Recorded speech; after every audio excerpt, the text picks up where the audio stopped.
I just casually wrote a short story about a siscon. That night, a beautiful girl unexpectedly knocked on the door. She said she's my sister, begging to be taken in. Seeing my blank expression, she quickly handed over the evidence. I took the note and read it. Mom has gone abroad. Your father is dead. If you ever need anything, go to your brother and let him take care of you. Address *****. Short in content, yet packed with explosive information. It made my brain freeze up instantly. That night, a beautiful girl unexpectedly knocked on the door. Since I was in 3rd grade, the neighbor aunt often helped me out. Your father is dead. She said she's my sister, begging to be taken in. The neighbor aunt often helped me out. Thinking back now, I took the note and read it. Mom has gone abroad. I don't have much savings right now. I just casually wrote a short story about a siscon.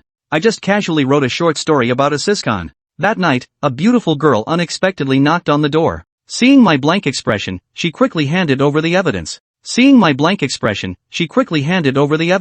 Your father is dead. Short in content, yet packed with explosive information. There will definitely be many greasy and disgusting uncles initiating private chats. Want to take me home? Never mind. There will definitely be many greasy and disgusting uncles initiating private chats. Address *****.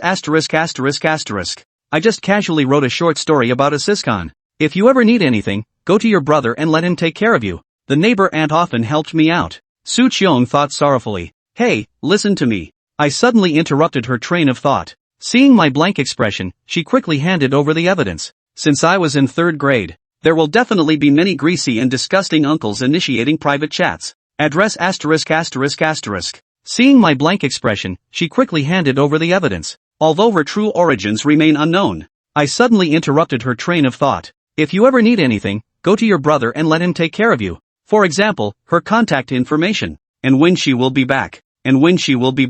Seeing my blank expression, she quickly handed over the evidence. Although her true origins remain unknown, the neighbor aunt often helped me out. Maybe I'll see you on the first night. Would find all sorts of excuses to lure me into bed. Then get me pregnant.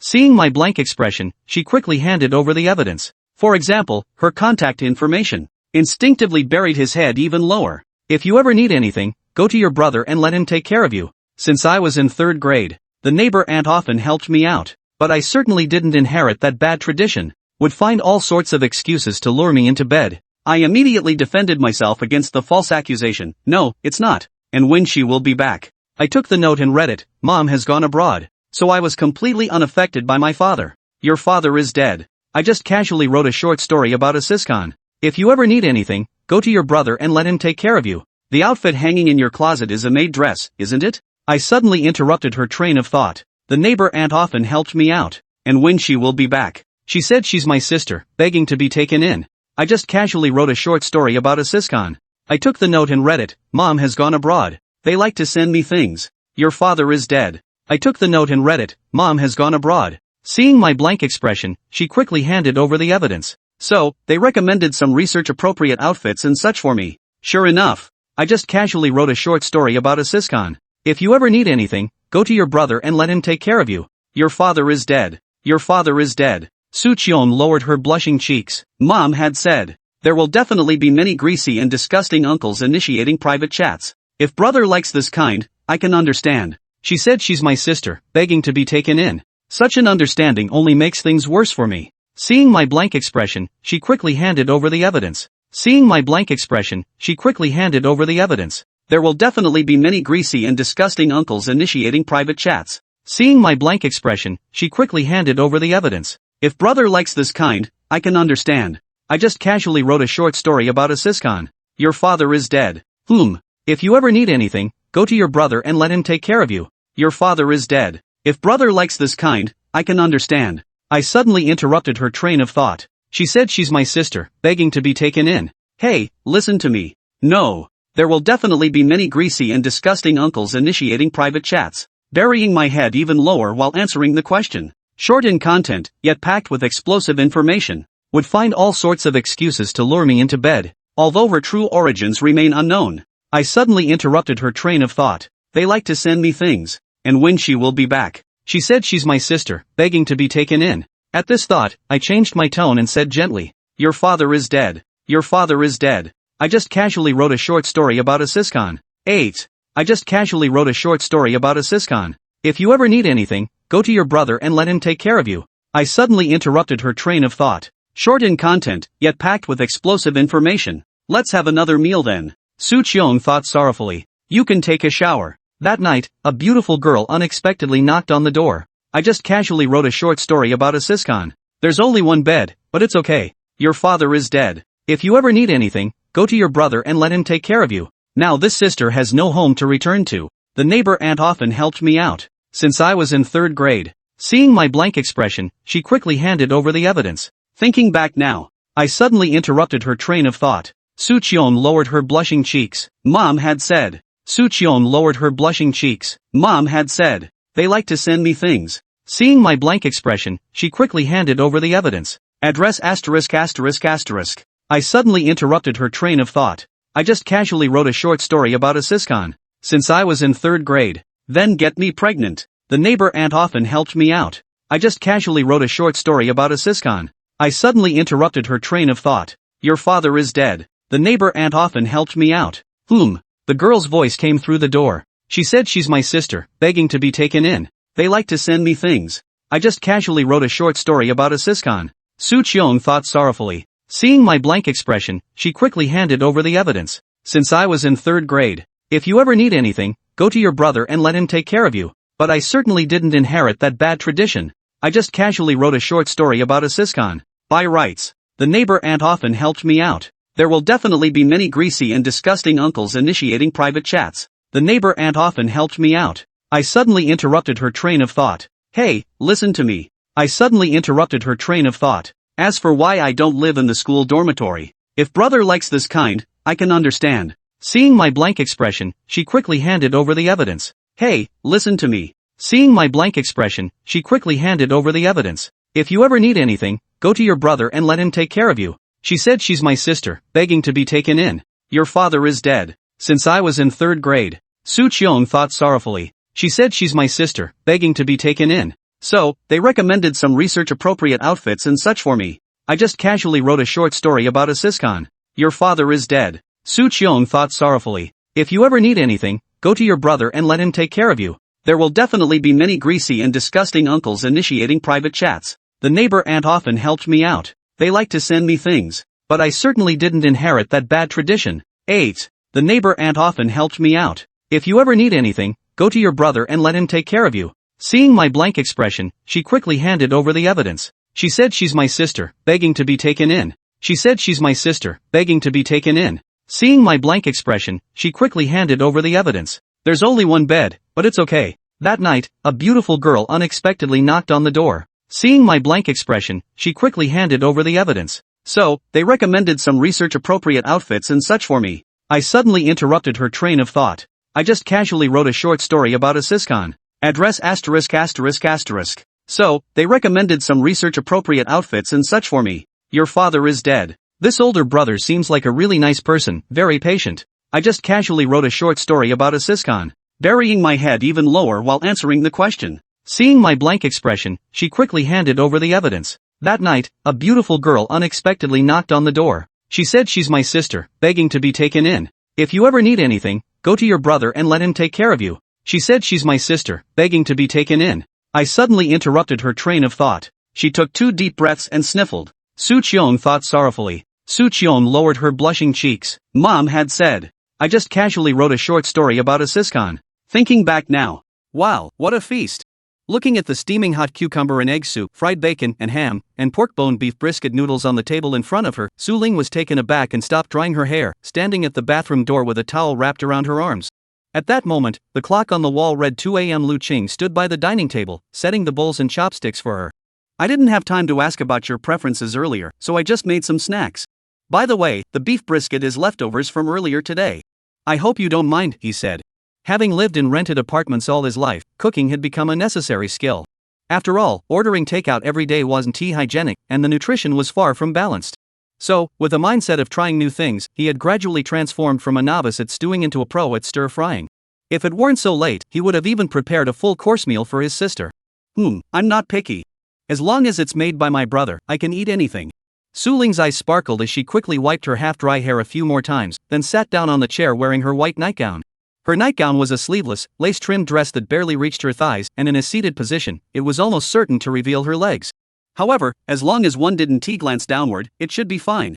This couldn't help but put Lu Qing under a lot of pressure. To be honest, he hadn't had the chance to observe her closely before. Now, with the young girl sitting directly across from him, freshly bathed, he realized that the child before him was a bit too beautiful. Her delicate face was pure and innocent like an angel untouched by the world, her smooth skin seemed almost translucent, and just glancing at it made him imagine how amazing it must feel to touch. The curves of her chest were faintly visible beneath the nightgown, and even in her modest posture, their size seemed out of proportion for her age, completely unexpected and not to be underestimated. Her long, jet black hair was casually draped over her fragrant shoulders, reaching down to her back, and nourished by hair oil, it shone with a brilliant luster. What is most remarkable is that her body is like a work of art, with not a single ounce of excess fat. She has the perfect manga legs and an A4 waist, with everything in the right place. If there was one flaw, it was the pale complexion caused by prolonged malnutrition. Lu Qing felt a pang of sorrow and sighed to himself. A young girl is truly a creation of the gods. Since my father has entrusted her to me, I must protect her well. The hardships of the past should come to an end here. From now on, I will make sure she regains her vitality. Brother, what are you looking at? Aren't you going to eat? Noticing his gaze, the young girl turned her head slightly and asked with a hint of concern. Nothing. I already ate. You should eat while it's still hot. He snapped back to reality, smiled, and shifted his gaze away from the girl's face. Su Ling nodded thoughtfully, then picked up her chopsticks. Alright, I'll start eating then. Alright. In the quiet apartment, the young man and woman sat across from each other. Perhaps because her brother was staring intently at her, the young girl ate awkwardly, taking small bites and eating very little. She was only halfway through her bowl of noodles and had taken a few sips of soup before she was full. Though somewhat unexpected, it was clear that her stomach had shrunk from years of malnutrition, and even if given an abundance of delicious food, she couldn't finish it all. I'm sorry, brother, I can't eat anymore. A moment later, the girl put down her bowl and chopsticks and said shyly. It's okay, I wasn't sure how much you could eat, so I made extra. He poured her a glass of orange juice, intending to clear the table and wash the dishes. But she suddenly said, wasting food is bad. Ha! Lu Qing heard this and didn't immediately understand what she meant. He thought to himself that there wasn't much left, so it could just be thrown away. After all, noodles and soup couldn't be saved for tomorrow, that wouldn't be healthy. But the young girl pointed to the bowl and chopsticks she had used and cautiously suggested. Can you eat all the leftovers? Now he seemed to understand a little. But he wasn't entirely sure. He hesitated for just a few seconds, then stopped himself. I guess it's not a bad idea. I'm actually pretty hungry too. After all, it was his sister's request, and the only request she had made besides staying overnight. As her older brother, how could he refuse? If he just poured the food away, wouldn't that indirectly mean she had wasted it, planting a seed of guilt in her heart? Is that appropriate? It wasn't appropriate. Clearly not appropriate. So he put down his chopsticks and decided to get another pair to clean up the remaining food. However, at that moment, she suddenly stood up and pinched the hem of his sleeve. Ha! Lu Qing was slightly startled. Brother, I want to tell you something. Can we sit down and eat while I talk? Her voice was soft and timid, like a kitten that had been startled and was being comforted by its owner. In this state, no matter what she asked, Lu Qing would instinctively agree. After all, in this world, she had no one else to rely on but herself. All right. Realizing it might be something important, he sat down and, as his sister requested, continued eating the remaining food while listening to her words. Brother, you asked me before if I should still be in school. Actually, I just turned 18 and should have graduated from Sunyue Girls High School, but I took a 2-year leave of absence. Oh? Took a leave of absence? Hearing this, Lu Qing was puzzled. Wait, Sunyue High School isn't that an elite school? Is auntie that wealthy? No, it's because my mom was living with her ex-boyfriend, and he promised to send me to the best high school in Tianhai City. It was a deal between him and her. Su Ling bit her lip tightly, her expression twisted. Ugh. Hearing such a flood of information, Lu Qing realized that auntie might have broken up with her father and found another man who was either wealthy or had significant connections, allowing her sister to attend the best high school. So, what's the situation between her and your stepfather? He asked. Su Ling thought for a moment and answered uncertainly. I'm not sure either. After all, I haven't received any letters from my mother in a long time. Although she bought me a phone, she never uses it to contact me. Instead, she writes the things she wants to tell me on small pieces of paper, then slips them under the door for me to find when I get home from school. She pointed to the note on the table. I guess there's been some issues between her and that man, so she hasn't sent me any living expenses for half a year. The money I've spent recently is all from the living expenses I saved earlier. I know that every penny I spend is one less penny I have, so I don't eat much. Mom mentioned before that she might have to go abroad to work illegally under desperate circumstances. I don't understand what that means, maybe it's working in the black market. But anyway, she said that if she goes, she'll try to find an honest man to live with, and if she can't, she'll find a way to make some money and send it back. Hearing this, Lu Qing began to understand.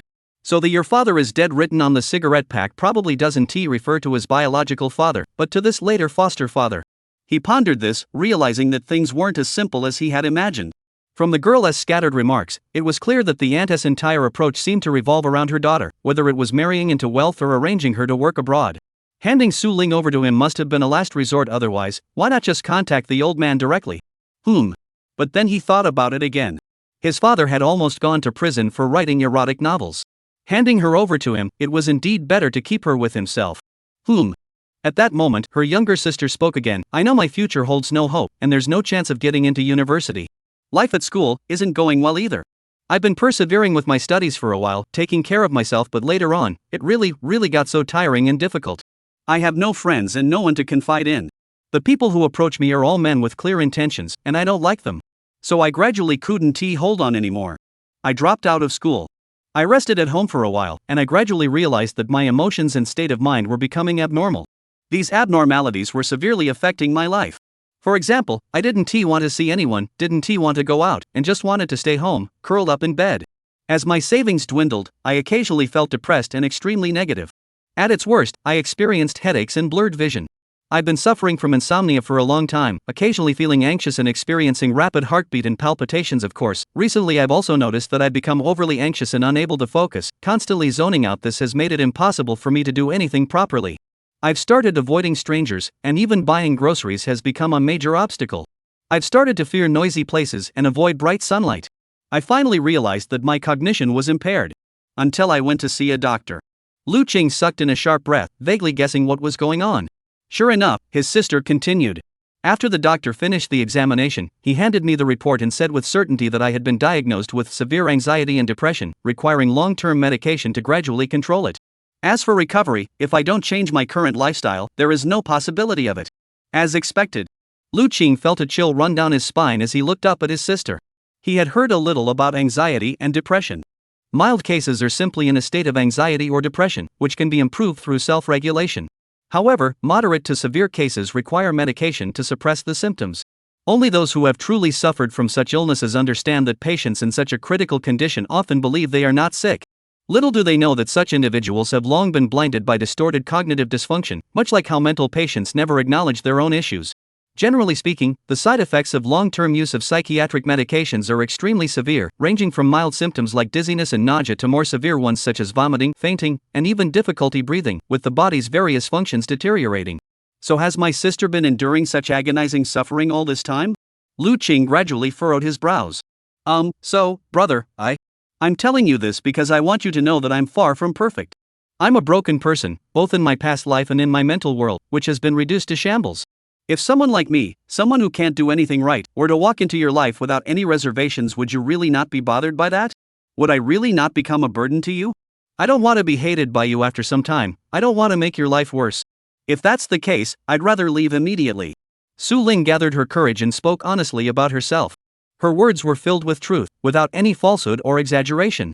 After all, the reports from the psychiatric department of the top-tier hospital were quietly tucked away in her backpack. The red and blue data jumping all over the pages showed that almost none of the readings were within normal ranges. The EEG had already shown that her neurotransmitters were out of balance, with a severe deficiency in serotonin, the chemical that regulates mood. The loss of this neurotransmitter directly leads to prolonged feelings of sadness in daily life, rarely smiling, and being unable to find joy in anything. Lu Qing couldn't fully empathize, but he could at least understand that the suffering his sister had endured far exceeded his previous imagination. Are you taking your medication on time? He looked into her eyes and asked seriously. Yes, I'm taking them. Twice a day, and I feel nauseous afterward. So that's why you can't eat. He took a deep breath, picked up the soup bowl, and drank it all in one go. Su Ling nodded, silently observing the angle at which he held the soup bowl. She thought to herself. That was where she had just taken a bite. Her brother had overlapped with her. How nice. Just as he could use the chopstick she had used to eat the food she had eaten without any hesitation, it was reassuring. Lu Qing was unaware of the twisted thoughts swirling in her mind. After finishing his meal, he took a big gulp of orange juice and turned his gaze back to his sister's eyes, speaking solemnly. Su Ling, I'll say it again. Since Auntie has entrusted you entirely to me, just let go of everything and live with me here. Whether it's dropping out of school or dealing with illness, no matter what happens, I won't reject you or abandon you. On the contrary, I'll do everything in my power to help you. Difficulties and obstacles are something we all have to face, aren't they? Anxiety and depression are indeed difficult to treat, but your living environment has already changed. As long as you can feel comfortable and relaxed in your new life, and your condition improves compared to before, and you take your medication on time, I believe that after some time, you will be able to hear the doctor say that your medication can be reduced during your next checkup. This is our promise, okay? Seeing his serious expression, the young girl's pupils contracted, and her small face betrayed an expression of disbelief. She had thought he would back down after hearing about all her issues. After all, not only was her school tuition expensive, but the daily medications were also costly, costing at least around 1,500 yuan per month. This was no longer something an ordinary family could afford. Many patients preferred to use cheaper, more side-effect-prone psychiatric medications rather than their own brand-new drugs. Unfortunately, the older version of the medication was completely ineffective for her, with very poor results. Under these circumstances, even though he was already in such a desperate state and the monthly expenses were so high, would he still insist on taking him in? What kind of return could he possibly offer him? Su Ling felt dazed and blurted out. Why, are you willing to go to such lengths for me? Given our relationship, even if you were to push me out the door, no one would say anything. That would be more rational and easier, wouldn't it? What nonsense are you talking about? At that moment, Lu Qing had already stood up to clear the dishes. Hearing the girl's question, he glanced at her and asked in return. You've already found me. Of course I'll hold your hand. Is there a problem? Chapter 5, Turning the Tables, the Hot Spring Invitation.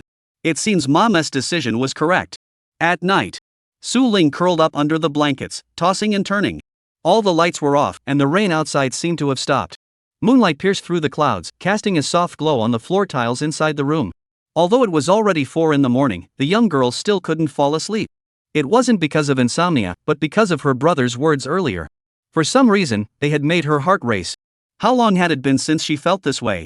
Or rather, she had never felt this way before.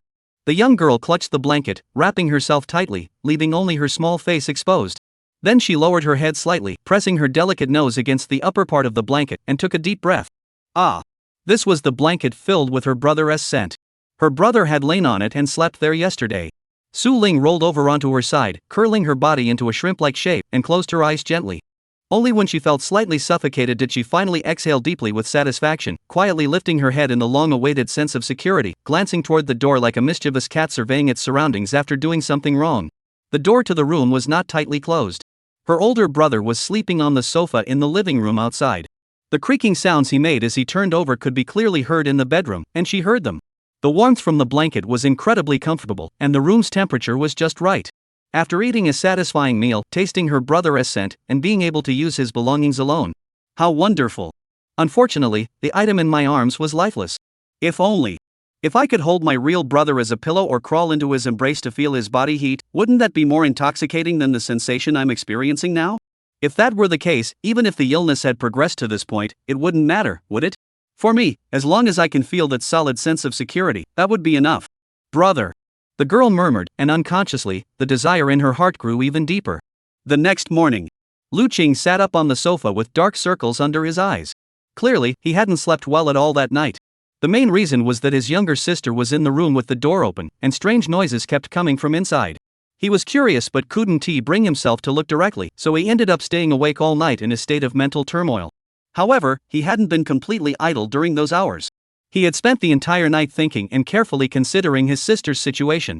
He decided that besides earning money, he should first focus on companionship, making her feel cared for and loved, which would be more beneficial for her condition.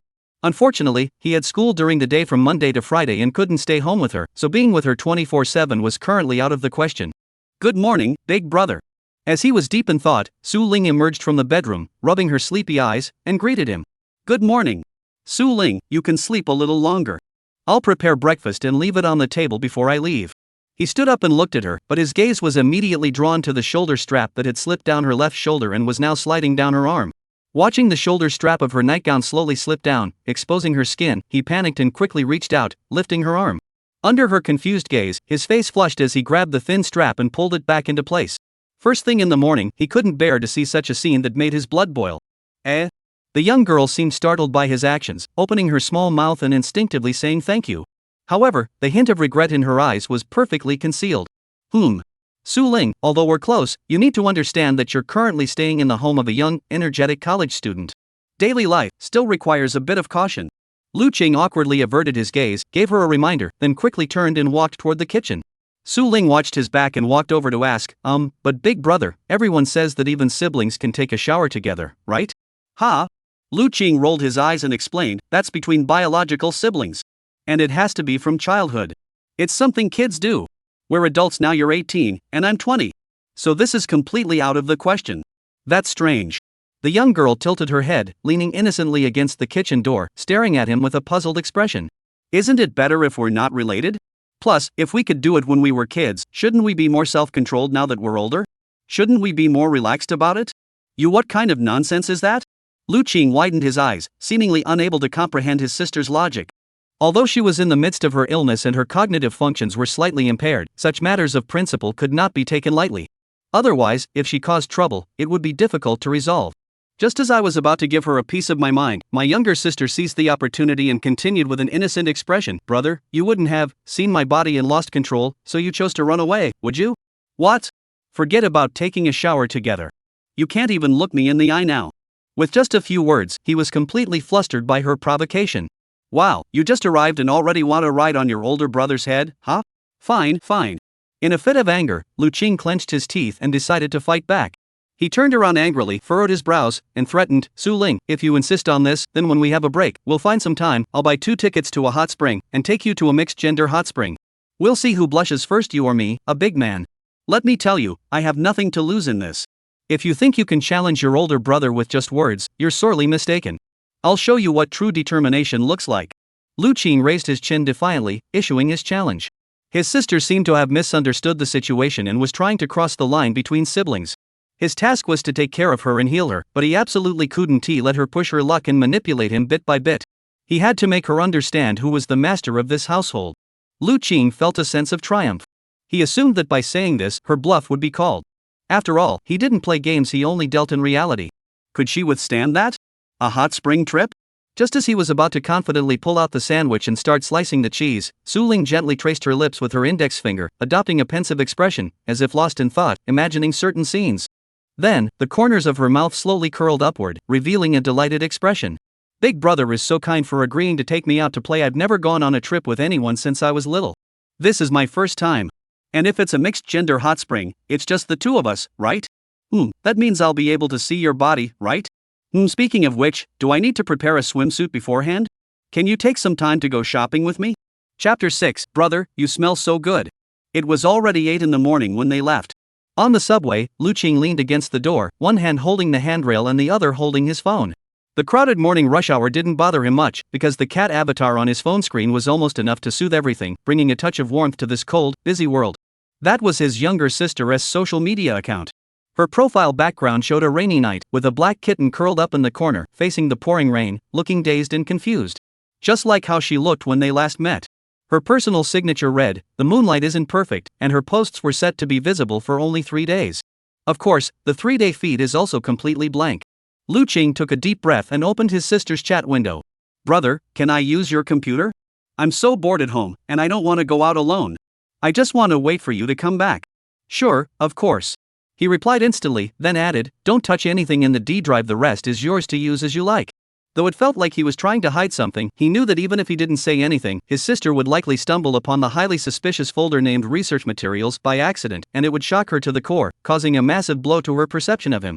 So, rather than hide it, he decided to take a chance that she'd listen and not look. What if she really wasn't curious? Sure enough, Su Ling's response was reassuring. Okay, thanks, big brother. Lu Qing sighed in relief and continued, by the way, do you have any pocket money left? I didn't have time to go home and cook lunch today, so you might need to order takeout or something. I'll transfer your living expenses to you, so you can buy whatever you want. After saying that, he exited the chat interface, found the bank card transaction at the top of the messages, and scanned it quickly, locking onto the payment notification at the bottom. Tianhai Bank, Dear Mr. Lu Qing, your monthly royalty income of 15,830 yuan has been credited to your account. Please check your balance promptly. The current balance in your account number 9,588 is 25,053 yuan. This was the bank account he specifically used for manuscript fees. Every month at a fixed time, he would receive a payment from the website, with the amount depending on the sales of his previous book. Thanks to the website's recommendations, even without immediately launching a new book, this income could sustain him for a while, which was still quite decent. However, this is not a permanent solution. Without securing an IP license or opening new distribution channels, monthly income will decline over time, such as from 30,000 yuan per month when the book was first completed, to 25,000, 22,000, 18,000, and now 15,000 yuan this month. It won't take long before it drops to a few thousand per month for flops. It could be a few hundred or even a few dozen, becoming the dead money that fellow authors joke about. As expected, post-completion income is decreasing. I need to act quickly, he muttered to himself as he returned to the chat page, clicked on the transfer option under his sister's message, entered the amount 20,000 yuan, and sent it directly to her, keeping 5,000 yuan for himself as this month's living expenses. After about 3 seconds, Su Ling's avatar started to flash again. What? Brother, what does this mean? Do you need that much for food? She immediately replied with a dumbfounded cat emoji, clearly baffled by the sudden large sum of money. It was indeed a lot for a high school girl who couldn't even afford meals to suddenly receive such a large sum of pocket money. No matter how you looked at it, it felt a bit overwhelming. It's fine. Just use it for now. Buy whatever you like. Don't deprive yourself of food or clothing. As for the rest, I'll figure out a way to earn more. Lu Qing replied calmly. In another bank account, he had a fixed-term deposit of around 500,000 yuan, which was the royalties from his previous book's serialized chapters. The interest rate at the bank was approximately 3.5% over 3 years, which was fairly stable. Originally, this was more than enough for him, but considering that he needed to take care of his younger sister, provide her with the life she desired, and find a way to help her recover physically and mentally, he felt that these savings alone were insufficient. At the very least, he needed to establish a foothold in the expensive city of Tianhai. In other words, he needed to have a small place of their own. Renting a place is never truly secure, especially since you can't freely decorate or renovate it, right? Ah. Thinking about this, he sighed softly, gradually losing himself in his sister's reply. Big brother, don't spoil me too much, okay? Tianhai City Art University is located in the central part of the riverside university town, nestled on an island, backed by green mountains, and just under an hour's commute from the city center. It is a university college with an excellent location. The students here are all art majors, and only those who pass the art exam and the school's interview can gain admission. Of course, they must also achieve scores above the first-tier cutoff in the academic exams to truly join the ranks, making the admission standards extremely rigorous. Lu Qing has always been academically capable, with a creative and imaginative mindset, which is closely tied to the good habit of gathering inspiration he developed from a young age. Despite the exorbitant tuition fee of 58,000 yuan per year, he chose the major of cultural creativity, which leans toward planning and strategy.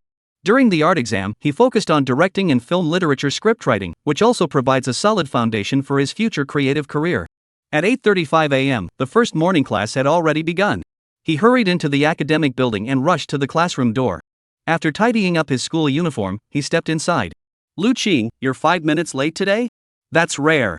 The female lecturer, wearing a white blouse with a corset-style top and a gray pencil skirt, paused in her writing with a piece of chalk in hand, turned her head toward the door, and teased him lightly. Sorry, teacher, there was traffic on the way, he replied. Although the subway never gets traffic jams, who cares about how you get around? In this art academy filled with second-generation wealthy students, the sight of female classmates driving BMWs to and from school had become routine. The wealthy roommates would gather friends after class every day to go to bars, dance, and drink, often treating everyone to drinks, acting so extravagant it was almost ridiculous. The Lamborghinis parked at the school gate seemed to be there specifically to lure female students, and many outsiders would gather there to fish for dates. After all, he had heard that the market price for keeping an art student as a mistress was 3,000 a month. This was the game of the wealthy, a world apart from his own. Lu Qing saw it all.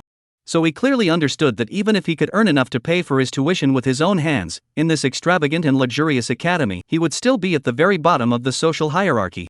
Compared to his classmates who were born into privilege, they weren't even on the same starting line at least 3 generations apart. Get back to your seat. The female teacher smiled and nodded, not giving him a hard time. Lu Qing felt a weight lifted off his shoulders and quickly made his way to the back of the classroom under the watchful eyes of his classmates, finding an empty seat by the window and sitting down. The classroom was spacious enough to accommodate 200 students at once. He chose the second to last row, his usual spot, as it offered an excellent view. Even if he played on his phone, he wouldn't easily be noticed by the teacher.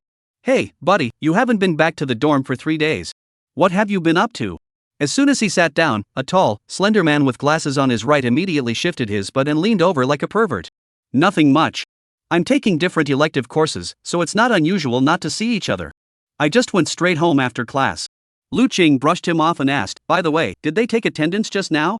"Yes, but when they called your name, I mimicked your voice and screamed, so I managed to fool them." Hearing this, Lu Qing was at a loss for words, unsure whether to thank him or punch him. This guy wearing a teenage girl's t-shirt was named Wenlu, his roommate. True to his appearance, he was a die-hard otaku, spending all his time in the dorm room watching virtual streamers, obsessed with cosplay, a heavy voice fetishist, leg fetishist, and bear fetishist completely beyond redemption. Every time he returned to the dorm, his first action was to recommend his latest favorite virtual streamer to himself. If you didn't give him the courtesy of opening it and taking a look, he would use the excuse, "The world is going to hell. Lu Qing doesn't even watch anime anymore. There must be someone outside. I must resist the real world. Kill, kill, kill," and give you a lecture filled with sarcasm.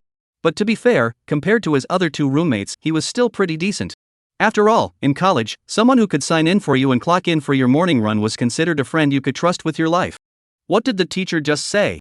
Ugh, I have no idea. It's only been a few minutes. I doubt he said much. Besides, who listens in class anyway? Come on, let me show you the latest rising star I discovered. Star Moon Rina. Ha! Before Lu Qing could refuse, Wenlu pulled out his phone, slapped it in front of his face, and started hyping it up. See that? The hair color. The eye color. The white stockings. The texture. Oh my nana, her debut performance already garnered over 130 captains. Do you know what that means? That's the concept of a future top-tier VTuber. Of course, her voice is also so soft and beautiful. Last night, when she said, "Thank you for boarding the ship, master," it almost made me. So you spent money again, didn't you? Lu Qing glanced at the screen. The 2D character was a pink-haired, twin-tailed idol loli, designed to mimic various voice tones to cater to fans' role-playing needs. The artwork was stunning, and the costume designs were cute and alluring. The selling points were definitely there. However, for Lu Qing, virtual idols were just virtual. Occasionally checking them out was fine, but getting obsessed and spending money to become a captain 128 yuan, admiral 2000 yuan, or even a governor 20,000 yuan, that was a bit irrational.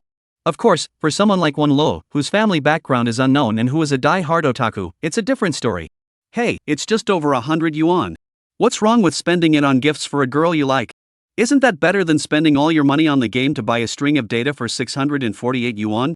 Regardless of how much money you have, at least I can buy her a thank you, big brother. But if I spend it on the game, I'll only get more emptiness and be tied to daily activities. No way. I've finally seen the light. Money should be spent on girls. Yeah.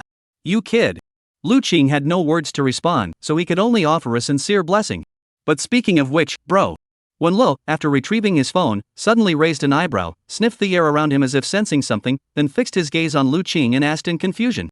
Why do I faintly smell a woman's fragrance on you? And this scent, it's the delicate fragrance of a young girl. Ugh, it's the delicate, innocent fragrance of an ultra-cute anime-style virgin. Tell me the truth, did you come late today because you're hiding someone at home? Did a girl throw herself at you? Omi, confess quickly. I won't allow a hidden popular guy to appear by my side. Lu Qing was speechless. Did you get your nose transplanted from a dog? Chapter 7, Sweating Buckets, right? It took Lu Qing quite a bit of effort to successfully brush off his roommate. Who knows why otaku have such sensitive noses? They can discern all sorts of absurd information just by smell. Fortunately, Wenlu wasn't the type to harp on a single issue. He merely noticed, suspected, and then asked questions. Even if Lu Qing denied it, Wenlu wouldn't do anything. He'd just mutter under his breath, "You mustn't end up like Old Lee and become a social butterfly. If my brother has a girlfriend, I'd be so jealous I'd die and then go back to watching live streams." The morning class was making everyone drowsy. Lu Qing, who hadn't slept well the previous night, used this time to bury his head on the desk and catch up on some sleep. Looking around, he was the only one in the entire classroom sleeping with his head on the desk. The female lecturer glanced at his position, smiled, and didn't wake him up. In the corner by the wall behind him, a girl wearing a black mask and covering herself tightly used a book to hide half her face as she silently scrolled through her phone watching videos. By Xing, did you dye your hair pink recently? It looks so nice. Seeing the teacher turn around at the front of the classroom to write with chalk, the girl sitting next to her turned her head, noticed her distinctive pink shoulder-length hair, and whispered, "Hey, did you dye your hair pink?" "Oh, just on a whim, following the trend." The girl put down her books, gently lifted a strand of hair from her shoulder with her delicate fingers, and replied casually. Her voice was sweet and charming, and she exuded the delicate fragrance of a Japanese-style perfume. Her avant-garde bangs framed her face, and the hood of her hoodie and mask covered almost her entire face, leaving only her beautiful eyes, adorned with deep purple contact lenses, visible. However, even so, her demeanor was completely different from the ordinary female students around her. One could sense from her attire that her sense of style was far ahead of her time, and even if she tried to disguise herself, her exceptional beauty could not be concealed. Speaking of which, why haven't you been to class for the past few sessions? If I'm not mistaken, you've already missed 4 classes. If you miss one more, you'll fail the course, you know. The girl kindly reminded her. Is that so? Bai Xing's expression grew serious upon hearing this, as if she had only just learned of it. Well, you only arrived at the school 2 months after the semester started, so you might not be aware that in our college, there are a total of 16 required and elective courses per semester, with 1 class per week, totaling 4 months. That means if you miss more than a third of the classes, the instructor will automatically fail you, and you won't even get to take the final exam. Oh. Currently, Bai Xing had already missed 4 classes, putting her right on the brink of failing. One more absence, and she was doomed. Unfortunately, she had no solution. She shrugged helplessly and said, "I'm just too busy. I can only rest late at night, so I can't get up for early morning classes." What should we do then? Failing the course means having to take a makeup exam, which is a hassle. Not only do you have to return to school during the break, but you also have to pay an extra fee for the makeup exam. Worst of all, if you fail the makeup exam, you might end up being held back a year, which means paying an extra year of tuition. That's over 58,000 yuan. I know. Bai Xing didn't seem to care, as if paying money couldn't make up for his precious sleep. Anyway, I'll figure something out. Thanks for reminding me. After saying that, she took out her phone with the anime-style pendant, opened the app, and started watching videos of cosplay dancers in the anime section with a studious expression, no longer responding. Time flew by. The school bell rang, shattering the dream and waking Lu Qing from her slumber. The clock on the classroom wall read 11:50. The school's designated lunch break lasted 2 hours, with afternoon classes starting at 2 p.m. and ending at 5:30 p.m., a very relaxed schedule. After all, he was an art major and already a sophomore, with his 3rd year approaching and the prospect of off-campus internships looming a much-anticipated break. By next semester, the 5-day school week would be reduced to 3.5 days, which was truly something to look forward to. If I had more free time, I could spend more time with Su Ling. He thought to himself as he stood up and prepared to leave the classroom amid the laughter of his classmates. What are your plans later? Want to eat? Go to the cafeteria or a restaurant outside? Wenle followed closely behind, asking excitedly. Let's just grab something at the supermarket. I plan to head back to the dorm to tidy up and relax for a bit. He wanted to use this precious free time to think about the structure of his new book. If possible, he'd like to write an outline or something, otherwise the day when he could start writing smoothly would be a long way off. Wenle knew he had been writing a novel, but he wasn't sure what genre it was, and every time he asked, he wouldn't say. Seeing how anxious he looked, Wenle knew he was definitely going back to write. He was quite familiar with this. A thought crossed his mind, and he asked indirectly. You finished your last book, right? Are you planning to write something good for the next one? Come on, we're such good friends. Why keep it from your buddy? Be honest with me. Is it a fan fiction about a young emperor in the anime world? Let me take a look. I'll keep it a secret. I'll even give you a tip. 648. No, forget that. I'll upgrade my membership for you. How about that? Forget it. I don't do that kind of friend support. Besides, I'm writing a proper book with healthy content. I just don't want the people around me to find out. Lu Qingyi spoke firmly, unmoved even by the temptation of a reward. Of course, he wasn't completely against tips. But the tips from Wenle were nothing compared to the social embarrassment that would come from people finding out the title of his book. So he just didn't want to take the risk. Serious? I see. All those professional imperial literature authors claim their work is healthy and proper. I guess you're the same. I get it now. Wenle pushed his black-framed glasses up, revealing an expression of growing understanding, and chuckled wickedly, no problem, bro. You don't have to tell me. I'll definitely find some clues and track you down. Really? I don't believe you. Lu Qing walked ahead, completely ignoring his roommate's words. Let me think. With your fake proper personality, you'd probably choose to post on Zhongdian Network, which is more conservative. You're not exactly an old-school otaku, but you're not averse to this kind of content. If you start looking in the light novel section or the urban fiction section for completed works. Your online name and social media handle both have the character Qing in them, either Qing or Qing, so your pen name is probably in the same style. I came across a romance novel on the urban channel of Zhongdian Network before. The writing style was super sweet, and the pen name was something like Qing Kong or something.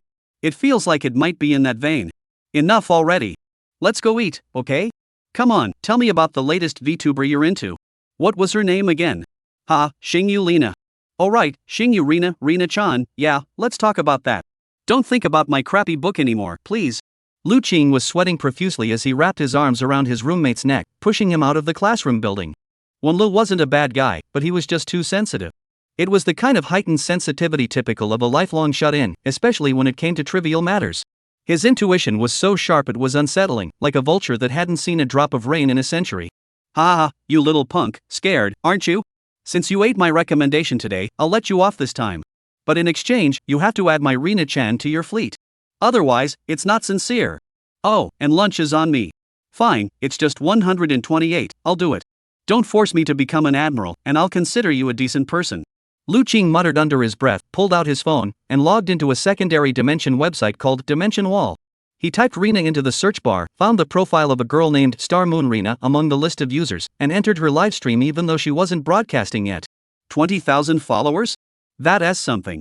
He tapped the screen like a blur, didn't he even bother to follow her, and directly upgraded her to a captain. What the hell? Due to his hasty actions, Lu didn't have time to stop him. Seeing that he had already boarded the ship, he couldn't help but slap his thigh in frustration, exclaiming, "What's the rush, you idiot? I was planning to have you wait until she went live at 9 p.m. so you could get a real thank you from her. That would have been so much more worthwhile. You just boarded the ship in the live stream without making a scene, and Rina-chan didn't even know she was boarded. Isn't that a huge loss?" He had a point, but Lu Qing didn't care. After all, it was just to shut him up and stop him from doxing her.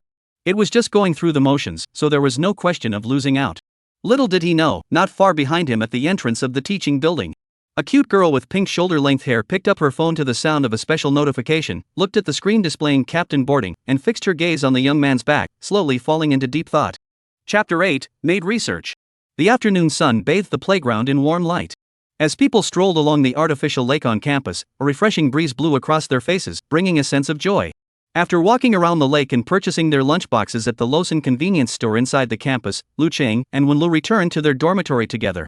The dormitory area was located outside the campus, approximately 1,000 meters from the school gate, within the Tianhe University city complex. This university town is home to 7 universities, including a renowned foreign language university, a top-tier law school, a comprehensive university, a business school, an engineering school, and the newly established art academy. Due to the large number of schools and the high concentration of students, the dormitory area was divided into Phase 1, Phase 2, and Phase 3 student apartments, with subsequent phases following the same pattern. Lu Qing's dormitory is located in Phase 4 of the university town.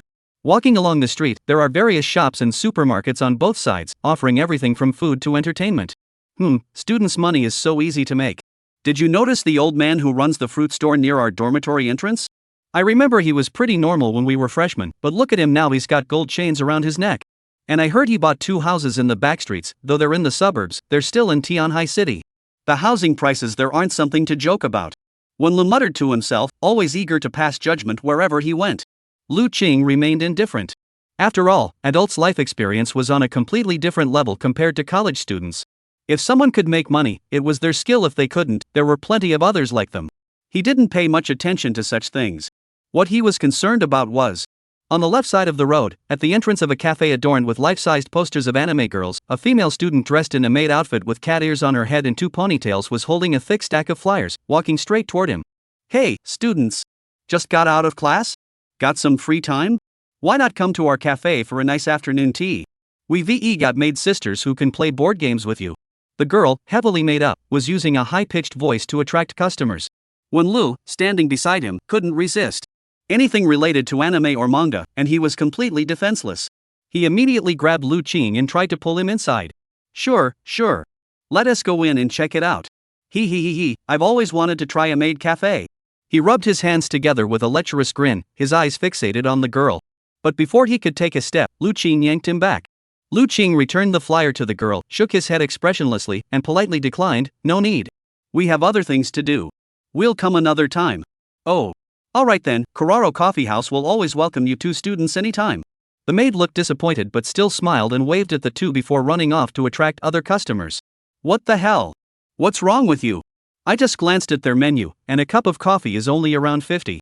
I really wanted to go in and try it out." Lu pounded his chest in frustration, completely baffled by Lu Qing's decisive refusal. "Calm down," Lu Qing said as he walked. "If you want to experience a maid cafe, there are better options. This place just isn't very formal." "Unprofessional? What's unprofessional about it? I like it unprofessional." Seeing him start to lose his temper, Lu Qing didn't bother explaining further and simply continued walking toward the dormitory. "Wait, just tell me. What's wrong with them? I think it's fine." Wenlu persisted, as he loved getting to the bottom of things. He wouldn't give up until he had a clear explanation. Alright, I'll tell you. Listen up. 1. Did you notice anything off about what just happened? No.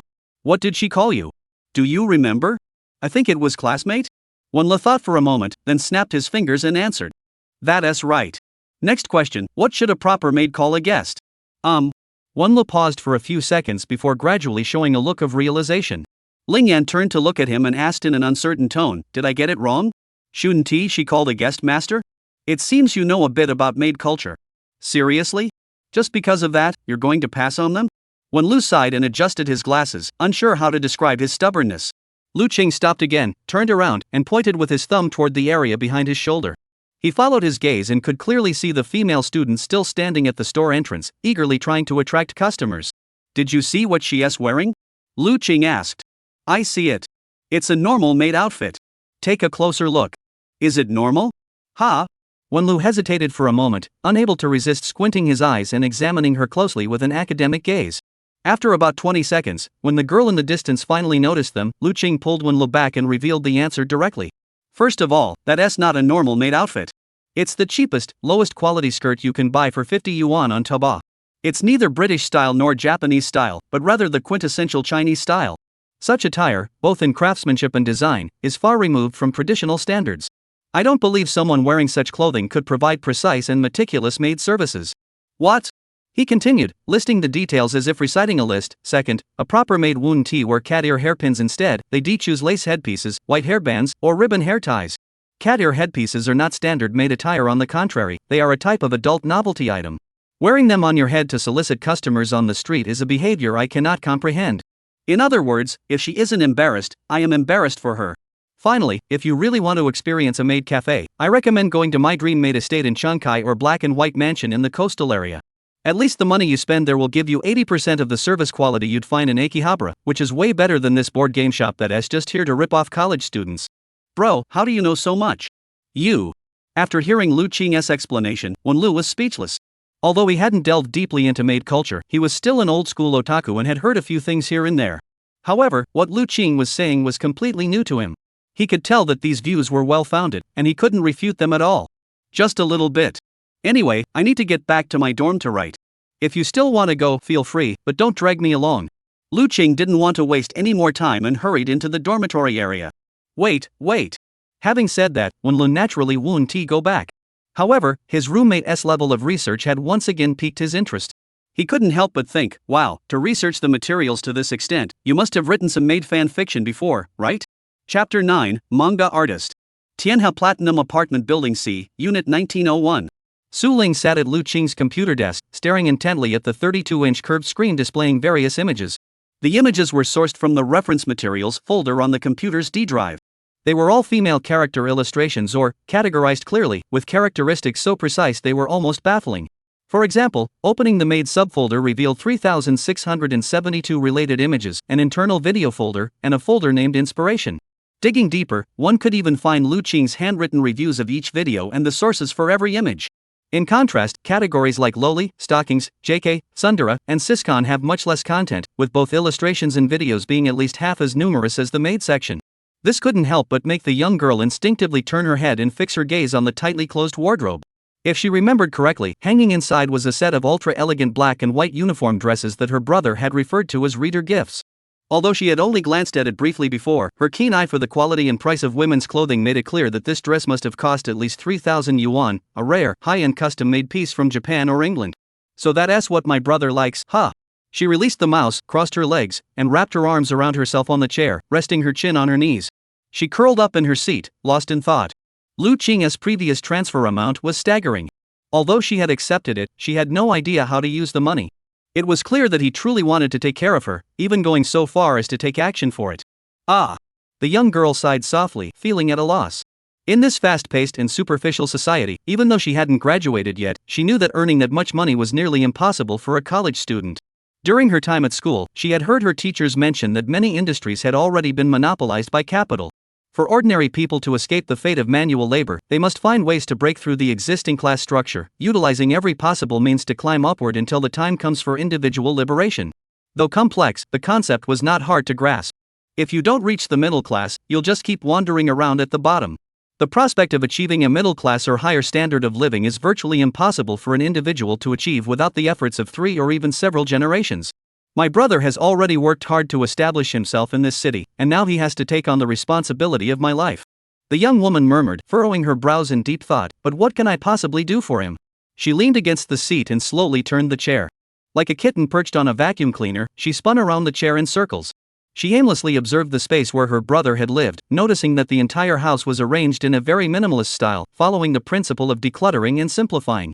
Since it was a rented apartment, Lu Qing had only kept the essentials, with the rest of the furniture being functional but not particularly stylish. The most expensive item in the house was undoubtedly the computer setup on the desk.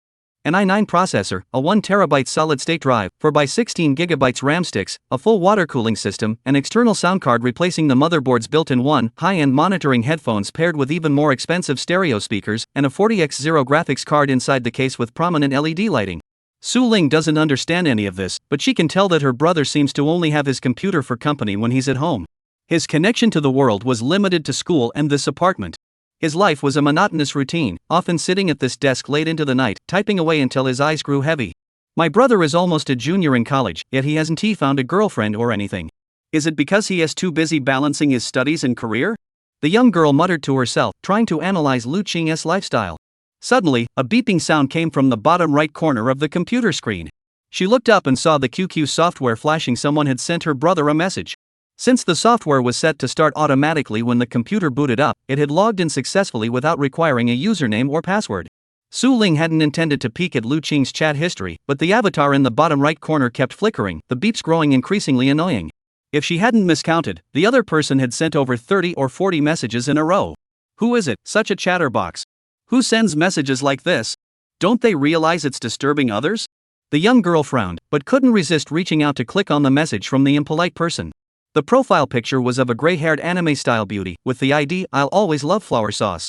Her brother had labeled her as collaborating artist, Rubia, and her profile listed her gender as male and age as 38. Ugh. At first glance, she finally understood why the chat window had been buzzing non-stop. Because the other person had sent Lu Qing over 50 high-resolution images, and almost all of them were explicit content, with the majority being anime-style photos related to maids. Boss, did you see? This is the latest maid character design collection I've gathered from all over the internet for you. All carefully selected and curated by me. Ha, I even went out of my way to download them from Shelwan Now for you. How about it, isn't that considerate enough? Su Ling didn't respond, but out of curiosity, she clicked on the compressed file the other person had sent. Wow, this was no joke. Inside were hundreds of images and over a dozen videos, all neatly categorized and organized. The videos covered everything from anime clips, movie scenes, Japanese drama segments, to all related to maid outfits, making it highly addictive. What is worth noting is that among all these images, more than half of the character art featured a 2D anime girl who looked exactly like the perverted artist's avatar. Long straight gray hair, a chest-hugging sweater, a midriff-bearing hot pants, and knee-high black stockings. The only difference is that this character design is posed in various positions and depicted through different angles and settings. Ugh. The girl clicked her tongue, realizing that her brother's collaborator was a perverted old man who liked to steal images. This individual is well aware of her brother's preferences and occasionally shares explicit images with him to expand his reference library. Thinking about it, with so many collections, if someone didn't regularly update them, it would be impossible to collect everything on one's own. After all, the volume is too massive, and one person's energy is limited. Now that she saw someone constantly inputting materials, the girl was even more certain of one thing. It seems my brother's obsession with maid outfits has reached an irreparable level. He claimed readers were raising money to buy them for him, but now I think that was probably a lie. He must have bought them himself. Su Ling pouted slightly, closed the chat window, and returned to her seat to analyze the situation calmly. After about half a moment, she suddenly had an idea and stood up facing the wardrobe. That's it. Since my brother loves maids so much, I should secretly try on that dress. He probably won't get angry, right? Chapter 10, The Female Bodhisattva. At the same time, in the student dormitory of Tianhai City Art University. This was a 4-person dormitory with a balcony and air conditioning. Each bed had a computer desk, wardrobe, shoe cabinet, and bookshelf, making the conditions fairly decent. Lu Qing, who had just finished lunch, sat in his chair, looking at the message that had just been sent to his phone. At that moment, the other 2 roommates hadn't returned yet, and aside from him and Wenlu, there was no one else in the room. Since the mobile version of the app and the PC version could be logged in simultaneously, he was unaware that his younger sister was watching his chat history with Rubia in real time. He replied to Rubia as usual. Great. The quality of the images you shared with me is getting better and better. I was right to ask you to illustrate the next book. Rubia, I told you so. Boss, you have to trust my eye for this. This way, we'll have better chemistry when we work together in the future. In my opinion, it won't be long before you create a bestseller. I'll take your word for it. But you should know that I've never doubted your taste. After all, on CC, you're the professional. Lu Qing praised the book illustrator. The two continued their mutual praise for a few rounds before he began to carefully study the reference images. Speaking of which, the process of meeting Luo Bia was quite interesting. He was someone Lu Qing met on the first platform. At the time, Lu Qing needed to create character designs for the female lead of his new book and planned to use them as cover art. Unfortunately, he didn't know any reliable illustrators, so he had to settle for hiring someone randomly on Taobao and paying for the artwork. He chose the store with the highest sales, but he knew that such stores often listed dozens or even hundreds of artists under their name. If he didn't specify an artist, the order might not be assigned to anyone, and he wouldn't be able to communicate directly with the artist, only through the store to convey his ideas. This was not a situation he enjoyed. Based on this, he wanted to find a way to directly obtain the artist's contact information. This way, he could avoid middlemen taking a cut, communicate his requirements directly, and the artists would also feel more comfortable, earning double the money. Later, by reading other buyers' reviews, he set his sights on Rubia. The reason was simple: Luo Bia's finished artwork was too explicit, and it perfectly aligned with his personal aesthetic preferences. To put it simply, all the female characters in his works have pure, innocent faces, but they all have incredibly large breasts, and he wouldn't even bother drawing them if their cup size was below H. This directly led to his reputation being mixed, with reviews like this frequently appearing in the Taobao store. This artist is toxic. I clearly asked for a cute, energetic loli, but he drew me a milk cow? What kind of loli has that kind of scale? RNM, refund. I write fantasy. I asked for a holy maiden as the main character, but he designed the character as a vulgar nun who could bury someone alive. Damn it, as expected, the artwork was too explicit, so it didn't even pass the cover review. What a waste of time. Really? I ordered a human princess, and guess what? He drew her as a human succubus. Me too. I just want to ask, Rubia, can you even draw? Whereas the cat girl design with big boobs? I'm so drunk. Such insults filled half a page, nearly drowning out the reviews of other artists. However, to be fair, Lu Qing read through the entire thread and still felt that this artist had a unique style. Apart from her obsession with drawing huge breasts, Rubia had few flaws. Her color palette, perspective, and details were all executed with precision, and she even managed to incorporate the background scenes seamlessly. The reason it's incidentally is because artists generally don't include backgrounds with character illustrations, as backgrounds are difficult to draw and require a lot of time and effort. Few are willing to do it for free, and it usually requires extra payment. However, whenever a client requests Luo Bia, he includes a complimentary scene in the final artwork to enhance the composition. For example, the giant woman is depicted against a candy house, the nun stands before a dark church, the princess is surrounded by a castle, and the cat girl is set against a primordial forest. Lu Qing noticed this and concluded that this artist was definitely talented, so he proactively requested him through the merchant. At the time, Rubia, who had received a lot of negative reviews, was rarely getting orders. Seeing that a customer had specifically requested him, he was overjoyed and wanted to give his best to show the boss his skills. Lu Qing knew her preferences, so after outlining his requirements, he indirectly added to the shop owner, have her draw the most extreme version possible. Luo Bia pondered the instruction for a long time, but in the end, for the sake of earning money, she made a compromise and decided to complete the character design with an E-cup as the lower limit. After all, she really couldn't draw anything smaller than that. Thus, their first collaboration was successfully completed. After Rubia sent the finished artwork via email, Lu Qing replied with a message. I am very satisfied with your technique. I believe no one understands how to depict sexual tension better than you. If you are interested in continuing our collaboration in the future, feel free to add me on WeChat, XXXX. I look forward to hearing from you. This was the only method Lu Qing had figured out to contact the artist directly without going through the store, namely leaving a message via email. He knew that artists took orders like tasks, completing one order and sending the finished product via email attachment to the client before moving on to the next order, repeating the process. In other words, artists actually have customers' email addresses, but due to the shop's rules, they dare not add customers' contact information privately. If reported, they could face penalties ranging from deductions to termination of their contract. However, these restrictions are no obstacle for Rubia, who has already ruined her reputation. With no more orders coming in and people starving, what's wrong with adding a customer who appreciates their work and taking a little extra? Is that too much? Sure enough, shortly after Lu Qing sent the email, Luo Yuba hurriedly sent a friend request. Boss. You're the only person who's complimented my art in the past year. The last time I was complimented was ages ago. This was his opening line, though it was meaningless. It also made Lu Qing aware of his desperate situation. Lu Qing didn't say much. He immediately assigned him 5 jobs: the female lead's illustrations for the previous book, the female supporting character's character design, the ending CG, and key scene requirements. This left Luo Bia speechless but also made him a fortune, and he decided to follow the boss loyally, completing any jobs he assigned first. Their relationship was thus established. Hey boss, when are you going to start your next book? My big paintbrush is dying to get started. We're all waiting for you to give us the order. Ha ha ha.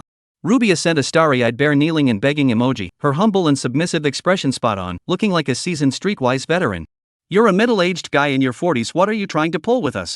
Cut it out. Lu Qing gave her a disapproving look, feeling uncomfortable with the occasional sarcastic tone this guy used.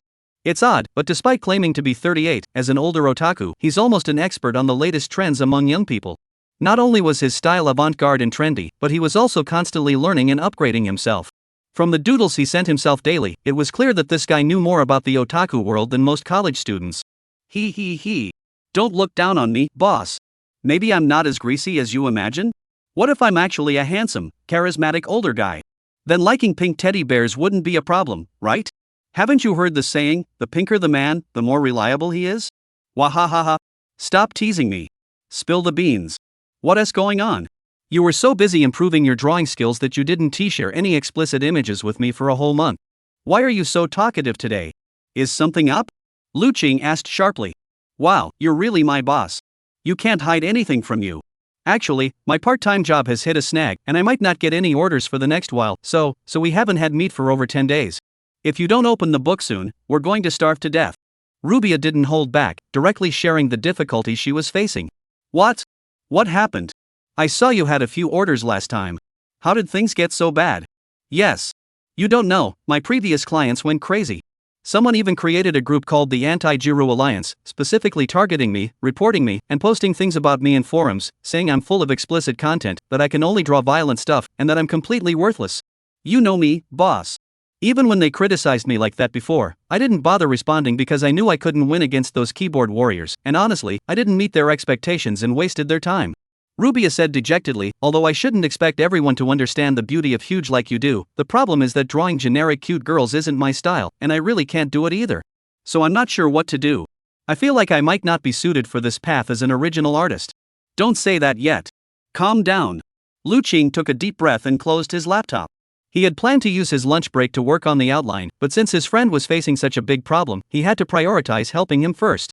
At least he could comfort him otherwise. Finding another talented artist who was a good fit would be difficult in the future. Rubia, listen to me.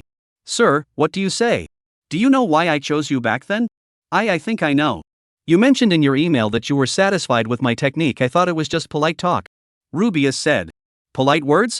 If it was just polite words, why didn't I go find someone else instead of just leaving you a message? Lu Qing continued typing. Actually, what I wanted to tell you was that every chapter of your illustrations left me in awe. To be specific, it was a sense of comfort and stability that others couldn't replicate. You have a unique style, and it's entirely original. You possess ample creativity and stand out from the crowd. Luobia, I don't care if you're 38 or 58, or if you're willing to listen to a college student like me talking to you from the perspective of someone who's been there. All you need to know is that, in my eyes, you're an exceptionally talented artist.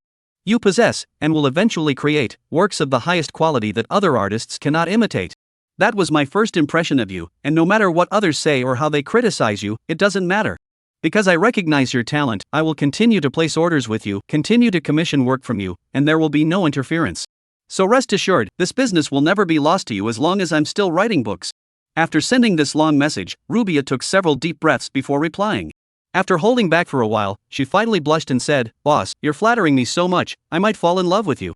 Would you mind accepting the wholehearted love of a middle-aged man? Get lost." Seeing him regain his lively, mischievous expression, Lu Qing finally felt a little relieved. He knew that all Luobia needed was a word of affirmation. As long as someone still supported him, he would keep moving forward, driven by that momentum, fearless of the darkness. However, the issue of survival remained urgent and unresolved.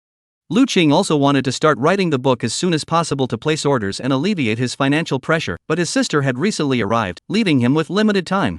He would inevitably have to prioritize caring for her, which would inevitably delay the progress of outlining the book. Thinking of this, he could only continue. Alright, Rubia, please wait a little longer. I haven't finalized the theme for my new book yet, and I haven't found a suitable character prototype for the female lead either. I originally wanted to write a modern romance novel, but I'm stuck on the character development, so. His message had only been sent a few seconds earlier when Rubia's side showed the other party is typing again. Lu Qing stared at his phone screen, watching him edit, delete, and re-edit, wondering what he was up to. After 5 or 6 minutes, Luobia suddenly sent over an image. Boss, take a look at this girl. Would she work as the female lead's character prototype for the novel? Ha! Lu Qing curiously tapped on the photo and zoomed in. To his surprise, the image Luobia had sent wasn't a 2D anime character, but a real-life photo. In the photo, a stunning girl with long straight black hair, wearing a gray crop sweater, a waist-bearing hot pants, and knee-high black stockings, was giving the camera a V sign, though her face was not visible. Holy crap, what kind of figure is that? Even Lu Qing, who had seen it all, was speechless at the sight of the exaggerated bust size, which was as big as a large balloon. He hadn't seen a cow before, but a woman with a slim waist, delicate arms, and legs with just the right amount of curves, all accentuated by black stockings that gave her a comic book-like appearance. He had truly never seen anything like it before. This must be a G. Hee, right? You think it's big too, don't you? Aha! I'll tell you, this photo isn't photoshopped. Rubia seemed quite satisfied with his reaction. It looks like the boss finally gets my taste. I'm so relieved. Wait, who is this? She looks so familiar. Where did you steal this photo from? Lu Qing rarely felt the urge to explore, but he thought that if he wrote the girl in this picture into a novel, it would definitely be very compelling. Luobia hesitantly sent an explanation. Oh, it's just a random girl I followed on Weibo. I've been into her lately. If you want to see more, I can send you her link, and you can follow her too. Alright, send it over quickly. Lu Qing had never followed any female deities before, as he believed that anything that could only be seen but not touched was intangible and unrealistic. But for some reason, Luobia's recommendation gave him a sense of familiarity, and he wanted to investigate further. Soon, the other person sent a link, which led directly to Blue Bird. Clicking on it, he landed on the homepage of a female influencer with the ID Sugarflower. The page was filled with the female deity's ultra-high-quality selfies, covering almost every anime and game character cosplay imaginable. The accuracy was nearly 100%, and some even surpassed the originals, achieving a breaking the fourth wall effect. The comments below were filled with enthusiastic praise and adoration from her otaku fans, but unfortunately, the female influencer didn't respond to any of them. Of course, none of her photos show her face. This is amazing. Lu Qing unconsciously moved his fingers and clicked follow. However, he had no idea at the time that the 183,999th follow he had just clicked would one day become one of the most regrettable moments in his memories. Chapter 11, The School Beauty Queen Obsessed with Online Novels. Click. Yang Zai, have you finished today's bandit-style char siu rice? It's so terrible, isn't it? The stuff they make in the school cafeteria just looks decent, but it's completely inedible. How dare they sell it for 28 yuan a bowl? Why don't they just rob people instead? I think it's okay, Liga. Maybe you're just used to eating fancy food, so you can't appreciate the cafeteria food. If you ask me, I could eat braised chicken every day for half a year. Damn, you're so lucky. As the door opened, the voices of two boys drifted into the dormitory. Oh, isn't this my little Qing? A rare guest. Why are you back in the dorm today? Missing your brothers, huh? Seeing an extra person in the room, the guy with the exaggerated voice and the flowery shirt hurried over a few steps, came to the back of Lu Qing's chair, and gave a sly smile. This guy was tall and tough-looking, his roommate across the hall, named Li Mingshi. He came from Harbin in the north and was a genuine second-generation rich kid. His father was a real estate developer at Mingshi Real Estate and had a certain reputation in the industry. Due to his wealthy background, Li Mingshi had always been arrogant since his first day on campus. Whether it was during classes or when interacting with classmates, he would subtly exude an air of nouveau riche. Ambi's smirk made me uneasy. Lu Qing put down his phone and glanced casually behind him.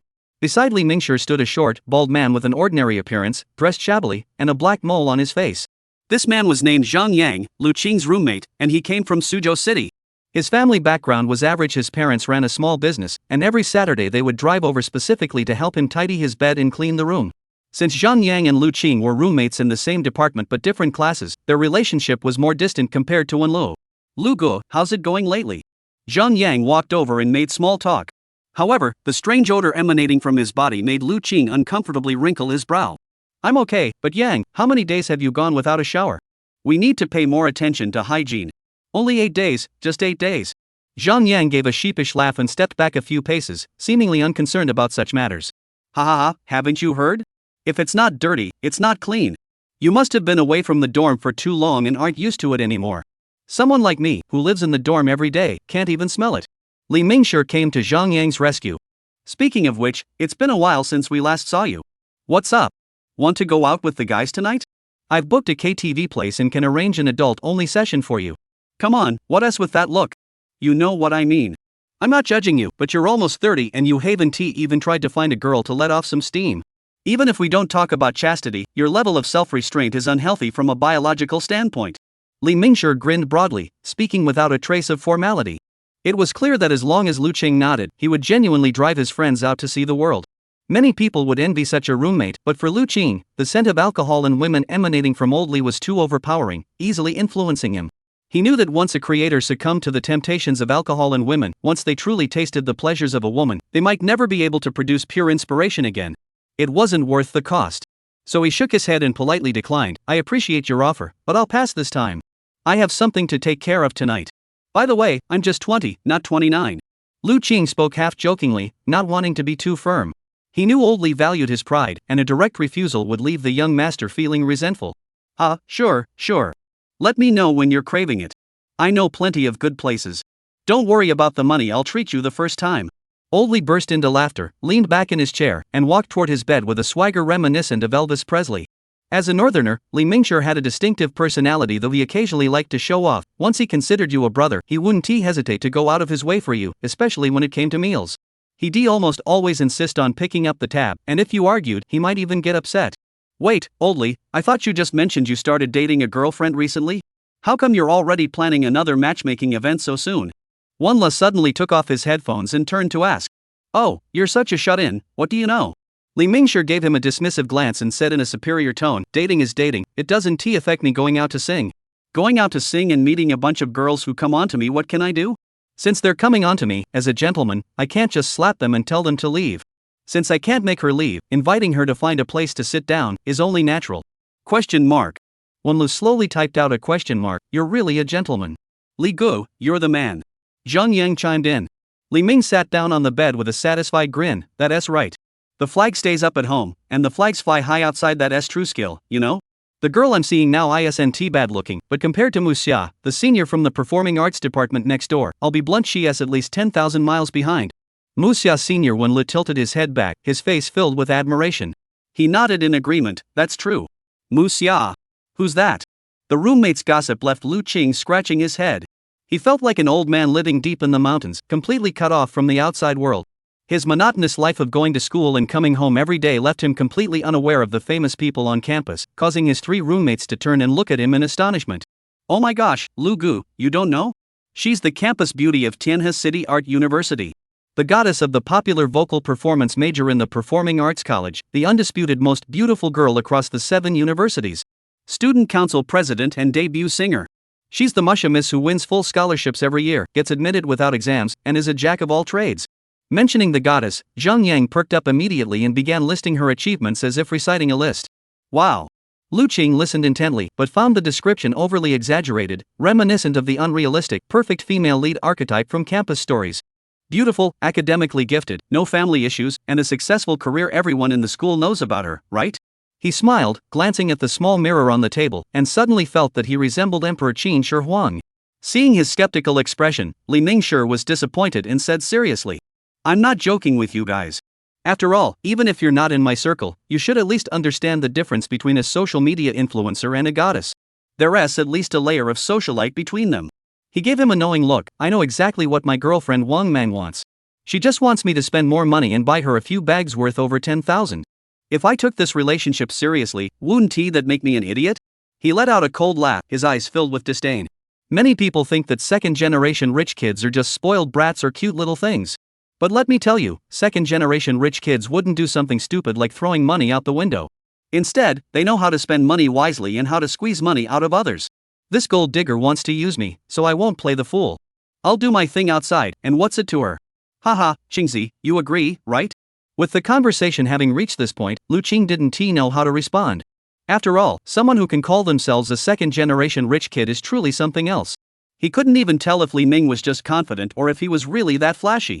I'm not one to judge such matters. Just don't get the short end of the stick. The values of the second generation are different from those of ordinary people. After all, their upbringing and the conditions their families provide are different. If people raised like that end up no different from ordinary folks, that would be a miracle.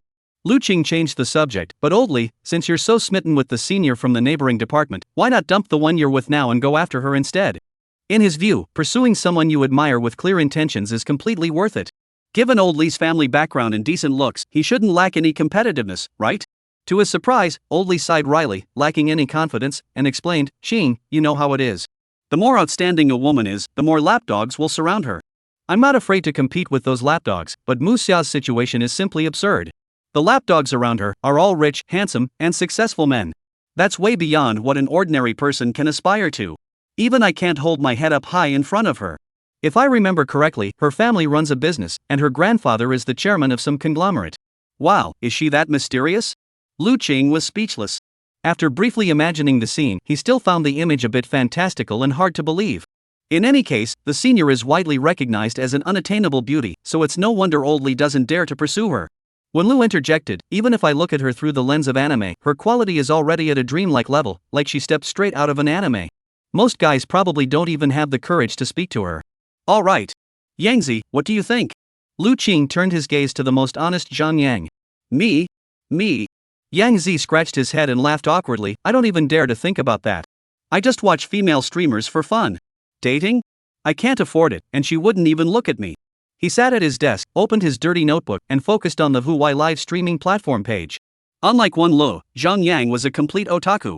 He loved watching live streams during his free time after school, and all he watched were MCs rapping, beautiful women dancing, people using voice filters to act cute, and high-definition faces competing in battles. As Wen Lo put it, it's trashy and vulgar, the kind of stuff beggars watch. However, Zhang Yang didn't care and often joked, I'm a country bumpkin, I just love this stuff. So in the dormitory, there are often such confrontational exchanges. Can you turn down the volume of that female streamer? At least put on headphones, right? Are you serious about playing it out loud? Oh, Wengu, what's the point of watching those flat-chested women every day? I can recommend some real female streamers to you. You're crazy. Real female streamers are all borderline porn stars. You can tell from their faces. Many of them started as prostitutes and now work part-time as streamers to find an older man to marry. Don't you know that? With my high standards, how could I watch that? But aren't there real people behind the paper cutouts? What is it called again? Zhong what? The middle person. Haha, right, the middle person. See, I understand a bit more. In my opinion, you're just a faceless sleazebag streaming live. What's the difference between that and what I'm watching? The 2D world is the 2D world, and the 3D world is the 3D world. How can they be the same? Enough, Zhang Yang, don't blame me for not warning you. If you ever compare that female streamer to me again, watch out, I'll beat you up. Alright, I'm sorry, Wengu. You're so noble, and I'm just a lowly dog. I love looking at beautiful legs. Lu Qing had heard similar debates so many times that his ears were sore, but it also gave him a glimpse into the diversity of the human species. So, in the dormitory, he summarized that Wen Li's views were always the most lofty, Old Li's views were always the most realistic, and Zhang Yang's views were the most down-to-earth. The three roommates had three different perspectives, but when it came to the senior female student they surprisingly agreed unanimously, all deeming her beyond the reach of ordinary people. Alright. With the gossip concluded, Lu Qing shrugged, turned his seat around, opened the endpoint platform on his laptop, and decided to use the remaining lunch break to check the rankings. At the entrance of Tianhe City Art Academy, a black Rolls-Royce was parked directly in front of the school's name engraved on the stone, its doors tightly closed. Through the tinted windows, a driver wearing white gloves spoke respectfully to someone behind him. Miss, there are only 7 minutes and 30 seconds left before class starts. You should be walking to room 301 in the design building now, not still hiding in the car. If anyone were nearby, they would be surprised to discover that the driver, who looked so serious, was actually a woman and she appeared to be under 24, extremely young. Oh, Gaoshan, you don't have to be so strict when it's just the two of us. There are only 3 more pages left in this chapter. I'll run over there later. From the backseat, a tall girl wearing an art school uniform smiled sweetly. It could be seen that her uniform was different from the other girls at the university. Although it was the standard knit sweater and checkered skirt, her jacket had a blue pin representing her position as student council president, exquisitely crafted. She had her hair styled in a neat, waist-length style, with a subtle, youthful makeup look. Her features were so striking and well-defined that from a distance, she could easily be mistaken for a celebrity filming a scene on campus. Miss, I don't mean to pry, but you seem to be very obsessed lately. CG Gaoban spoke with concern. If it were a classic novel or a skill-enhancing textbook, that would be fine. But if I'm not mistaken, what you're reading is probably online fiction, right? Ah, you're right. There are actually some well-written articles online. Yes, that's an accurate way to describe them. The beautiful girl nervously tucked her phone back into her skirt pocket, wearing an innocent expression. Sigh. Miss, please don't forget, you're the daughter of the Mu family, a rising star from the mainland. With your status, reading such things. If the old master finds out, he'll be furious. This makes it very difficult for me. CG turned to look at her, looking somewhat troubled. That's why I chose to read it in the Kargao-ban. You're so kind, you wouldn't betray me, would you? You wouldn't betray me, right? The young miss leaned in close with a playful voice, and the sudden burst of beauty caused CG Galpan's pupils to contract. It felt as though something had struck her heart, sending ripples outward. After a moment, she turned her head away with a complicated expression, sighing helplessly, alright, you're impossible. Hee hee, I knew you'd tolerate my whims without question. Mu Xia smiled triumphantly, licking her full, moist lips, and in a tone as if she were commenting on the nice weather, whispered, so, the fact that I secretly swiped my card to give him a Silver Alliance gift, you'll definitely keep it a secret for me too, right? Question mark. Chapter 12, 3 seconds to win you over with looks. The afternoon class was market research, and Lu Qing arrived 5 minutes early at the design building classroom to prepare for class. Since it was an elective course, when Lu and the others didn't choose it, leaving only himself to go out every Friday afternoon. The classroom was already filled with students. Glancing around, he noticed that the girl who had been sitting behind him in the morning had also chosen the same course. At that moment, she was sitting in her usual spot, staring at her phone with a sleepy expression. Lu Qing thought for a moment and decided to sit in the same row. After all, the second to last row had already been taken, and the remaining seats were all closer to the front, which he didn't like. He walked over and politely asked, "Excuse me, is this seat taken?" The girl was busy watching a dance video and was clearly annoyed by the interruption. She looked up with a displeased expression, about to say, "Can you move somewhere else?" But upon realizing it was Lu Qing, she paused mid-sentence, forcing herself to stop the words from coming out, and quickly changed her tone to, "Sure, go ahead." After speaking, she turned her head away, no longer bothering to acknowledge him. Lu Qing just wanted a seat, so he didn't care about her attitude. After sitting down, he took out his book and also opened his phone, deciding to check his author's backend for any messages during the few minutes before class. Writer's Assistant, abbreviated as WA, is a custom-made backend program developed by Zhongdian Chinese Network for authors. Unlike the Reader's Client app, whenever someone tips, votes, comments, or bookmarks an author's work, the author receives a notification in the backend in real time, which is extremely convenient. Not only that, but various reports, feedback, and system notifications are also pushed to the backend. As a result, Lu Qing developed an obsession during the writing process. He had to check the writer assistant every few hours to see if there were any comments or if anyone was insulting him. If there were, he would immediately respond with insults and block them. The number of people looking for new books is increasing. Due to not starting a new project for too long, the comments section of the old books has also become chaotic. There are too many haters, and I have no time to deal with them. He was well aware that insults, abuse, and personal attacks were an inevitable and major challenge that authors had to confront head-on.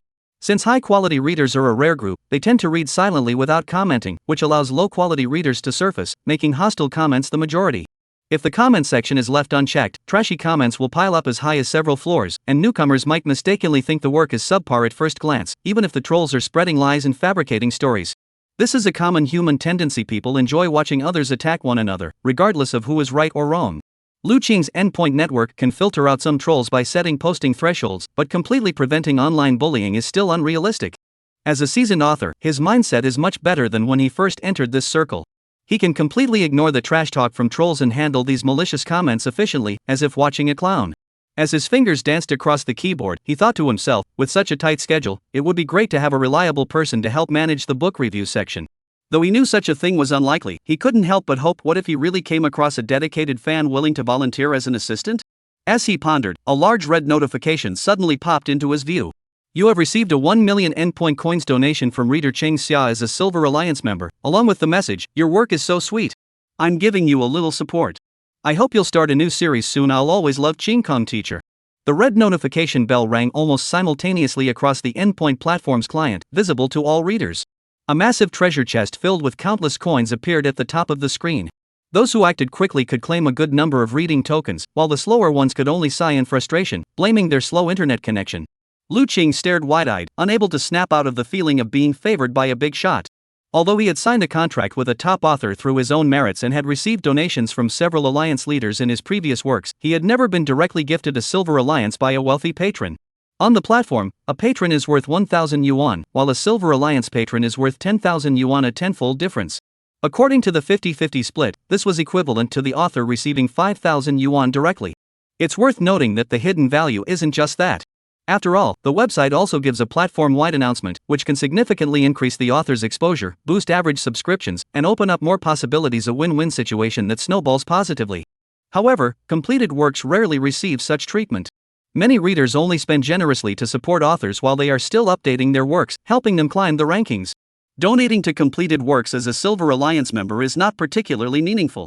Unless the recipient doesn't care about the money. That's so mysterious. A new top-ranked reader appeared out of nowhere, and judging by their profile, they're a female reader. Lu Qing scratched his head in confusion. I'm a writer specializing in male-oriented maid stories. How could I possibly have female readers? Is this even possible? Does this make any sense? Look at that guy. No, that woman SID, Xing Xia, it definitely sounds like a girl's name, with a strong female-oriented vibe. Moreover, all the books she had previously read were set to private, and the only work she had ever tipped was this one. I really have no idea what's going on. Lu Qing pondered for a moment and decided to check the Alliance Leader Group. The so-called Alliance Leader Group refers to a high-tier VIP group where fans who have donated to the Alliance Leader can join, with a minimum spending requirement of 1,000 yuan per person. There were around 17 or 18 people in the group, all of whom were Lu Qing's die-hard fans. They were highly active, well-mannered, and never caused any trouble for Lu Qing, unlike the elementary school students in the regular group who loved to discuss politics and current events. Some Alliance leaders were even more protective. Whenever Lu Qing was attacked by haters, they would immediately form a group to defend their favorite author. Currently, the group has 99 unread messages. Guys, did you see? A new big brother is coming. Group member +1. Are you blind? That's the big sister. We should call her big sister. No, we should call her rich sister. I'm so touched. Our Qingkong teacher finally has his own silver tier fan. Will he update 100 extra chapters because of this? If that happens, I'll chip in too. Let's pool our money and beg him to write 100,000 more words. It's a surefire profit. The bustling Alliance Leader Group was filled with laughter and anticipation for the arrival of the top-ranked player. However, despite the Alliance Leader Group number being clearly listed on the book's introduction page, after making such a large donation, the donor vanished without a trace, neither joining the group nor making any further moves. Lu Qing pondered silently, thinking to himself, sis is indeed sis. She probably doesn't bother joining the group to chat. She's truly different. But regardless, since she had spent money, he should at least show some gratitude. He opened the page, found Xing Xia's comments section, and replied below, "Thank you so much for your support. I never imagined my work could be liked by female readers. I'm both surprised and a bit worried, and I'll work even harder on the next one. In any case, I'll keep striving." He left the comment using his author account, so if the other person wanted to find him again, they could click on his avatar to send a private message. This also served as a way to proactively leave his contact information. After finishing these tasks, he put away his phone and prepared to start the lecture. At that moment, the lecturer for the market research class had already taken the stage and placed the lesson plan in front of him. Students. As soon as the bell rang, the teacher announced, "Our market research course has reached the midterm stage. For the next class, I require everyone to attend the lesson off campus. The point is at number 78 Chengkai Ancient Alley in the city center." What? At this, the students' previously scattered attention was suddenly drawn back. The female teacher smiled and continued, "You may form groups to complete the assignment. The task is to visit any company, interview their staff, and learn how the company conducts market research for its products. Of course, during the interview, all students must record the on-site footage and the interview content to ensure the authenticity and validity of the assignment. This assignment will be combined with subsequent presentations and the final written exam to determine your final grade. In other words, you only have 1 week to select group members and prepare for the interview and presentation. Otherwise, you won't have enough time to complete it." What? Hearing such a daunting assignment, whispers filled the classroom. Oh my gosh, group assignments are the worst. If we can't find a reliable group leader, we're doomed. Plus, going out to interview company employees is so embarrassing. There's no way I'm doing that. Yeah. For introverts like us, facing real-world people is torture. I'm curious how we'll divide the tasks. Who contacts the company? Who conducts the interviews? Who gives the presentation? Who records it? Who edits it? Who summarizes it? Who can ensure everyone's workload is fair? Let's face it, every group will have freeloaders. If the group leader has to handle the interviews, I'm definitely not doing it. It was clear that everyone felt overwhelmed and helpless about the assignment the teacher had assigned. However, in university, there are always those who stand out, their attitudes completely opposite to the average students. For example, the highly efficient overachievers, watching everyone else flounder, might even smile smugly. I bet you'll all be begging me to be your group leader next. When it comes to public speaking and making PowerPoint presentations, no one has more experience than me. This is a great opportunity to impress the girls. Or the second-generation students with privileged backgrounds who remain unfazed. Need to contact a company? My dad's company is in the suburbs of Tianhai. I can get him to arrange an interview with just one call. If you don't want to bother, just come find me to be your boss. For example, a tech-savvy individual with diverse interests who happens to be indispensable in this course. I've been into anime photography for a while, so I have the equipment to record the event. Editing is also no problem. If any group needs help, just come find me. For a moment, the classroom was filled with a cutthroat atmosphere. Some students were poaching others, some were forming small groups, and others were isolated, with no one willing to include them in their plans. Lu Qing was different. He was an outsider who operated on a different level. He always worked alone and preferred to complete assignments independently. Rather than teaming up with those guys, I'd rather handle everything on my own. That way, the effort and reward are directly proportional, and working for myself won't feel unfulfilling or exhausting. His reclusive nature forged a legendary life. In the past, the first page of Lu Qing's presentation reports always read, Data, Lu Qing, Copywriting, Lu Qing, PowerPoint, Lu Qing, Presenter, Lu Qing. A true jack of all trades. As a result, everyone knew he didn't want to work with others, so no one bothered to approach him. Time ticked away, and the mentor on stage smiled as he watched everyone below scramble to form groups for a spot, each putting in their best effort. Until the classroom had quietly formed 8 large teams, and the noise gradually died down.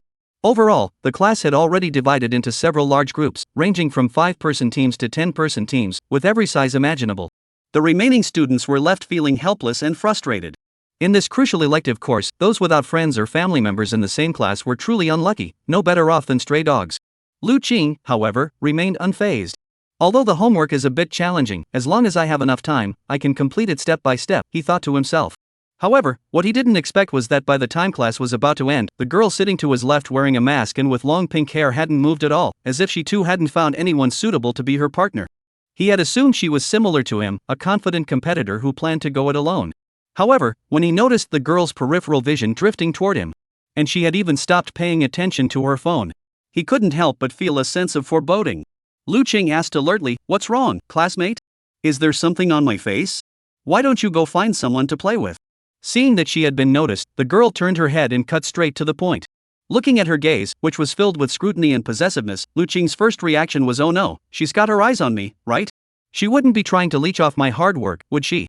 However, before confirming anything, he didn't want to jump to conclusions. He simply replied calmly, "I'm used to working alone. It's more convenient." "Work alone? Can you finish all the tasks the teacher assigned?" A hint of doubt flashed in the girl's eyes. "Of course. I can't say how well I'll do, but completing the entire process is no problem." Lu Qing was confident in his ability. "Oh, I see." She studied him again, and could tell he wasn't exaggerating. Then, suddenly changing the subject, she asked, "Would you mind having an extra member in the group just for show?" "Ha!" Lu Qing thought to himself, "I knew it," and couldn't help but admire his own foresight. He didn't refuse immediately but asked in return, "Why? What can you offer me?" Facing the girl's initiative, he switched to rational mode. He didn't want to be anyone's tool, especially not a stranger. They were merely classmates who had chosen the same course, not even from the same department, and he hadn't even noticed her existence before today. He didn't want to casually date a girl in college, nor did he want to deliberately bring a girl along to show off how great he was. After calmly analyzing the situation, he concluded that there was no reason for him to accept her request. "However," she explained, "I've been too busy and have already missed 4 classes. If I miss one more, I'll fail the course. Unfortunately, I don't have many friends at this school and always act alone. I know that I can't handle all this on my own. If I don't have someone reliable to help me, I'll definitely fail. So, if you're willing to help me."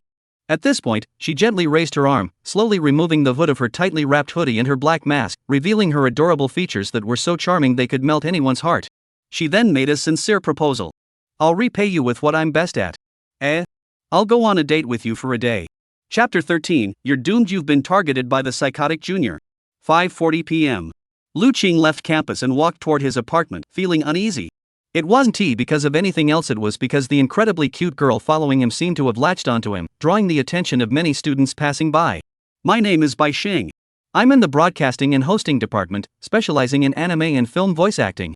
Although I'm a freshman, a year younger than you, our elective courses are mostly the same." She introduced herself seriously, her sweet and clear voice sounding as though it had been meticulously polished, even the pitch seemed carefully designed. Is this what a professional student sounds like? Could she be a part-time voice actor? Lu Qing thought to himself. "So, why have you been following me?" "No, I was just going home." Our routes seem to be the same, is that okay? Bai Xing blinked innocently, took a few small steps to catch up, and walked beside him. Lu Qing glanced at her out of the corner of his eye, feeling a bit of pressure. To be fair, Bai Xing had a highly distinctive appearance: black and pink outfit, dyed hair, a Japanese-style makeup look, and cute nail art. She carried a soft, fluffy shoulder bag, exuding a strong sense of youthfulness. Especially when she took off her mask, her underground idol-level beauty caused the surrounding people to turn their heads almost 100% of the time. It's easy to imagine that if his good friend Wen Lo were there, he'd exclaim, "This is exactly the ultimate cute anime-style girlfriend I've been dreaming of." Unfortunately, this delicate, porcelain doll-like girl is currently following me like a possessed being, refusing to let go. Stop it, I've already told you. I'm used to being alone. Even if you offer such a reward, it holds no appeal for me. Lu Qing frowned and quickened his pace. Ah. You're so stubborn. Are you saying I'm not cute enough? Bai Xing looked as though she had been struck by a blow, pitifully reaching out her small hand to grab his sleeve. Clearly, this was a risky move. To outsiders, they looked like a couple in a petty argument, with the woman feeling wronged and pleading for forgiveness, while the man turned away with a cold expression, showing no regard for her. What was even more absurd was that Bai Xing was naturally blessed with an angelic, innocent face and was exceptionally skilled at acting. She sniffled, her tearful expression melting the hearts of those around her. Even Lu Qing, the man involved, couldn't bring himself to harshly push her away and walk off. Holy crap, am I seeing this right? That super cute girl over there seems to be being scolded by her boyfriend in a submissive manner. Yeah. She's so stunning. Her face is flawless, her legs are long and straight, and she's wearing black stockings. Such a high-quality girl, how could anyone bear to treat her like that? By the way, which department is she in? I've never heard of her before. Regardless of anything else, just based on her looks and aura, she'd definitely stand out on the campus grounds. If only I could take her home. Bro, snap out of it. The surrounding whispers had already provided the answer. It was obvious that Bai Xing's looks completely outshone ordinary female college students. Any guy with decent taste wouldn't be able to resist her charm. Let go, or people will think there is something between us. Lu Qing sensed the danger and reluctantly stopped, speaking up to stop them. No. If you don't agree, I'll sit here crying and say you have another girlfriend outside, that you'll abandon me after we've had our way with me, and make you look like a fool. Bai Xing raised her little face and spoke those heartless words with a pitiful expression. What? Are you trying to frame me? No, I'm just angry. I don't know why you're not satisfied with me. She pursed her lips tightly, looking genuinely hurt. By all accounts, with her looks, she should have been the center of attention, pampered and adored by everyone since childhood. A casual remark would draw a crowd of otaku fawning over her, and she'd never have a care in the world. Such a person would be surrounded by flattery and praise, so much so that she'd grown tired of it all. Now, the young girl had been blatantly ignored by Lu Qing, even after she had offered to compensate him for the date she had initiated. This is a more brutal blow than failing a class. He clearly took me on board, yet he acts as if he's not the least bit interested in me, not even bothering to pay attention to me. This won't do. Before he notices anything unusual, I must make him fall head over heels for me, making him completely unable to live without me. In the end, I'll tell him that I am the real Rina from Star Moon, the very person behind Rina-chan. I will make him bow down at my feet, and I will conquer him. Standing tall, yet still appearing pitiful, as if she had been badly mistreated. Lu Qing, don't avoid me. Answer me quickly. Am I not cute? I want to hear you say it yourself. Well, not exactly. Under duress, he spoke the truth. Then why won't you go on a date with me? What's wrong with me? Tell me, and I'll change. I can become whatever you want me to be. The girl portrayed her humble demeanor so convincingly that even nearby boys couldn't bear to watch. Some were already itching to step in and teach her boyfriend a lesson. Wait, do you have to choose me specifically? Can't another group accommodate someone as great as you?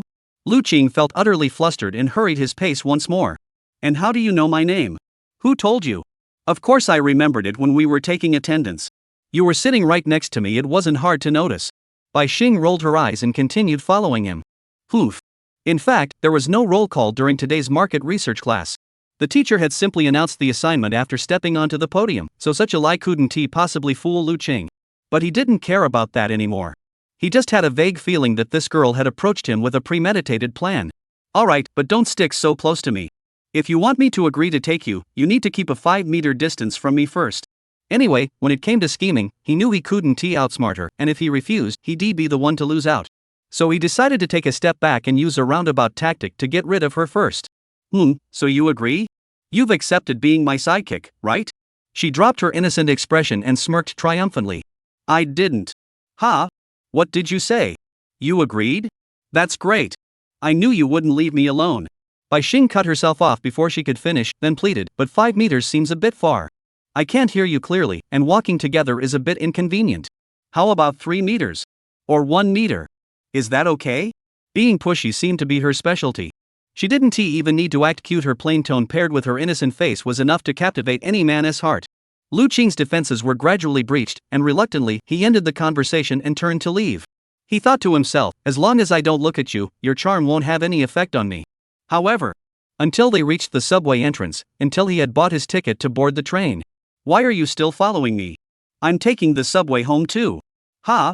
I'm also renting a place outside. I don't live in the dormitory, she said matter-of-factly. Alright, that's fine. Lu Qing naively believed her lie, thinking he'd finally be rid of her after just a few stops. However, this naive notion lasted only until they got off the bus. Why are you getting off here too? I rent an apartment nearby. Wait, we've already walked this far out of the station. Why are you still following me? I'm going this way too. No, why do you have a community card for Tianhe Platinum Apartments? He. How did you end up in the same building as me? Because I live in Building C, Unit 1902. Chapter 14, Sister and Neighbor, Fierce Battle. Brother, who are you talking to? Just as Lu Qing walked up to the apartment door and placed his hand on the doorknob. Click. The door opened from the inside. The sudden turn of events startled him slightly, and to his right, Bai Xing, who had already opened her door, gave a mischievous smile, said, "You're always welcome to come over to my place to play," then stuck out her tongue and slipped inside. Lu Qing was left standing there, confused and at a loss, caught in an awkward situation where he was being stared at by his younger sister. Nothing, I just happened to run into a neighbor who was coming up the stairs. We just chatted for a bit. Feeling Su Ling's suspicious gaze, he gave a half-hearted excuse, then pulled his eyes away from the neighboring house, walked inside, and closed the door. To be honest, he still hadn't come to terms with this bizarre reality. This apartment had been rented for 2 whole years, and he and Bai Xing had the same schedule for school and after-school activities, yet he had never noticed that his neighbor was such an extraordinary voice actress. Now, getting rid of her seemed impossible. If Bai Xing wanted to target him, she wouldn't need anything else. Just follow the same pattern from earlier, knock on his door, and say some strange things to his sister. His image as an older brother would be completely ruined. With her acting skills, pulling off something like that would be a piece of cake. What did I do to deserve such a little tyrant? Ugh. Lu Qing muttered under his breath as he took off his shoes and entered the house, sighing. When he looked up again, he realized that his sister was wearing. It seemed to be the high-end custom-made outfit from his own closet. Su Ling, you? As he watched the maid's outfit come to life, he reflexively widened his eyes and carefully admired the scene before him. The lotus-white long skirt finally showcased its true beauty, with the pure white apron contrasting against the inner black lining, perfectly highlighting the mysterious depth of Western-inspired design.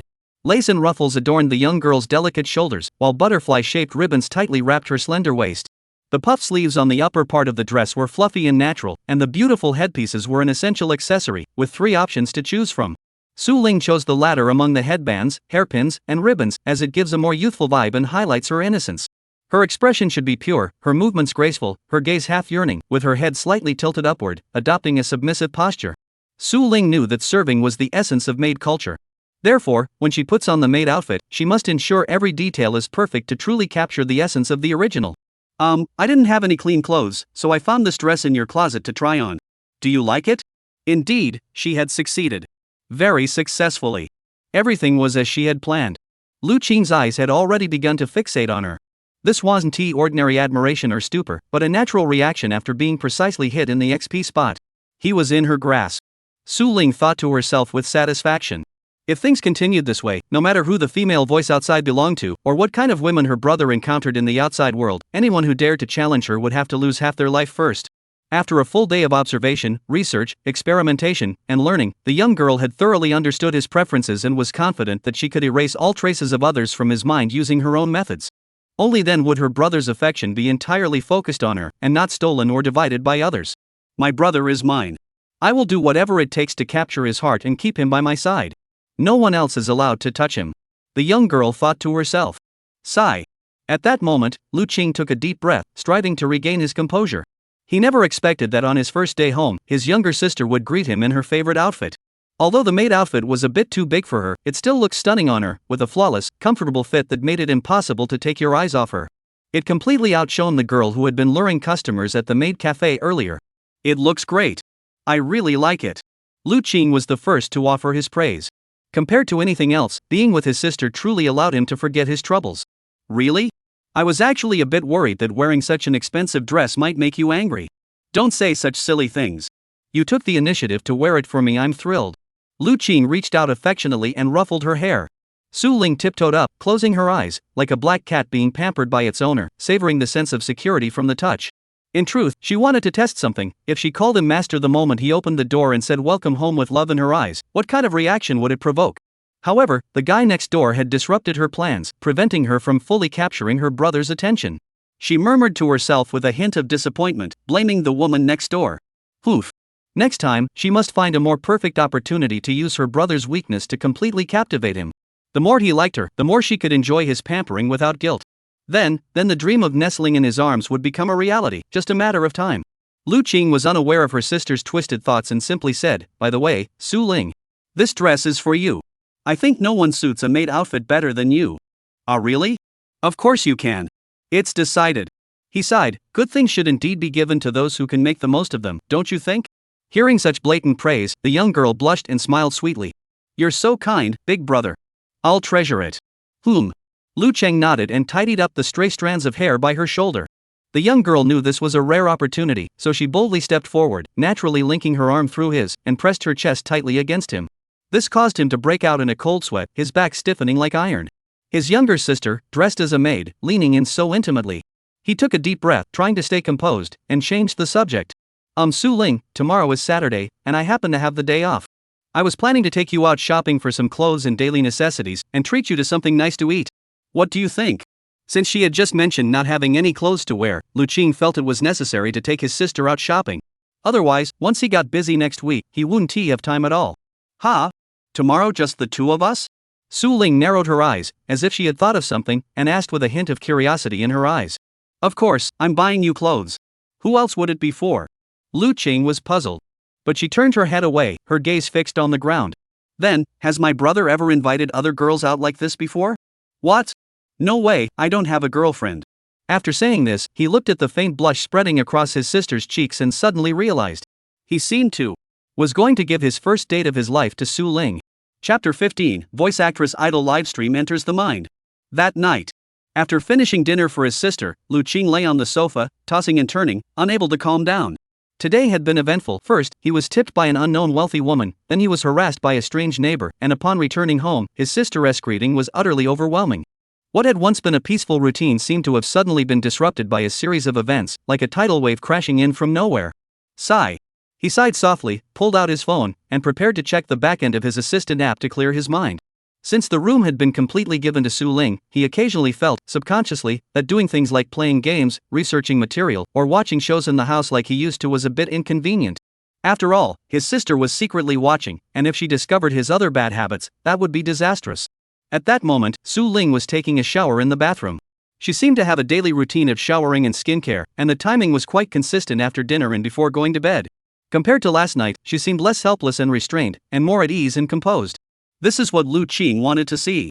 Why are you just sitting there spacing out? What are you thinking about, big brother? In a daze, the young girl pushed open the bathroom door and stood at the bedroom door, looking at herself without hesitation. Lu Qing looked up and saw that she had already changed out of her maid's uniform and dried her long hair. What was even more alarming was that she wasn't wearing a nightgown tonight. She was only wrapped in her gray bathrobe, which barely covered her young, alluring body, with a loose knot tied around her full chest. Her nearly defenseless expression, combined with the bath towel that could slip open and fall to the ground at any moment, left Lu Qing feeling at a loss. Su Ling, why didn't you put on your nightgown properly? He sat up and asked in a stern, authoritative tone. The young girl blinked in confusion, as if not understanding. You're supposed to wash your nightgown after wearing it for a day, but I don't have any other dresses, so I had to make do with this. She pointed to her chest. Then, why are you using my bath towel? Lu Qing's forehead veins bulged. Because I couldn't find any other towels in the bathroom. What's wrong? Do you not want to lend it to me, big brother? Looking at Su Ling's innocent expression, Lu Qing finally realized that his younger sister was definitely up to something. This morning, before leaving the house, he had noticed that whether it was toothpaste or a toothbrush, he had clearly told her where the new toiletries were, yet his sister hadn't even opened the new ones. In other words, what she used last night and this morning were all his. Sharing the hand towel and face towel was one thing, but now even the bath towel used to wipe her body had been taken by her, and she was even wrapping it around her chest and flaunting it in front of him. What does she think she's doing? Thinking of this, he pointed to the other side of the sofa and said sternly, Come here, sit down. Let us talk this out. Brother, your expression is so scary. Are you going to lecture me again? The young girl had already read his mind, rebelliously. It's so cold outside. I'm going to crawl under the blankets. If you still want to lecture me, then come in anyway. I'm not wearing anything right now. Also, if you try to stop me from using the things I like, I won't take my medicine today. You. Threats, outright threats. Alright, whatever makes you happy. Faced with the young girl's health-related demands, Lu Ching immediately chose to compromise. Anyway, I'll buy back everything you're missing tomorrow. Don't be too stubborn, okay? Alright.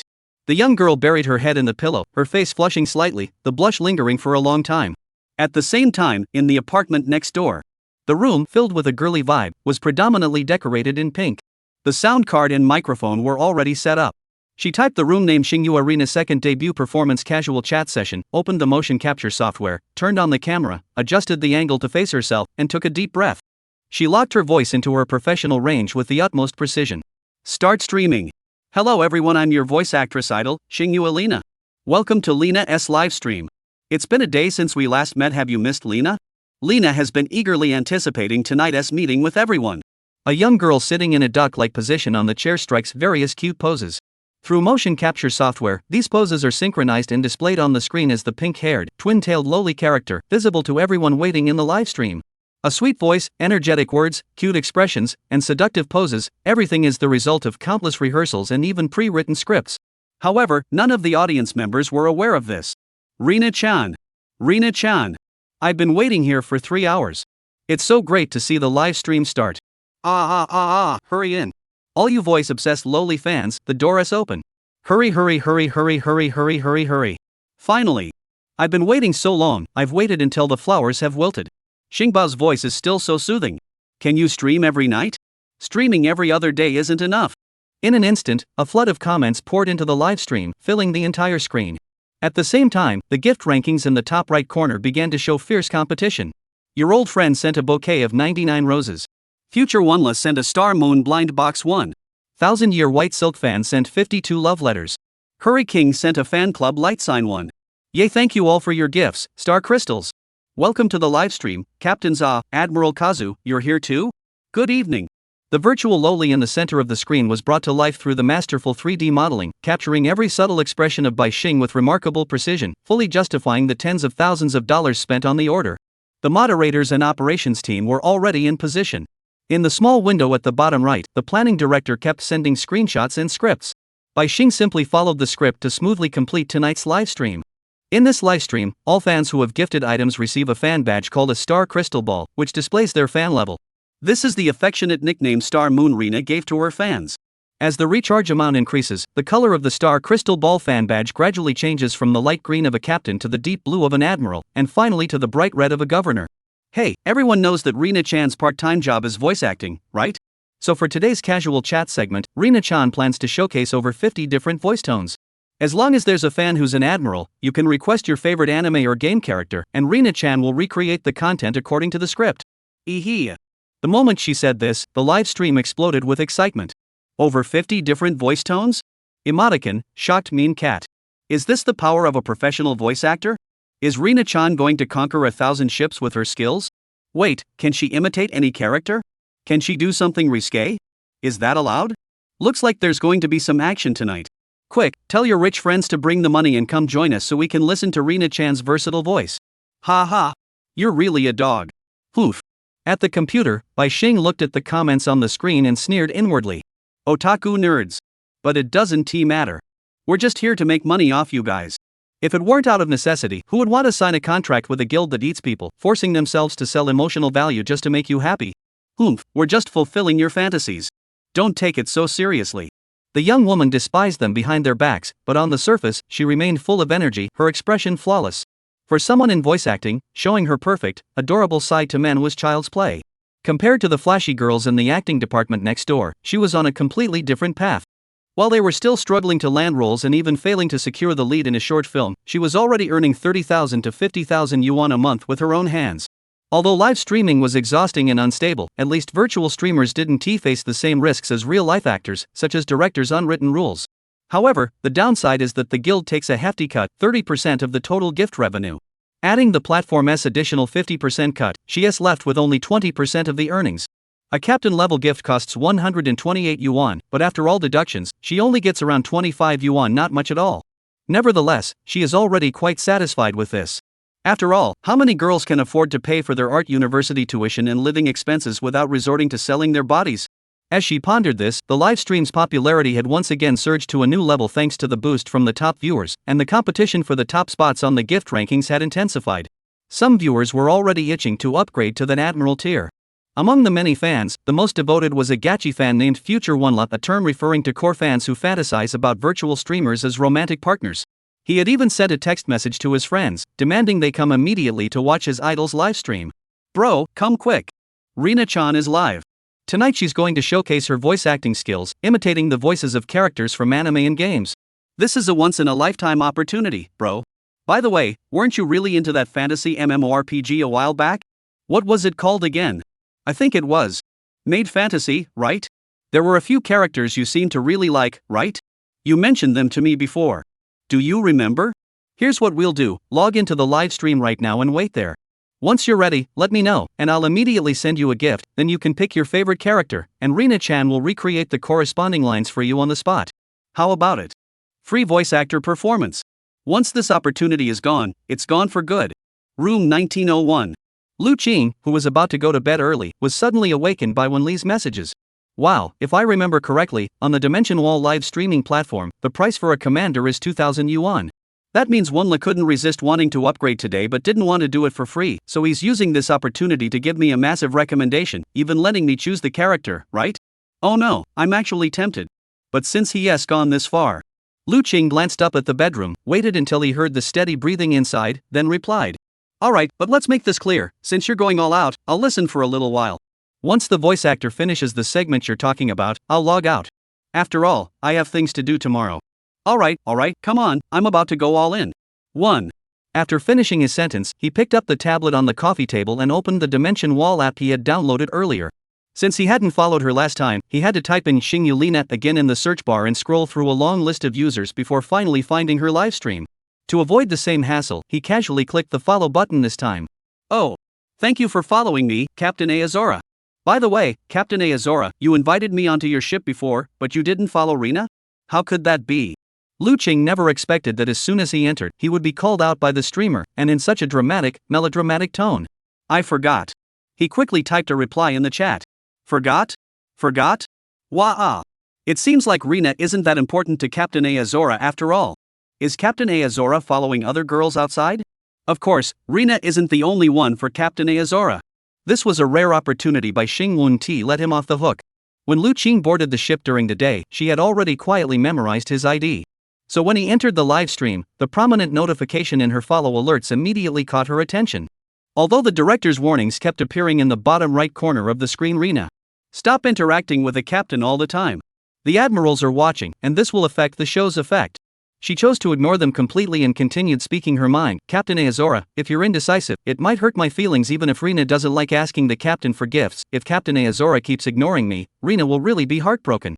I really want to be singled out by Captain Aozora. Is this the power of a virtual streamer? Lu Qing felt a bit overwhelmed and helpless. He couldn't shake the feeling that he had heard this kind of speech pattern somewhere before. But the stronger the sense of déjà vu, the harder it was to remember. Just as he was at a loss for words, his good friend Wenla seized the moment and suddenly gave Rina a commander title, saving him from the awkward situation. Wow! Thank you, Future Wenlu, for giving Rina-chan the Admiral command. What is your favorite character, Admiral Wenlu? Xingyu Rina immediately returned to her professional mode, clearly demonstrating her solid skills. Lu Qing secretly sighed in relief, thinking he had narrowly escaped a crisis. Little did he know that Wenlu, that kid, had posted a prominent SC paid, top-ranked comment in the chat. Rina-chan, here's the thing. Aozora Captain is my real-life brother. He actually really likes you, but he's too shy to become your admiral, so he paid me to do it. Hee, so the right to choose this character goes to him. What? Lu Qing's eyes widened as he read the message several times, finally realizing that he had been betrayed by his own best friend. Wenla. You little. Now the misunderstanding was complete. Oh. Is that how it is? So Captain Aozora is actually at Sundara? Rina gets it now. Actually, if Captain Aozora likes Rina, he should just say it outright. Why hide it? He. She gave a mischievous smile, as if she had completely understood, and redirected the conversation back to Lu Qing. So, Captain Admiral Aozora, have you decided on a role yet? I've collected a lot of scripts here, maybe there's one you'll like. At this point, Lu Qing didn't bother explaining anything. He faced reality and said, then let's go with the popular character from the MMORPG Maid Fantasy, the maid in charge, Miss Vera. Upon hearing this, the character Xing Yulina on the screen paused slightly, seeming somewhat surprised.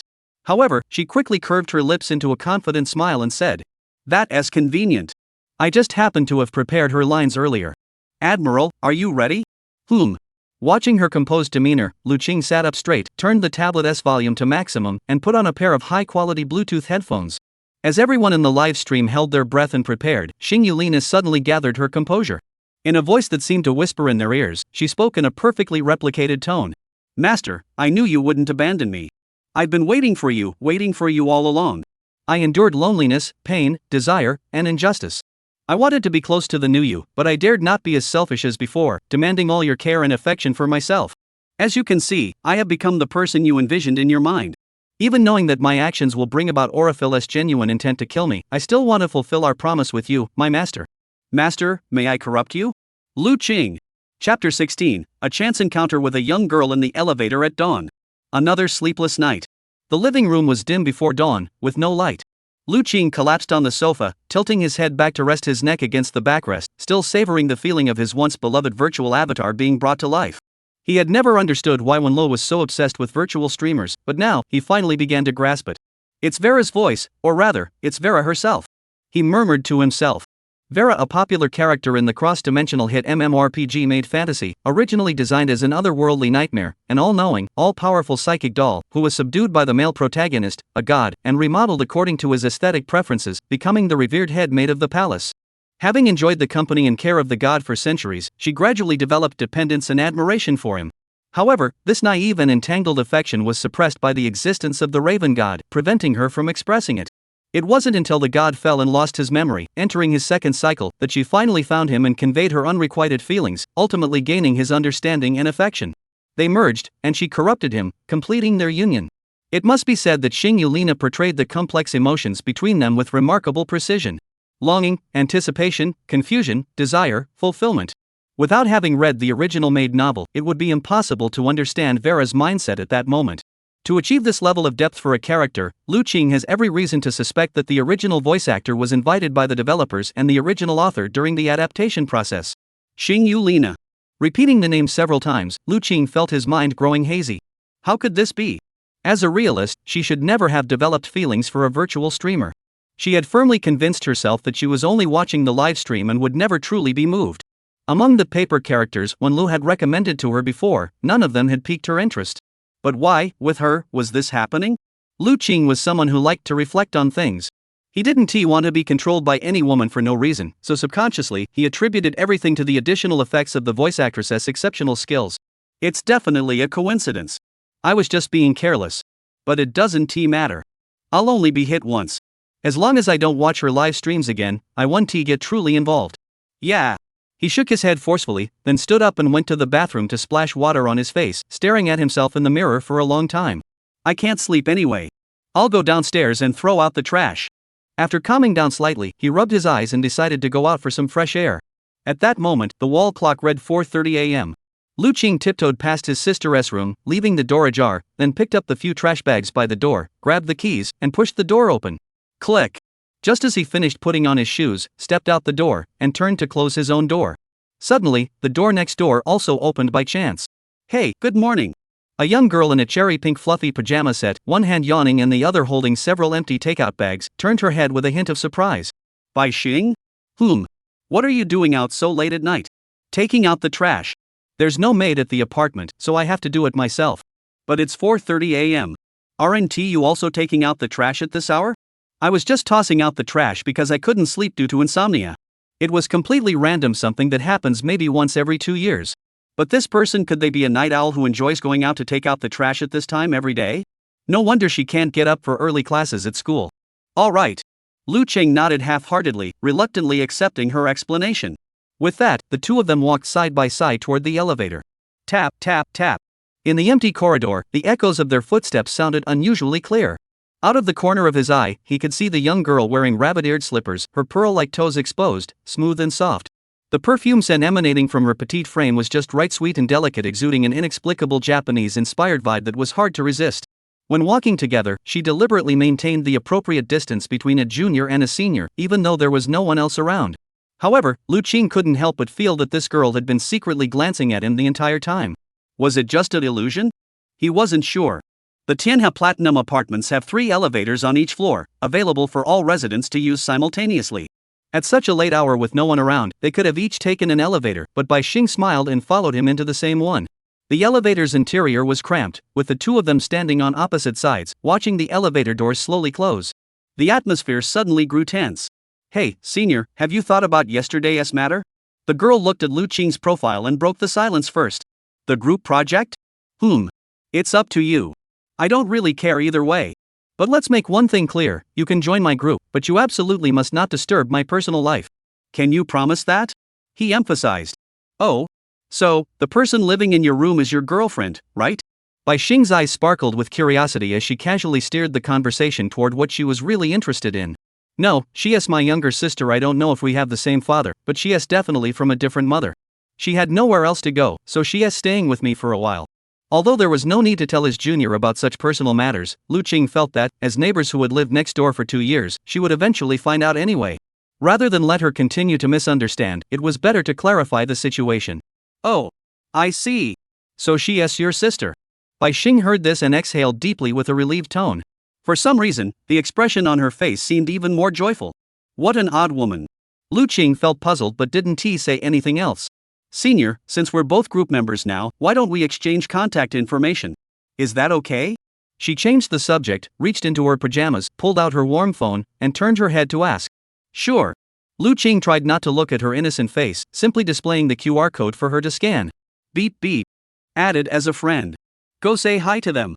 Wow, Senior's fashion ID is unknown sky? I thought it would be something like blue sky or clear sky. The girl's words sent a jolt through Lu Qing's body, and his previously dazed state of mind snapped back into focus as if he'd been injected with adrenaline. What's going on? Just now, whether it was a hallucination or something else, he vaguely heard Bai Xing say the latter half of the sentence in a voice that seemed identical to the one he had heard last night from Xing Yulina. He opened his mouth to ask, but before he could speak, the elevator doors slowly opened and stopped on the first floor. The girl stepped out first, quickly placed the trash in its designated spot, then turned back and smiled. "Well, Lu Qing Sr., please take care of me from now on. I'm going to buy breakfast. See you later." With that, she left him standing there in a daze, not even glancing back as she ran out the building entrance. Chapter 17, The Voice Etched into DNA, the Sisters' Countermeasure. Was that a hallucination? Lu Qing was well aware that the voices virtual streamers used for their performances were completely different from their everyday real voices. To align with their virtual personas and enhance program effects, VTBs select their most charismatic voice tones, whether sweet, dominant, aggressive, or delicate, to captivate audiences and make them become die-hard fans. Streamers without voice acting training might only be able to mimic certain sounds, and even then, it might sound unpleasant and off-putting.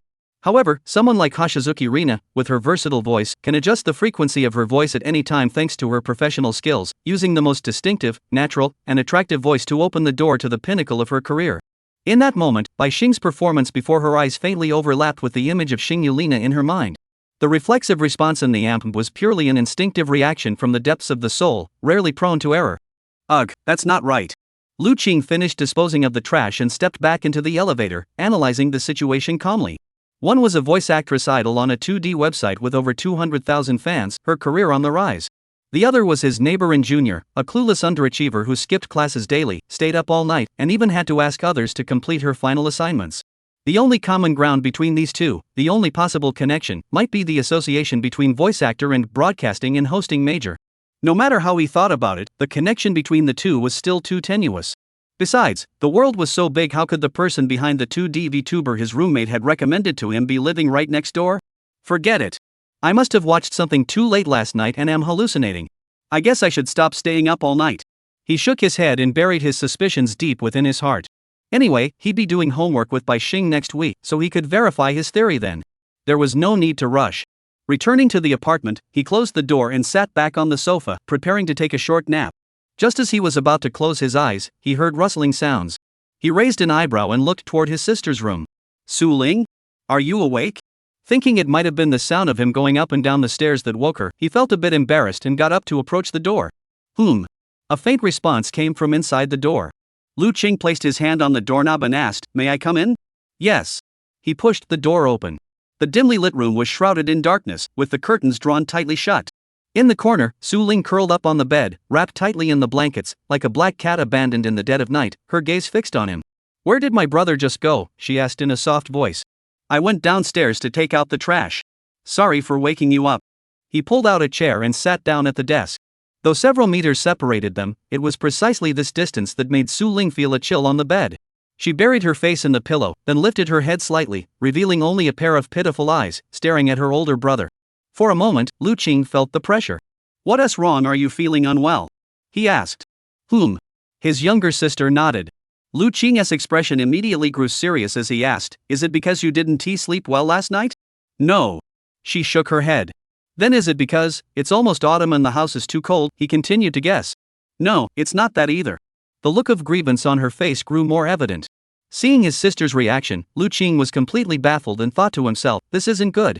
One of the things he was worst at was guessing what girls were thinking, and at that moment, he felt completely helpless. Don't let his reputation as a master of romance novels fool you. While he might seem smooth and confident to outsiders, that skill was confined to the fictional world of his writing, effective only online. If he were faced with Su Ling, a young girl in the prime of her life, with a complex inner world and occasional bouts of depression, and asked to guess her true feelings, he would never be able to get it right. "Brother." Just as he was pacing nervously, she spoke up. Can you help me get the medicine over there?" The young girl extended a hand from the warm blanket, using her delicate fingers to point toward the table where he was sitting. Lu Qing followed her gaze and saw that what his sister wanted was a small white bottle with a label indicating it was medication. It appeared to be the antidepressant she took daily. "Did you forget to take it last night?" he asked. "No." Su Ling shook her head. "Just a bit of chest congestion. I thought I'd take an extra dose." Lu Qing was startled by her words and blurted out, "How could this happen?"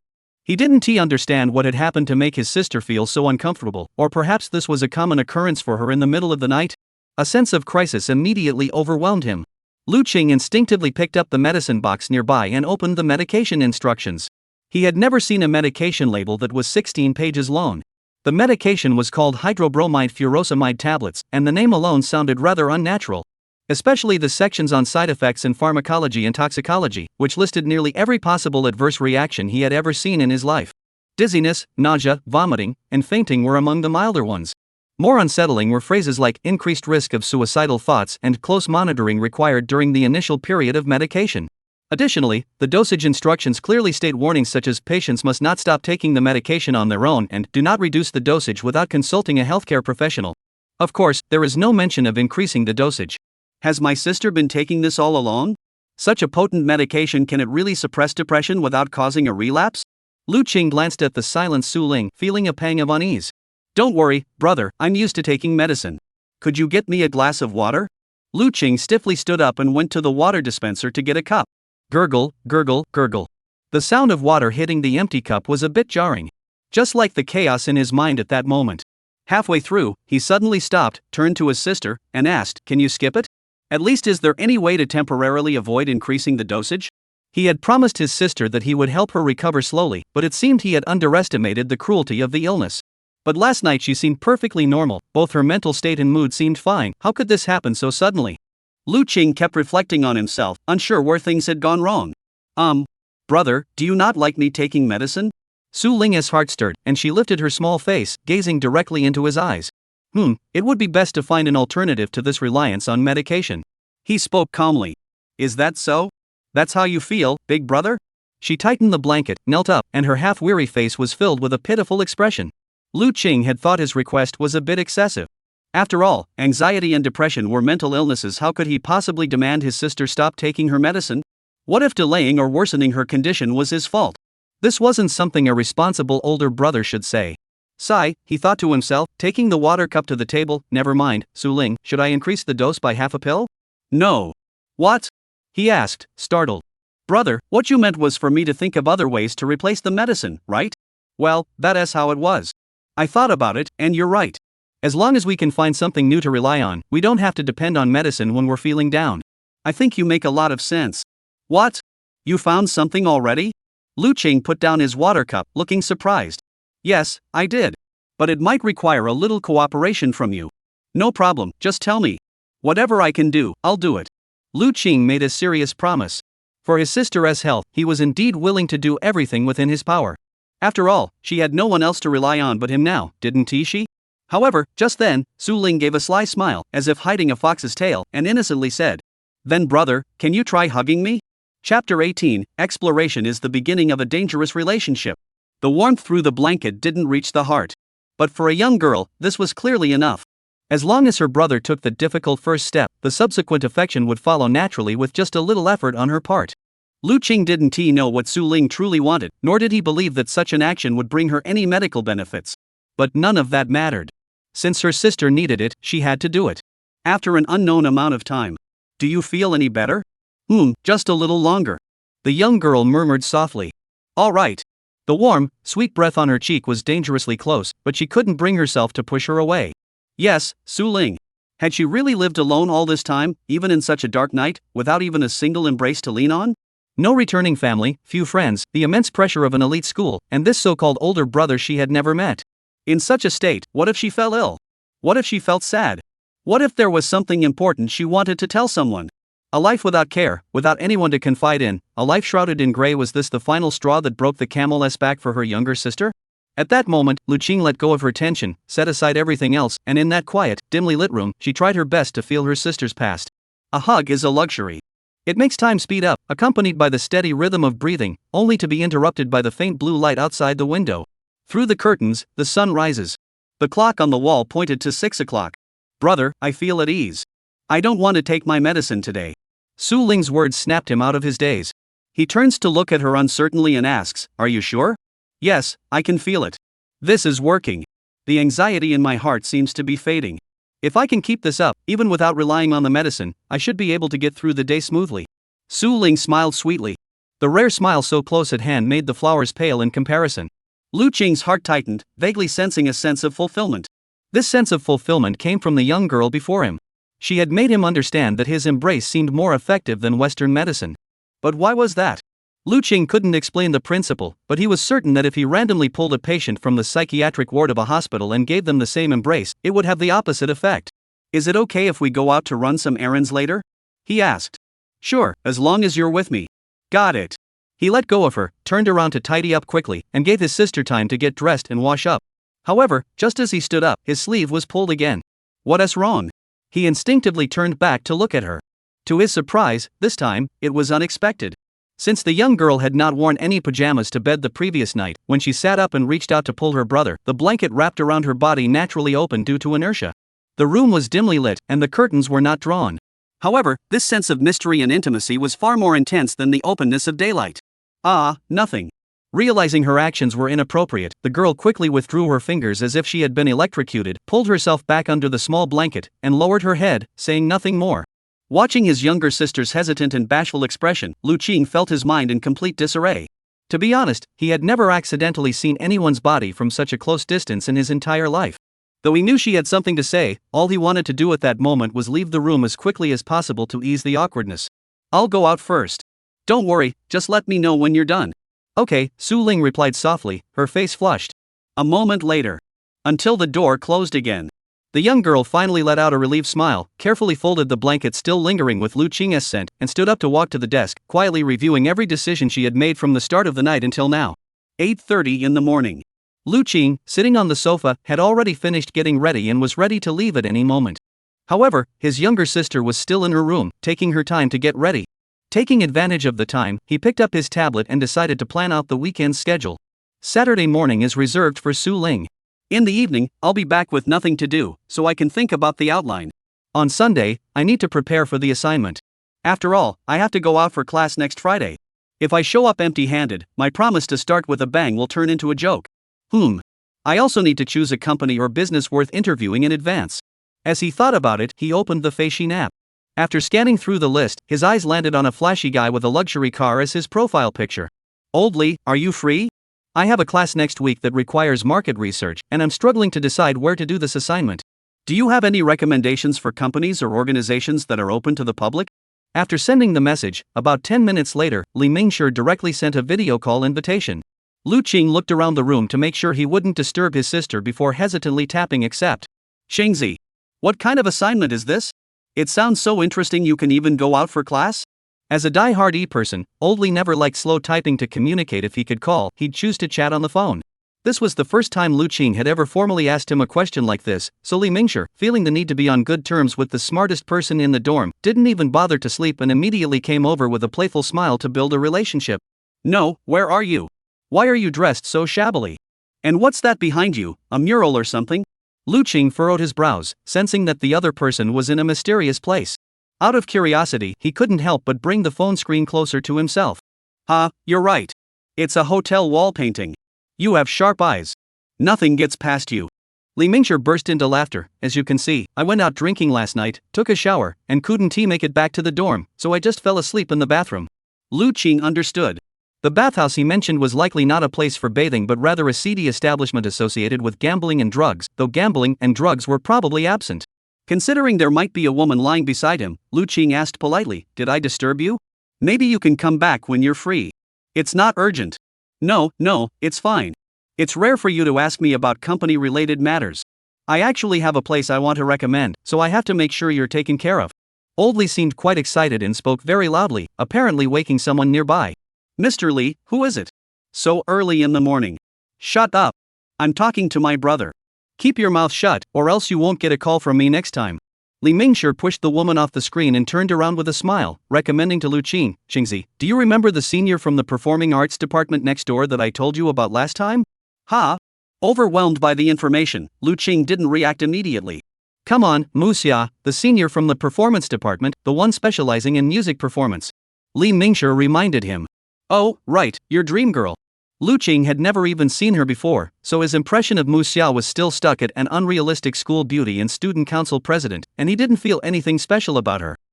Let me tell you, I recently discovered some big news, and the source is very confidential. Don't tell anyone after I share it with you. Alright, go ahead. Though he had no idea how this related to his own issue, Lu Qing decided to listen carefully. Have you heard of the brand Moss? Old Lee asked mysteriously. Moss? Lu Qing thought for a moment and shook his head. The naming style of this brand seemed quite upscale, giving him the impression that it was something far removed from his own life. I don't know. Go ahead. It's normal if you haven't heard of it. After all, we're not that sophisticated. Li Ming smiled and revealed the answer. It's a piano brand. A piano? Lu Qing was completely confused. However, he quickly remembered that he had indeed seen a piano store with that brand name in the busiest part of the mall while shopping earlier. Exactly. Just look it up, and you'll see. Moss is a top-tier brand in the piano industry. Even their upright pianos start at 200,000 yuan, while grand pianos can easily fetch prices ranging from 1.2 million to several million yuan. They're only available to professional pianists, and even world-class masters might not be worthy of owning one. Li Mingxue couldn't help but marvel, and according to my absolutely reliable information, Mu Xia's grandfather is the founder of this piano brand, Mr. Mu Shichang. What? Lu Qing was a bit confused. Moreover, he still didn't understand why Old Lee was telling him all this. After all, he wasn't a stalker, and he didn't have much interest in a wealthy and beautiful senior. To put it another way, no matter how wealthy or perfect the senior was, what did it have to do with him? Two people from different social classes with no common ground in life, why bother admiring her from afar when you could just ignore her? Seeing his indifferent expression, Li Ming grew impatient and blurted out hastily. Qingzi, you don't understand what I mean. You know, you're supposed to be interviewing a company, right? Doing research? The place I want to recommend to you is this subsidiary called Musicianing Piano Group Company, Limited, located at the Chenkai Center near our campus. Listen to me, they just moved here recently. They not only accept visitors, but the products they sell are also very high-end and perfectly suited for your research assignment. While Lu Qing finally understood, you want me to go check it out for you, right? No. I'm just recommending a good place to you. You can complete your task and bring back some information for me on the way. It's a win-win deal, isn't it? Old Lee didn't bother pretending anymore and said directly. Here's the deal, Qingzi. I don't ask for much. As far as I know, Mu Xia, the senior, always goes home early on Friday afternoons to practice the piano. After all, she's a singer who's already debuted, so she can't fully focus on her schoolwork. If you happen to see her during the interview, just take a photo of her and bring it back to me. I'll handle everything else, including contacting the company and arranging the interview. I promise it won't be a hassle. How about it? Are you serious? You want me to take a sneaky photo of her? This isn't sneaking a photo. It's a proper photo. Don't you need video footage for the interview? Don't you need to take some photos? How else will I complete my assignment? Lu Qing thought about it and realized it made sense. But the interview subject might not even be the senior. How coincidental would it be to get the photo? He felt a bit uneasy. Bro, if you help me with this, no matter what, even if it means going through fire or water whenever you need help, I'll be the first to come up with a solution for you. Li Ming swore solemnly. You. Lu Qing sighed helplessly. You always manage to come up with something new. He sighed and fell into deep thought. Although Old Li was a man who never stuck to one thing and was a bit wild and carefree. But to be fair, he did offer reasonable suggestions. Interviewing a piano company, for example, not only aligns with his research interests but also, compared to other industries, musical instruments are at least considered more refined, and it's directly relevant to his art school background. If Li Ming could resolve the issue of scheduling the interview, it would alleviate one of his own burdens. Otherwise, he would have to spend considerable effort arranging it himself, which would be mutually beneficial.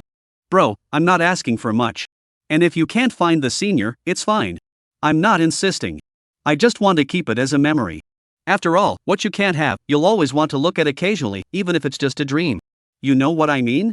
The flashy young master on the other side of the video actually said such a dejected remark, which truly caught Lu Qing off guard. Old Li had always been confident and arrogant, but whenever he mentioned Muxia, he would reveal this deep-seated inferiority complex. Projecting such inferiority onto a rich second-generation heir was something Lu Qing found hard to comprehend. Is Muxia really that exaggerated? Lu Qing couldn't help but think, she's just a rich girl. What does she have that could make my roommate, who's so popular, become so humble? Unconsciously, his curiosity was slightly piqued. All right. There were no other options anyway. Since he had asked the question, he might as well accept his roommate's suggestion. Who knows, maybe he could fulfill a wish of his own in the process. With that in mind, Lu Qing sighed and nodded. Old Li, I'll go with the place you suggested. But don't get your hopes up too high. After all, it's a secret photo, which goes against moral ethics, and there's no guarantee we'll even get the chance. If we do, I'll try to get you a back view. As for the front, forget about it. I'm not about to embarrass myself in public. He gave a heads up in advance to avoid Li Mingshi not recognizing him later. Ha ha. Alright. Qingzi, I knew you were reliable. You're the most trustworthy person in our dorm. I'll remember this, buddy. If it works out, I'll treat you to a big meal. I'll be waiting for your good news. After saying that, Li Mingshi hung up the video call with a satisfied smile. Sigh. Why does everything always fall on me? Lu Qing closed his tablet and sighed. But speaking of which, Muxia Mas Muji. I remember that Iyun Music recommended a female singer named Mos to me before, and her IP address was also in Tianhai City. Could it be her? As he thought about it, he found himself putting on his Bluetooth headphones and opening the popular app with the red cloud icon on his phone. Iyun Music. Anyway, let us give her songs a listen first. Chapter 19. Even if we look like a couple, it's okay. Contrary to his imagination, Moses' works were not songs but all instrumental pieces. Her profile picture was the silhouette of a two-dimensional black-haired girl with long hair reaching her shoulders. In the bottom right corner was the official musician badge from Iyun Music, verified as the real person. Perhaps due to the elegant style of her work, she had fewer than 5,000 followers. That's not surprising, as piano-only music tends to appeal to a niche audience, making it ideal for light music or background music. Plus, her profile describes her as the Moss brand ambassador, suggesting the account was created to showcase the sound of Moss pianos rather than for personal use. Lu Qing clicked on her most played track, which was entirely in Japanese katakana. Translated, it was titled The Cry of the Sea Lily. He adjusted the volume and hit play. He had expected to hear classical music filled with artistic and refined elegance through his headphones, but in reality, it was mock Japanese anime music, anime rock, just a piano arrangement. The smooth piano tones were silky, and the elegant arrangement was meticulously crafted, highlighting the performer's deep understanding of the original piece. It's worth mentioning that the sound of the piano she used, even through headphones, was so captivating that even playing a single do note could make your ears tingle. Is this the $1.2 million grand piano? Lu Qing was captivated by the sound, but he knew little about pianos. Though he had studied guitar for 7 years since middle school, it was merely a hobby. Even after switching to electric instruments later on, he had to put it aside due to academic and career commitments, never pursuing it further in an artistic direction. Fortunately, his musical sensibility and sensitivity to notes were exceptionally high, allowing him to accurately perceive the emotional nuances the performer intended to convey to the audience. Assuming that this Mose is indeed Muxia, and assuming that Muxia is as powerful and influential as Li Mingshi claims, with a family background that is truly astonishing, why do the pieces she plays all seem to convey a sense of repression and sadness? Would someone so high and mighty have so many worries? Whether it's The Cry of the Sea Lily or subsequent tracks like Long-Haired Princess, Deep Slumber, and Toward Blue, the emotions conveyed in the performances are entirely in an emo state and from various different angles. Confusion, restriction, anxiety, fear, despair, disappointment, low spirits, and resignation. Though the piano is beautiful and her technical skill is strong, she feels like an empty shell without a soul, mechanically stating the helplessness and sorrow she faces, and doesn't even believe anyone could possibly understand her pain. She holds no hope for that. A performer not in such a state cannot convey such authentic emotions. Even the most perfect beings must have their own sorrows. Lu Qing shook her head, removed her headphones in reflection, and fell into deep thought. Around 9:15 p.m., Su Ling emerged from the room. Lu Qing had been waiting for a long time. Upon hearing the sound, he looked up and was immediately struck by her beauty. Today, she was wearing the same uniform she had worn when they first met, the Senryu girls' high school uniform, but it was a freshly ironed, pristine version. The top was a navy blue sailor blouse, and the bottom was a matching checkered skirt. On the right side of her chest was the school emblem pin. Above the brown uniform shoes were black knee-high stockings that stopped just above the knees, giving her a more innocent look rather than a seductive one. Her freshly dried long hair carried a subtle fragrance, and her breathable makeup was flawless, making her appear so delicate that one couldn't help but feel an overwhelming urge to protect her. It's clear that the young girl has put a lot of effort into her appearance. "Brother, I've been waiting for you. Shall we go?" Su Ling didn't have a backpack. She simply walked over to his side like a little bird, wrapped her arm around his, and waited for her brother's instructions. It wasn't that long. "Let's go." Lu Qing felt a bit nervous with his sister so close, but he forced himself to stay calm, stood up, and complimented her. "By the way, you look very cute today." Hearing the words she wanted to hear, the young girl's eyes sparkled with joy, but she didn't show it. She merely tilted her head slightly and said meaningfully, "If I remember correctly, this is the first time you've ever complimented me." "Is that so?"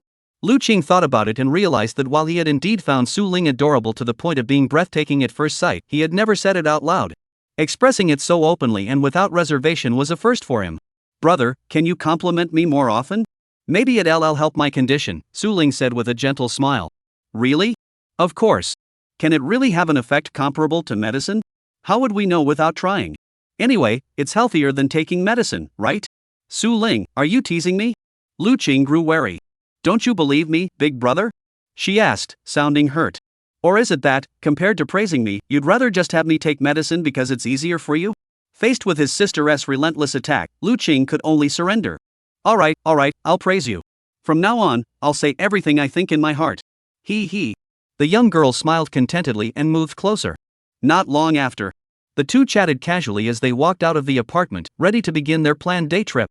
Since the Tianhe Platinum apartment was located in the downtown area of Tianhe City, there was no need to take public transportation to reach the pedestrian street. It was just over a kilometer away on foot. Lu Qing asked his sister for her opinion. Seeing that she didn't want to take a taxi and preferred to walk with him instead, enjoying the sunshine outside, he gladly agreed. But soon, he noticed a problem. "Are you okay? If you're feeling unwell, please let me know right away." Unlike the quiet suburbs, the city center was bustling with people and traffic. As one of the most developed and prosperous coastal cities in the country, the central area of Tianhe City was naturally noisy and chaotic, with a constant flow of people. The noise and sunlight clearly made the young girl feel extremely uncomfortable. Every time a car passed by or she brushed past a stranger, she would instinctively lean closer to him, her face growing paler by the second, and the agony and endurance in her eyes were painfully evident. Lu Qing noticed this and gained a deeper understanding of Su Ling's condition. "Shall we go inside? The mall won't be as noisy as outside. Let's find a quiet place to rest." He took her hand and held it tightly. The young girl lowered her head, looking a bit dejected. It was clear that her eyes betrayed her self-loathing for being unable to handle even such a small matter. "Su Ling, listen to me.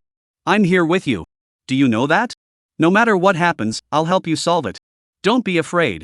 Lu Qing understood that she hadn't increased the dosage of her medicine last night and hadn't taken her morning dose either. She probably wanted to test herself by going out to see if there were any signs of improvement in her condition. Unfortunately, reality was harsh. Her current state was already evident. Simply being exposed to sunlight and the 60 decibel background noise in the city center was enough to cause her immense suffering. Lu Qing had specifically researched this, so he knew that in anxiety symptoms, this reaction is called somaticization, meaning that patients conditionally react to external stimuli by producing various symptoms, which can be very severe. Therefore, he could roughly guess that what she needed most at the moment was a sense of stability and security. He furrowed his brows, made up his mind, and immediately reached out his arms to hold her tightly against his chest. Ah! The sudden warmth through the clothes made the young girl pause for a moment. Though his movements were stiff and clumsy, they were at least intentional. She could feel that such treatment was something others had never given her. Brother, what are you doing? This looks like a couple to outsiders, you know? Would that make you feel better?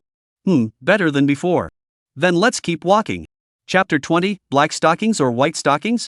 The Ryugyong Grand Shopping Center is one of the more famous malls in Tianjin City. It consists of several interconnected buildings connected by 3 or 4-story walkways, allowing visitors to enjoy shopping, dining, movies, entertainment, and even a couple-themed hotel all under one roof. To keep his sister away from large crowds, Lu Qing brought her to this upscale shopping district, hoping to filter out some passers-by. Unfortunately, he had underestimated the purchasing power of local residents in Tianjin City on weekends. Even in such a large shopping mall, the dense crowd was enough to give anyone a headache. Popular restaurants required reservations, and walking in to wait for a table could mean waiting for hours.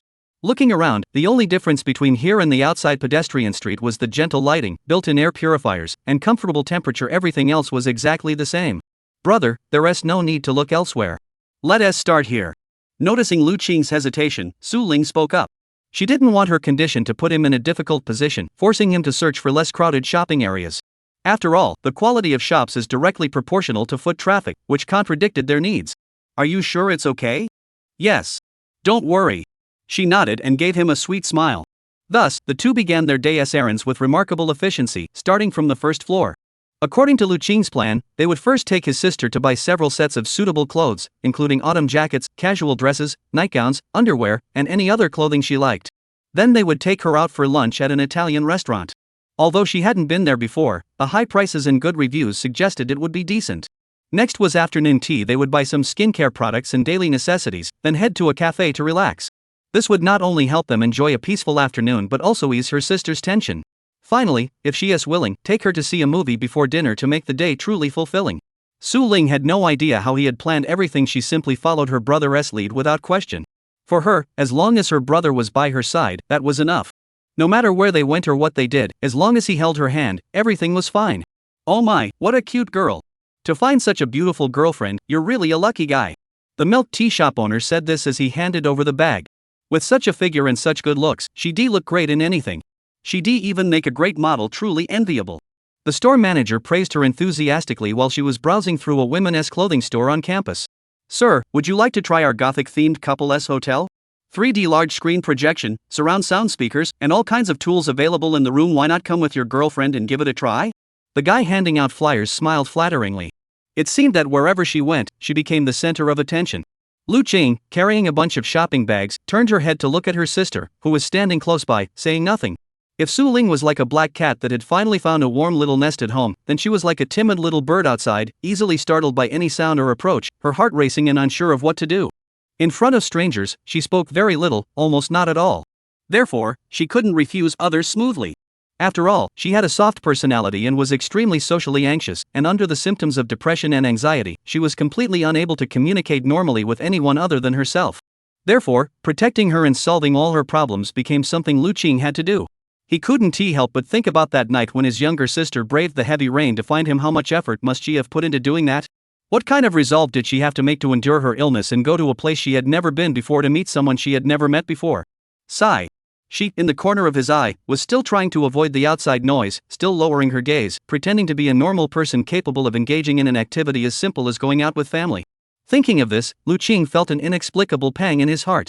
With mixed emotions, he accompanied Su Ling as she browsed through all the shops they needed to visit, purchasing various items of clothing she would need in the near future. The only awkward moment came when they visited the lingerie store, but otherwise everything went smoothly. While selecting stockings, she quietly picked up 2 products of different materials, holding a black one in her left hand and a white one in her right. She then turned to Lu Qing with a serious expression, asking for his opinion. As the shop assistant's eyes all turned toward them in an instant, Lu Qing felt like he was standing on pins and needles. But he couldn't pretend not to notice, nor could he avoid answering. So he raised his hand and extended 2 fingers. Both are nice. That was what he wanted to tell his sister. I'll take them all. That was what others thought he meant. Finally, Su Ling obediently added the carefully selected black and white silk scarves to the shopping cart and, following her brother's taste, picked out a few more for future use. Her maturity was unexpectedly concerning.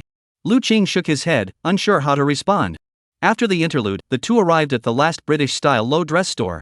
Su Ling had originally been more interested in Japanese-style school uniforms and sweet, girly styles, so she had carefully selected a few cute dresses and casual outfits, all of which perfectly matched Lu Qing's taste.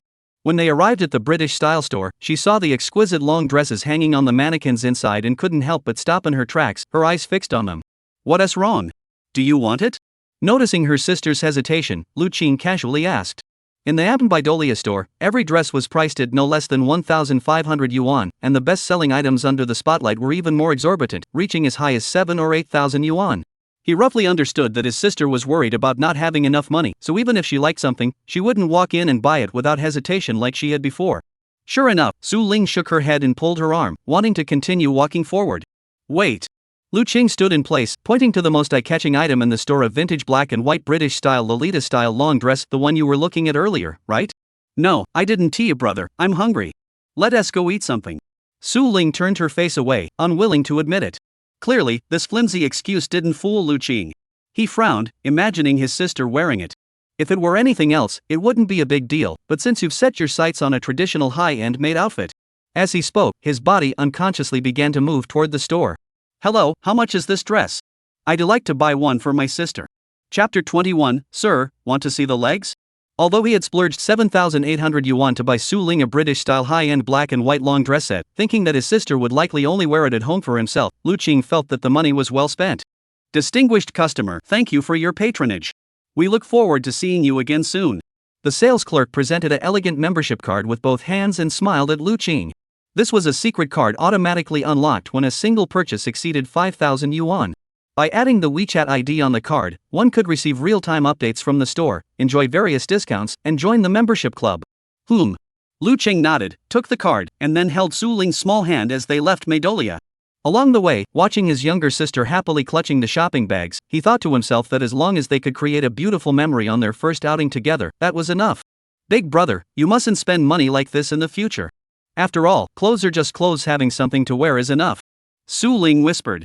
But the joy in her eyes was impossible to hide. For young girls, the importance of high-quality, stylish clothes that match their personal style is unimaginable, especially something like Meidolia, which is handmade and custom-made, ensuring no one else will have the same outfit. If it weren't so expensive, they'd probably have to book months in advance. He knew that even popular online women's clothing stores like After School JK Uniforms, Nakano no Yakata, and Kyoto Girls High School Escape, which are 3 crown shops, required staying up all night to wait for the midnight release and fighting tooth and nail to snag a single item. Some go even further, choosing to buy second-hand items on Zio Wangyu, even if they've been worn by others. This isn't just about spending money. Some things are more meaningful to buy when you want them most, rather than when you're older and have more money. Lu Qing smiled and led her pensive younger sister to the next destination. The afternoon sun warmed the skin. They enjoyed the Italian meal they had reserved in advance, took a short walk after dinner, and browsed through skincare and daily goods stores. Before they knew it, it was already afternoon. Since Lu Qing had never gone shopping with anyone before, and her sister was unable to stay out for long due to her condition, both of them were exhausted and decided to find a place to spend the afternoon. Following their plan, Lu Qing led her to a super hidden little shop called Twilight Cafe. It was located in a small alley closest to the mall, tucked away in a corner with no foot traffic. The space was small, with only one staff member, and of course, no other customers. Welcome. Upon seeing someone enter, the female barista, who was playing a mobile game at the counter while sucking on a lollipop, looked up in surprise. 2 of you? Yes. The handmade menu is over there. Take a look, and once you've chosen, scan the QR code to place your order. The barista tilted her white neck and pointed to the thick drink menu on the table, then continued engrossed in her game. Lu Qing was speechless, thinking that with such absurd service, it was no wonder this place had no customers. Just as he was hesitating whether to switch to another place, he glanced at his sister and noticed she seemed quite interested in the place. Brother, it's so quiet here. Let's go inside. Su Ling pointed to the small tea room on the second floor of the house and said. All right. Lu Qing nodded and led her toward the spiral staircase. As they stepped forward, the creaking sounds from beneath their feet piqued Lu Qing's curiosity about the environment. The coffee shop's dark brown floor looked old and worn, far from clean, and the interior decor was also relatively retro, with brown leather sofas and old-fashioned pendulum clocks, giving the first impression of dim. As they passed the staircase corner, they could see that the curtains in the store were wine red, hanging heavily to partially cover the windows, preventing the bright sunlight from outside from entering freely. The ceiling lights were elegant crystal chandeliers, while the tables were illuminated by Gothic-style candlesticks. It was undeniably a Western-inspired ambience, perfect for photography. After selecting a corner spot with a sofa, Lu Qing picked up the menu. Just as he was about to study the menu, he noticed his sister hadn't sat across from him but had instead shyly moved closer, looking at him with pleading eyes and whispering, "Brother, I want." Ha! Lu Qing was taken aback, unsure of what she meant. However, he soon realized that his sister's gaze was fixed on the seat next to him. He finally understood she probably wanted to sit next to him. Never mind, it's okay. His sister seemed to realize that such behavior was only appropriate between couples, so she felt a bit shy at that moment, her eyes darting around nervously, unable to meet his gaze. Sit down, Su Ling, don't overthink it. Lu Qing stood up and made room for the girl to sit in the innermost spot. Okay. Having been given permission, she looked very happy. After sitting down, she no longer held back, leaning her head against his shoulder with complete ease. What would you like to drink? Let me decide. We've been walking for a while, and I'm feeling a bit tired. She wrapped her arms around his arms, half closing her eyes, as if she might fall asleep at any moment. I'll just order something. All right. She replied softly. Lu Qing took a deep breath, fixed his gaze on the menu, and tried his best not to notice the sweet, soft fragrance around him. At first glance, the menu at this cafe had some real charm. Flipping open the first page, all the drinks were hand-drawn, cute and vivid, catching the eye immediately. What was particularly noteworthy was the artistic font used, accompanied by illustrations of various desserts and drinks, clearly showing the shop's attention to detail in presenting their products. Lu Qing flipped through a few pages carefully before deciding to order a Twilight Deep Roast American for himself, a rich papaya oat milk latte for his sister, and a mousse cake and macaron basket as a dessert. After making his selection, he took out his phone and scanned the QR code on the table to place his order. You have received a new message. Just as he sent the order to the front desk, a message notification from Penguin suddenly popped up at the top of the screen. Lu Qing looked closely and saw that it was a message from Rubia. Unlike her usual barrage of messages, Rubia seemed calm this time, simply asking in a questioning tone, "Boss, what are you doing?" "Having coffee with my sister." "What's up?" Lu Qing replied. "Oh, so the boss is a sister-obsessed guy, huh? Stop being so playful. If you have something to say, just say it." Okay. I thought he had something important to discuss with me, but after typing for a while, he finally shared a link and added, "Actually, it's nothing much. I just found a great resource library recently, but it's a paid version, and it's full of leg photos. Boss, do you want to see it? If you do, can you help me pay for it?" Lu Qing had never seen such a brazen artist before. His mind processed for a moment, and he finally understood. "So, you want me to pay you to look at explicit images, right?" "Oh my gosh, boss. How can you say that? Look, you pay for the premium package, enjoy the content, and then generously share it with me. I improve my drawing skills, which helps me create better illustrations for you. You, in turn, gain inspiration for your character designs, and we both grow and have a bright future ahead. No one loses out, isn't that great?" Rubia explained earnestly. Lu Qing almost burst out laughing, but managed to hold back. However, considering that his own artist was so poor he couldn't even afford a low-quality image, he couldn't help but let it go and said generously, "All right, I'll treat you this time. But don't expect it again." After all, the reference materials for anime-style art weren't that expensive. If he had to treat him, so be it. He could always consider it a favor. He thought to himself. Definitely. Rubia sent a bowing, obsequious bird emoji and tossed over a friend pay QR code. Lu Qing glanced at his younger sister sleeping soundly on his shoulder, confirmed she was breathing evenly, then clicked the payment button, and in the blink of an eye, 68 renminbi was deducted. Damn, that's expensive. It's as much as a full-priced game. You have received a private message. Almost at the same time, the notification from the Little Bluebird app sounded. Lu Qing paused for a moment, curiously opening it with one hand. To his surprise, it was a private message from the woman named Sugarflower. What's going on? He opened it in confusion and read, "Thank you for purchasing my private collection of materials. Please download the compressed file via this cloud storage link. The password is U857XXXX. Wow. It was just an automated response for downloading stock images. No way. He suddenly snapped out of it, quickly opened the messaging app, and demanded, "Luobia, you little bastard. Did you buy the illustration materials from that female bodhisattva's collection? You've been staring at her all day, then asked me to buy her favorite explicit images? Is that even something a human being would do?" He immediately sent Luobia a long message, scolding him for his bad behavior. However, Luobia replied with a thick skin, "Oh my, boss, I shared the female deity with you and asked you to subscribe to A for me. What's the big deal? You're not the type who dislikes it. I don't care. If you don't reply later, I'll just assume you're too engrossed. Boss, I know you're the type who is strict with words but honest with actions, humph. Stop trying to be cute. You're a 38-year-old pervert manga artist." Lu Qing muttered under his breath as he clicked on the link. Once the webpage loaded, he saw a folder named Top Tier Leg Collection. He clicked on it quickly. "Please enter the password. U857XXXX. Please select, save to my cloud drive, download to phone storage. Download and save. Exit the website, open your cloud storage, download, and extract.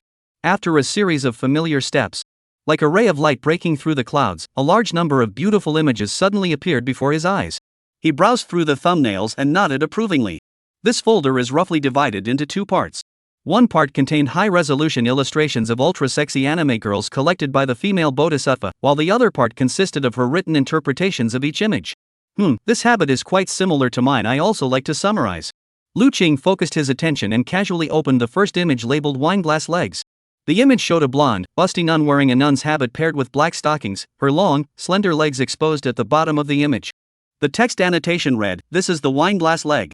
As the name suggests, it resembles a wineglass, narrow at the top and wide at the bottom, with muscular thighs. The calves, however, are slender. The criteria for judgment are, both thighs and calves are relatively firm, with no obvious muscle development. Fat distribution is even, and the overall lines are smooth. That's so professional. Upon seeing this description, Lu Qing was deeply shocked and also felt a bit intrigued by Rubia's recommendation of top-notch material. The second image, chopstick legs. On the left, a mature woman holds her waist with one hand, wearing an open-chested fireworks patterned kimono that reaches the top of her thighs. The side features a slit design, and her legs are dressed in black stockings, though this time they are lace-trimmed, adding a more alluring touch. On the right side, it reads, "This is the chopstick legs." The thighs and calves are the same thickness, with the knees slightly protruding, giving a very slender and elongated visual effect. The legs must be straight, like chopsticks. Judgment criteria: compared to straight legs, chopstick legs lack fleshiness and strength, but instead have more bone structure, giving them a slightly malnourished appearance. Note: best paired with black and red high heels. Lu Qing felt a deep sense of awe at the depth of knowledge and couldn't help but continue reading. Supermodel legs. A tall, slender girl with gray short hair wore a tight leather jacket, a tight leather skirt, and long leather boots, exposing her absolute domain, with leg rings tightly secured. No words were needed, a single glance was enough to make one stop and admire. These are supermodel legs, which are healthier, more natural, and have a subtle muscle tone compared to other types of legs, making them comfortable to look at. The criteria for judgment are that they are slender and straight when standing, yet still exude strength. Bird legs. Compared to chopstick legs, bird legs have a more balanced proportion, characterized by being extra straight. The legs are slender with no excess fat. Just looking at them evokes a sense of tenderness. Lu Qing looked at the illustration of the giant-breasted white-clad girl in the anime style and muttered to himself. Wait, so Su Ling's legs must fall into this category. His guess was spot on, as the girl indeed had slender, straight legs with no excess fat, and the weak, almost falling over way she moved matched the description of a female Buddha perfectly. What about the last one? Manga legs. The giant-breasted girl in a maid outfit gently lifted the hem of her long skirt, revealing the absolutely smooth, perfect legs beneath. Characteristics: straight legs are the top priority, the waist-to-hip ratio must be long, and the waist must never be thick. In summary, the manga leg shape is straight, long, and the skin must be smooth. Judgment criteria: from the strictest perspective, when observing her from the side, the distance from the smile line at the hip to the knee should be 3:5 compared to the distance from the knee to the foot. This is the golden ratio and meets the standards for manga legs. Lu Qing sucked in a sharp breath, searching his mind for related memories. That's right. Bai Xing's leg shape should match this image. I accidentally saw it while taking out the trash last time. The smoothness of her skin was truly extraordinary, as smooth as cream, and her leg shape also has a strong idol vibe. He analyzed each virtual reference image in the folder with an academic eye. Until finally. There's another folder on the second page? Did I miss it earlier? He furrowed his brow and clicked on the unnamed file. Sugar Flower S legs. Description: based on all the virtual characters above, create detailed costumes and poses for real-life cosplayers. Chapter 22, Sugar Flower S past. Looking at the 100% accurate 3D selfies of the vulgar nun, seductive older woman, pure yet lustful teenager, and starving maid, Lu Qing opened his mouth but no words came out. His hands hovered in mid-air for a long time. Boss? Boss, why aren't you saying anything? Boss, don't ignore me. Boss, are you satisfied with this material? Boss, do you want to see more? If so, I'll send it to you first. I've set sugar flower sauce as my top priority. Why don't you do the same? Several minutes passed, and Rubia was excited beyond words, chattering non-stop like a little girl. Unlike the previous wineglass legs, bird legs, and comic book legs, Sugarflower's legs were exceptionally standard supermodel legs plus, with a full, fleshy appearance. The stockings at the top of her thighs were tightly pulled by the stocking bands, creating a tempting outline that visually outshone any 2D virtual images. Of course, this wasn't the only weapon in the female deity's arsenal. Her anti-counterfeiting trademark is her GH cup breasts, so large they make one dizzy. If an ordinary person were to claim they wanted to recreate the illustrations of 2D characters with massive breasts, audiences would inevitably mock them with comments like, "What about the chest? Do you need padding?" However, in Sugarflower's case, one can only say that the real person is larger, more realistic, and more voluptuous than the photos. What's most terrifying is that, according to body proportions, most giant-breasted women would typically have a slightly curvy figure, and clothes don't look good on them because their breasts would make the clothes bulge out, giving the overall appearance a bulky look. But Tang Hua is different. Her absurdity lies in her A4 waist. The width matches an A4 sheet of paper, which is as standard as a fitness trainer's. Her arms and shoulders are slender and smooth, her buttocks are shaped as if she's been working out, and her S-curve is nearly perfect. Even if you scrutinize her with the most nitpicking standards, you can't find a single flaw. Of course, the outfits she wears are also carefully chosen. Although they are cosplay outfits, they mainly consist of chest-hugging sweaters and waist-bearing tight-fitting garments, naturally accentuating her curves without any cow-like appearance. Instead, they leave viewers dazzled, unsure where to focus their gaze on her chest, legs, waist, or hips. Without comparison, there's no sense of scale. When Lu Qing finally realized that the female bodhisattva's figure could be recreated one-to-one from those exaggerated depictions of breasts in anime, a terrifying thought crossed his mind. Could this person be drawing these original anime illustrations by looking at a mirror and using their own image as a reference? This thought, once it entered his mind, became increasingly unsettling. Clicking on Tang Hua's homepage, I found her personal introduction stating, "Newbie artist, occasionally slacking off, hoping for everyone's guidance." If it weren't for the bio, Lu Qing would have thought her main job was being a content creator. Wow, so this is the saying, 10 years of drawing go unnoticed, but one cosplay makes you famous worldwide? Tang Hua's follower count likely skyrocketed after she posted her first faceless selfie.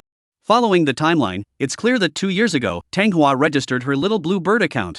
The original character illustrations she posted were still quite rough and unpolished, at least compared to her personal illustrator, Rubia, who was far more skilled.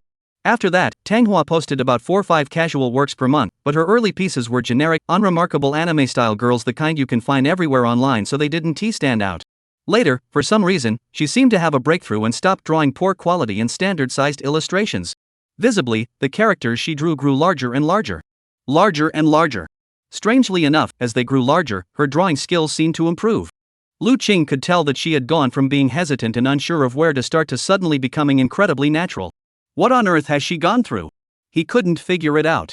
From that point a year ago, Tang Hua's work gradually evolved into a specialty in giant female figures, with smoother lines and a noticeable increase in confidence. Her fan base began to grow slowly, until that day. She posted her first face-revealing cosplay selfie of her favorite character design. This is the original cosplay illustration of Tang Hua's design. I tried my best to recreate it with a nervous heart. I hope you all like it. The caption was written in a cautious style, but the image itself was fiercely bold and eye-catching. A gray off-the-shoulder sweater, white ultra-short hot pants, a bare A4 waist, her hands gently running through her long black straight hair in a seductive pose, and her long, straight, toned legs. Everything about her propelled her straight onto the fast track to viral fame. The total number of comments and shares under that post exceeded 200,000, with otaku fans enthusiastically calling her the female bodhisattva.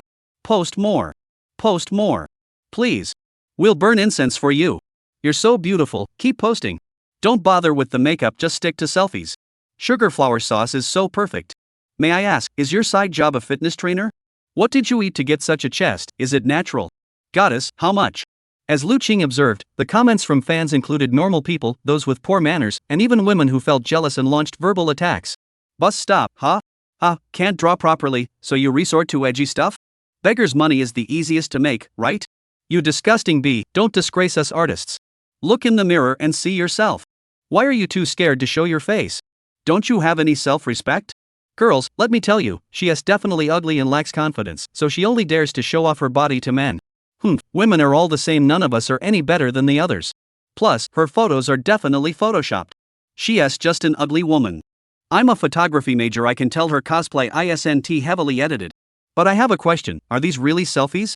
There must be a guy taking the photos for her, right? She is pretending she doesn't have a boyfriend, labeling them as selfies, but she has already been with so many guys.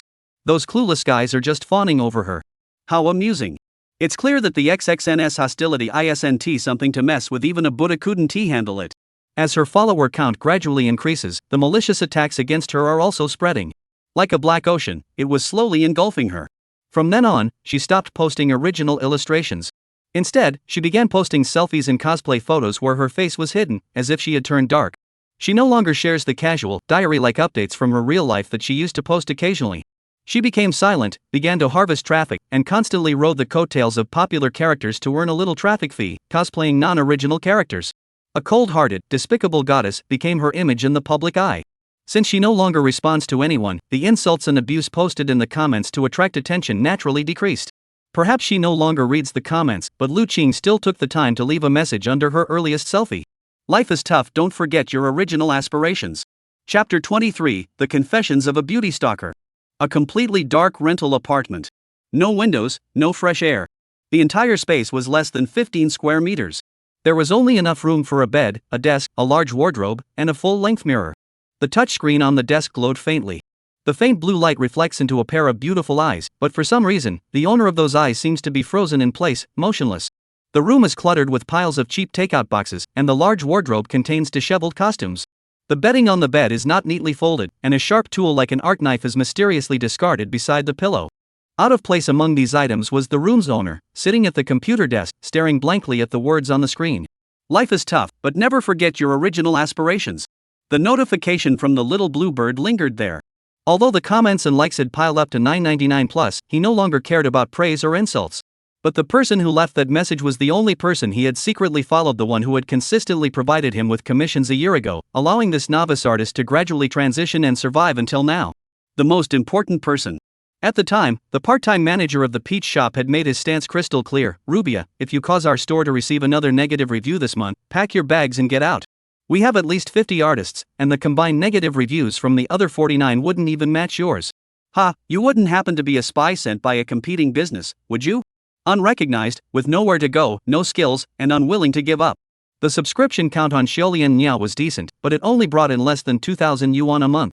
In Tianhai City, where prices are skyrocketing, it's not even enough to barely afford this dingy rental apartment. Fortunately, at that time, she met her boss. The boss reached out via email and later handed over 5 orders. As if he knew my situation, he didn't haggle over the price. At the agreed rate of 8,000 yuan per order, I earned 40,000 yuan. 40,000 yuan even in Tianhai City, if I lived frugally, it would be enough to survive for half a year. Unlike others, the boss seemed very laid back. He never returned the work for revisions, let alone make me revise it multiple times. He even liked to let me have creative freedom, only providing a framework and never interfering with the details. Most importantly, even though he could only draw giant-breasted girls, the boss didn't look down on him. He even praised such drafts as having a unique style, and his tone was far from insincere.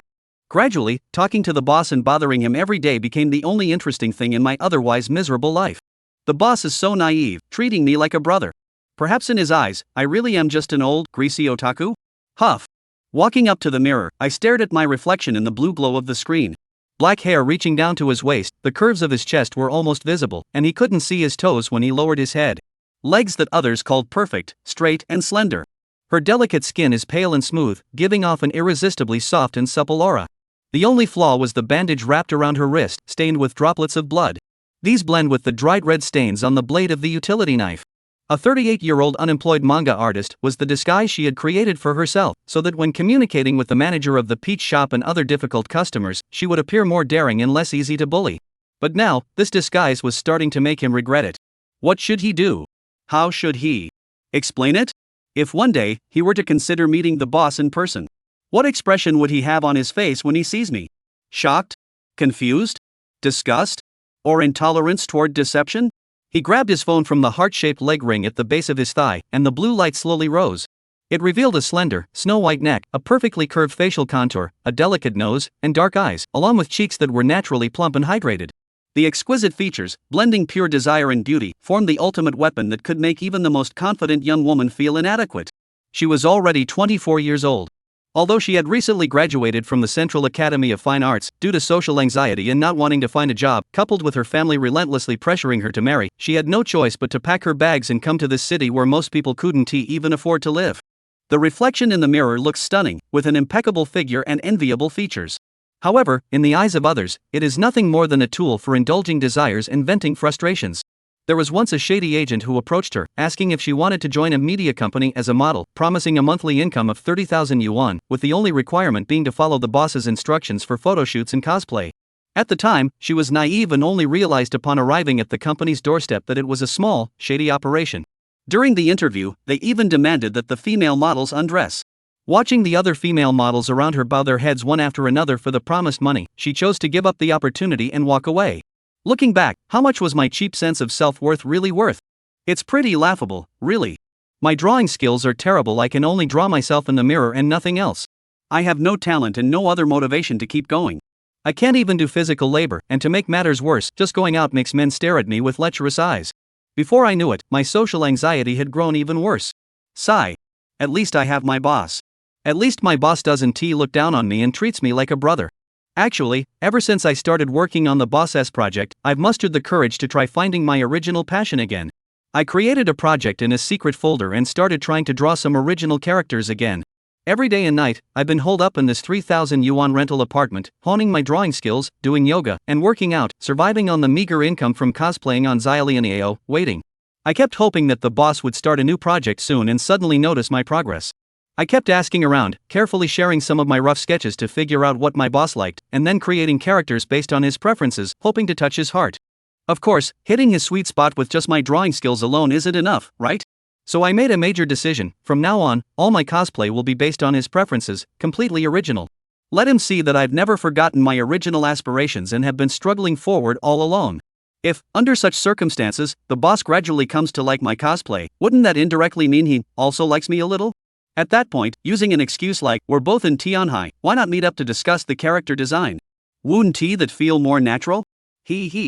Boss. The sugar flower in front of the mirror turned to look at the wall.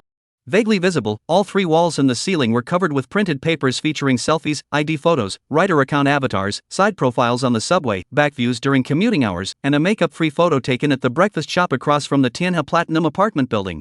All the printed papers bear uniform traces resembling dried saliva, along with stains from some unknown liquid. Chapter 24, Don't Play Jenga in My Store. Here's your Twilight Deep Roast American Coffee, and here's your Papaya Oat Milk Latte. The mousse cake is still being made, and the macaron basket is ready. The female barista, wearing a brown apron and sucking on a lollipop, gave him a sour look as she took the drinks off the tray and placed them one by one in front of Lu Qing. Clink, clink. The liquid swirling at the top of the glass nearly spilled over due to inertia. The immense force was clearly visible, causing Lu Qing to furrow his brows. The loud noise startled Su Ling, who was in his arms, waking her up. The young girl, like a startled bird, curled up in her brother's arms, unaware of what was happening outside. Although our store doesn't have a sign prohibiting couples, I personally hate couples the most. So I need to remind you, kissing and touching are fine, but absolutely no making noise, and definitely no playing stacking games. Otherwise, I'll call the police immediately. Got it? The female barista said with a look of disgust. What is stacking games? Lu Qing's mind raced. Though he'd never heard of it, the name suggested it was a game where two people had to stack on top of each other, definitely not something good.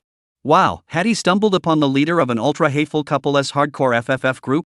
If he remembered correctly, ever since he walked in, her gaze had been unusually hostile, and her attitude was indifferent. Assuming the customer was a couple was bad enough, but what was even more outrageous was that he had been chatting with Rubia for a long time, spent a lot of time looking at her sugar flower posts and explicit images, and by the time the coffee finally arrived, at least an hour had passed. Lu Qing had every reason to suspect that she had finished playing the game after receiving the order notification before starting to prepare anything. I was about to say. Just as he was about to speak, he was surprised to see that she had already turned around and walked toward the staircase corner, leaving behind a single sentence. If customers want to complain about an employee, they can go find the manager, but unfortunately, I am the manager. Oof. What? You just made that sound, didn't you? Why does the customer care so much about such trivial details? This is really troublesome. Hey, you're definitely lying, right? Ugh, can you at least drink the coffee I spent so much time making? It'll get cold and taste bad, and I'll get really upset. Just drink it already. Oh, don't worry, I didn't tea poison it. It must be said, Lu Qing's perception had been completely refreshed. What is the focus of this shop? An ultra-dominant female shop owner with a theme of verbal abuse? Who is the target audience? Masochistic customers? Can this even make money? Brother, this place. You think it's weird too, right? Su Ling, let us go. We should just find a normal place to avoid getting upset.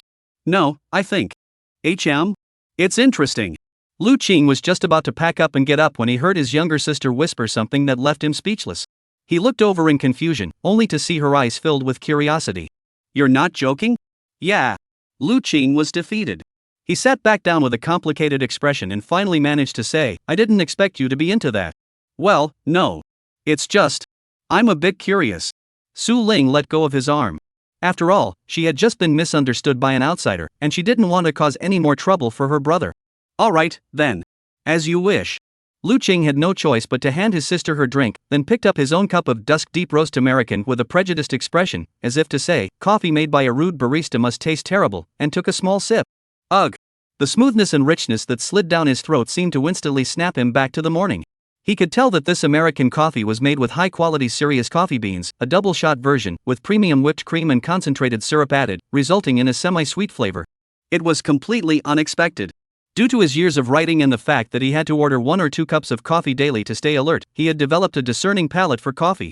At that moment, he turned to look at Su Ling and noticed she had already picked up her papaya oat milk latte.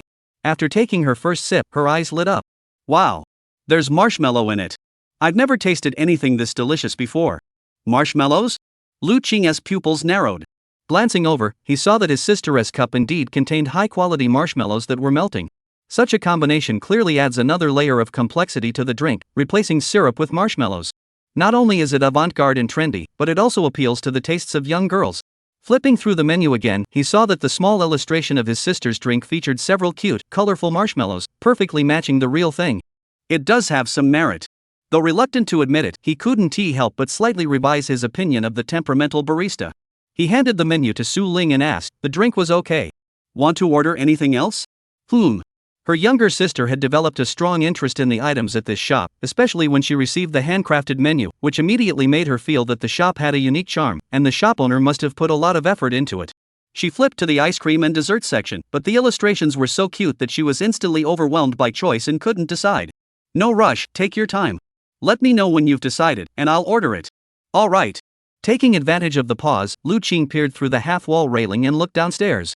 Since this time the perspective was from above, he could take in the entire layout of the coffee shop at a glance. He noticed a small stage, or rather a display platform, in the corner to the right of the entrance. Amp-shaped guitar stands, several music stands, a high-quality electric piano that looked familiar, a set of all-black Roland electronic drums, a grass-green American-made PRS Flying Bird electric guitar, a milk-colored Japanese-made Fender electric bass, and various Vivi-branded pedal effects units. Wow! He hadn't noticed earlier that this cafe had so much professional-grade musical equipment. If we bring a mixing console, wouldn't that be live house level? This guy must be into rock music.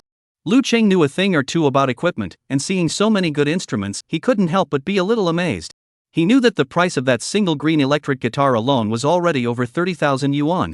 If this belonged to the store owner, it must mean she was quite wealthy. As he speculated, he looked over to the side. Sure enough, directly opposite the instrument display, there was a tripod as tall as a person, with a DSLR camera already set up on it. Needless to say, the length of the lens alone indicated that this piece of equipment was no cheap item. Speaking of which, the interior decoration of the hall was also quite something. If one looked closely, it had a distinct Western flair, not like something done by just anyone. The rude barista, the Gothic style, secluded atmosphere, the fully equipped underground band setup, the exceptionally tasty original drinks. All these elements combined finally made him decide to take a proper look at the guy downstairs at the bar who didn't seem to care about the customers. After confirming that the person was busy making a cake and hadn't noticed him, Lu Qing took a closer look at her. She appeared to be around 17 or 18 years old, with a baby face, a petite frame, and a perpetually disinterested expression. Her features were decent and 8.5 out of 10 downgraded to 8 due to her terrible temper, but what stood out was her dyed orange-red shoulder-length hair and single earring, giving her the appearance of a rebellious teenager roaming the streets. She looked about the same age as her sister, likely a high school sophomore or senior. However, at such a young age, she has opened her own cafe. In this empty shop with no customers, she spends her days making drinks, playing with photography, and practicing musical instruments. At this moment, she is wearing a medieval-style lady's long dress, with a barista apron around her waist, focusing intently on making mousse cake and preparing macarons. Lu Qing could tell that the only time this girl would put away her rebellious attitude and focus all her energy was when she was making coffee or baking pastries. Hey, what are you looking at? You have a girlfriend and you're still staring at other women? Have you ever learned proper male conduct? How can you bake a cake while someone is watching you? This is causing me trouble, do you understand? As expected, there was no point in expecting anything from this sharp-tongued little girl. Her rebelliousness was almost innate. She probably never spoke nicely to anyone. He was just an unlucky customer she happened to use as a vent for her emotions. Lu Qing silently withdrew his gaze. Not long after, his younger sister, Su Ling, had already chosen the new item she wanted to eat and was looking at him with pleading eyes. Brother, I want this. She pointed to a cute dessert illustration on the menu with her white fingers. Chocolate pancakes? Yes. It says it has truffle cocoa powder and 3-color ice cream. I want to try it. The young girl knew very well that occasionally making an easy request to her brother would give him a constant sense of accomplishment and satisfaction. This way, when she made more difficult requests in the future, he would agree without hesitation. Everything was going according to plan. No problem. Lu Qing gently ruffled the girl's hair, paused for a moment, then carefully raised his hand and called downstairs, sorry, I'd like to add an extra order. Ha? The sharp-tongued little girl raised an eyebrow, tilted her lips, and shot her a displeased glance. Don't think you can order whenever you want. Can't you see I'm not done making the cake yet? You're such a nuisance. Sorry. For some reason, as the little girl scolded him, Lu Qing felt an odd sensation growing in his heart. This feeling was indescribable, as he had never been treated this way before. Confusion, doubt, mixed with helplessness and resentment, gradually blended into a sense of novelty, making him subconsciously think, what should I do to make her stop hating me like this? And the most devastating part. Brother, why don't I go talk to her? Su Ling, seeing him being targeted endlessly, couldn't bear it and volunteered. Can you do that? Lu Qing was a bit worried. Sure, I'll give it a try. In such a quiet space, with no outsiders around, it felt relatively safe for a young girl, prompting her to attempt to overcome the challenge of communicating with a stranger. Lu Qing nodded in agreement, watching his sister stand up, place her hands on the railing, and look down at the floor below with a pitiful expression, saying, Sister, I want a chocolate muffin, can I? The person below turned and glared at her, but upon seeing her adorable little face, their previously stern expression softened slightly. They then went to the refrigerator to fetch the cocoa powder. This is definitely discrimination. This has to be discrimination. Seeing that her sister hadn't been met with a barrage of insults, while she herself had been attacked fiercely just for looking, Lu Qing widened her eyes in confusion. What does that mean? Do I look like I deserve to be scolded? He was confused. Relax, relax. Having successfully communicated, Su Ling sat back down beside him, her little face flushed red, as if she had done something big. That sister doesn't seem to have much ill will toward me. I think she might just have a bias against men, she said. Maybe. Even if you're cute, treating you differently like that is still pure double standards. Lu Qing shrugged. Well, I don't really care. After all, I'm only here once. This is a one-time deal, there's no future in it. But with her running the shop like that, it's a miracle if it ever gets any customers. Hey, what are you muttering about? Stop talking about me, got it? Look. Realizing that the sharp-tongued little girl seemed to have ears like a bat, Lu Qing shut up again. The two of them silently sipped their coffee. After a while, footsteps could be heard coming from below. Lu Qing sat up straight, waiting for the sharp-tongued girl to bring the food upstairs. This is mousse mille feuilles, and these are 6-color macarons. Clang. She placed the white porcelain plate holding the triangular cake heavily on the table in front of him, then carried the pastry basket and gently placed it beside the candlestick on Su Ling's side. Eat the macarons quickly, they melt and lose their flavor. The chocolate pancakes should be eaten with chocolate ice cream, otherwise, they're no different from waffles. Not if you understand, don't make me repeat myself. Alright. Lu Qing watched as she brought one plate of desserts after another to the table, responding obediently. However, even after the last plate was placed, she didn't turn around to go downstairs. Instead, she remained by her side, glaring at her with a disdainful expression and letting out a soft oomph, clearly impatient. When someone goes out of their way to make you something delicious and serves it to you, what do you say? She asked. Thank you for your kindness? Oof. Hearing what she wanted to hear, she shot him a disdainful glance, picked up the tray, and turned to walk downstairs. Damn it. How utterly arrogant. For some reason, being swept with that gaze made her heart start to tingle. Lu Qing was certain that, from childhood to adulthood, no one had ever looked at him with such a despicable expression. Am I really that despicable? He couldn't help but think. Brother. At that moment, Su Ling seized the opportunity and gently took his hand. Don't take it to heart. That sister might just have that kind of personality. The young girl's voice was gentle. The reason she liked this place was because the more others belittled her brother, the more she could heal him. Only when her brother was hurt by the outside world did she have the chance to step in, comfort him, and heal him, just as he had healed her, didn't she? The young girl smiled as she thought this, simultaneously using her other hand to pick up a fork and cut a triangular piece of the mousse cake, aiming it at him. Ah. Wait. At that moment, Lu Qing was in the midst of self-doubt, and his defenses were practically non-existent. He acted on impulse and followed the girl's instructions. As the sweet taste filled his mouth, just as he was about to savor the texture of the cake, he suddenly noticed. She used the same fork to cut off another piece of cake and, under his watchful gaze, brought it to her cherry-red lips, less than 3 inches away. What's wrong? Why are you staring at me? Wasn't he that bite sweet? She tilted her head, looking innocent. Chapter 25, Sisters in Sync. You're truly a shameless guest. The young girl at the bar counter sighed softly, pulling her gaze away from the couple engaged in a feeding game above her, then walked to the corner of the kitchen, pulled the curtain closed, and sighed again. So, couples are the worst. She leaned her head back against the wall, her back slowly sliding down until she was crouching, then brought her knees together and sat on the cold tile floor. The kitchen was the only place in the restaurant that wasn't dimly lit. Double-door freezers and a full set of smart home appliances stood before her, completely at odds with her current state of mind. Buzz, buzz. Lost in thought, she suddenly felt her phone vibrate inside her apron. Loli casually pulled it out and froze upon seeing the caller ID on the screen. Taking a deep breath, she answered, "Sister? Shamu, how have you been lately? Do you have enough money?" The voice on the other end was clear as a spring, with a pleasant tone. From the voice alone, one could tell she was a refined and elegant young woman who had received proper etiquette training from a young age. Enough. The girl called Xiaomu had a complex expression, responding with the same polite deference. "How's your mood?" "It's okay. That's good. Did you receive the electric piano I sent you?" "Yeah." She nodded, her expression troubled, "but the moss is too expensive. Someone like me really doesn't deserve to use it." "What are you saying? It's rare for you to have something you like.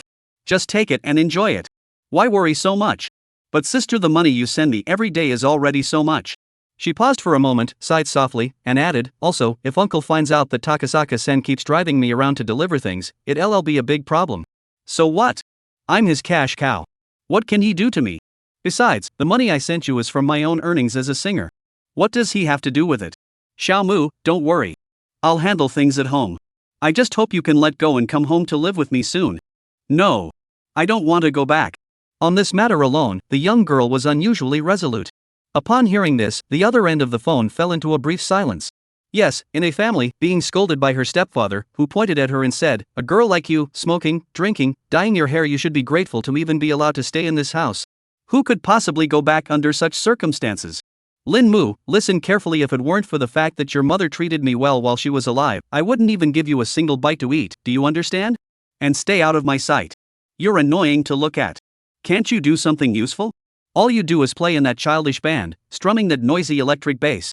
Do you think you'll ever be able to give a concert like your sister? Rock music is trash, classical music is art. You're bringing shame on me. From now on, don't ever say you're the daughter of the Mu family. You'll never amount to anything compared to your sister. I'm sorry. I just can't get used to that kind of atmosphere." Lin Mu buried her head in her arms, holding her phone with one hand, and spoke softly. Being able to address that man as uncle was the greatest respect she could muster. She was surnamed Lin, and he was surnamed Mu. They weren't even related. Her sister, however, was the Mu family's true heiress, the real heiress. Over the years, uncle had severed all ties with her, but her sister had been secretly helping her all along, occasionally arranging for the foreign agent to send money over, and always coming to her aid whenever she needed anything. It could be said that the responsibility that should have fallen on the man had been taken on by her sister, who had no blood relation to him. Lin Mu doesn't understand why she would go to such lengths. He just feels that his sister's love for him is excessive and unnecessary. I understand." At that moment, his sister's soothing voice came through the phone, "But I'm really worried about you, Xiaomu. You're going into your senior year of high school next year, yet you're taking a leave of absence at such a critical time." She said regretfully, "Actually, your homeroom teacher called me yesterday. They said your name was listed as the legal guardian in the parent-guardian section, and they asked me, when can the child return to school?" "Oh my, that question really stumped me. Lin Mu's face flushed with embarrassment. "The teachers at Sunyue Girls High School are very responsible, and I know that because I graduated from there myself. I didn't want their concern to go unanswered.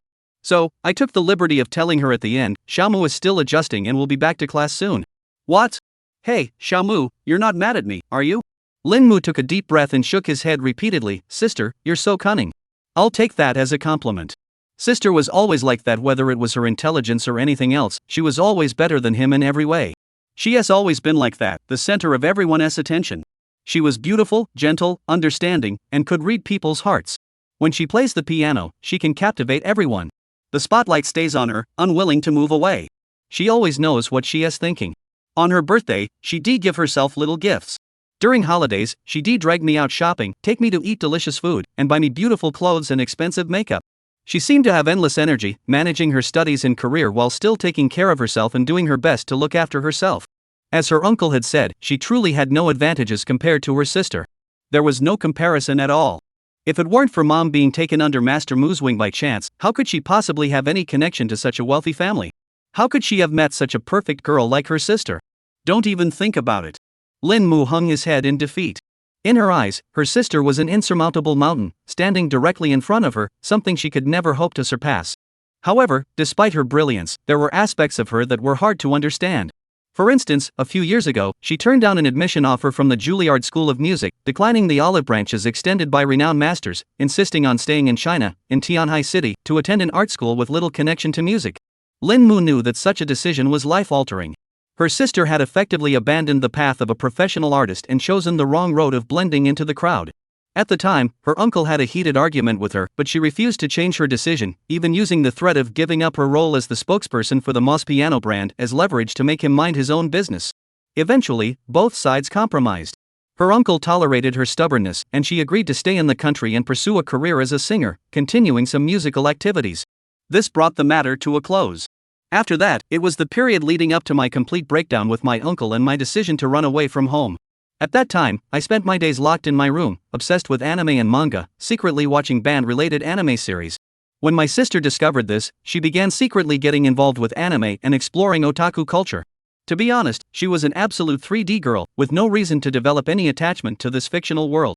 Yet she went ahead and bought an expensive bass guitar and said, "I suddenly think girls who play bass are really cool, and playing rock isn't so bad either. After all, you can freely express what you want to say, right?" Her gentle expression was unforgettable. Why don't I try playing some ACG songs too? After all, I've never been interested in boring classical music. That day was the day I cried the hardest. Hey, Xiaomu, what are you thinking about? Why aren't you speaking? Are you really mad at me? Her sister's voice interrupted the young girl's thoughts over the phone. No. I understand. I'll go back to school early. Lin Mu wiped her eyes and said, so that means you're agreeing to me, right? This is our promise. You have to go back to school properly, study hard next year to get into a good university, and I'll take care of all the tuition fees. Is that okay? I'll try my best.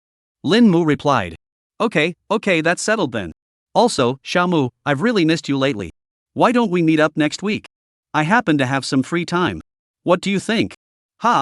Where should we meet? I have to watch the store. Feeling her sister's relentless pressure, she began to back down. What shop? Gao Shan investigated and said your shop doesn't have any customers, it's just a place you use to shut yourself away. Her sister didn't hold back. There are still 2 customers. Lin Mu glanced toward the hallway, still trying to be stubborn. Oh, come on, I know you so well. Her sister smiled sweetly. You actually wanted to see me too, didn't you? No way. Then let us meet at the branch store near City Gate Center next Friday at 1 p.m. I need to use the new piano there for practice. Little Mu, make sure you're on time, and dress up nicely, okay? Ugh. Ignoring her younger sister's muttering, Mu Xia issued a firm command over the phone. Chapter 26, What to do when your little sister acts like a succubus. When Lu Qing finished paying the bill and left the Twilight Cafe with his sister, it was already evening. A day of hard work and companionship seemed well spent. His sister's expression was filled with happiness and contentment, which made him feel deeply satisfied. Brother, let us try that next time? That? Which one? It's the place that guy handing out flyers during the day mentioned. Su Ling collapsed on the sofa, seemingly drained of all strength, and looked at her older brother with an innocent expression, reminding him, I mean the place with various themes where you can rest. Lu Qing heard this and his body tensed up immediately, growing alert. You wouldn't be talking about a themed hotel, would you? I don't know, I was just curious. She slid down the sofa like a liquid, muttering under her breath, speaking of which, it always makes me feel guilty that my brother sleeps on such a cheap sofa every night. Why? Because it's all my fault for taking up the room, forcing my brother to sleep in such an uncomfortable place. This way, he can't rest properly at all. She intertwined her index fingers and said pitifully, actually, even if my brother squeezes in with me, I... Stop. Lu Qing stopped his sister's dangerous remarks, walked over to her, and plopped down on his usual spot. No need to tease me. But you're right, this sofa was left by the previous tenant and isn't very comfortable. I should order a sofa bed or something on Taobao. He pulled out his phone and started browsing furniture options on his own.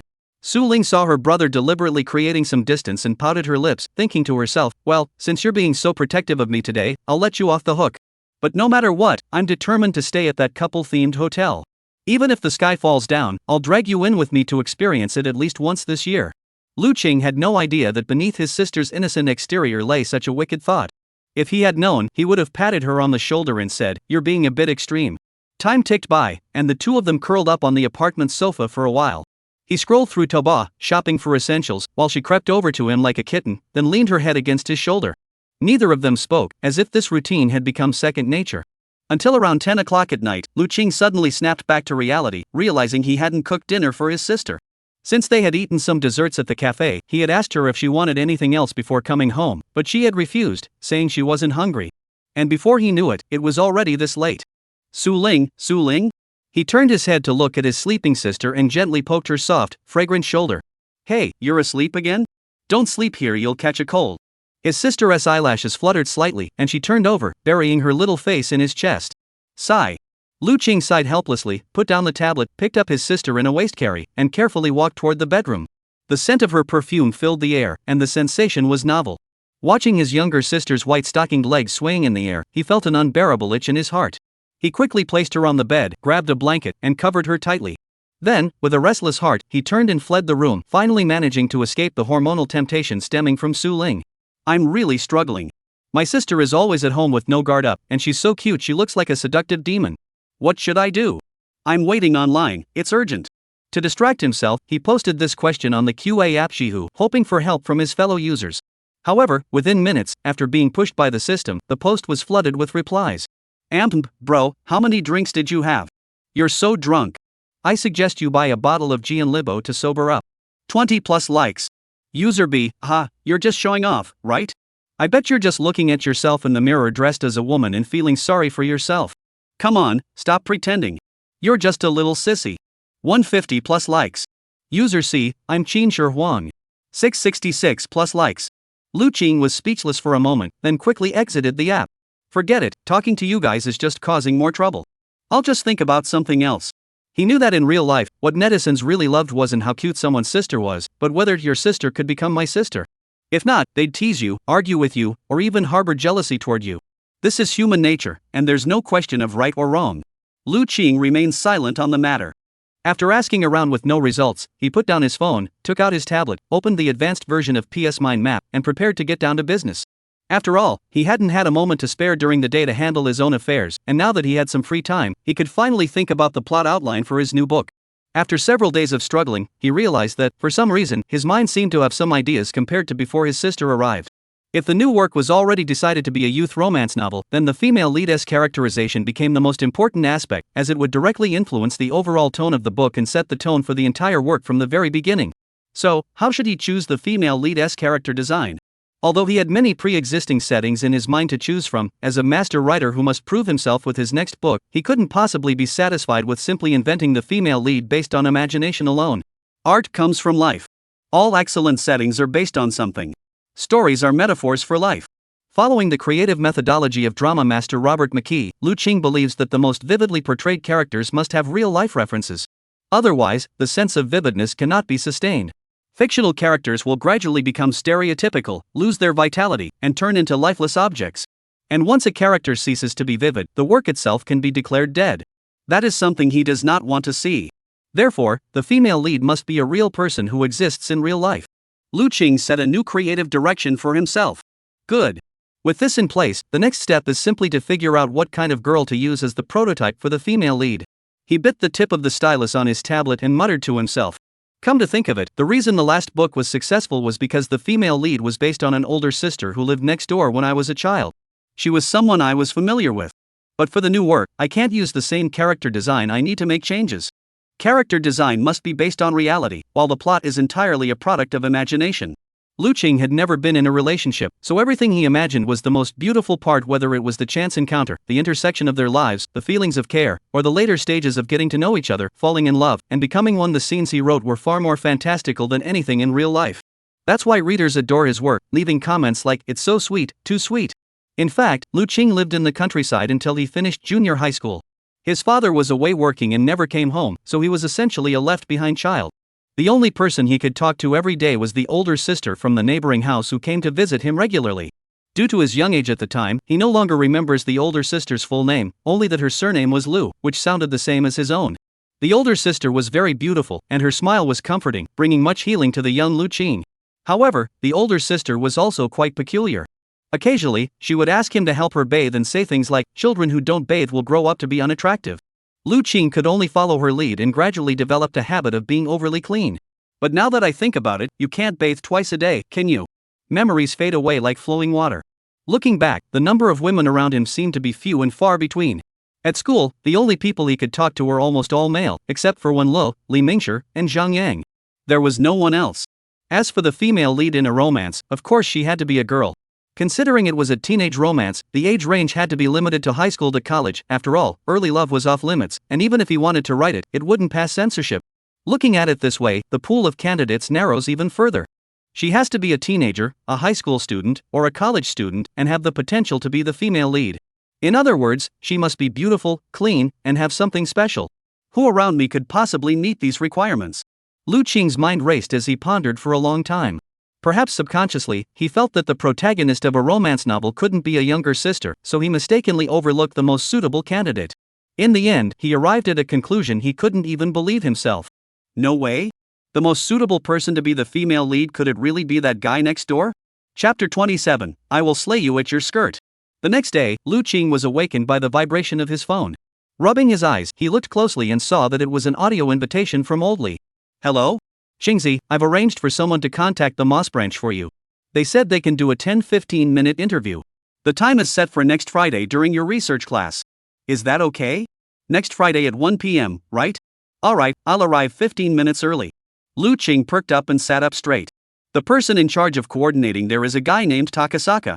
He is apparently half Japanese, but don't worry, he speaks Chinese. Oh, okay, no problem, I know a little Japanese too. Ha, did you study Japanese properly? Cut it out, I'm not a kabuki actor. Well, that's true. Oh, and the person in charge at Moss also mentioned a few important points, like not touching the products, not disturbing the staff while they're working, and so on. I'll go over them one by one. Alright, go ahead. Li Ming rarely spoke so carefully and at such length, but finally changed the subject. That's about it. Anyway, this is just an interview, but don't forget about that other thing, okay? Lu Qing knew he was referring to the secret filming incident. He smiled and assured him, no problem. If I really get to meet the senior, I'll definitely take a photo for you. Better to promise first if it doesn't happen, it's not my fault, right? Miss Mu Xia is so busy with her schedule. Would she really show up in front of me on a Friday? Impossible. He was daydreaming. Alright, buddy. I'll go get a massage now. No other business. You go ahead. Alright, thanks for your hard work this time. He hung up the phone. Then he suddenly realized, Old Li, that money-grabbing worm, why is he getting a massage so early in the morning? Is this the world of the second generation? It's terrifying. He shook his head. A moment later, he found the profile picture of a girl named Rena in his friend list and edited a message to send her. On Friday, I plan to go straight to Moss City to open a store. If you're interested, you can come along. Of course, it's okay if you can't make it. I won't be signing in that day, so I can complete the assignment on my own. After all, they were group members, and he was the only one, so he felt it was necessary to sync his schedule with hers. However, to his surprise, Bai Xing replied instantly. Oh see? Senior, you're way too fast. It's only the weekend, and there are still 5 days until next week's class. You've already sorted out the company booking? Also, if I'm not mistaken, Moss is a top-tier piano brand, right? Are you that high-end? What kind of connections do you have? Can I really join? Emoji, staring cat meme. Seeing the girl's exaggerated reaction, Lu Qing couldn't help but roll his eyes, too lazy to explain. He simply said, it's only 5:30 p.m. Why did you get up so early? Bai Xing, it's all because the senior sent me a private message. I was so excited I didn't even put on clothes before jumping out of bed to reply. Cut the nonsense. Speak plainly. Alright, I stayed up too late last night and didn't get any sleep. I knew it. Lu Qing was speechless. I'm telling you, if you keep staying up late every day, even a young body won't be able to handle it forever. You might end up with a bunch of health issues by the time you're 30. Ha? Why is the senior using an old boyfriend's tone to lecture me? That's so funny. Bai Xing sent a face covering, blushing emoji, looking utterly uneducated. Hearing her say that, Lu Qing actually felt a bit like he was being lectured, and he couldn't help but feel annoyed, unwilling to admit it. Fine, do whatever you want. I've got things to do. Hey, don't be so cold. Look, I'm still awake, and you just woke up. Why not seize the moment? Let's go downstairs together to buy breakfast. Seeing her pushy expression, Lu Qing was about to refuse outright. But upon calming down, he realized that the only person currently around him who could serve as a potential main female lead was her. If he took this opportunity to observe her closely, it might not be a bad idea. Let us just call it interest. He mused to himself, then typed out "sure" on the keyboard. In the next room. The young girl lying on the bed hadn't expected him to agree, but she had just said it on a whim.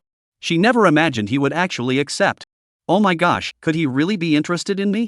Bai Xing muttered to herself, if a guy directly agrees to go downstairs with a girl he has just met to buy breakfast, isn't that proof he likes her? I see, I get it. His previous indifference was all an act. He's probably already dying to pin me down on the bed and grind against me. It has to be. Thinking about it, she licked her lips excitedly. It seems like I'm going to succeed soon. Oof. Senior, you're not so tough after all. Just wait, I'll have you under my skirt in no time. She suddenly felt motivated and got out of bed instantly. Although she was just going downstairs to buy breakfast, the young girl treated it like an important date, treating it with the utmost seriousness. Within 20 minutes, she completed washing her face, washing her hair, moisturizing her skin, applying skincare products, moisturizing again, applying foundation, putting in her contact lenses, applying lip gloss, setting her makeup, trying on over a dozen dresses, and finally spraying 2 sprays of Ox Paradise, a Japanese-style sweet and seductive high-end perfume, on her earlobes and chest. How can you tell if a girl cares about a guy? It all comes down to whether she goes out of her way to look her absolute best before meeting him. Bai Xing's level of effort clearly indicates that she has already designated Lu Qing as the most important person of the opposite sex in her life.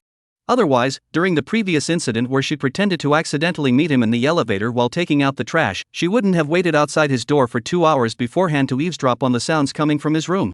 Dong dong dong. Hey, how much longer are you going to take? The voice of Lu Qing, who had been waiting for a long time, came from outside the door. Ah, senior, don't rush. I'm coming. Bai Xing finished putting on the last pair of black ultra-thin knee-high socks, gently pulled up the edge at the top with her fingers, and suddenly let go. With a loud snap, the sock's edge bounced back with force, slapping against the smooth skin at the base of her thigh, producing a pleasant sound. After spinning around in front of the mirror to ensure she was looking her best and had no issues, she confidently walked toward the door and pulled down the security chain. Click. Senior, I've been waiting for you. The young woman yawned with one hand, her lips slightly parted, closing her eyes halfway to showcase her beautiful cherry blossom-themed nails. The other hand tugged at the black high-heeled uniform shoes on her feet. Since she was standing with her toes slightly raised, she could showcase her eye-catching leg curves below his line of sight, while also drawing his attention to her absolute territory. Ah! Wow, the scene was so breathtaking that Lu Qing didn't know where to look first. The faint fragrance wafting through the air was a sophisticated blend of lavender shampoo and sweet, curly perfume, creating a unique, youthful scent.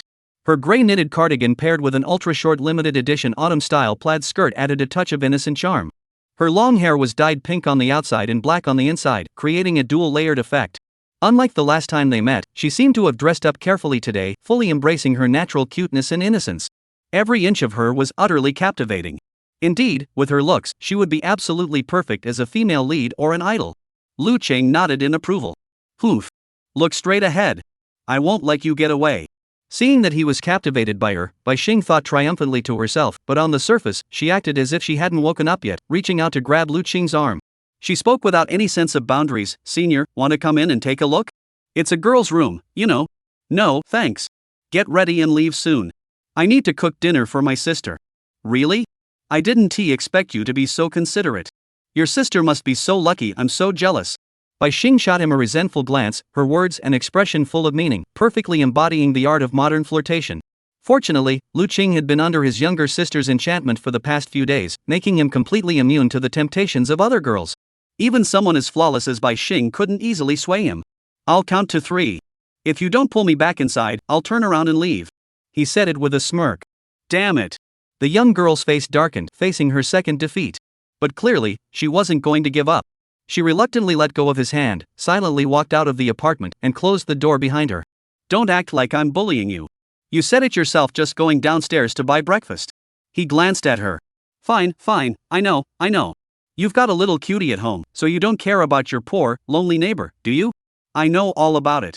Speaking in reverse was the second move in a girl's arsenal. If he didn't refute it, it would mean he tacitly acknowledged the ambiguous relationship with his sister. If he did refute it, she could take it further and ask him, is your sister cuter than me? A question that could reveal his true feelings. As a professional voice actress and virtual streamer, Bai Xing had honed her skills in teasing men to perfection. She was confident that with her looks and professional expertise, she could easily manipulate this mere senior. Unfortunately, she had underestimated Lu Qing's eccentricity.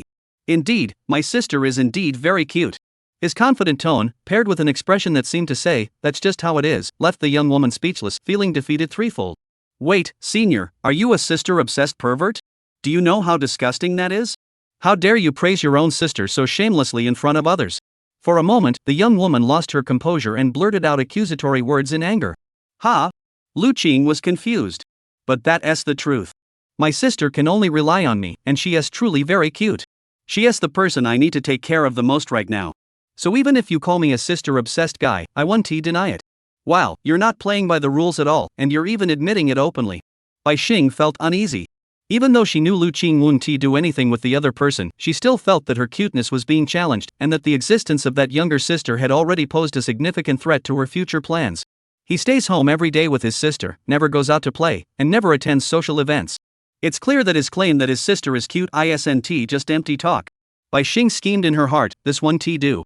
I must find an opportunity to meet the younger sister and assess her level of difficulty. The young girl followed Lu Qing downstairs in silence, walking together in the courtyard of the residential complex. At 5:30 p.m., the sky was a faint blue, and the cool breeze of early autumn carried a hint of chill. In an effort to dress more adorably, she hadn't considered how much the cold would affect her. At that moment, the icy air made her legs tremble slightly, and the exposed skin turned pinkish red. Even her walking posture had begun to distort. Are you okay? Lu Qing noticed her unusual state and, thinking he might have said something wrong, asked with concern. I'm fine, senior. Don't worry about me. Bai Xing brushed him aside and walked ahead on her own. Her delicate body resembled a fragile flower that could be blown over by the wind at any moment. Seeing her unadorned, purely vulnerable appearance, Lu Qing shook his head in admiration. Sigh, a girl's heart is truly a kaleidoscope it's impossible to fathom. He found her, with her ever-changing moods, utterly baffling. However, it was perfect. As a subject of study, no one seemed more suitable than Bai Xing. Where should we go for breakfast? Lu Qing walked over and asked. Let's go to that Feshi Lu Xin Panini specialty store. The girl snorted and turned her head away in a proud manner. Panini? He had assumed she was referring to a dumpling shop or a pancake stall, but upon further thought, Bai Xing, being an idol-like girl, would naturally have tastes that were far from ordinary. He followed her around several corners, walking along the street until they reached a narrow, secluded alley. Despite it being before 6 in the morning, the air was filled with an incredibly sweet and tempting aroma of baked goods. The sound of bustling voices grew louder, and around the corner, a long line of people had already formed at the window of a stall deep within the alley. Is it really that popular? Lu Qing was taken aback. He could tell that it would take at least half an hour to wait in line and buy breakfast. Of course. This is the most popular panini shop in the area, and it only opens for 2 hours every morning. If you miss it, you won't be able to buy anything. Bai Xing said, if you find it too much trouble, you don't have to accompany me. Even if you leave me here, it's fine. The resentment in the girl's words was almost suffocating. Lu Qing didn't answer directly but changed the subject and asked, do you come here every day to buy this? Yes, I love sweet things. She spoke with her back turned to him. I see. Do you want some? I can treat you. Though still angry, the young girl's competitive spirit was still tugging at her heart. Even though she was so cold her voice was trembling, she forced herself to stay strong and not show it. Lu Qing wasn't that oblivious. He glanced at the meticulously decorated shop window nearby, thought for a moment, then nodded. Sure, treat me to one. The girl thought she had heard wrong. She thought to herself, this guy really doesn't consider me an outsider, does he? Just as she was about to turn around to tease him, she suddenly felt something tighten around her body. The coldness on her shoulders was replaced by warmth, blocking out the chill from the outside and penetrating straight to her heart. Her face froze in shock, and she turned her head blankly to look. But he had already taken off the black windbreaker he was wearing and wrapped himself up like a dumpling. Chapter 28. The clothes are all scented with your fragrance. You. Bai Xing opened her mouth but couldn't utter a sound. How could she describe this feeling? Perhaps it was because she had lived alone for too long, so even a little bit of care caused an emotional tsunami to surge within her heart. Looking at his expression, which seemed as though he hadn't done anything, the girl couldn't help but wonder. Does his sister receive such natural care every day? Such luxurious care, on her, is as ordinary as eating and drinking? To be able to spoil her brother without restraint, to receive his unconditional love. To be watched, cared for, and protected. Was such a life something she could have without doing anything? The young girl bit her lower lip, turned away, and looked downcast. Although she was being cared for, this warmth was borrowed warmth, destined not to belong to her, not something she was born with. She didn't like it. The feeling that it would eventually have to be returned, she didn't like it. Bai Xing? There's a convenience store over there with seats where you can rest. I'll wait in line for you. Go over there and wait for me. All right. The girl nodded, her obedient demeanor a stark contrast to her previous mischievous and rebellious image. Like an abandoned child, she walked into the convenience store alone in the early morning, found a spot by the floor-to-ceiling window, sat down, and rested her head on the table, leaving only her listless, unfocused eyes visible as she stared blankly in her own direction. Lu Qing had been watching her the whole time. Seeing her even more dejected than before, he thought perhaps his actions had been inappropriate, and felt a touch of confusion. However, she suddenly tightened the black coat around her body, as if it wasn't warm enough, and reached out her hands from her seat, slipping her snow-white arms into the sleeves. In his line of sight, she began buttoning the buttons one by one, starting from the modestly sized chest area, all the way down to the hem of the skirt. Since Lu Qing's clothes were too long, she lifted her hips slightly, tucking the excess fabric under her buttocks. After adjusting her posture, she leaned back onto the table, tilting her face to one side, lost in thought. A girl's thoughts are truly hard to guess. Lu Qing sighed deeply, withdrawing his gaze, and once again felt that using Bai Xing as a reference for the female lead was a wise choice. Only such a vivid and lifelike girl was worth magnifying and exploring. Her beauty, her flaws, her innate advantages, her skills honed through effort, her inner darkness, her secrets she couldn't share with others, everything about her was worth uncovering. He was firmly convinced of this. Bai Xing had no idea that Lu Qing had already developed a strong interest in her. And Lu Qing also didn't know that the girl who had once been determined to win him over had now seemingly reversed her stance, plunging into endless emptiness. Why was this happening? Where did this emptiness come from? Perhaps the young woman herself couldn't explain it either. She only felt that the initial thoughts of, I want to catch your attention, I want to successfully seduce you, I want you to fall at my feet, and I want you to be deeply entangled in me, unable to leave me, had, in an instant, completely transformed into, I still want to feel your care, I want to make your attention my own, I want to be watched by you forever, I want to possess your warmth exclusively. Desire seems to be escalating. Bai Xing was well aware that such thoughts were dangerous. After all, she was just a junior at the same school, while Lu Qing was a handsome college student who could afford an apartment in the city center, had a cute younger sister, and lived a self-sufficient life without any worries. He doesn't seem to need a girlfriend, his sister is enough for him. And she didn't want to strive just to become his girlfriend, that would be meaningless. A relationship of mutual respect, compared to unconditional love, Bai Xing wanted the latter. For someone who had never felt her parents' love since childhood, who didn't even know where her mother was or her father's name, how could she possibly settle for something as superficial as a romantic relationship? In her eyes, physical intimacy was merely a stepping stone, just the first step in building a bridge between their souls. If she cannot truly enter his heart and gain his attention, she cannot obtain the attachment she desires most. Mutual dependence, mutual love.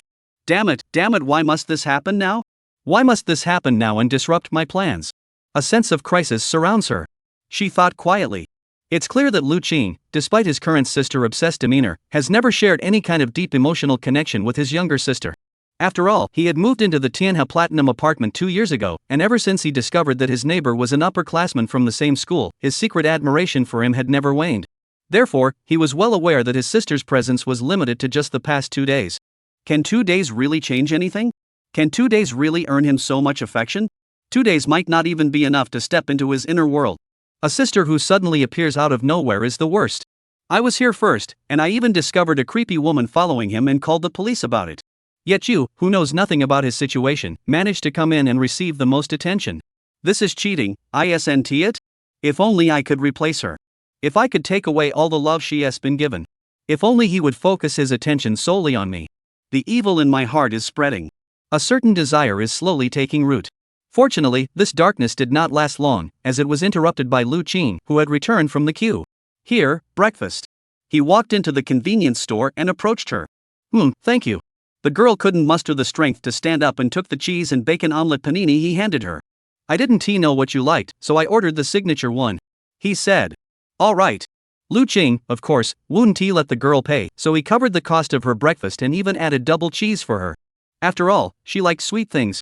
At that moment, Bai Xing silently held the bag containing the breakfast with both hands, her gaze fixed on the lower left side.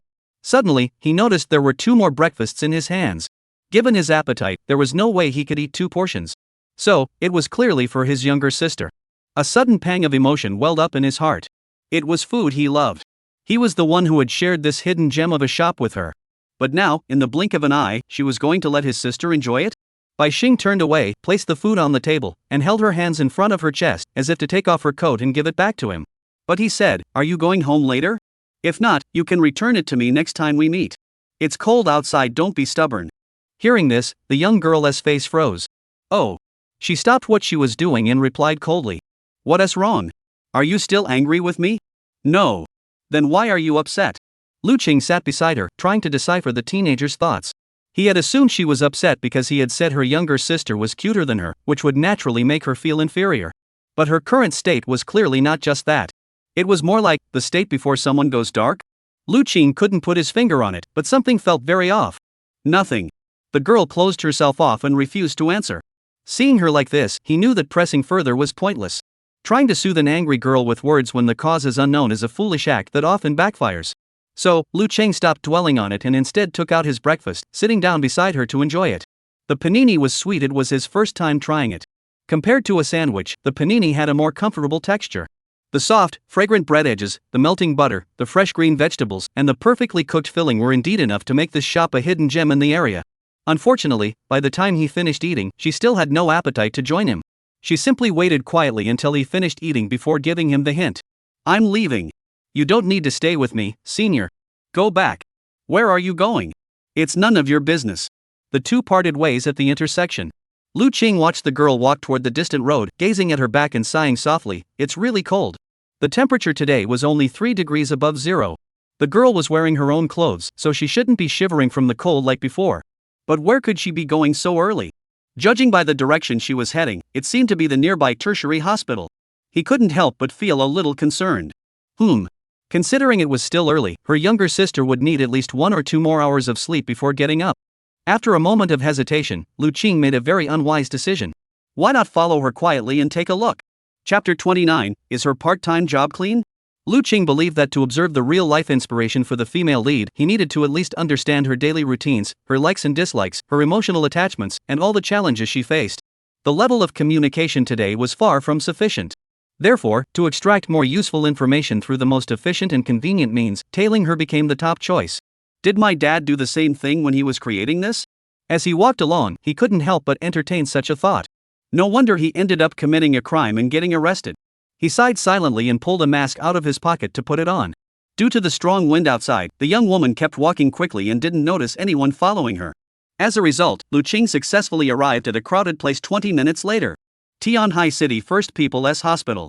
This was one of the top-tier hospitals in the city center, renowned for its renowned experts, so whether it was a weekday or a holiday, it was always bustling with people. As expected. Watching Bai Xing walk straight toward the inpatient ward, he could guess that she was here to visit a patient, not for her own treatment. Lu Cheng kept a safe distance behind her and continued to follow her. Moments later. Neurosurgery Special Ward, 25th floor, on-call doctor's office. Through the slightly ajar door, the voices of the young girl and the doctor could be clearly heard. "Little girl, here to visit your grandmother again?" "Yes, Dr. Zhang." You don't look well. Have you been getting enough rest lately?"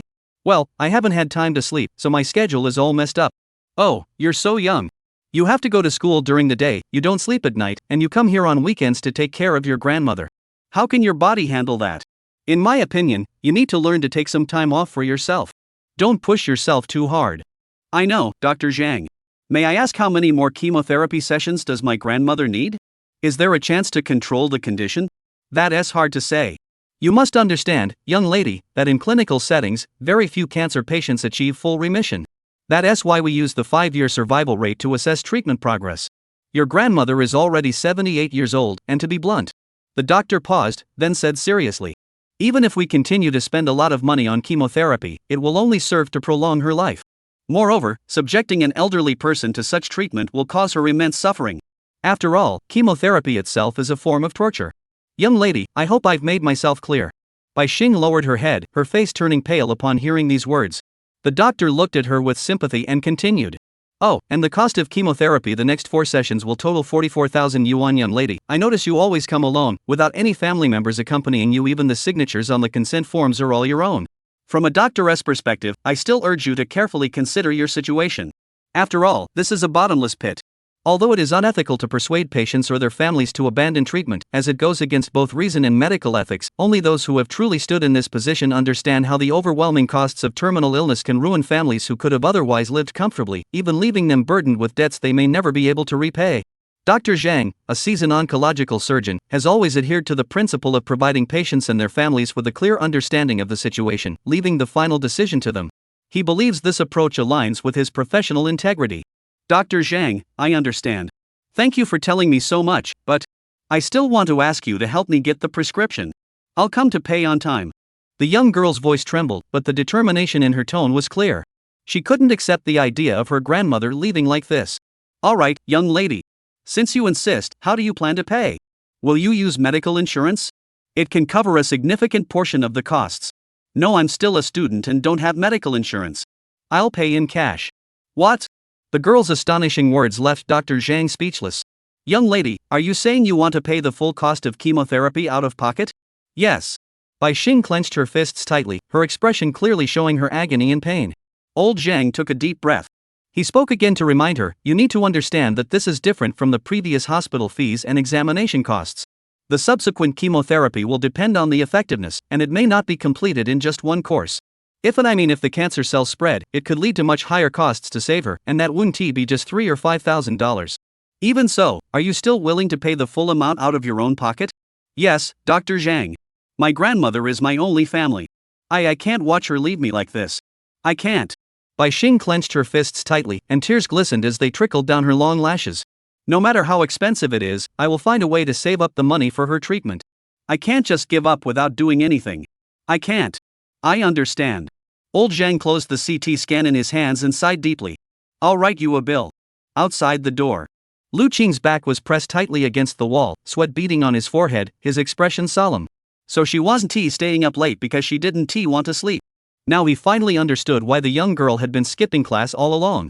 If she had to balance her studies during the day and take care of her grandmother on weekends, then the evenings were the only time she could work part-time to earn money. Otherwise, given her circumstances, there was no way she could afford such a large medical bill. At that moment, whispers from the nurse's station drifted over. Did you see? That little girl is here to bring more money again. Yeah, Dr. Zhang has told her so many times that there is no hope for a brain tumor, but she insists on continuing treatment and just handed over so much money. I wonder where she got it from. Don't you get it? What do you mean? Look at that old woman, she is so old and no one is taking care of her. She must have been abandoned by her children. This little girl is probably her granddaughter or something. At such a young age, and able to come up with so much money while still in school, what do you think she is doing on the side? What? Are you saying she is doing that kind of work? Of course. She is so pretty, if she is not selling herself, she must be stealing. Or maybe she is involved in some kind of escort service, or she is being kept by a rich guy. Otherwise, who could afford to pay tens of thousands of dollars in cash for an old woman's medical bills while still in school? Well, that is true. The malicious speculation made Lu Qing unable to listen anymore. But he was also curious about Bai Xing. He wanted to know how she had managed to earn so much money and afford both her tuition fees and the enormous medical expenses. He was already struggling to support himself through writing books, yet Bai Xing lived right next door, and he was certain he had never heard any man's voice coming from her apartment in the past 2 years. So, what exactly was she doing to achieve such a level of wealth, to the point where she was richer than him? Curiosity began to grow. No, I must investigate this thoroughly. If she is really involved in the sex trade, she can't be the inspiration for the female lead, as she doesn't meet the basic principle of being clean. But if she truly earned her wealth through her own abilities, then not only would I write about her, but I would also help her when she needed it. With this resolve set in her heart, Lu Qing's expression grew more serious than ever. After all, such a girl is one of a kind in this world. Chapter 30, Declaring War on the Adulterous Cat. By the time he returned to the apartment, it was already 10 in the morning. Today's events had a profound impact on Lu Qing. If his encounter with Bai Xing was considered research, then the first half of the research process accounted for about 30%, while the subsequent tailing portion would yield 70% of the complete collection. Indeed, the most captivating material in the world is the secrets that lie hidden in people's hearts. Lu Qing sighed deeply, reaching out to turn the doorknob. Click! The crisp sound was followed by the rustling of things inside the room. Upon opening the door, he saw Su Ling standing by the sink with a mop and cleaning supplies, apparently preparing to clean the room. Oh, welcome home. Today, she was wearing a white, sweet-style nightgown, lightweight and neckline revealing, reaching down to her thighs. A blue satin ribbon was tied at her chest, forming a cute little bow. Her hair, still slightly damp from the blow-dryer, was casually tied back with a hairband and styled into a side ponytail that fell gracefully across her chest. Her snow-white legs were exposed to the air, resembling a high-quality cream cake, utterly captivating. Ah, Su Ling, why did you suddenly decide to clean the house? You don't need to do this, I'll take care of it later. Lu Qing entered the room and placed the panini on the tea table. The young girl shifted her gaze from his hands back to him, walked over suspiciously, and asked, by the way, where did you go just now? I went downstairs to buy you breakfast. Breakfast? Su Ling thoughtfully walked around to stand in front of him, examining him from head to toe, and smiled sweetly, but it's so cold outside. Didn't you wear a jacket when you went downstairs? Oh no. Her sharpness is no joke. But at a time like this, if he said he was going downstairs with a neighbor and had already eaten breakfast, it would definitely make her feel uncomfortable. After all, he hadn't accompanied her to eat, but had instead spent time with someone else. Considering Su Ling's previous reaction, Lu Qing was 80% certain that telling the truth would only worsen the girl's condition. The breakfast shop is pretty close to the neighborhood. It's just a quick turn, so I forgot to wear it. He turned away and said stiffly. Oh. I see. Su Ling's smile didn't fade as she sat down beside him. Lu Qing felt like he was sitting on pins and needles. She gently placed both hands on his forearm, then slid them down to cup his large hand in hers, speaking earnestly. Now, even though the breakfast shop is close by, you shouldn't go out without clothes next time. You'll catch a cold. As she spoke, the young girl leaned forward, half standing up under his gradually hardening gaze, and pressed her soft cheek against his forehead. Wrapping her arms around his neck, feeling his warmth in a way that brought them into perfect proximity. Su Ling? Sure, let me warm you up. Sweet words entered his ears, and a fragrant scent filled his throat. With each breath, the intoxicating scent filled the air. The lace trim at the sleeve of her nightgown brushed against her nose. The young girl knelt on one knee on the sofa, with the other leg straightened to support herself. The subtle crouching position caused the ribbon at her chest to shift downward. Although the nightgown had built-in padding, Lu Qing had no idea where to look and could only close his eyes, his hands unsure of where to rest. The sensation on her forehead was peculiar, the soft, delicate touch of the girl's cheek, smooth and slightly cool. It was evident that she had spent a great deal of time on skincare, as such a level of hydration and radiance could not be achieved without meticulous care. It's cold outside, isn't it? It's already autumn, and you could easily catch a cold. If you get sick, you won't be able to go to school properly. Su Ling spoke while gently stroking his head, her movements tender and her voice natural. But don't worry. Even if you get sick and have to stay home, I'll take good care of you. And besides, with me by your side, you won't catch a cold easily. In an instant, a powerful sense of healing enveloped the area, making Lu Qing feel his body grow light and his mind go blank. He didn't notice the hidden meaning in Su Ling's words. He only felt that, wrapped in such tenderness, no matter how tired he was, it would all be swept away. Time seemed to slow down. Before he knew it, his eyelids began to grow heavy. Even though it was still morning, a wave of drowsiness washed over him once more. How strange. Sleep, sleep. If you're tired, rest for a while. Autumn is the season for sleeping, and you haven't been sleeping well lately. Why not take this opportunity to catch up on some sleep? I'll go eat breakfast obediently. With her half-closed eyes, the young girl gradually consumed the consciousness of the person in her arms. Good girl. Though her words were meant to comfort him, at that very moment, Su Ling's gaze betrayed a dark, ominous intent that starkly contrasted her soothing words. How unpleasant. Oof. Her brother had left at 6 in the morning. He wore a black tailored trench coat when he left. When he returned, his coat was gone, and he said he had gone to a nearby place to buy breakfast. Staying out in the autumn wind for 3 hours, the breakfast must have gotten cold by then, right? Clearly, he wouldn't buy me something cold to eat. So something must have happened along the way. It's not the scent of perfume on my body. It's the sweet fragrance that girls and young women use. Speaking of which, the girl my brother mentioned recently. Almost none. It doesn't seem like the artist I secretly peeked at on the screen while pretending to sleep at the cafe last time. Constantly asking my brother for compliments, sending him harassing messages every day. It's obviously a girl, that guy. So, if we rule her out, it seems like the only option left is the neighbor next door. Could it be her? Would my brother go out with the neighbor behind my back? Does he like her? No, that's impossible. My brother doesn't need a woman, he's been alone all these years. So she must like him. She asked him out. Thinking of this, Su Ling's eyes turned cold. Why did she ask him out? What did she want from her brother? Was she lusting after her brother's body? But if she was truly desperate, she would have acted before I arrived. Then why choose this particular moment? Why target my brother after I showed up? Is she targeting me? Is it because of that boring competitive spirit among women? Do you want to prove you're stronger than me? Ridiculous. He belongs to me. He is my one and only, my entire world. How could I possibly give him up to you outsiders? No matter who it is, anyone who tries to take him away from me is not allowed to do so, and it will never succeed, never. Alright, last time you interrupted me while I was trying out the welcome ritual in a maid outfit, I didn't hold it against you. Since you've now officially declared war on me, don't blame me for not showing any neighborly kindness from now on. Cheating cat. Chapter 31, Exclusive Female Lead. It felt like a beautiful dream, the softness at the back of her head drawing her in deeply. When I opened my eyes again, the afternoon sun had already streamed into the room, casting its light on the clean and tidy floor. If there is such a thing as the most comfortable pillow in the world, it's undoubtedly a young girl's lap. Wait. Lu Qingru jolted upright as if coming back from the dead. Wait, what am I doing? His pupils dilated in shock, and he trembled uncontrollably.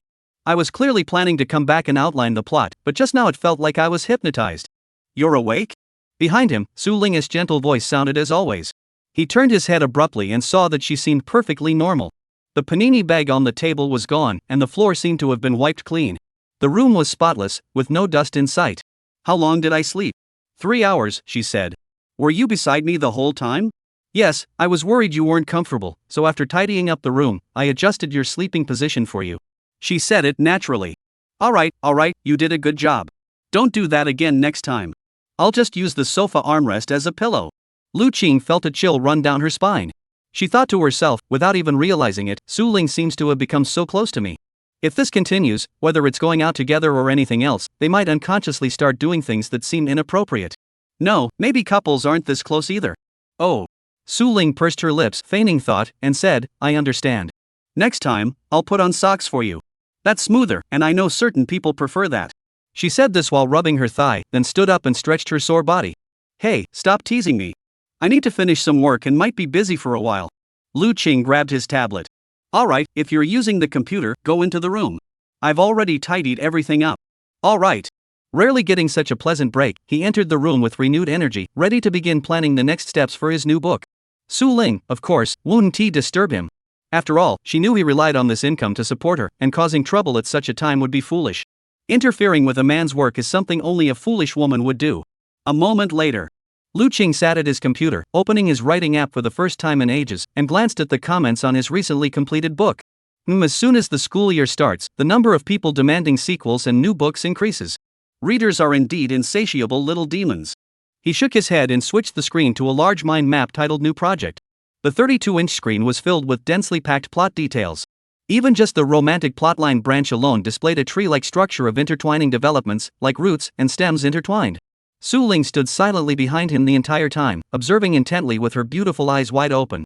Lu Qing, completely absorbed in his work, naturally didn't notice someone peeking behind him. According to his plan, he had already gone out to gather materials today and must complete the basic character design for the female lead to allow the subsequent plot to unfold. However, Bai Xing's secrets might not be limited to that. What he could grasp were only her surface appearance, her personality, characteristics, and speaking style. As for her inner thoughts, the work she does in secret, and her social circle at school, these areas were still completely unknown to him and required further exploration. Time waits for no one. Since he wasn't sure what her part-time job was, he would leave that undecided for now. He would focus on sketching out her appearance and creating a brief character profile. That way, he wouldn't go wrong. The character design of the female lead is of utmost importance. From major details like hair color, eye color, age, body type, clothing style, and habitual gestures, to minor details like hairstyle specifics, bust size, shoe and sock brands, and private preferences. Having only met her 3 times, trying to describe her so vividly based solely on memory is indeed too much of a stretch. Lu Qing frowned, typing out hundreds of words on the keyboard before deleting them all, muttering to himself in dissatisfaction. He repeated this process of writing and deleting multiple times, but he still felt that he hadn't captured the essence of the young girl's image. The first time I met Bai Xing, she gave off an overwhelming underground idol vibe, very girly, very rebellious, with a mix of spoiled stubbornness and cuteness. But I've never encountered a girl like that before, forcing myself to write about her just wouldn't work. Unless I could grab her and study her closely. If I could sketch her body in detail. What am I thinking? Am I a pervert? This is unrealistic, it won't work. I need to approach this from a different angle. Realizing he was heading down the same path as his father, he shook his head vigorously and banished the thought from his mind. However, after several more attempts, he realized that depicting the female lead to his satisfaction was simply impossible through mere imagination. For a master-level writer, techniques like writing style, atmosphere, pacing, composition, and visual imagery were already second nature to him. What he lacked now was the soul. As Lu Qing put it, it was the qi of the article. Without this qi, the story becomes stagnant, unable to convey the intended emotions effectively. If the characters lack this energy, their interactions lose authenticity and fail to bridge the gap between the audience and the story. Sigh. Lu Qing let go of his hands, leaned back in his chair, and fixed his gaze on the ceiling.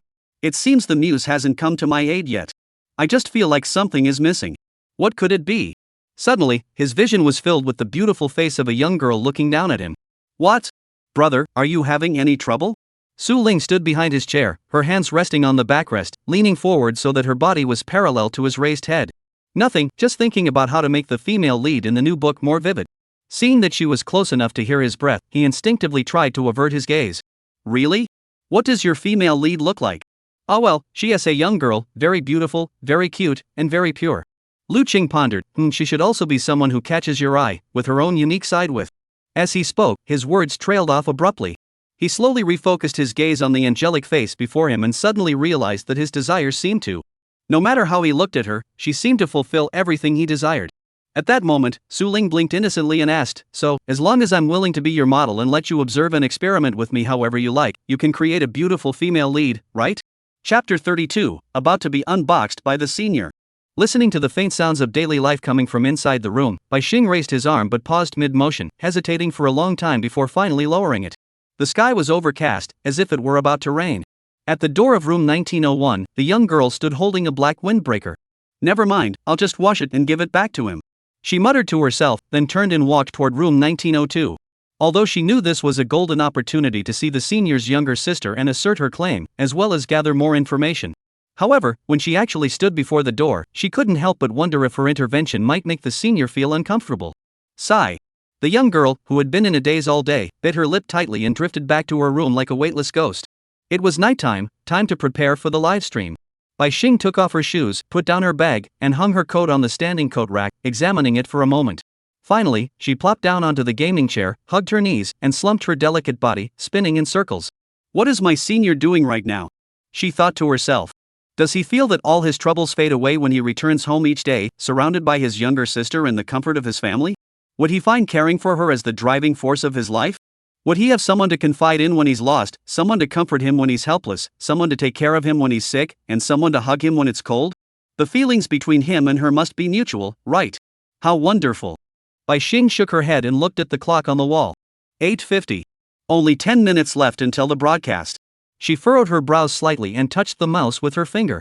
The cursor moved, and the screen sleep mode was disabled, revealing a sea of chat windows. Rina-chan, here's your script for tonight. Just read it as is, but make sure to sound natural. Our operations team will send out the bullet comments at specific timings. You only need to read the internal bullet comments, and that'll ensure everything goes smoothly. Director, oh, and there's an important point in today's topic. Our internal staff will send a comment asking you about your measurements. You need to make a shy expression and act reluctant to answer. At that point, we'll have someone from our team give you a commander title and send you a 1000 yuan SC to ask again. You should then reluctantly agree and reveal it. Oh, your measurements are B88, 54, H86. This is the setting, just exaggerate it. Don't worry about it not matching reality, and don't feel any psychological burden. After all, the audience is just there to be deceived, they can't touch you anyway. Union leader, Rina, you were interacting with a junior admiral during your last livestream. What was that all about? You're already a 1000-ship admiral, I never expected you to make such a basic mistake. In any case, don't make the same mistake again. Otherwise, you'll unknowingly offend many paying viewers and lose hidden admirals, which isn't worth it. Got it? It seems like they won't even give me time to breathe. Bai Xing took a deep breath and lowered her head, her eyes darkening. For her, live streaming was deception. It was a deception of the audience. Selling emotional value, using flowery words to construct false lies. A carefully crafted voice, seemingly quick-witted improvisation, the expressions that slip out unintentionally, the joy when receiving gifts, the delight when being noticed, the shyness when praised, everything is fake. All lies. Performing in lies requires a great deal of energy, and the slightest slip-up can expose the truth. After all, to weave a lie, one must use 1,000 lies to wrap and disguise it. This leads to mental exhaustion and occasionally a sense of disorientation, trapping one without awareness. I'm a liar. Will my senior look down on me when they find out what I'm doing? Will they think I'm unclean because of my background?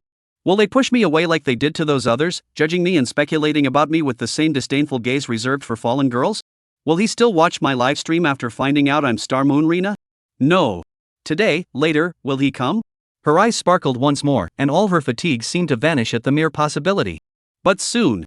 He is probably playing with his sister. He probably won't watch the live stream in front of his sister.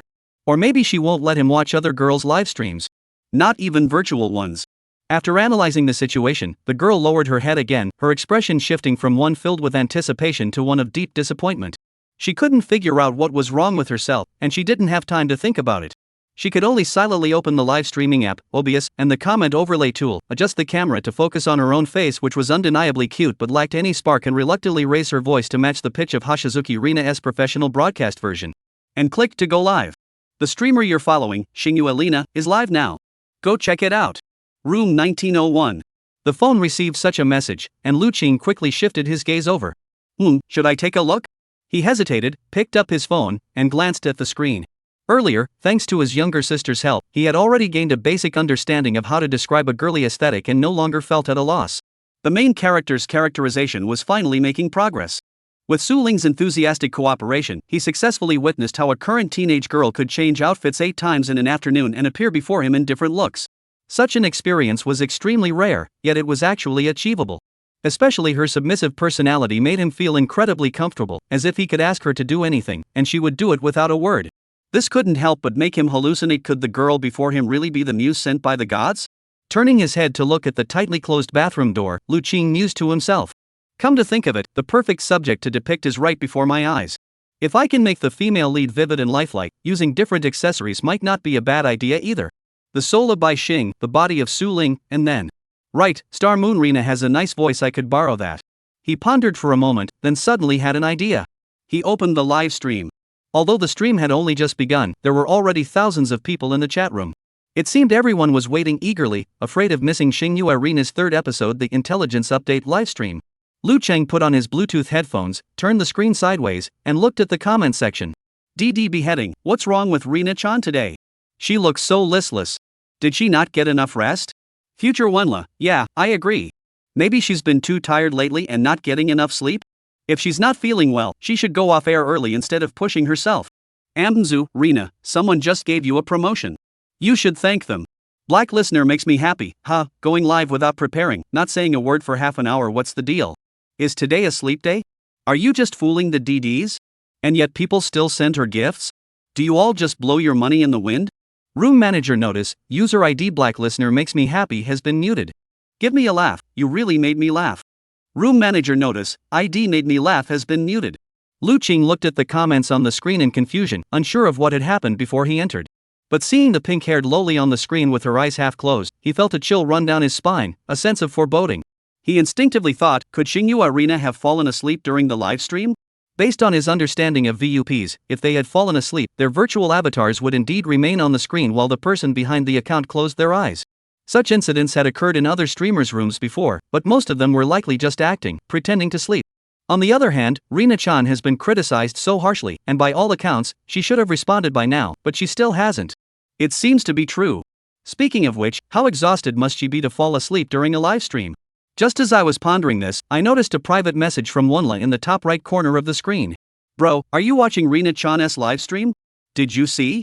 She seems to have fallen asleep. This is a major issue, she might get flamed by these haters. Go viral? Yeah, a virtual streamer falling asleep during work hours is a lack of respect for the fans. I, as an old fan, can accept it, but for new viewers, it's different. Many of them will criticize her harshly and spread it around, which isn't good for Rina-chan. Wonla explained. What should we do then? In this situation, wouldn't the staff call her to wake her up? Just wake her up and have her apologize to everyone in the livestream, and the problem should be solved, right? Sigh, bro, you don't get it. Virtual streamers are virtual. The people behind them rarely give their real phone numbers to directors, planners, or union staff. At most, they might leave a WeChat or QQ number for communication. I bet they've been bombarding her with messages, but she probably didn't wake up. Lu Qing could vaguely imagine how exhausted one must be to reach that point. In theory, staying up all night shouldn't be this exhausting. Only prolonged mental exhaustion, combined with physical strain and emotional fluctuations, could lead to a situation like Xingyue Lina's, where she becomes so disoriented that she can't be woken up no matter how much you call her. I suppose a top streamer with 1,000 ships must have a lot on her plate on a regular day.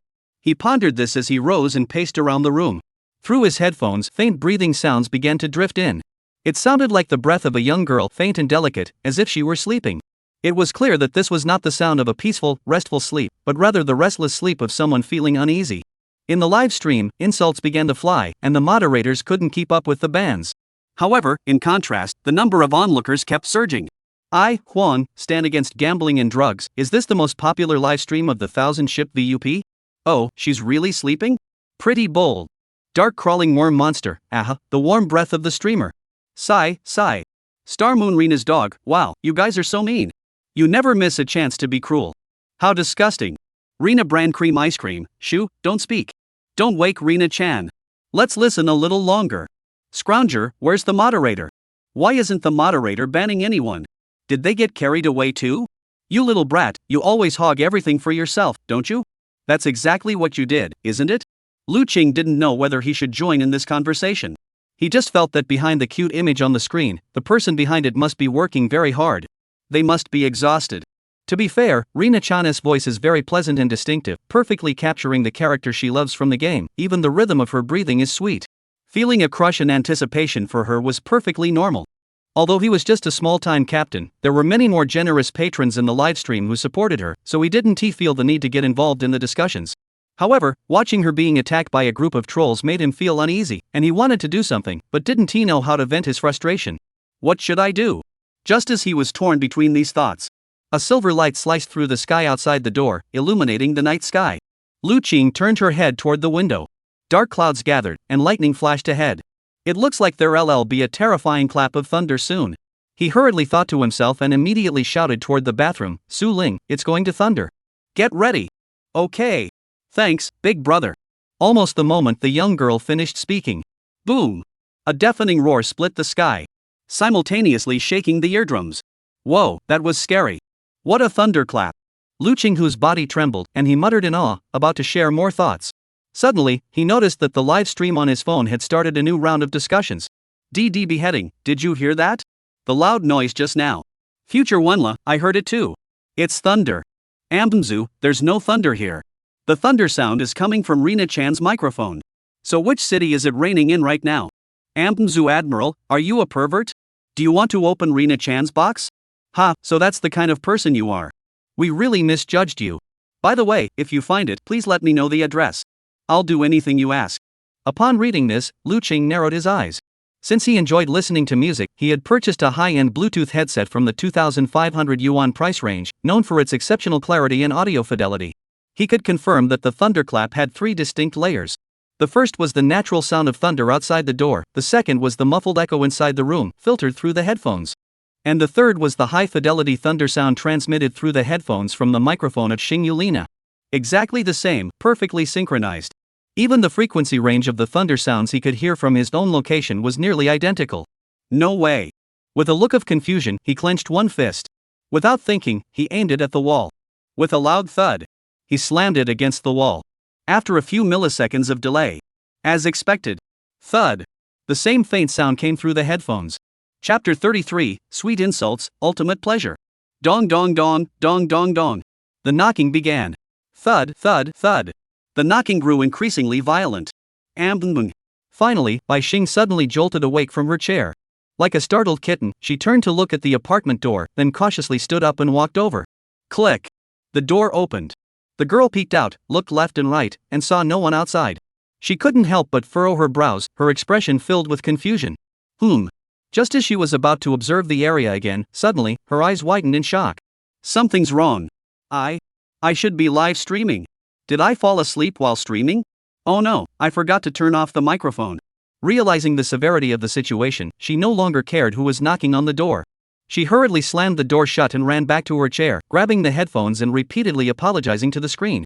Guame, I accidentally fell asleep just now. Everyone, please don't be mad at Rina-chan, okay? I've been so tired these past few days. Please forgive me, hee hee. She made a cute catgirl expression, sticking out her tongue and making a playful face, trying to get away with it.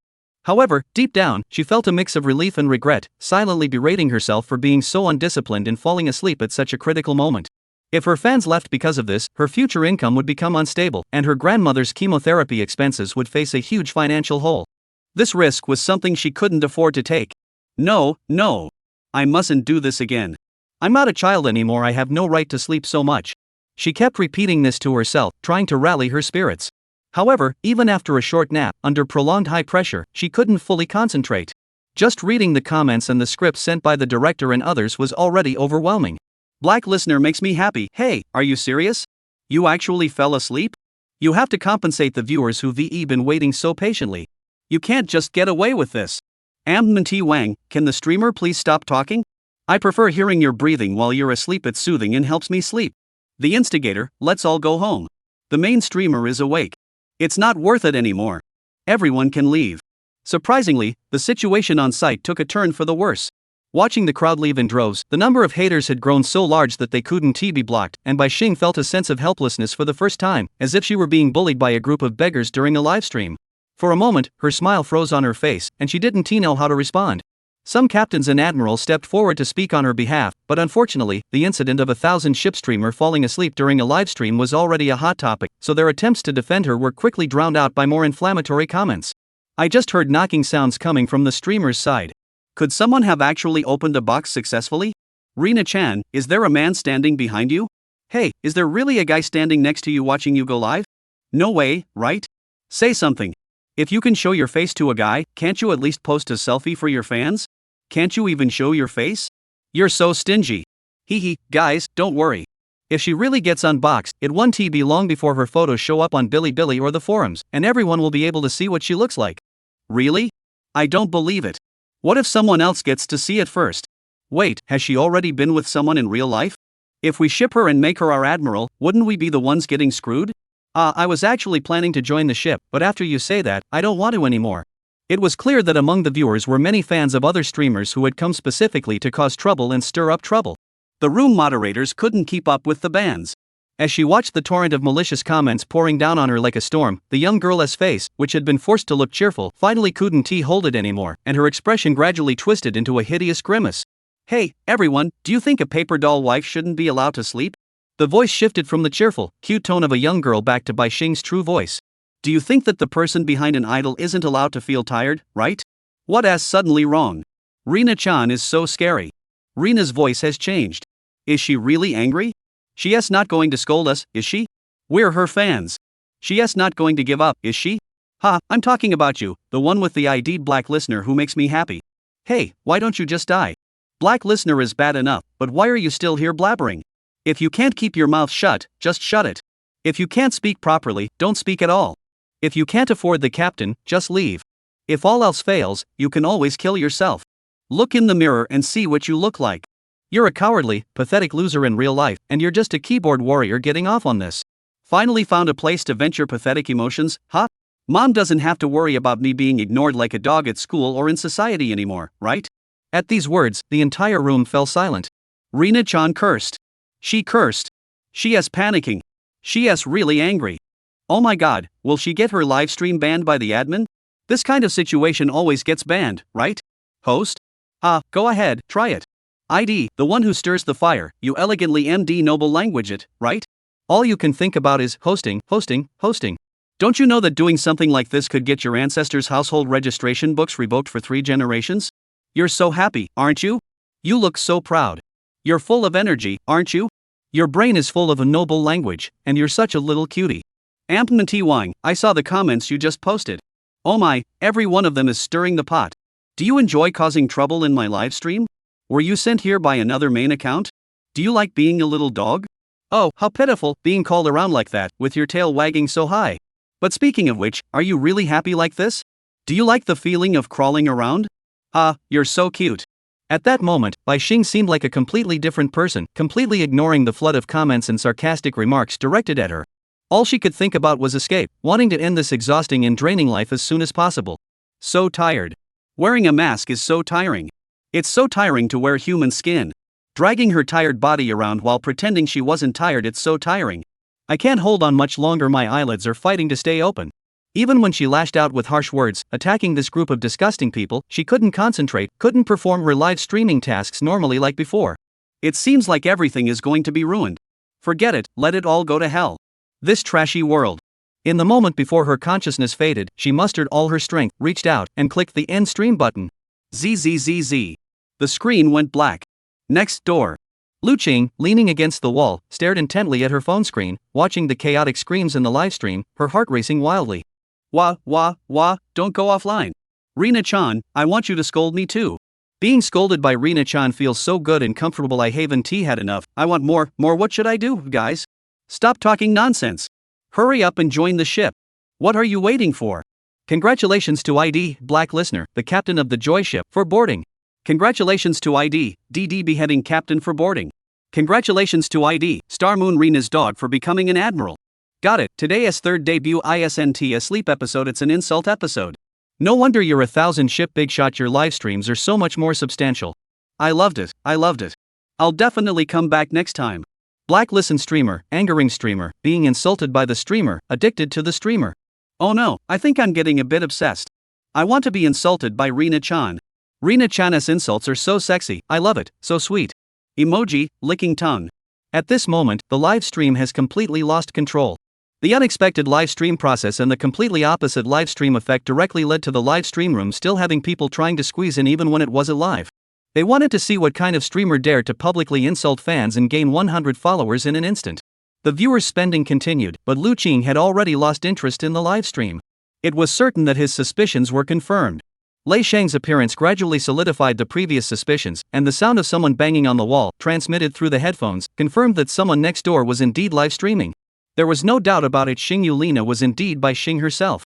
This revelation left Lu Qing baffled, yet it somehow felt within the realm of possibility. Come to think of it, the last time she used Rina's voice to say goodbye to me wasn't a coincidence, nor was it a hallucination, she did it on purpose. Recalling the scene of riding the elevator together, Lu Qing remembered it vividly. She must have been testing me to see if I had discovered her true identity. This means she was in the shadows, and I was in the open. In other words, she knows I've marked her. Lu Qing's thoughts were clear, and after a moment's reflection, he could see through the young girl's motives. Now the roles have reversed. She doesn't know that I know her identity, and she still thinks I don't know who she is, so I'm in the dark, and she is in the open. By banging on the door to wake her up and allowing her to go live smoothly to stop the backlash, Lu Qing had come up with the best solution in a short amount of time. Though the process was a bit rough, the outcome was favorable. She now had more fans, more captains, and her value was on the rise. However, he must never let her discover these actions, or else meeting her at school in the future might be awkward. I recruited my junior into my ship, and she just happens to live next door to me. In other words, I've admitted with my actions that I'm her DD. What kind of situation is this? Lu Qing shook his head vigorously, thinking that such an absurd relationship should not be allowed to form. Of course, behind the scenes, he should still help her out when he could. By Xing, so you made all that money through virtual live streaming. I knew I didn't misjudge you. Compared to the flesh trade, the girl's self-reliance had far exceeded his expectations. Not only had she earned enough tuition fees with her own hands, but she also used that money to care for her critically ill grandmother, all while maintaining her busy academic schedule and never missing a day at the hospital, always ready to go whenever called. She goes to school during the day, streams at night, stays up all night, and gets up early on weekends to take care of the patient. Is she a magical girl or something? If this continues, her body won't be able to hold up. Recalling her condition when they bought breakfast together that morning, she was already in much worse shape than the last time they met. During the live stream, she had another episode of falling asleep. Once it happens once, it will happen again, and it might get worse over time. It's certain that over the past 2 years, Bai Xing has been living alone in a rented apartment, and no one has ever visited her or had any contact with her family or friends. In a way, she reminds me of myself, independent and reclusive, handling everything on her own, never relying on or bothering others, each living their own life without interfering with others. If possible, Lu Qing would want a dozen such good neighbors. I was overjoyed. But now, the focus should not be on that. Instead, it should be on the protagonist's identity, as she has already proven herself worthy through her actions. If we're certain to make her the protagonist of the new work, the next step is to explore her inner world. According to his own creative methodology, the setting for a top-tier female lead must not only include an outstanding appearance, unique quirks, interesting details, and a one-of-a-kind soul, but also possess a character arc that is uniquely her own. That is, inner growth and transformation. It is clear that Bai Xing is currently at a pivotal turning point in her life. Based on observations, her grandmother's condition is the most pressing concern in her life at the moment. Whether it develops in a positive or negative direction, it will bring about significant changes in her life. She appears to have no other family members and is extremely lonely. Such a girl struggling to survive in a place like Tianhai City, let alone attending an art university, it's like trying to survive in the cracks, extremely rare. On Friday, during the market research class, I'll be interviewing her. We can delve deeper into her current state then. To ensure the female lead's character development goes smoothly, he doesn't want Bai Xing to falter before her image is fully fleshed out. But people don't sleep, and their condition will inevitably deteriorate over time. There's even a risk of sudden death. She's treating her youth as disposable capital, completely disregarding the limits of her body. Lu Qing pondered calmly, if everything goes as planned, her current approach won't hold up for much longer. I need to figure out a way to get her life back on track. So, how exactly can we alleviate her stress? He tends to approach things from the perspective of needs. The young woman's need was to cure her grandmother's illness, and curing her grandmother's illness required a significant financial investment. To earn that much money, she had no choice but to work day and night, overexerting herself to prepare content for her live streams while also balancing her studies, completely neglecting her own well-being. So, in that case, providing her with a certain amount of money could alleviate her financial burdens, at least eliminating the need for her to stay up all night streaming. Investing in her as a return for the success of her new book might not be a bad idea, but the only issue is how to make this investment seem reasonable and avoid her discovering it. Lu Qing pondered deeply. After an unknown amount of time, he suddenly had an idea. He opened his phone, found Wen Li's WeChat, and asked without emotion. Bro, if we promote a streamer to the top rank, is there any way to get her a bigger cut than the current split? Chapter 34, my buddy becomes the top fan of an ultimate beauty, and it's making me feel like a shark. What? Are you crazy? The next morning during class, Wen Li grabbed his phone and ran to Lu Qing's seat, pointing at the message on the screen with a shocked expression. I went to bed early last night and didn't see it. What is going on, bro? You're really into this, aren't you? Seeing that Lu Qing had obviously stayed up all night again, he grabbed his sleeve and shook him back and forth. Hey, snap out of it. You know the governor is worth 20,000, right? You can't go for that. If you want to get a captain for Rina-chan, I'd be happy, and even an admiral wouldn't stop me, but you suddenly bring up the governor, what's going on? At this point, he paused, as if he had thought of something. Oh, I get it. You listened to all her insults last night, didn't you? You enjoyed being insulted. Right? That's definitely it. Wen Li suddenly realized, his eyes gleaming, bro, I didn't know you were a masochist. As for Lu Qing, he considered himself very familiar with him. But he had to admit that this hidden kink was something he had never noticed before. Stop messing around. You haven't answered my question yet. Is there any way to get her to give us more? Lu Qing yawned, trying to stay awake. In fact, he had been thinking about it all night. According to the rules of the Dimensional Wall website, once gifts and tips were sent to the streamer, only 50% remained. This was just the platform's cut. If fans used a gashi phone, they would be deducted even more, leaving less than half in the end. Additionally, he had looked up some information about Xingyu Lina and found out that she was currently not a personal streamer. The term faction refers to a streamer's streaming style or affiliation. A solo streamer is a virtual streamer who is completely free and unrestricted, able to stream whenever they want and for as long as they want. Such VTBs who treat live streaming as a hobby or part-time job rarely commit to regular schedules. Bai Xing, however, clearly does not have the time to operate as an individual streamer. In other words, she is affiliated with a live streaming agency. On weekdays, she streams with the assistance of agency members, who handle tasks such as planning the theme of each program, managing the streamer's image and promotions, maintaining order in the live streaming room, and editing and producing post-production clips. She doesn't have to worry about any of that. After all, she has her studies to focus on. If she were to handle everything on her own, she might as well drop out of school, let alone go to the hospital to care for the elderly. Therefore, to receive this support, she must give 20-30% of her income to the guild leader. For a 100 yuan gift, the streamer only gets around 20 yuan, and if someone spends 20,000 yuan on virtual gifts, she might only end up with 4,000 yuan. That's definitely not worth it. Lu Qing understood this clearly, so after considering investing in Bai Xing, his first thought was to discuss it with his good friend, as Wen Li had more experience in this area and might have a better solution. Wen Li was still puzzled by the fact that his friend had become such a die-hard fan of a virtual streamer, let alone have the mind to answer his question. From his perspective, Lu Qing, a bookworm who never watched virtual streamers, why would he develop the idea of becoming a governor after watching Rina-chan's livestream just 3 times? Was he that rich? Or was he, at his core, an ultimate otaku? It doesn't seem like it. Plus, he had explicitly advised himself not to become a governor. How could he, after just a few days, be the one rushing to become a governor himself? He must have been bewitched. Wen Li realized that something was amiss, but no matter what, he believed that he had to crush his roommate's crazy idea before it could take root. Otherwise, today he is still saying, Rina-chan is so nice, Rina-chan is so cute, and in a few days, he might be grabbing me and demanding, why did you recommend her to me? I've run out of living expenses. It's all your fault. Give me my money back. This is truly a disaster of epic proportions. Bro, listen to me. Wen Li took a deep breath and asked seriously, do you know what kind of person would give a virtual streamer a governor? Upon hearing this question, Lu Qing paused for a moment. He quickly replied, rich guys. Wrong. Wen Li immediately waved his hand, as if he had already anticipated his answer. He explained, let me use someone close to me as an example.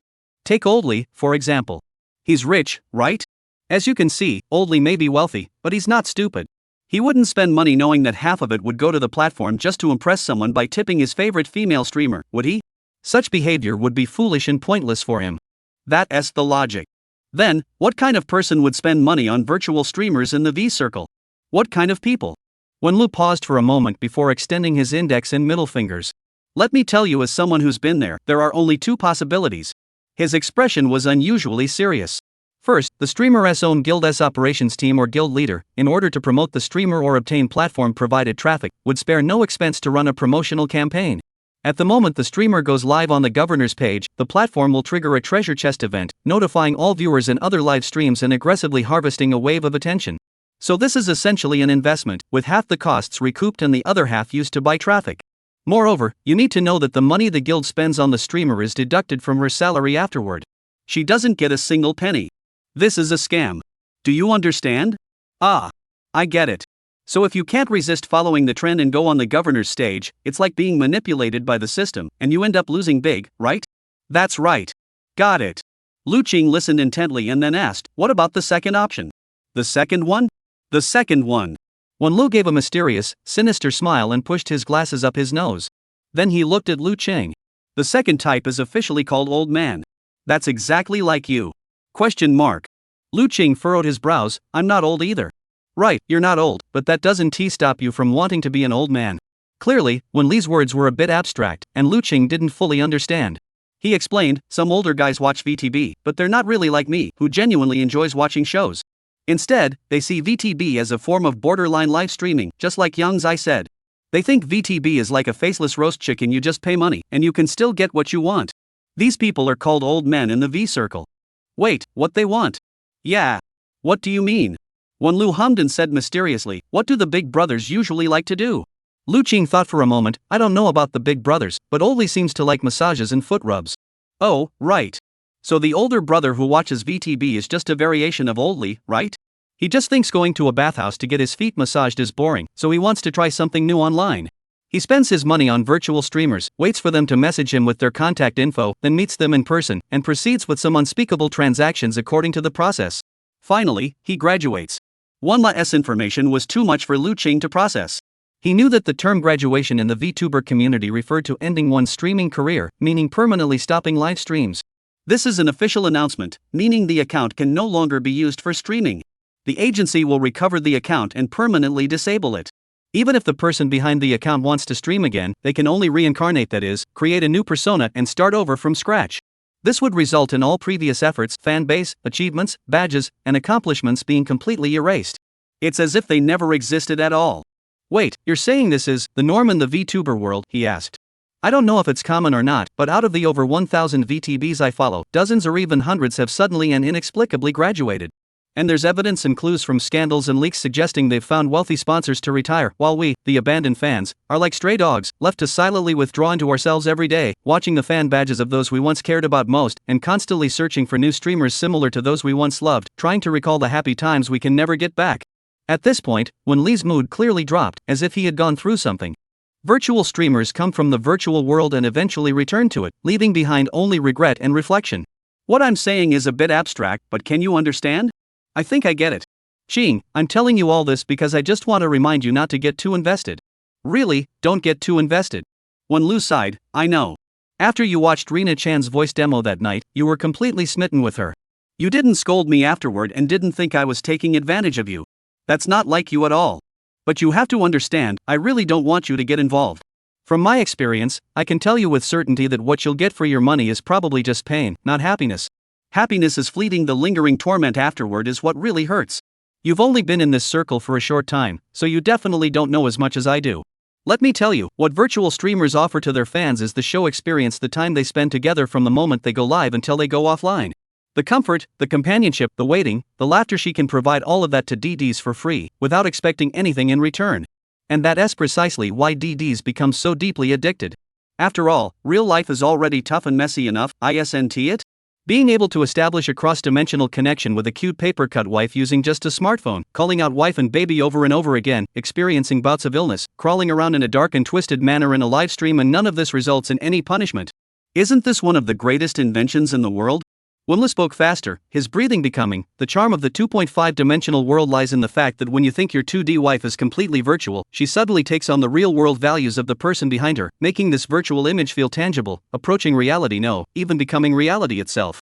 And when you find real-life female streamers too vulgar or boring, VTBs can perfectly control this dynamic, maintaining the right distance in the livestream pure and crisp, using lighthearted, joyful programming to fulfill otaku fantasies, balancing everything perfectly. Do you know what I need? This is exactly what I need. I see. Lu Qing fell into deep thought. Silence fell for a long time. Wen Lu observed his expression, thinking he might finally be swayed, and continued to persuade him. We're all students, Ching. I don't know much about your family background, but I see you take the subway to school, don't take taxis or drive, and always think about making money by writing books. I assume you're trying to help out at home and probably don't have much money. So, as a friend, I'll give you one last piece of advice. The 2 million yuan governor position is absolutely out of the question. Drop that idea immediately, okay? That way, I'll feel at ease. Don't end up getting nothing but a wow, thanks for getting me the governor position, honey from Rena. Then she doesn't even meet you in person or give you any perks if that happens, and you come crying to me. I won't be able to compensate you in any way. He pleaded earnestly. Clearly, today was his turn to sweat profusely. The lecturer on stage kept glancing over this way, but despite all the facts and reasoning he laid out for his best friend, Lu Qing still just had a "oh, I see" expression on his face. He looked completely unmoved. Sure enough, the guy countered, so, does that mean if we make Xingyu Arena leave the guild and become an individual player, her gift income will skyrocket by at least 20-30%? Upon hearing this, Wenlu was startled for a moment, then opened his mouth but couldn't make a sound. Oh see, are you still thinking about this? Are you even listening to what I'm saying? And, are you a genius or something? What kind of brain are you using? In his shock, Wenlu realized that Lu Qing's words were actually quite noble and reasonable. Indeed, becoming an individual force means you don't have to split the profits with the guild anymore. Rena cursed someone yesterday, and you heard it too. While it had some entertainment value, I checked again at 3 a.m., and her follower count dropped significantly. She might have offended some fans, after all. People who enjoy being cursed are in the minority, and most normal viewers want to see an energetic streamer. Moreover, the most critical point is that such behavior is not permitted by the platform's super admins and was not part of the guild's plans or arrangements. In other words, she did not follow the script provided by the director or the scriptwriter during the livestream. She crossed the line. Lu Qing analyzed calmly. If everything goes as expected, she'll be called in for a talk by internal staff today. At best, she'll be fined. At worst, her contract will be terminated, and she'll face significant risks. If she is terminated, she will be forced to go solo and will no longer be able to use the Xingyu Elena account. In this situation, to continue earning income, she would have to start over, and even avoid using the voice she used for Xingyu Elena's performances. Wenlu, am I correct? Go. Wenlu swallowed hard and pulled out a pack of tissues from his pants pocket, taking one out to wipe the sweat trickling down his forehead. Also, if I want to. Alright, brother, I get it. The money today, the $2,000 from the governor, you didn't come to me to negotiate. You just wanted to inform me that you've decided to be Rena Chan's top fan, even if she reincarnates as a soul. That's what you mean, right? He spread his hands helplessly, truly at a loss. I didn't say that. I didn't say I had to be the governor. I was just considering the feasibility of the matter. I wanted her to get more. Damn it, bro, what the hell is going on here? I've told you a million times, she's virtual, she's fake, and her real-life counterpart might actually be a chicken like Yangzi said. I admit I got angry in the dorm because Yangzi hit a nerve, but even if I tell you the truth, I can't let you get fooled. The real-life counterpart might really be a chicken. Don't get fooled, please. The students over there, please leave the classroom. The teacher on the podium had already reached his breaking point and ordered Wenlu, whose face was contorted with anger, to get out of the room. Wenli's body trembled, and he quickly bowed and apologized. Then, gritting his teeth, he grabbed Lu Qing's arm and went to the hallway to stand in punishment voluntarily. Clearly, he intended to continue his re-education. However, it wasn't until Lu Qing walked out of the classroom with him that he finally noticed something off about Lu Qing's expression. Logically speaking, if a roommate was merely obsessed with a virtual streamer, then under such intense persuasion, Lu Qing would at least listen to some of it and not be so stubborn and obstinate. To be this stubborn could only mean one thing. Qing. Tell me the truth. What? Tell me, did you box Rena-chan, only to discover she's actually an ultimate beauty, and now you want to be her offline old man and take her? Come on, don't hide. Turn your head and look me in the eyes. Tell me the truth. Chapter 35. Do you like this kind of redemption? Avoiding eye contact wasn't Lu Qing's fault. He simply couldn't maintain eye contact with his otaku roommate for more than 5 seconds. So when Luchuan understood everything. Having understood everything, he no longer pressed the issue. Instead, he patted his best friend on the shoulder and sighed, "Bro, I wish you happiness." Unlike donating to a virtual streamer, if Lu Qing had actually boxed Rena-chan and was willing to spend money on her, the nature of the matter would have risen from the 2.5-dimensional realm to the 3-dimensional realm. It would be a rational and conscious investment based on knowing the product's details, rather than paying the full deposit upfront without even knowing what the product looks like. That's called blind box opening, where 9 out of 10 are scams, and the remaining 10% are PTSD. Because it might reveal a male character. Silent Wenla is terrifying, standing in the hallway without speaking. Lu Qing tried to speculate on his mental state, but after just a second of putting himself in his shoes, he felt genuine pain. Dragging your best friend to watch your favorite VTuber, only for them to box the person behind the character and even want to make them the top fan on the platform. Those things are manageable, but once the VTuber actually graduates, you'll relive the feeling of being a stray dog, raw and helpless. Is this the fate of those obsessed with managing others? It hurts so much. Lu Qing thought to himself. Actually, after Su Ling voluntarily offered to provide image support related to the female lead, he had considered using his younger sister as a model for development and portrayal. But after careful consideration, he felt that the relationship between them was too complicated, especially the way the young girl looked at him and her occasional subtle actions, all of which carried a dangerous aura. On the other hand, after getting to know Bai Xing better, Lu Qing realized that her current circumstances, her values, her inner conflicts, and her goals she was striving to achieve, everything about her were perfectly suited to be portrayed as the female lead. She is unique, kind, and adorable, strong yet fragile, with an almost polar opposite contrast between her outward appearance and inner world. This multi-layered complexity has naturally formed a perfect arc over time, requiring no artificial embellishment from the author. It is already a seamless masterpiece. Such a character is the kind of material that most creators dream of observing. Lu Qing wants to delve deeper into her, understand her, empathize with her, amplify her, and convey her beauty to others so that more people can resonate with her. He knows that in this world, there is a kind of soul that is inherently dazzling. No matter where they go, they shine brightly, drawing others' attention. Bai Xing is such an existence. If he were to use Su Ling instead of Bai Xing as the core of the soul, he would likely get stuck in the relationship with his sister, unable to let go and move forward, easily falling into a rut and self-sabotaging. The fact that Su Ling is willing to serve as the prototype for the female lead character, allowing me to study her closely, is already extremely rare. After all, this is something that cannot be obtained from Bai Xing at this stage. Therefore, as long as I can successfully complement the two and gather all the necessary material, I can move forward with the new book. His plan is extremely clear. First comes the character design, then the biography. With the biography in hand, we can create the character art. And with the art in front of us, the female lead's image will become more vivid, allowing the author to write with ease and inspiration flowing freely. It's confirmed that Su Ling's side should be fine. As long as I can handle Bai Xing's matters properly, the next step is to assign the task to Rubia. I hope he can create character designs that truly impress me. He muttered to himself. Time passed quickly. At noon, the bell rang signaling the end of class. Wenlo walked toward the end of the corridor on his own, still looking gloomy, with no intention of returning to the dormitory with Lu Qing. When asked where he was going, he replied, "To that maid cafe you didn't like last time. I need some alone time." Though he didn't know who Quietly was, he could tell from today's events that his roommate had definitely put up a mental barrier between them. Lu Qing felt a headache coming on, but he couldn't tell him the truth.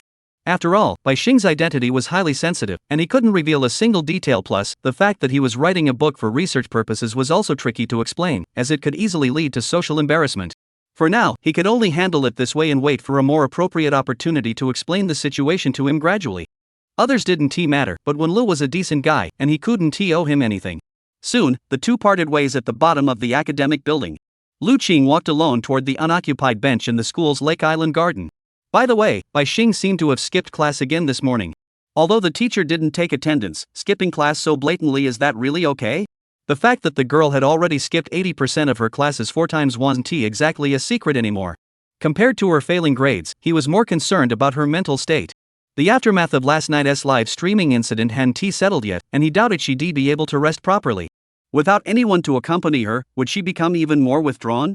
Lu Qing felt this was a problem. Thinking this, he took out his phone, found Rena's profile picture, and decided to send her a message. "White Star, are you there?" He sent a message. Surprisingly, the profile picture soon showed the other person is typing. "What's up, senior?" The tone was suspicious. "Why haven't you returned my coat? Did you forget?" Using a serious topic as an opening in a conversation can significantly lower the other person's guard. Especially when the facts are in your favor. Lu Qing understood this principle well. Sure enough, Bai Xing paused for a long time before replying awkwardly, "I'm sorry, I forgot. Are you cold, senior? I'll bring it over later."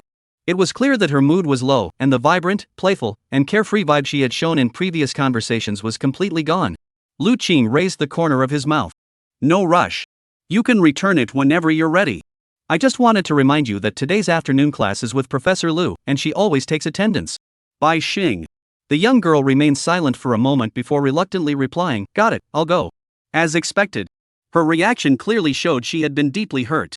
If I hadn't asked, she might not have even wanted to come to the afternoon class. If I'm not mistaken, the reason for her vacant expression must be either her grandmother's illness or her family's financial situation. Since chemotherapy hasn't started yet, we can rule that out for now. The root of the problem must lie in the latter. It seems I was right.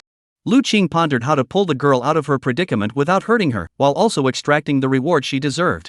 As a cunning author, while he couldn't match the scheming of those at the peak of their powers, he was confident in his ability to employ some sleight of hand and take a roundabout route to achieve his goal, provided his objectives were clear.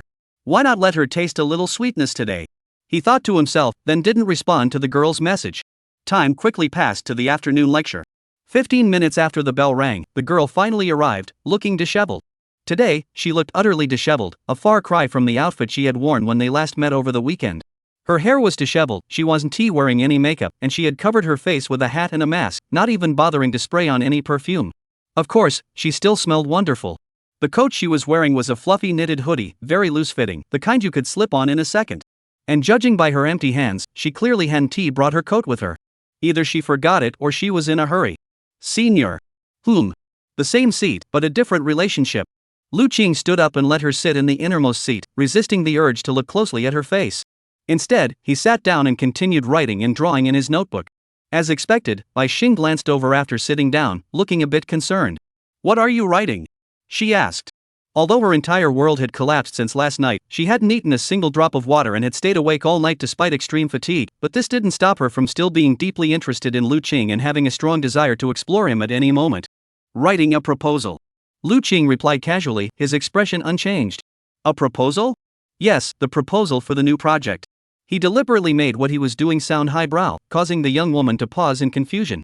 After a moment of thought, she replied, "Is it something like a business plan?" "Yeah. Do you know how to do planning, senior?" She opened her small mouth, curious. "Yeah, I'm almost a junior now, so I need to start planning for after graduation. I've always been interested in writing, so I occasionally take on some planning or copywriting projects to earn some extra money." Lu Qing noticed her expression growing serious and felt a surge of emotion, continuing to probe. "But these jobs aren't very stable, so I didn't stick with it. I just did it as a hobby in my free time until recently when I decided to take it up again." "Senior, do you have any interest in writing dialogue or program planning?" For some reason, Bai Xing clung to the question like a lifeline, asking urgently. "Dialogue? What kind of dialogue?" "I'm good at dialogue, but for programs, it depends on the type of program." Lu Qing made a thoughtful expression and replied in a somewhat unsure tone. This time, it was Bai Xing's turn to perk up. She turned her face slightly, observing Lu Qing's expression carefully to make sure he wasn't bluffing, then glanced sideways at the notebook. The next moment, her pupils dilated in shock. VTB newcomer debut livestream was boldly displayed in the center of the page, and below it, a dense network of flowcharts was meticulously laid out in a mind map-like format. Such professional expertise would even impress the copywriters at her own guild, who might give it a thumbs up after reviewing it. Someone who hasn't delved into the V-circle wouldn't be able to break down every rhythm point of the program so perfectly. Even the script for the comments that the stand-ins were supposed to post at each timing was written out. "Senior, may I ask, what's this list you have?" Bai Xing pointed cautiously at the notebook. "Oh, this? It's a last-minute gig I took on. They said it's for a new VTubers planning. The character design is a voice actress catgirl. I thought it was cute, so I took it. It's just some extra cash, nothing to be ashamed of." Lu Qingwen smiled gently, seemingly unintentionally pushing the notebook closer to the girl's eyes, bringing it even closer to her. This was bad. Bai Xing glanced at it and realized that the design was almost identical to her live streaming persona. Even the character's mannerisms were almost identical to hers. "Senior, I have a question." "Go ahead. Do you usually watch virtual streamers or something like that?" The girl lowered her voice and asked indirectly. "Yes, I do watch them." Lu Qing didn't lie, looking completely at ease, "And to be honest, I've only watched one person's livestream." "Ha? Just one person's livestream?" Bai Xing's pupils contracted, thinking she had misunderstood, and instinctively wanted to confirm again. "Yes, I only watch her." Hearing this, the young girl lost her composure. She quickly turned her head away and listened intently, whispering in an even softer voice, "Who? Who is it? Why are you asking? Did you see too?" Lu Qing started acting uncharacteristically. "No, it's just that I've been a bit short on money lately. Then I heard that this kind of work seems pretty easy to make money from. So I thought I'd ask around, but I didn't expect you, senior, to be involved in this line of work too." She started to stutter, realizing her heart was racing, and quickly changed the subject. "Oh, just tell me, who do you watch live streams of? Even in the real world, you only watch one person, right?" "Yeah. I never watch 3D live streams. I only watch one person's live stream in the V-circle. I'm not afraid you'll laugh at me or think I'm a shut-in or anything. I'll just say it straight, the V I like is called Xingyulina. What? You like? Yeah. Lu Qing tilted her head slightly, her eyes filled with admiration. She has an absolutely stunning voice, the kind that can transport you into a fantasy world with just one listen. Oh, and she is apparently a professional voice actress, so her skills are top-notch. She is definitely not just a pretty face. Plus, she is so cute, incredibly cute. Although I've only watched her stream 3 times, every smile she made during those sessions left a deep impression on me. It made me feel like the girl behind the screen must be just as kind and comforting in real life, the kind of person who can bring healing energy to others. Unfortunately, last night while watching her live stream, there was a minor issue, which led to her being attacked by a group of extreme fans. It was truly heartbreaking. Why are you heartbroken? Because I can feel that she must be so tired and exhausted. Even in that state, she was still trying her best to keep smiling, wanting everyone to feel warmth from her. Sigh. She's already trying so hard, yet she still can't be understood by everyone and ends up facing such harsh verbal attacks. I can't stand seeing this happen, especially when it's someone I admire facing such a situation. Family. Lu Qing shook her head, looking worried. I don't know how her day went, but I was thinking that it would be nice if I could do something for her. But as you can see, I don't know much about this circle, and she's the only streamer I've seen. So, I thought I'd use my free time to brush up on planning. I figured that if I could become reliable, maybe one day I could plan something for Rina-chan myself, and that would be so wonderful. So I took on the job, planning to. Bai Xing, why are you blushing? Why are you suddenly blushing like you're about to bleed? Are you feverish? Chapter 36, Senior, I'm sorry, I'm distracted. The entire afternoon's class went in one ear and out the other for Bai Xing. Her pale, sickly face had turned bright red by the time she arrived. Even when the bell rang, she couldn't snap out of the turmoil raging inside her. What was he talking about? To a younger female classmate, he bluntly admitted that he liked watching VTuber videos and enjoyed watching Star Moon Rina, and he even spoke about it with such passion. What's going on with him? Does he really like Hashizuki Rina that much? He even recommended her to someone of the opposite sex and openly admitted he is her sole fan? Those words just now, aren't they the same as confessing his feelings? He must not have really gotten me into his head, right? But I was fired last night. Bai Xing was deeply troubled by this, dwelling on it for the entire class period. Someone guessed correctly. Ever since the live stream ended, her WeChat and work social media apps haven't stopped buzzing. Fans' accusations, stalkers' harassment, colleagues' backstabbing, the director's mocking laughter. Everything was pushing her situation to the brink of a cliff. Until finally, the guild leader left a message: you don't need to stream the day after tomorrow. Forget about getting paid for the previous shows. From now on, the Soul Guild doesn't need you anymore. I can keep the Xingyu Alinet account, but don't even think about using it privately for the next 3 years. Otherwise, I'll send you a lawyer's letter as stated in the electronic contract. Got it? To be fair, her guild wasn't as exploitative as others. At least they left her with a shell, albeit frozen for a while. To be fair, this punishment wasn't too severe. After all, she wasn't fined tens of thousands of dollars, and the higher-ups didn't hold her accountable. At most, it's a temporary loss of income, effectively being forced into a half-graduation status. However, after thinking it over all night, she believed that although she had lost her job, her skills were still intact, and she still had hope of making a comeback. After all, true ability doesn't lie.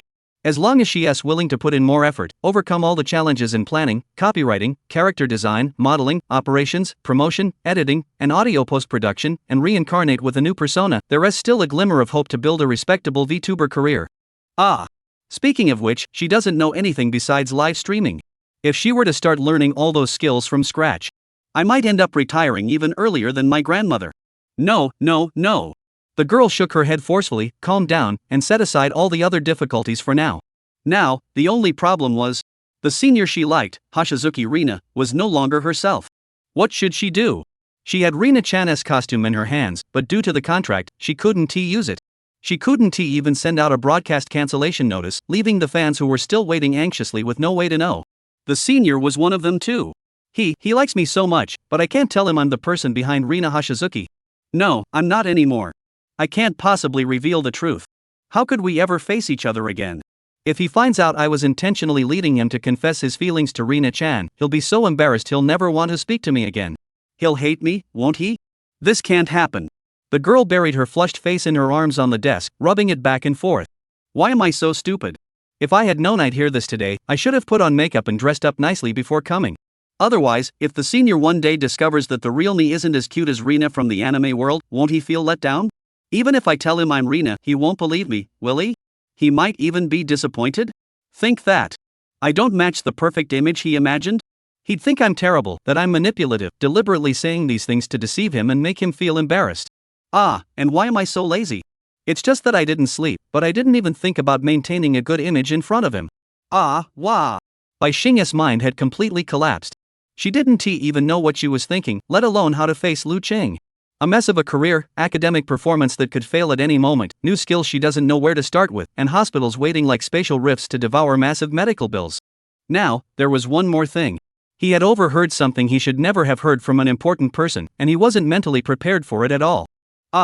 Destroy me. I'm done for. The girl's eyes were vacant, her pupils dilated. The more senpai likes Hashizuki Rina, the less I deserve to be with him. I don't even have the right to pretend to be Rina-chan anymore. I have nothing at all. I'm so terrible. She closed her eyes and murmured to herself. Wait. I think I also forgot to bring back the coat he asked me to get for him. The words I had just said as I stepped out the door slipped my mind in my haste. Am I just forgetful? No, early onset dementia? Amnesia? How could I forget something so important, especially after being specifically reminded? Ha. Something so obvious, he must have noticed it long ago. That is why he has been silently writing all along and didn't bother to respond to me the entire class, right? I probably look like the kind of girl who borrows things and doesn't want to return them, craving his warmth and trying to get something that doesn't belong to me. Earlier, I was clinging to him. The Friday homework forcing him to help me finish it must have been a hassle for him. He agreed to take me along reluctantly, probably because he was afraid I'd say something weird to his sister and embarrass him. That must be it, since he can't stand seeing me and avoids me like the plague. How could he possibly have feelings for me? So when I suggested buying breakfast together last time, he probably agreed to come downstairs reluctantly because he was afraid I'd be upset if he refused. Lending me his clothes was the same. Inviting me to eat was the same. He hates me. He is just afraid I'll cling to him. Forget it, let us move next month. The young girl's eyes grew dim. There's no money left. She couldn't manage everything on her own either. I'm useless. I can't even cure my grandmother's illness. I can't even keep the only family member I have close to me. I can't do anything. A profound sense of disconnection tore at the young girl's heart, torn between Lu Qing's obsession with Xing Yulina and her own feelings of insignificance and helplessness in the face of reality. She recalled the scenes from her childhood when her grandmother bought her candy, carried her on her back to an old temple in the mountains behind the village to burn incense and pray to Buddha, and the words her grandmother had prayed. May the Bodhisattva protect me and grant this old woman another 10 years of life. In the past 2 years, my legs have grown increasingly weak, and my head feels dizzy and confused. I just want to sleep all day, and I don't know why. Xinger is still so young, orphan since childhood. Please don't take her away from me so soon. What would become of her? Bodhisattva, this old woman is bowing to you. Please protect her, please protect her. Bodhisattva, please protect her. The image of the elderly woman kneeling on the ground, bowing her head, and reciting prayers before the dust-covered ancient Buddha statue remains vivid in her memory. Every sleepless night, the young girl would recall these memories and curl up in her blankets, unable to stop crying. She clearly remembered that her grandmother had rented out the few acres of land originally allocated to her by the production team, using the meager income to send her to junior high school and then to a high school in the city. She even withdrew all the savings she had accumulated over 2 or 3 decades, insisting that she wanted her granddaughter to attend the best university during her prime years, even if the tuition was expensive. After all, the elderly believed that education was the only path to a better life for their children. That is why she dared to make up her mind and, in her senior year of high school, fill in the first choice on her college application with a school that seemed excellent in every way, the Tianhai City Art University. During her 3 years of high school, the young girl spent her free time diligently self-studying voice acting skills.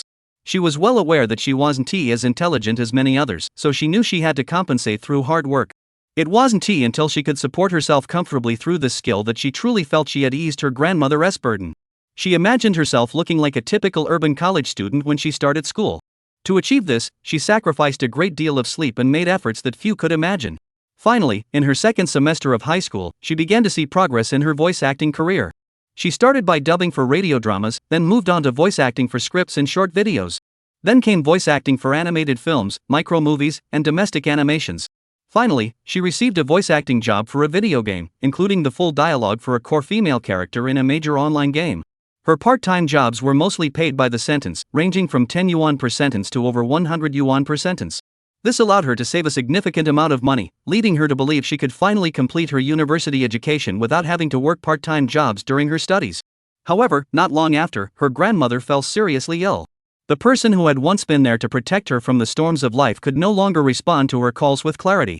It was probably around that time that the young girl finally understood what adults meant by growing up. Overnight, it seemed as though the colors of the world had changed. From vibrant to black and white, it took only an instant.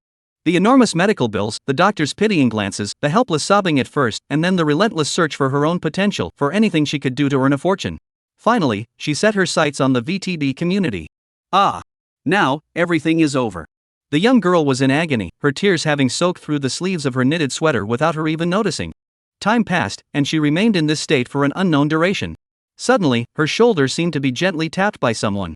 By Xing. She wiped her eyes forcefully and turned her head, revealing half of her face. She forced a smile and said, Want to come home with me? Lu Qing was still sitting beside her, having already packed his things and waited for a long time. The bell rang 20 minutes ago. All the students have left. What are you still thinking about here? Are you really feverish? He slung his backpack over his shoulder, clutching a notebook, and asked in a teasing tone. I forgot to bring your clothes. Bai Xing bit her lip, searching for words. Ah, that's no reason to cry. I'm not going to eat you or anything. If you like my jacket, I'll give it to you. I have plenty of jackets. Lu Qing shrugged and turned away irritably. If you don't leave, I'm leaving. You can stay here and sleep. I'm leaving. Like a faint ray of light in the depths of the ocean, she instinctively reached out her icy cold hand and grabbed his sleeve. Every time it was like this. The sudden warmth, the unintended act of care, overturned everything she had been thinking about. She felt as though she had been bewitched, completely ensnared. Who is the one who has gotten into my head? It's me who's been bewitched, isn't it? Bai Xing was dazed, wiping away tears as she followed behind him. In the hallway, on campus, on the streets outside the school, and in the waiting hall of the subway station. Glares from all directions mistook the two for a couple. But in Bai Xing's eyes, what he had successfully experienced today was not this. It was Su Ling's feelings. Pulling on his sleeve, following him forward. No need to look at the surroundings, no need to look down at the path ahead. Just being led by him, just closing the distance between them to zero. This way, she could experience what it felt like to be a younger sister. The feeling of being taken care of, the feeling of being a younger sister. I can't even remember how we ended up on the subway together.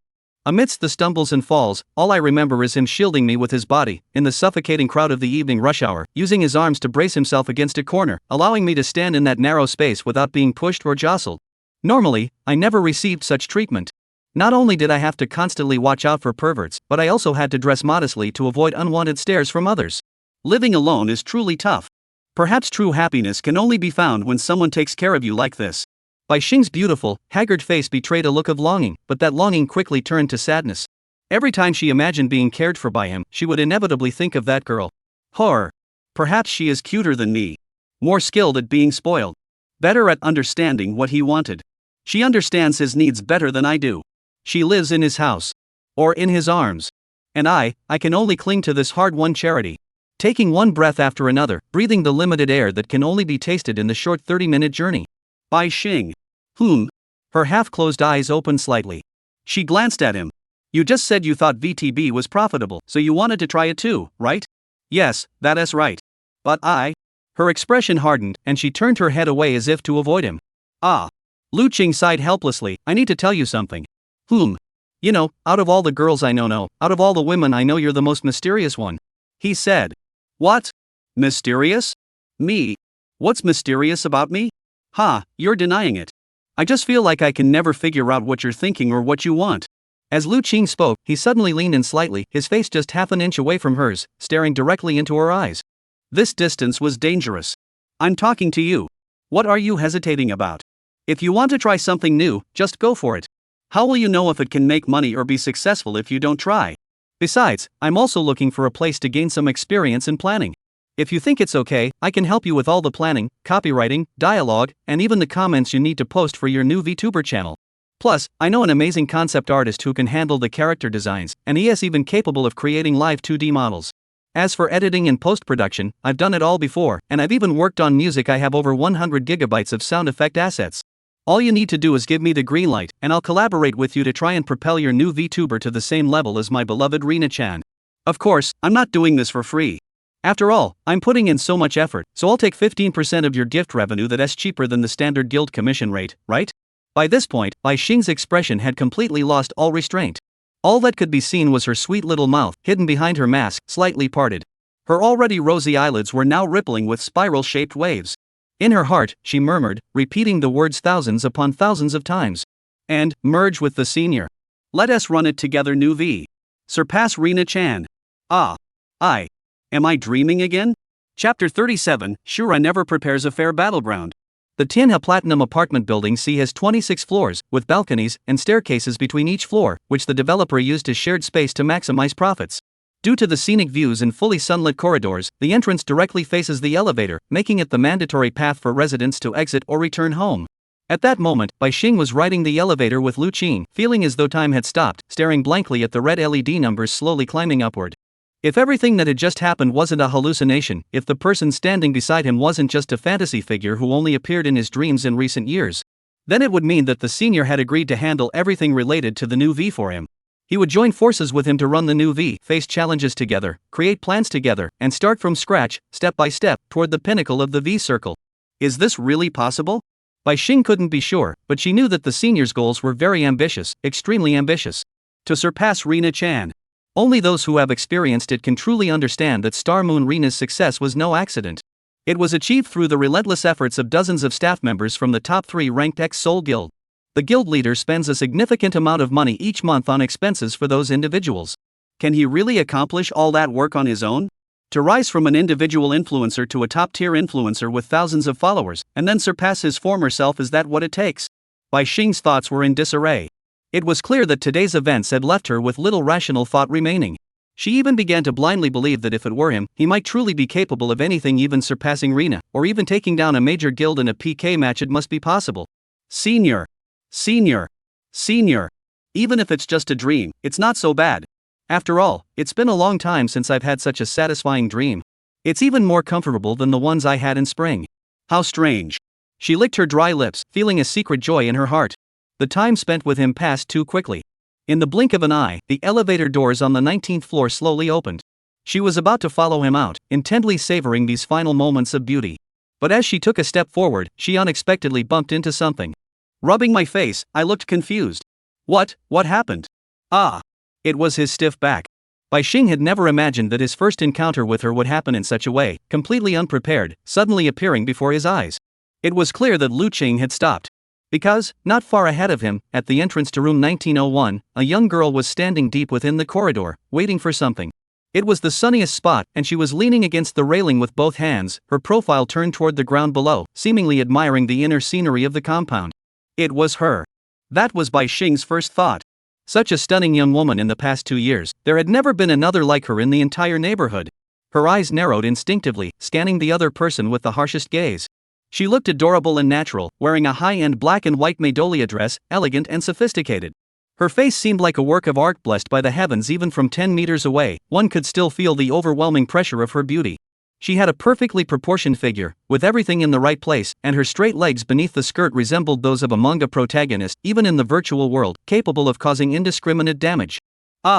Is that really the case? Even Star Moon Rina wouldn't stand a chance against her. That smooth, fair skin, how on earth does she maintain it? Her hair also has an extraordinary luster. Does she use nourishing serum as her daily face wash? She must be wearing makeup. Though it's very light and hard to notice. But compared to my disheveled self today, she's on a whole different level, isn't she? She's so elegant. Has she outshone me? Bai Xing's eyes darkened. She shrunk back, instinctively hiding behind Lu Qing. Brother, you're back? At that moment, her ahead turned her head at the sound, using the perfect timing, expression, and movement to face this direction. Yes, I was delayed on the way. Su Ling, why are you out? Lu Qing stiffened and stepped forward, exiting the elevator. It was too stuffy inside, so I thought I'd come downstairs to help my brother take out the trash and get some fresh air. The young girl smiled gently and asked, Brother, who is this sister? How should I address her? In that moment, Lu Qing felt like he was standing on a bed of needles. The first half of the sentence was fine, but the problem lay in the second half. He could tell from his sister's tone that something was off. Even if she seemed emotionally stable on the surface, he had no idea what was really going on inside her. Based on the strange situation that occurred last time he went downstairs to take out the trash, he was well aware that his sister couldn't accept him having excessive contact with any other girls her age. And Bai Xing was clearly the highest risk individual within that category, without a doubt. Sigh. He had only intended to give her a hand, hoping to make progress on the new book while also resolving the income issues from the past few months. Who would have thought that Su Ling would step out of the house at such a sensitive time, and even harbor a hint of hostility toward her behind him? This is really tricky. Under these circumstances, it seems there's no choice but to be honest. Lu Qing didn't want to miss the best opportunity, and he certainly didn't want this misunderstanding to lead to his sister increasing her medication dosage. However, she spoke up first. Hello, my name is Bai Xing. I'm Lu Qing's junior and a tenant living in room 1902. We're neighbors. Bai Xing tried to remain calm as she walked around him toward Su Ling. She seemed as though she had no connection to him and intended to open the door and go home. Is that so? Su Ling stood in front of room 1901, her smile unchanged. So, you were the one who left with my brother last time too? Sister, do you go to school with my brother every day? The question was rather sharp. Bai Xing couldn't help but answer. No, it was just a coincidence. Senior is very busy and doesn't have time to pay attention to me. Besides, I'm not much older than you can just call me by my name. For some reason. In her presence, Bai Xing felt an inexplicable sense of inferiority, even toward the person who was most important to him, as if he had no confidence to compete or hold on. At least, not today. Seeing this, Su Ling turned slightly and gave an apologetic expression. Then, Bai Xing's sister, please take care of my brother from now on, okay? Ha! Bai Xing frowned in confusion. The young girl remained unfazed. My brother, you see, spends all his time on work and studies, and never has time to take care of himself. I, on the other hand, can't go to school with him or take care of him the way I do at home. So, Bai Xing's sister, would you mind spending more time with him for me? If it can make my brother happy, I'd be very grateful. In an instant, Su Ling's words left Bai Xing in an awkward situation. It was like a reflex, making her scalp tingle. She didn't know how to respond. She didn't even know how to respond. It was clear that she had already exerted an extremely twisted level of control over him, completely diverging from the attachment level she had initially envisioned. She wanted him. She was not satisfied. She was utterly unsatisfied. If he were to agree to her subsequent requests, it would mean he wanted to get closer to the senior, and it would also indirectly reveal that he was the one who had been flirting with the senior all along. If she refuses, it would seem as though she is deliberately avoiding something, lacking naturalness, and not giving her and the senior enough face, which is problematic both emotionally and logically. Therefore, she has already closed off all possibilities with her words, leaving no room for maneuver. At that moment, Bai Xing gathered all her wits, her face solemn, her mind racing. This was the first time she had ever encountered an opponent of this caliber. Isn't it enough to be so good looking? Why do you have to be so cruel? I've already made concessions and admitted defeat. Why must you bully me? Why? Bai Xing clenched her lips tightly, silently placing her hand on the doorknob, frozen in the position of entering her fingerprint, her body stiff, unsure whether to move or not. Fortunately, Lu Qing had already walked up to the door. Su Ling, I'm an adult. Why would I need a junior to take care of me? Stop joking around, it's embarrassing. Is that so? Su Ling gave him a pensive look. She then changed the subject with a tone of admiration. But you're really something, big brother. There's such a beautiful sister living next door, and you didn't even tell me beforehand. Maybe we could have gone out together someday. Speaking lightly and casually, she shifted the focus back to herself, leaving Bai Xing with just enough breathing room. Bai Xing had no idea what was going on in Su Ling's mind at that moment. She was completely at a loss, relying solely on Lu Qing to protect her. If she could, she wanted to run back to her room, hide under the covers, and not come out for 24 hours. Lu Qing was also a bit dazed, unsure whether his sister was being sincere or just being polite. Today, his sister seemed unusually strange, so much so that he dared not delve into her thoughts or take any actions that might worsen her condition.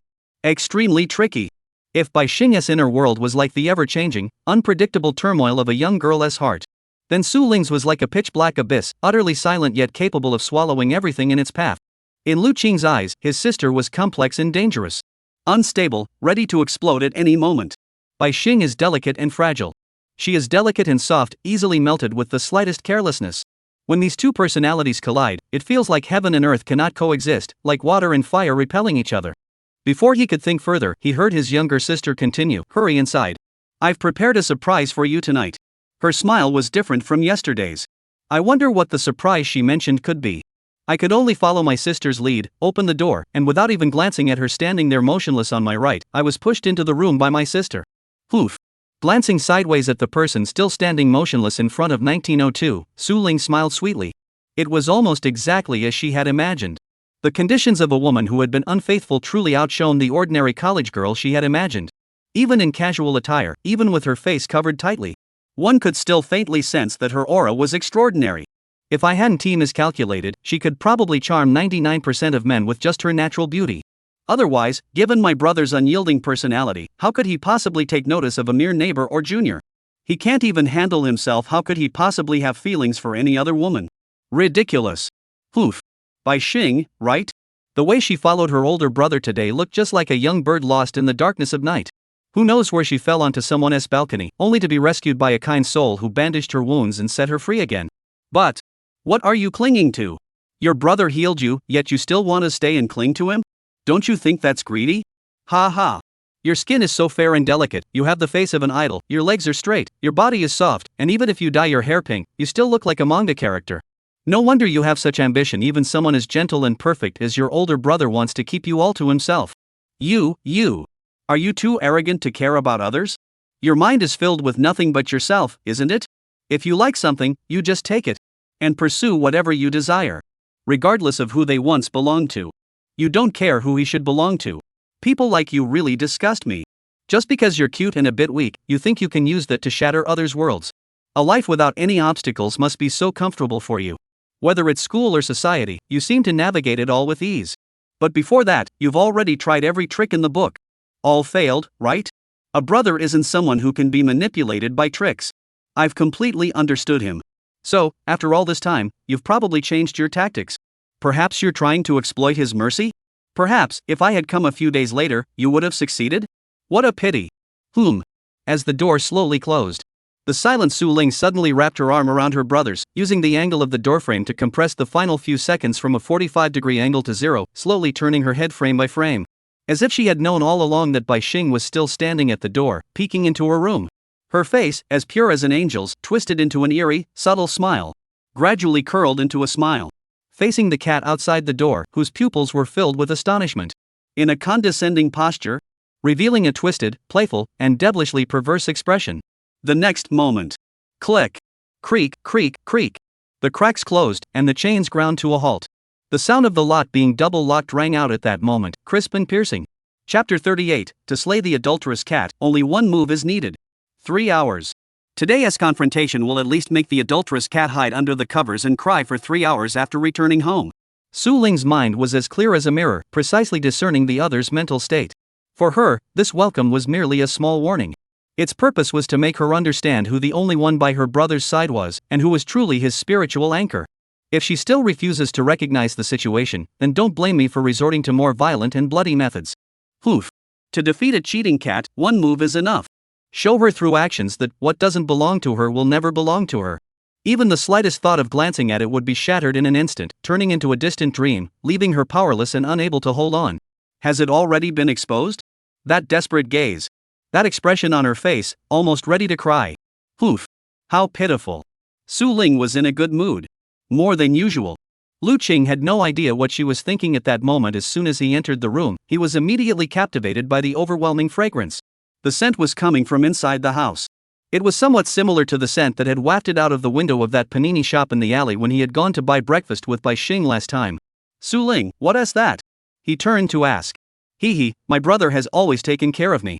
Even when he was busy, he would still think about preparing breakfast for me every day or take me out to eat something delicious. I felt a little guilty. So today I tried baking and made some small pastries for you. She said, holding the hem of her skirt and looking down with a blushing expression. I was thinking, maybe you'll like them. Ah! Such heart-melting words. He hurried to the door.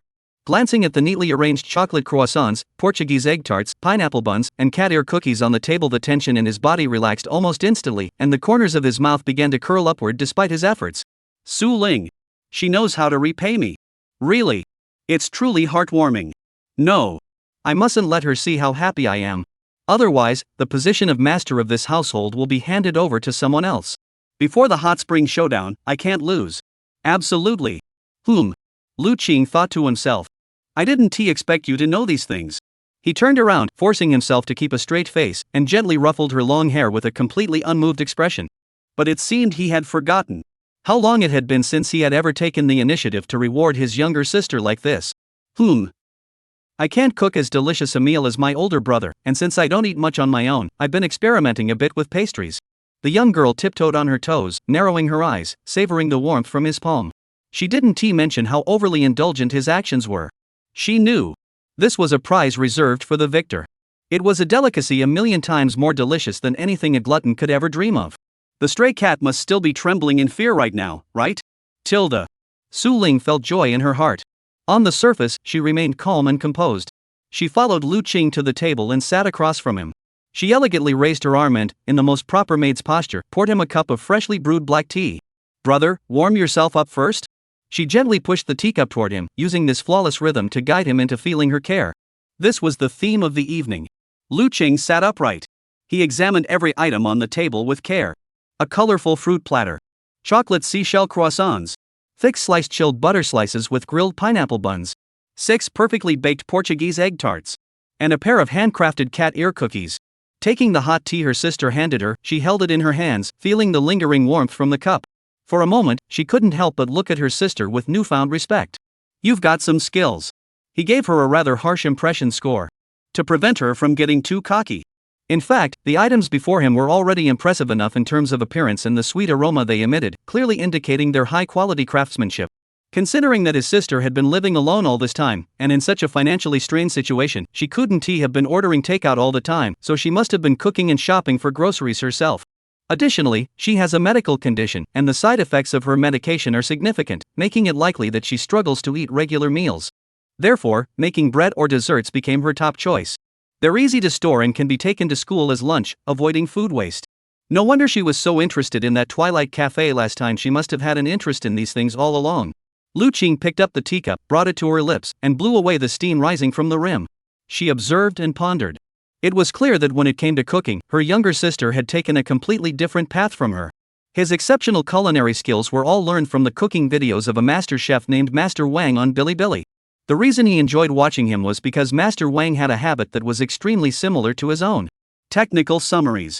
When writing books, he liked to make stage summaries, while Master Wang preferred to summarize the cooking process after preparing dishes. Thus, the two found a common ground. "I've learned a lot of techniques for making difficult dishes from him, including but not limited to frying, stir-frying, boiling, braising, stewing, steaming, and stir-frying with oil. Even slightly more complex dishes like spicy hot pot, water-boiled pork slices, and Sichuan-style beef with chili and pepper are no problem at all." Who would have thought that the talent tree I chose? It just happened to veer off in a direction that didn't align with his sister's preferences. Maybe I should learn how to knead dough? I need to make something she loves to eat. He thought to himself. "Cough, I got it, Su Ling. Starting tomorrow, I plan to research baking knowledge and try to make some panini for you to eat," he said. It was quite subtle. Su Ling furrowed her brows. Panini? The first thing that came to the girl's mind was the breakfast she had thrown into the trash bin last time. The one her brother had brought back after being taken out by a stray cat and going on a date with it. The cold breakfast. There was no way she could eat that. Even if her brother had made it specially, it was already tainted with memories of Bai Xing. Such food should be erased from his memory. She sighed deeply in her heart. She quickly lifted her head and said earnestly, "Brother, there's no need to go to such trouble. I love everything you've made for me." "Really?" "Yes."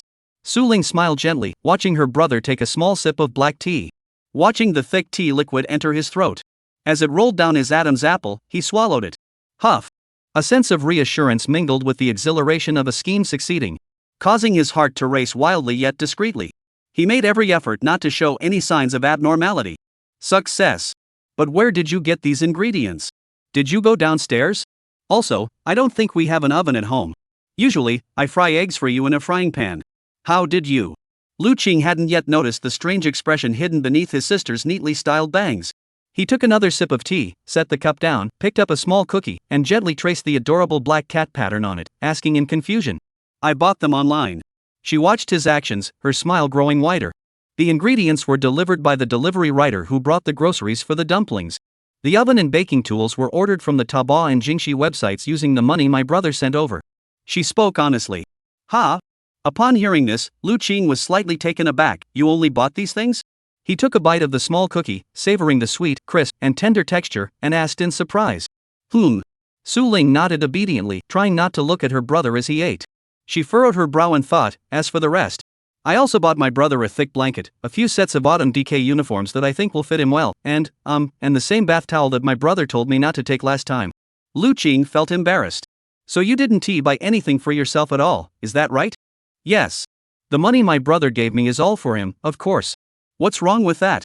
The young girl innocently lifted her head, looking into his eyes, and asked back with a natural yet confident expression. As if that was how it should be. This time, Lu Qing was a bit taken aback. "Of course I have to spend it on my older brother." He licked his lips, then crunched the remaining half of the cookie and swallowed it.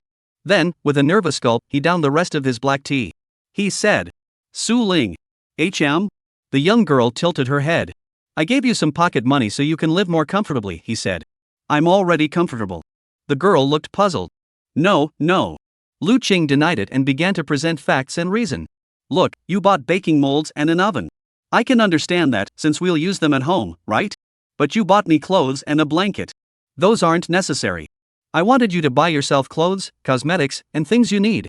After all, that's money you can spend freely. If you spend it, I'll give you more. Why did you give it all back to me? Lu Qing tried to make his sister understand that he could earn more money to support her, rather than having her spend all her money on him. However, she heard her sister's innocent rebuttal, but you've already bought me dresses and daily necessities separately. There is no need for me to worry about your living arrangements, and you don't need to restock your medications yet. I saw you sleeping on that old, worn-out sofa every day, and you even gave me the only good blanket and quilt in the house. I just wanted you to be more comfortable, at least get better quality sleep. She said tearfully, brother, did I do something wrong? It must be said. At that moment, Lu Qing's heart felt like it was melting into water. The more his sister acted like this, the more he wanted to spend money on her. He wanted to spend money on her without holding back. He wanted to be with her 24/7. I want to give her my heart. And give her his life. But that's not possible. This really can't be done. What's wrong with her? Why is she always thinking about her older brother like this? She's dressed so nicely today. To be honest, I can't even look at her straight. The little desserts she made are also delicious. The black tea she bought is also of good quality. Though I'm not sure why it's a bit salty, but the flavor is still pure, and there's a unique charm to it. Most importantly, she knows how to repay me. Every action she takes is meant to provide me with emotional healing. Yet I won't even let her use a towel freely. What's the point of that? What? For a moment, Lu Qing felt a bit overwhelmed. If I remember correctly, every time I was alone with my sister in the room, I would feel a dreamlike sense of detachment. His body was his own, but his thoughts always seemed to drift away, as if someone had taken them out of him. When she was by his side, his world seemed to shrink until only her figure remained. Only her figure. Everything else fades away like a photo in decay, being erased without a trace. Su Ling, listen to me. He set down the teacup. The young woman glanced sideways. You think of me all the time, and it warms my heart. Lu Qing adjusted his expression to a rational tone and spoke in the manner of an older brother, but we might need to establish some ground rules. Brother, are you going to lecture me again? It's not a lecture, it's serious. He took a pineapple bun, used a pair of tweezers to pick up a slice of melted butter, and squeezed it into the center of the open bun. He took a slow, deliberate bite, savoring the slightly richer, more complex flavor compared to regular butter, and continued. You live at home, and I want you to feel comfortable and at ease. For that reason, I have plans to earn more money as soon as possible and move into a bigger house so you can live a more comfortable life. Of course, I've already made detailed plans and am fully confident that as long as my body holds up, I'll definitely be able to earn that money. So you don't need to worry about money or the cost of medication or medical exams. These issues are no problem for me. All I want is for you to be happy and at ease. That's more important than anything else. Based on this, I think you should focus more on yourself rather than on me, your older brother who can handle everything. Do you understand what I mean? He said. I understand. Su Ling smiled sweetly. Brother cares about me, so as long as I'm happy, even if I'm a little spoiled, brother won't blame me, right? A bad feeling crept over him. Has my little sister really understood? We just made an agreement, but it feels like the roles have been reversed. Something's off. Let me take another look. The principle is the same, but I noticed you didn't take your medicine yesterday or today. Su Ling, are you really okay? Lu Qing had identified the crux of the issue. Ever since she came home yesterday, her younger sister had been in a cheerful mood and showed no signs of having taken her medicine. Today, he had left early, so he was even less certain whether she had taken it during the day. But looking at where the medicine bottle was placed, Lu Qing withdrew his gaze and sucked in a sharp breath. He felt a chill run down his spine. Sure enough. Before he could think, his younger sister stood up, extended her slender arm, and gently brushed away the breadcrumbs from the corner of his mouth with her fingers, and clenched them tightly in her palm, hiding them under the table. She said nonchalantly, brother, I can control how much medicine I need to take on my own. Whether to increase the dose or not is entirely up to my mood. The doctor instructed that if I feel unwell, I can take an extra half tablet. And when you feel happy, remember what makes you happy and do whatever it takes to keep it going. Su Ling smiled, watching him eat the last few items of food laced with the special love ingredient. She said softly, brother, I think I've found what truly makes me happy. Chapter 39, Replace her, become the fruit of your labor. Sugar flour round triple-sized super cup. Ah. So agonizing. So frustrating. It's been 49 hours, 51 minutes, and 37 seconds since I last spoke to my boss. I really want to die. In the dilapidated rental house piled high with trash, only the dim glow of a touchscreen flickered faintly. The harsh blue light, harmful to the eyes, spread indiscriminately in all directions. But after its unrestrained glow, it suddenly revealed a face as stunning as any Victoria's Secret model. Ah! I haven't tea eaten in 3 days. Like a pile of mud, she collapsed onto the bed and let out a long sigh, exhaling the stale air from her lungs. She dug her sharp nails into the flesh of her palms. With her eyes tightly closed, her consciousness growing hazy. The boss hasn't updated the social media app either. She murmured to herself. He hasn't updated his writer's updates either. She hadn't posted any complaints about life on her Weibo account. Even her QQ avatar had been left in offline mode for 8 hours, 3 minutes, and 16 seconds. The boss. What on earth is she doing? I really want to know. Manhwa flipped over and changed positions, spreading her limbs wide, facing the low ceiling. Her jet black hair, reaching down to her hips, pressed against her body, causing a stinging discomfort that she ignored. The scene in the room was rather bizarre. Her stunning body stood out starkly against the 3-meter-high piles of trash, with hygiene and appearance completely at odds. Actually, she wasn't unwilling to go out. It was just that she had no money left. She couldn't even afford food. The trash cans were filled with leftovers from previous meals, and even if she saved them for 2 weeks before taking them downstairs to throw away, it wouldn't be a problem. As for daily life, all I need to do is shower on time, do yoga on time, drink milk on time, and paint on time. Cleaning isn't necessary. Just keep yourself clean. I'm so hungry. I'm so tired. I'm so bored. But I still don't want to go downstairs. Manhwa sighed softly. Ding. She grabbed her shattered phone and checked the message. Dear Ms. Tang Yen, your credit card payment for this month is 3,326 yuan. Please complete the payment within 30 days. A loud thud. She threw the phone across the room, hitting the wall several meters away. Clatter. When the phone hit the ground, she noticed that a hole had appeared in a printed photo on the wall. Though small, the hole made Manhwa frown and sit up abruptly. Oh no. Boss, I'm sorry.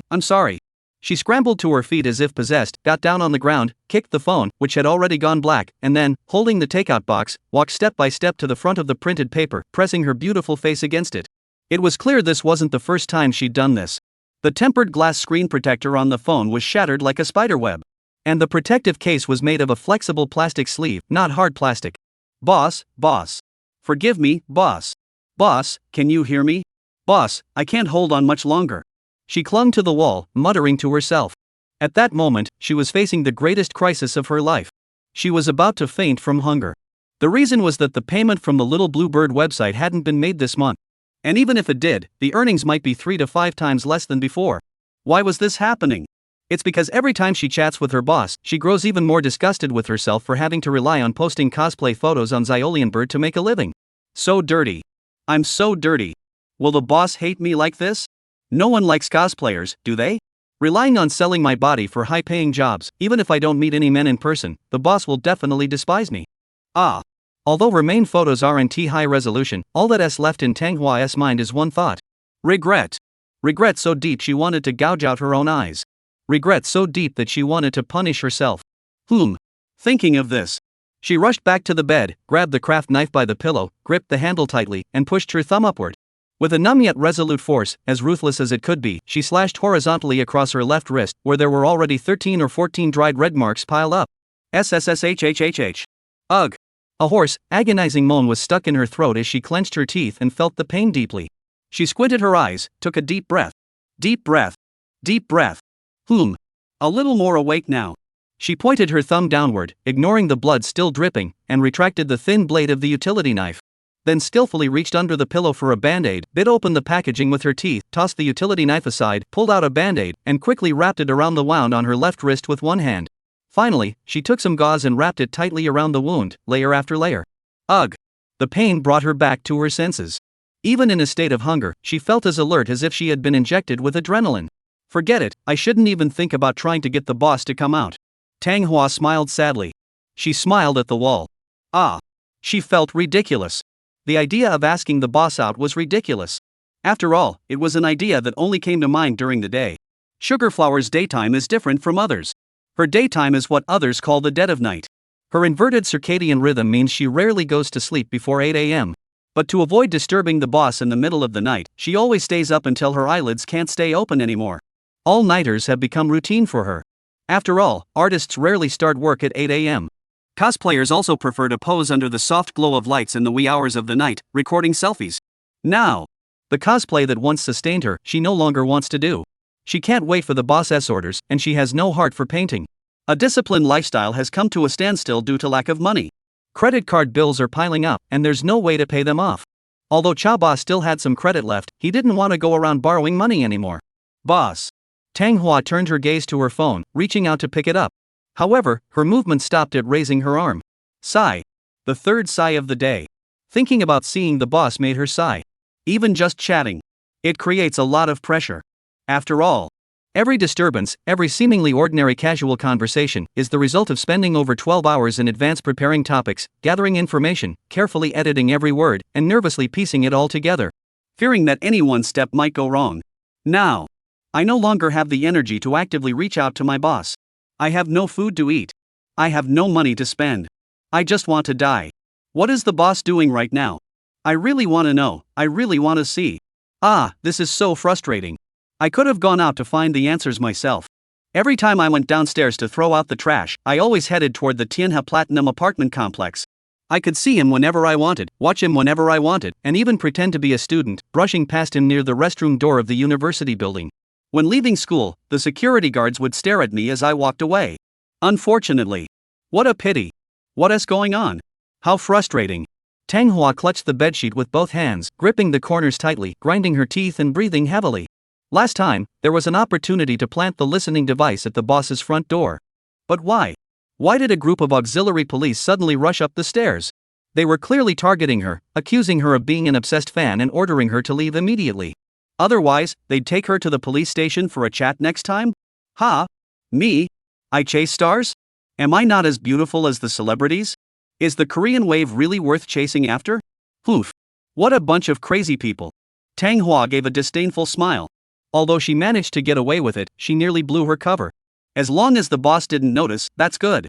As long as he didn't form a bad impression of me, that's fine. Whatever happens, it's fine. She felt slightly relieved. So, at such a sensitive time, we absolutely can't make any rash moves now. Not even if we're starving to death. You can't crawl out of this room before you die of hunger and try to see the boss one last time. Otherwise, if I'm caught and the boss finds out, he'll think I'm such an odd person. He would definitely look at me with the same disdainful gaze he reserves for thugs. Ugh. Living is truly meaningless. Tang Hua let go of the bedsheet and curled up on it again. Since her phone had been thrown too far into the trash heap and she was already soaked from the bed, she could only decide to retrieve it another day. But I really want to see my boss's profile picture. She murmured, reaching out her arm to grab the tablet on the other side of the pillow. Let's see if his profile picture has changed. With that thought, she unlocked the screen and opened the app. At the same time, she opened a Feishin window. She monitored both screens simultaneously. In the WeChat app, there were still a few Taobao store owners and customer service representatives left, used to receive order information or send finished products back to customers. However, in Feishin, aside from the file reception assistant, there was only one remaining contact named Unknown. All her former university classmates and high school classmates had been deleted. My father, mother, grandfather, and grandmother were all blocked by me after I ran away from home due to forced marriage. Even my younger brother, who had done nothing wrong, was recently disowned. After all, while scrolling through a social media app, she heard that girls with younger brothers are called brother-supporting demons and are a negative factor in romantic relationships. This scared her so much that she immediately deleted her brother. To avoid any misunderstandings from her boss, Tang Hua chose to abandon her brother and plans to never add him back for the rest of her life. As long as I cut off contact with everyone, I'll be spotless, and I won't disappoint my boss. If only it were that simple. The past that can't be changed must be covered up with pretense. After all, I'm already such a mess, aren't I? She smiled foolishly. Although she had worked tirelessly to get into the Central Academy of Fine Arts and major in oil painting, but what she truly loved wasn't that at all. Oil painting was something her father liked, and even if she forced herself to learn it, she just couldn't get into it. At least, aside from completing assignments, she couldn't possibly study it any further. She came from one island. My family background, objectively speaking, it was still quite decent. But that was only before I ran away from home.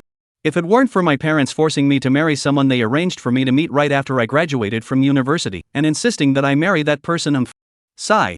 Staring at the unknown avatar, staring at the status UI of the white clock in the bottom right corner, Tang Hua puckered her lips. Muttering to herself, "Boss, why wasn't it you who set me up on a blind date? Wah." Sobbing, she brought the screen closer. Her delicate nose pressed against the unknown avatar. Through the screen, she sniffed his scent. Addicted like smoking. Actually, recalling her previous experiences, she knew deep down. The man her parents had arranged for her to marry had no obvious flaws on the surface. He was 35 years old, a PhD graduate from Germany, ran his own company, owned 3 apartments and a car, and looked decent enough. He spoke politely during meals and had a gentlemanly demeanor. However, in Sugarflower's eyes, just a wolf in sheep's clothing. He*s always staring at my chest. Ugh. You're judging things by their appearance. It doesn't go with the boss. If you don't like it, you don't like it. Just like in college, when everyone else was pursuing an artistic path, I was obsessed with anime and the otaku subculture.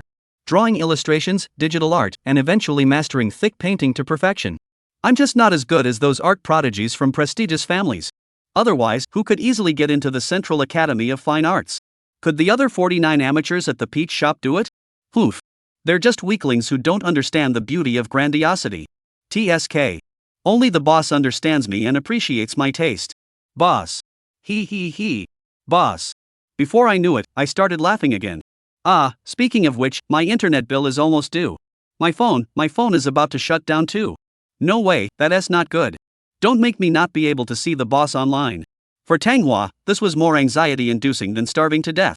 Her mind raced as she decided to start thinking of a solution. She deleted all her relatives and friends. She also deleted useless classmates. She never made any close friends in college. Because they were always jealous of her. They stole her paintbrushes and criticized her artwork behind her back. Annoying. What should I do? As I thought about it, she realized that without money, she really couldn't do anything. There's truly no solution. If I don't borrow money, I'll starve to death. If I don't do cosplay, I won't have any extra income. No extra income means no food. Oh no, the rent is almost due. She suddenly remembered that it was already autumn. It had been 4 months since she last paid the rent. Landlords in Tianhai City usually remind tenants to pay rent a month in advance, and rent is paid every 6 months, with a deposit of 1 month's rent. To pay every 3 months, you have to pay 2 months' deposit in advance, and it's hard to get it back when you move out. This is a disaster. 3,100, 6 months, that's over $18,000. Little Blue Bird doesn't have that much income to give me either. Manhwa's eyes were vacant, and her gaze at unknown empty seemed to be drifting away. Whether it was from hunger reaching its limit or the additional shock of despair and helplessness, she couldn't tell. In any case, after this sleep, she might never wake up again. She thought to herself. Slowly, she closed her eyes. Beep. It seemed like she was dreaming of her boss's avatar flickering. Beep. Beep. For most people, being jolted awake just as they're about to fall asleep is extremely annoying. But Manhwa wouldn't. Because she knew exactly where the sound was coming from. And that person was her boss. Boss. She struggled to her feet with all her strength, like a starving beast, gasping for breath as she grabbed the screen and pressed her face against it, staring intently at every word he had sent. Unknown, Rubia, are you asleep? Oh, it's only 1 o'clock. Never mind then. I have a job for you. It's not a cover, it's a live 2D skin model. Are you available? If you are, I'll send you a deposit right away. The details will be sent to you later in text format. It's quite complicated and the requirements are high, so please give me a quote. I can accept anything reasonable. What the? At that moment, Manhwa's breathing became so rapid she felt like she might suffocate. The job, a new job. It was the boss's new order. She pressed the tablet against her chest, propped herself up with her elbows on either side, and typed out a long string of replies at lightning speed. Yes, boss. I'll take any job you give me. Any price is fine, just tell me what you think. Even half the market rate is okay. Please give me something to eat, I'm starving. But just as she finished typing, her beautiful face frowned slightly. She wondered if her tone sounded too eager. After some hesitation, she deleted everything. She rephrased it briefly. As long as it's a task assigned by the boss, I'll do whatever it is. After sending it, she examined it repeatedly. I felt satisfied with this statement. It not only conveys a cooperative attitude but also prevents the boss from noticing my awkwardness. It should be fine. She thought to herself with a sense of self-satisfaction, waiting for Lu Qing's response. Soon, Lu Qing sent a photo and said, Alright, Rubia, this is a big streamer in the V-Circle named Xingyu Arena. I want you to create a brand new, completely original skin for her. The strict requirement is that the quality must be higher than this, but don't make it too explicit. Do you think you can handle it? Manhwa felt a chill run down her spine upon reading this. She immediately opened it and examined it carefully. Previously, the boss had never issued a task in such a formal manner. Even for commercial work, he would only leave a note after outlining the requirements saying, "Feel free to interpret it as you like." What's going on this time? She furrowed her brows, extended 2 fingers, and zoomed in on the image on the screen. Starting from the face, she moved down slowly. Chest, waist, legs, accessories, background. She mentally separated the layers and quickly reviewed the techniques used. "It should be fine," she murmured, replying, "Don't worry, boss. I'll handle your task perfectly." "That's good," Lu Cheng said satisfactorily. "Quality comes first. I still need to refine the character design. You focus on finishing the modeling first, and I'll add the soul later. We aim to outshine Xingyu Arena, got it?" With that, he transferred 20,000 directly, and under the stunned expression of Tang Hua, who had her mouth wide open as if she could swallow an entire baguette, he said arrogantly, "This is the deposit. Start drawing based on this price. For the subsequent half-body, full-body, clothing, animations, hair, and scenes, I'll pay you according to market rates, adding more each time based on the requirements for each livestream." Gulp. Slap. Gulp. She swallowed hard and picked up the tablet that had fallen to the ground. Tang Hua loosened the collar of her nightgown and silently sent her boss an emoji of someone kneeling and licking shoes. $2,000? She tilted her head back, revealing an expression of utter exhaustion, her limbs limp and weak from the intense exertion. For her, the boss's money was no different from life-saving money. The issue of rent was resolved, and she could even cover part of the debt. But why? Can I not feel even a little bit happy? Tang Hua bit her lip and studied the photo her boss had sent again. In fact, as an artist who had been immersed in the anime and manga subculture for years, how could she not know the market price of a small V-character S costume? A full set for 1,500 yuan was already decent, and even a simple one for 1,000 or so could still be used. If it's a big streamer from a guild, occasionally spending a few thousand is understandable. When she was working at the peach-shaped store, she had received similar VTB orders, with the cheapest buyer offering only 300 yuan for a Q-style half-body head, stiff as a board, with only 3 expressions, and it didn't even move during the livestream. But the bosses. Wait a moment. Suddenly, Tang Hua realized the issue. The boss is an author. Why would an author buy a character skin? She furrowed her little brow, deep in thought. Feeling uncomfortable, she put down the tablet, crossed her legs, and stood up, tucking her hair behind her ear. She pondered, thinking, do authors these days take on side jobs as VTubers? Normally, they wouldn't.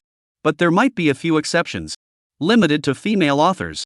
After all, male authors dressing up as men and going live wouldn't attract any viewers, and dressing up as women on camera is even more out of the question. Moreover, what would authors stream? Voice changer plus cuteness plus live streaming while typing? Is there a market for that? Tang Hua shook her head and muttered, this shouldn't be happening. Is writing books really that unprofitable that authors have resorted to this, competing with VTubers for their livelihood? No. Impossible. Although 99% of authors are struggling, earning less than 500 a month, even worse off than myself. But the boss is different. The boss is certified by a big shot. I've read the boss's books, and they're really good. Plus, the boss's books are definitely among the best on that website. So, the boss isn't desperate for money to that extent. The boss buying a leather case is probably for someone else. Tang Hua took a deep breath. Although she wasn't very smart, she could still guess that the boss probably wanted to buy a leather case for a girl. Then, through his creative abilities, he could form a connection with her. As for why, that remains a mystery.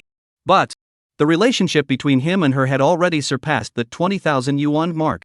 Tang Hua could overlook everything else, but every order the boss had placed with her, every single order, every penny she had earned, was etched into her DNA and would never be forgotten. The boss spent 40,000 on me. Now I have to spend 20,000 yuan on someone else. I'm twice as important as her. The originally heavy atmosphere suddenly lightened slightly. Nothing to worry about, right? She doesn't even know what color underwear the boss usually wears. I know. Tang Hua thought confidently. A new smile involuntarily curled at the corners of her lips. She extended her finger and tapped to accept the boss's transfer red envelope. Oh my. After receiving the money, her mood brightened instantly. Money is truly wonderful. She could buy water to drink instead of drinking tap water. No need to eat leftovers or discounted takeout. No need to drink expired milk that tastes like bananas. How wonderful. She smiled at herself, looking at the light reflected on the screen. I'm so beautiful. She smiled. She glanced at the character art of Xingyu Lina. She examined it closely. Got it. Her beautiful eyes narrowed slightly. A plan formed in her mind. If the boss's intention was to prioritize me for the modeling design first, followed by copywriting, that would mean he has proactively placed me at the upstream end of the demand chain, with everything else following downstream. She paused briefly, mustering every ounce of energy she had left to ponder the matter deeply. In other words, if I were to take this opportunity, make the skin a 1:1 replica. Myself. Suddenly, his pupils seemed to flare with intense, dark, and his breathing grew rapid. Does this mean that anyone tied to the boss will spend all their time wearing my leather suit, using my image, and working to make money for the boss? Does it also mean that the boss S20,000 was all used to buy me, and that every day and night they create copy for me, package me into the perfect image, and then have a tool operate and perform it until I'm known to everyone? Laughs. She paused, her eyes rolling upward in a sickening manner. At that point, even if I were to put on my own skin, replace that woman, and go live. Foo. Tang Hua laughed. She laughed heartily. Chapter 40, Movies Personal Use, Internal Digestion 3-in-1 Super Large Cup 14 Master Certifications as a thank you. Tonight was destined to be a sleepless night. At this moment, Lu Qing had no idea that his personal artist, Rubia, was in a state of final brilliance, using the money he had sent her to order a case of milk, a pork chop takeout meal costing over 30 yuan, and even successfully tried the 6 flavors of Pocky cookie sticks she had always been curious about but had never dared to buy. Happiness is actually very simple. Having food to eat, drink banana milk, having the boss's orders, being able to talk to the boss, and being alive. That's enough. When I have money, I can buy Hope brand boxed banana milk, $2.50 per box, with a smooth texture and good purity. When you're poor, you can only buy expired generic brand in bags, not caring about the brand, of course, and it doesn't taste very good either. Consuming milk at the same time every day has been her unwavering dietary habit since childhood. It is also the key to her success in cultivating her ultimate weapon. The reason she didn't choose papaya flavor was because she saw an expert on her little red notebook who said, papaya for breast enhancement is a scam. So she discarded papaya and chose her favorite banana instead. Sugarflower doesn't consider herself very smart, so she tends to unconsciously believe common knowledge she finds online. After all, she has no close female friends or confidants. She has no real family to tell her what is right or wrong. She decided to buy Pocky after seeing a fashionable girl say, "This isn't just a cookie, it's a prop you can use to play with your boyfriend," and she felt she had to try it. One day, I'll eat it with my boss. She wanted to eat them one by one. I'll feed it to him. Sugarflowers felt overjoyed. Tonight, she made an unprecedented decision, to take out the trash once. Then, she gave the room a quick tidy. After eating her fill, she immediately switched to Destiny Mode. Destiny Mode means finishing the boss's orders in one go. During this time, she doesn't sleep, rest, relax, check her phone, watch TV dramas, binge-watch shows, play games, or do anything else besides eating, drinking, washing, and using the restroom. This is Sugarflower's Destiny Mode. She believes that the boss is her heaven. The boss's orders are naturally heaven's will. Hence the name. The reason this state exists is that whether it's an artist or other behind-the-scenes roles, such as composers or editors, they are accustomed to completing a large project in one go. After all, once they take a break or go to sleep, their train of thought will be disrupted when they wake up the next day, leading to a lack of smooth transitions. It's like how many people are energetic and sensitive at night. But by morning, they become like sages. Rational and unemotional. Sugarflowers are no exception. She has those moments too. After putting on a skirt, she stares at the printed paper on the wall, puffs out her lips, and says, "Average." She says things like, "It's no wonder only a 3D boss can satisfy me." In her professional field, Sugarflower sets extremely high standards for herself. To the extreme, she must finish a single order in one go, must complete a fish in one go, must finish an assignment in one go, and must learn a new thing in one go. Something like live 2D modeling, which is a large project, is clearly different from drawing a cover. They can easily take several days or even a week. Some modelers take their time, possibly stretching it out to 10 days or even half a month, by which point the opportunity may have passed. Sugarflower doesn't. When faced with orders from Taba, she would only put in 30% of her effort. After all, some clients have poor taste, and even if you draw something as intricate as Starry Night, they'll still demand multiple revisions, ending up choosing a plastic figurine. However, when it comes to her boss's orders, she gives it her all. Knowing full well that the boss won't ask for revisions, she aims to get it right the first time. But things are different now. Now, she is faced with injecting herself into the boss's orders. Therefore, 100% ability is not enough. It's completely insufficient. Not enough focus. There's only one chance. She thought to herself. Absolutely must muster 300% of her strength, drain every last ounce of her life force, and unleash a power capable of one-hit killing all inferior V-suit users, even crushing the so-called Star Moon Rena across 3 realms, with the destructive force of a nuclear bomb dropped from the sky. Create a top-tier skin that can sweep the entire V-circle. Make all the artists on the platform feel it. What is the giant shock from the Eastern Blue Bird? What is the mysterious and absolute high-level aesthetic sense? Make the boss fully recognize my strength, look at me with new eyes, and spend more money on me. Tang Hua smiled, glancing at the graphic design knife by her pillow, and made a vow. If I can't do it, I'll kill myself. Lu Qing could never have guessed that his unwavering belief and choice would one day result in a top-tier skin that could send every fan into a trance with just a single glance. Even if you put a chicken that can't act inside, under the artist's masterful design, the person inside would be elevated to a height approaching the pinnacle of perfection. Time flew by in the blink of an eye. For 3 entire days, Bai Xing didn't come to school. Messages went unanswered, reminding her that some teachers take attendance didn't matter either. Before school, I stood at her door and knocked a few times, but she didn't open it. This made Lu Qing feel slightly uneasy. It's Thursday. Tomorrow is Friday. As he walked along the path to the classroom building, he pondered with a serious expression. Could she have been provoked by Su Ling? He could faintly sense this subtle possibility. Last time he took her home, everything went smoothly until they stepped out of the elevator. He had encouraged his favorite female lead, helping her regain her confidence, giving her new hope, and even sent her a sister experience card. She shouldn't be feeling lost about the future anymore, right? However, in the past few days, the girl seemed to have vanished. She didn't go out, didn't attend classes, and certainly didn't use her previous avatar to go live. She has completely shut herself off. Lu Qing sighed softly. It wasn't really the girl's fault. Even he, in front of Su Ling, might experience all sorts of hallucinations. Speaking of which, do I really have a younger sister? Lu Qing's mind went cold. He let out a soft groan and looked up at the sky. The sun was a bit blinding. Standing at the school gate, he looked dazed and confused. Su Ling.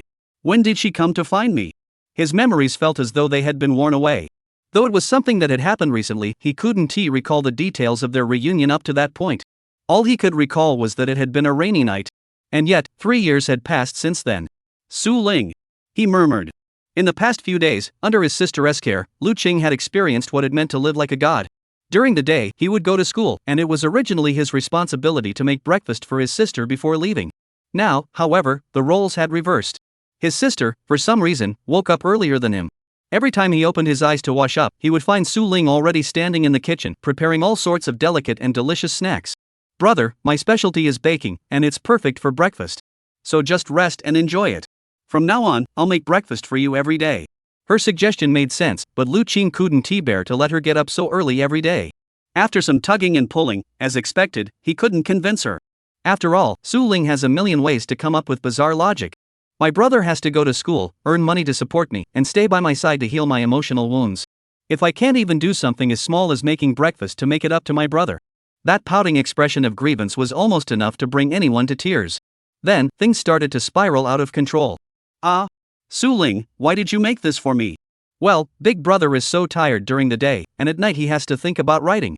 If he also has to do grocery shopping, cooking, and washing dishes, where would he find the energy? So I learned some simple Italian and French dishes and tried to make a heartfelt pasta dinner for Big Brother. The red wine was bought with the money you gave me. I heard it goes well with steak, but I don't know much about it or how to choose, so I looked it up in my little red notebook and ordered Kobe beef for you. Spending so much money like this, will my brother scold me? I just wanted him to get more protein. Otherwise, how can he work properly if his nutrition isn't up to par? Oh, and the sofa bed my brother wanted to buy hasn't arrived yet. It shouldn't take this long. I think it's because you were too tired that day. You had your phone in your hand, but after opening Taobao, you forgot to place the order, causing a temporary memory lapse. So I took the liberty of buying a sofa bed for you that I think would be more comfortable. It's wide enough for 2 people to lie down. That way, you can finally turn over freely, right? Defeat has been the dominant theme in Lu Qing's life lately. Sometimes, he even hallucinates. What have I done to deserve such a sister? Every smile, every movement, every expression she makes in front of me is like the kind of girl you see in anime. She is from another world. It's so unreal, and it feels like my soul is being torn apart. This sense of detachment stems from an inner sense of alienation. When someone who has been in a state of prolonged loneliness suddenly gains an overwhelming amount of happiness, they inevitably experience this illusion of reality and fantasy colliding. Doubting that the world they inhabit is real. Doubting that what they see is real. This is bad. Lu Qing stopped in his tracks. Could I have developed some kind of mental illness too? He furrowed his brows slightly. He wasn't sure. Spending so much time with his sister, had he been influenced by her? I've heard that patients with severe anxiety and depression have the ability to assimilate those around them. If one were to remain in the same space with such a patient, those with weaker minds would be gradually consumed until their mental state collapsed. Probably not, right? Lu Qing shook his head. After all, it's my sister. I can't back down no matter what. It doesn't matter. At least I'm still rational. He thought to himself. Actually, he could vaguely sense that his mind had started to grow foggy lately. He even almost forgot to work on the proposal for Bai Xing. That day, it wasn't until midnight, after his sister had fallen asleep, that he finally felt like a lamb lying in the devil's embrace, startling awake in a deathly dream. Then, I secretly found Rubiette and placed an order. Otherwise, there would have been no chance at all. Sigh. Reliving the recent events in my mind, I couldn't tell if it was healthy or decadent. In any case, it felt as strange as a slideshow. As for the main task, I did manage to refine the character profiles a bit more, making the female lead's image more three-dimensional. But I couldn't openly write a VTuber plan in front of my sister. If she found out I was promoting White Star, the consequences would be unimaginable. What should I do? Lu Qing focused his mind as much as possible. Fortunately, even in such a poor state, his mental capacity remained relatively high. It seems I'll have to handle this at school. He decided to divide his time. After returning home, he would address the issues with the new book and research materials. And at school, he would focus on understanding the V-Circle information. He aimed to absorb all the knowledge he could control before Rubia sent the final draft, and to build new chemistry with Bai Xing. There was still plenty of time before class. He arrived at the empty master's building and found a clean stone step with good sunlight. He placed an A4 sheet of paper on it and sat down. This building had few students and was one of the off-limits areas on campus. After all, named the Masters Building, it was naturally an international exchange hub where the academy invited masters from around the world to set up studios. The school's financial strength was no secret, and among the students, only those from wealthy families had the privilege of studying one-on-one with masters in various fields here. Of course, having money alone isn't enough to become a master's disciple. Without talent that could catch the master's attention, even if you showed up with cash and begged at their door, they might not even grant you an audience. If I recall correctly, the school invited, it seems to be the Spanish classical guitar master, Mr. Jose, this year. Lu Qing murmured, glancing up at the towering building behind him, which stood 15 stories tall and dwarfed the surrounding 3- or 4-story teaching buildings. He couldn't help but sigh. They even built an aerial garden. That's truly Brahmin-like. He knew that. The goddess-like senior student Musia, whom his roommate Oldly had mentioned, was likely inside studying with a renowned Austrian female pianist. Only in public courses would she have a chance to appear before ordinary students like him. That's why he never saw her, as if she didn't exist in his memory. Wait a minute. Yangzi said she's the student council president, but doesn't the student council president handle student council matters? Why didn't she show up for the opening ceremony speech? Mysterious. Too mysterious. Lu Qing shook his head and looked away. Time was limited, so he decided to prioritize Bai Xing's matter first and deal with the rest later. After all, he had already chosen her as the female lead. From now on, he would have to find a way to resolve all her difficulties. It was clear that Lu Qing had a particular trait. He was stubborn. Extremely stubborn. Once he set his mind on something or someone, even if the sky were to fall, she would never change her decision. This young lady is as fragile as glass. Her delicate nature isn't something that developed overnight. I need to figure out a way to get her to respond to my messages. He had a clear plan. To cure his own female lead, he must first dispel the negative effects currently affecting her, help her recover from her fear, and pull her out of the depths of despair. He had already pulled her up before, but it seemed like Su Ling had kicked her back down, and with brute force at that. This was getting tricky. Every time Bai Xing is injured, it becomes more severe than the last time. And harder to heal. Lu Qing has gradually begun to understand her characteristics. As a top-tier author, his insight was far beyond what it was at level 1. If I'm not mistaken, she's probably still hiding at home. And she's probably under the covers. She probably hasn't eaten all day. I didn't drink any water either. She didn't wash her hair. She is probably still pouting, looking all upset and waiting for me to send her another message. Lu Qing's lips curved into a smile. Last time at the panini shop, I couldn't figure out why you were upset. But this time is different, little one. He was confident he understood her. She is probably just sulking, right? It's my fault for not keeping my sister in check, letting her bully you. After crying, she couldn't take it out on Su Ling. She can't beat you up, and she can't out-yell you, so she is taking it out on me. 90% probability. So cute. Lu Qing shook his head. Before he picked up the paper, folded it in half, and tossed it into the trash bin at the building entrance. He began to plot his revenge. Right, although she was listed as working at the Grand Guild, based on my observations over the past few days, Seoul seems to have completely ignored her efforts and failed to properly acknowledge her role as the voice actor. They're just going through the motions with subpar planning, not even bothering to edit the debut footage properly. Forget about the kind of carefully recorded introduction videos that others would put effort into before their debut. Unreliable, the big guild. He knew that with so many vloggers under the guild, allocating resources to anyone became a sensitive issue. Xingyu Arena, with Bai Xing's boost, has both a unique personal style and unmatched technical skills, making her more than capable of being Seoul's top-tier talent. However, the guild provided her with little assistance, instead offering plenty of lectures and restrictions, which couldn't help but make Lu Qing feel a bit suspicious. Soon, Lu Qing figured out the underlying principle. Wanlo once mentioned that the guild leader might appoint their own V-rank members as governors. The purpose is to promote and market the potential newcomers under their control. But clearly, guild masters aren't necessarily good people. They might also develop the idea of becoming an old man. If we put ourselves in the shoes of Hashizuki Rina, is it possible that on her first day joining the guild, she received harassing messages from the guild leader or staff? With her beautiful voice and strong abilities, even just looking at her penguin avatar, one can feel a wave of cute and innocent charm. Based on this, even if the guild leader requested to meet her in person to assess her abilities, it wouldn't be entirely impossible. Given Bai Xing's personality, she would certainly refuse such unreasonable requests outright, eliminating any possibility of unwritten rules. Therefore, the guild stopped giving her preferential treatment.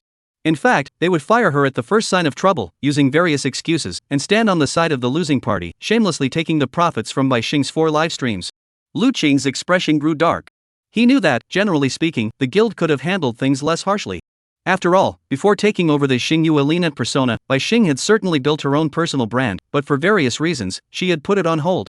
Otherwise, where would she have accumulated so much experience? You like picking on my kid, don't you?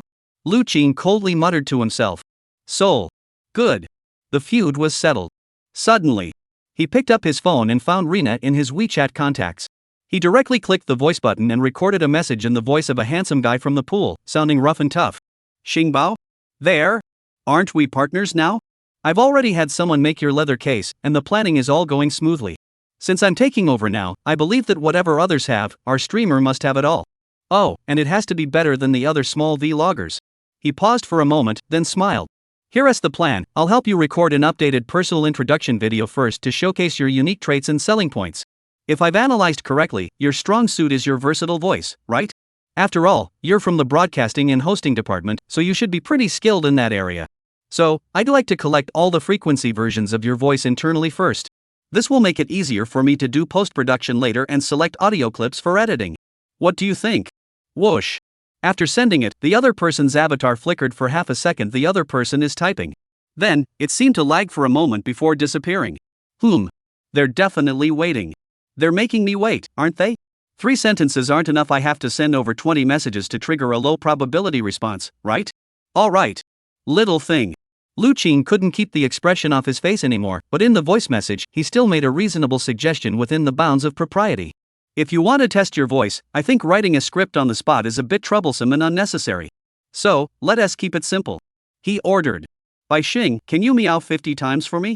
Chapter 41, Pushing Star Treasure Alone isn't so bad combined chapter thanks to 21 great authors for certification. What are you saying? Like a hot potato, he dropped the phone with the anime girl pendant and retreated to the corner of the bed, hugging his knees, covering his face, and burying his head in the soft, fragrant blanket. Her heart was racing. Her cheeks were burning. But she didn't know how to face him again. She didn't know how to continue the unfinished dream from that day. These past few days, I'd been shrouded in a kind of darkness. Darkness like a tidal wave, spreading everywhere. I feel like a little white cat abandoned in a dream, looking left and right, unsure of where to go. If I were to say, the promises made by my senior had once given me a glimmer of hope. Then the subsequent appearance of Su Ling was like a total solar eclipse right before my eyes. Clear and distinct. Swallowing him whole. So much so that he dared not reply to his messages. He dared not touch him again. Dare not look at the words he sent. Nor could she actively convey that she was thinking of him. I wasn't afraid of anything else. I only feared that she was by his side. With that terrifying expression. Smiling. Standing by his side. Or perhaps the one sending the message is her herself. It seems she's already been psychologically scarred. Bai Xing bit her lip tightly, her expression twisted in pain and struggle. But she couldn't help but sneak a glance at the senior's words with the corner of her eye. Although it seemed like a normal collaborative task, in her eyes, any words spoken gently by the senior were no different from words of love. Ugh. She gently tapped her cheek and gathered her courage. She knew in her heart. At this time, the senior should be at school. Before leaving, he had knocked on her door. But she didn't open it. How could she dare to open it? How could I possibly look at him again under Su Ling's surveillance? I'd probably die. Definitely. Bai Xing isn't stupid. Ever since I saw her, all the plans, all the speculations, have all collapsed. Hypotheses were overturned. And the estimated strength of the opponents completely shattered the power rankings. Fear is the only emotion left in my heart. Having been ruthlessly trampled by her, my mental world is now in complete shambles. How could there be such a terrifying person? Su Ling. Whispering this name silently. As if those two characters had become forbidden words. The more she repeated it, the more twisted it became. The more she repeated it, the more anxious she became. The more I think about it, the more it makes me tremble uncontrollably. And I feel a chill all around me. Woo! Bai Xing wiped away her tears and curled up. Her reddened eyes had cried countless times. The brand new pack of tissues on the bed, a 360 sheet pack of pure wood-based tissue, was now less than half full, the shriveled packet having been used extensively. If only the senior were here. If only she could avoid her and hear him comforting her in her ear. Ah! The young girl raised her small hand and wiped her eyes with the back of her hand. She cast her gaze toward the phone lying on the bed nearby. Actually, who wouldn't want to open the door, be held by the hand by the person they love, and walk out of the neighborhood together under the morning sunlight? Who wouldn't want to dress up beautifully and take the morning subway with him? Until breathing in the crisp autumn morning air, filled with the youthful energy unique to a university campus? But it's just not possible. If it weren't for Su Ling, I'd risk being called a clingy girl and dive straight into my senior's arms. Grab his shirt collar, inhale deeply, even if he ends up lifting me up and tossing me into the air.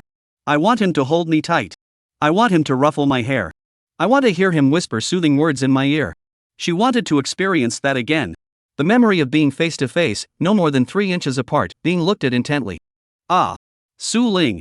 Are you a devil? Where did you come from? How could there be a woman like you in this world? Completely, not a single possibility. Defeat them. Bai Xing bit her lower lip, scraping off the dry skin with her teeth until fresh blood trickled out. She knew it well.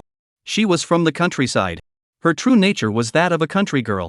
Just a few years ago, she was so old-fashioned that she felt inferior walking down the street. Whether it was her current sense of aesthetics or her avant-garde fashion sense, it was all the result of years of research, poring over vast amounts of information, and collecting various outfit ideas, bit by bit. Nothing comes easily.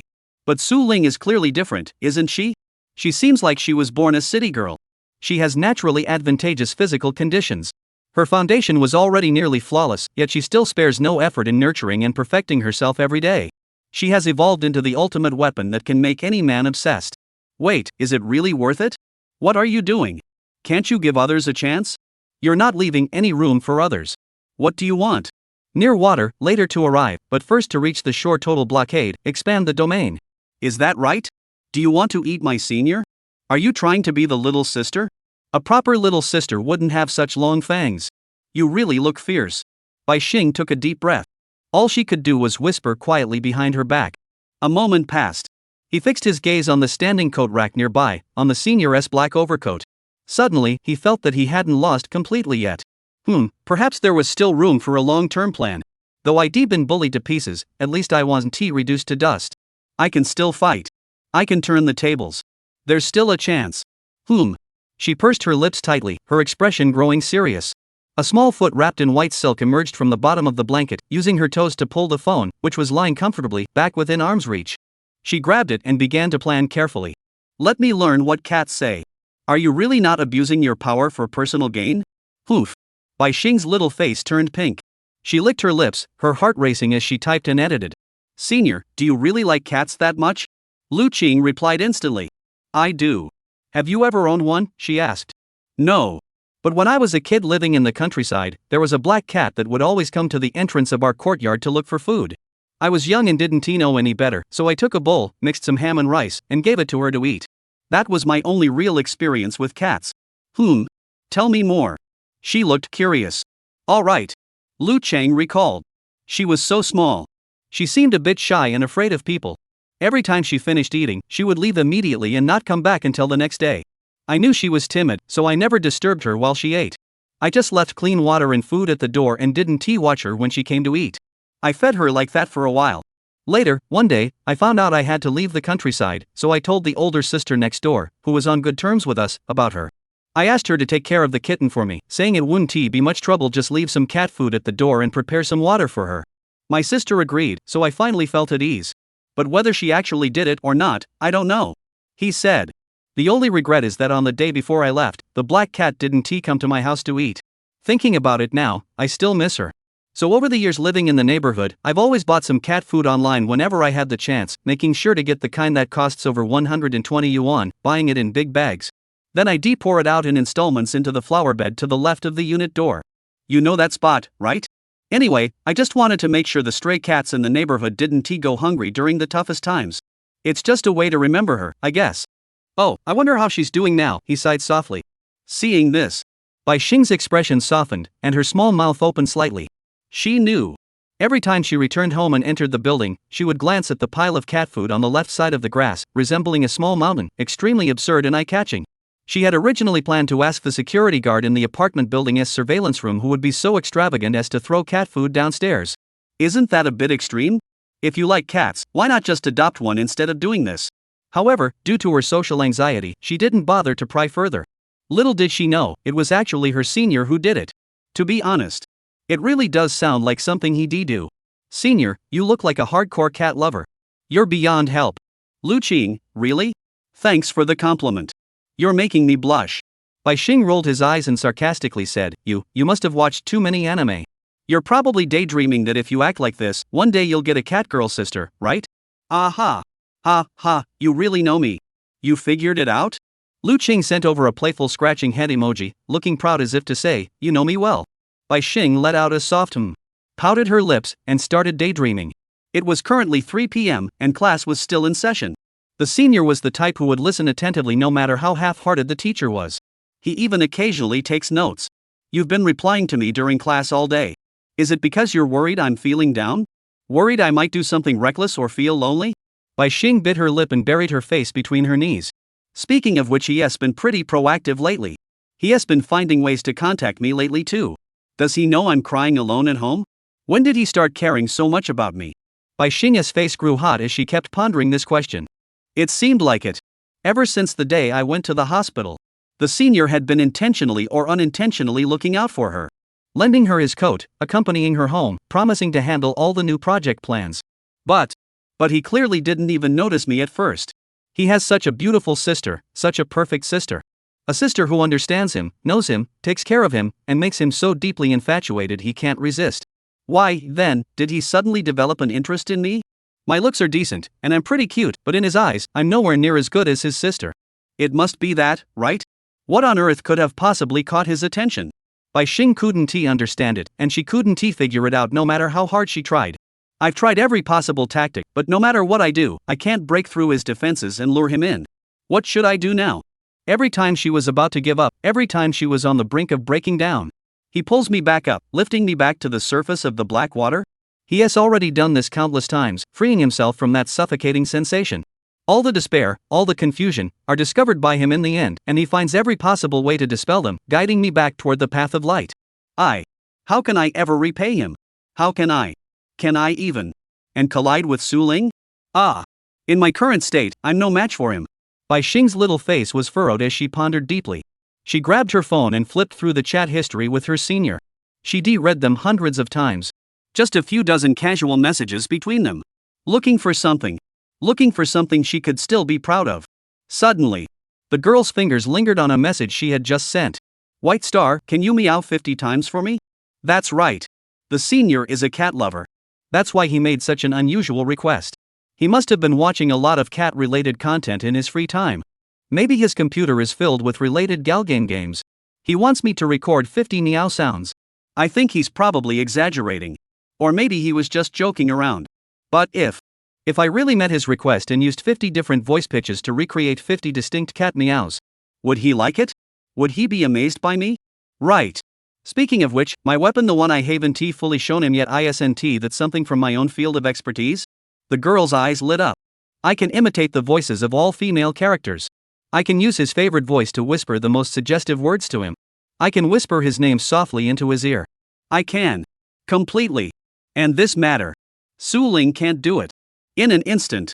The expression on Bai Xing's face, which had previously been unsure of the path ahead, gradually gave way to a new smile. She half closed her eyes, like a plush cat basking in the pleasant afternoon sun under a lemon tree. Come on. Give it a try. Opportunity only comes once. I had originally intended to conquer him with something else, but now it seems I completely lost my way. It was my mistake. Good.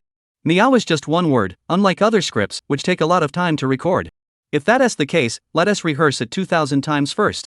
Bai Xing licked his lips and thought to himself. When the school bell rang, Lu Qing picked up her shoulder bag, pushed her chair back under the desk, and walked toward the back door of the classroom. Without any warning. Beep beep beep. Beep beep beep beep. Beep beep beep beep. Over 50 audio files were gradually sent to her Feishin account. Sent by. He furrowed his brows and hesitantly clicked on the first AV file. Titled Cat Sounds. He clicked on it. Meow. A sweet, lifelike, unedited audio clip played out, though it lasted only a second. The meticulously crafted voice of a young girl sent a chill down his spine, leaving him frozen in place. He silently pulled out a pair of Bluetooth earbuds worth 2,500 yuan. He put them on. He hurried to an empty corner of the hallway. Closed the safety door. Sat down on the top step of the stairs. Japanese cat. Click open. Lu Qing's breathing quickened slightly. Third one. European and American cats. Woof. Fourth item. The fierce, dominant fat cat in the neighborhood. Meow. Fifth and sixth. Cat sound effects in the game Xiang's Island. Meow. Meow. Seventh, eighth, ninth. Cat girl character in the online game Made Fantasy Uno. Voice replication of the female supporting character in Spirit Messenger Xiao Lianxing. Sound effects of cat meows in the anime film I Want to Cry, So I Put on a Cat Mask. 10th, sugar-free whole wheat bread scream. 50. White Star's true voice. Woo woo meow. So. A sweet, soft voice echoed near his ears, gently caressing Lu Qing's eardrums.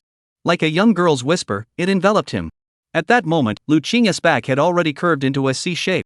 Leaning back, his gaze unfocused, he raised his head to look at the wall above him. Under the assault of thousands of high-fidelity speakers, he murmured like an addict. This is bad. I'm not a sound-obsessed person. I really am not. No, it's not. No. Senior, you got off easy. But if you ever get a cat, you're not allowed to get a black one. If you do, get a ragdoll. White ones are cute and clean. True voice at the end, 3 white stars were added to the voice. Full of energy. Finally getting better, I guess. White star. Sigh. He took off his headphones and exhaled deeply. She stood up and brushed the dust off her butt. Adjusted his cool, handsome guy expression. Clearing his throat, he replied. 8 times. Immediately. Clicked on the note marked and silently changed it to Xingbao. Chapter 42, you need to be saved too, right? Xingbao's turn anxiety struck later, sorry. From the note to being discovered, no more than 12 hours had passed. At 4:30 a.m., Su Ling stood by the window in her bedroom. With her back to the moonlight, she looked at the words on her brother's phone screen, which were displayed in a way that made her feel uneasy. If you ever get a cat, don't get a black one. She narrowed her eyes slightly. She took a deep breath. I had intended to spare her. But before 3 days had passed, she was already sticking her tail up again, looking all wronged and coming to seek her brother's comfort. As expected. I didn't misjudge you. If you weren't shattered into pieces, you'd never give up, would you? There are so many other foods available outside. You're so picky that you won't eat anything but your brother. And insist on eating the most delicious, highest quality, and most desirable bite right beside me. Your scars heal so quickly. Bai Xing. The air was so quiet you dared not speak. Su Ling took another deep breath. She remained silent. She glanced at the tightly closed bedroom door. Finally, she lowered her gaze to his phone. The password was 0224. She only needed to try 224 times. His brother's deep sleep period was from 3:30 a.m. to 5 a.m. Therefore, every day at 4 a.m. was the best time for her to roam around. The girl moved like a ghost. She tiptoes through the room in her black cat-shaped slippers, making no sound at all. Under his enigmatic gaze, their chat history was laid bare. Less than 30 casual messages, plus over 50 voice notes. The first half was about homework, but the latter half gradually lost its sense of distance. Are you using your voice to seduce your older brother? Is that why you're 6 years older than me? Su Ling bit her lip, feeling restless and irritable. It had been a long time. She hadn't felt this unhappy in a long time. From childhood to adulthood, she had never been outdone in terms of looks or cuteness. She had never lost. Never. Walking carefully on a tightrope, meticulously building everything, only to have the outside world's feedback confirm that I was already nearly perfect. There was nothing to fear. But today, how could I be outshone by a stray cat in my brother's eyes? Are you two planning some secret project together? Very well. Thinking of this, Su Ling took her third breath. As expected. Since the first confrontation, the decision to conduct protective surveillance on her brother had been the right one. Otherwise, you might have found an opportunity to take advantage of him. Voice actor? I underestimated you. It seems you've put in a lot of effort in your professional field as well. Solid foundational skills. A voice so sweet it even makes you a bit envious of yourself. Precise delivery. Paired with an appearance that holds its own and clearly well thought out fashion sense. Bai Xing. I really need to find an opportunity to have a proper chat with her. Su Ling thought to herself. She tried her best to stay calm. She reopened the chat history. As she knew, her brother and the cheating cat planned to collaborate on a live streaming program. Although she had no prior knowledge of VTB, the information available on Xia Hongshu and Jihu quickly filled in the gaps. Su Ling understood. Her brother intended to be her behind-the-scenes supporter.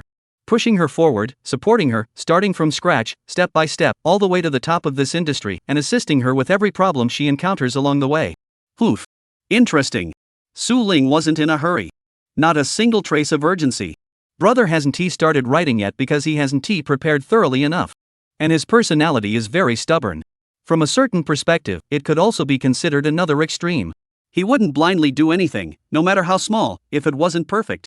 The fact that he was able to prove himself on the previous website clearly shows that he had endured unimaginable hardships and trials. Su Ling understood this deeply. So, my brother, because of my arrival, has been feeling short on money lately, so he had no choice but to collaborate with her, giving her a helping hand, with the aim of using her abilities to generate new income to continue supporting me. Su Ling narrowed her beautiful eyes. In other words, part of your efforts and rewards will be handed over to me for nothing. Bai Xing. If that is the case, I suppose I could give you one more chance.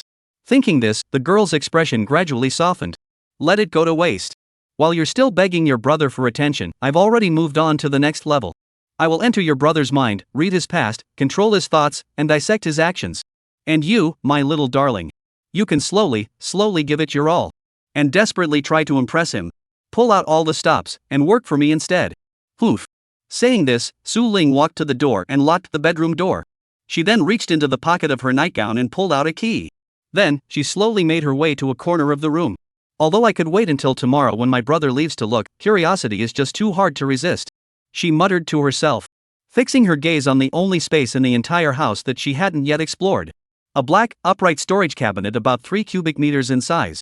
In fact, whether it was her brother's clothes or the CDs he had hidden under his bed, she had already gone through everything, examining and studying every item. Whenever he wasn't home, every small item in the room had been thoroughly inspected. Apart from the maid outfit and the materials on the computer, my brother is no different from a typical male college student. Except for this cabinet. The things inside this cabinet are quite intriguing.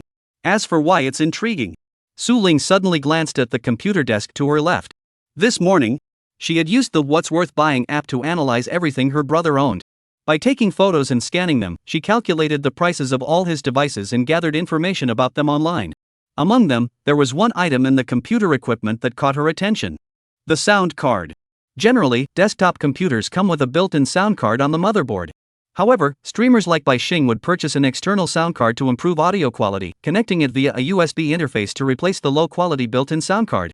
The price of such external sound cards starts at around several $100s for entry-level models, with the cheapest options costing around $300 to $500, and more reliable ones costing $700 to $800.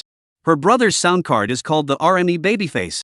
It costs 7,500 yuan and is made in Germany. This immediately raised Su Ling's suspicions. Why does my brother have such an expensive thing? Why is the price of a sound card higher than the combined cost of his headphones, keyboard, mouse, and other peripherals? It's even equivalent to an entire standard computer setup? That's suspicious. Although Su Ling didn't know much about equipment, after doing some research, she found out that this sound card was of the music production level. In other words, only professional music producers, mixers, and mastering engineers would need such high-end equipment. For amateur hobbyists, buying such equipment is essentially a waste of resources, akin to using a cannon to kill a mosquito. My brother doesn't like to waste things. He wouldn't buy something unnecessary. Judging by the dust on the knobs, this piece of equipment must be quite old. Has my brother ever used it to its full potential? Su Ling was very curious. Soon, she came to a startling conclusion. Could it be that my brother liked music? Such doubts began to arise in my heart. But upon further reflection, his current computer didn't even have an audio host, let alone a music player. Even popular apps like Inyun Music, Penguin Music, or Schweigo Music, which everyone uses, seem to have been uninstalled from his PC, leaving only one of them on his phone. That's strange. For Su Ling, such an S-level mystery was a realm that no other opponent could even begin to touch. They couldn't even get close to this room, let alone her brother's private space. let alone delve into Lu Qing's secrets in such an environment. She knew that there were still too many undiscovered aspects of Lu Qing and her own brother. If she could take the initiative and study her brother more thoroughly, then, no matter what opponents she faced in the future, she would at least have the advantage of timing and location, striking first with precision. Opportunities are for those who are prepared. The young woman firmly believed in this principle. Poof! She refocused her gaze on the key in her hand. Su Ling knew that finding this key would not be easy. It was hidden in the deepest part of her brother's wallet, in the tiny gap on the back of his ID card's plastic cover. Without digging through every nook and cranny, it would have been nearly impossible to get hold of such an item. Clearly, items placed in such an odd location are often the most important things. My brother must be hiding something from me. Su Ling smiled, bent down, and aligned the key with the opening of the storage cabinet. She believed that the secret of the sound card was likely connected to this mysterious cabinet. All the clues seemed to point here. Speaking of which, what was my brother doing in the city before he started writing books? She turned the lock. She furrowed her brows and thought. Was he just going to school? Su Ling wasn't sure. But based on her understanding of her brother, she believed he would never be satisfied with just going to school. She knew that many college students had their own extracurricular activities during their time at school, some choosing to dedicate themselves to gaming, while others might pursue romance or academics. Her brother, ever since he stepped into this house, had never touched a game. As for girls, aside from Bai Xing, he completely ignored them.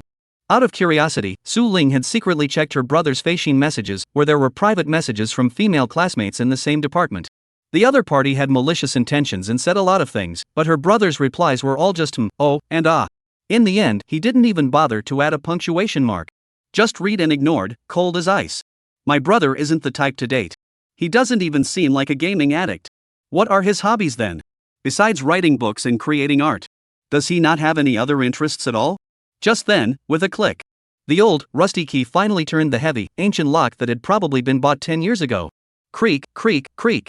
In the dusty space filled with dust mites, Su Ling frowned and took a step back, holding her phone in one hand while using its built-in flashlight to illuminate the area. With the other hand, she yanked open the large storage cabinet's outer handle. The next second, finally revealed Lu Qing's secret stored inside. What is this? The first thing that caught my eye was a group photo. The photo was hung at the top of the cabinet, showing her older brother and a charismatic middle-aged man with their arms around each other. Su Ling was very curious. She furrowed her brows slightly and took it out. In the corner of the photo, there was a signature written in black marker pen. Mbrushio. Su Ling didn't know how to pronounce the name, but she quickly pulled out her phone and did a quick search in her little red notebook. She discovered it was the name of the middle-aged man, translated as Mr. Yaoi, a renowned fingerstyle guitar master from Japan. She quickly realized her brother had apparently taken a photo with the master. She examined it closely. It seemed that the man in the photo was smiling happily. Never this happy. His face was filled with sunshine, filled with a relatively pure hope. Not like now, with his brows furrowed every day, weighed down by pressure until he is in agony, even tossing and turning on the couch in the middle of the night and occasionally letting out a bitter sigh. He must be so tired. Su Ling remained silent, lowering her gaze. Inside the cabinet, there were two piano cases that looked very heavy. One of the cases was wider, with Martingo printed on it, while the other was flatter, with Skectern written on the surface. These two items, Su Ling recognized without needing to search, were two guitars. Come to think of it, back at Twilight Cafe, when my brother looked down at the equipment, he also seemed surprised. So he recognized all these things? The young girl pursed her lips, lost in thought. She didn't take out the guitar case. Instead, she continued scanning the last compartment of the storage cabinet. There was a square, speaker-like object with the logo Marshall on it. It didn't look light. There was also a small aluminum alloy flight case. It was locked with a lock, looking both expensive and sturdy. Finally, in the corner, there was a stack of sheet music, with a black and white eye printed on the cover. Su Ling looked confused. She felt that her brother's belongings had entered her area of ignorance. However, one thing was certain, within this 3 cubic meter space, there were at least 2 musical instruments, a speaker, a box of unknown equipment, a top-secret album, and a sealed photograph with a master musician. These items might hold the most precious memories for her brother. Looking at these items, Su Ling fell into deep thought. They must be very important, right? To my brother. After all, being able to take a photo with a master might mean that my brother once loved and cherished these things deeply. That expensive sound card must have been purchased at the same time as these other devices, right? But now, my brother doesn't mention anything about music at all. Every day, he goes to school, outlines his work, occasionally watches tutorials or reads books to accumulate material for his creations. I haven't seen him practice the piano, let alone touch any of this equipment. Why is that? Su Ling was puzzled. After thinking for a long time, suddenly, he furrowed his brows slightly. Could it be? Has my brother given up on music? As soon as this thought crossed her mind, she felt its likelihood growing. She quickly opened her phone, entered the model number of one of the guitars into Taobao, and clicked the search button. Amberton 25,500 renminbi, high-end handmade acoustic guitar. She bit her lip. She took a deep breath. She continued searching. Skectern V3, signed by Master Kobayashi, discontinued. Though she didn't understand, she could guess it was a rare instrument, the kind that could be passed down as a family heirloom. Su Ling took a deep breath. She examined the object before her once more. Is it something she wants to keep for her future children? She speculated. She didn't know how much time had passed. The young woman composed herself, walked to the door, and looked out into the distance. She murmured softly, "Brother, did you give up music to focus on creation? Or was it out of necessity? If your current life makes you unhappy, no matter how much healing you seek, you can't regain the purity of the past. Then, find a way to rediscover your original passion. After all, you need to be saved too, right?" Chapter 43, Senior, No More Acting. Combined chapter thanks to the 27 great authors for their certifications. The morning sun on Friday was a bit blinding. In a daze, I ate the meal my younger sister had prepared, then left the house in a daze and drifted to the subway station. Lu Qing gripped the handrail like a zombie, wasting the 30-minute ride. In the crowded morning rush hour, he wore headphones, using the full volume of the music playing inside, blocking out the chaotic, mechanical noise of the outside world. The music playing in his headphones was a piano piece. Moes by Chopin. The Weeping of the Sea Lily. Some August night, with few stars in the sky. And her latest recording, a girl walking under the moonlight. It's so beautiful. She silently gave it a like. Though they're all covers. However, they were technically impressive. She also infuses her own emotions into it. It can't help but bring back some unpleasant memories. Sigh. Lu Qing murmured, I haven't dared to touch it again for a long time. NBCG and such. Her hands felt a bit itchy. But I promised myself I wouldn't look back, so I absolutely couldn't let my gaze fall on it again. I really miss it. The smartphone screen glowing in the palm of my hand was paused on the personal information page of Eun Music. Level 9. 5,244 more songs to go before reaching the maximum level. 0 days remaining until login. In the bottom right corner of the avatar, the official music artist certification and the annual fee black vinyl VIP badge stood out prominently. In the message list, 99 plus fan comments remained unread. Forget it. I'll just help her edit the sound effects and do some post-production. I'll never touch arranging again. Time flew by, and I found myself in the classroom. The memories of the journey were like blank paper, erased from memory, leaving no trace behind. The same Friday, the same spot. Everything in the classroom feels familiar, just like last week. The morning star didn't appear, perhaps it was still sleeping. We had agreed to meet at noon, skip lunch, and head straight to the city center. Cough. Cough. As soon as I sat down, I noticed a nerdy guy in glasses shifting his butt and grunting something from his throat that roughly meant, you have to speak first. His restless manner resembled that of a large, writhing worm. Lu Qing glanced at Wen Lu. He knew that even if he didn't speak first, the other would eventually burst out and start talking non-stop. 3 seconds later. Alright, you little jerk. You took Rina-chan away and didn't even give me a way out. I guess I've got you figured out. Wen Lu grinned and wriggled his hips, like a pervert, sliding over from the chair with a lecherous smile on his skinny face, brimming with desire to express himself. This guy had completely dispelled the gloomy mood that had been lingering over Lu Qing. He noticed, what's so happy? Are you dating someone? Upon hearing the forbidden word, Wen Lu extended a single palm and slapped his shoulder like a monk, denying it repeatedly. No, that's not it. That's impossible. Then why are you smiling like that? You seem off today. Lu Qing gave him a sideways glance. Sure enough. This guy seemed to have completely forgotten the pain from before, eagerly revealing, I'll tell you, luckily I didn't listen to your long-winded speech and went to experience it for myself. What? Well, you know, in life, you have to learn by doing. He boasted with great emotion, although I admit that the maid outfit Jingjing was wearing wasn't as high-end as you described, but she provided me with healing, comforted my shattered heart. She even made me stop envying you for becoming Rina-chan's old man. So now I'm fully recharged. And it only cost me over 3,000 yuan. I won't lie to you, I'm now so strong it's scary. What? You? A flood of information suddenly poured into his ears, and Lu Qing stared wide-eyed, nearly fainting from the shock. You mean you spent 3,000 at that maid cafe? Yeah. Wen Lu nodded nonchalantly. Lu Qing pressed further, but you told me that a drink there costs 50 yuan. Right. Then what did you buy? How did you spend 3,000? I didn't buy much. I just ordered 3 mates to play games with me, board games, you know? Little cards with some role playing. I thought it was pretty fun. When Lu recalled. He also gave a wise expression. Wait, be reasonable. And who is Jingjing?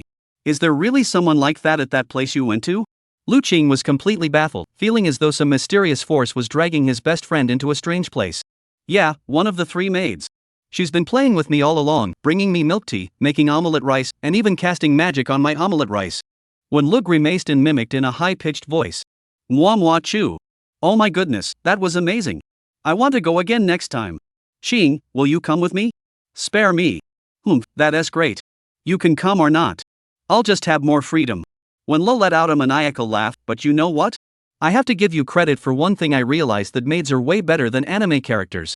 The 2D paper wives I can't touch, but this maid cafe is different. These maids can stand by your side, accompany you the whole time, smile at you, listen to you talk, and one tea interrupt your real existence. This is really something, you know? It's got me so hooked I haven't even watched any anime lately. As he said this, Wen Li's eyes grew glassy, as if he'd been hacked, and he rubbed his palms together. Lu Qing sighed, thinking to himself, this is bad. Last time he didn't stop him, and this time it seems like the condition has worsened. If a mere board game store could take him down, what would happen if he went to a real, authentic maid cafe? Oof. Lu Qing dared not think about it. Wenla. Ha? You know, with your spending habits, you're almost catching up to what? Catching up to what? Almost as much as Old Li spends on a night of foot washing. He said bluntly. No way, is that really true? And how do you even know how much Old Li charges for a foot wash? Did you go with him? When Lu was extremely aggressive and had top-notch counterattack skills. He bragged about it himself. You were busy playing video games and watching anime, so you didn't pay attention. Lu Qing was no pushover either. Alright, you're full of it. Let me tell you, you've already hooked up with Rina, enjoying yourself every day, and now you don't want your friends to be happy, so you're trying to stop us from finding new fun. Your conscience is totally corrupt. Let me tell you, our relationship is very dangerous right now. The boat of friendship can capsize at any moment, and a line can break at any time. If you keep obstructing me, we can't be good friends anymore. I'll go find my Jingjing to play with and won't be friends with you anymore. Wenla had a face that looked like he deserved a punch, saying something that sounded like an elementary school student would say. Seeing his willing to be slaughtered demeanor, Lu Qing thought for a moment and decided he probably hadn't been tricked enough. After all, the cabbage had grown too tall and might have developed its own thoughts.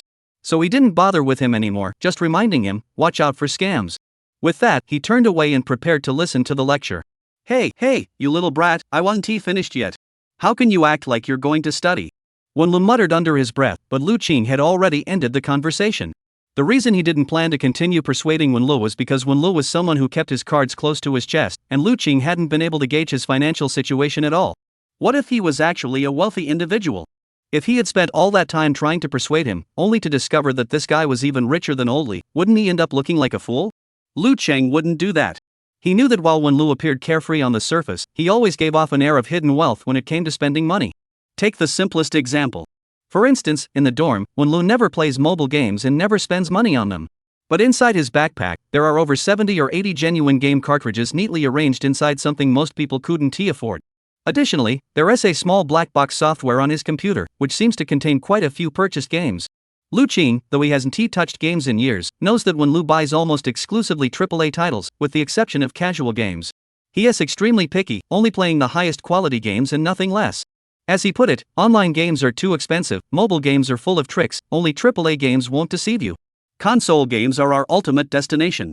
Sure enough, one day as I walked past him, I caught a glimpse of the numbers in his game library. It looked like a 3-digit number starting with 5. Forget it. If he wants to get scammed, let him get scammed.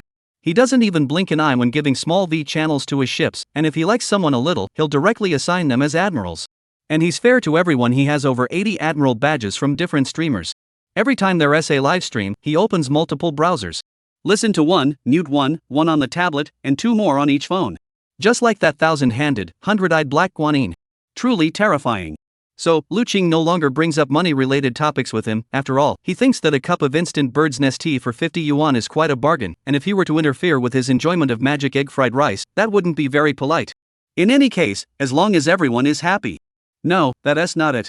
Just as he was about to send 2 messages to remind someone not to be late, Wen Lu suddenly leaned over, grinning mischievously, and asked, Qing, even though I'm kind of out of the loop now, I'm still curious, have you actually met Rina in person yet? Ha? Lu Qing's wrist twitched, and he instinctively flipped his phone screen down onto the book. Don't say that. Of course not. However, at that moment, when Lu seemed to have noticed something and pushed his black-framed glasses up, his smile grew even wider. Lu Qing suddenly felt uneasy. He heard him grin and analyze. Based on what I know about you, you must have understood what the V-Circle is all about after talking to me last time, and then you couldn't resist and spent a lot of money on her. And I'm estimating conservatively that the amount is definitely more than the governor's. I'm guessing it's at least 2,000. Lu Qing felt the pressure mounting. Don't spread rumors. Rina-chan isn't even streaming anymore. Where am I supposed to get the money to pay the governor? He tried to backtrack. However, as soon as the words left his mouth, he suddenly remembered something. Ugh. The leather case he had ordered for Bai Xing. The price seemed like. Do you think I'm stupid? I'm not going to stream it, but why not? It's because of the old man, isn't it? At this point, when Lu gave a sinister smile, you can fool others, but don't try to fool your buddy. I've been in the V-streaming circle for years, don't you think I know more than you? He analyzed calmly. I checked Rina's account. It's still active, and she didn't post any broadcast suspension notices. That means it's not 100% certain she's graduated. If that's the case, then it's highly likely she was taken by the old man. Buddy, who do you think in our class looks most like her old man? Come on, tell me. For a moment, Lu Qing didn't know how to respond. To be fair, he did spend 2,000 on a leather case for Bai Xing. And not only that, but he planned to spend even more in the future.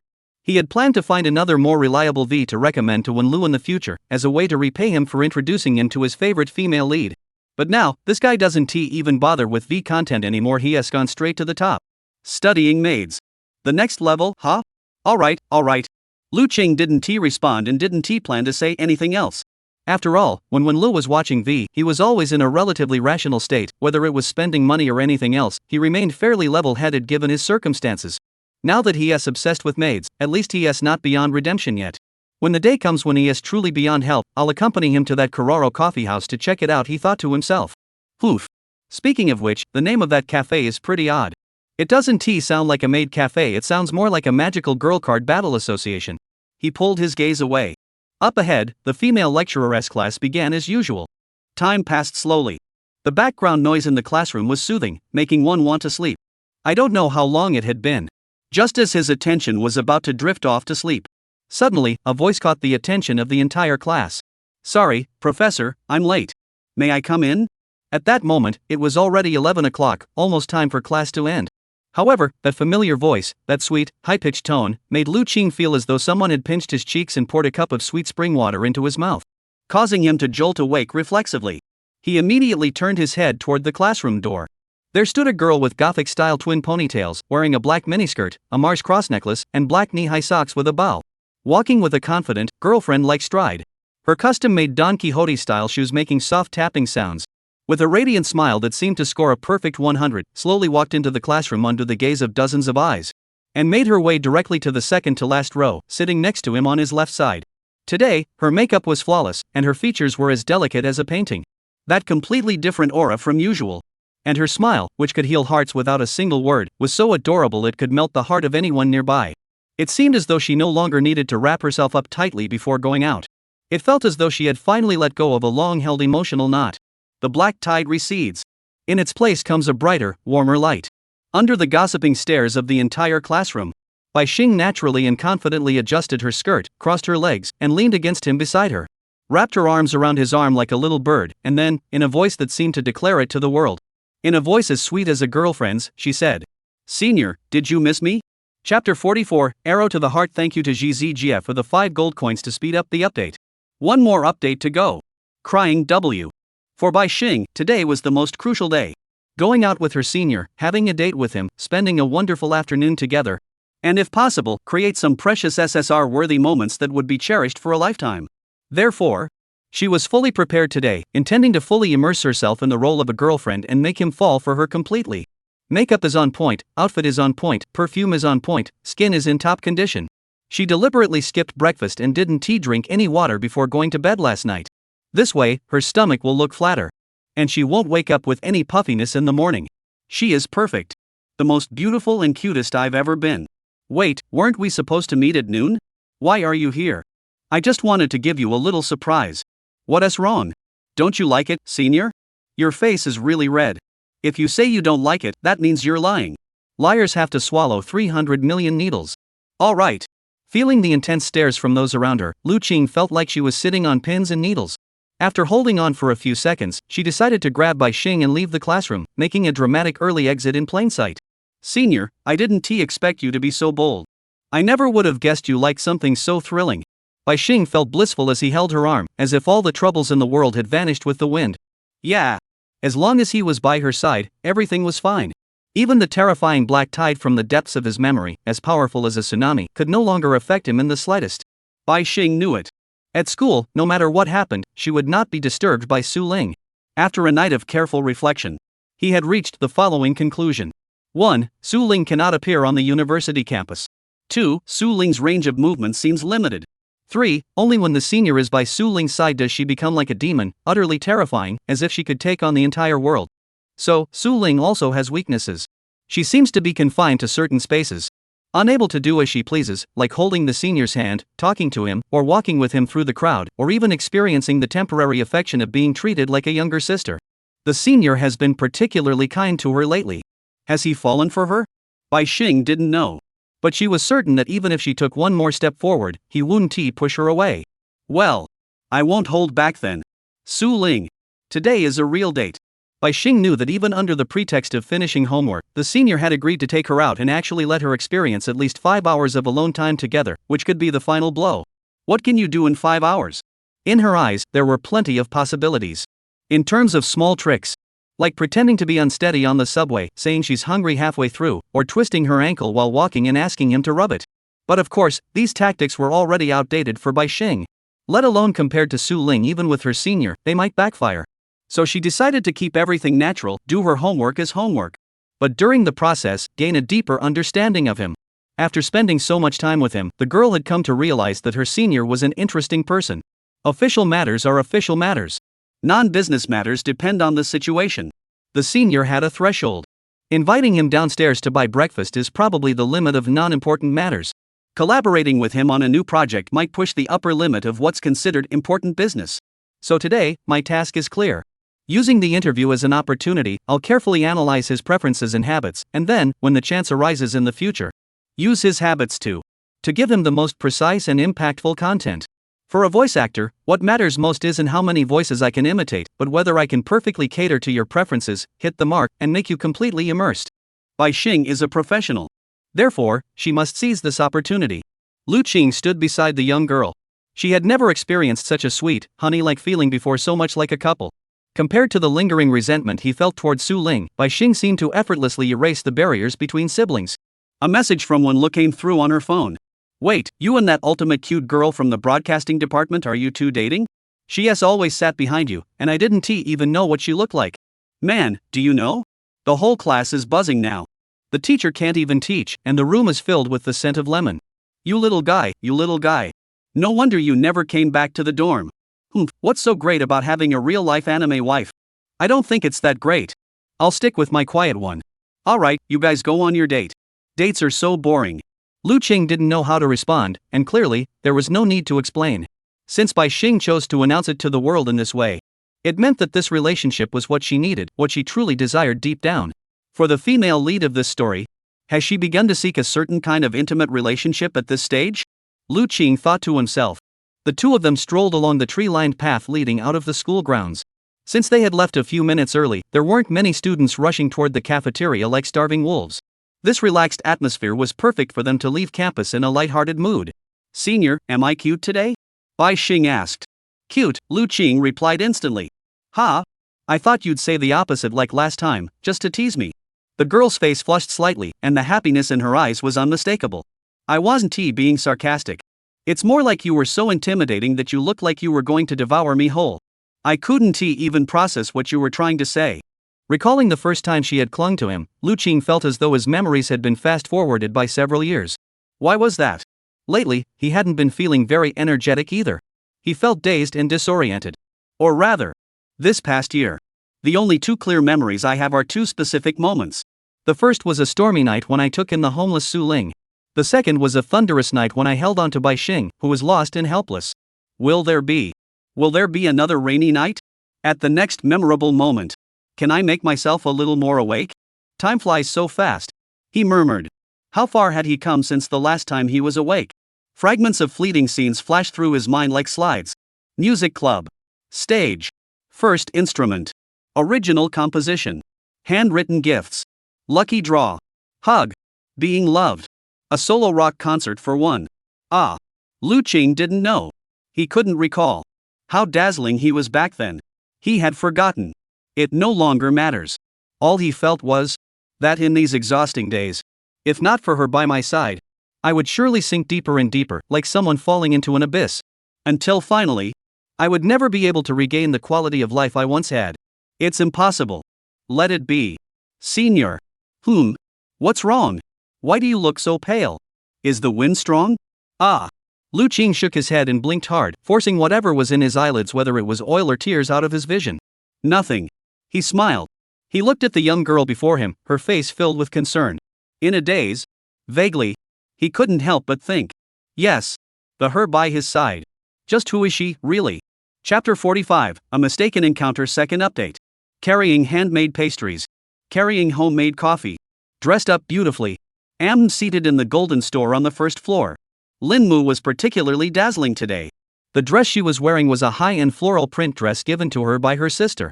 Her hair, specially styled by Tony at the Ryiguang Mall for hundreds of dollars, is silky smooth. She is wearing high-heeled Gothic-style medieval-inspired leather shoes. And she's carrying the latest pure-style canvas tote bag from Miu Miu. When meeting her sister, she had to give it her all. After all, it's not easy to see her once. Sister Gao, has she arrived yet? In the bustling city gate square, Lin Mu followed a blonde woman, looking like an older sister leading a young girl. Lin Mu is the older sister role. Yes, she's been here for a while. She's practicing the piano in the music room. By the way, I have something to do, so after I take you inside, I'll go handle it first. I'll come back to pick you up in 15 minutes. The tall, aloof woman, standing at 1.55 meters, said. Alright, Gao Shan. Thanks so much for always helping me. Lin Mu looked grateful. She was well aware that Mu Xia's time was so precious it had to be measured in seconds. Being able to spare 15-20 minutes out of her busy schedule to accompany her was already the greatest effort her senior could make. As a debuting singer, master's disciple, piano brand ambassador, and student council president, Mu Xia had so many tasks to handle each day that she needed the largest notebook available to keep track of everything. Without Gao Shan Weihua, her extremely capable agent, her sister would likely have collapsed completely, just like the time she had overheard at home.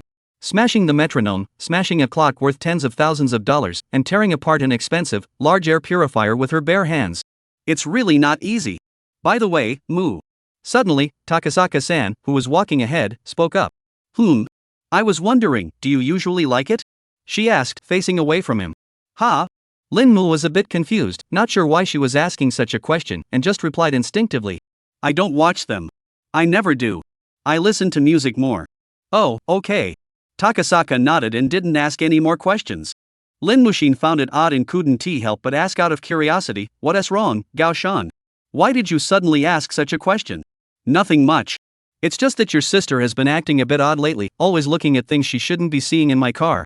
Gao Shan said as she walked. As her agent and guardian, I need to understand her recent preferences to prevent her from going down the wrong path. Lin Mu's mind was processing the information slowly, as he wasn't used to adult conversations like this. So, I took a quick look too. Gao Shan said. You mean, that book? Yes. She said, although there are many parts one don't understand, since the Chinese context is quite different from what I'm used to, but this book seems to be about the relationship between siblings. I think your sister might have been thinking of you when she read it. Lin Mu felt a warm glow in his heart. Well, there's nothing wrong with that. Let her read it. Why are you so concerned about it, Gao Shan?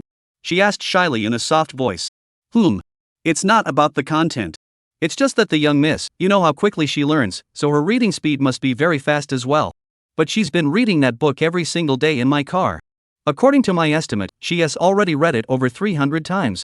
Takasaka furrowed her brows slightly. Although the work is quite good, the young miss reading it endlessly like this is really concerning to me. Lin Mu listened and also felt a bit uneasy. She knew her sister's personality well. In everyday life, she was the epitome of an unattainable beauty. She loved to smile. She would smile like that to anyone. Even in front of her uncle. She has never spoken a single truthful word. Only when talking to herself does she occasionally reveal a hint of her true feelings. My sister's heart is like a black hole. It's impossible to fathom. And if it's true, as Gao Shan said, that something has caught my sister's attention, Then, Lin Mu isn't worried about her sister's mental state, but rather, the thing that has captured her interest. Thankfully, it's just a book. It should be okay. Lin Mu thought to himself. However, he could indeed have a casual chat with his sister about it later. After all, this was what Gao Shan wanted to convey indirectly, wasn't it? The time arrived at the agreed upon hour. Moss Piano Experience Studio, City Center Branch. Lu Qing dragged Bai Xing along, the two of them moving slowly. The girl clung to him as if she were hanging onto him, wrapping her arms around his arm, refusing to let go. If you keep this up, I'll throw you out. You can't just give someone a little sunshine and expect them to shine. You get it, right? What are you doing, senior? You're such a weirdo. You clearly like me, yet you insist on acting aloof. Humph, if you really didn't feel anything for me, you would have left me on the street long ago, right? Bai Xing seemed to have gradually figured out his personality, and her boldness level had risen from A+ to SSS. Lu Qing sighed in exasperation. I'll state this again, our relationship is purely professional. I'm your manager or agent, not your old man, and I haven't invested any money in you.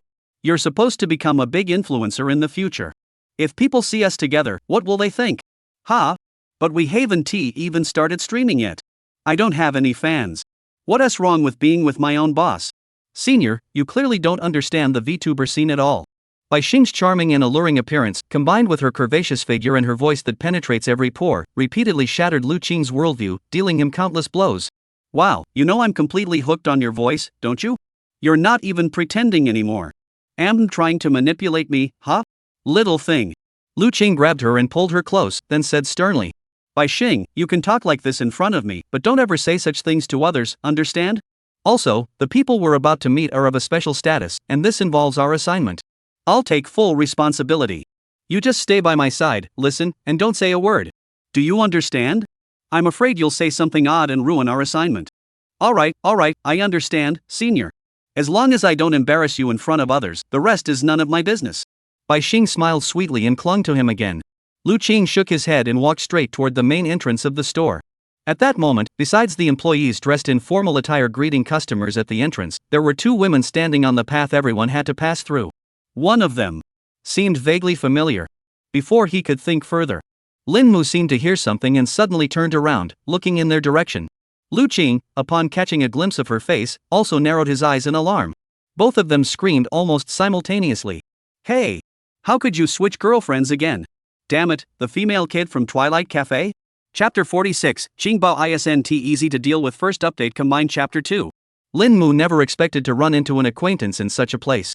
Lu Qing was even more surprised that such a high-end piano experience center would have a temperamental little brat wandering around in front of him. Bai Xing also didn't expect that the senior actually had a second girlfriend.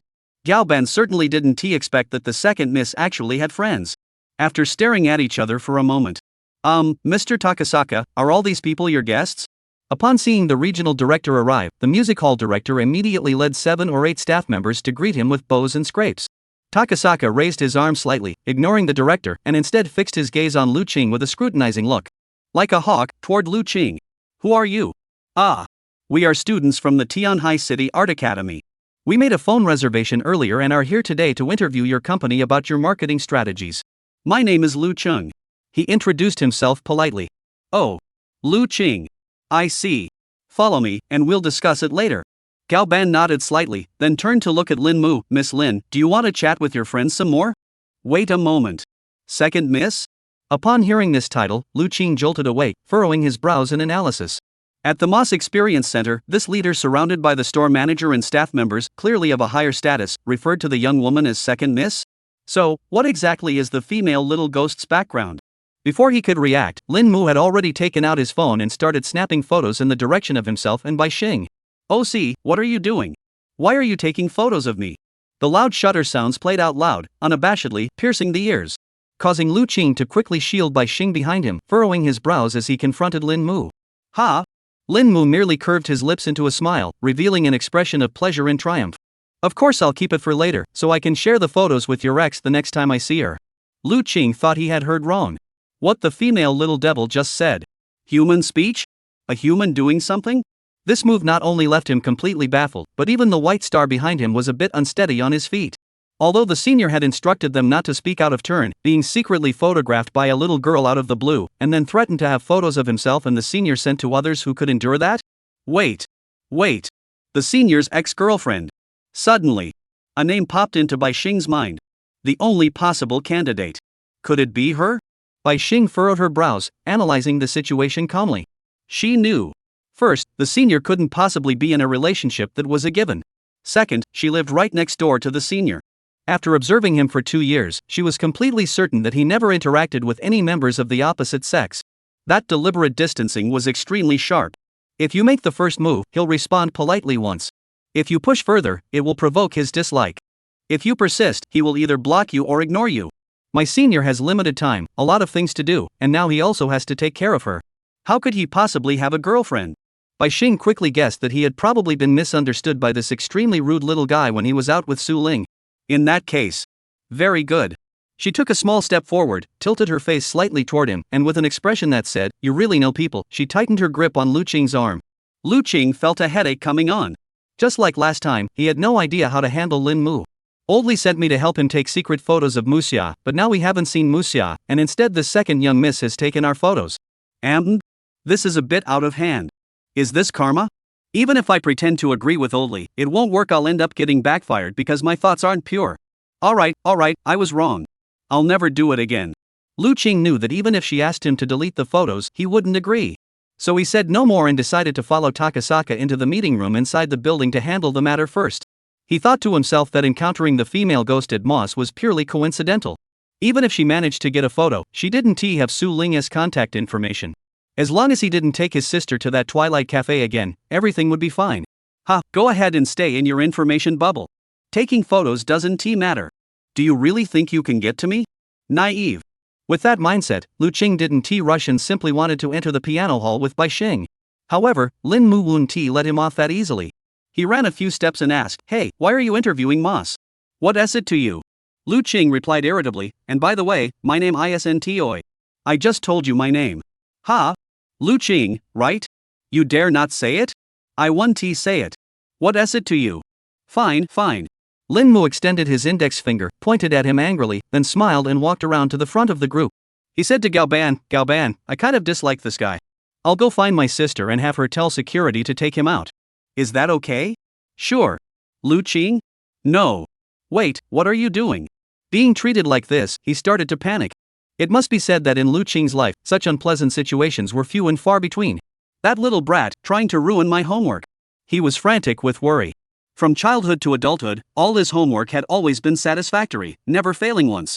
Since entering university, he had even completed all group assignments independently, with final grades all above 85. Now, this guy actually dares to try to use personal connections to break his perfect record? Leave a stain on his academic record? No. No way. Absolutely not. Just as Lu Qing was trying to figure out what to do, Lin Mu spoke again. Hey, if you want things to go smoothly, just do as I say. Got it? Her threat was very explicit. This feeling of being led by the nose was already starting to annoy Lu Qing. Clearly, he wasn't someone to be messed with. With a cold laugh, he grabbed Bai Xing's sleeve and turned to walk out. Senior? Bai Xing widened her beautiful eyes, looking like a kitten being protected by its owner as he held her hand.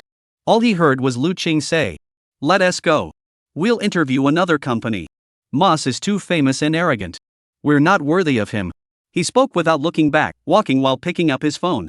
He found Li Mingxia in his messages and pressed the voice button to say, "Sorry, Oldly, I can't handle your matter. I won't choose this company for this assignment either. I'll treat you to a drink later." After speaking, he glanced sideways at the little girl standing beside Gao Ban, his eyes as cold as the depths of a valley, staring at her fiercely. In that moment, Lin Mu felt as though she had fallen into an abyss. Chapter 47, Was I hallucinating? Lin Mu's turn 2 and 1 large cup still OGZGF4 updates. I'm hated. Once again, I'm hated. The faint sound of piano music drifted through the long corridor. Lin Mu's expressionless face followed Gao Ban Manhwa as she walked down the expensive red carpet. Miss Lin, how did you meet that man named Lu Qing? Takasaka asked curiously.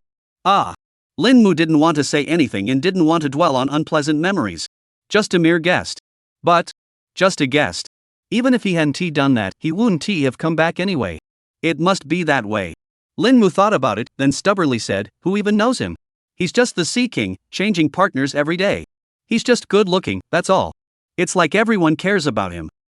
Someone like that will end up getting chopped up with a cleaver sooner or later. Takasaka? Unable to comprehend. But she could vaguely sense that the second young miss seemed to have a bit of interest in the guy from earlier. No. It's a very strong interest. Well, I'll look into it when I have time. It might as well be for the young lady, she thought to herself. The two continued walking through the luxurious environment adorned with marble. The space at the Moss Piano Experience Hall was far from ordinary. Rather than saying that each soundproof piano room is expensive and unique, it would be more accurate to say that the entire half-floor layout was custom designed for these pianos. Indeed. A grand piano costing hundreds of thousands or even millions deserves its own dedicated space. At this very moment, within the piano room with the best spatial awareness and reverberation, Miss Mooch's fingers danced across the keys. The flowing melodies resemble birds gliding across the horizon, in groups soaring through the blue sky. Diving and returning, free and at ease. One can hear that the melody she is playing today yearns for the blue sky. Ah! Is sister practicing blue second movement? Leaning against the door of the music room, Lin Mu stopped Ms. Takasaka from opening the door, gesturing for her to wait until Mu Xia finished playing the entire piece before entering the room. Not interrupting or disturbing the beautiful, soothing melody is the most basic etiquette among high-quality musicians. Miss Takasaka, you go ahead. I'll come in later. All right. I'll wait for you at the door in 15 minutes. Miss Takasaka said. All right. Lin Mu watched the versatile agent leave the corridor, then silently pulled out his phone. The back of the phone case featured 4 anime rock girls. During his free time, Lin Mu flipped his phone over, enjoying his sister's rhythm while unlocking the screen. He skillfully opened Eun Music and found the only musician he followed on his daily playlist, which he checked 3 times a day. Eun. Sigh. She sighed softly, feeling dejected. No message again, huh? The young girl's eyes grew dim. 3 years had passed. Eun sang still hadn't released a new song. Every day she waited. Waiting in the morning, waiting at night, crouched by the refrigerator door in the kitchen, waiting for the cold air to hit her face when she opened the double doors. No new songs. No updates. No explanation. I simply changed the ID that once was P to INCP. From then on, I vanished without a trace. Ah. The girl's fingers swiped across the screen. It can be seen that INCIP's last original song was posted 3 years ago during the winter. The inspiration for this song came from the heavy snowfall at the end of winter. I've wanted to create a song about snow for a long time. Today, I finally had the chance to see it drifting in the sunlight. That fleeting beauty is hard to describe in words. This piece features piano, music box, and classical guitar as the primary instruments to depict the ethereal melody. The composition and arrangement were entirely created by P. I hope you all enjoy it. The track description is clear and concise, as if written yesterday. Lin Mu's eyes grew dim as he clenched his other fist tightly. Even the blue second chord played by his sister could no longer heal the void in his heart. Perhaps someone might ask, what is it like to witness an unknown musician rise from obscurity to become a sensation with thousands of fans, their compositions becoming increasingly polished, and the soul they pour into their work growing ever deeper? Lin Mu couldn't put it into words. But her only feeling was heartache. This heartache stemmed from the one she admired most, who had come to a sudden halt on the path he should have been walking. There was no word from him. No prior warning. Sigh. Speaking of which, why had she ever chosen rock music? Why had she chosen the path of a musician? Those dark years. The years after my mother passed away, who washed the black heart clean from a pool of ink countless times? And what could possibly make me curl up alone in bed at night and cry my heart out? Cry until my tears were gone. Until every ounce of negative emotion was released? But clearly I had already overcome my fear, clearly I could live alone, yet the thing that once filled the void in my heart suddenly vanished as if it had never existed, leaving a surreal, almost magical feeling, as if everything was an illusion. All of it is false. What happened? Where did he go? Why isn't he updating anymore? Why did they change their ID? Amb's ultra-powerful 2D bassist, Lin Mu, was well aware of the meaning behind INCIP. CI means to give up in neon language. P refers to producer specifically, a music producer who specializes in creating songs using Vocaloid virtual singers.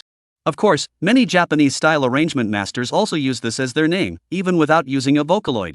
You've given up, haven't you? But music is such an important thing, how can you just give it up like that? It's really heartbreaking. And it's really pretty irresponsible of you. Lin Mu silently exited Eun Music and opened the Weibo social media app. She intended to check INCI's secondary account one more time. She scrolled down through the list of followers and found an unverified username named Inching never practices the piano at the bottom. She clicked on it, though she harbored a sliver of hope each time. However, when she saw the last post, which had been stagnant for 3 years, the young girl's heart seemed to pause as well, and the hope she had felt vanished in an instant. INCIP. My composition and arrangement skills are improving. I want to go to Beijing to train with Master Lee for mixing. But the masterclass is so expensive the tuition and travel expenses alone would be 80,000 yuan and it's only 5 days. I guess I'll just save up first. The teacher went to America. Did they immigrate with their family? If I want to take his in-person classes in the future it seems impossible now. Though a bit lost, I've still purchased the full set of official samples from Ample Sound. Hehe, high quality sounds are just better than plastic sounding samples. Of course, once my skills reach recording level, I'll still opt for live recording of electric pianos. After all, real instruments are always the best. Lin Mu silently clicked exit, his expression complex. Almost as if it had become muscle memory. He silently opened the wall station again. On the platform, Insi's profile picture was a black, depressed-looking anime character, and he only had a few thousand followers. However, there were hundreds of recorded performance videos.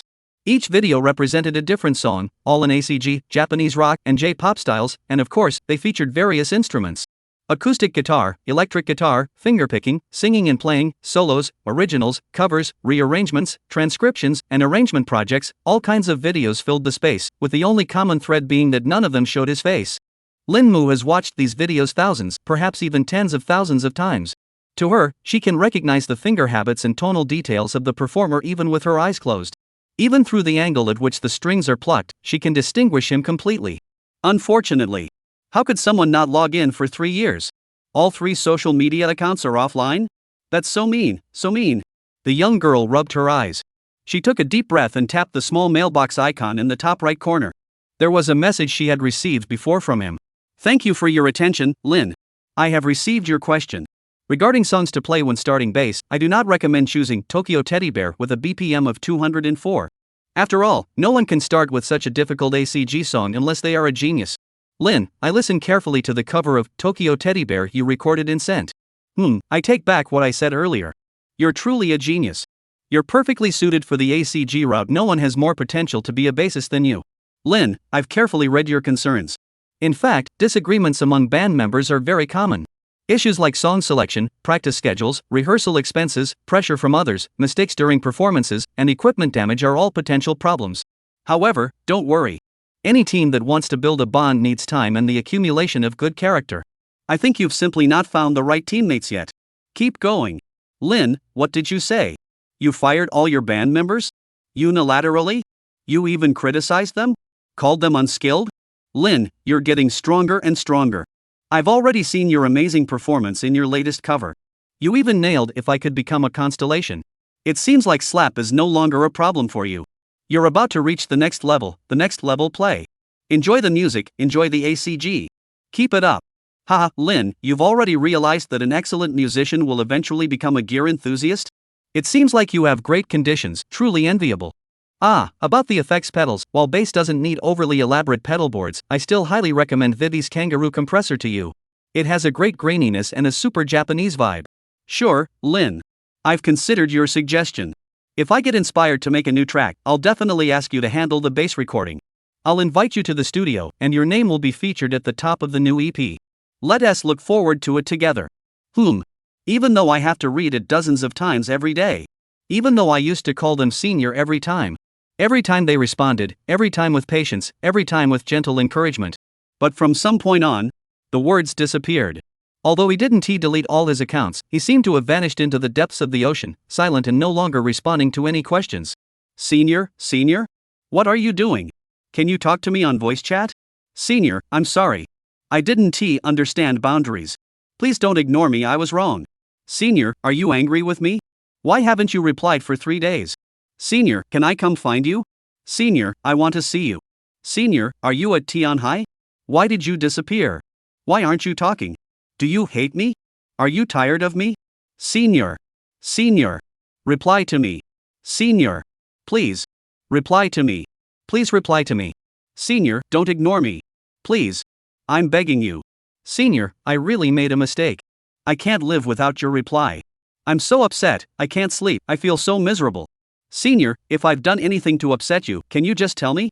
I really don't know how to make things right, please just acknowledge me. Senior, I understand. You said you'd invite me to record a song, but it was a lie. You lied to me. You're a liar. I bought everything you recommended to me, and I practiced all the songs you marked with hearts on your playlist. I've been thinking about it, thinking that once I become truly strong, I'll invite you to be my teammate. But you're treating me like this, you're so heartless to do this to me. Senior, are you afraid of me? Senior? Senior. I went back and watched all your videos on Bilibili, as well as your MVs and vlogs on Iyun. Every time I listen to them, I feel something different. You must be hurting too, right?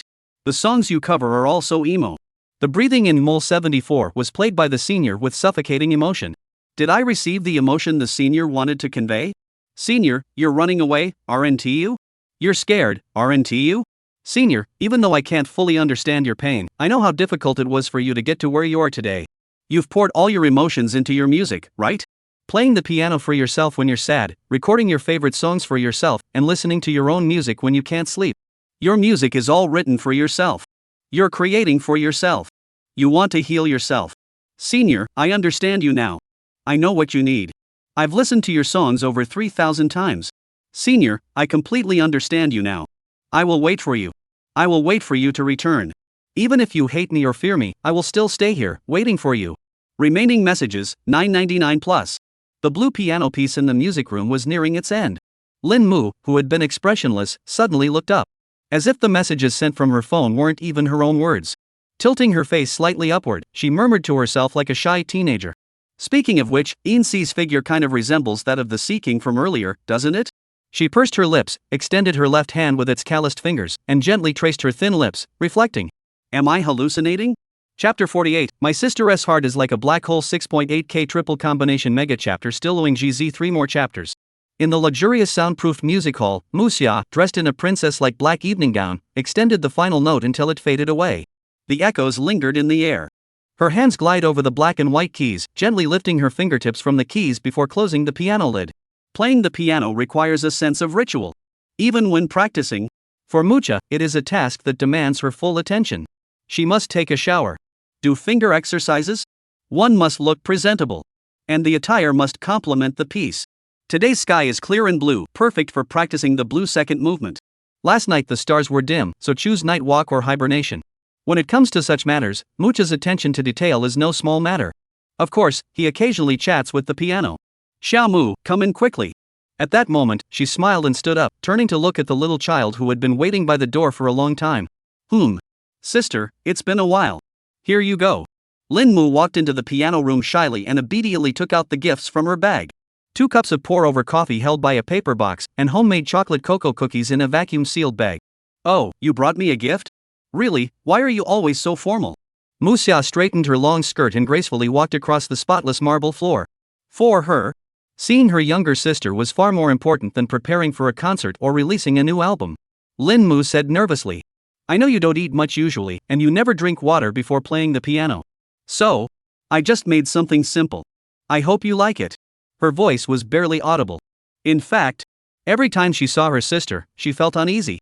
Even when she was at home, she had never dared to enter her sister's room. The number of times she'd spoken to her sister could barely be counted in the hundreds. Lin Mu knew her older sister was extremely busy, so much so that she rarely stayed in the same place for more than a few hours, which was quite extraordinary. She was constantly moving between major concert halls, studios, top-tier music stores, and record companies. Even during the school term, while others were in class, she was up in the sky. On airplanes. Yes, for Miss Muxia, attending master classes abroad and participating in music circle salons was as routine as going out for a stroll. Now, she has turned her focus entirely on her younger sister. Xiao Mu is still so cute, and she really does listen to me. She dressed up nicely today. She is truly my little sister. Come here, let me give you a hug. Muxia's nearly flawless face bloomed with a warm smile. One of her favorite things to do was to gently stroke her younger sister's hair with the palms of her hands. Because Lin Mu's hair was so smooth and silky, it felt amazing to the touch. Like a fox in the snow. It could relax tense nerves and slowly melt a stiff heart. Oh. Lin Mu obediently moved closer to her sister, then tilted her head slightly and voluntarily pressed her forehead against her sister's beautiful palm, rubbing it gently from side to side. Ah, this is truly soothing. Little Mu, every time I see you, it makes me completely forget all the worries I've had over the past 3 months. Muxia revealed a relaxed and satisfied expression, her cheeks flushing with an intoxicating blush. Every time this happened, she couldn't help but think. Having a younger sister is truly wonderful. In this cold, lifeless world. Her sister's presence seemed to be one of the only 2 things keeping her going. She took her sister's hand and led her to the tea room at the farthest corner of the music room. This room was a private, enclosed space specifically designed for the eldest miss to prepare her attire, rest, and reflect. Recently renovated at the young lady's request. The two women, one in front and one behind, stepped onto the red carpet and entered the room, ready to enjoy this rare and precious sisterly reunion. Once Lin Mu had seated herself, Muxia personally brewed a cup of black tea for her younger sister. The hot water, which had been preheated in a thermos, was used by the young lady to steep the tea leaves. After a series of elegant gestures, she presented the exquisitely carved teacup to Lin Mu. Here, try some. Lin Mu obediently took the tea, ignoring the steam rising from the rim of the cup, and took a sip. Delicious, she said, suppressing the burning sensation in her mouth. Since she wasn't very good at saying anything elegant, she used the simplest words available. That's good. Muxia smiled and sat down beside her. After she put down the teacup, she looked at her with a caring expression and smiled. Xiaomu, tell your sister, what is bothering you? Ha! In an instant, Lin Mu's hand trembled slightly. Her expression froze on her face. Is there something wrong? She looked at Muxia. Tell me more. Muxia smiled, her expression flawless as she studied her sister's face. Lin Muxin's heart sank, and she knew something was wrong. What was bound to happen had finally arrived. Actually, every time. It was always like this. In front of her sister, her secrets felt as though they were being torn apart by an irresistible force. Peeled away layer by layer, exposed to the scorching sun. The only thing buried at the bottom of my heart. Only he remains intact to this day, untouched by Muxia's curiosity or scrutiny. I can't tell my sister about this. Otherwise, she'll investigate. No, I can't cause any more trouble for Rinci. I can't let him be disturbed in his real life, making him hate me even more. No, I absolutely can't. She thought to herself, unable to help but recall the matters concerning him. Clearly, Lin Mu had made various speculations about his disappearance. First, physical reasons. Yin Sang had fallen seriously ill and had to give up music. Second, life circumstances. Yin Sang had hit rock bottom and couldn't afford to continue with music. Third, practical reasons. Yin Sang had urgent matters to attend to and couldn't focus on music. Regardless of the reason, Lin Mu had analyzed and deduced each possibility in detail, even cross-referencing and combining them. However, no matter how he thought about it, it was unimaginable that he would completely disappear for 3 years, especially given that his survival had been confirmed. Lin Mu was deeply confused. She knew that in this world, few people loved music as much as Yin, to the point of obsession. Talking to his guitar, sleeping with his instrument, writing songs for himself in the mirror, crying while listening to his own recordings, flying abroad just to gather inspiration for his music. Who in their right mind would be so obsessed? But these were all stories Yin had shared on his Weibo account, as if talking to himself, recounting precious memories for his own ears. No, I can't. He is my secret. He must have a new life now. I absolutely must not tell my sister about him. Otherwise, everything will be ruined. Thinking this, Lin Mu decided to use a different excuse to get out of it. Even if her sister was likely to catch Yin, she didn't want to interfere with his life in such a way and lose him completely. She knew. Under her sister's watchful eye, her expressions had already betrayed her feelings, and her unhappy emotions were impossible to hide. Denying it was pointless. So, she had no choice but to settle for the next best option. Choose to reveal the truth about the Sea King. Oh, it's nothing. I just ran into an acquaintance at the door. I was planning to joke around with him and play a prank, but who knew he had such a bad temper? He couldn't even take a little joke and just left with his girlfriend, so I'm feeling a bit upset. Lin Mu muttered under his breath, recounting exactly what had happened at the door. Anyway, even if he didn't say anything, Gao Ban would probably tell everyone later, so there was no point in keeping it a secret. Ha? An acquaintance? Quickly. Muxia caught the keyword her sister mentioned. She looked at her sister. At her expression. She paused for a moment. Acquaintance? Boyfriend? Not feeling good? For the young lady, seeing through her younger sister's thoughts is like sticking a needle into a ball of yarn. It's so easy that it even makes her feel bored and uninteresting. Easier than practicing the piano. Xiaomu, can you tell your sister his name? Muxia asked with a smile. Ha? Lin Mu was annoyed by Lu Qing's attitude earlier, but if she were to just blurt out his name to her sister, she felt like she was somehow wronging him.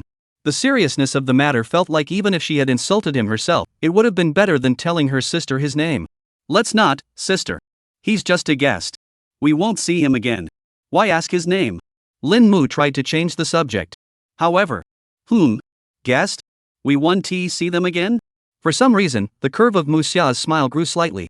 A few seconds of silence. Today, Takasaka told me that a guest would be visiting at 1 o'clock. She muttered to herself, however, the time has passed, and the guest hasn't arrived.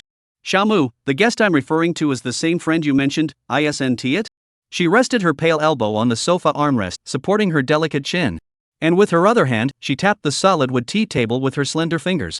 crossing her legs like white jade, smiling as she continued to gaze at her younger sister. Ah! Lin Mu finally realized. Yes, her guest was also her sister's guest. Could it be that? Had she driven away her sister's guest? Ugh! She had a bad feeling about this.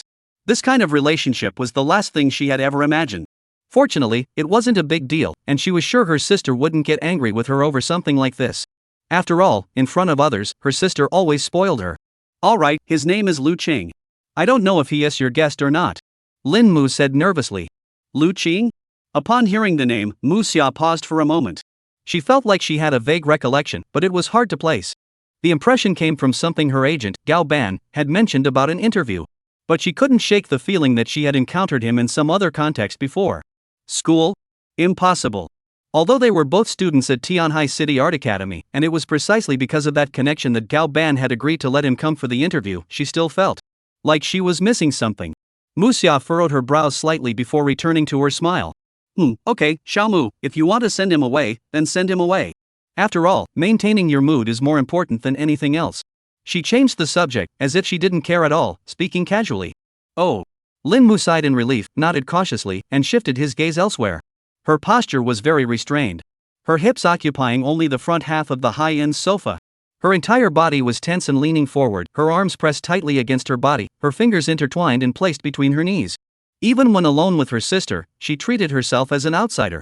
Xiaomu, you've been practicing the piano really hard lately, haven't you? Mu Xia suddenly fixed her gaze on her sister's fingers, seemingly casually beginning the next question. Ah, it's okay. Lin Mu curled her fingers inward, trying to hide the thick calluses on her fingertips.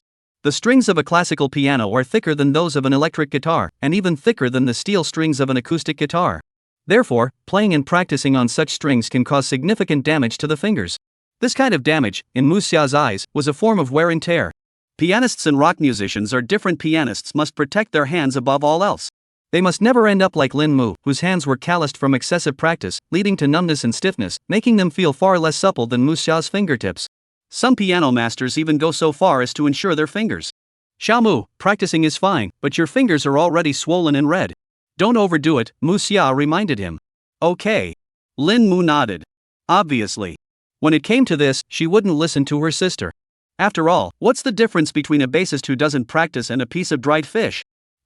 Even less so. As everyone knows, the tempo of Japanese rock songs often approaches 200 beats per minute. This concept can be calculated using a math problem. BPM equals 60 means 1 beat per second. A quarter note is 1 beat, and 120 is double that.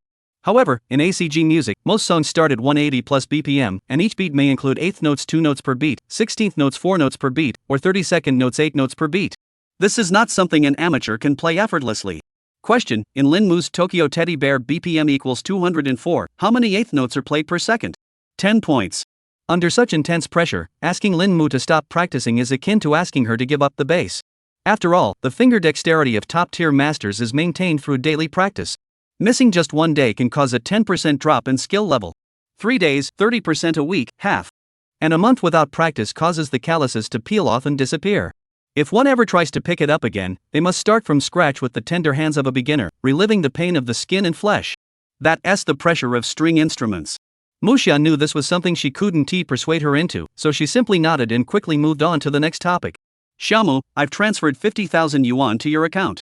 That's your living expenses for next month. She said, if you need to buy a new instrument, let me know, and I'll give you more. Oh, and your store rent is almost due. I had Takasaka contact the landlord yesterday and renewed the lease for 130,000 yuan. She also handled the water, electricity, internet, and fire safety inspection fees. So when you're at the store, make sure to relax and stay happy, okay? Mu Xia casually mentioned the expenses. Lin Mu was at a loss for words upon hearing this. He simply pursed his lips, remained silent, and lowered his head slightly. Her expression betrayed a subtle sense of guilt and inferiority. She knew. Her sister always did this. She provided an overwhelming amount of financial support, far exceeding what was necessary. In small matters, when her older sister didn't have the energy to take care of her, she would ask her older sister to step in and fulfill all her requests. On major matters, especially regarding living expenses and daily expenses, she would endlessly swipe her card or transfer money. And she even frequently asks what she likes. If she mentions anything, she'll send it over the next day as if it were as natural as eating or drinking. Last time, I merely mentioned that the new electric guitar from Moss was really nice. The next day, Gao Shan's older sister showed up with two burly men carrying it over. This incident left a deep impression on her. Xiaomu, by the way, are you still in touch with the members of your old band? Just as she was thinking about it, Muxia suddenly smiled and looked at her sister's profile, asking. No, I don't.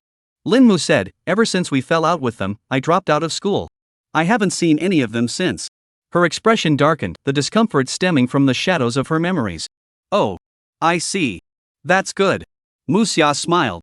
She knew that her younger sister had formed a band at Senyue High School. The reason for the band's dissolution had already been investigated by Gao Ban. The conclusion was, Linmu was bullied. The reason was strange. The other three members couldn't keep up with her sister's practice and learning pace, so because she was too good, the three of them ganged up on her, forcing her to leave on her own. Poof. After hearing Takasaka explain these reasons, Muxia was deeply displeased. So, with a few orders, the three children were expelled. Xiaomu, tell your sister, why does your coffee shop only open once in a while? Can you even make money that way? Time passed quickly. Muxia continued to ask. It seemed to be a question she cared about. After speaking, she adjusted her posture slightly, leaning forward and moving closer to her younger sister. She wanted to see her sister's eyes clearly. There's no particular reason. I open it when I feel like it and close it when I don't. It's just how I feel. I didn't plan on making money from it anyway. Linmu avoided her gaze, unwilling to answer. Muxia smiled and pressed further, then why every 7 days? And you always stick to the afternoon or evening? Xiaomu, you can't lie to your sister. This is why Linmu both wants to see his sister and is afraid to see her. Every time they meet, his sister would suddenly ask him a very sharp question. And these questions are most likely ones that she had previously had her older sister, Gao Ban, investigate, and the results of those investigations were vague and tricky. Linmu doesn't like this. He dislikes being grilled. After all, revealing something like the 7-day interval between INCIP's first reply to my private message or the high probability time slot between 4 p.m. and 6 p.m. for INCIP to post performance videos to her sister is incredibly embarrassing. For Linmu, these are things as important as anniversaries. How could he possibly tell her? Even if she did, her sister would surely dismiss it with a sneer and, like last time, try to arrange for Gao Ban to take her to a mental health clinic, claiming that talking to a psychologist can help you feel better. That's not good. Linmu doesn't like this. So she decided to lie again. Didn't my sister say I should return to school as soon as possible? Before that, I actually hadn't planned to open the door for any visitors, but don't worry, I'll change this lifestyle, reduce the intervals between opening hours, and extend the operating time. She lied, I'll try to return to school next month. Oh? Muxia's eyes lit up, and she nodded in satisfaction. Very good, she said. Linmu felt a chill in his heart and grew tense. In fact, her social anxiety disorder wasn't severe. Although she had suffered some trauma during the initial period of working with the band members, she had been healed by INCIP, so the wounds weren't too deep. Speaking of which, she had started learning bass after watching a band's anime series and consulting him before making the decision. Xing Sang, I've been following you for a long time. I'd like to ask for some advice. What electric instrument is best for girls to learn? Guitar? In Cheng Pi, no, it depends on the person. If you're into ACG, I'd recommend bass. Electric guitar is tough to master. You start with all these finger-breaking chords and it's very theory-heavy. Bass is different. It's easy to start with, but it becomes extremely challenging in the later stages. It's more about rhythm and groove. As for music theory, you can catch up gradually. The most important thing is, the bass guitar is longer. When a girl plays bass on stage and sways, that charm can outshine everything. Amblin got a bass. Under his influence, I purchased my first bass. Following his advice, I embarked on my rock journey. Worth mentioning is that the Fender bass my sister gave me came later. Therefore, he came first, and my sister came later. The conversation gradually came to an end. Linmu clenched her hands tightly, her fingers trembling. She always felt this way when sitting in front of her sister, feeling the pressure. Even though her sister was always kind to her, she always felt that the air around her had turned dangerous. She would feel as though she were trapped in a dark abyss. After all, she had to be careful with every answer she gave her sister. She feels she owes her sister so much. It's a debt that can never be repaid, no matter how hard one tries, even if one were to spend one's entire life trying. Linmu understood very well. Even if one day, his sister were to suddenly abandon him like INCI did, there would be no question of principle or obligation. INCI and his sister were not obligated to take care of him. The answers he received from INCI were given freely, taking up his precious time, draining his emotions, and extracting value from him. His sister is the same. She is not biologically related, so even if she were to say, from now on, you must figure out how to live on your own, it would not be morally wrong. Lin Mushin sees everything clearly. Ever since her uncle abandoned her, her sister should not have been doing what she is now, sending her 50,000 yuan in living expenses every month without fail, arranging for Gao Ban to visit her once a week, and sending her a massive amount of supplies. Since the coffee shop never opens and has no customers, the raw materials for making coffee often go unused for long periods and eventually expire and become unusable. Cream, of course, cannot be used anymore. However, even if it's just wasted, her sister still has Gao Shan continuously procure new supplies for her. All the material things she needs are always replenished. The smart refrigerator that opens automatically is always packed with all kinds of ingredients and raw materials. His sister. Sigh. Lin Mu sighed. At that moment, the sound of knocking came from outside. Miss Lin, it's almost time. You should head to your next destination. Takasaka's voice sounded like an alarm clock, reminding Mu Xia of every step in her schedule. Ah. Time flies. It's a bit of a shame. Mu Xia smiled slightly. But Mumu, seeing you really makes your sister happy. She took her younger sister's hand and instructed, I'll be very busy for the next while. When you're alone in the store, try to stay happy. If you have any problems, feel free to contact Gaoban, and she'll help you resolve them, okay? Okay, thank you, sister. Lin Mu nodded and thanked her as usual. For some reason, the 15-minute journey felt like a release and a sense of freedom to her. Well, see you later. Mu Xia smiled even more broadly, opened the door, and accompanied Lin Mu to the entrance of the music hall. Sister, take care of yourself. See you next time. Okay. The response was brief. Watching Lin Mu's departing figure, Mu Xia's previously flawless smile, without any warning, froze on her flawlessly beautiful face. As the distance between her sister and herself grew, the smile faded bit by bit, bit by bit. After it faded, only darkness and oppression remained. She turned away and bowed her head, unmindful of her precious long dress trailing behind her. Like the wind, he entered the room and returned to the coffee table inside the suite, glancing sideways with a superior gaze, glancing at the souvenir his sister had brought. Suddenly, he reached out his arm, grabbing the elegant bag filled with a full cup of coffee and homemade heart-shaped cookies, and walked over to the black smart trash bin, opened it, and grinned maliciously. He threw everything. Throw it all inside. Chapter 49, Flying Birds Raging Update. 4th update today, still Oziji Sister 2 updates. Standing motionless in front of the mirror, his expression instantly shifted from extreme excitement to a sickly, dull grimace. Mu Xia pressed her face against the mirror, inch by inch, staring intently at his own expression. Like carved flowers, he pulled up the corners of his mouth, mechanically shaping it into a flawless smile in the eyes of others.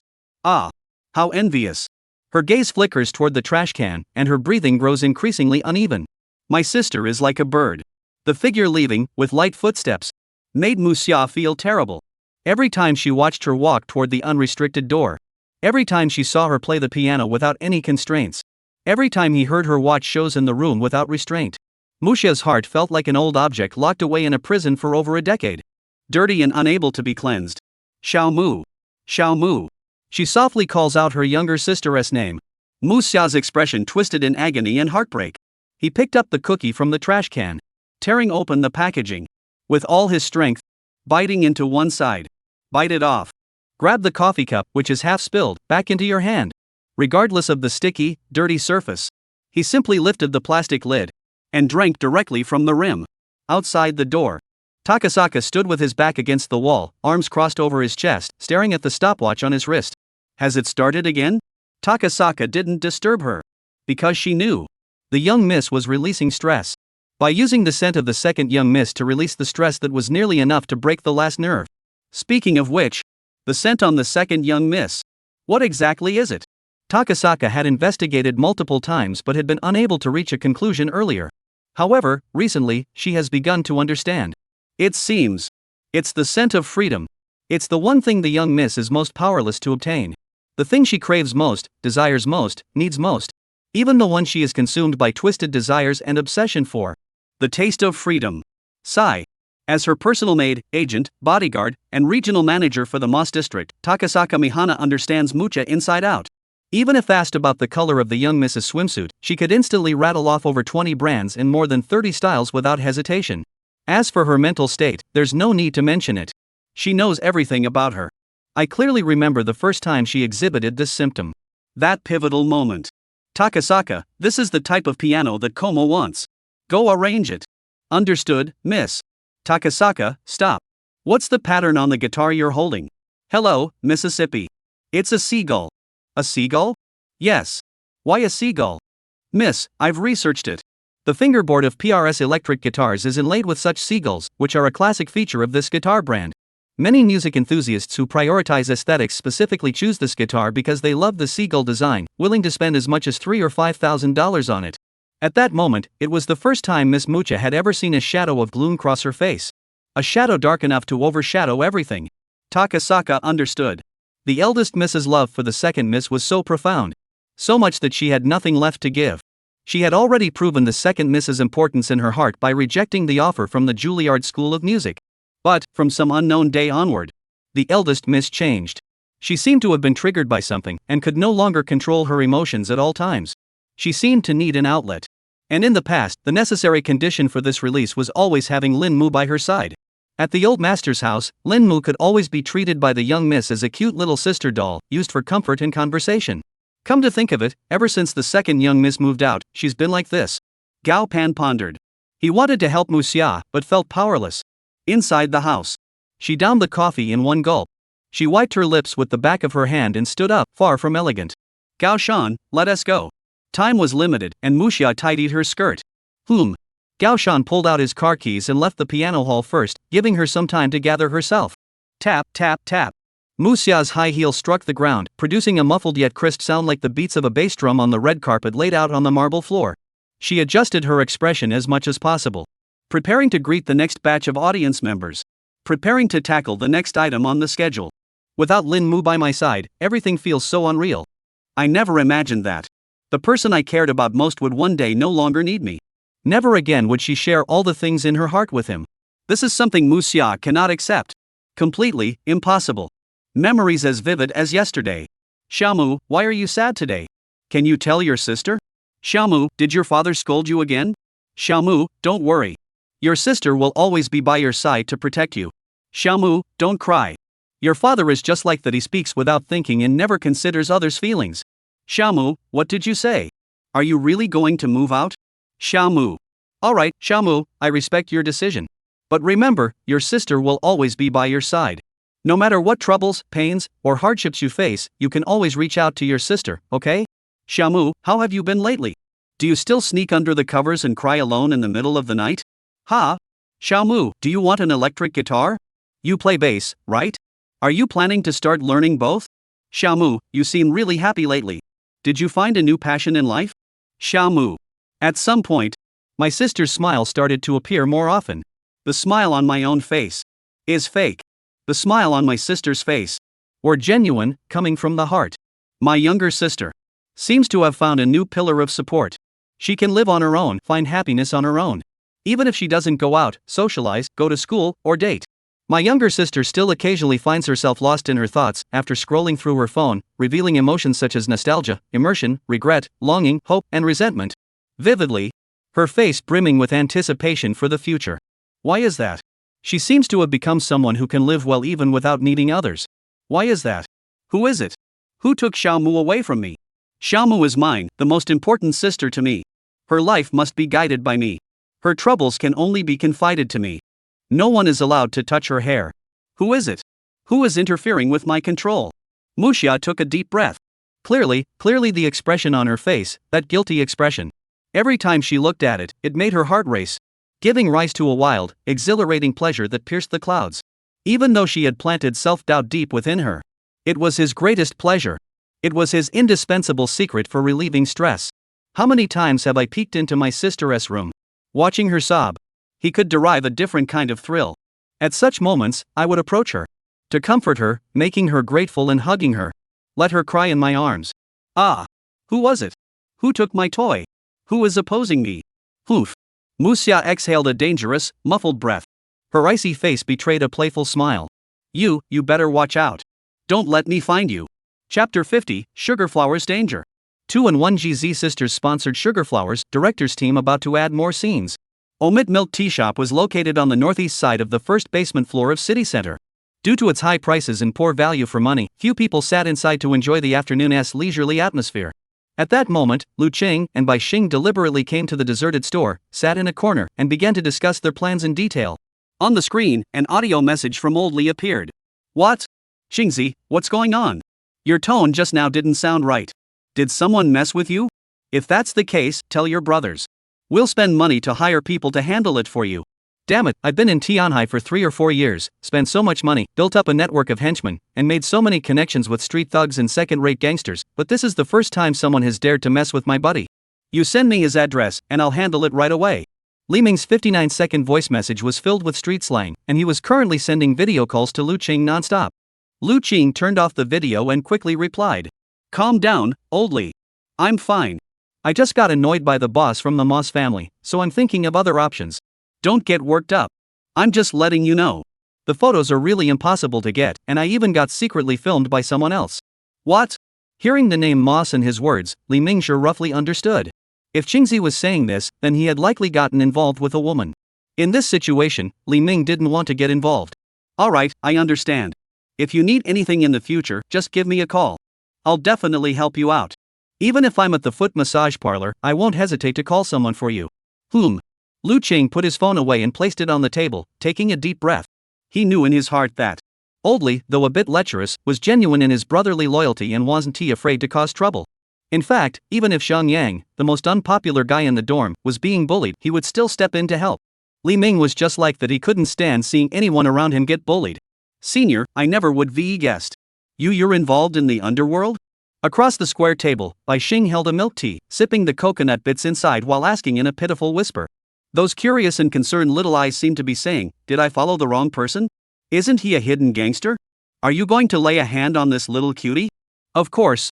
Buried beneath the surface were thoughts like, that's really exciting, I'm going to be under the senior's control now, and he really knows how to have fun.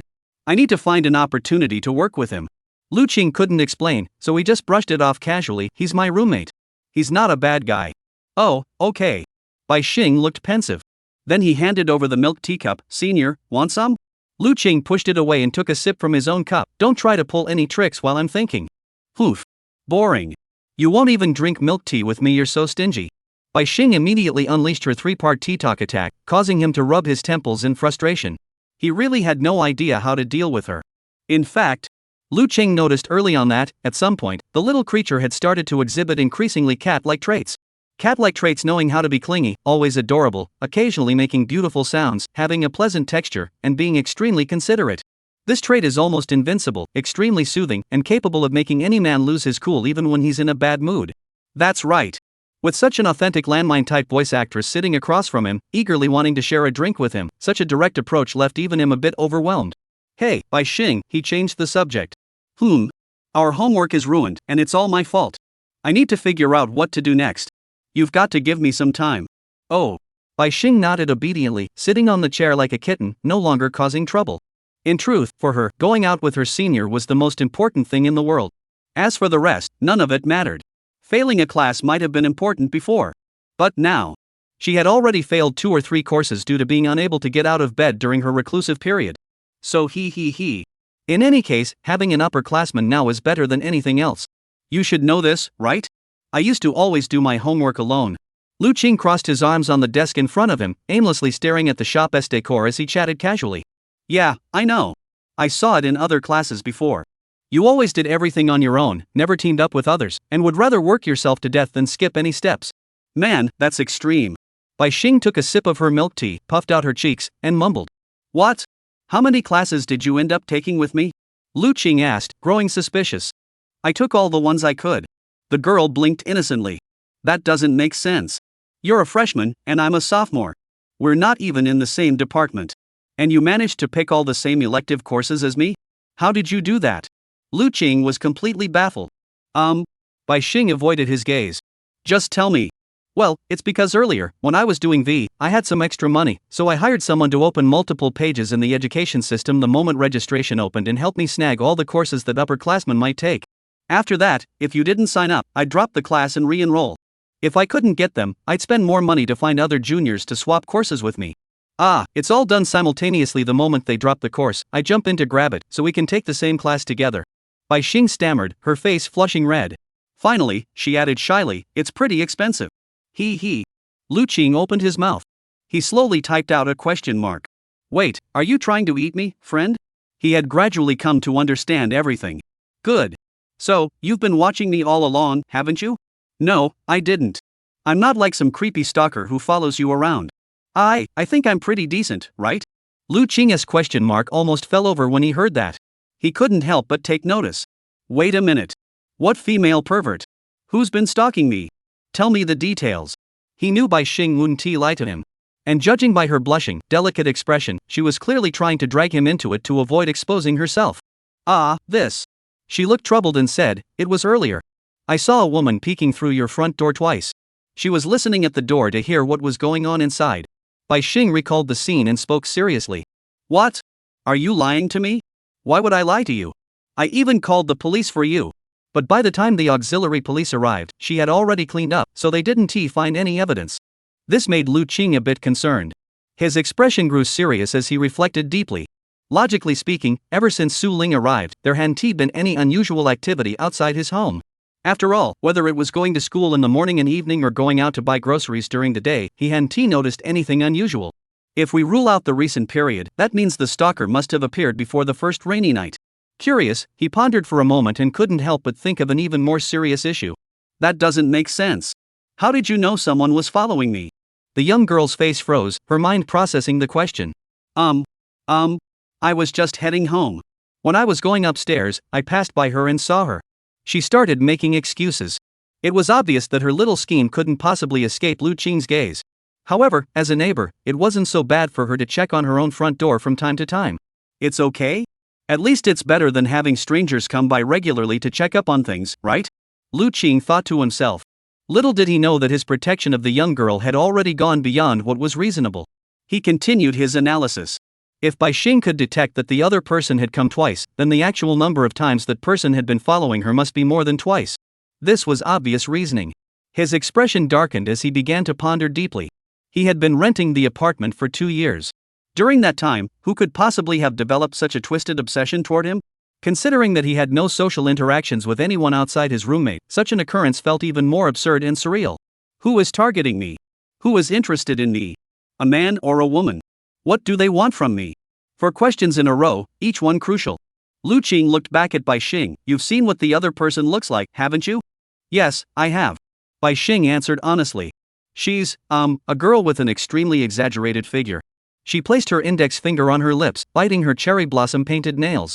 Noticing Lu Qing's concern, she recalled in detail. She was just wearing way too much, covering herself up so tightly that she looked even more covered than I do when I go out. So I couldn't see her face at all. The only things I remember are her enviable bust and her supermodel-like, curvaceous legs. Hearing such a description, Lu Qing grew even more puzzled. He knew very well that any woman praised by Bai Xing was no ordinary woman. After all, she herself was incredibly cute, so her taste and standards were completely beyond the average person's comprehension. To receive the evaluation of extremely curvy under her discerning gaze, Lu Qing estimated that she must be a top-tier model, perhaps even surpassing them in beauty. Think again. Is there any other useful information? He prompted. The young girl took another sip of her milk tea, chewing on the soft coconut chunks, and said, Height, she's taller than me. How tall? I'm 1.62 meters tall. I estimate she must be over 1.68 meters. Bai Xing said. Oh, that's good. Lu Qing nodded, silently noting the information in his mind. Anything else? Yes, she's wearing that kind of tight-fitting clothing. Tight-fitting? Yeah, it's a sweater that covers the chest and cinches the waist, and a little bit of it was showing under the coat, and I saw it. What else? She's wearing sunglasses. Then what? Long hair. Good, keep going. Lu Qing took out his phone, opened the Notes app, and prepared to memorize every single detail. She's carrying a bag. What kind of bag? I didn't get a good look, but it seemed like a pretty large shoulder bag that could hold a lot of things. Bai Xing speculated, it feels pretty heavy. Lu Qing nodded. Anything else? Yeah, and her shoes too. What kind of shoes? Rain boots, rubber boots. What? Lu Qing was startled by this and immediately asked, Are you saying that it was raining the day you saw her? Yes, it was pouring rain that day, very late at night. She was crouching at your front door, and I happened to pass by when I was going upstairs. Bai Xing said, I thought she was your girlfriend or something, so I didn't pay attention. It wasn't until a few days later, when I saw her lingering near your front door again, that I realized she wanted someone decent. Lu Qing took a deep breath. Why didn't you knock on my door and tell me? The young girl stuck out her lower lip and gave him a disapproving look. Back then, our relationship wasn't like it is now. If I had knocked on your door, you would have thought I was the weird one, right? What? Knocking on the door to alert the neighbors about a stalker isn't normal? He said. I've been sitting behind you every day. Of course I didn't want to waste such a precious first opportunity on something like that. Bai Xing spoke confidently, this kind of thing should be handled by the police. Why should I get involved? All right. Lu Qing finally understood. The little thing was saying it was just something I happened to see, but it was definitely not that simple. If it was just something she happened to notice, how could she remember the details of the other person's clothing so clearly? How could she have imprinted even what she was wearing under her coat into her memory? And she even reported it to the police? Wait, you called the police? Why didn't you tell me? Why didn't the police knock on my door? Lu Qing was curious. Sigh. Bai Xing also looked disappointed. After I called 110, the operator listened and sent out auxiliary police officers. Auxiliary police officers are those extra staff members responsible for resolving issues like noise disturbances, neighborhood disputes, or simple conflicts. They can only issue warnings, so they didn't bother you. This was a lie. In fact, Bai Xing had intentionally left his own phone number when he called the police, saying, "Please call me first when the police arrive, and don't knock on the neighbors' doors." When the auxiliary police arrived, they first went upstairs to surround the stalker, then contacted her first, asking if she wanted to confront the stalker outside the door, but she refused, saying, "Just make him leave." This resulted in the stalker being released, and the auxiliary police only served as a warning, without alerting Lu Qing, the actual victim. But next time, it's anyone's guess. If Lu Qing decides to get to the bottom of this, then no matter how the stalker tries to evade responsibility, it will be meaningless. Lu Qing has no intention of letting this person off the hook. On the contrary, she intends to strike back hard. Let her understand that disrupting others' lives without cause is wrong. It's wrong. There's nothing that can stop Lu Qing. Especially when faced with this kind of situation, where someone comes knocking on her door to pry into her affairs. Lu Qing doesn't like being probed. In fact, she could even say she hates it. If that's the case, don't blame me then. Under Bai Xing's watchful gaze, he suddenly opened the Jingxi Express app on his phone. And in the electronics section, he typed in home security camera with panoramic view and found a relatively expensive model with features such as hidden, infrared, night vision, and 180-day battery life. And without hesitation, he placed the order. You like to see, don't you? Alright, let's play a game of waiting for the rabbit. I'll see what you look like. Lu Qing quickly completed the payment, sneering inwardly. Chapter 51, Today's Sweet Treat 3-in-1 Still owing GZ Sister 1 Update. Gratitude to 43 great authors. Jingxi Logistics was fast, usually taking only 1 day to deliver. If ordered in the morning, some items could even be delivered by the afternoon. In a way, it was as reliable as his favorite 4 non-electronics purchases. Unfortunately, it was already afternoon, so the estimated delivery time was listed as tomorrow. He'd have to wait another day. Lu Qing wasn't in a hurry. After all, the female stalker might not come every day. If she did, he would have noticed by now and wouldn't have waited for Bai Xing to tell him. The issue now is that I have no idea what her demands are since she committed the crime before the rain started. That means this has nothing to do with Su Ling. Approaching it from the perspective of her needs, Lu Qing's line of thinking was very clear. Bai Xing mentioned that she was carrying a large bag. The bag must contain something. The items are most likely tools for the crime. Rainy weather, a woman, in the middle of the night, fully disguised, wearing rubber boots, and carrying tools. Wait, this is dangerous. What's the difference between this and those survival games where people wear hazmat suits to study their own front door with the intent to rob their own home? What if her bag contains a sharp weapon, metal, rope, gas, or something like that? No way. Su Ling is still at home. Even though she's not the target, this is still too dangerous. Lu Qing pondered, deciding he must prioritize this matter and move it to the top of his list. He must record the other person's face on video and keep the footage as evidence, in case he needs to file a report at the police station later. Of course, if he could confirm that the other person wasn't armed and posed no threat, he could use this as leverage to talk to her directly, tell her to stop, and make her back down. If you know what's good for you, I won't make a scene. If you don't come, that's even better, we'll forget about the past. Lu Qing considered himself quite merciful and could overlook minor details in certain situations, provided there was no threat to his sister. I'm giving you one more chance. I hope you'll make the right choice. He thought to himself. The two of them enjoyed about half an hour of relaxation at the milk tea shop. Lu Qing finished his milk tea and looked at the half-full cup in the girl's hand, urging her. It's almost time. Bai Xing, we have to go.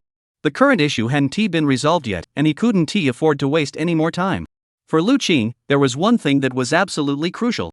That was homework.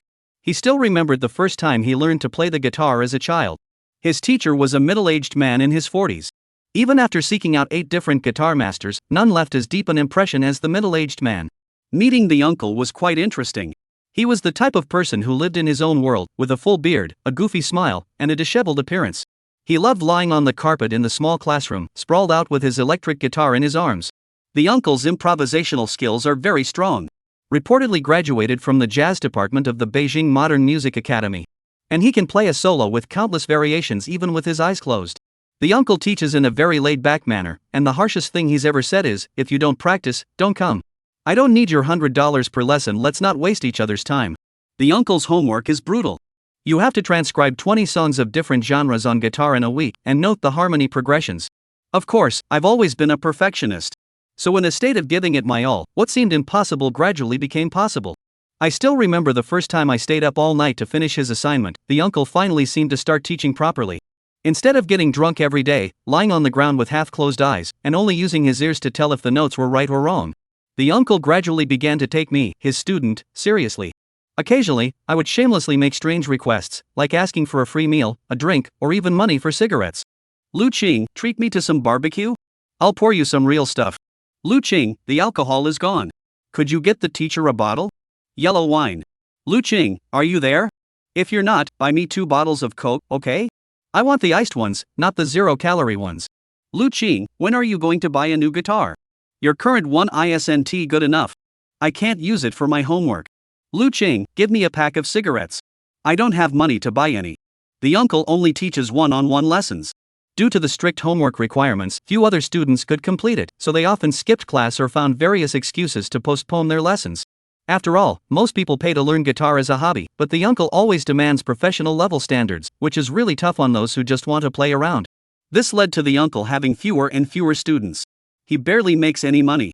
At $100 per lesson, he covered music theory worth at least $300, $500, and occasionally wrote an entire page on harmony. He even delves into form analysis, a topic typically covered in the 3rd or 4th year of college or graduate school. Under his guidance, I drank in knowledge like a whale drinking water, studying relentlessly. Until finally, with his first original guitar piece, he confidently approached the uncle, played it for him, and performed it live. The uncle smiled. He smiled with satisfaction. Not long after that, his small classroom closed down. To this day, Lu Qing still didn't know the uncle's name. But every time he passes by Changshan Road and walks through the abandoned small square, he can't help but glance up at the 2nd floor of a clothing store, where that tiny guitar classroom once stood. Looking at the 5 square meter space, where a dusty whiteboard reads, "Learn guitar with Xionggu phone, XXXXXXXX," then takes out his phone and dials the number. Hear the message, "The number you dialed is not in service," before finally leaving in silence. Now I understand. That kind of assignment could only be completed by me at the time. What the uncle assigned to others didn't seem to involve the sampling, arranging, harmonizing, creating sounds, monitoring recordings, playing at 180 BPM, mixing Lydia scales improvisationally, which was so hellish.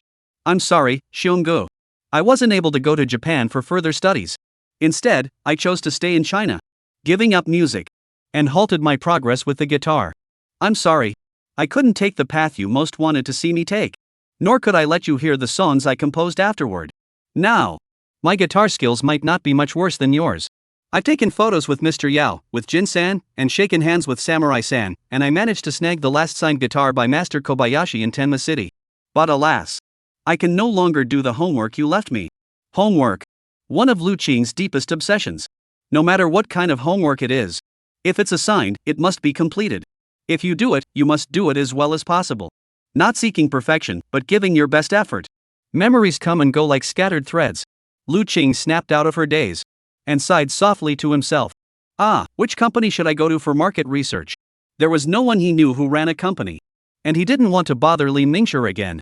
Moreover, whether he wanted to interview anyone, an unexpected visit would be impolite. He should have made an appointment in advance.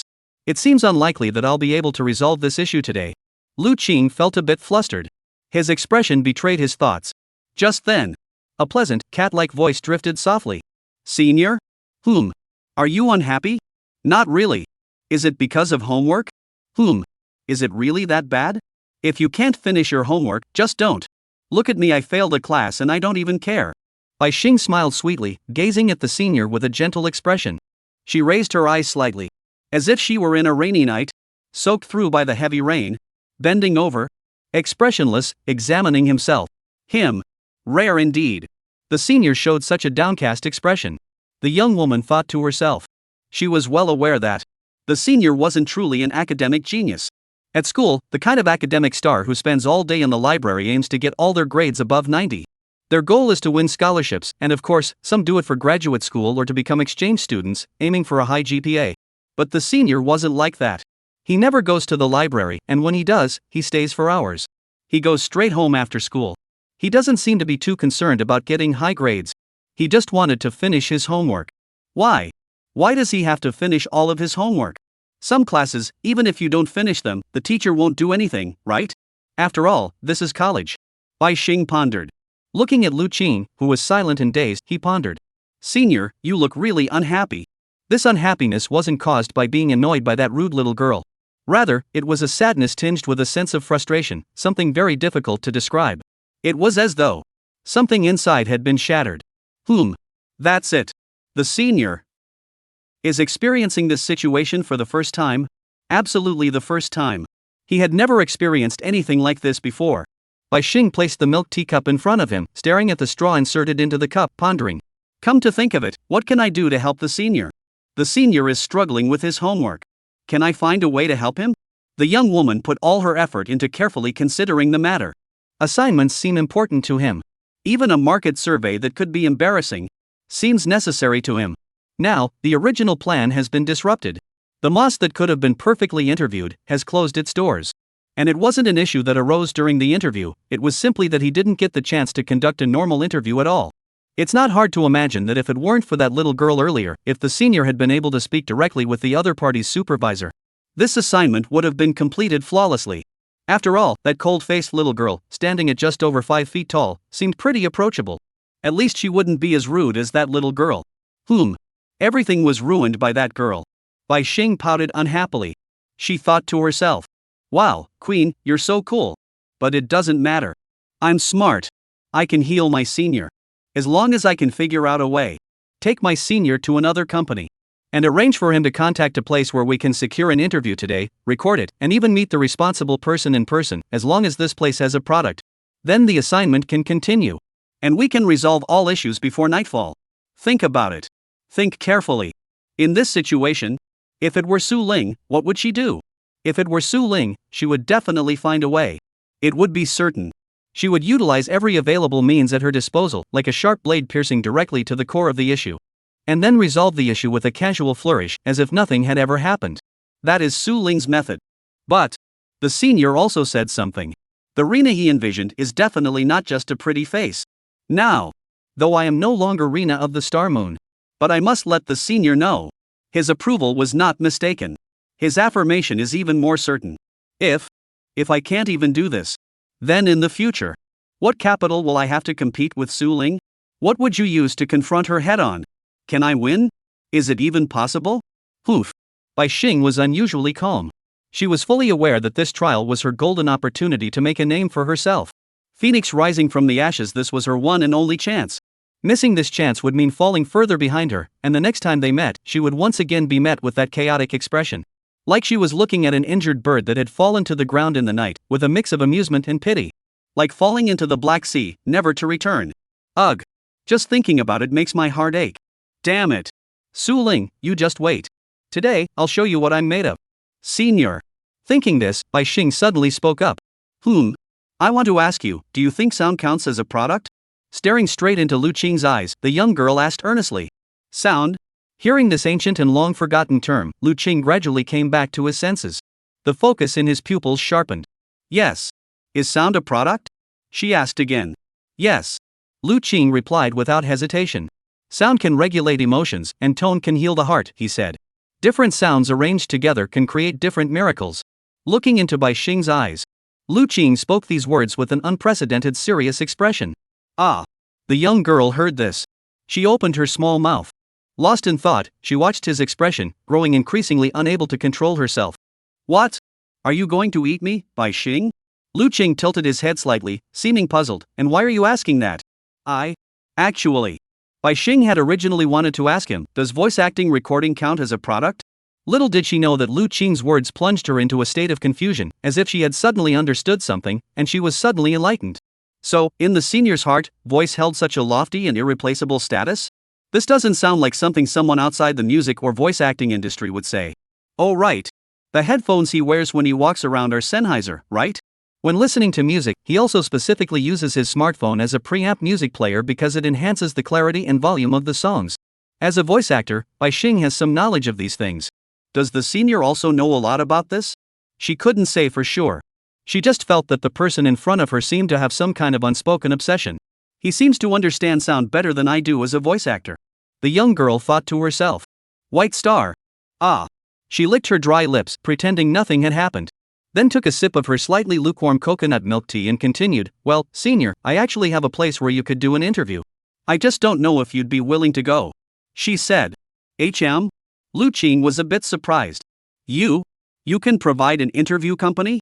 He thought he must have heard wrong. After all, for some reason, the words company and business didn't seem to fit with White Star. It felt out of place in his mind. A young girl was naturally pure and innocent, while companies were societal, profit-driven, exhausting, and frustrating. As if, deep down, he didn't want her to be tainted by such words. It's not a company, it's a studio. A studio. Bai Xing said proudly, let me tell you, I've taken on a lot of voice acting gigs before. At first, it was just part-time work, but as I got better, I was invited to join a small voice acting team called In Xiongbang. They invited me to join, and we worked together on voice acting gigs, practice scenes with each other, By teaming up like this, we can land bigger projects and make more extra money. So I agreed right away. Oh, right, In Xiong is located in an office building in Changning District. I used to go there to record audio files. By the way, while you were spacing out earlier, I checked the map, and it doesn't seem too far from here. If you want to go, I'll take you there right now. Lu Qing was completely taken aback. Completely stunned. Before he could think further, Bai Xing continued. I was thinking that if we take the senior to interview the Sound Bear studio, wouldn't the voice actors' recorded lines and game scripts also count as a product? If they do, I could contact my voice director and have her agree to be filmed while you interview her. Ms. Huang and I have a good relationship, so she'll definitely agree to help us with our assignment. After all, I used to be the big sister there, and all the younger kids would come to me for help with their technical issues.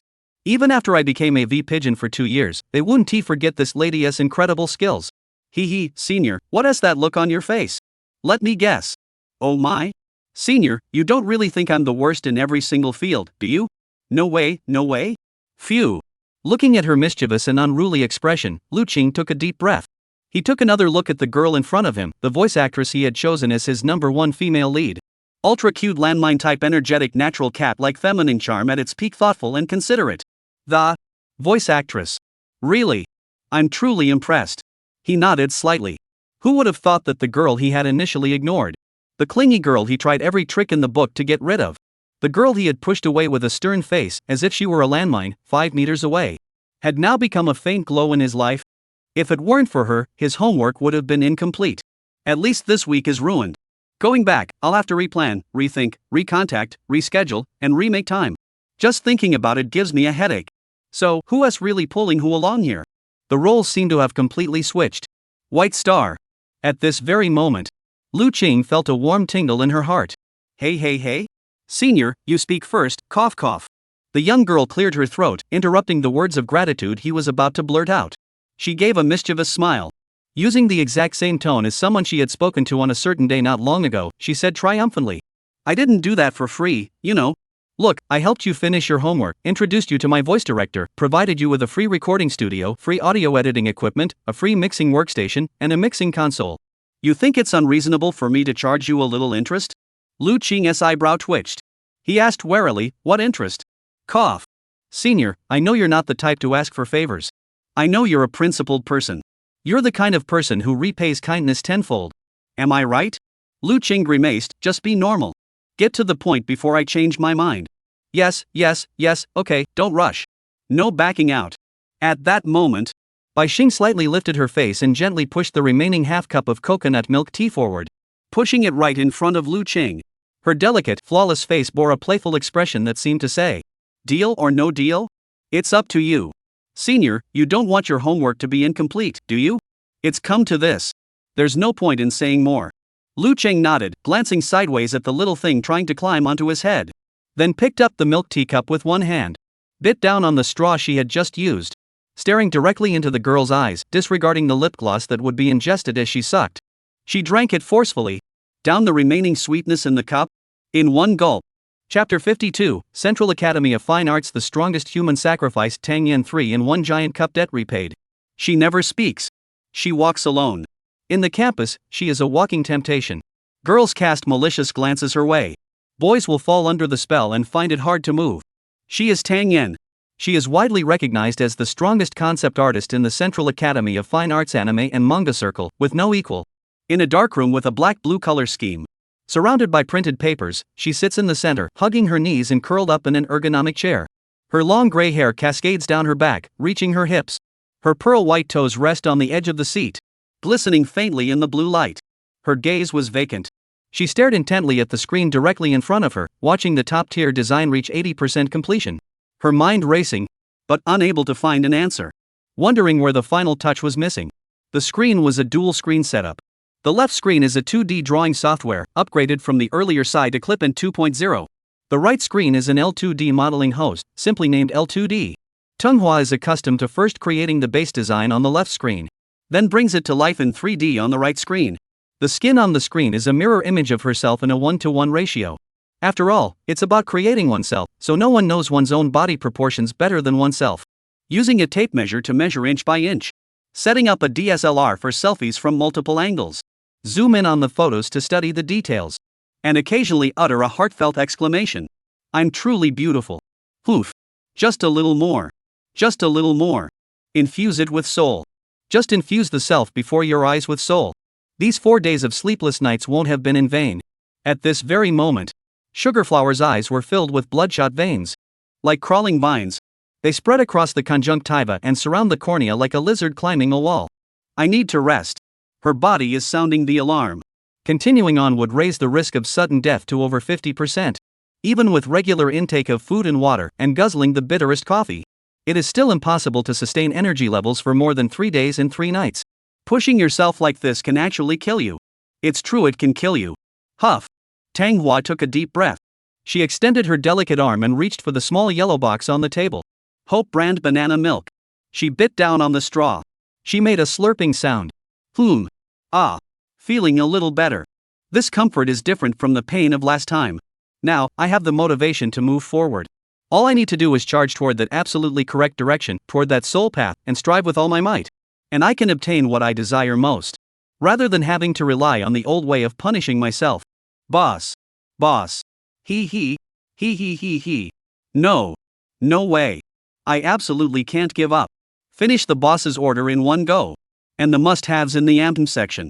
Sugarflower rallied her spirits, as if the extreme fatigue couldn't compare to the shadow in her mind. The one in her mind, a 360-degree, no angle missing. Captured, spied on, followed, and tailed by herself. The one she loved most of all. Speaking of which, that time she sneaked into Tianhai City Art Academy and successfully hid in a stall in the men's restroom during class without anyone noticing. Tang Hua knew her boss had a habit. After leaving the classroom after school, there's a low probability that he'll trigger the event of going to the restroom to relieve himself. There's about a 10% chance of encountering him, and he always chooses the same, most secluded stall. So all you had to do was stake out the spot in advance. Tang Hua anticipated Lu Qing's movements and, on that day, successfully obtained his top-secret photos in one go. These are photos that no one else has ever seen or could possibly obtain. Pulling her gaze away from the ceiling above the bed, Tang Hua felt a surge of energy coursing through her body. New energy surged through her, filling her with renewed determination. That's it. 80% of the work on both sides is already done. Why not take advantage of today to test the rough draft design? Before submitting the final draft, what she created must undergo market testing. Otherwise, how could I dare to present it to the boss? Foo. Tang Hua smiled as she gripped the mouse, minimized the CSP page, exported the L2D final product, and opened OBS, Danmaku and the Bilibili live streaming platform. Tonight, she decided to release this top-tier skin, which was 80% complete, ahead of schedule. And let those who obsess over details critique it, pointing out any remaining shortcomings. Only works that are recognized by the audience or even leave them speechless can truly be called works. And only those good works that are widely praised and enthusiastically recognized can be presented to the boss for evaluation. What you should be doing isn't some ordinary piece worth a few $1,000s. It's an ultimate masterpiece with a deposit of 20,000 and additional payments to be made by the boss later. Therefore, Tang Hua prepared everything and clicked go live. At the same time, in a male dormitory at Tianhai City Art College, Zhang Yang is a second-year student majoring in cultural creativity and planning. He is usually quiet and has the lowest grades in his class, so he always addresses everyone with the honorific Brother X. Tonight, he was sitting in room 5012 of the fourth-year dormitory building, staring at his computer, preparing to try something new. Good, you keep saying that watching female streamers isn't refined, making me sound uncultured. I think this isn't going to work. So, I'm going to give it a try tonight, the elegant thing you keep talking about. He turned his back to Wenlu, grinning like a sugar-free white steamed bun. Wenlu was currently browsing a website called Forbidden Manga Paradise, which featured high-quality manga related to maids. The one he was looking at was an extremely rare full-color edition.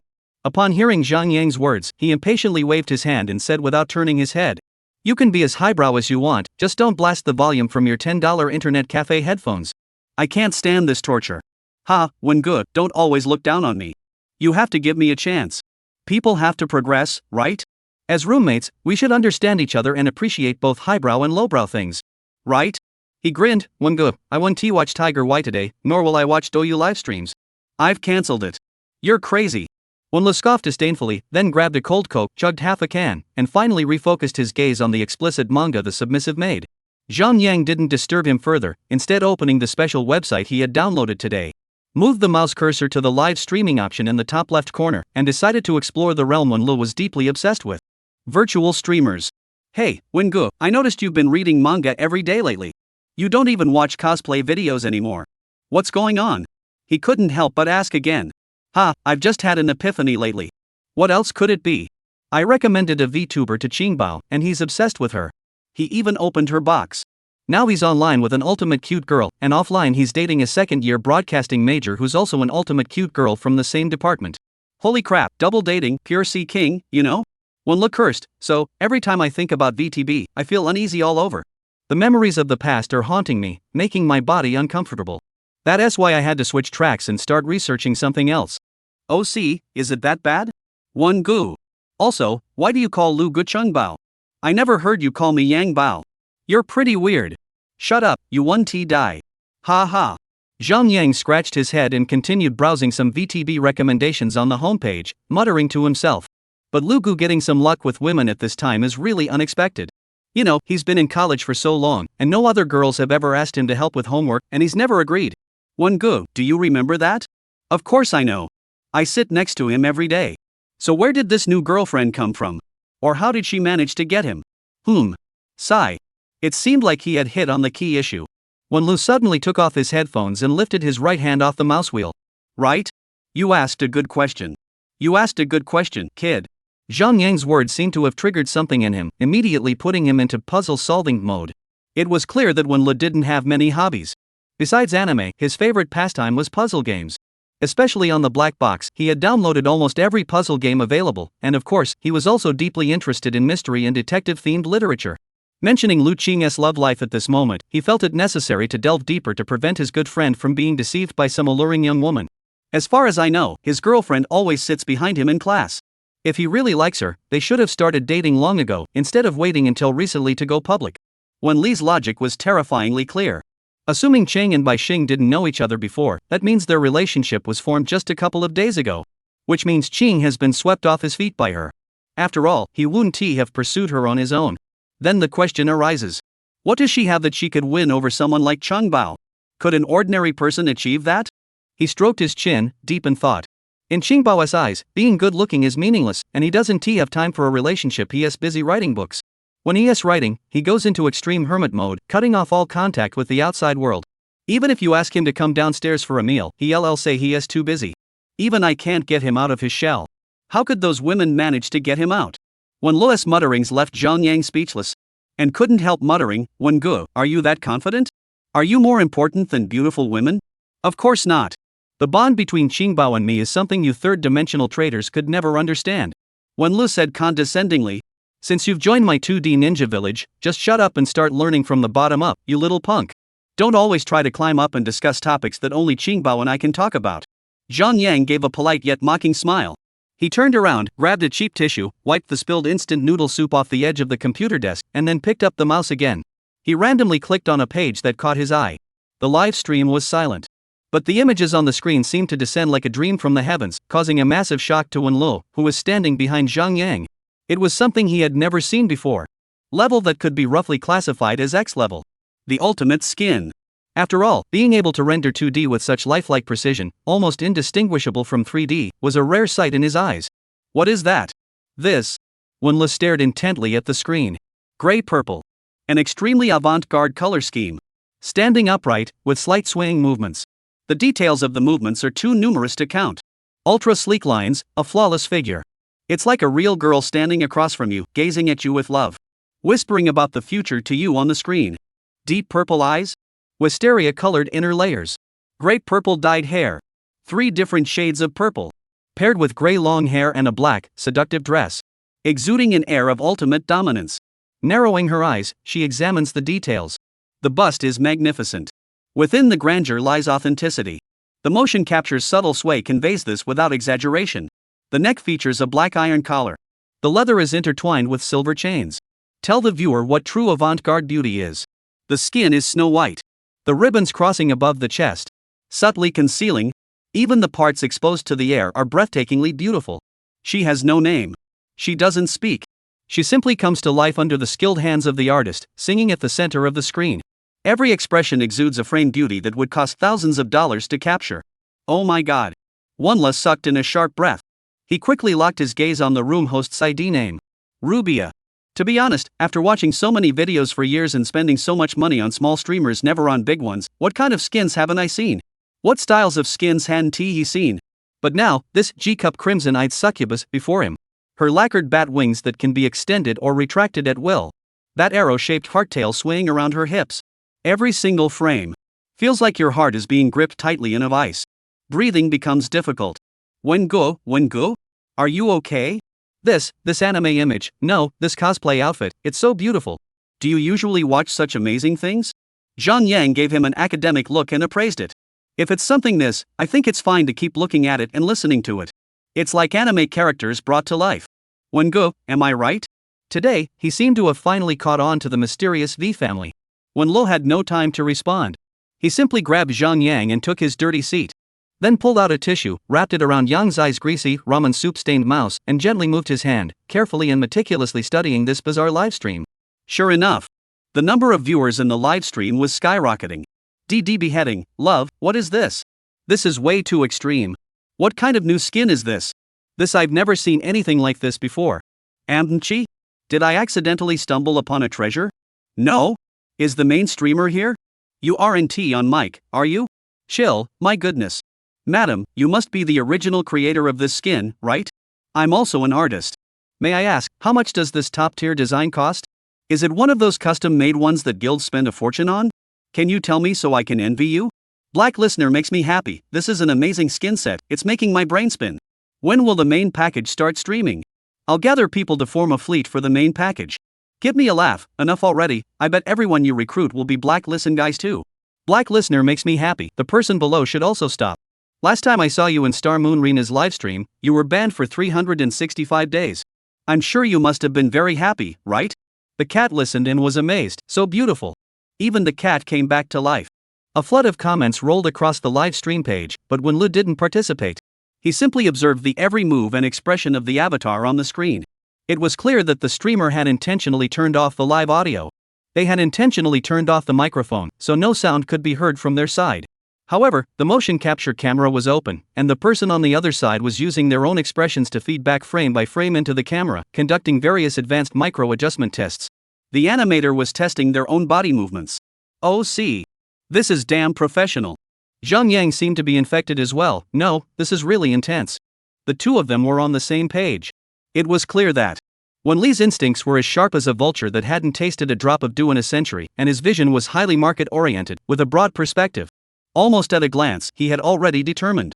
The person in the costume, with just a little bit of promotion, could become a sensation during the premiere if it was truly targeted at the general public. Then even if they just hired a chicken to play the lead, her rise to fame would be almost inevitable. That's amazing, I have to tell Qingbao about this.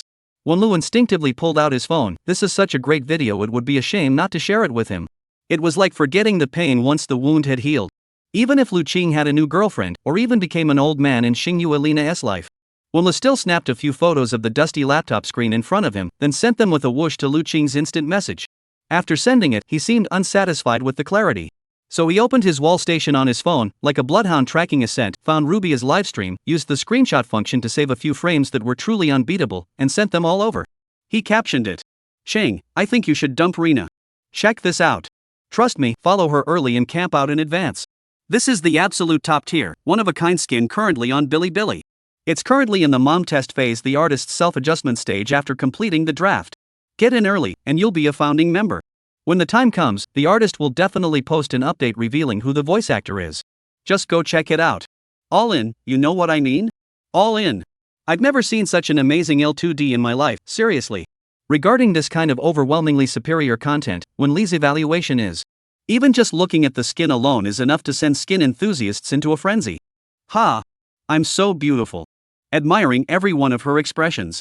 Ignoring the chaotic screams of the viewers in the live stream, Manhwa looked at her soul-stirring masterpiece, which was only 80% complete, with satisfaction. Facing the camera, she opened her little mouth. In that moment, the crimson-haired succubus on the screen simultaneously displayed an odd expression with her eyes rolled upward. The next instant, a moderator notification popped up: your livestream has violated the rules. Click. The connection was immediately cut off, and the stream was terminated by the platform. Oh my. What's going on? Manhwa pouted in dissatisfaction and muttered. It was just a normal expression, really. The people on Bilibili are so strict. She sighed and returned her delicate hands to the mouse, glancing one last time at the screaming voices in the live stream. No. I didn't get enough. Madam, please let me see just one more glance. Please. I love succubi. Super admin, you pulled your pants back up again, didn't you? You're going to shorten your lifespan, I'm telling you. Can the wall station be more considerate? Such good content isn't allowed to be broadcast? This website might as well be deleted. Oof. It seems like market recognition isn't an issue, right? Manhwa was overjoyed and decided that she might need to reduce her bra size by one more size to avoid getting banned during live streams for being too big. Thinking of this, she couldn't help but sigh and hold her forehead. There's just no dealing with people these days. She faintly felt a sense of fatigue rising from her chest. Amp felt a chill in her chest. The 36D chest ached sharply, while the sugar flowers felt a dull ache in her 82H chest. Foo-foo, none of you understand the beauty of huge. Deep down, it's what you truly love, yet you insist on hiding it from everyone. How frustrating. She clicked her tongue, exited the livestream, closed OBS, and reopened CSP in L2D. She pondered again, trying to figure out where else she could improve. Based on past experience, once the boss's order reached this stage, there shouldn't be any technical issues. Technically speaking, as a Central Academy of Fine Arts graduate who switched from oil painting to concept art illustration 2D 3D, she considered herself the second best in the anime manga field, and no one dared to challenge her for the top spot. The feedback from the livestream has already proven this. Therefore, she decided to delve into the mystical aspects of the work. That's it. Soul. My own soul isn't strong enough. It's even quite fragile. Always on the brink of dissipating. This won't do. My fragile self cannot support such a powerful shell.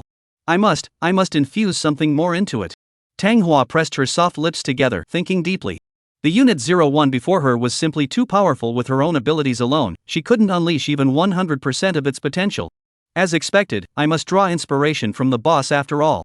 Manhwa leaned her body backward and looked up at the ceiling. She looked at the ceiling, where several layers of high-quality printed paper were posted. A mesmerized smile naturally spread across her face. Speaking of which, it's been several days already. The buzz should have died down by now, right? She licked her lips and pondered carefully. Last time I was really careful, but I still got interfered with. That's strange. No matter how you look at it, it seems like deliberate interference. She smiled, her gaze growing colder. The boss wouldn't treat me so coldly. The boss loves me. Even if he saw me, he wouldn't choose to call the police. It must be that way. So, someone else saw me, noticed me, and targeted me. Manhwa smiled, her smile growing wider. This person must be near the boss's house. Otherwise, they wouldn't have been able to time it so perfectly that day, almost causing me to get into trouble. But now, I have to go out again to draw strength from the boss. Otherwise, the final 20% of progress will never be completed. That one do. She muttered to herself, closing her eyes slowly as if in a dream. The boss. I can't take it anymore. I have to see you. I can't go on like this. Even if I'm being watched, be stopped, or be interfered with by anyone, or even if it's pouring rain. No matter what, I must see you once. Preferably by chance. Just like last time. Leaving behind some precious memories. Sigh. Boss. Wait for me. Wait for me. Thinking this, thinking that. Tanhwa's consciousness gradually grew hazy. Her face, pure and desire-filled, bore a blissful, sweet expression. She murmured. Let's rest for a while and set off after we wake up. Chapter 53, Star Treasure's Greed. Nothing bad happens thanks to 58 great authors for their endorsements. Tonight, starlight scattered, and the moonlight was gentle. The evening breeze rustles through her hair, yet there is no chill. When walking beside him, the chill of late autumn no longer seemed worth noticing. For with him by my side, no matter how dark the world outside, I no longer fear it as I once did. The sense of security in my heart is priceless. It is genuine. Priceless. Long awaited in something one longs to hold on to. A sense of security. Senior. How did today's interview go? Are you satisfied? Bai Xing's delicate and charming figure glowed in the moonlight, exuding a captivating feline allure. At the bottom of the apartment building in the residential area, Lu Qing stopped in his tracks, recalling the events of the afternoon and evening. Feeling a bit surreal. He never imagined that Bai Xing had another side to her that he hadn't yet discovered. The third side. In Lu Qing's eyes, every character he drew, regardless of gender, only needed two sides to become three-dimensional. This is akin to the 2D perspective for a painter. But in the eyes of Lu Qing, this master-level writer, it is divided into surface and depth. To put it simply, it's what others see on the surface and what she truly feels inside. This is the two sides. As for Bai Xing's third aspect, it directly elevates 2D to 3D. That is, adding arc light. The surface and inner self begin to expand outward at a certain point in time. Expansion, evolution, perfection, and self-consistency. Forming what is uniquely hers. This child, Bai Xing. She is constantly improving. Lu Qing sighed inwardly. Once upon a time, she had given up her voice acting skills and became a legend in the V-Circle for her grandmother. Of course, she didn't completely abandon it, but instead integrated her voice acting skills into her new career, making it shine and sparkle. Reaching the heights she has today, she has become a true voice acting powerhouse. Lu Qing understands that any focus and effort put into life is valuable and meaningful. They will return to you in ways you never imagined, embracing you at some point in the future. Like a form of delayed gratification. A late bloomer. That is why he regards homework as the highest priority and gives his all to whatever he studies. Lu Qing believes full commitment never deceives oneself. And today, he witnessed the efforts Bai Xing had once put in. He still remembers when he first entered the Yin Xiong voice acting studio. The young girl was immediately surrounded by a crowd of juniors and teachers. The atmosphere was extremely lively. Bai Xing, where have you been all this time? What were you doing? While you were gone, we accumulated so many big orders, and the younger students couldn't handle them. We had to wait for you to come back to resolve them. Senior Bai Xing, can you mentor us? We also want to voice the characters in Maid Fantasy, please. Senior Bai Xing, I'm CV Rui. Are you currently doing VTuber work? I'd like to ask you about transitioning from voice acting to VTuber. It feels like you know everything. You must have experience with it. Could you teach me how to avoid being targeted by creepy fans? Senior Bai Xing, can I take a photo with you? I've admired you for a long time. I specialize in ancient-style voice acting and really want to act with you. May I ask? No. When approached by a man, Bai Xing's smile narrowed her eyes, giving off a dangerous vibe like a highly sensitive landmine toucher, and she de-explode. Senior, come here. Everyone saw that, right? This is my boyfriend. I brought him along today to introduce him to you all and use the recording studio to edit some audio. So, if you have nothing else to do, feel free to leave. I'm not interested in younger guys, so stay away. At this moment, she seemed to have returned to her state before their first encounter, opening up her prickly defenses toward outsiders. From this, Lu Qing could tell that she was the type who had retained her core traits. Even though she was currently in a love-struck phase, she would still reflexively direct that sharpness toward outsiders. Toward those who are unimportant to her. Bai Xing. Looking at her beside him. Witnessing her go through the arc of light. Lu Qing seemed to feel that the depth of his female lead had once again skyrocketed. He had a vague premonition. If this continues, a masterpiece is about to be unveiled. Now that the 3 dimensions are in place, the next step is to maintain this relationship without causing her pain, lest all the effort put into building this intimate connection be lost. White Star inspires me. I give her what she needs. Therefore, even if the request is a bit excessive, as long as it is within my capabilities, Lu Qing will nod in agreement. Go ahead, what do you want? Lu Qing seemed to have already seen through her little thoughts. After all, she had called him to stop him before entering the elevator, clearly not wanting to trigger those terrifying memories again once they were inside. It's just today's homework. I really put in a lot of effort, right? You provided the company to interview, contacted the voice director, had me record the entire interview, and even edited the audio using the equipment. You put in a lot of effort. Lu Qing listed everything she had done. He knew that praising her and listing her efforts at this moment would make the young girl feel that her hard work hadn't been in vain. She must feel valued. Make her realize that effort brings rewards. Effort will bring echoes. Even the emotion she invests won't sink like a stone into the sea, sinking deeper and deeper. Give her warmth, not the harsh truths of society torn open and poured onto her pure, fragile heart. Such things, Lu Qing cannot do. At least not yet. Protect her first. Like how you once protected that black cat. Provide her with whatever emotional shelter you can? He made up his mind. In fact, it was exactly as the young woman had imagined. One of Lu Qing's characteristics was, if someone is kind to me, I repay them tenfold. Senior, if you have any further recording needs in the future, I can contact Ms. Huang at any time and have her lend you the studio. She said. Alright, no problem. But we should still pay for what we use. I don't want to take advantage of Yin Xiong for free. Also, our project is about to move forward. Once I get back, I'll check with the illustrator on their progress and start working on your character design theme tomorrow. Lu Qing helped her plan everything carefully. After all, he knew that soon, Bai Xing's grandmother would need another medical bill, amounting to 44,000 yuan. Although he still had over 400,000 yuan in his account, he couldn't just hand it all over to her. She had to earn it herself, through her own efforts, so she could experience that sense of accomplishment that releases dopamine.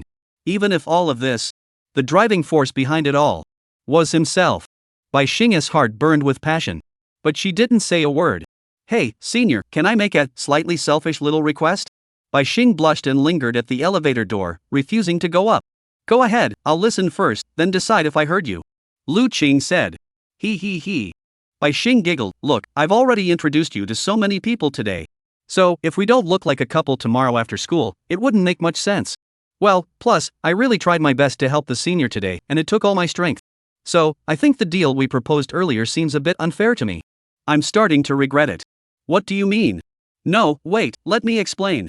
I just wanted to add a small request as a reward for today's effort. Lu Qing didn't say anything, just continued to look at her. Senior, please, I beg you. Bai Xing started by acting cute, then suddenly moved closer and spoke quickly. I was thinking that someone like you, senior, is different from others. You're always so good at putting yourself in others' shoes and understanding them.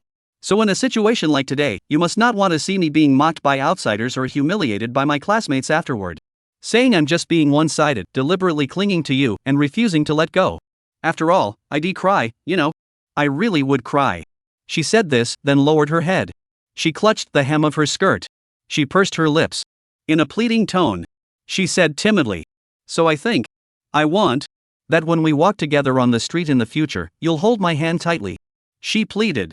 Senior, is my request too much? Chapter 54 Version T0, Intelligent Su Ling in response to Fu Bao using 10 expert certifications to strengthen her younger sister. The time we spent together in the elevator. The air was scorching.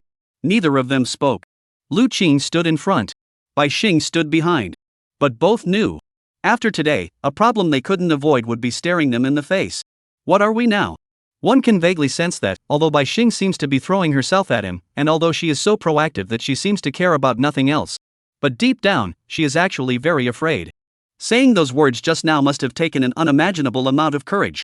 At this moment, rejection would be like pushing her into an abyss, plunging her into the depths of darkness, never to regain her strength again. Therefore, Lu Qing's answer was, and could only be, one thing. Silence. To give her the silent treatment. Click. The two exchanged a glance before heading home. He gave her a nod of approval, saying, You worked hard today. She nodded, her face brimming with gratitude and joy, almost to the point of tears. She hurriedly opened the door and slipped into her small room. She didn't even dare to say goodbye, senior, at the door of room 1901. How cute. Lu Qing shook his head and turned the doorknob. Another rush of air instantly sucked him into the abyss. Sickly Younger Sister Volume 2 Yujinking Preface. Su Ling remained silent. She waited in silence. Today, her brother seemed very happy. The expression on his face carried a sense of fulfillment after hard work.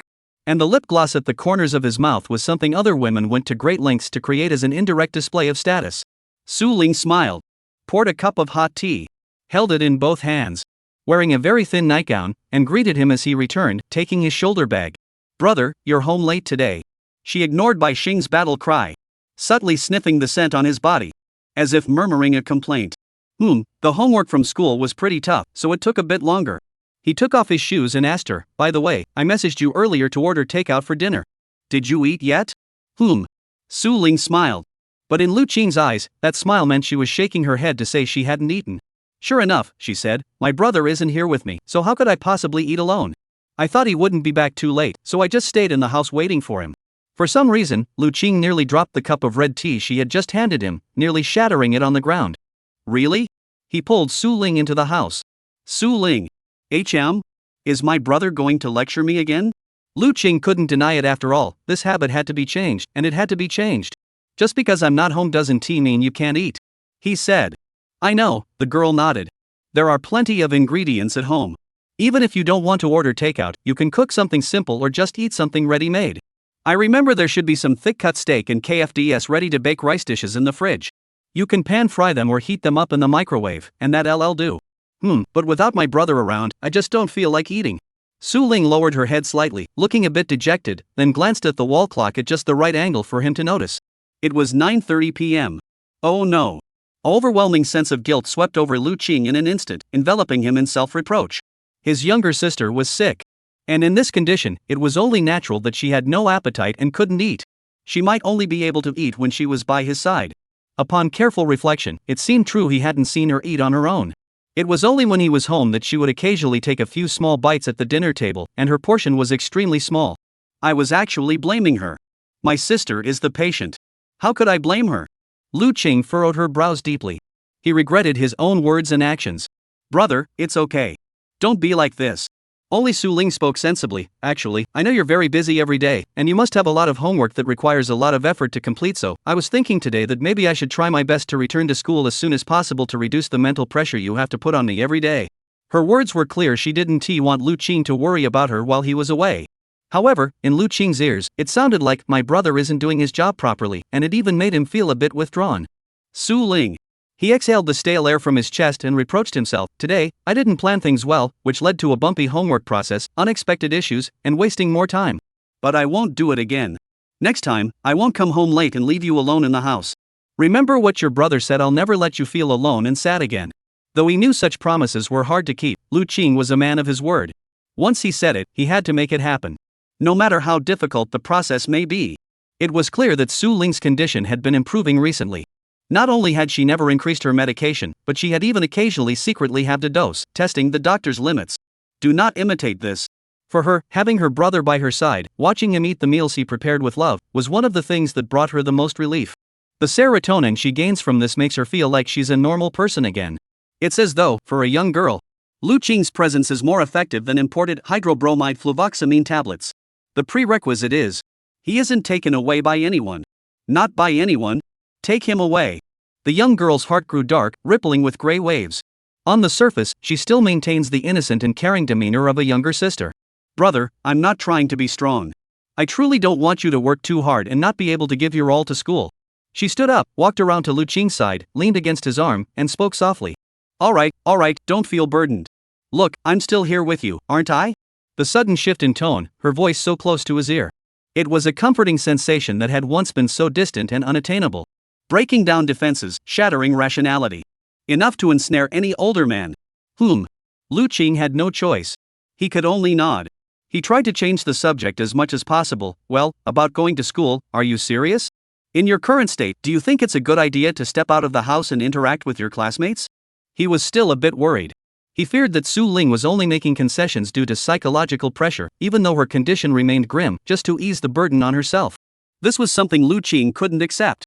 The young girl replied, yes. I feel pretty good lately, really. But I understand your concerns, and I know my physical condition isn't suitable for returning to school right now. She said, therefore, I think I want to transition in some way. Lu Qing couldn't understand his sister's words. Transition? How exactly does one transition? He looked at her curiously. She thought for a moment and said, based on my symptoms, I felt a lot of pressure when I went shopping with my brother last time. Pressure? Yes, from strangers, passers-by on the street, their gazes, and the sunlight in the sky and the shop lights. Su Ling's description was unusually clear. So clear that Lu Qing could fully understand that all the things she mentioned were things she needed to confront. I see. Does my sister mean that as long as we gradually eliminate these pressures until she can handle them calmly, she can return to a normal state and go to school normally? Is that correct? Lu Qing thought to himself as he continued to ask. If that's the case, where should we start? Su Ling, which pressures do you think are based on your current state and would be easier to accept and resolve? Let me think. Su Ling lowered her head slightly. A faint, almost imperceptible smirk curled the corners of her lips. Brother, noise pressure. She said. Oh? Noise? Lu Qing narrowed his eyes, pondering carefully. His sister probably meant that external background noise was also causing her distress. For example, the background noise on city streets. Or the absolute silence in a closed space. Silence is also a form of noise. Only Su Ling spoke. When I lived alone before, going out to buy groceries or taking the trash downstairs would make me feel afraid. When riding the elevator, hearing the sounds of it swaying made me feel uneasy. When walking up the stairs, encountering those iron metal lattice steps would make my heart race. In the classroom, the sound of the teacher writing on the blackboard with chalk would make my ears ring and feel piercing. Su Ling recounted her innermost experiences. During a heavy rainstorm, the raindrops pounding on my body were cold, loud, and unbearable. Lu Qing suddenly looked up and took a deep breath of the heavy air. Su Ling. Su Ling. Had she really come to find him with such resolve? Desperate, battered, and bruised, overcoming every obstacle, even though every step was a torturous ordeal. In that state, she overcame the storm. Step by step, with unwavering resolve. You found yourself. She took my hand. Lu Qing's breathing became rapid. She repeated urgently. What should I do? How can I defeat these distractions? He looked into her eyes, into her deep, ocean-like pupils that seemed capable of absorbing everything. Brother, I think if we replace the noise with music. Would that be better? In silence, she stared directly at his face. Without expression, she said, Music. Lu Qing opened his mouth. Music. How long it had been since he had heard that word. How? So close yet so distant. How could he not know what music truly was? Sounds with a fixed pitch that are pleasing to the ear. In other words, it is music. Yes. By replacing noise with music, couldn't we completely eliminate the fear of noise? It must be said that the solution my sister proposed is nearly perfect. One could even say it's genius in its ingenuity. But how do we obtain music? Lu Qing still didn't fully understand. He pressed further. Su Ling, are you suggesting that we rely on listening to music or music therapy to gradually overcome our fear of noise? He tried his best to guess his sister's thoughts in a way that was as close to reality as possible. Unfortunately, Su Ling's answer was not what he expected. No, big brother.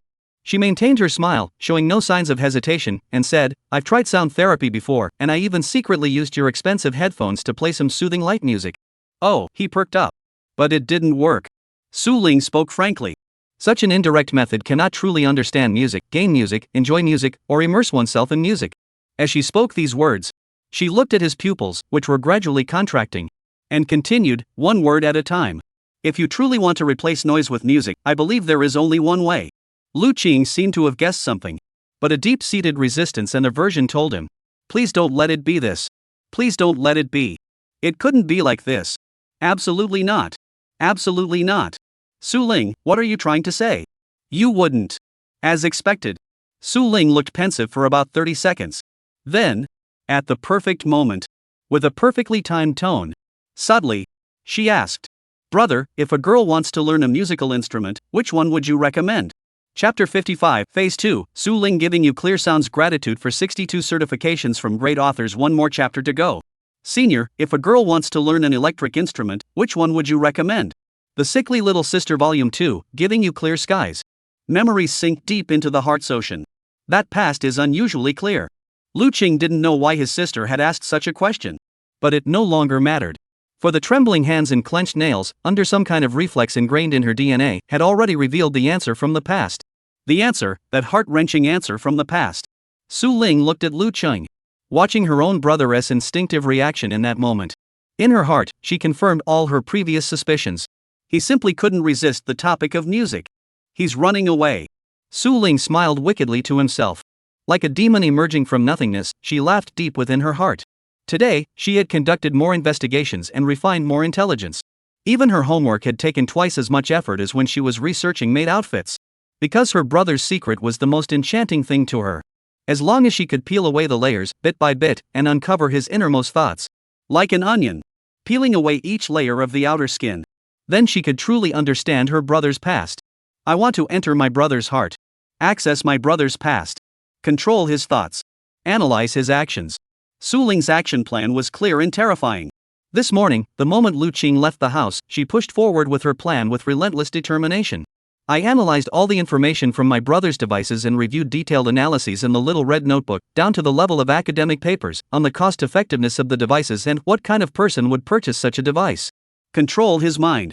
Through the acquisition of top-tier intelligence, Su Ling discovered that her brother's computer wasn't a computer at all, but rather a workstation specifically used by music producers. After reviewing a massive amount of information, she had come to understand why her brother used a solid-state array, 16GB x 4 equals 64GB of RAM, a massive external hard drive with 6TB of storage, a top-of-the-line RME babyface sound card, high-fidelity monitoring headphones from the Audio-Technica brand. Even the microphone used for voice chat was a high-end product from Shure. The only thing that seemed out of place was the 40x0 graphics card, which appeared to be there for occasional indulgence in some maid-themed games. How cute! Su Ling thought, analyzing. My brother's 32-inch screen is for using FL Studio 20 as a music production host. This is the perfect host for indie musicians, allowing for live instrument recording and precise editing with a mouse, note by note. Additionally, my brother goes the extra mile by using the industry-standard Cubase latest version in either Pro Tools or Logic software for post-production mixing. His Zaya Honshu account once mentioned selling another 32-inch AOC screen. This means he originally had a dual screen setup but sold one after an unexpected situation arose. Clearly, the other screen was used for monitoring the audio levels on the mixing console during composition and mixing. Su Ling checked and found that professional musicians rarely settle for a single screen. Some even go as far as purchasing projectors to display the densely packed EQ UI from the screen onto the white wall at the front of the recording studio. My brother's cloud drive contained several terabytes of software sound sources, all of which had been downloaded to his computer but later uninstalled and deleted. Su Ling had always thought those terabytes were source materials, but it wasn't until now that she finally realized she had almost been fooled by her brother's trickery. Oof! You almost got me. She felt triumphant. My brother's 6 terabytes drive is password protected with an 8-digit code I can't guess at this time, but even though I can't access it, his Taobao order history shows that he's purchased a large amount of legitimate audio sources. Berlin Philharmonic Orchestra, Omnisphere Atmospheric Synthesizer, Ozone Mastering Effects Suite, AVB Filter Professional Mixing Module, Amplitube Electric Guitar Software Effects, etc. Each of these software sound sources costs hundreds to thousands of dollars. The answer is obvious. That's right, my brother would spend money to buy a sound. He would buy a sound. He is a sound color enthusiast. He has an extreme obsession with the details and the frequency range that most people can't even hear. Brother is beyond help. That was Su Ling's conclusion. The once beloved older brother has become so twisted, to the point where he has dedicated his entire being to music. He, for the sake of composing and arranging music, once disregarded everything. He even abandoned his body, lost his appetite, and starved himself, spending all his money, all his energy, all his health, all his social life, everything. Every single thing. Every single thing. My brother burned like a raging fire. It seemed as though he was determined to accomplish something great before a certain point in time. The outcome was clear. He failed. That moment had already become a thing of the past. Therefore, Inqing has turned into Inci. These memories were all buried by him with his own hands. Su Ling sighed silently. It's not hard to imagine. The Schecter that once roared on stage. Mertingo. And the Fender First Edition model that was hung up in the small yellow fish but later regretted and taken down. Her brother used them to heal himself. To him, they are his true loves. For him, with them, he no longer needed them. For him, music is his light. I've figured out why my brother doesn't want a girlfriend. Su Ling remained silent. He smiled wickedly in silence. While the cute girl next door was still pursuing his older brother's physical affection, she had already moved on to the next level. Stage 2. Unlocking his mental state.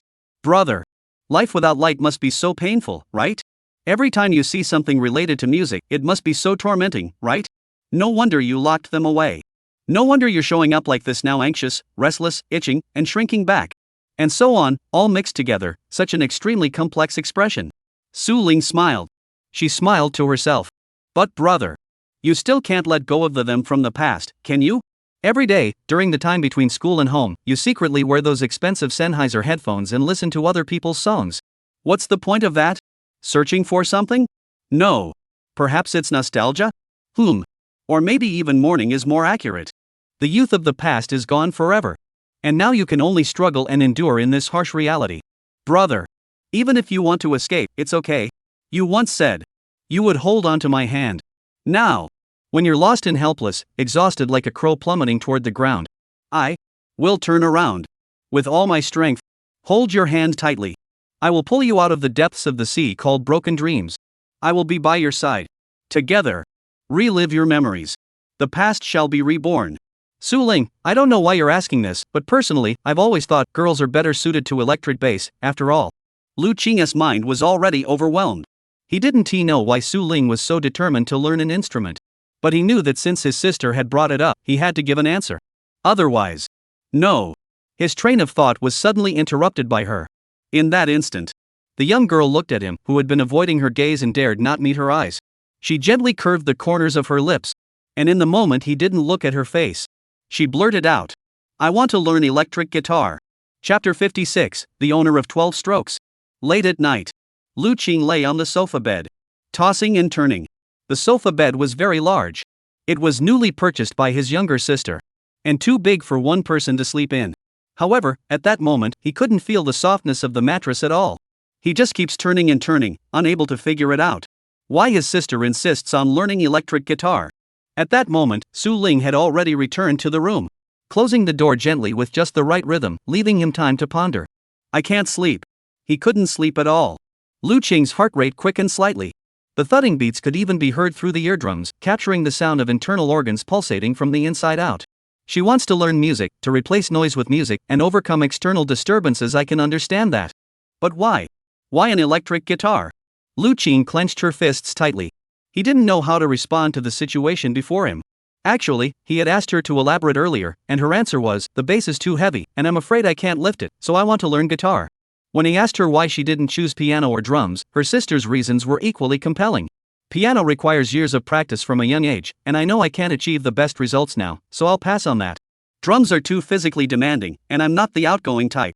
I don't like music with too much rhythm. Plus, to practice drums, you have to go to a drum studio to touch real drums. At home, we can only buy an electronic drum set, which requires plugging in speakers and wearing headphones to practice in private to avoid disturbing the neighbors. It's just too much trouble. When Lu Qing heard this, she was speechless. Because Su Ling's answers were way too standard, they didn't sound like something a child who'd never been exposed to music would say. His own sister, how could she seem so naturally talented in this field? Indeed, practicing drums requires renting a drum room, right? Playing a real drum set at home would have the neighbors knocking on the door asking, do you want me to kill you, friend? As for the piano, forget about it. A grand piano wouldn't even fit in this small house, and it doesn't have the right acoustics. The best setup would be an attic or basement. Even if you buy a narrower electric piano, as my sister said, you'd already be behind the starting line by the time you start practicing. When it comes to learning piano, you either go classical or pop.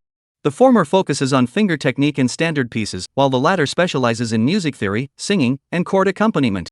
If my sister wants to pursue electronic music, she'd have to go in the direction of electronic synthesizers, which still requires classical jazz improvisation experience, and that is simply not feasible at this point. Sigh. So, when Su Ling ruled out the bass, the guitar seemed to truly become her only choice. Why guitar of all things? Such a thing. Ah! Lu Qing was in a terrible headache. She reached into her pocket and pulled out her wallet. He pinched out his ID card from the card slot on the back of the wallet. Then, between the gaps of the ID card case, he traced the outline of the small silver key with his thumb. He muttered to himself, No. No. My sister is my sister, and I am me. My sister wants to learn music, that is fine. But it has nothing to do with me personally. She didn't say she had to learn from me. Right? Thinking of this, Lu Qing felt a weight lift off his chest. Yeah, why was I so nervous? If she wants to learn guitar, I'll just find her a teacher. A guitar? Let us buy her a new one. Of course, it can't be too cheap. Cheap ones are bad for the fingers, and the string spacing is too high. Why not get her the best feeling TS Gueran Niao? Although he didn't want to teach her himself, and certainly didn't want to reveal the treasure in that 3 cubic meter space. But even if it costs a bit more, I must fulfill Su Ling's request. With that in mind, he pulled out his phone and opened Feishin. Instrument Supervisor Ryo-san, let us chat. Beep beep beep beep. Beep beep beep beep. As soon as he opened Feishin, he saw Wenlo had sent a long string of messages, arranged at the top. The list showed only a few friends. What is this kid up to now? Upon seeing the image, Lu Qing couldn't resist his curiosity and clicked on it. What greeted his eyes was his best friend's killer opening line. Ching, I think you should dump Rina. What? The weighty words even made him temporarily forget Su Ling's earlier suggestion. Scrolling down through the comments. A G-cup deep purple heterochromatic succubus leather outfit, resembling a demon from another realm, pierced straight into my heart. Oh see, what is that? Lu Qing's first reaction was. The leather outfit before him was capable of perfectly hitting his kink from every angle, every depth, and every meaning. Even his beloved maid series seemed to pale in comparison to the her before him. Without hesitation, he pressed the screen close to his eyes and zoomed in on the photo with 2 fingers. Setting aside the over 30,000 details visible to the naked eye in Wen Li's screenshot, just look at the design, the aesthetics, the color scheme, the clothing coordination, the small details, the tail, and the weapon that can't be shown. Amazing, he's completely nailed my aesthetic sense. He murmured in admiration. And to be honest, the design style of the leather gloves seems a bit reminiscent of someone else's work. Doubts began to arise. At that moment, he hadn't yet realized the severity of the situation. He simply thought, this artist must be at least a 12-star level. In his daily life, he only watched Star Moon Rina and didn't bother with other tubers.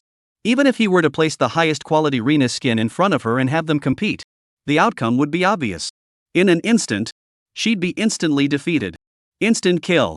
Now, he began to understand what Wonla meant by you can outdo Rina-chan. Cough. He continued reading. Wonla had indeed said more than that. Trust me, follow us early and stay tuned. If you join early, you'll be one of the original members. When the time comes, the artist will definitely post an update revealing who the voice actor is. Ha! Right? Lu Qing suddenly realized that if there is such a ruthless artist in the world, why wouldn't he follow them closely? What if she posts even more explicit content in the future? As the operations manager and leader of Baixing, wouldn't I be able to secretly learn from it? Who knows, maybe he could even commission her for work, alleviating someone else's workload, right? He thought it through pretty well. He shifted his gaze upward.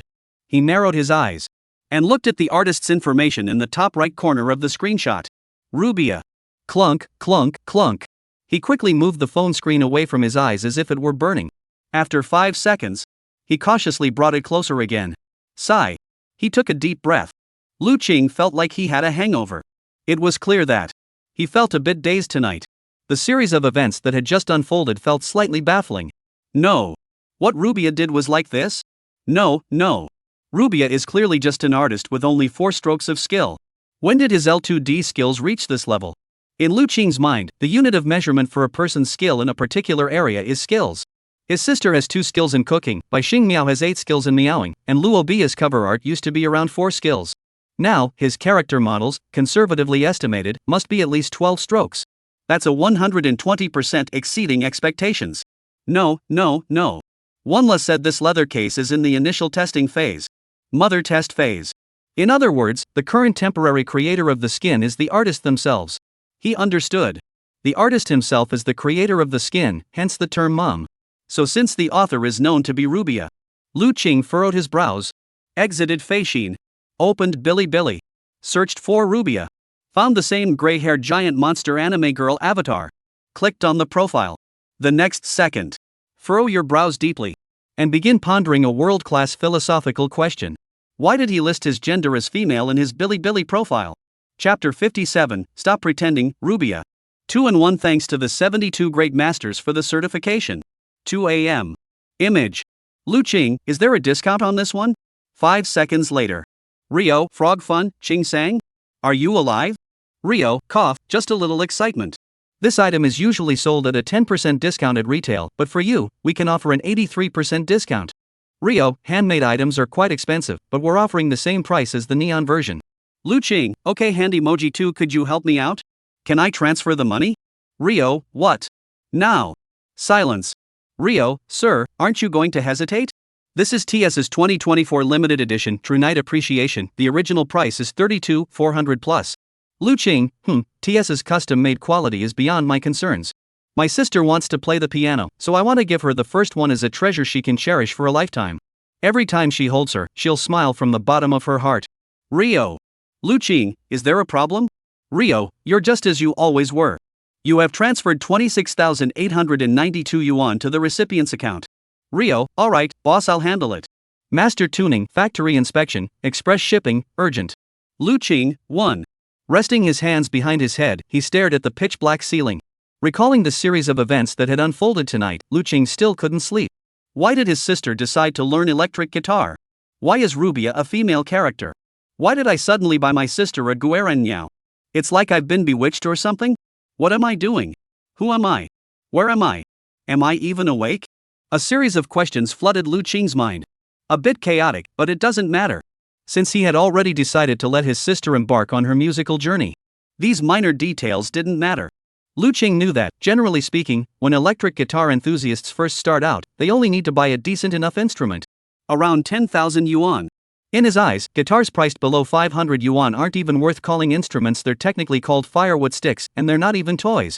The string spacing is so wide it's like trying to shoot an arrow with a bow, and after using it for a while, your fingers will feel like they're being crushed. It's pure self-torture. Guitars around 2,000 yuan are barely usable, but the playability is still poor, and the craftsmanship is even worse. They're just for making noise. Guitars priced above 5,000 yuan begin to improve, with most major flaws eliminated and the feel becoming acceptable. However, the quality of the wood used is still questionable, making it easy to be scammed, though this doesn't prevent them from being targeted by unsuspecting buyers.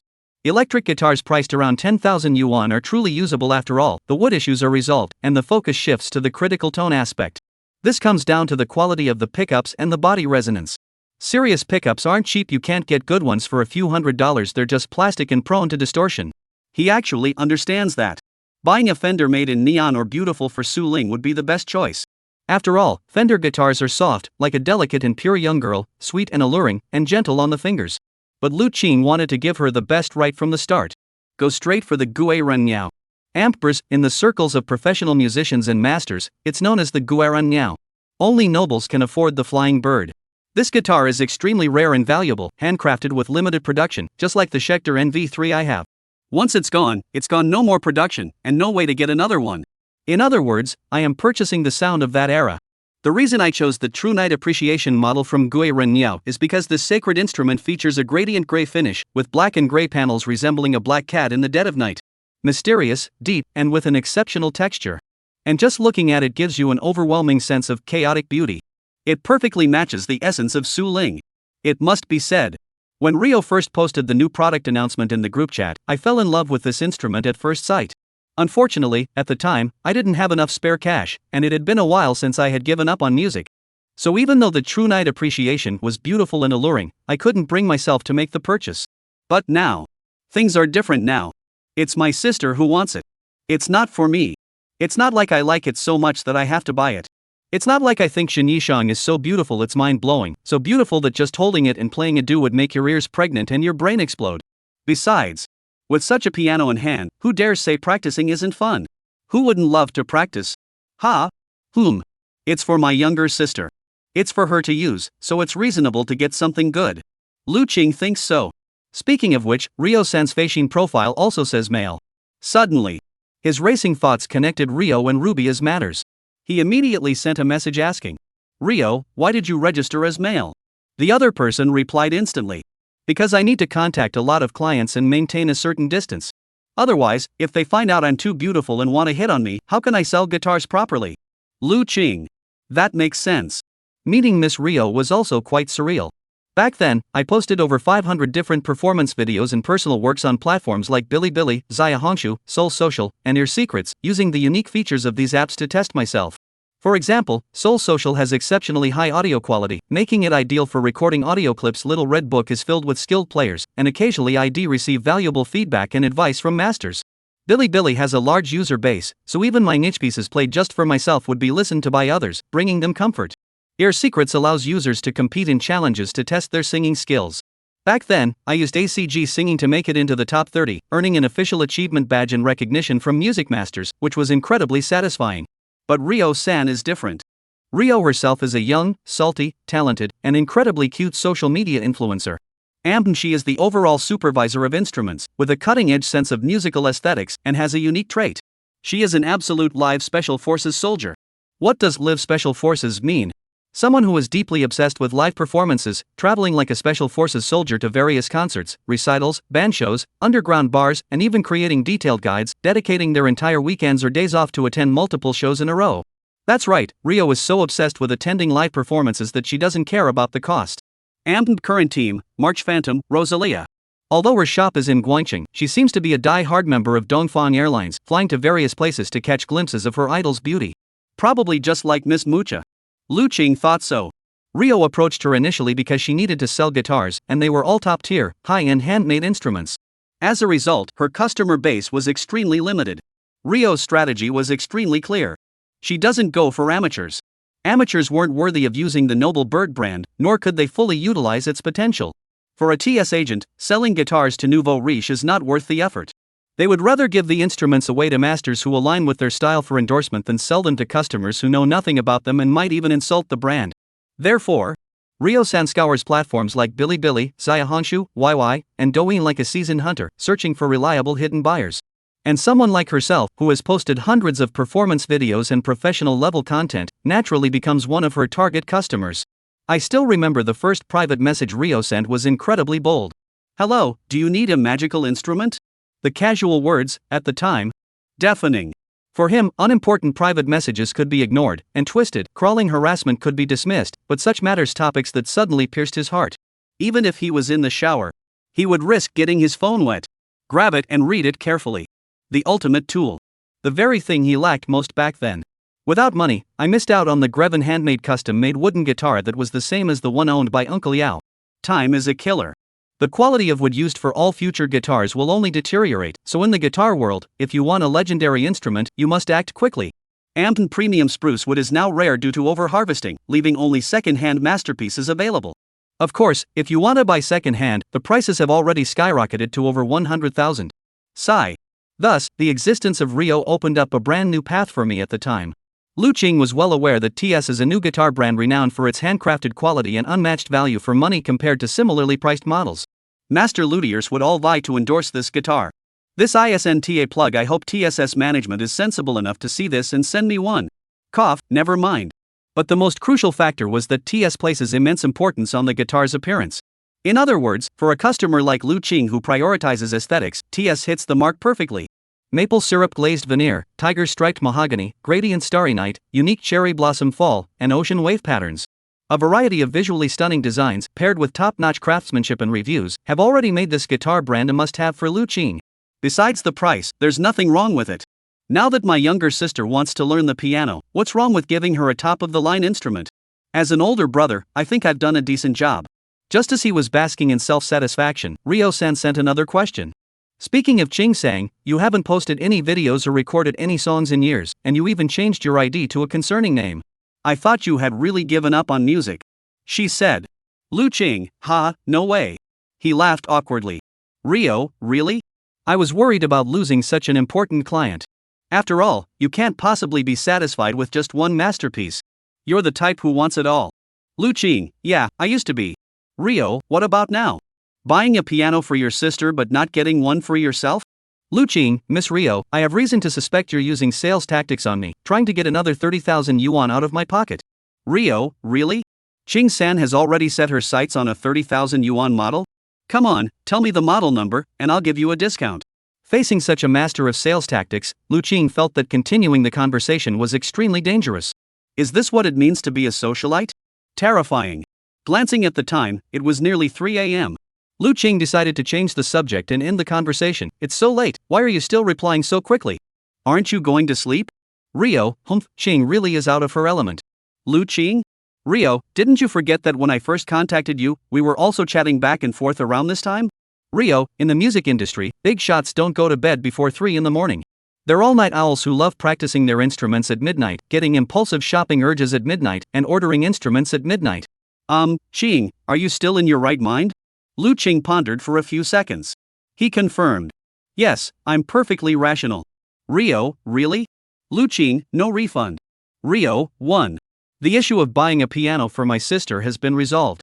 Next, there's another urgent matter to investigate, the gender-related issues surrounding Rubia. There are too many puzzles tonight. Lu Qing felt that without clarifying this, there was no way he could sleep. If we follow Rio-san's explanation that filling out the information as a mail account was for convenience when communicating with clients, then everything makes sense. Indeed, Rio-san is very beautiful. I discovered her true gender when she got too excited during a livestream and accidentally posted it in the wrong group on Weibo. Thus, a male salesperson account posted at @idolfangirl's enthusiastic post, accompanied by 9 photos, all of which were her own stunning selfies. Then, 5 minutes later, she deleted it. Unbelievable. Based on this, Lu Qing could roughly understand. What the heck is Rubia up to? 38? Unemployed guy? Disguise, right? Dare to deceive your boss. You did well, very well. Lu Qing glared with panda eyes, ignoring the dark circles spreading around them, and muttered to himself as he flipped through the chat history he had with Rubia. If he had never suspected Luobia before, it was because of his unconditional trust in the court painter. Then now, with questions in mind, the suspicious details were glaringly obvious. Luobia always sends bear emojis. Luobia always unintentionally let slip a cute tone. Luobia constantly referred to herself as boss and always demanded praise from herself. Luobia likes to draw explicit art but never sends explicit photos of herself. Luobia always teases herself, but lately she has become unusually quiet. Lu Qing sat up. She sat up like a zombie. Speaking of which, the cloud drive he shared with me last time. It seemed to have been sent using Sugarflower's Bluebird account. Lu Qing furrowed his brows. Why did Tanghwa's account automatically send me a private message the moment I placed the order? It looks like it was set up to automatically send out messages once the payment was received. Lu Qing furrowed his brows deeply. And upon closer inspection, Rubia's avatar is the real-life version of that ultra-sexy, ultra-cute anime girl that Sugarflower cosplayed as, isn't it? For an artist, that's like her daughter. That was Sugarflower's daughter. Using someone else's daughter as your avatar is inappropriate both morally and logically, and even borderline perverted. It could even constitute copyright infringement. If Tanghwa finds out, she'll definitely send you a cease and desist letter and make you pay a hefty sum. Thinking of this, Lu Qing stood up. Standing in front of the sofa, he fell into deep thought. So the question is, you're using someone else's profile picture to create this outrageous skin. You secretly practiced and improved your drawing skills from 4 strokes to 12 strokes. You didn't say a word, repeatedly hinting at me to release the book sooner. Is this all to show off your latest abilities to me? Rubia, you've become a 2D character, haven't you? You're no longer the same person you once were. And if I'm not mistaken, the size of this costume is clearly modeled after Sugarflower, right? Even if you changed it to a succubus, the body proportions are still exactly like Sugarflower herself, right? Lu Qing began to pace. Pacing back and forth in front of the sofa. At 4 in the morning, pacing back and forth in the pitch-black room, like a ghost. A mountain ghost without a shadow. 1 step. 2 steps. 3 steps. Until the 2,500th step. Enough. Rubia. Stop pretending. He stopped in his tracks. He sighed with a weak laugh. You're just a Sugarflower. I'm going to punish you. Chapter 58, The Suspicious Woman's Peeping First update. More chapters to come. Gratitude for 79 Great Master certifications. The next morning. The sky was overcast, as if it were about to rain. At the north gate of Tianhe Platinum apartment complex, outside the mailroom, a suspicious figure was pacing back and forth, unable to decide what to do. Inside, Mr. Wang, dressed in the uniform of the security chief, rested his old, arthritic legs on the glass table in front of the window, holding a cylindrical stainless steel thermos cup. He unscrewed the lid, inhaled the fragrant aroma of Longjing tea. Glancing out the window at the woman outside who looked particularly attractive. It's been a few days. You're here to keep an eye on me again. I'll see how you managed to get in today. Though Mr. Wang was 69 years old, his observational skills were unmatched. Had he not possessed the vigilance of an imperial palace steward? He wouldn't have been able to stand out in the cutthroat competition among retired seniors and secure the position of security captain in such a high-end neighborhood. Of course, this is also closely tied to his prestigious background in the capital. Taking the security job was just a way for him to accompany his son, who was working in Tianhe, and have some fun while he was there. As everyone knows, Tianhe Platinum Apartments enforce strict security measures for non-residents, with non-owners strictly prohibited from entering. The complex has 2 entrances, both guarded by smart iron barriers and card access gates, with stringent security measures in place. Vehicles are prohibited except for moving companies like Wola. Even delivery riders must park their electric scooters outside the gate and walk into the complex to deliver meals, a level of respect that is truly commendable. Ha ha!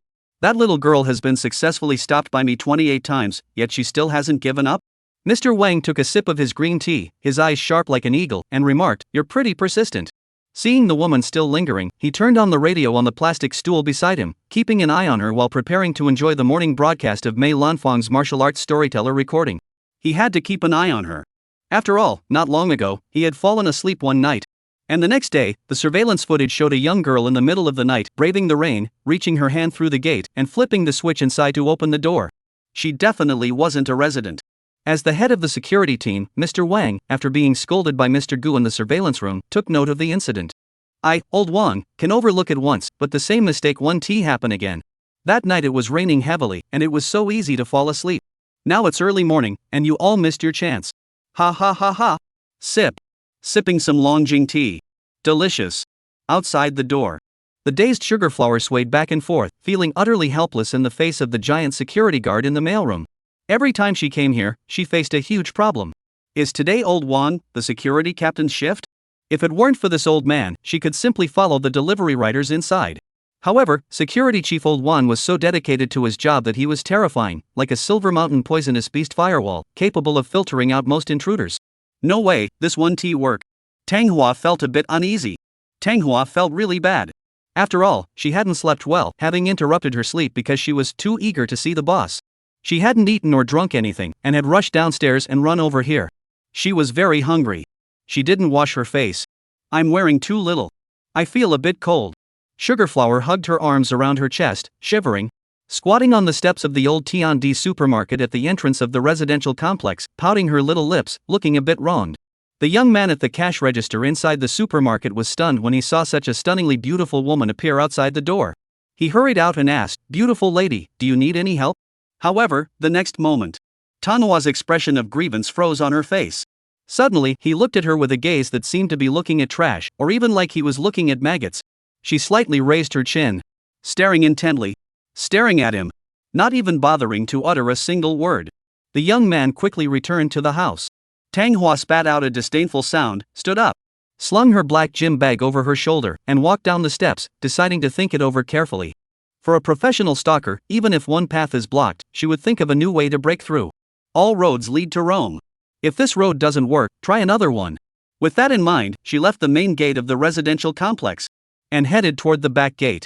Security guard Old Lu was a 58-year-old bachelor who, due to his monthly salary being 500 yuan less than the security captainess, enjoyed causing trouble all day long. As everyone knew, Tianhe Platinum apartment had two gates, north and south. The north gate was considered the main entrance, while the south gate was referred to by residents as the back gate. The security booth at the south gate is smaller and less comfortable than the one at the north gate where Old Wang works. Therefore, Old Lu chose to use it as his sleeping quarters. Even if residents forget their keys and can't enter the compound, he is too lazy to step on the switch to open the smart sensor door for them. Today, he was dozing off, leisurely tapping his second-hand phone on the windowsill, playing an interesting work from Shichia the Crystal Palace. Listening to audiobooks is one of his few hobbies for passing the time. Outside the door, a woman is slowly approaching. Old Lu continues playing, oblivious to the commotion. The suspicious woman confirmed that today's opportunity at the south gate was highly likely. Sure enough, after only 8 minutes of waiting, a young man in a red work uniform arrived in an electric cart and parked it at the door. He then took out the keys, opened the cargo compartment, and piled all the packages, big and small, onto the ground outside. Despite the commotion, Old Lu remained seated with his eyes closed. As carefree as a wild crane, completely at ease. In the realm of cultivation, he would at least be at the 9th level of the Qi cultivation stage. Tang Hua's face lit up with joy. She felt she might be able to sneak in today. Hiding around the corner, she waited for another 10 minutes or so. The red-clothed delivery person stuffed all the packages meant for the beehive-shaped parcel lockers into them. Then quickly pulled out the community access card, clutching a few small packages, and walked into the compound. Sugarflower seized the moment and followed closely behind. Click. As the iron gate closed, her mood was more joyful than ever. Mission accomplished. We're in. Before the excitement had even faded, she heard the delivery person ahead open their phone and dial a number. Hello? Is this Mr. Lu's residence? Ah, there's a package for you. Can you receive it now? If so, I'll come up. Yes, it's from Jingxi, not Nifeng. Alright, got it. The Jingxi delivery man hung up and started dialing another number. Tang Hua followed behind him, keeping a distance of about 10 meters. She noticed that the direction he was heading was the same as the C-block apartment she was heading to. What a coincidence. What a coincidence. But this time, I will definitely not go up. At least not until I'm certain there's no danger around. I must eliminate all possibilities of failure. Tang Hua thought to herself. Last time, I was unusually cautious, and installing the equipment at the boss's front door was a sure thing. Yet for some inexplicable reason, she was targeted by an external force. This was something Tang Hua couldn't comprehend. Someone is sabotaging me. Tang Hua had already come to this conclusion. So, this time, even if there's a delivery guy clearing the way ahead, she won't fall into the trap so easily. Let us observe for a few hours first. Tang Hua thought to herself. Visible to the naked eye, each floor of building C had a connecting corridor outside its doors, allowing one to see the blurry outlines of every household's entrance even from the ground floor. Tang Hua watched as the young man from Jingxi carried the cargo box into the elevator, which roared straight up to the 19th floor. Sure enough, he's delivering it to the boss. The boss's surname is Lu. Hee. Tang Hua smiled, opened her shoulder bag, and from among the pile of black equipment inside, and took out a single-tube adjustable focus zoom telescope. She skillfully adjusted the magnification to the maximum and held it up to her right eye. Standing in the shade of the trees and grass, silently aimed at C-1901. Chapter 59, Anchoring Aesthetics for You 2 and 1 extra chapter as a thank you to 10 premium users. Ding dong. Lu Qing opened the door. Here's your package. Please sign for it. All right. He took the Jingxi Express package, glanced at the information on it, and confirmed it was the panoramic home security camera he had purchased. He took the package, signed for it, and watched the delivery guy leave. Lu Qing closed the door. Brother, who was that? The delivery guy. What did you buy? Equipment. He said to his younger sister, who was brushing her teeth in the bathroom. Oh, brother, you're really something. You love buying equipment so much. The equipment at home is almost piling up like a mountain. Su Ling smiled as she applied moisturizer, her casual words causing Lu Qing's heart to tighten. Something was off. His sister was acting oddly. Lu Qing sensed something was off. Although he hadn't told his sister about the stalker monitoring them from outside, he couldn't shake the feeling that she would notice the security cameras he was about to install, even if he didn't mention it. After weighing his options, he decided it was better to take the initiative. Su Ling, he said. Lately, things have been a bit unsettled outside our house.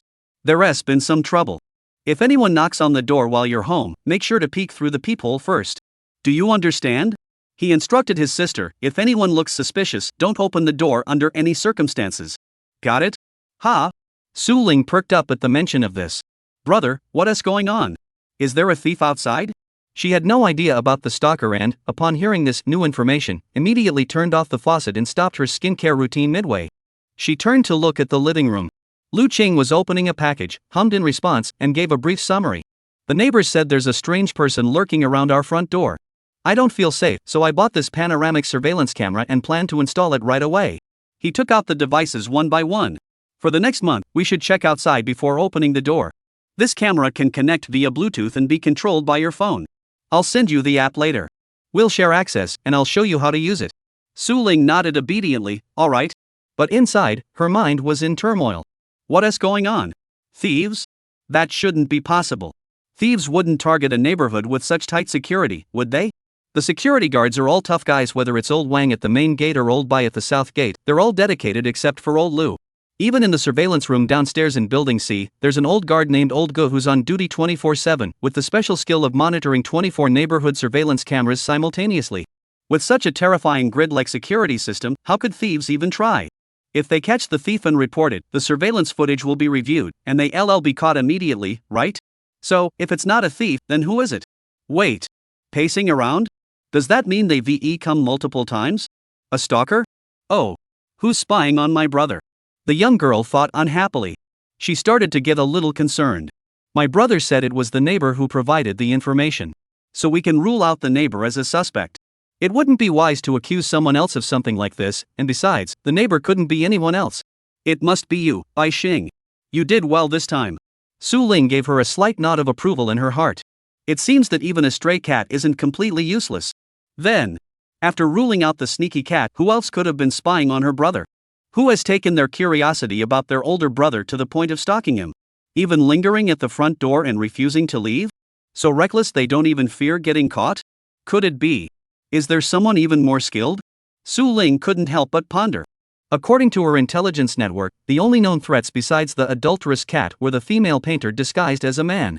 The cheating cat was next door, closely monitoring her brother every day, even going to great lengths to seduce him during school hours. There was no way to avoid it. But every coin has two sides. Su Ling believed that the existence of the stealthy cat had both advantages and disadvantages. She was a double-edged sword. Due to her extreme obsession with her brother, she cannot tolerate the presence of other women around him. In other words, Bai Xing can protect her older brother while he's away, preventing him from being consumed by other women. As for when her brother returns home, he is naturally claimed by her. Bai Xing's role is limited to that, whether it's working or protecting, she's just a tool for her own purposes. So that means the only candidate left for the stalker is that artist, right? Considering that the IP address listed in Rubia's profile is Tianhai, everything starts to make sense. Thinking about it, Su Ling felt that a mere stalker wasn't worth worrying about. The cheating cat will eat you. Do I even need to do it myself? Oof. She smiled. She smiled confidently. She then walked over to Lu Qing, her eyes filled with curiosity as she watched him organize the equipment and parts. At that moment, Lu Qing opened the packaging, took out the tools, and followed the instructions in the manual to walk to the door, beginning to search for the appropriate angle to install the sensor. Installing this device wasn't difficult, it just needed to be secured above the door, aligned toward the entrance and elevator, and it would record the footprints of everyone coming and going, safeguarding the front of their home. Brother, how much does this cost? Not expensive, just a few hundred. Can it record video? Of course. It even has night vision, zoom, and a sleep mode. It won't trigger recording when no one is at the front door, but you can also set it to record all day, he explained. Wow, that is so high-tech. Su Ling found it more and more interesting, and even really liked it. She really liked the item her brother had purchased. He said he bought it because he was afraid of burglars, but wasn't it really just to protect himself that he was in such a hurry to get it? Otherwise, a grown man at home wouldn't be afraid of being harassed by women, would he? Su Ling felt delighted inside. Brother, about the thing I mentioned yesterday. Don't worry. I've thought it through. I've even ordered a suitable instrument for you. Lu Qing said, once the instrument arrives, I'll find you a teacher, and you can start proper lessons. Eh? The young girl felt a warm glow at first, then froze in surprise. That's not right. Find a teacher? Who needs a teacher? Who needs another teacher? Ha? Brother? You're still hiding, aren't you? Su Ling smiled mischievously. She couldn't help but mutter under her breath. On the surface, she looked innocent and adorable, folding her hands behind her back, and walked over to her older brother. She tilted her head slightly to look at him adjusting the camera at the door, and casually said, What kind of guitar did you buy for me, brother? For a beginner, doesn't it need to be too expensive? It's decent. I bought a slightly nicer one. A bit decent. How much did it cost? Not much, around 1,000 or so. You can use it however you like. Lu Qing blurted out. Would Su Ling believe such nonsense? But seeing her brother's stiff expression, it was clear he didn't want to reveal how much he actually paid for the guitar. It was that simple to figure out. He couldn't resist. He blew it. Brother. I don't want to learn the piano from the teacher. She continued. Lu Qing paused in his movements, cleared his throat, and asked cautiously, Then what do you want to do? Does my brother not know how to play music? She looked up at him, who was standing on the stool. No. Lu Qing spoke with unwavering certainty. I'm just a music lover who enjoys listening to songs. I've never practiced an instrument. Su Ling? I've never practiced an instrument. Not I've never touched an instrument or I've never picked up a guitar. All right. She smiled without calling him out. Just blinked her eyes and continued to ask, Then, big brother, if I don't want to interact with others, how can I learn to play the guitar well? Lu Qing thought for a moment and said bluntly, Online classes, of course. Online classes. I'll pay for a teacher online to give you one-on-one lessons. It's better than those small classes with 6 students. Su Ling's face fell. No. Lu Qing felt a chill run down his back. A cold wind blew. Su Ling? I don't want to talk to strangers. She pursed her lips tightly. I don't want to learn the piano from an online teacher. No. I don't like it. I don't want to. It's not good. I don't want to. Su Ling's state was a bit strange.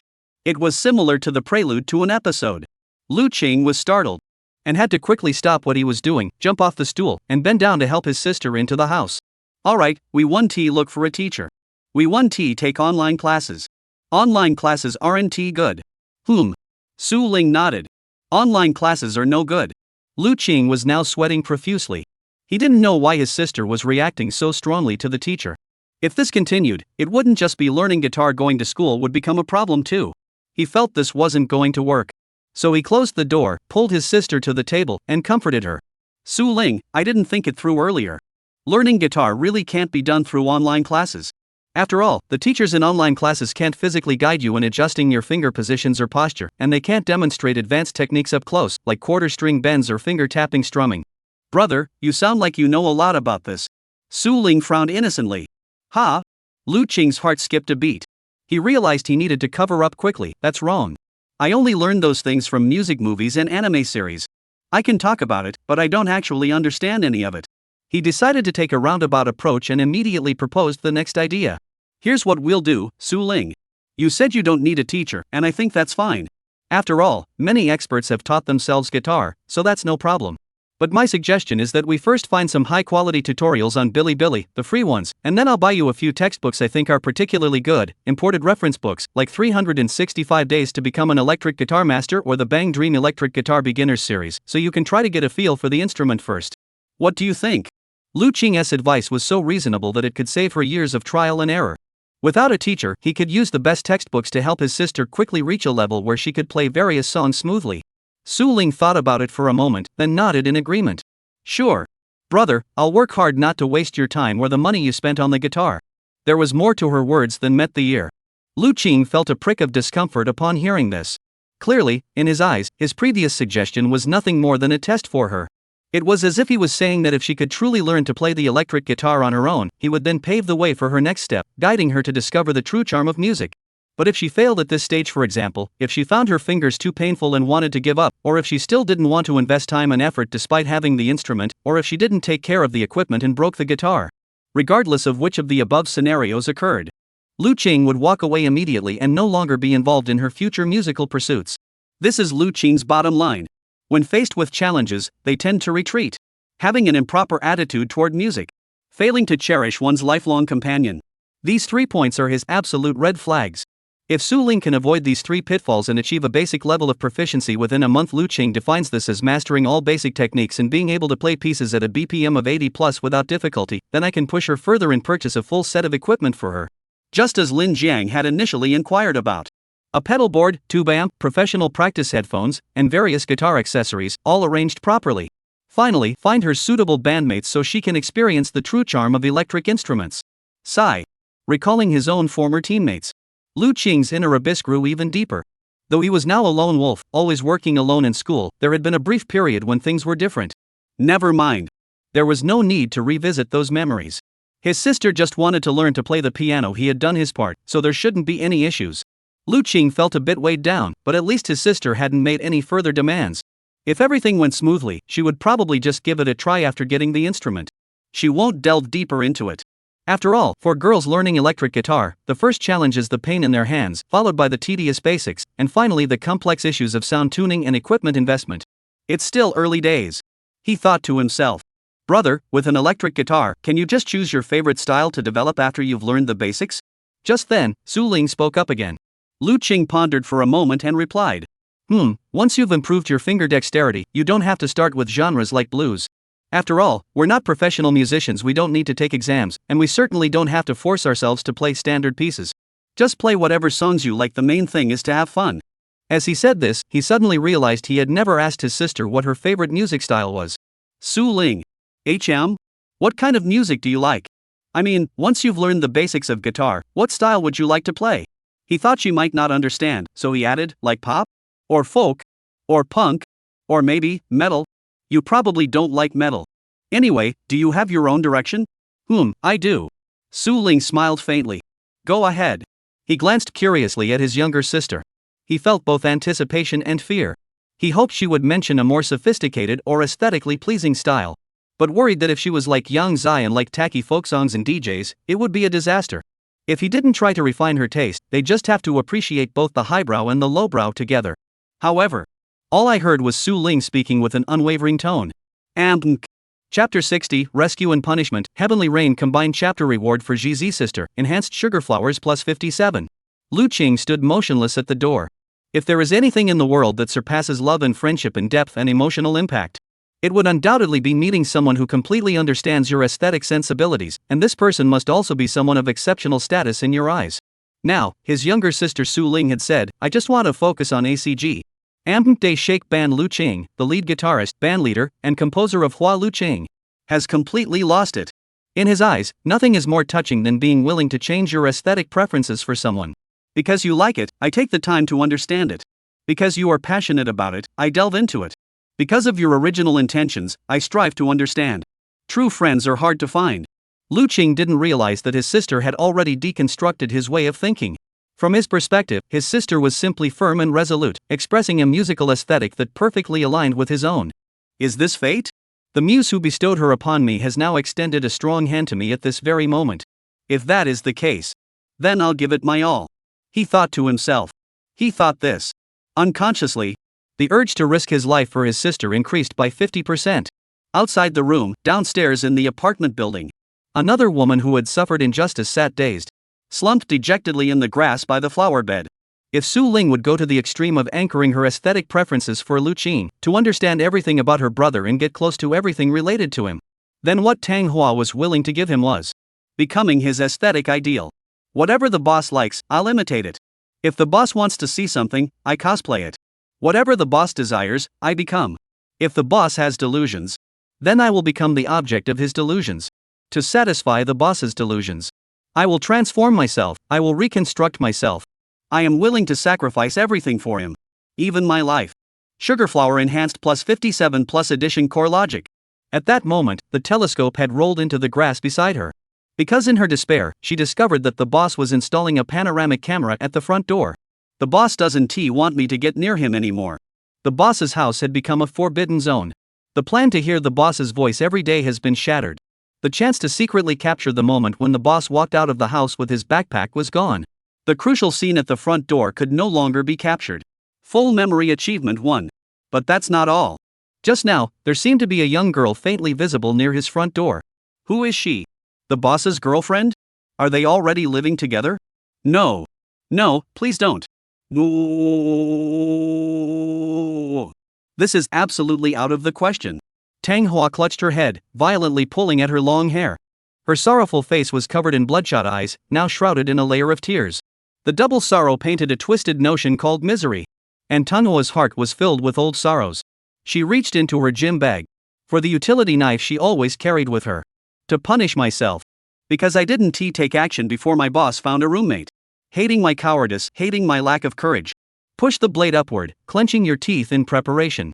Just as the situation reached a critical moment, a sudden beastly roar echoed in his ears. Naya. Tang Hua's movements came to a halt. Her brows furrowed deeply as she turned her head to look sideways. There stood a large orange cat, followed by a group of stray kittens. It tilted its head slightly and stared intently at her. Meow. Meow. Meow woo. NBH Naya. There are quite a few stray cats around here. Did I take over their territory? Tang Hua dropped the utility knife, grabbed her bag, and fled in panic. The dominant fat cat in the neighborhood didn't bother her, but chased her with its minions for over 10 meters before finally crouching at the edge of the flower bed, wagging its thick tail and glaring at Sugarflower. Humans, don't come back next time. Sugarflower felt a wave of sadness and frustration. She leaned against a dark corner of the neighborhood, her back pressed against the wall, slowly sliding down. Wah! Bullied. Reported to the police by bad people. The boss installed surveillance cameras. Being obstructed by the security guard in every way. Being taken advantage of by a woman. Now, even the cats in the neighborhood have issued me an ultimatum, warning me that they won't hesitate to take action if I come back. I just want to die. Tang Hua's eyes were filled with despair. Such a life is truly devoid of any meaning at all. Weakly leaning against the wall. She silently reached into her bag and pulled out a small yellow box. Hope brand banana milk. Click. Pulling out the straw. Tear off the wrapper. And inserted it into the tube slot. Sugarflower remained silent, bringing her small mouth closer. Her silver teeth gently bit the straw, using the banana-flavored liquid to heal herself. Though it was her favorite drink. But at this moment, Sugarflower's expression was even more desolate than before. Sigh. There was no hope left, was there? Her gaze wandered aimlessly across the park. In the distance, a figure walked past the entrance, catching her attention. It was a young girl wearing a men's black trench coat, though the coat didn't fit her well. But her cuteness was no less than that of the girl who had been standing by her boss upstairs earlier. At that moment, the girl was holding a bag of breakfast, swiping her access card with ease. Under the nodding farewell of Security Chief Wang, she skipped into the residential complex. The bag she was holding seemed to contain panini. The young girl hummed a tune, looking cheerful and energetic. It was clear that she was in a very good mood. Compared to her own gloomy and defeated self, she was in a completely different world. Why, under the same blue sky and on the same piece of land, could there be someone so happy, spreading joy around them? Even to the point of hurting herself? Ah! How envious! Those happy people. Sigh. Tang Hua felt even more pain in her heart. But she couldn't help but watch the young girl, watching her take step by step toward seat C1901. Tang Hua stood up. Like someone abandoned by the world, a sense of foreboding began to grow within her. A woman's intuition is incredibly precise. Especially that of a deeply shadowed woman. Sure enough, she got into the elevator. And a minute or two later, her figure flashed by in the hallway on the 19th floor. Tang Hua took out another pair of binoculars from her bag, held them in her hands, and placed them on her nose, continuing to envy the girl's behavior. Why would someone so happy live on the same floor as their boss? Jealousy. Pain. After the pain came the unexpected. Ah. She even lingered in front of the boss's door. What is she doing? She pressed her ear against the boss's door. Is she a pervert? Tang Hua frowned. She must know that the boss's house has surveillance cameras installed, right? You can see that just by lifting your head, can't you? Ah. Tang Hua sighed. So it's the bad neighbor living next door to the boss. Watching Bai Xing carry a panini, she listened contentedly for 10 minutes before opening the door to 1902. Tang Hua exhaled deeply, deeply. She understood. I completely understand. Who was watching from the shadows? Who is sabotaging me in the shadows? Who is interfering with my love for my boss?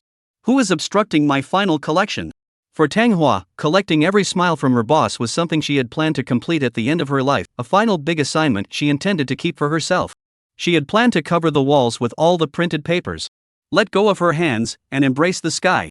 She had wanted to, at the end of her trashy life. And leap toward freedom. But now, every time she sees her boss, a new force seems to whisper silently in my ear. Don't give up. Don't be sad. Keep going. Tang Yin, you can do it. Don't cry. I'm still waiting for you. I once thought about ending it all. This is Tang Yin's favorite song. After meeting her boss. What's wrong with living one more day? With this mindset, step by step, I kept going. She has come to this day. I am a worm in the shadows, unworthy of entering the boss's life. But, as long as the boss is willing to continue shining his light on me, I will keep going, until my last breath. But, boss. I can't pretend I don't care. Seeing you with such a lovely her by your side. Even if I wanted to forget this memory, I simply cannot. I can't. I can't stop imagining the things she does for you. I can't stop thinking about it, can't stop fantasizing. What should I do? What should I do, boss? Perhaps. The morning light of tomorrow will no longer be under the same curtain as yesterday. The colors will grow colder. Just as the human heart has its own temperature. Plop, plop. Drops of rain fall to the earth. The sky is overcast. Dark clouds gather. The sugar flowers bow their heads. Like a zombie, I walked toward the back gate of the park. No umbrella in my pocket. But it didn't really matter. Getting soaked in the rain wasn't a problem. It had always been like this. Afraid to go out. Not wanting to go out. Not wanting to go downstairs. Not wanting to touch the air beyond the confines of my 3-room apartment. Because no one is there to hold an umbrella for me. From childhood to adulthood. There was no one like that. Strict parental discipline, the controlling nature of elders, frozen bank accounts, confiscated, torn up, and burned comic books. To this day, I still remember the hideous smiles of my parents at the barbecue party. Me. Not a toy for men. You can't just sell me to whoever you want. So that's why people like you are the most despicable. The most despicable. Ah. The rain grew heavier. They retraced their escape route, passing by the cat's hideout near the flower bed. The big orange cat was still crouched in the same spot, lifting its head to glance at Tang Hua. Apparently startled by her zombie-like appearance. This time it didn't send any subordinates to follow and drive her away. It simply closed its mouth and watched her leave, showing respect. Ah. Tang Hua arrived at the south gate of the residential complex, standing before the black iron fence. She gripped 2 of the bars with both hands, like a prisoner in a jail, turned her head, and stared blankly at the windowsill of the mailroom. Mr. Liu inside the house was startled awake. He turned off the audiobook and kicked the switch. The door opened. He let the zombie out of the neighborhood. Ah. Tang Hua sighed and threw the black gym bag into the trash pile in the corner of the wall. Tracking? Was no longer necessary. Even if it still contained the listening devices she had saved up for months to buy. From today onward, it no longer has any reason to exist. Speaking of which, the night sky is quite nice tonight. If I let go now, perhaps it's not too late. Let's go home and take a shower. Give my body a thorough clean. Dry your hair. Put on some nice clothes. Apply a delicate makeup. Apply the lip gloss you bought with the money your boss gave you.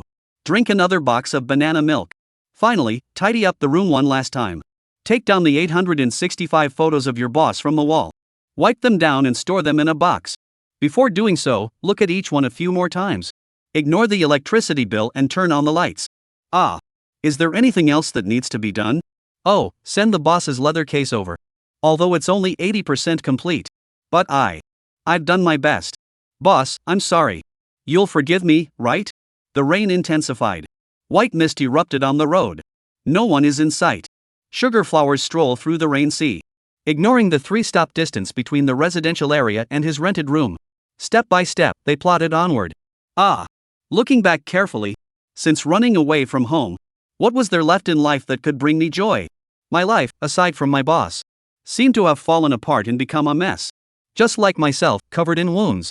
Just like the first rainy night when I received the boss's order. Take another look at what the boss sent. Manhwa pulled out her phone from under her skirt. Regardless of the pouring rain, opened the phone and entered the email page. Raindrops fell like needles, making the touchscreen sluggish and unresponsive. Manhwa didn't mind.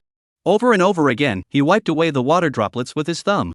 It was just wanting to take one last look. the words of genuine praise the boss had spoken that day. I found it. I am very satisfied with your technique. I believe no one understands how to depict sexual tension better than you. If you are interested in continuing our collaboration in the future, feel free to add me on WeChat. I look forward to hearing from you. Every one of your illustrations leaves me in awe. To be specific, it's a sense of comfort and stability that others can't replicate. You have a unique style, are purely original, possess ample creativity, and stand out from the crowd. I don't care if you're 38 or 58, or if you're willing to listen to a college student like me lecturing you from a position of experience. All you need to know is that, in my eyes, you are an exceptionally talented artist, and you possess the ability to create works of the highest quality that no other artist can replicate. No matter what others say, it doesn't matter. Because I recognize your talent, I will continue to place orders with you, continue to commission work from you, and you will not face any interference. In my eyes, this business will never be lost to you, as long as I continue to create. Boss. Life is tough, but never forget your original aspirations. Boss. A torrential downpour poured from the sky. Tang Yan wiped the tears streaming down her face with her arm. She couldn't tell if it was the gloomy morning that was too oppressive or if her tear glands were malfunctioning. Enough. She read the boss's praise one last time. She received her boss's encouragement. All right then. All right. She smiled. Smiling casually. Beep beep beep beep. Beep beep beep beep beep beep. Just as I was about to throw my phone far into the trash heap. Suddenly, a sugar flower appeared, and the spider web like cracks on the screen. The only message that might appear on WeChat popped up. Possible Feishin message. It was the boss. It's the boss. It's the boss. Take one last look. One last look. Just one glance. She sniffed her nose and wiped the droplets again with her soaked sleeve. She tapped several times before finally opening the message. Unknown, Rubia, are you there? It's been several days. What is the progress on the order I placed earlier? She sighed. It was about the order after all. She reached out and, with great effort, typed a few words on the nearly broken screen. Not ready yet. Unknown, oh, I see. Well, that's perfect. I was planning to discuss some character design issues with you. Are you in Tianhai City? My breath caught in my throat. Bougie-kon, let us meet up. Are you free next weekend? I think it's better to discuss L2D in person. After all, I've already paid a 20% deposit, and if you do a good job, I plan to pay the remaining balance later. You 1T let me down, right? I couldn't breathe anymore. Where should we meet? I tremblingly typed out this message. However, the words that followed made Manhwa collapse with a thud, sitting in the middle of the street where the water had risen above her ankles. I don't know, let us just meet at your place. After all, your art studio is already set up, so we can fine-tune the details on site. It's more efficient and direct than a cafe or something like that. Rubia, if that's okay, send me the location. Chapter 61, Punishment or Reward? 3.2k reward, Leibao strengthening Lu Cheng plus 10 one more update to come. Punishment may be delayed, but it will certainly come. For the disobedient and unruly sugar flower, Lu Cheng's answer is: go straight to her house and teach her a lesson. First, break down her defenses and make her realize that lying is wrong. Lies woven from lies will eventually come back to bite her. The second step is to educate her. After tearing away her false facade, tell her that if she ever needs help in the future, she can come to you first, rather than hiding away at home in isolation. Even something as simple as testing a skin had to wait until when Lu discovered it before she would notify him. Really? Are you kidding? Lu Cheng put away his phone and muttered, now you should know better. Given her gentle nature, she would never accept such an unreasonable proposal. She was an absolute beauty, a true goddess. As her boss, he had made a request that was slightly out of line. If she were really the 38-year-old man she pretended to be, then his request would actually be perfectly reasonable, even reasonable. After all, the artist's equipment was at his home, and going there to resolve work details on site would be no issue for two men. But Manhwa is different. Right now, Manhwa is likely in a state of extreme turmoil, unsure of how to respond to this message. A 20,000 yuan order, with the final payment potentially requiring an additional several thousand yuan. Faced with such a temptation, would she refuse? Lu Qing glanced out the window, Curled the corners of his mouth. The rain is really heavy today. The sun soon peeked through the clouds. Clear skies replaced the sudden downpour, restoring the blue sky hidden by dark clouds. The cat in room 1902, holding a phone in its white paw, tossed and turned on the bed. Her gaze lingered on the WeChat ID labeled old man, hesitating whether to send a message to bother him. Today was Saturday. She had just bought breakfast and it had rained for a while.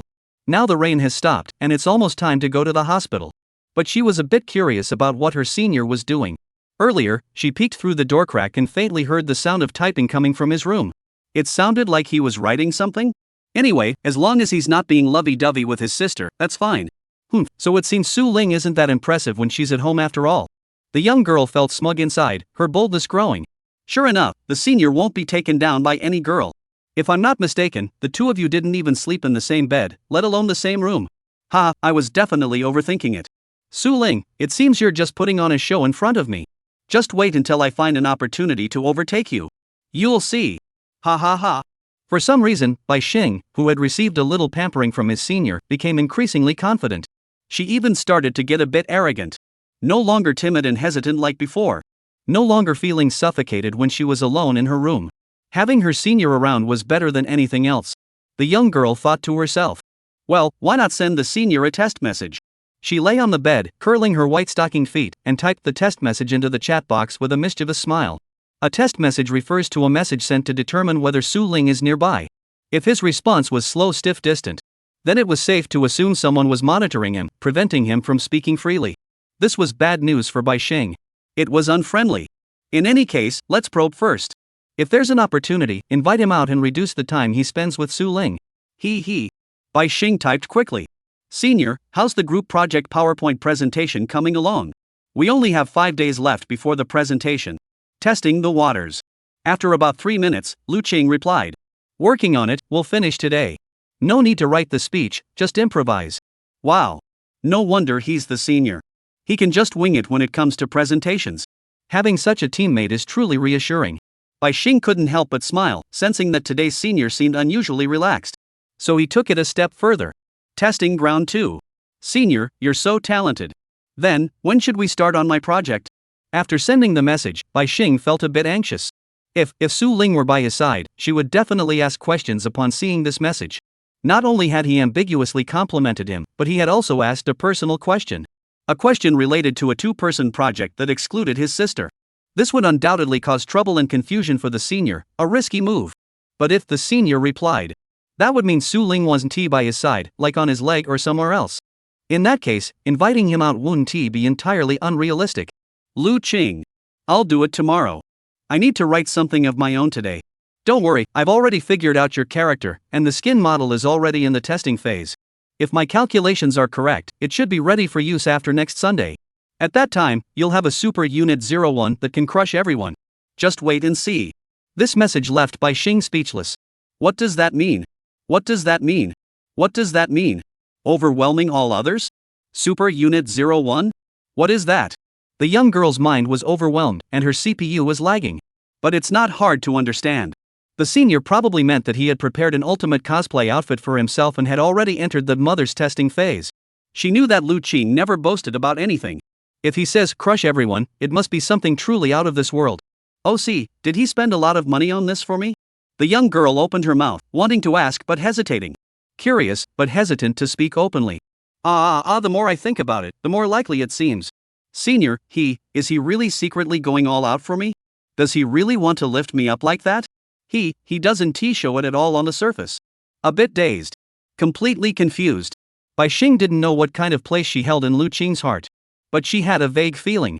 Even if she couldn't compare to her younger sister Su Ling, she definitely wasn't that far behind. Otherwise, why would he agree to her whimsical request and secretly spend money to make her a leather outfit? Does he really want to be my old man? Or maybe, has he developed a little crush on me? The young girl muttered to herself, blushing, and changed the nickname for old man to boyfriend. After thinking about it, she felt it wasn't accurate enough and changed it back to rented senior. That's right, she could change Lu Qing's nickname on her phone 800 times a day. Such is the heart of a young girl. Not even a few seconds passed. Bai Xing still felt this was a big deal and couldn't calm down. She didn't know what to reply. She just anxiously said, "Oh no, this is bad. If I receive the leather case he made with such care and fail to show my best or fail to utilize it properly, I'll be ruined." Absolutely not. Wait, I also need to focus on my studies. I can't let him down. Suddenly, an overwhelming sense of crisis swept over her, causing the young girl to jump out of the comfortable, soft double bed. I haven't practiced my voice for days. Once I go live, my vocal condition won't be at its best. That won't do. I have to prepare in advance. Her expression grew serious. Also, visiting grandma later today should be fine. I just called her, and she seemed in good spirits. Plus, the chemotherapy fees can be paid in 2 weeks, so I still have time to prepare. That's right, I must earn a substantial income for my senior during the debut show and use that money to cover the first medical bill. Absolutely. Bai Xing made up her mind, and suddenly felt that even such a huge gap in medical expenses wasn't a big deal in front of her. After all, with the senioress' strong support, no matter what, this difficult hurdle would definitely be overcome. She felt utterly confident. She decided to prioritize improving her voice acting skills on her to-do list and temporarily put aside her plans to hang out with her senior. Compared to the endless pursuit of romance, it was indeed more important to earn the genuine recognition of the person she cared about. Play the long game. Before she could win him over, she had to make him completely devoted to her. A sense of urgency. It's obvious. Those who share the same sense of crisis as her is Manhwa, who has long since forgotten how she ended up back at the entrance of her apartment building. Done. Her hand trembled, and she sent her home address to her boss. Completely convinced she hadn't woken up yet, she hadn't considered anything else at all. Oh no. It had already been over 20 minutes. Trying to take it back now was pure fantasy. The boss had already received the location message for Dongyang Community, Building X, Room X. And replied, "Alright, we'll meet at 1 p.m. next Sunday afternoon. I checked, and it's not too far from my place. I'll leave 30 minutes early. You don't need to prepare anything."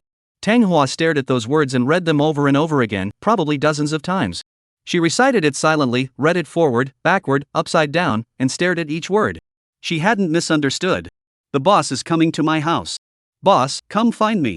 Come to my place, or even Bugs 1T stay, and grab me. This kind of thing. No, please don't. No. If you must, but, give me some time to prepare. Manhwa grabbed her hair, her expression complex. Speaking of which, my old, run-down apartment and the boss's platinum apartment are completely incomparable. No, even saying them together is disrespectful and blasphemous. Why did he suddenly come looking for me? Why did I suddenly send him my address? Am I that desperate that I want to see the boss so badly that I want to drag him into my own home? Wait. Suddenly, Manhwa thought of the structural issues in her own house. 845 photos of the boss. The floor was littered with trash and cardboard boxes, and the occasional cockroach would scurry by.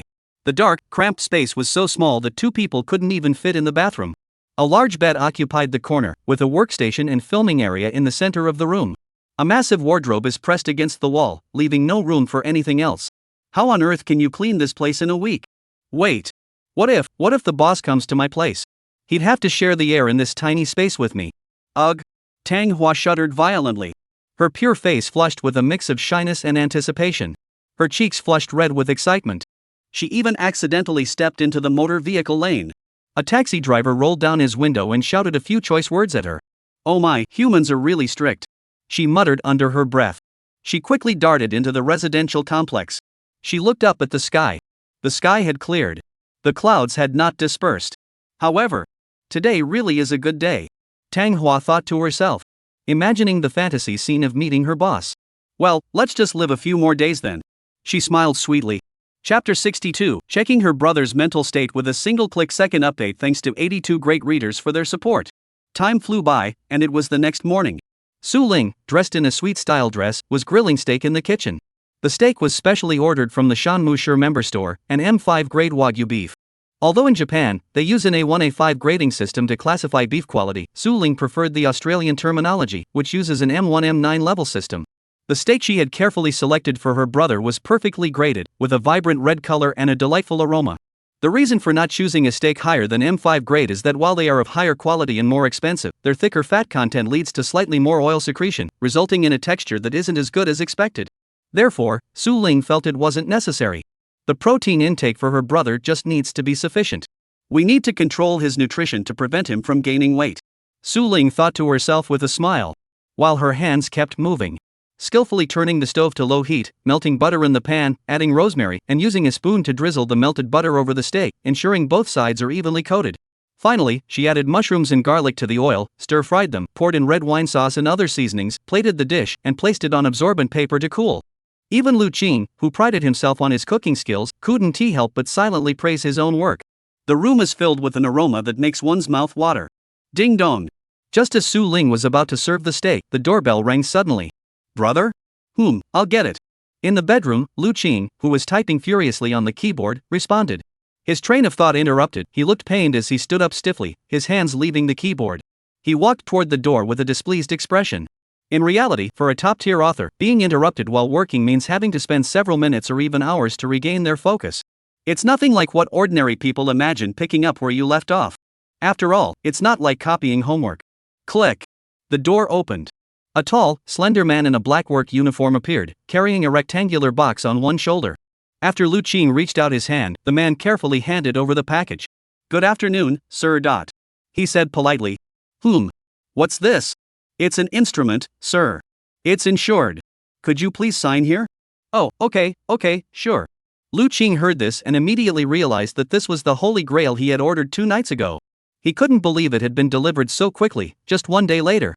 He took the black ballpoint pen, signed his name on the form, and asked, "Is this a package sent from Guangzhou?" Yes, sir. It was an urgent shipment via air freight, so it arrived quickly. The delivery guy was very patient and added, "You can open the box on the spot to check if the items are damaged. If there are any issues with the delivery, you can refuse the package. I'll take it back and return it." All right. After all, it was a 30,000 yuan piano. Checking it on the spot wasn't out of the question. He asked Su Ling to fetch a pair of scissors and personally opened the box at the door. No one knew. Each cut of the scissors tugged at his heart. Ambers. Gui Ren Niao. True Night Appreciation. 2024 Limited Edition. High-end handmade guitar. Sigh. Of course, he wouldn't show it. Just keeping a straight face, as if nothing had happened. Little by little. Peeling back the bride's veil. Inside the box was another box. Because a good guitar wouldn't be shipped in a paper box, it would come with its own custom case. In the guitar sales industry, guitars costing several $1,000s come with a guitar case of fabric or cotton case worth around $100, and those costing over $10,000 may qualify for their own custom-made case priced at around $400 or $500, resembling a black rectangular box used for sniper rifles. As for this one, it comes with a top-of-the-line guitar case, which is custom-made to the guitar's shape, with a perfectly fitted, seamless space inside, lined with thick cotton padding for safety and warmth. Designed for the sacred instrument to rest in. So, when Lu Qing opened the case again, he revealed an expression he had never seen before, utterly bizarre. A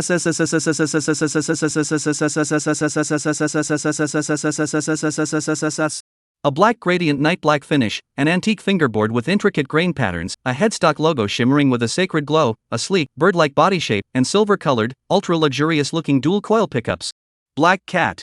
It is the black cat under the dark night. Pulled to the max. Fully loaded. Just one glance.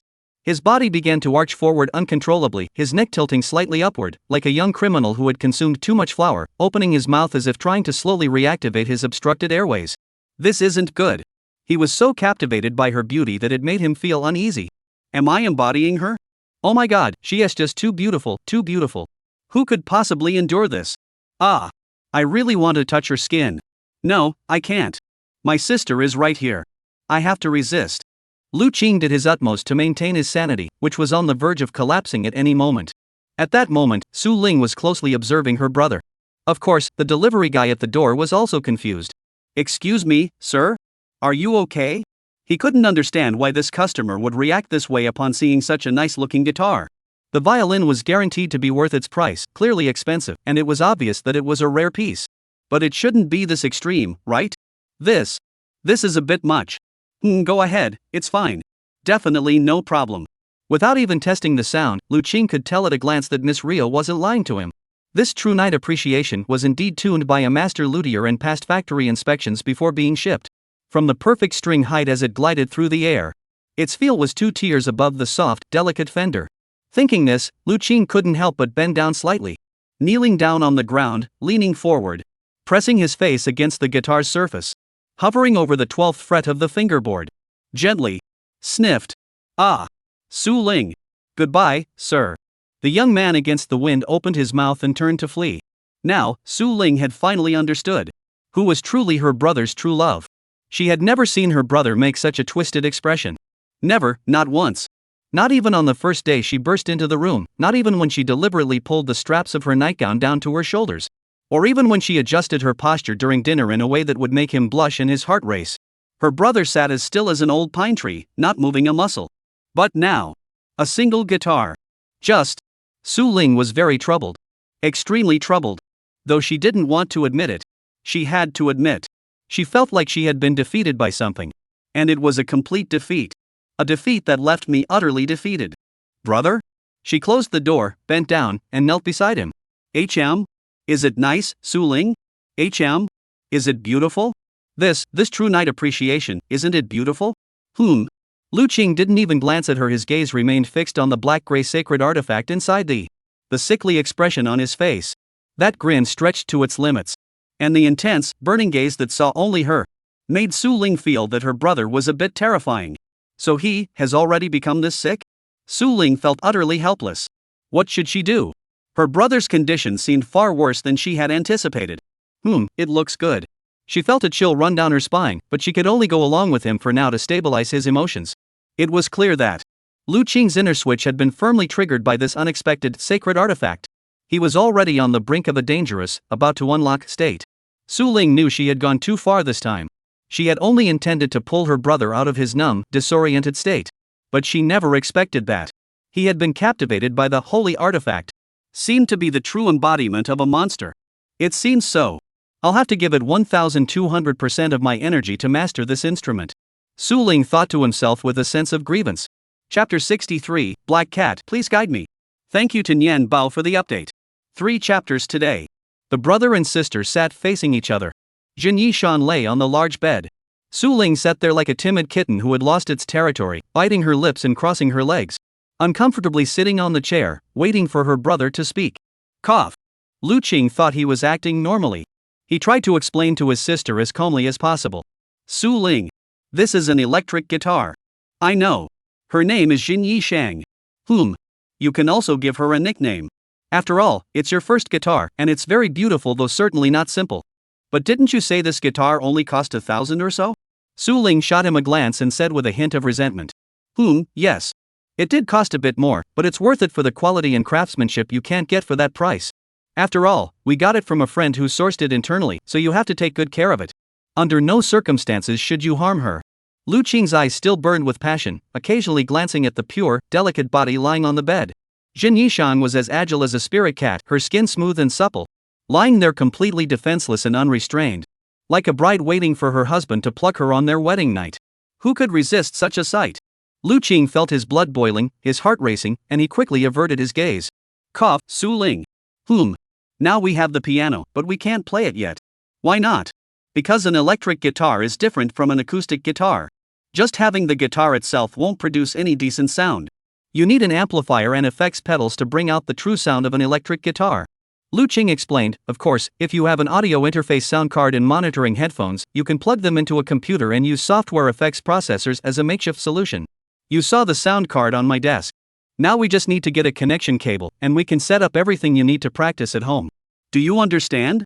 He explained it all very clearly, unaware that Su Ling had already done her homework in secret. She pretended not to understand and said, I think I get it now. Good. Lu Qing was very satisfied with his sister's attitude, licked his lips, and rubbed his hands together, saying, Today, I'll let you experience the magic of the electric guitar. He said, there's a music store downstairs called Grammy Music Center. They definitely sell cables and picks. I'll go buy them for you. Just stay here and wait for me. Don't touch this guitar, especially the 6 tuning pegs on the headstock. Don't touch them, turning them could break the strings. I know, I'm not a kid. Su Ling rolled her eyes and gave him a disapproving look. Alright, I'll wait here. I'll be back soon. Lu Qing had never been this eager before. Whether it was doing homework at school, or writing in his room. Even when it came to his studies or career. Such important matters seemed insignificant compared to today's task of going downstairs to buy a guitar cable for his sister. He seemed to have to let Su Ling hear the sound of Jin Yishang right now. Bang! There was no time to react. Lu Qing had already dressed and put on his shoes in the blink of an eye, rushed out the door, and vanished into the elevator with a whoosh. The young girl's face betrayed her astonishment. She silently turned her head and fixed her gaze on the central part of the True Knight reward body. In truth, she knew all too well. The guitar cables her brother had mentioned were hanging in rows inside the 3 cubic meter cabinet. And they were all high-end, audiophile-grade cables. Su Ling had specifically looked it up whether it was the Vox cables, the Monster cables, or the single-piece matrix cables she had brought back from Neon. Even just 10 centimeters of them could cost between 200 and 500. That's just cables. The guitar cables that come free with guitars from regular music stores are usually only worth 10-30 yuan. Even a better quality 3-meter cable from Fender's original factory wouldn't exceed 150 yuan. My brother's collecting obsession is beyond help. But even with everything he has, he still doesn't want to reveal that he can play the guitar? Su Ling pondered. He doesn't want me to know that he once deeply loved music. It's definitely not just superficial. It's evident that whenever he touches a guitar worth over 10,000 yuan, my brother loses all rationality. The once aloof, silent, mature, and steady him becomes completely defenseless in the presence of the sacred instrument. It was even negative. The piano, is it really that beautiful? Is it cuter than me? Su Ling felt a bit resentful. She stood up and walked over to the True Knight appreciation. She bent down and crouched, aligning her head with her on the bed. She studied her body carefully. She knew it. For those who aren't guitar enthusiasts or instrument enthusiasts, if they're not mentally unstable, they simply couldn't appreciate her brother's taste. At most, they might think, this guitar looks pretty nice, or this guitar looks expensive. But they wouldn't delve into the grain of the wood, angle of the strings, sheen of the finish, or seductive curves of the body to truly appreciate its beauty. Of course, such matters. Only Ryo-san, the chief supervising designer of TS, can truly empathize with Lu Qing. Qing sang, I designed a real beauty recently, a devilishly slim figure with a fully natural finish. Want to take a peek? Just a look, no charge. Of course, if you insist on buying it, I can't stop you. Qing sang, a few days ago, we reached an agreement with the master luthier Takahashi from Japan. A batch of divine wood will soon hit the guitar market, letting other brands feel the terror of a foreign demon. What do you think? Interested? If you are, I'll save one for you. Don't wait too long, or it'll be gone. Qing sang, have you bought any new wives lately? You already have 3 beautiful wives in your harem, right? When are you going to get another one? Qing sang, how about a pink bride? Sakura-lan, the latest holy artifact from TS, not too expensive, just 36,000. If you want to marry her, I'll give you a discount. Su Ling had actually come across similar chat logs while checking her brother's phone. However, since these records were from several years ago and the content was extremely abstract, she hadn't taken them seriously. Now, considering her brother's current state, she couldn't help but jot down the name Miss Rio in her little notebook. She couldn't help but feel that, compared to herself, who had only lived with him for a short time, Miss Rio seemed to understand her brother far more deeply than she could have imagined. It was a kind of soul-searching analysis that could only come from someone who had spent years with him. She knows where her brother's weaknesses lie. She knows what he truly desires deep down. What's most terrifying is that she can provide the means to fulfill those needs. Su Ling felt immense pressure. Thank goodness she's not interested in her brother, she just wants to empty his pockets. The young girl exhaled softly and refocused her attention. My brother would never imagine that I would use this method to motivate him to return to the past. No matter how great the obstacles ahead may be, whether it's the depths of the ocean or the abyss, whether I can bear the weight my brother cannot, I will give it my all. Let my brother see that in this world there will always be someone who is willing to truly enter your heart. Hold your hand tightly, even if I am in tatters. Thinking of this, Su Ling silently stood up, looking down from above at the True Knight appreciation. She said solemnly, from now on, I will call you Black Cat. You are me, and I am you. We will become one, carrying the memories of our departed brother, so that he may hear once more the echoes of his soul. Then, please guide me. Chapter 64, It's her flirting, not my fault? Second update, Nianbao gold medal boost for sister plus 10. Lu Qing never expected that his younger sister had already made up her mind to make him look at her in a new light. At that moment, he was in a state of mind that felt ethereal and otherworldly, walking with a dazed expression and a breeze trailing behind him. No. What's wrong with me? When the elevator stopped on the ground floor, he was jolted by the slight swaying inertia. He regained his senses slightly. Just looking at the naked body in true night view, is my old habit resurfacing again? Lu Qing felt a chill run down his spine and scolded himself. No. Absolutely not. There is nothing wrong with letting my sister learn the piano, but I myself must not get involved. This is the critical stage of preparing for the new book. Setting aside any other factors, disrupting the rhythm of writing alone is already more than I can bear. I cannot let the allure of music and let it hinder progress in my career. Once one's career is cut off, life completely falls apart. And my sister's illness would be impossible to treat, as raising her has already become a joke. I must ensure my income while doing my job properly. Otherwise, I'll end up back where I started, and the outcome will be the same, inevitably the same. That's not good. This isn't good. Let's focus on career and academics first. The path has already been locked in, hasn't it? Normal people should focus on proper matters, shouldn't they? Without work, there's no money. Without education, you have no qualifications. No education means no good job. No good job means no money. A vicious cycle. So, pursue your hobbies. Even if it's a passion. Even if it's your original aspiration. They can only be locked away to prevent your life from completely falling apart. I'm someone who can't afford to make mistakes. I cannot freely pursue what I love for a lifetime. Moreover, since something like that has already happened once before, I absolutely cannot repeat the same mistake. I must not forget the lesson. I must not. Lu Qing took a deep breath and strode toward the exit of the compound. The Grammy Music Center is a music store located near the Tianhe Platinum Apartments, primarily offering music lessons and training, with a side business selling instruments. As a result, the walls of the music store were adorned with numerous garbage items. Lu Qing glanced around and saw a row of plywood pianos labeled with a cost of 300 and a price of 1,200. About 5 single-ply pianos with a production cost of 500 and a price tag of 2,000. And a domestically produced all-solid wood piano, costing 800 yuan and priced at 3,680 yuan, was displayed in a showcase, treated like a treasure. Oof. He glanced again at the children in the classrooms on either side, holding these instruments and taking lessons from part-time teachers. Lu Qing had no time to feel sorry for them. He simply murmured a silent prayer. May you all awaken soon and, when conditions permit, abandon these instruments and walk the path of truth. Hello, are you here to buy an instrument or sign up for lessons? At the counter, a short-haired female receptionist asked. Do you have a connection cable? Cable? Yes, guitar cable's a 3-meter straight-end cable with a 6 millimeters diameter. Lu Qing spoke the words that left the front desk staff momentarily speechless. We have cables, but I'm not sure if that's what you're looking for. Let me call a professional instructor to discuss it with you. The female front desk staff was starting to sweat profusely. All right. Lu Qing watched her run into the innermost classroom where the folk guitar songs North Mountain North and Presenting the Capital were being played in sung, and called over the professional guitar teacher. Soon, a tall, bald man with a cheerful expression emerged from the classroom and called out to them. Young man, buying strings? Yeah. Lu Qing nodded. See the wall over there? There's 10 yuan, 15 yuan, 30 yuan, and a 50 yuan one all unopened. Which one do you want? The bald man asked. Lu Qing paced back and forth in the 30 square meter retail space. His gaze swept over all the low-quality guitars on the wall before settling on a small stage where several used guitar amplifiers were placed.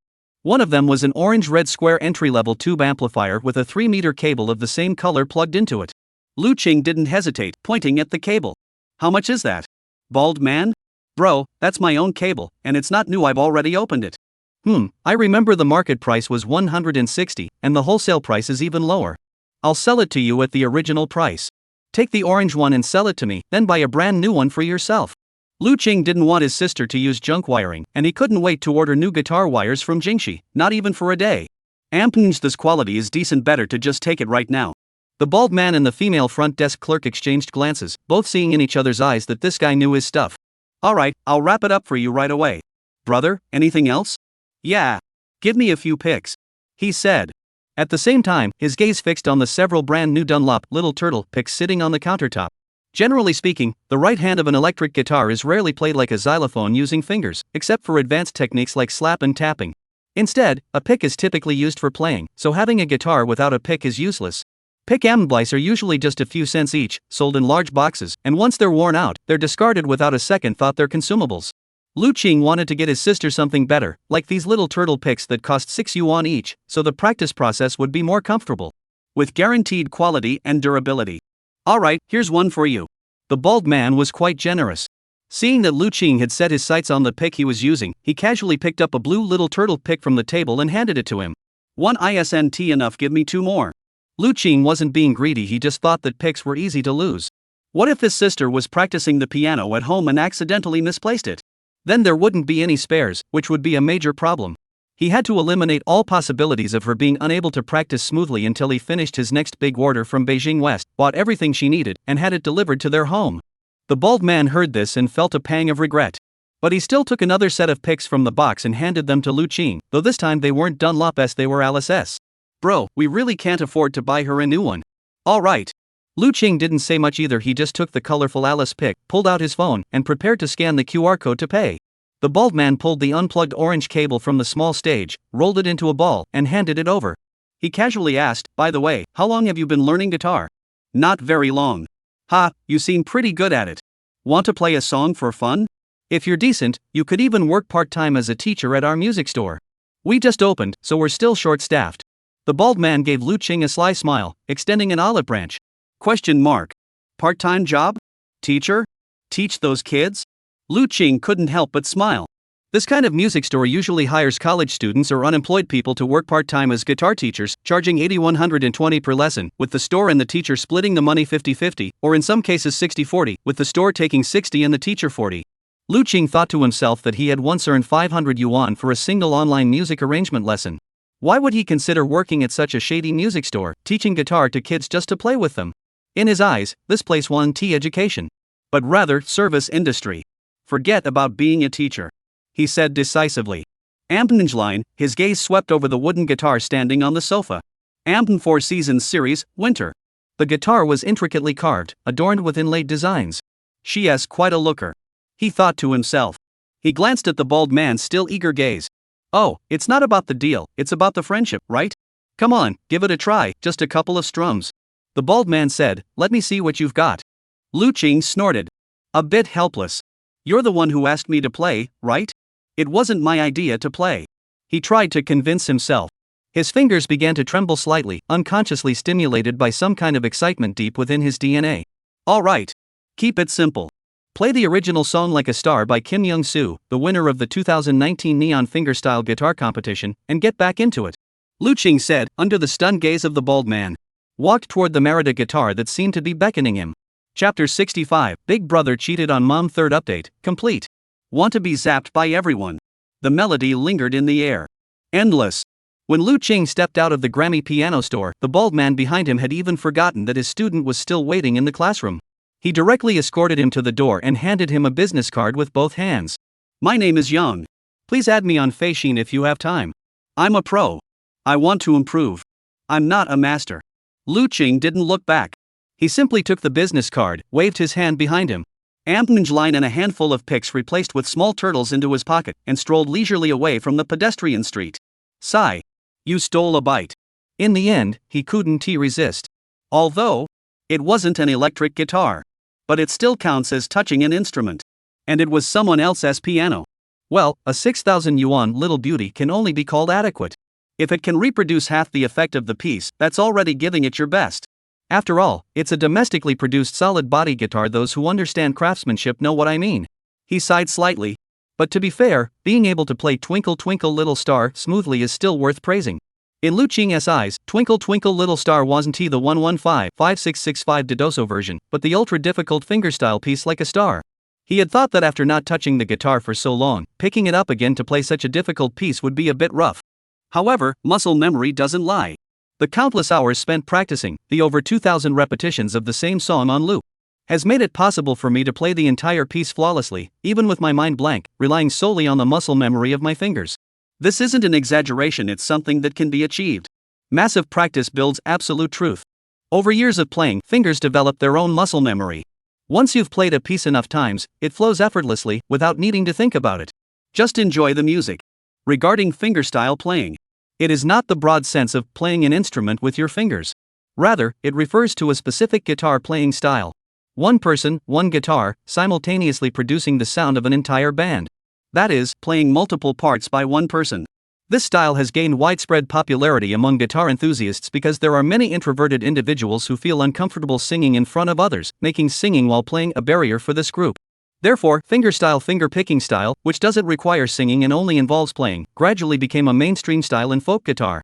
Standing in stark contrast to classical solo pieces. Lu Qing, however, doesn't feel much about this stylistic divide. Though he himself is self-taught and doesn't follow the traditional path, an old man once said. True musicians of great skill are often those who are generous in spirit. It was precisely because of this statement. Lu Qing didn't curse Yan Zai in the dormitory, even when the latter's headphones blared out lyrics like Sword, Slash the Snow-Winged Eagle, and Thunder. This divine cultivation shakes the heavens and earth, my purple gold hammer. Lyrics so cringeworthy they couldn't even be called lyrics. He could barely hold back, unlike Wen Lo, who would have immediately thrown a plastic Sprite bottle at him. When talking about his connection with fingerstyle guitar, one can't help but think back to a few years ago. When he had just started learning the guitar and was still a middle school student, he attended the debut tour of Asian fingerstyle guitar master Yao Wei when he came to China. I still remember that day at the Tiancheng Grand Theater. My second teacher, Mr. Li, dragged me along to watch his idol, Mr. Yao, perform. Mr. Li was an interesting person. Though he graduated from a music academy, he was extremely rebellious in his behavior. Despite studying classical guitar, he insisted on practicing fingerstyle every day, even going so far as to buy a 20,000 yuan Taylor 714C guitar. And he enjoyed the strange pleasure of pouring Coca-Cola into it every day. At the time, Mr. Li said, "When we learn an instrument, we can't just learn the instrument itself. When you learn the guitar, you certainly can't just learn the guitar." It was hard to understand. Until finally, he explained it clearly. Since you love the guitar, you must explore acoustic guitar, and electric bass. Within acoustic guitar, you must master folk guitar, classical guitar. The unconventional style isn't necessary, and even singing while playing. Only then can you be considered a qualified guitar enthusiast. At the time, Lu Qing hadn't met the uncle yet, so hearing Mr. Li's words felt like a heavy blow to his heart. Unwittingly planting a terrifying seed. I get it, Mr. Li wants me to become a jack of all trades. This was the heartfelt advice Mr. Li, then 26 years old, gave to Lu Qing in the year when graduation meant unemployment. Though now, Mr. Li is now selling sofas and no longer plays the guitar. But this doesn't stop Lu Qing from continuing down the path his teacher laid out for him. Especially after attending Mr. Yao's solo recital. That day, the sky was clear and the air was crisp. It was the time for Mr. Li's final lesson, a music appreciation class. He took him to the Grand Theater, spending 460 yuan on his own. Bought tickets from scalpers, and then entered the elegant stereo concert hall, sitting together nervously yet eagerly. Along with hundreds of other guitar enthusiasts, stretching their necks in anticipation of Master Yao's live performance. That day was the first time in my life I had ever seen a live performance. It was the first time he truly understood the true charm of the guitar. A man, a guitar, standing on stage under the spotlight. That confident presence is everything. With a guitar in hand, everything is possible. Whether it was Big Blue Ocean or Merry Chirinance, both songs struck a chord deep within me, leaving me unable to shake off the emotion for a long time. During the final encore, Mr. Yao performed The White Clouds of That Summer. Then, I broke down. I fell in love with the guitar piece. I fully experienced the charm of music. If mastering the technique is just the first stage, the charm of a master can be seen as the second stage. Then on the day the concert ended, when the host stood on stage and announced, "Please stay in your seats. We have a raffle audience members in seats 8 and 18 in each row. Please remain seated. Congratulations, you have been selected as today's lucky audience members. You may line up shortly to go backstage for a photo with Mr. Otsu or to get his autograph." Such a perfect alignment of time, place, and people is the third stage requirement for becoming a guitar virtuoso. At that time, Mr. Li's seat was number 9. He glanced behind him. "It's broken. It's number 8. That's how the emotional barrier between me and Li Gu came to be. Mr. Yao is his idol, yet he couldn't even shake his idol's hand. Instead, he was grasped by his own student. "Xiao Lu, you. Ah. Don't wash your hands for the next 10 days. The envy in Li Ji's eyes was no act.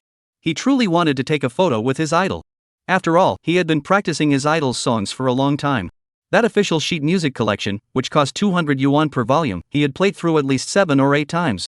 Every piece in it was so difficult it would deter even beginners. Even a veteran amateur with 5 years of singing and playing experience couldn't handle it. Unfortunately, cheating wasn't allowed on site. The number was set, and he couldn't transfer this photo opportunity to Mr. Li. So, the situation took a different turn. Mr. Yao's hug was warm. Though nearing 40, he was in excellent shape at the time. He was a charismatic gentleman. A young, handsome gentleman truly immersed in music. They say, those who spend their lives immersed in music look 10 years younger than others. Lu Qing believes that this seemingly unfounded claim is perfectly exemplified by Master Yao. That day, he shook hands with me gently. And in broken Chinese, he said, "And I how?" And finally gave me a big hug. Mr. Li stood nearby.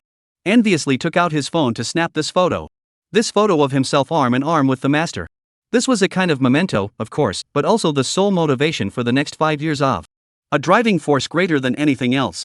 If time could be turned back, would the current me still choose to spend 3 years in middle school scheming and maneuvering to be elected president of the school's music club under the recommendation of an older student, taking on the responsibility of the club she had built from scratch? Then, every afternoon during self-study period, regardless of whether the sun was shining or the sky was overcast, I would hold my first ever guitar, sneak into the music hall. Sitting alone on the empty stage of the grand hall. Pull the curtain open. Spending 4 hours each day. Enjoying that solitary, solo recital for one. If I hadn't met her later, I probably wouldn't have given up fingerstyle guitar either, but would have been overwhelmed by the overwhelming sense of loneliness. I would have thrown myself into rock with unwavering determination. What would I have become if I had continued down the fingerstyle guitar path? Lu Qing didn't know. He simply took a deep breath. In the blink of an eye, he found himself already at the bottom of the apartment building.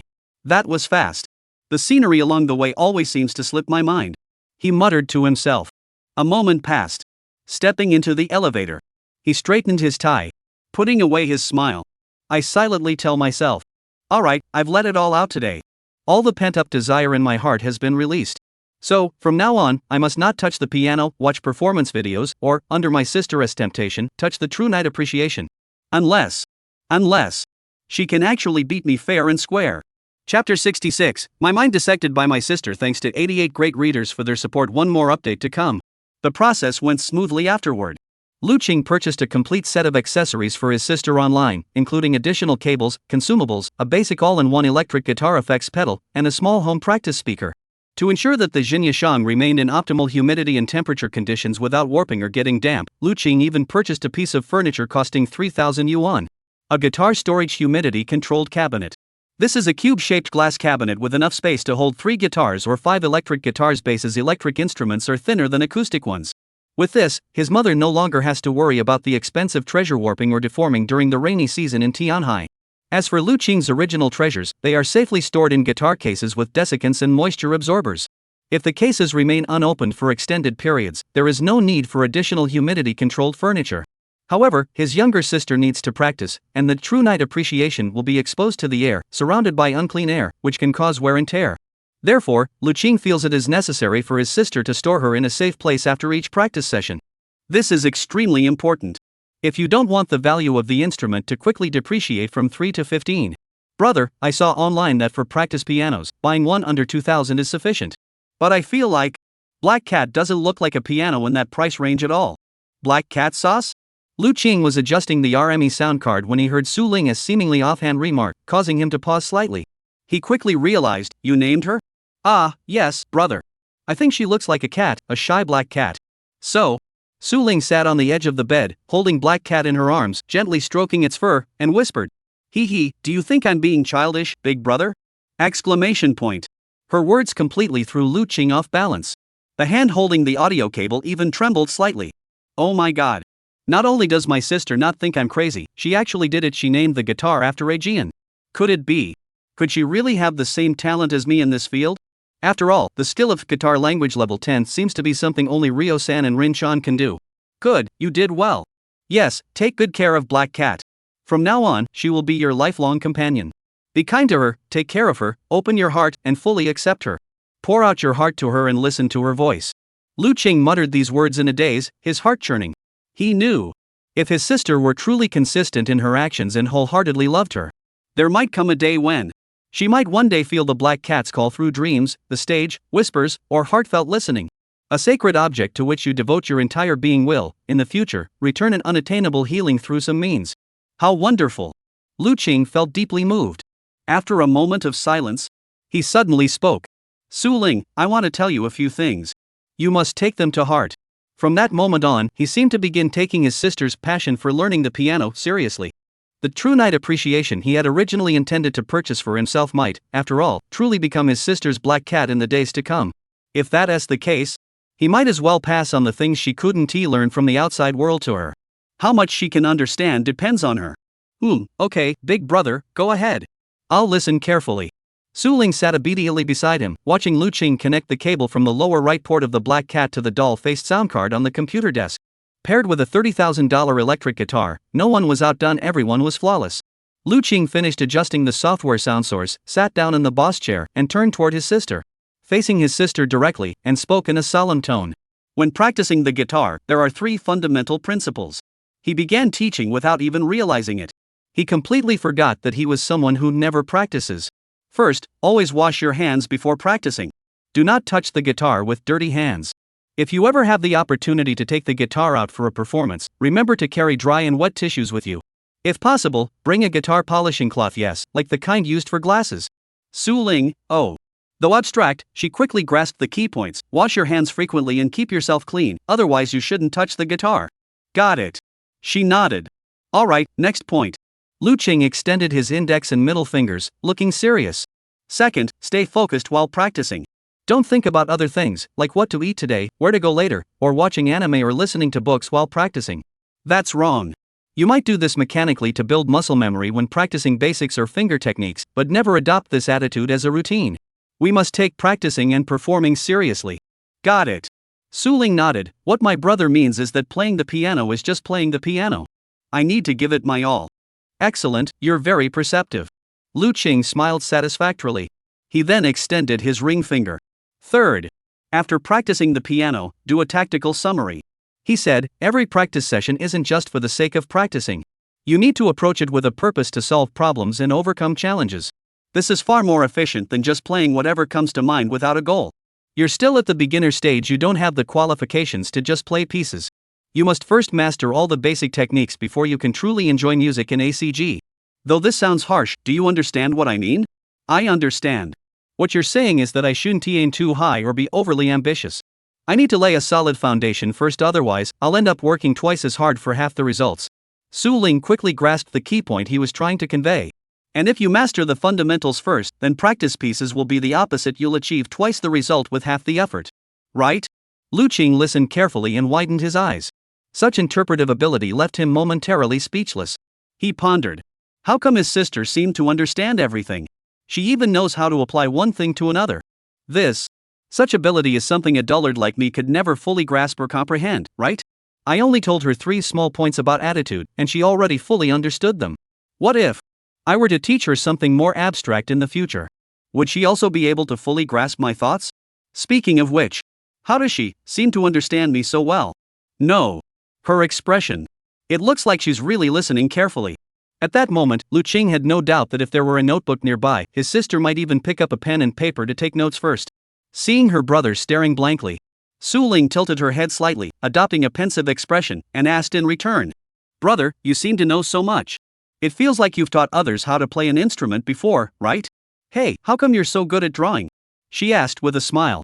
Chapter 67, Her Shadow is Empty Space in His Heart. Second update. Although Su Ling was very understanding and didn't press the matter further, Lu Qing actually found the topic extremely uncomfortable. It was a dark memory buried deep within his heart. About Lin Jiang. Back in the day, he used to follow some Zhou Jian on Bilibili. Such an ancient term has likely been forgotten by everyone, even those within the circle. What is a Zhou Jian? It's quite straightforward. After all, everyone has heard of singers, so musicians are the same video creators who specialize in playing instruments. In simple terms, they are musicians. A highly skilled musician. Back then, Lu Qing had only been learning the piano for a short time and was still a young, inexperienced child. His favorite thing after school every day was to hold his phone, or a cheap pair of headphones, and obsessively watch videos on Bilibili, mesmerized by the Zoujian masters who played extremely difficult pieces with such flair. Songs like 6 Million Years and One Night, The Departure, and Tokyo Teddy Bear, performed on electric instruments or acoustic guitars, would give him an indescribable sense of exhilaration. The condition probably began to take root at this time. The first time he went to see a doctor. Dr. Yen, the deputy director of the psychological clinic at the Third People's Hospital affiliated with a certain medical university, said, Young man, your condition isn't too severe yet. Don't put too much pressure on yourself. You just have some issues with your mindset that need to be addressed promptly. For now, I can prescribe some antidepressants, but they may have some side effects. I hope you can bring your parents next time so we can discuss this matter more carefully. That year, Lu Qing was in the second year of junior high school. I'm sick? Can I be depressed? Although I feel like I'm always in a bad mood and low, that's why I came to see a psychologist, but that doesn't mean I'm willing to admit I have a problem. Stop lying to me. Quack. That was what the young Lu Qing was thinking at the time. But there was no denying that, for a while afterward, the agonizing feeling grew increasingly unbearable. That fear of being surrounded by loneliness and having no one to confide in was like a diver in the depths of the ocean who had lost his oxygen tank, watching death slowly open its arms toward him, gently beckoning. But Lu Qing refused to give in. He couldn't give up. Even if she has to go without medication. He would never admit that he was flawed. I'm already not thinking clearly. I absolutely can't take that poison with all those side effects. I need to cherish the time I still have left where I can still control my own life. I can heal myself. I will get better. I know I will. Lu Qing wanted to make the most of his clear-headed time and do something meaningful. I won't give up. The young Lu Qing was stubborn. Having grown up without a father's care, his stubborn nature was impossible to sway. Dr. Yen's words fell on deaf ears. Even the crucial instruction, if you discover your condition has worsened, come back for a follow-up immediately, was completely forgotten. He refused to be controlled by any external factors unless those words were spoken to him gently by the kind older sister from next door. If the words came from the older sister, then no matter what, he would follow them. Later, Lu Qing came up with an idea. I came up with a method that seems to cure myself and alleviate my symptoms. This doesn't require a doctor, external help, or taking anything I've labeled as poison. This matter, I can achieve it with my own hands. So, recording began. Recording my own life. Recording one's journey. Recording everything I could still control before completely losing my memory. For this purpose, I purchased a smartphone with a higher pixel count. Taking photos of myself playing the piano and recording audio of my practice sessions. Every sleepless night, I listen to the music I play, and a hollow smile spreads across my face. In the early days, I listened to Mr. Yao's poem of the wind and Master Kishi's popular clouds, among others, and found them quite soothing. Though the melodies were simple, they at least had a touch of something that helped me sleep. Later, as I grew older and my skills improved, my equipment also upgraded. Even the masters I followed had been replaced by a new generation. Lu Qing began recording pieces that were more niche and professional in aesthetic. Wu Wuhui's Bluebird Bluebird, Song of Redemption, Okapi's Anger Anger Release Song, Jin San's Wish Cherry Blossoms Emo Relief Intensification Song, and Matsui Yuki's Friend Song Imagining Having a Friend. Mastered completely, mastered to perfection. Then, an unexpected turn of events occurred. He was introduced to the electric guitar and began experimenting with songwriting. The end of middle school marked the beginning of high school. Ambmity Uncle's Rylan for the deceased neighbor girl, Tommy Grandpa's Angelina reminiscing about his first love, and Ichika's Imam solo string performance. I grew stronger, but also more obsessed. I finally realized. Those deeply lonely seem better suited for the path of music. Resist loneliness, adapt to loneliness, be consumed by loneliness, and then fall back into loneliness. When you cannot escape loneliness, why not truly be with her? Open your heart and embrace loneliness. Lu Qing's perspective is as such. Therefore, her piano skills have improved. Focus on playing in solitude, using solitude to advance further. When one finally achieves self-recognition and masters the legendary skill of 30 strokes. At this pivotal moment, finally, you will encounter a blade that seems like redemption. Encountering new teammates. Alas, what a pity. Happiness is always fleeting. After all, that time had already been completely torn apart by a predetermined ending. What's it like to be abandoned by your teammates? Lu Qing once posted this question on the app Bougie. Netizens responded with jokes, unaware of the true meaning behind his use of the term teammates. It's not their fault after all, he didn't explain clearly, and he couldn't explain further. Some thought he was talking about gaming teammates, while others thought he was referring to sports teammates. So, even if the answers were a bit hurtful, he didn't mind. He felt like a zombie, battered and bruised. He received a message from Lin Jiang. Was that around midnight? Hello, senior. I've been following you for a long time and really like your work. I have a question. If a girl wants to learn an electronic musical instrument, which one would you recommend? The regrets of the past, the gaps in my life. The holes in my heart, I want to fill them alone. Someone to fill them. Even if, in the end, regret transforms into guilt. Guilt so deep that I dare not open private messages. Dare not face that girl again. NBSS, right? Learn to play the bass. Because the girl I once admired most is now an unattainable ACG bassist. She was once so close, now she's so far away. She has jet black hair that sways gently as she plays, like a beautiful, ethereal spirit in the dark night. A soulful performance like that was rare in Lu Qing's musical career, almost unheard of. However, she, after entering his life, boarded a plane and flew to the neon-lit world where cherry blossoms were falling. TSM Music Academy. Will you pursue a career in music? Lu Qing, you'd be great as a music producer, right? Want to study music arrangement? You always enjoy rearranging solos and advanced chords. You seem to have a natural talent for it. Oh right, my favorite P main is N Buna. I'll recommend them to you. Follow them now before they become famous. Lu Qing, I might beat you to it. Good luck. Let us collaborate together someday. Studying abroad isn't that great either. After all, none of my friends are around. I've been so busy lately, I really haven't had time to check my phone. Sorry about that. You have not added the other party as a friend. Please add them as a friend before sending a message. Chapter 68, Xingbo holds the key, Su Lingqin the demon. Lu Qing no longer wished to discuss the root cause of his illness. Even now, he still believed that he was not ill. He was rational. This stubbornness is hypocritical, effective only on himself, reminiscent of someone who refuses to give up until the very end. Fortunately, his younger sister was well behaved. She obediently began her piano practice journey. She hasn't asked any questions about why he knows so much about the guitar.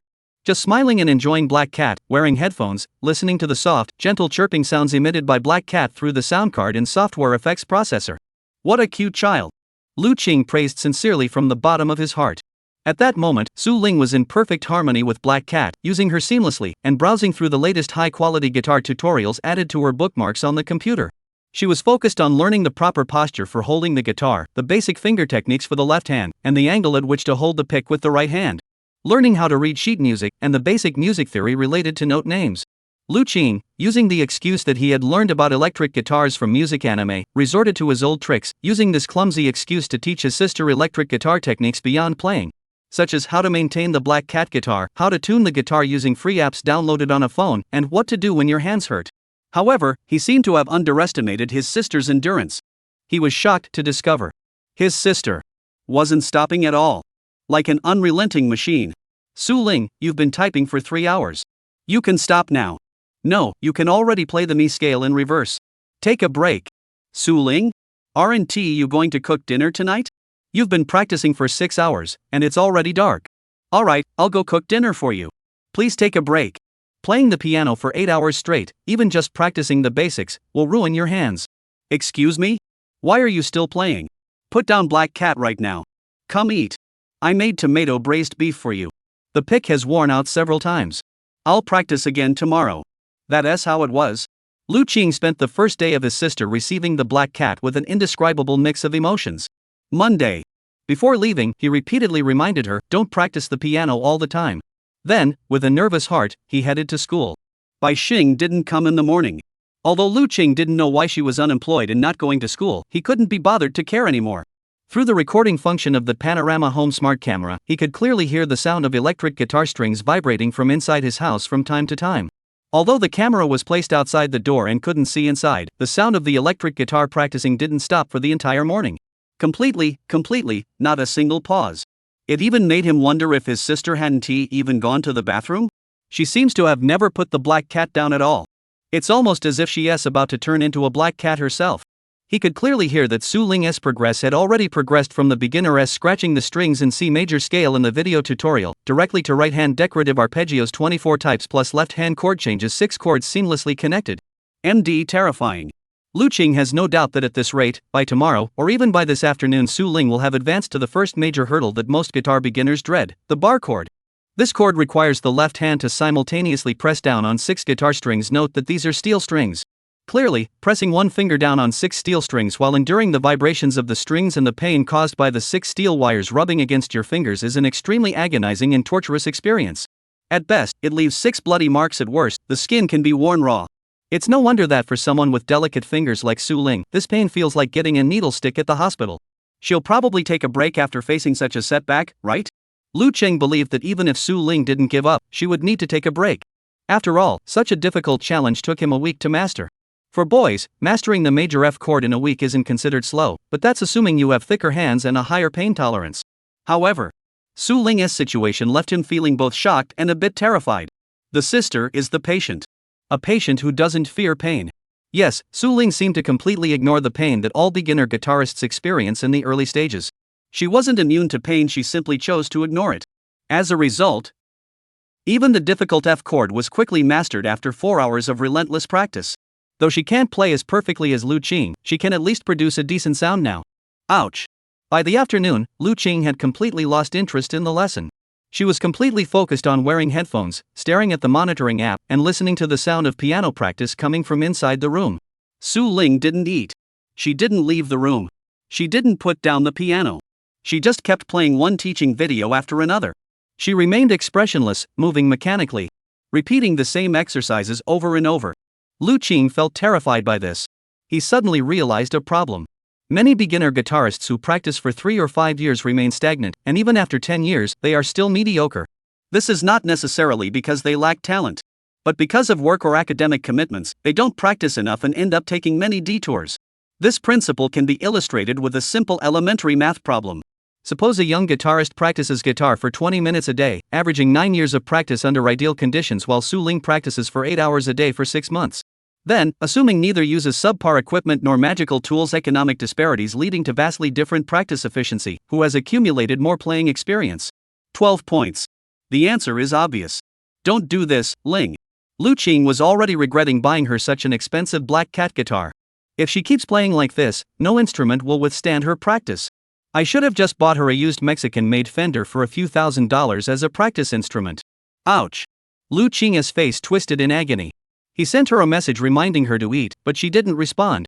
Reminded her to rest and not get too into practicing, she just replied, Told her to put the guitar down because he could already hear her practicing endlessly, and the response was, if you keep nagging me, I'll turn off the surveillance camera.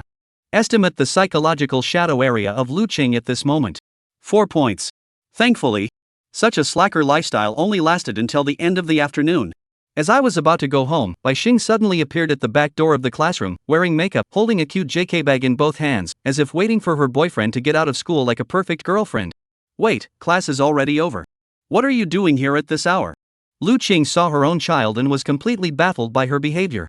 Little did she know that her answer was both absurd yet contained a hint of logic. Of course I came here specially to walk home with my senior. Such a great opportunity, one couldn't just let it slip away, could I? Bai Xing extended a smooth little hand, shifted her gaze to the ground, and hinted shyly yet directly. Mainly I wanted to confirm something the senior said earlier. Still stands? Chapter 69, Walking with Two Hearts. Second update. Thank you to the 90 great readers for your support.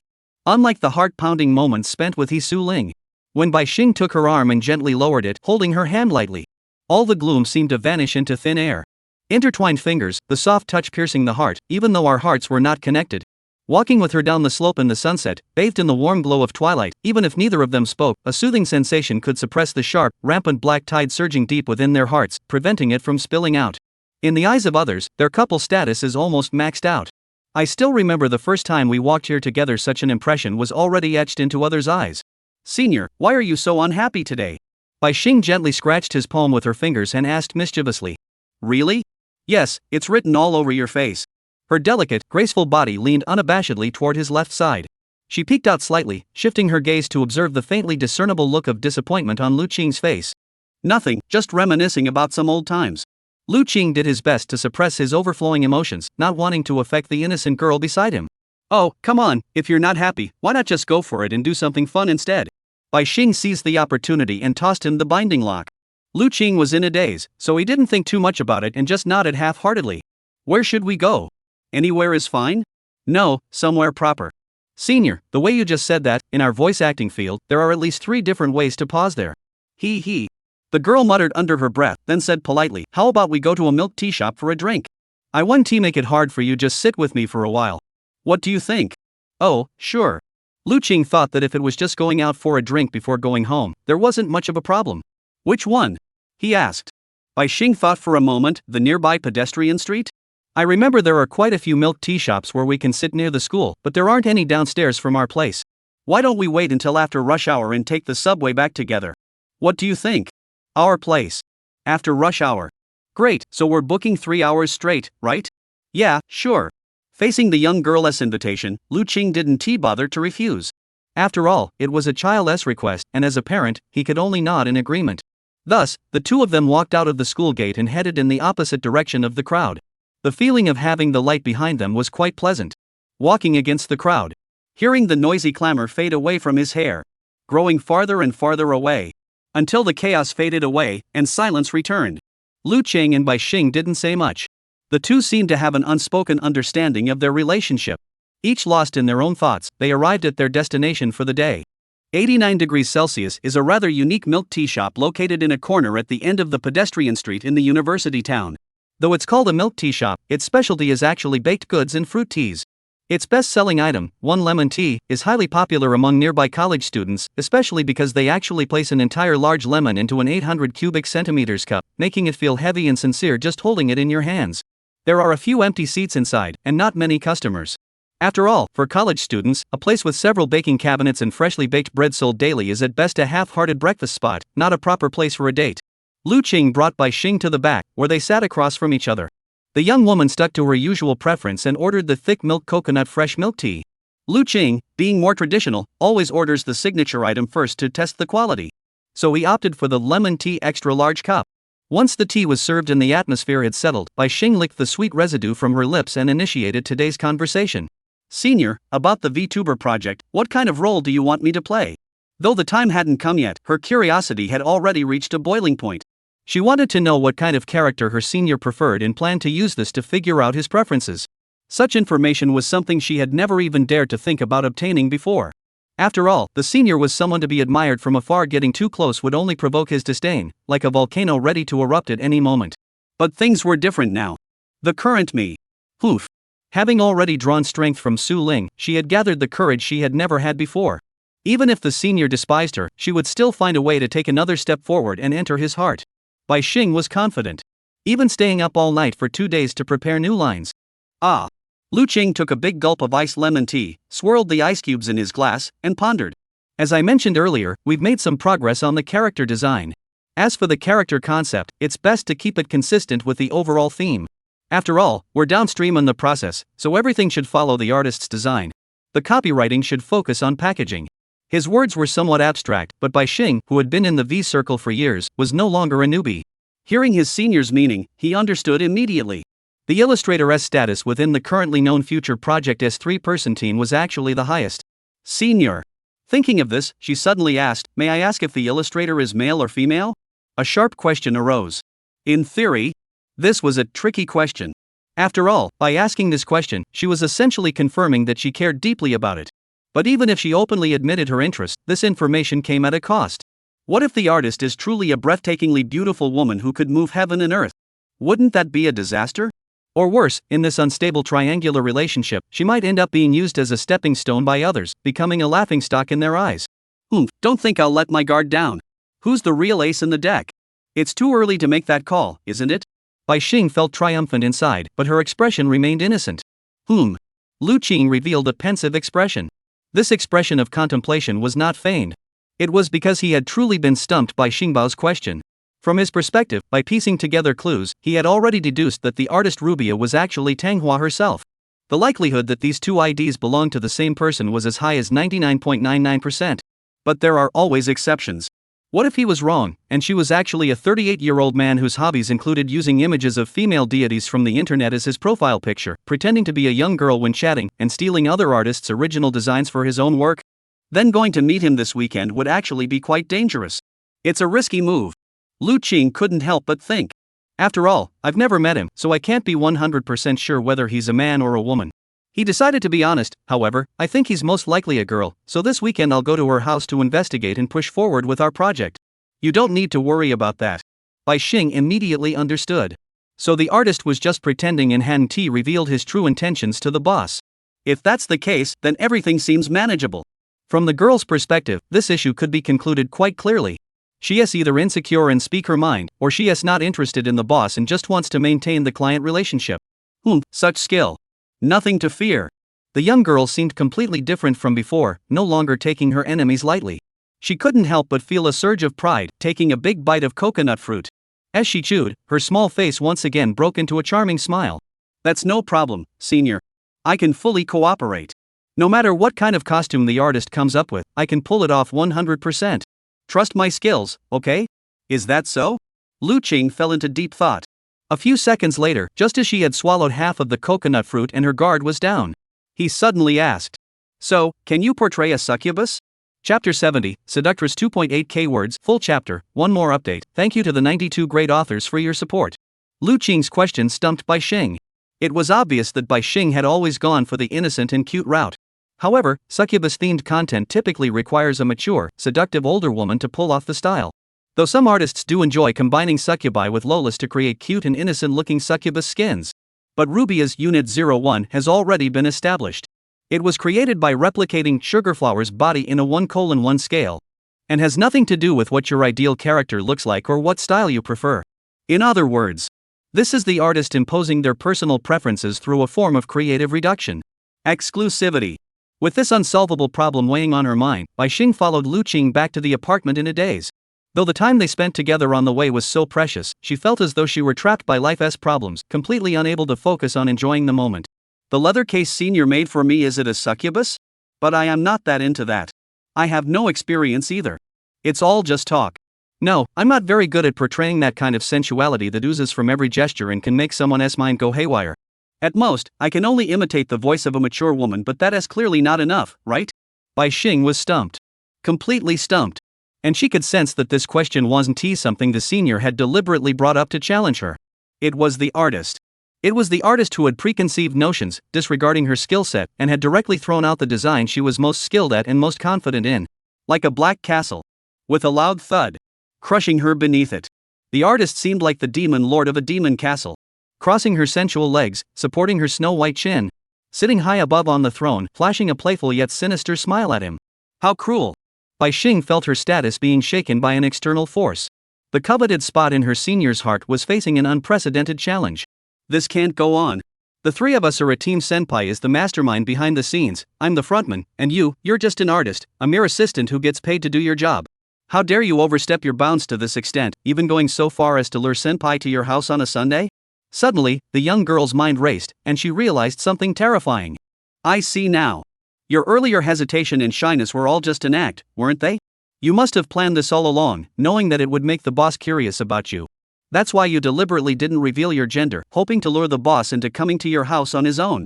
Oh, see. I've never even been inside the senior's house. No, to be precise, the senior has never even been inside my house, even though our doors are right next to each other. Now you're using such sophisticated tactics to lure me into your home. Your ambition is truly immense. Big. Too big. I think you're the real seductress. Evil. So evil. This artist is truly evil. Although the boss said her online name is Rubia. But I just searched online and couldn't find anyone by that name. All that exists are some commercial illustrations she drew during her early days working part-time on Taobao. Catgirls, giant lolas, nuns, princesses, and so on. And from the design perspective, each one is quite peculiar. They're all huge. It's really evil. Too evil. This artist is oozing evil from every pore. So, let's just call her Mebia from now on. Anyway, her behavior is no different from that of a succubus. Bai Xing thought to himself. Time passed day by day, and before they knew it, it was Friday. If, in the first 2 days, Su Ling's relentless practice at home could still be mistaken by Lu Qing as sisterly curiosity toward a new field leading to a brief burst of enthusiasm, then by now, 5 days of practicing for 8 hours a day or even 12 hours a day had made it clear to him that my sister isn't just messing around with me. At that moment, he stood on the podium, delivering a general overview of voice acting products, with videos and PowerPoint slides recorded by Yin Shon playing behind him, but his mind had long since drifted away. His mind is filled with questions like, why is my sister practicing the piano non-stop? Questions with no answers.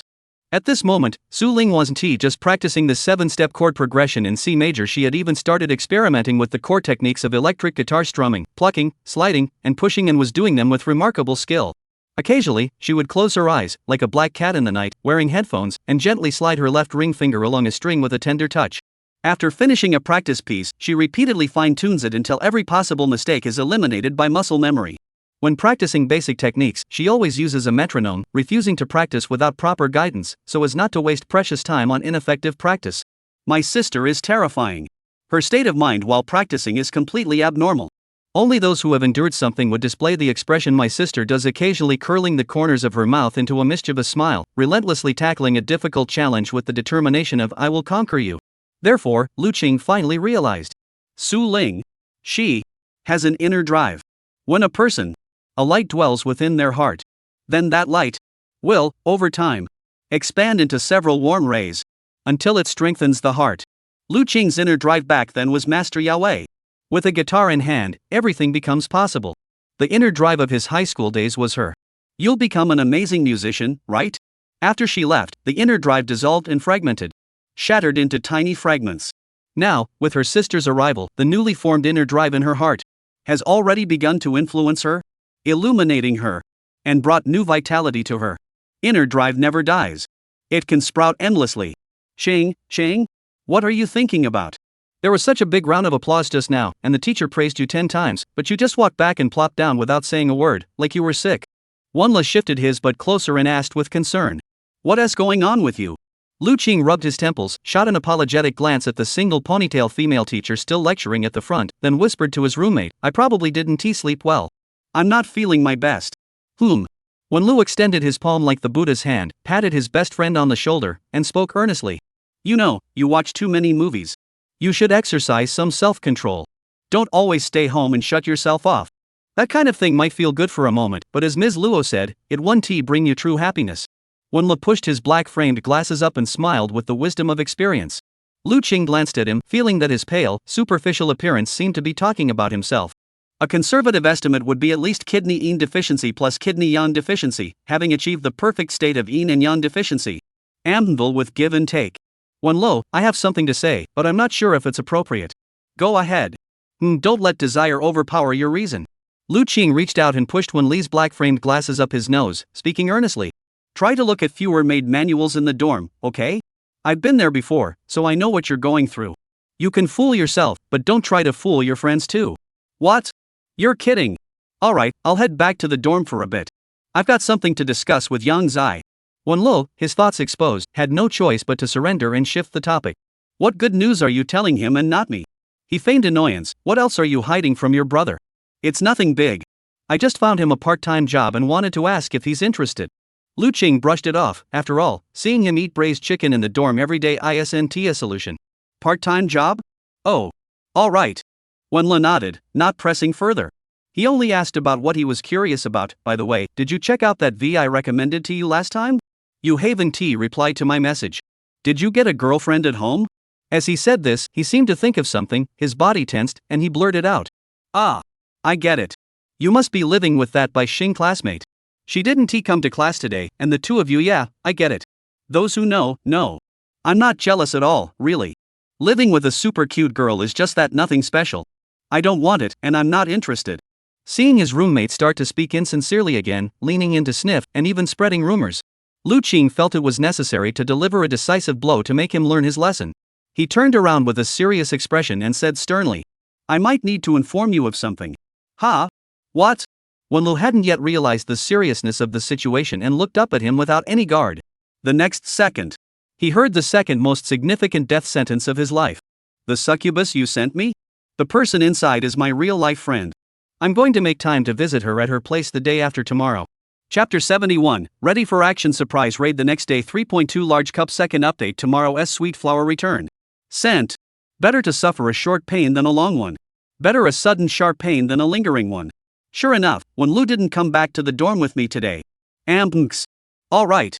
Judging by the direction he ran off in, he must have gone to Kirolo Maid Cafe again. This time, he'll probably get scammed out of 3,000. No, this time it'll be 5,000. Lu Qingxin felt guilty and thought that if he ever became successful, he would take his good brother to the black and white mansion to experience the maid service firsthand, as a way to mend his shattered heart. Jingjing definitely can't save him today. Let us wish him good luck. Strolling through the corridors of the student dormitory, he soon arrived at room 12 on the 5th floor. The dorm room was empty. Li Mingshi was still out partying, while Zhang Yang sat in front of the computer, like a night watchman guarding the northern border. No matter when or where, the super pervert was always watching streams. Oh, he's playing a game today. Good. Lu Qing walked into the room, approached him from behind, and glanced at the computer. Zhang Yang turned around at the sound, startled, then took off his headphones and greeted him. Hey, Lu Gu, what wind blew you back here today? Why didn't Wen Gu come back to the dorm with you? He put down the mouse, ignoring the fact that his character was being killed by the mid-laner on the screen, and stood up with a smile to greet him. Just keep playing. I just came back to take a look. Lu Qing was very discreet. Glancing at the fresh noodle soup spilled on Yang Zai's desk, he thought to himself, this guy probably can't even afford braised chicken rice lately. Hee, it's nothing, just a game. I'm playing this bear league purely for fun. Unlikely Go, when he plays Knife Tower, if anyone touches him from behind, he'll yell at them to death. Zhang Yang's indifferent attitude mirrored his laid-back and carefree worldview, as well as his lifelong pursuit of appealing to both the refined and the common. Good. Lu Qing observed this. He walked over to his seat without drawing attention, opened his laptop, and casually asked, By the way, Yangzi, are you short on cash lately? His tone was casual, as if he were asking about the weather. Ha! Zhang Yang didn't react immediately, just sat back down and replied casually. Of course I do, Lu Gu. When have I ever had enough money? I'm always short on cash. I see. Lu Qing nodded and followed up, well, if I've recently come across a good opportunity that I think would suit you, and I'd like to recommend it to you as a part-time job, would you be available to take it? Me? Zhang Yang, what kind of job? Does it pay? Lu Gu, is there such a good opportunity? Lu Qing had intended to say, I have a friend who can introduce you to a triple X.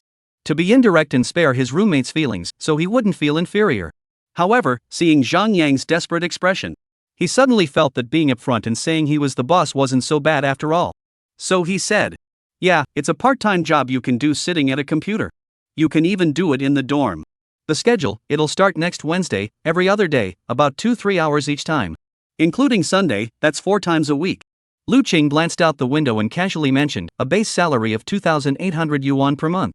Depending on revenue, there may be a full attendance bonus of 200 yuan and a quarterly bonus. 3,000? Brother, I need this so badly. My wife needs this so badly. Lu Gu, you're my own brother. You always think of your brothers, no matter what. Just tell me what to do. I can do anything. Zhang Yang had already stopped speaking coherently. After all, in his current situation, where he had nothing to his name, getting a part-time job with a base salary of 2,800 yuan and supposedly only requiring 8 to 12 hours of work per week was a godsend. Where could a college student like him find such a job easily? If you don't know anyone, or don't have reliable friends, where would you even find such a part-time job? Little did he know. At that moment, Lu Qing was already chuckling to himself. With a stern expression, he said, alright, let me explain the details of this part-time job. It's actually quite simple. Go ahead. Zhang Yang dropped the computer, slammed the chair over, and leaned in with all his focus to listen intently. Lu Qing announced. I need you to go to a live streaming room and act as a moderator for me. Use your quick reflexes to swiftly screen and delete all the trolls' comments, inappropriate remarks, and personal attacks, and immediately mute this group of users. What? Bro, a moderator? Yes, after all, I don't have time to monitor the comments constantly. I have too many tasks to handle, so if you can take this on, I'll give it to you. If you can't, it's no problem. This. Zhang Yang opened his mouth, thought for about 3 seconds, then nodded quickly like a chick pecking at grain. I'm good at this. I watch Hoya and Douyu every day. I'm a pro at this. Lu Gu, I can handle this job. And to be honest, my eyesight is better than Wenji's. I have 20/20 vision and play games all day without glasses. I can do this, I'm definitely up for it. His eagerness was a bit excessive. But Lu Qing didn't mind. He was very satisfied. What he wanted was a reliable confidant to keep an eye on the black sheep and handle the minor issues. This would free up his hands, allowing him to focus more on planning strategies for Baixing or communicating with Luo Bia about the original artwork. As for salary, he had done the math. Assuming a modest starting goal of 500 ships instead of Star Moonrain is 1,000 ships, the monthly revenue would reach approximately 128,500 is equal to 64,000. Multiplying that by his 0.15 commission rate yields 9,600. Subtracting 3,000 for Zhang Yang's salary would be completely manageable, and this calculation doesn't even account for gift item revenue. If you include gift item revenue, which could range from a few thousand to tens of thousands, it becomes even easier to maximize your income. Compared to hiring someone randomly from outside, it's indeed more reliable to stick with someone you know well like Yang. Lu Qing believes that, at certain times, the bond between roommates is far stronger than the working relationship with strangers hired from society. Very good. He nodded slightly. Alright, I'll send you the live stream room number later.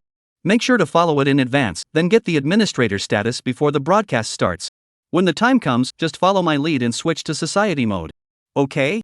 Got it. No problem at all. Lu Gu, does this job not have a probationary period? They're giving the full 3,000 right away?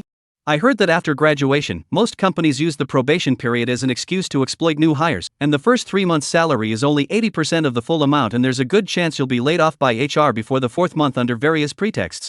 For someone like me who is just part-time, can I get the full amount right away? No deductions or penalties? Zhang Yang still couldn't believe it. How did such a good part-time job end up falling into his lap?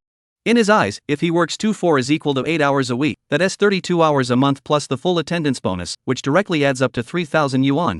That's almost equivalent to an hourly wage of 100 yuan. For a second-year university student with no other skills besides gaming, this was like a dream come true. With that 3,000 yuan, he could upgrade from instant noodles to a more decent meal. Even spicy ramen or kimchi ramen. Or even eating braised chicken every day would be no problem. Lu Qing's olive branch made Zhang Yang hallucinate, feeling like he was about to ascend to heaven. A happy life was within reach. The new skin in the game is a sure thing. In the future, there might even be extra money to tip the female streamer.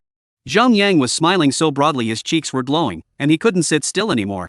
He stood up immediately, showing the utmost respect. Lu Qing settled the matter with a decisive tone, don't worry about the money. I trust your attitude toward work, after all, we're roommates, so I'll definitely give you priority. The only thing you need to prepare. He paused for a moment, is to familiarize yourself with the VTB community, because the live stream I need you to monitor belongs to a virtual streamer. Over the next few days, pay attention, learn as much as you can, watch other rooms, and see how the moderators handle trolls. Also, observe when the admins suddenly appear and ban the stream. Got it? Got it. I understand. Brother, you're right, you really are. Zhang Yang got excited and confessed. Last time I wanted to surprise Wengu, I researched how to make a cosplay outfit on my own. Then I opened a live stream on Bilibili with the mindset of something for everyone. Holy crap, I hit the jackpot.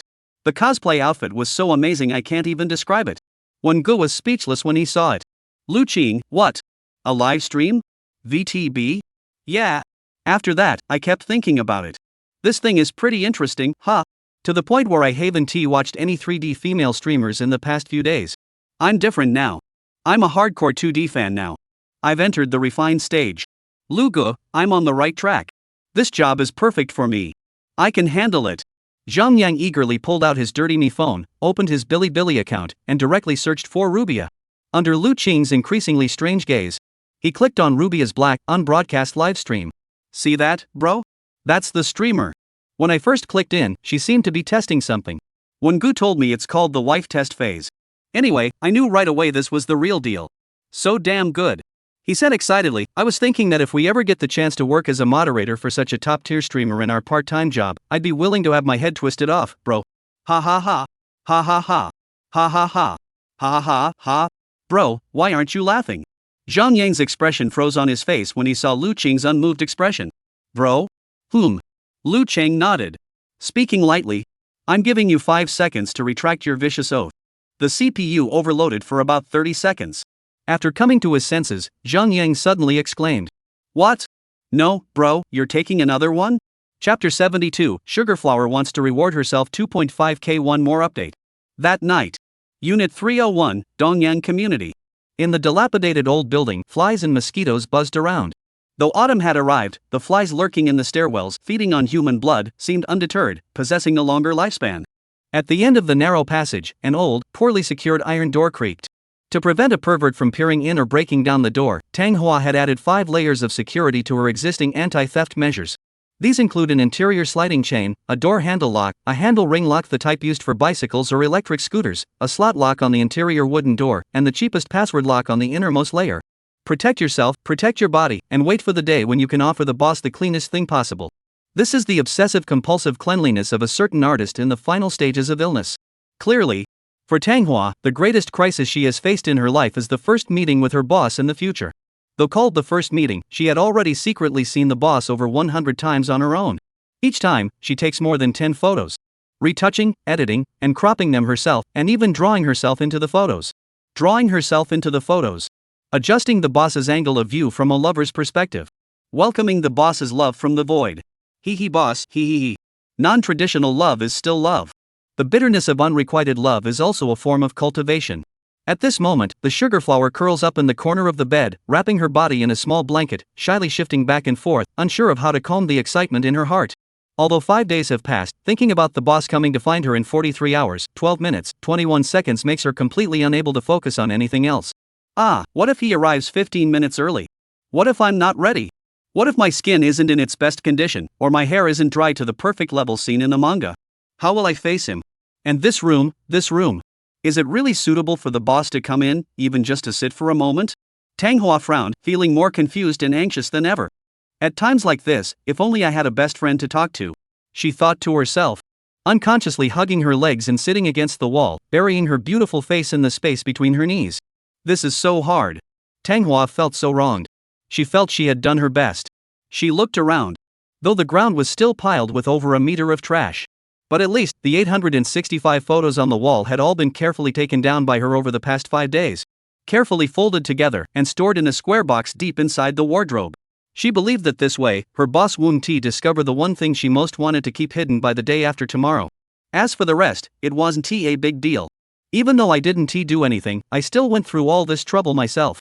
Over the past 5 days since returning home, she hadn't even touched the computer. Her mind was filled with thoughts of her boss. All she could think about was meeting her boss. Counting the minutes in my head, time slips away slyly. Before I knew it, it was today. It was now. I still have time, just a little bit of time left. Tanghua whispered to herself, glancing up slightly and catching a glimpse of the dust and trash in the room with the corner of her eye, feeling utterly frustrated. But of course, I'm completely terrible at cleaning. With how messy I am, I'm sure the boss will despise me. She sighed in despair. She grew increasingly withdrawn. Come to think of it, just taking a shower and washing my hair on time every day is already all I can manage. Cleaning the room, it's really tiring and difficult. Taking out the trash is also a hassle. I have to leave the house. Getting dressed is even worse. Troublesome.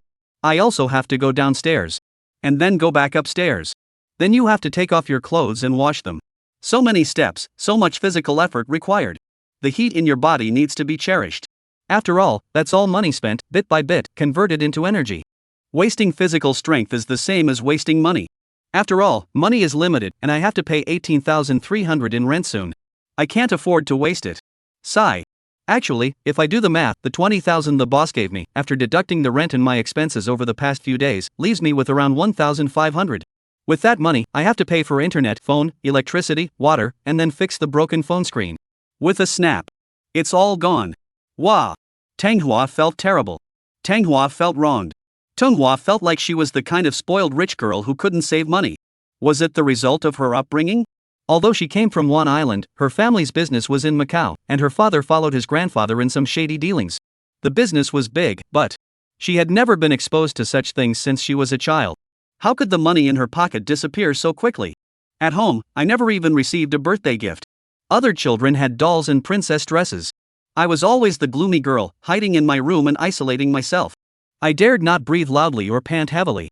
I was afraid my family would hear me, fearing their sharp insults and attacks. After all, my younger brother is the future of the family. I was just a pretty pawn, to be sold off at any time once I grew up. Trash. Tanghua muttered under her breath. Then she thought. Come to think of it, I didn't do anything, I didn't buy anything. Not even a new sea-suit. The boss likes maid outfits, and I was planning to buy a popular character from the Maid Fantasies series Yao Dao Gio-san's cosplay outfit for over $400, and wear it for him on the spot. But I really don't have any money left. I guess I'll just have to wait until next time. She muttered sadly, then suddenly realized. But who knows if the boss will even want to see me next time. Sigh. Tanghua sighed softly. Speaking of the process for the day after tomorrow. In an ideal scenario, she would dress up nicely, open the door for the boss, greet him as he entered the house, then click click click. Lock all 5 doors securely. That way, no matter how terrible the situation inside the house is or how disheveled she looks when the boss arrives, he shouldn't turn around and leave within the first 10 seconds of seeing her. As long as he can't get out, I can temporarily salvage my dignity and not rush to my death just yet. Tanghua licked her lips and smiled dreamily. She laughed innocently. Will the boss be shocked when he sees my true self? Will he think that I'm actually not that ugly after all? For Tanghua, the definition of ugly lies in whether she is pure. Whether she was clean. All past memories should be erased. She wants to hide the past she can't bear to recall. Even if I can't clean the house, even if I stare at his photo every day and daydream, he probably won't notice, right? She convinced herself. As long as I pretend to be someone else, even if the room is a bit messy and looks poor, will the boss still accept me? The boss has always liked to encourage others. So even if he is unhappy inside, he'll probably still give me a shred of dignity on the surface. Tanghua was trapped in the illusion she had woven for herself. But if the boss sees me and doesn't scold me, doesn't blame me for deceiving him? Then, can I dare to ask him to praise me in person? The boss is so kind he'll definitely agree, right? She smiled. She naturally thought further. Well, since he is willing to praise me in person, then doing something else in person should also be negotiable, right? After all, he only recognizes me. I'm his only painter, after all. Thinking this, her mood lightened slightly. She no longer felt so flustered. Boss, you're so kind. Oh no, I've put all the printer paper away. I should have left a few sheets by the bed. Darn it. Out of habit, she reached out to grab the wall but didn't feel anything. He only managed to peel off a piece of wallpaper. This couldn't help but make Tanghua frown. She thought. If I go get them now, it should still be in time. As long as she could put it away in time before the boss arrived at her house the day after tomorrow, it should be fine. Thinking this, she got out of bed. He stepped down and kicked away the pile of takeout bags that had been piled up like a small mountain. Clatter, clatter, clatter. Immediately, He crouched in front of the large wardrobe, reached into the pile of clothes, and pried open the tightly sealed box. a moment later, Sugarflower returned to the bed holding over 400 photos, whispering like a mischievous weasel. Although there's still about 20% of the boss's order left to complete, I should probably reward myself one last time.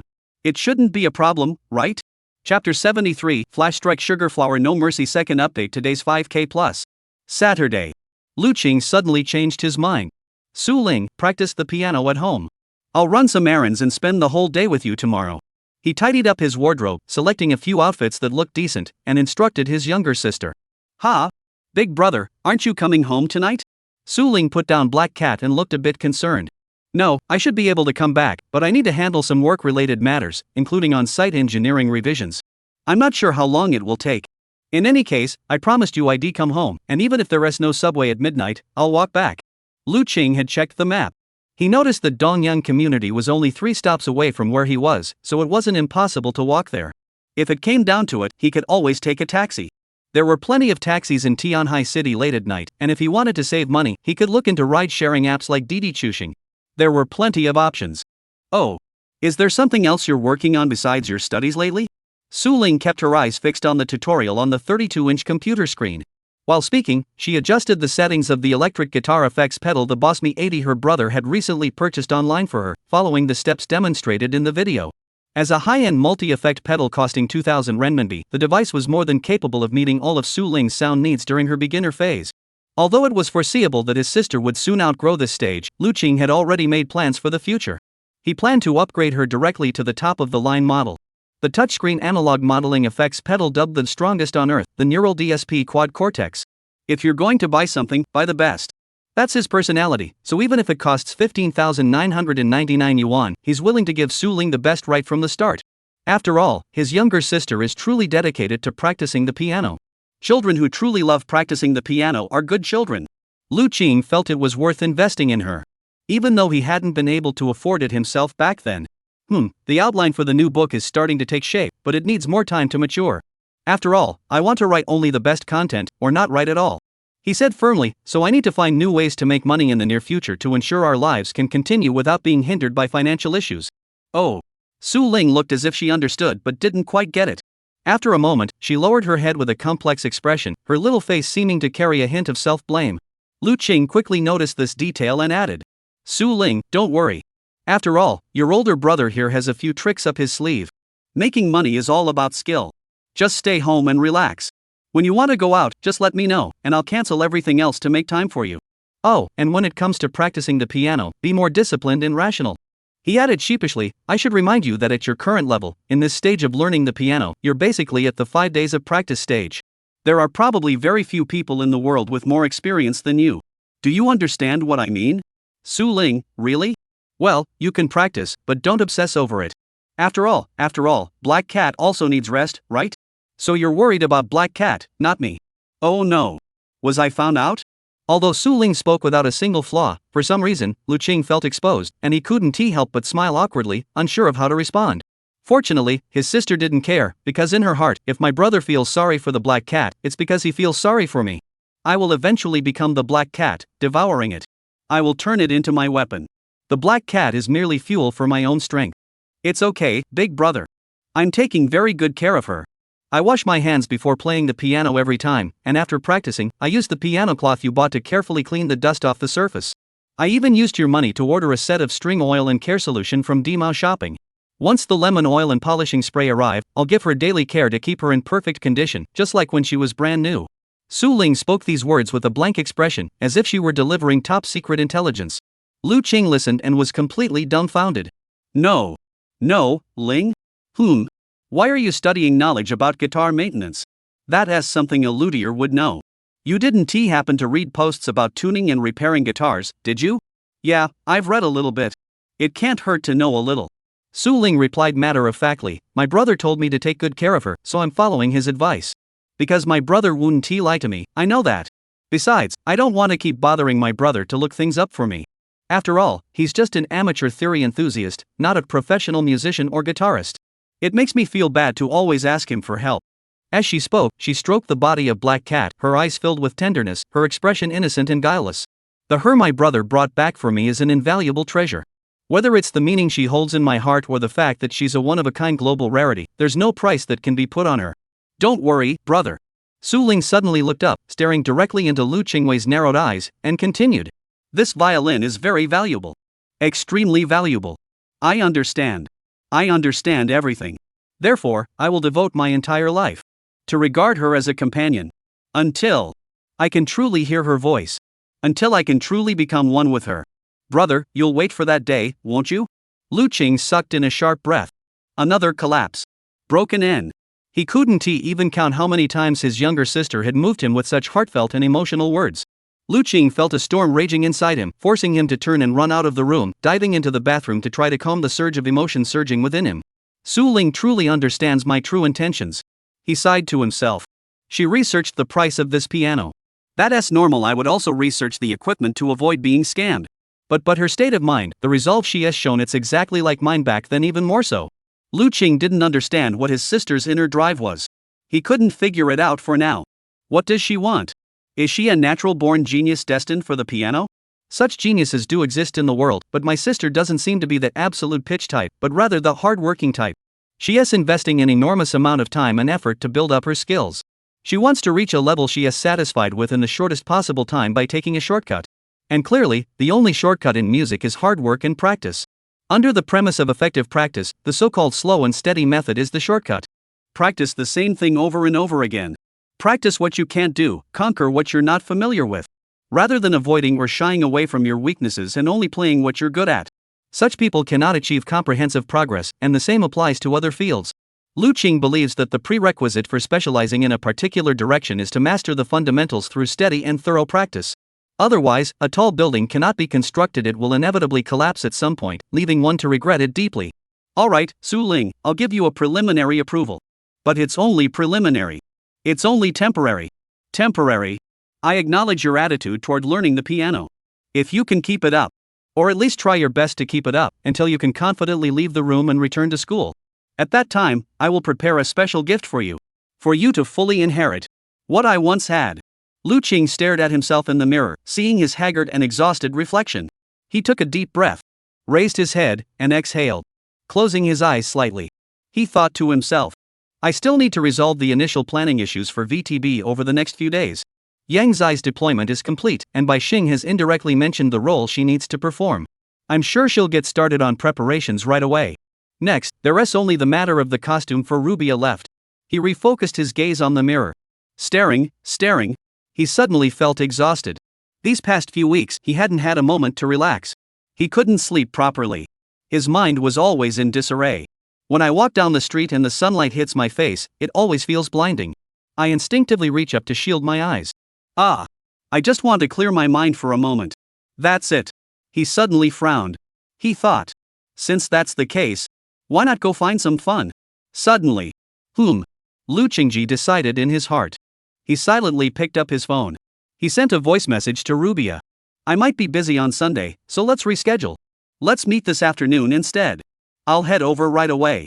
I'll be there in 30 minutes. Swish. Phase 2 of the punishment begins. But this, of course, is not all. After finishing all that, Ampenbaidolia took the membership card from his home, licked his lips, and a devious plan formed in his mind. For the parting gift, let us go to Chiangkai and buy her a full set of that succubus costume with stockings, goat horns, and bat wings. Tonghua, if it were you, you wouldn't be able to resist wearing it, would you? Chapter 74, First Encounter, a Door Apart. Tanghua never expected that her boss would play such a trick on her. At that moment, she was deep in a sweet dream, sound asleep. After all, her biological clock was completely inverted, so daytime was nighttime for her. Setting her alarm for 11:30 a.m. on Sunday and forcing herself to wake up by disrupting her biological clock was the utmost respect she could muster for her boss. After all, if someone is willing to adjust their biological clock for you, enduring the physical pain of day and night reversal just to see you and spend time with you, then such care can already be called love. Unfortunately, plans don't always go as expected. Lu Qing's cunning schemes caused all of Tang Hua's preparations to crumble. Time quickly reached 11 o'clock. Dong dong dong, dong dong dong. A soft knock came from outside the door. Huff. Someone was sound asleep, curled up like a shrimp. Dong dong, dong dong dong dong. Huff. She rolled over, seemingly unaware. Thud, thud, thud. The knocking grew increasingly frantic. Huff. Her brows furrowed slightly as her consciousness returned. Rubia, is this your house? Are you inside?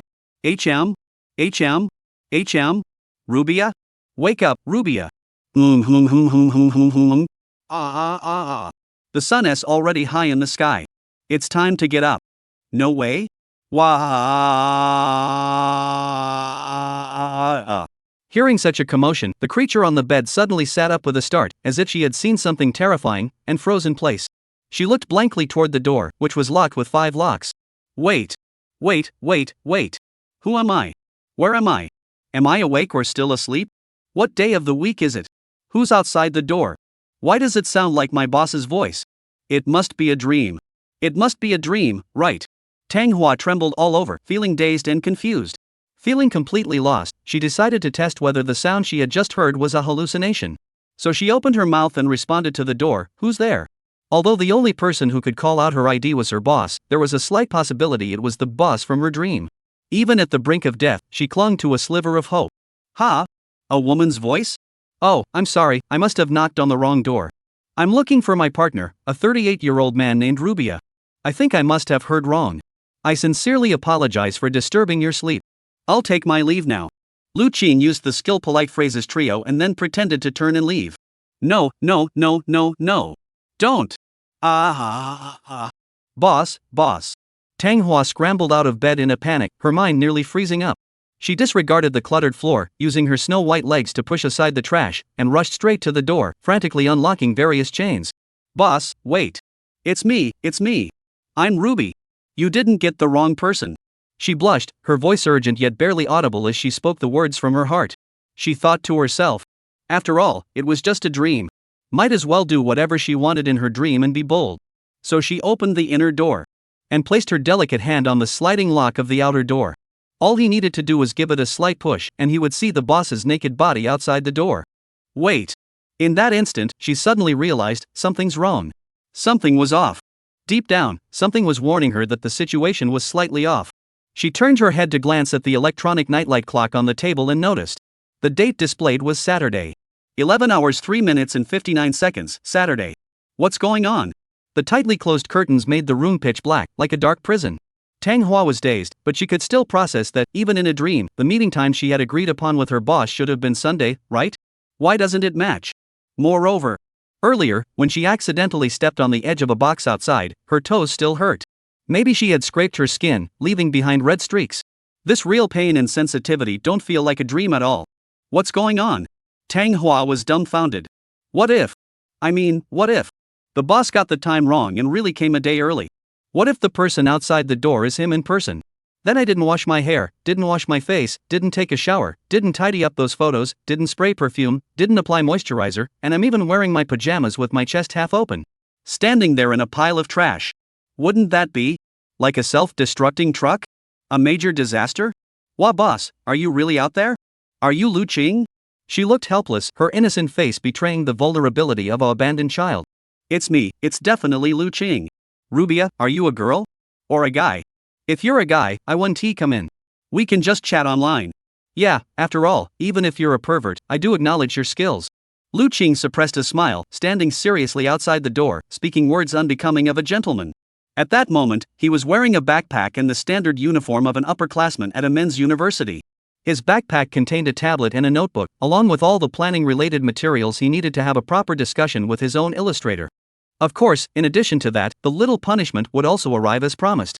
Such as the set of succubus-inspired black cosplay costume with horns he had specially purchased earlier that day from the Magnolia high-end boutique at City Plaza. He thought to himself.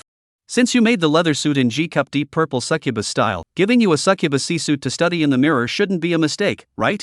This is the boss's tip, dare you refuse it? Oof. Lu Qing was confident. This was a punishment for Luo Yuba deceiving herself. Although I spent 7,800 on a maid outfit for my sister, the C-suit for Manhwa only cost 1,800 this time, but it's no big deal, it's the thought that counts. Let's just consider it a tip for doing a good job. Inside the door, Manhwa had already sensed the severity of the situation. The dream doesn't seem like a dream. Time doesn't seem to be Sunday either. If I don't open the door now, it would be a bit rude. The boss had been waiting for over 40 seconds. She had already revealed her feminine voice. There's no saving it now. Face the storm. Tang Hua decided to go all in. Slowly, she pulled on the last rope. While fantasizing about bed-end, she made up her mind. Got it. If the boss dislikes me later and I get the urge to escape, I'll take him by surprise, pull him inside, lock him in the room, and prevent him from going home smoothly. That's just like me. A life where you're despised by your boss shouldn't exist and doesn't deserve to exist. Anyway, I'm going to die anyway, so I might as well enjoy myself before I go. Am I wrong? Since that's the case, inflicting some misdeeds on the boss would be the worst thing I've ever done and the worst thing I could ever do in my entire life, right? Boss, he. Tang Hua unlocked the door and gently placed her palm on the door. Of course, there's a tiny possibility. If the boss doesn't mind me, then I can pretend he likes me. If he likes me, then it must be confirmed that I'm in a dream. Then, in a dream, doing things that people who like each other would do shouldn't matter, right? In dreams, one can do as one pleases, act without restraint, and even disregard the consequences. So let us just do this. No matter what the boss thinks, today, he won't be leaving this room.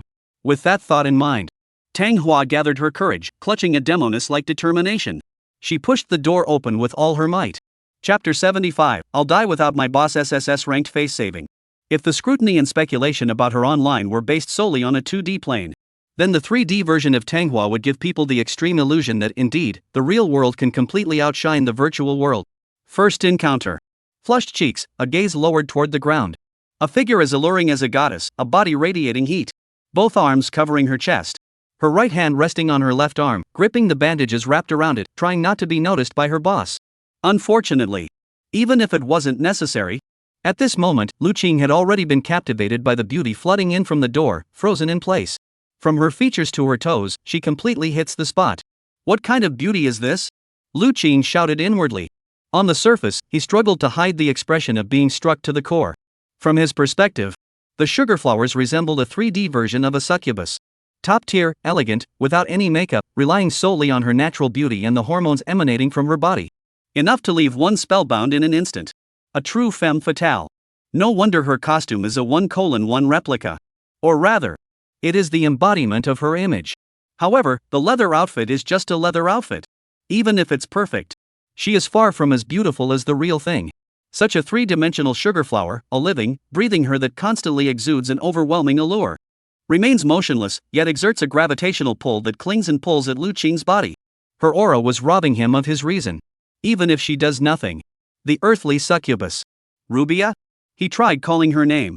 Sugar flower froze for a moment. Then, she nodded ever so slightly, confirming her identity.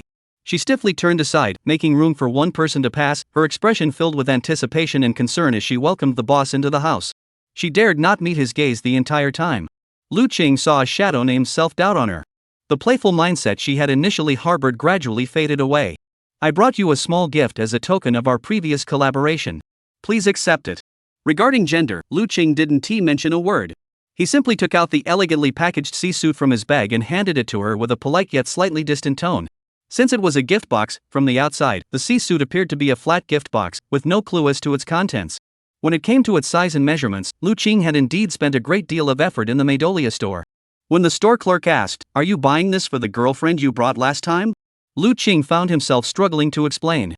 He simply shook his head and pulled out his phone, showing the store manager a photo of Tang Hua. Attempting to have the store manager estimate the size and measurements of the sugar flower based on visual inspection. The highly professional store manager quickly reached a conclusion, but there was an odd look in his eyes as he looked at Lu Qing. One could roughly discern the meaning.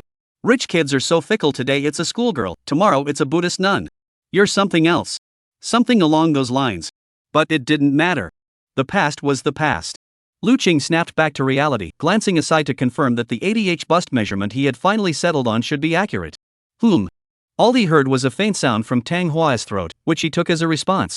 She reached out to take the gift box and saw the Gothic-style Meidolia logo engraved in ultra-luxurious artistic font on the top. Her beautiful eyes widened in shock as she looked at the boss. She knew that the box likely contained a high-end custom-made item, and the price would definitely be no less than 1,500. The boss. He spent so much on me again. 40,000 plus 20,000 plus 1,500 equals? Tang Hua wanted to express her gratitude. But at this moment, she couldn't utter a single word. She had such grand ambitions before opening the door. But when she actually saw the boss and stood under his gaze, a sense of shame creeps over her like mud from a swamp. No matter how hard she tried to shake it off. I am dirty. A dirty person is unworthy of the boss's favor. Courage? There's none left. Yes. Even online, even just chatting with the boss, I need to prepare for hours beforehand. Now, the boss is standing right in front of me. And if the words you speak are not carefully considered, you are likely to make a mistake. The more you say, the more mistakes you make. Say nothing, make no mistakes. Tanghua clutched the gift box tightly, not wanting any careless words to lower her standing in her boss's eyes. She holds the gift box tightly against her chest. Tightly. It still carried the warmth of her boss's hands. Even if it was just a corner. It needed to be cherished. Please, come in. Finally, he managed to utter the words a human should say. Don't be nervous. You're fine like this. Lu Qing stepped into the room, needing no sugarcoating. He simply closed the door behind him. Click. The door sealed off the hallway outside, where dust had accumulated to the point of making one wrinkle their nose. Stuffy air enveloped the room. After the barrier, there was a domain. Such an old, run-down, tiny place is indeed unfit for human habitation. Lu Qing thought to himself. But soon, his worldview was once again shattered. If one were to say, the actual appearance of Tanghua was even more stunning than the vision of an unparalleled beauty he had imagined before arriving here. Then, the house that now stood before him. It truly resembled the disheveled room of a 38-year-old unemployed male artist who hadn't cleaned in months. Lu Qing was deeply shocked. He thought to himself, take out the sugar flowers, and this is indeed the room layout of a 38-year-old sleazy manga artist. Holy cow. So, rounding up, the sugar flowers didn't lie to me. She lives in a place that looks like a garbage factory. Her computer workstation was surrounded by layers upon layers of trash. Wait, how does she even work? That chair is like an oasis in the desert. Does she really work by standing on the chair and hunching over it to draw? Lu Qing had no time to be shocked. Because he was horrified to discover. He couldn't move. Simply because her room was completely without a place to stand. Lu Qing had only taken one step into the room and already had no idea where to go next. After all, no matter which direction he went, he would step on a pile of dirt. Oh, if he wasn't mistaken, there seemed to be a cockroach crawling in the shadowed corner. They were bulging. The veins on his forehead were bulging. They're also hardening. The fists clenched tightly have hardened. Rubia, do you really live in a place like this? For Lu Qing, who had been raised by his older sister and bathed 1-2 times a day since childhood, and who had a mild case of OCD, the bizarre and absurd environment he found himself in was simply unbearable. What was bizarre was that the room was dirtier than he could have imagined. And the absurdity was that this was actually a girl-less room, and not just any girl-less room, but a room belonging to such a beautiful girl. If one were to insist on finding a clean spot in the room. Lu Qing glanced toward the bed and the bathroom door. Perhaps only these two sacred areas were barely tolerable. At that moment, Tanghua felt a lump in her throat. She bowed her head humbly. She had been rejected by her boss. She hadn't heard wrong, nor had she guessed wrong. Sure enough, the boss didn't like her messy appearance. No wonder. A place like this could never be suitable for the boss's status. The boss lives in the Tianhe Platinum Apartments, with a monthly rent of 6,100. With perfect landscaping in the community, even stray cats are rushing to get inside from outside. If it weren't for that big orange cat guarding the area, the entire compound would probably turn into a paradise for cats and dogs. Yes, the boss's living environment is completely different from mine. He is clean. I'm dirty. Whether it's life or the past. Whether it's the secrets he wants to hide or the facts that can't be changed. The sugar flowers fade in color. I am a worm in the shadows, worthy only of hiding in the distance and gazing up at the boss. Now that the boss has come to my humble abode, he must surely find the air unbearable and will turn and leave immediately. Thinking this, I suddenly felt that the desire to die grew even stronger. Sure enough, Lu Qing turned around again and opened the door. Ah! Seeing his actions, Tanghua opened her mouth but couldn't utter another sound. However, the expression on her face, which seemed on the verge of tears, seemed to convey something. Boss, don't leave me behind. Boss, where are you going? Are you abandoning me? Because of my ugliness, you feel uncomfortable. You want to leave me, to stay away from me. You want to leave me here and cut me off. Is that right? Boss. I don't want you to go. I don't want you to leave. Wah. But, even just reaching out to try to stop you. It feels as difficult as climbing to the heavens for her at this moment. Online, she can strike back fiercely, but in reality, she is just this shy person. She was timid. Afraid of the outside world. She never speaks. Her bangs cover her cheeks. Her gaze is slightly downward. Her eyes are unfocused. And she can no longer hold the gift in her arms. The box clattered and fell to the ground. Question mark. Lu Qing suddenly turned around. What are you doing? Tang Hua paused for a moment, thinking the boss was angry, and was about to scold herself. But she saw him furrowing his brows deeply, and spoke in a commanding tone. I'm going downstairs to buy a broom, mop, trash bags, dish soap, and air freshener. Stay here and don't move. Luobia, you deliberately decorated the room like this to make things difficult for me, didn't you? Well, you're dead wrong. Listen to me carefully. If I don't clean this place up today, I'll write my last name backwards. Oof. Chapter 76, Cleaning Her Up, Discovering Suspicious Items. Thanks to 94 great readers for their support. As an independent, self-reliant male college student living in the heart of Tianhai City, Lu Qing had been influenced by his older neighbor's sister since childhood, believing that life must be built on a healthy environment. At the very least, breathing must not be obstructed, and the air must flow freely. From the fact that he could clean his apartment spotless on his own, it was clear that Lu Qing had a certain standard for his living environment. Especially, he even enjoys cooking. A man who enjoys cooking is unlikely to be messy. After all, lazy people can't even handle preparing ingredients, let alone facing the task of washing dishes after a meal.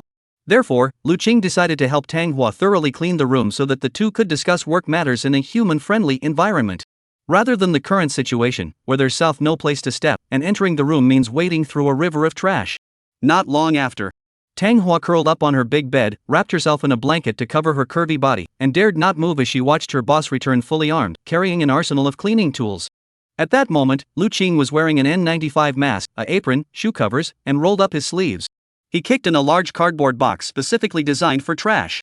In his left hand, he held a large bundle of newly purchased cleaning tools, placing each one upright in the corner by the door, ready for use. His right hand held a large bag containing essential supplies, including garbage bags, scissors, rubber gloves, Tempo brand high-quality paper towels, steel wool, descaling agent, and lemon-scented air fresheners. Today, his expression was solemn and serious. Sugar, cough, Rubia, just stay there. I'll handle this room quickly. Once I'm done, you can come down, okay? Ugh. Seeing her boss's serious expression, Tang Hua nodded like a chick pecking at rice, dared not utter a word. Although it was her own home. But for some reason, when the boss was here, her home felt like it could be his. Everything could be given to him. After all, the boss's orders are like fate, aren't they? He. Tang Hua's face grew hot. She was lost in her thoughts. The boss seems like he's going to clean the house for me. Though she didn't think he could handle such a messy space. But just watching the boss from the side was enough to make her happy. The boss didn't look down on me. He even offered to clean me. The boss is really nice. I love my boss the most. Tang Hua was filled with joy, completely unable to distinguish whether the world around her was real or illusory. Moreover, a male college student is cleaning my room and such. The person in question is the boss himself. Just thinking about it is thrilling. About 3 hours passed. Tang Hua stared blankly at the completely transformed scene before her. She opened her little mouth, completely at a loss. Rubia, was this trap you set up specially for me today? Lu Qing was exhausted, panting heavily. After finishing sealing the last garbage bag, he plopped down onto her ergonomic chair with a thud. He nearly passed out from the exertion. Boss. Tang Hua looked at him with eyes full of love, unsure of how to express herself. Over the past 3 hours, Lu Qing had cleared all the trash from the floor, swept, mopped, wiped away stains, poured cleaning solution, and cleaned again. Dusting, wiping down surfaces, and discarding items he believed Tang Hua didn't need. Placed poison cockroach bait and small sugar pills in the corners and sprayed air freshener. He used tweezers to remove all the hair blocking the drain in the bathroom, long strands of hair from Tang Hua's late-night study sessions, and transferred them to a garbage bag. He even used a scrub brush to thoroughly clean the small milk pot and kettle that Sugar Flower used daily to boil instant noodles to save on living costs, scrubbing them inside and out. The series of actions left Sugar Flower dizzy. At that moment, she finally realized that her cleaning, taking out the trash downstairs, wasn't really cleaning at all. The boss's cleaning was next-level play. Whoa! I'm so messy. The boss, how does he know how to do everything? Wait. He was just in the bathroom, he must have seen my underwear hanging on the rope to dry. Oh no. He didn't take them down at all. Tang Hua's whole body was burning hot, and the color on her little face had turned from a blush to a deep crimson. She was about to blush so hard she might start bleeding. However, at that moment, Lu Qing didn't give her a chance to continue staring blankly. Get up, he said. Ha! Tang Hua looked up in confusion and saw that the boss had somehow pulled out a new set of equipment from that prop bag. A bedding set. They were a bedsheet, a duvet cover, and a pillowcase. All brand new, just purchased from the large supermarket downstairs. I can tell your bed hasn't had fresh sheets in at least 2 months. I got you a new set. Get out of bed, and I'll change them for you. Lu Qing coldly ordered. Ah, okay. Tang Hua wrapped herself in the blanket and hurriedly hid the over 400 sheets of printed paper she hadn't had time to tidy up behind her back. She carefully got out of bed and crouched in the corner behind Lu Qing, dared not speak. The small, three-room house was so clean it made her feel uneasy. It felt like someone else's home. Living in such a comfortable environment must be what justifies the 3,100 yuan monthly rent for this small room, right? The places she had lived in before were like rat nests. Without a boss, she couldn't do anything. I might just slowly wither away. Boss. Tang Hua watched Lu Qing skillfully and efficiently make the bed and change the pillowcases on her bed, and suddenly felt that he seemed to know how to do everything. Like he was a jack of all trades. In fact, Lu Qing, who had been studying the maid system every day, how could he not know what tasks a maid typically performs on a daily basis? And how could he not know that the skills required for a butler, the counterpart to a maid, were also well defined? Lu Qing has a unique trait. Whatever he likes or finds interesting, she must dig deep and get to the bottom of it. If she likes maids, she must fully understand them, study them, and even analyze them. What maids wear, what they do, their mannerisms, and the details of their work. Every single detail, Lu Qing must figure out. His obsession isn't limited to music. The same applies to creation and sourcing material. Only when you truly understand something can you write about it with confidence, without any flaws or issues. All doubts, when supported by the truth of real-world logic, only serve to highlight their own absurd reflections. This is one of the principles Lu Qing upholds. The way of creation. Alright, Rubia, give me the blanket. I'll change the cover, and then you can go take a shower or something. The room is very clean now. Once you come out, we can discuss work in detail. Lu Qing spoke as he took out a Light Breeze brand wet wipe from his pocket, tore open the packaging, unfolded it, and wiped his hands. Then took out a pack of Xing Xianjian dry tissues, pulled one out, and wiped the sweat off his forehead. The simple cleaning was done. Lu Qing was satisfied with his work. After all, at certain times, cooking or cleaning the room can be a form of stress relief. It allows one to release negative emotions from within. Today, Tang Hua provided a house that was a complete mess for her to clean. Though she was exhausted, she had to admit that she had vented a lot of pent-up frustration. She hoped that this extra effort might help her alleviate some of her psychological stress. Lu Qing thought to herself. Ugh, okay, I'll go clean up right away. The boss is waiting for me. Tang Hua was already obeying him without question. It even gave him the illusion that this child seems to have misunderstood what I meant. Lu Qing didn't stop her, watching as she frantically grabbed a set of clothes from the wardrobe and darted into the bathroom. All right. At least we've created some space now. He exhaled a breath of stale air and prepared to rest on her chair. Just as he was about to take a step, out of the corner of his eye, the quilt that Tang Hua had forgotten to take away was still rolled up above the chair, and it seemed to be wrapped around something. Ah, the bedspread hasn't been changed yet. I should go change it for her. Lu Qing thought to himself, and stepped toward the oddly shaped blanket. Chapter 77, How much does she love me to be this sick? Guys, I found hundreds of photos of myself taken without my permission in a girl's house. What should I do in this situation? Sweating emoji fear emoji I'm waiting online, it's pretty urgent. After posting this on Jihu, Lu Qing looked at the more than 400 photos of himself in front of him, his expression a mix of emotions. He was truly drenched in sweat. Cold sweat, clammy sweat, sweat that made one's hair stand on end. He had thought he was in the atmosphere. But it turned out that Tang Hua was in outer space. A racing heart, trembling hands, and pupils dilating uncontrollably, his heartbeat racing and unable to slow down. I gently peeled open a few of the photos with my fingers. At the front door of my home, I was wearing a backpack, Bluetooth headphones, and biting into a slice of toast, rushing out of the room in a panic. Downstairs at the apartment building, she bent down and poured a 3 yuan bottle of Baitsui Shan mineral water into a special cat water bowl she had bought. And with the other hand, I stroked the soft fur of the big orange cat, watching it comfortably snore in the sunlight. At the entrance of the residential complex, he had forgotten his access card. Mr. Wang, the security guard, came out of the security booth, holding a pipe in his mouth, and opened the door for him. He gave him a grateful smile, and his profile was captured in the photo. At the barbershop across the street, I found the familiar shop owner to get a haircut. The shop owner was busy with scissors and razors, and the camera zoomed in from outside the shop, capturing my unfinished new hairstyle. At the subway station, waiting for the next train, I was bored out of my mind, playing with my phone. But the photo was so clear that the distance was probably less than 3 meters. In a restaurant, he opens his mouth wide and swallows a hot dog in one bite, his expression distorted. Inside the school, in the springtime with peach blossoms scattered on the ground, a peach leaf drifts down and lands on the collar of your neck, captured by the person behind you. Outside the classroom corridor, after school, I stood relaxed with a notebook in hand, gazing out the window at the sunlight, flashing a healing smile. In the men's restroom, I What the hell is this? No. No, don't, no, no. What is this? Lu Qing almost screamed out loud. How could Tang Hua have such a photo? How did she get it? How did she obtain it? Did she hire a male classmate to take them secretly? Could she have paid a fortune for it? No, isn't that illegal? This is already at the level of private detective privacy invasion, isn't it? What if she uses this to blackmail me, demanding I pay her 100,000 yuan, or else she'll spread the photos? If I don't give her the money or can't give her what she wants, she'll post all these photos remotely and stick them on the bulletin board at my school. What should I do then? No, what's wrong with Tang Hua?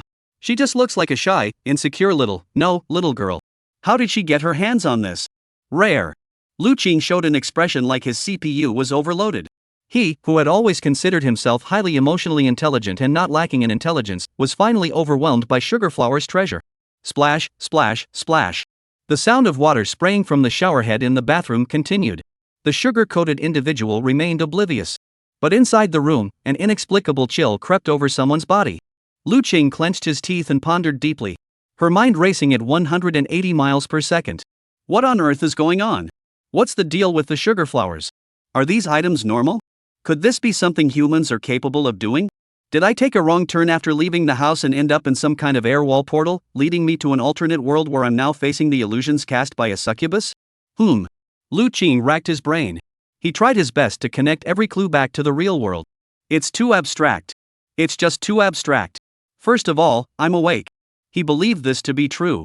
I am very rational. He felt that way. Second, I was originally planning to ambush her. I wanted to catch her off guard. Then, she set a trap for me, trying to trap me in the room. He furrowed his brow, thinking to himself with certainty. But I managed to break out. Well, she might just be bad at cleaning. I wouldn't say that out loud, it would hurt her feelings. But now, it's no longer about hurting someone's feelings, but about my personal privacy. Even photos that could be used as leverage, all of them were obtained by her. She, with her ghostly, low presence, has infiltrated every aspect of my life. She has obtained the most authentic parts of me without my knowledge. Lu Qing had no doubt that if he hadn't discovered this today, then in a matter of days, even the details of his daily life at home with Su Ling would have been obtained by Tang Hua. She was like an FBI agent, infiltrating every aspect of my life, knowing everything there was to know. Too dangerous. It's simply too dangerous. Wait a moment. What the heck are those dry stains on the photo?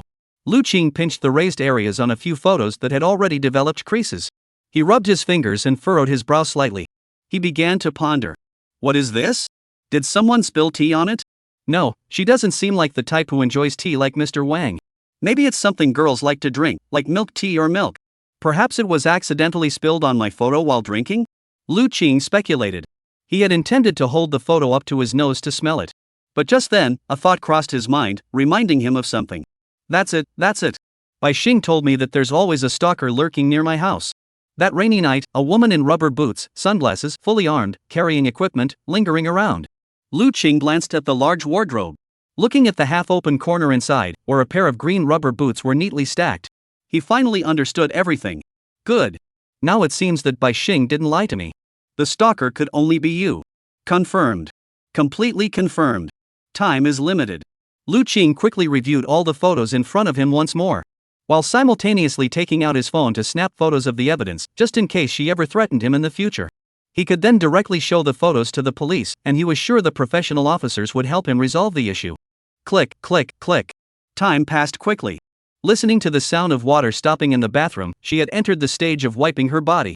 Lu Qing's expression grew serious. He quickly returned the blanket on the chair to its original position, neatly folded the photos, and placed them back deep inside the blanket, making it appear as though nothing had been touched. He knew that now was not the time to tip her off. He must not let her discover that he had already uncovered her secret. Stay calm. I need to stay calm. Lu Qing's thoughts were clear. Originally, he was in the open, and Tang Hua was in the shadows. But now, he was in the dark, and Tang Hua was in the open. He believed it was necessary and absolutely essential to investigate the true motive behind her actions. Such extreme measures, even his own sister within the family seemed far from capable of such actions. Is Tang Hua harmful or harmless? Can her actions be supported by some positive motive? And is her mental state stable? Lu Qing wants to know. He wanted to figure it all out. It was clear that Sugarflower's desires had overpowered her rational mind. She is ill, and very seriously so. Therefore, if she, like Bai Xing, has her own unavoidable reasons, then perhaps I could help her out, pull her out of this quagmire, save her while also protecting myself. But if she had ulterior motives for her actions, then don't blame me for tearing off the mask and being ruthless once the truth comes out. If you don't provoke me, I won't provoke you. But if you provoke me, I'll return it tenfold. This was Lu Qing's principle in dealing with others, regardless of gender or any special relationship with them. It's simply treating everyone equally. Boss? With a timid cry like that of a startled little animal, the bathroom door creaked open a crack. Glancing this way, she asked timidly, "My hair is very long. Could you please bring the hairdryer from the wardrobe and help me blow dry my hair?" Lu Qing didn't know that Tang Hua had mustered up the courage to make such a request. She had even used the entire time she was showering to come up with these reasonable words. All right. He wouldn't refuse, but he adjusted his expression as much as possible, walked to the front of the large wardrobe, reaching into the space where the hairdryer was stored and gripping the handle. Then, under the glow of the bedroom ceiling light, his peripheral vision inadvertently caught a glimpse of the area next to the hairdryer. There seemed to be a half-open square metal box. Through the open crack, there was a stack of cardboard similar in appearance to the loot he had just seen. His pupils contracted, and thought of something. He immediately reached in and lifted the lid. The next moment, there are actually hundreds more? Looking at herself drawn on the title page, looking at the wall slam angle she had specifically adjusted, Lu Qing finally realized something. How much does she love me to have gone this far? Chapter 78, Sugar Flower, I Want You to Live On. 3-in-1 Thank you to Fei Niao for the gift of the king. All the thoughts of questioning, exploring, and delving deeper immediately vanished upon seeing the shocking red marks on Sugarflower's left wrist. Vanished into thin air. Wounds don't lie. Their scabs looked so glaring. In the cramped bathroom, in front of the mirror covered in water stains, Lu Qing held a hairdryer, blowing on her wet hair, which had become so tense it wouldn't move, temporarily serving as her personal hairdresser. At that moment, Tang Hua was wrapped in a thick bathrobe. And underneath, she wore a nightgown that wasn't quite the right size, hastily pulled from the closet and forgotten to be washed. As everyone knows, putting on clothes before your body is completely dry is extremely uncomfortable. That damp, sticky feeling can be uncomfortable for a short while. Let alone Tang Hua's long hair that reached her hips, which couldn't be completely dried in 15 minutes. But there's nothing she can do. The boss was outside. And she wanted to interact with him more, to ask him for help. So I had to endure the discomfort, suppress my embarrassment, and extend an invitation to the gentleman. Luckily, the boss agreed. The boss truly spoils me. He was willing to stand in this crowded space, holding a hairdryer, gently blowing on my long hair, performing a tender gesture that only couples would do. Tang Hua's heart was filled with joy. Sugar Flower. I have a few questions I'd like to ask you. Oh. Boss, you, Suddenly, Tang Hua thought her ears were playing tricks on her. Just now, what did the boss call her? Wait a minute? Did he find out my true identity? Tang Hua's mind was spinning. However, the next moment. Rubia, how old are you this year? Lu Qing remained unfazed, skipping over the previous words. One hand gently ran through her smooth, lavender-scented hair, while the other skillfully used a hairdryer to dry the droplets. Under his touch, Tang Hua felt as though she had heard wrong. After all, she hadn't been getting much rest lately, so she didn't think much of it and answered obediently. Boss, I'm 24. Oh, really? Lu Qing looked pensive. 24 years old. A few years older than him, she could be called an older sister. Yet the woman before him seemed like a young girl, as pure and delicate as a white bird that would wither away without dew. This made Lu Qing feel that her mental age was younger than his own. Boss, why are you asking this? Tang Hua was afraid. She was afraid that her boss would dislike her. And that the boss would look down on her. If the boss wants to collaborate with a young beauty, then she has clearly lost her eligibility. In his eyes, she is far younger than the young woman living in his home, and this is an absolute disadvantage. It's nothing. Lu Qing casually replied, it's just that you're so young, yet you can paint such amazing things. I feel like there aren't many people in the country who can match your skill. Ha! Tang Hua opened her small mouth, completely bewildered. She had no idea what her boss was getting at, but she was certain that the fantasy she had imagined before he entered the room being praised to her face had already come true in the previous second. Tang Hua was overjoyed. She had forgotten the nervousness she had felt just moments ago. She thought, since the boss was so indulgent toward her, then perhaps she could take this opportunity to ask about the thing she cared about most. Would that be too much to ask? It's just a dream, so why not be a little reckless? Boss. You, the girl who lives with you at home, who is she? Tang Hua turned her back to him and asked cautiously. How do you know there's someone living at my place? Lu Qing felt a wave of frustration, but he had to ask that question. Otherwise, his reaction would be too unreasonable. Ah. I. I. Tang Hua choked on her words, stammering incoherently, unsure how to explain herself. Her cheeks flushed bright red, and she was so flustered that her entire body trembled, feeling as though she were sitting on pins and needles. The more you say, the more you'll mess up. Lu Qing, of course, wouldn't let her continue to dig herself into a hole. Instead, he continued to blow on her hair and asked, "You think I'm a playboy, don't you? Just making wild guesses." I didn't," she mumbled. "But you did have a tiny bit of evidence there is indeed a beautiful girl living in my house." He casually ruffled her long hair, and in her state of surprise and embarrassment, he calmly revealed the truth. "She is my sister, named Su Ling. She is staying with me temporarily at my aunt's request, and oh, she is also learning to play the piano with me." Eh? Tung Hua perked up upon hearing this. Although the information was a bit overwhelming, the girl seemed to be just the boss's distant relative? If that was the case, that would be wonderful. After all, my sister can't do anything, right? Tang Hua was overjoyed. A sense of security swept over her like a landslide, completely engulfing her at the bottom of the mountain. What a relief. It was all in my head. Ah, so the boss doesn't live with his girlfriend after all. It seems like this first time still leaves me with a chance.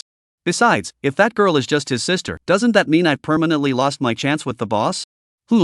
Nothing to worry about. Sugar Flowers bloom with a smile. And then asked further. Then, boss, why did you install surveillance cameras at the entrance that day? Lu Qing.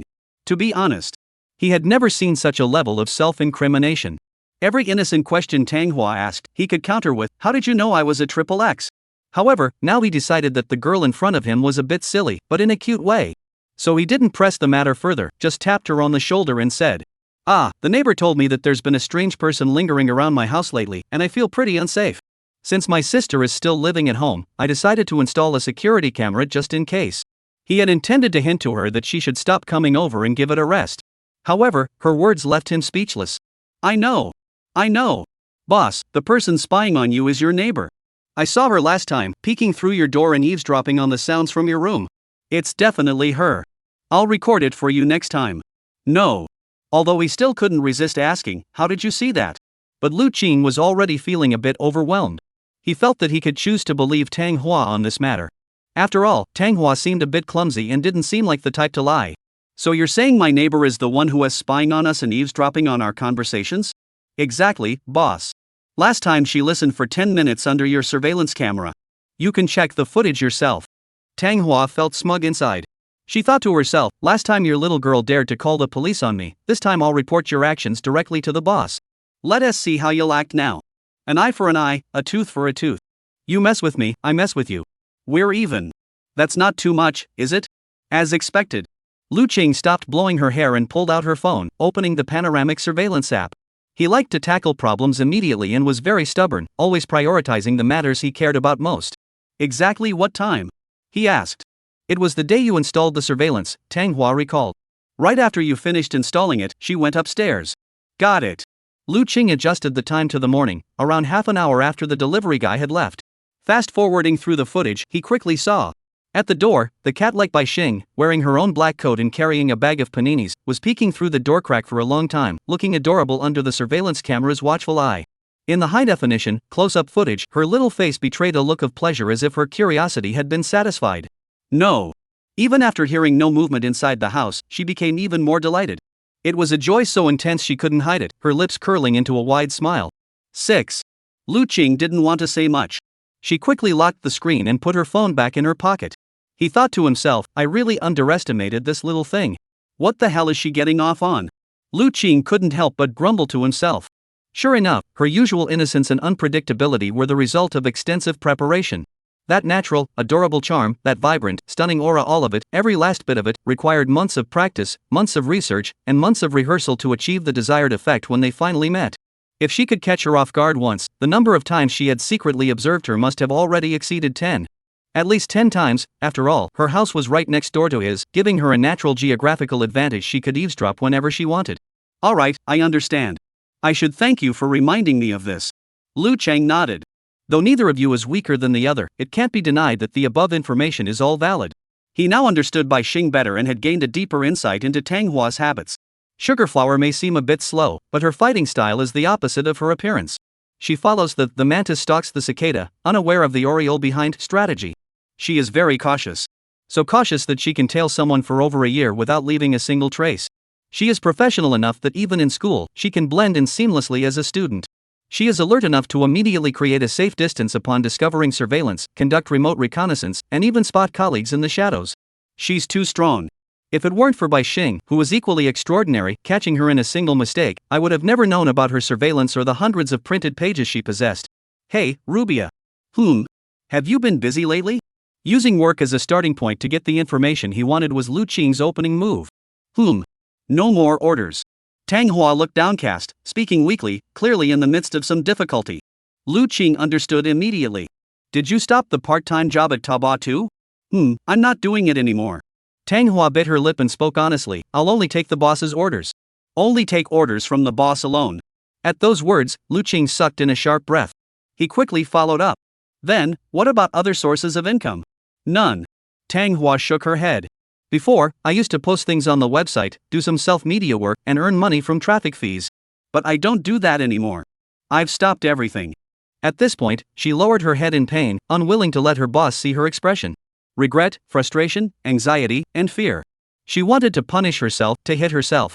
All sorts of negative emotions, mixed with a palpable malevolence, like an octopus monster from the abyss, surging toward everything around her.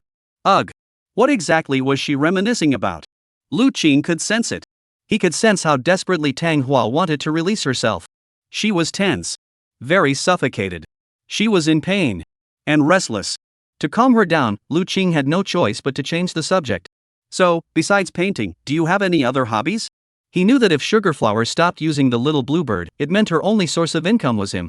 In other words, if he didn't give her orders or provide her with a steady stream of funds, then she would starve to death. Literally starve to death in Tianhai City. Lu Qing was under a lot of pressure. No need to say more, he was carrying a life on his shoulders. As expected, I wasn't wrong. I like taking photos and recording videos. Tang Hua whispered softly, but lately, I don't want to anymore. I don't want to touch it again.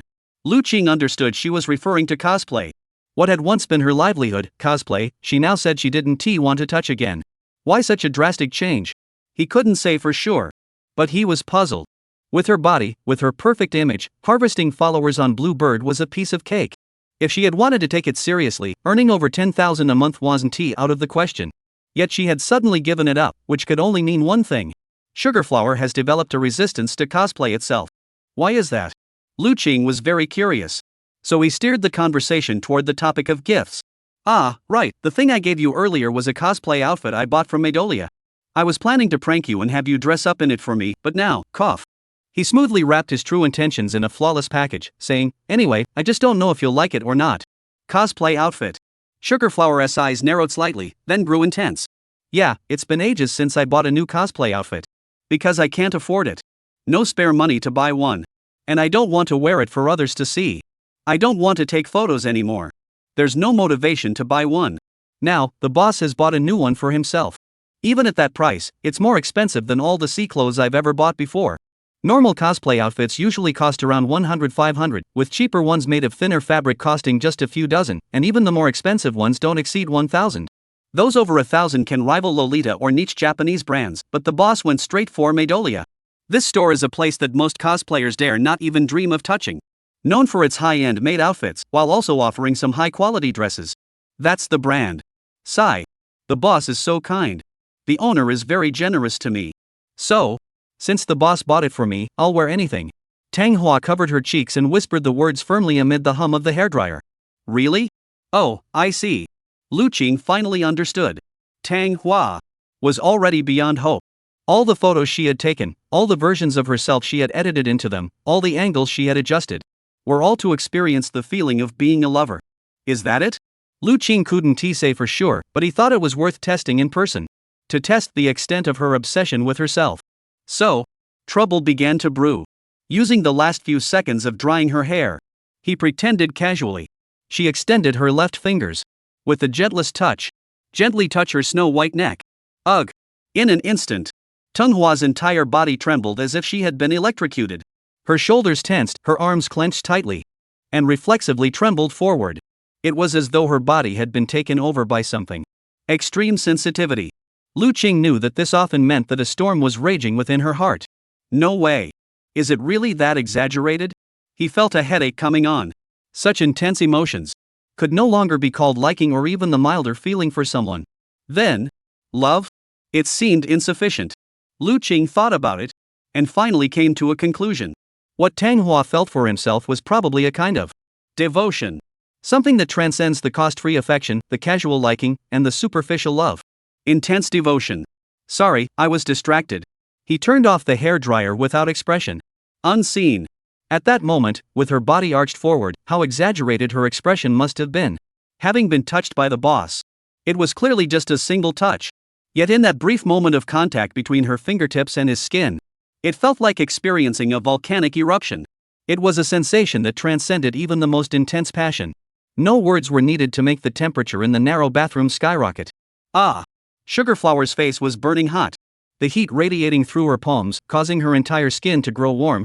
Like some kind of allergic reaction resembling cholinergic urticaria. The intense stimulation of the nerves caused her entire body to become hyperactive.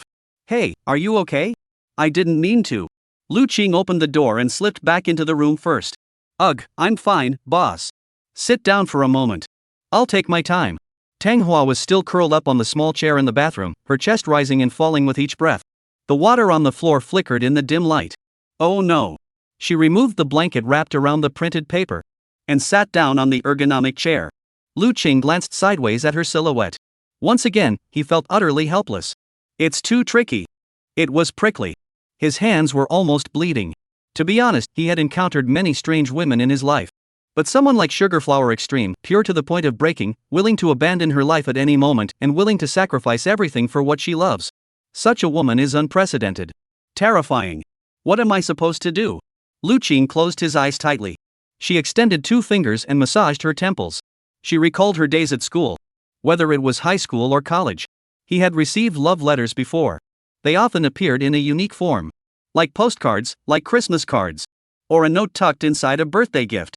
All sorts of direct and indirect hints, which I could politely ignore. At most, I could return the favor and politely decline. But Sugarflowers are different. She is using absurd actions and reactions that stem entirely from her heart to prove that she has a kind of love for herself that ordinary people in the human mind simply cannot comprehend. Devoted love. Such feelings, if not reciprocated, would lead to an outcome that requires no more than 3 seconds of thought to conclude. She will die. Ugh. This is a dilemma. Lu Qing felt helpless. He had only intended to pour some cold water on her, to punish her a little. But, right. What was I here for today? If I remember correctly, it was to talk about the leather case and work-related matters. But now, I've cleaned up her entire room, discovered her strange secrets, and finally confirmed that she truly has those feelings for me. This is going to be a big mess. Rubia. Have you eaten yet? No, not yet. Don't you usually eat at this time? Yes, boss, I only eat 1 meal a day. Tang Hua said weakly.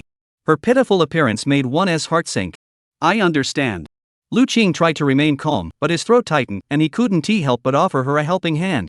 Then I'll take you out for a meal later. Get dressed and tidy up first. We can discuss academic topics while we eat. He said. Tang Hua thought she had heard wrong. She turned her head in surprise, unaware that her cheeks were still flushed red with embarrassment. Sir, would you like to have dinner with me? But I don't have any money. Tang Hua bit her lip, wanting to go but dared not. Are you silly? Of course I'll treat you. Lu Qing was a bit speechless, wondering what was going on in this child's mind.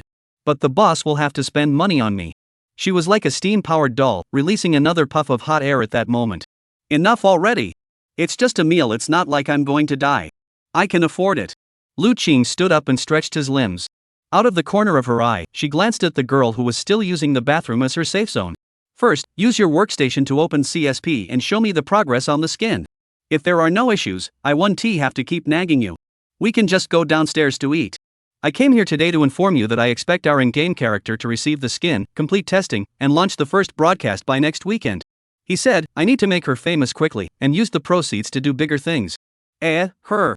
Tang Hua, upon hearing the competitor's intelligence, immediately grew alert. She asked indirectly, is she the neighbor next door? ? Lu Qing stiffened. No way. Why does Sugarflower have such remarkable sharpness in a place like this? Her slowness was completely at odds with her sixth sense. Lu Qing knew this couldn't be hidden. So he decided to speak up first. That's right, her name is Bai Xing.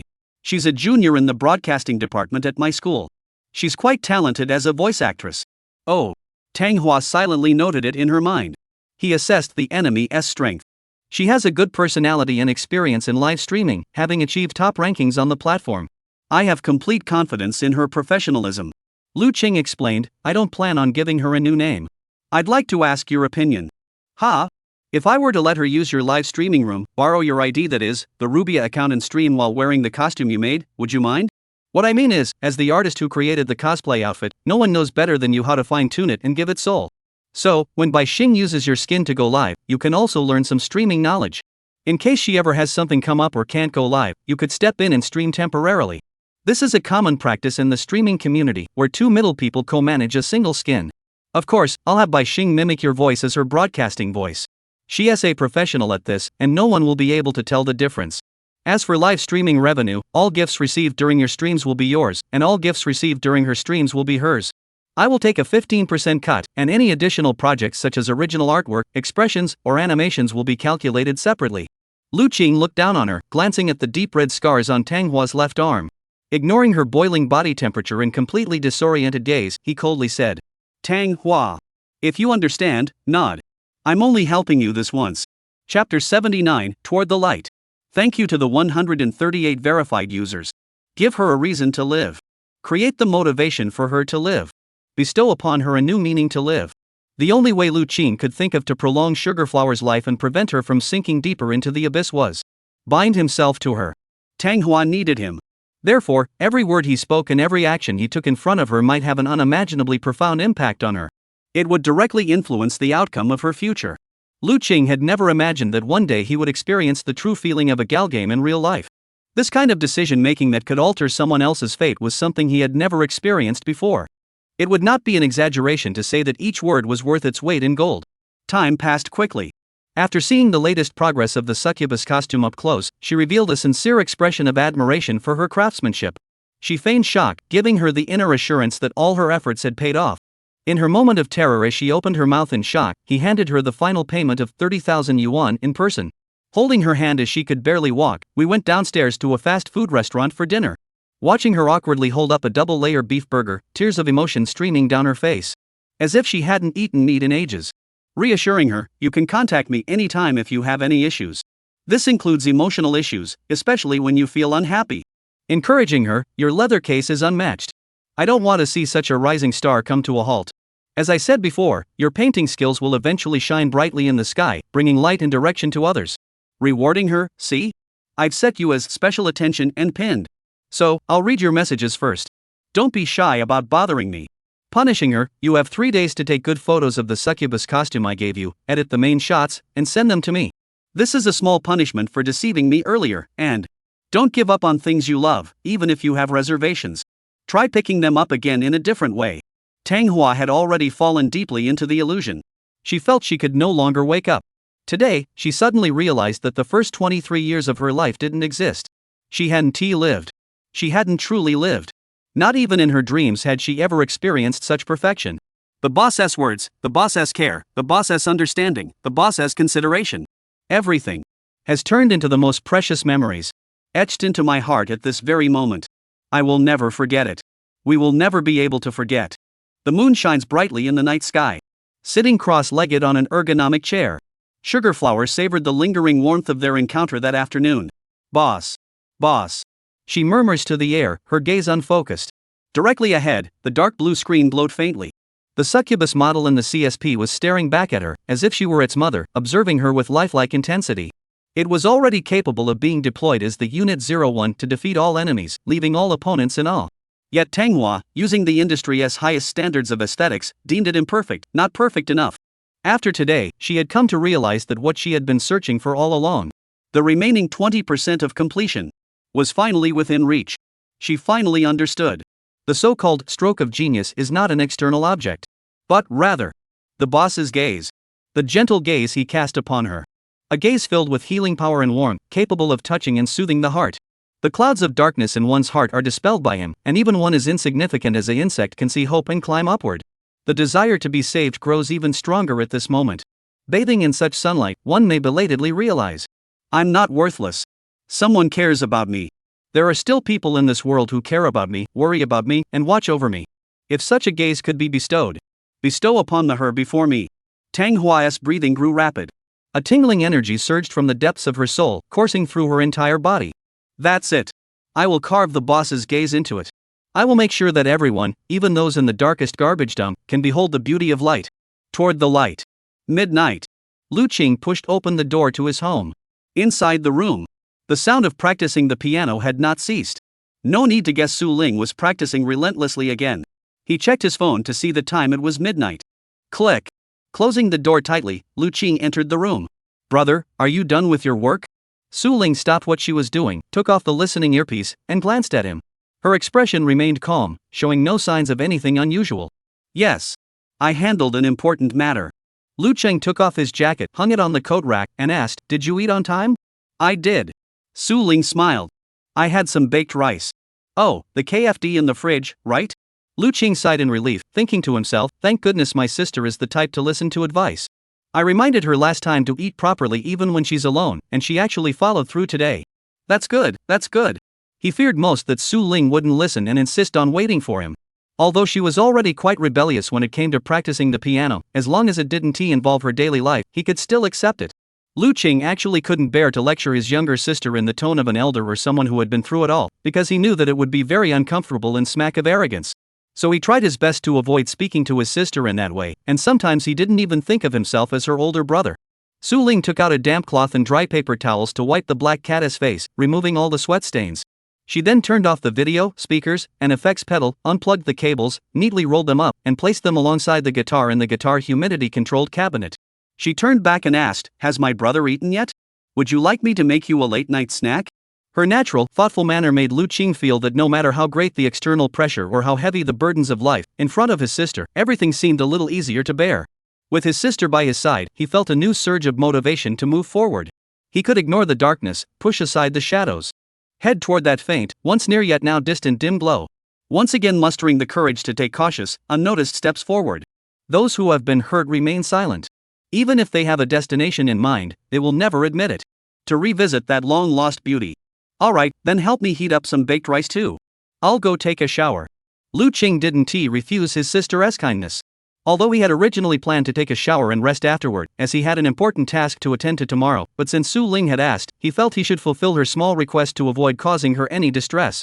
For patients, fulfilling their needs and enriching their emotions is a form of positive healing. Lu Qing didn't analyze himself. But he had used his spare time to read a vast amount of materials and books regarding severe depression, severe anxiety, bipolar disorder, and other conditions. Any articles, papers, or posts that might help his sister, he read them all. He wanted to understand his sister more deeply and do something for her. At the very least, he wanted to avoid worsening her condition due to factors like speaking without considering her feelings, failing to see things from her perspective, not understanding the challenges she faced, and blindly assuming he understood her needs. As her older brother, even though he knows that doing all of this is exhausting, he believes it is necessary. And extremely necessary. So, the time he used to spend listening to music on the subway each day has now been dedicated to browsing posts, researching relevant medications, and studying papers on treatment methods for her condition. In his eyes, masters and doctoral theses are far more rigorous than the unsubstantiated claims made by keyboard warriors online. Especially the sections on new drugs, which allowed him to directly understand the advantages of the medication his sister was taking, compared to previous generations of older drugs. As well as the approximate timeline for the development of the next generation of antidepressants in the medical field, how to stay informed about them, how to obtain them, and how to access evaluations of their side effects. Lu Qing downloaded the little red book to read patient and peer testimonials. In an effort to find useful information. He had previously only used Shihu. But now, to fully understand these matters, one must read everything, analyze everything, and occasionally even trace reliable discussions back to the original full-text papers.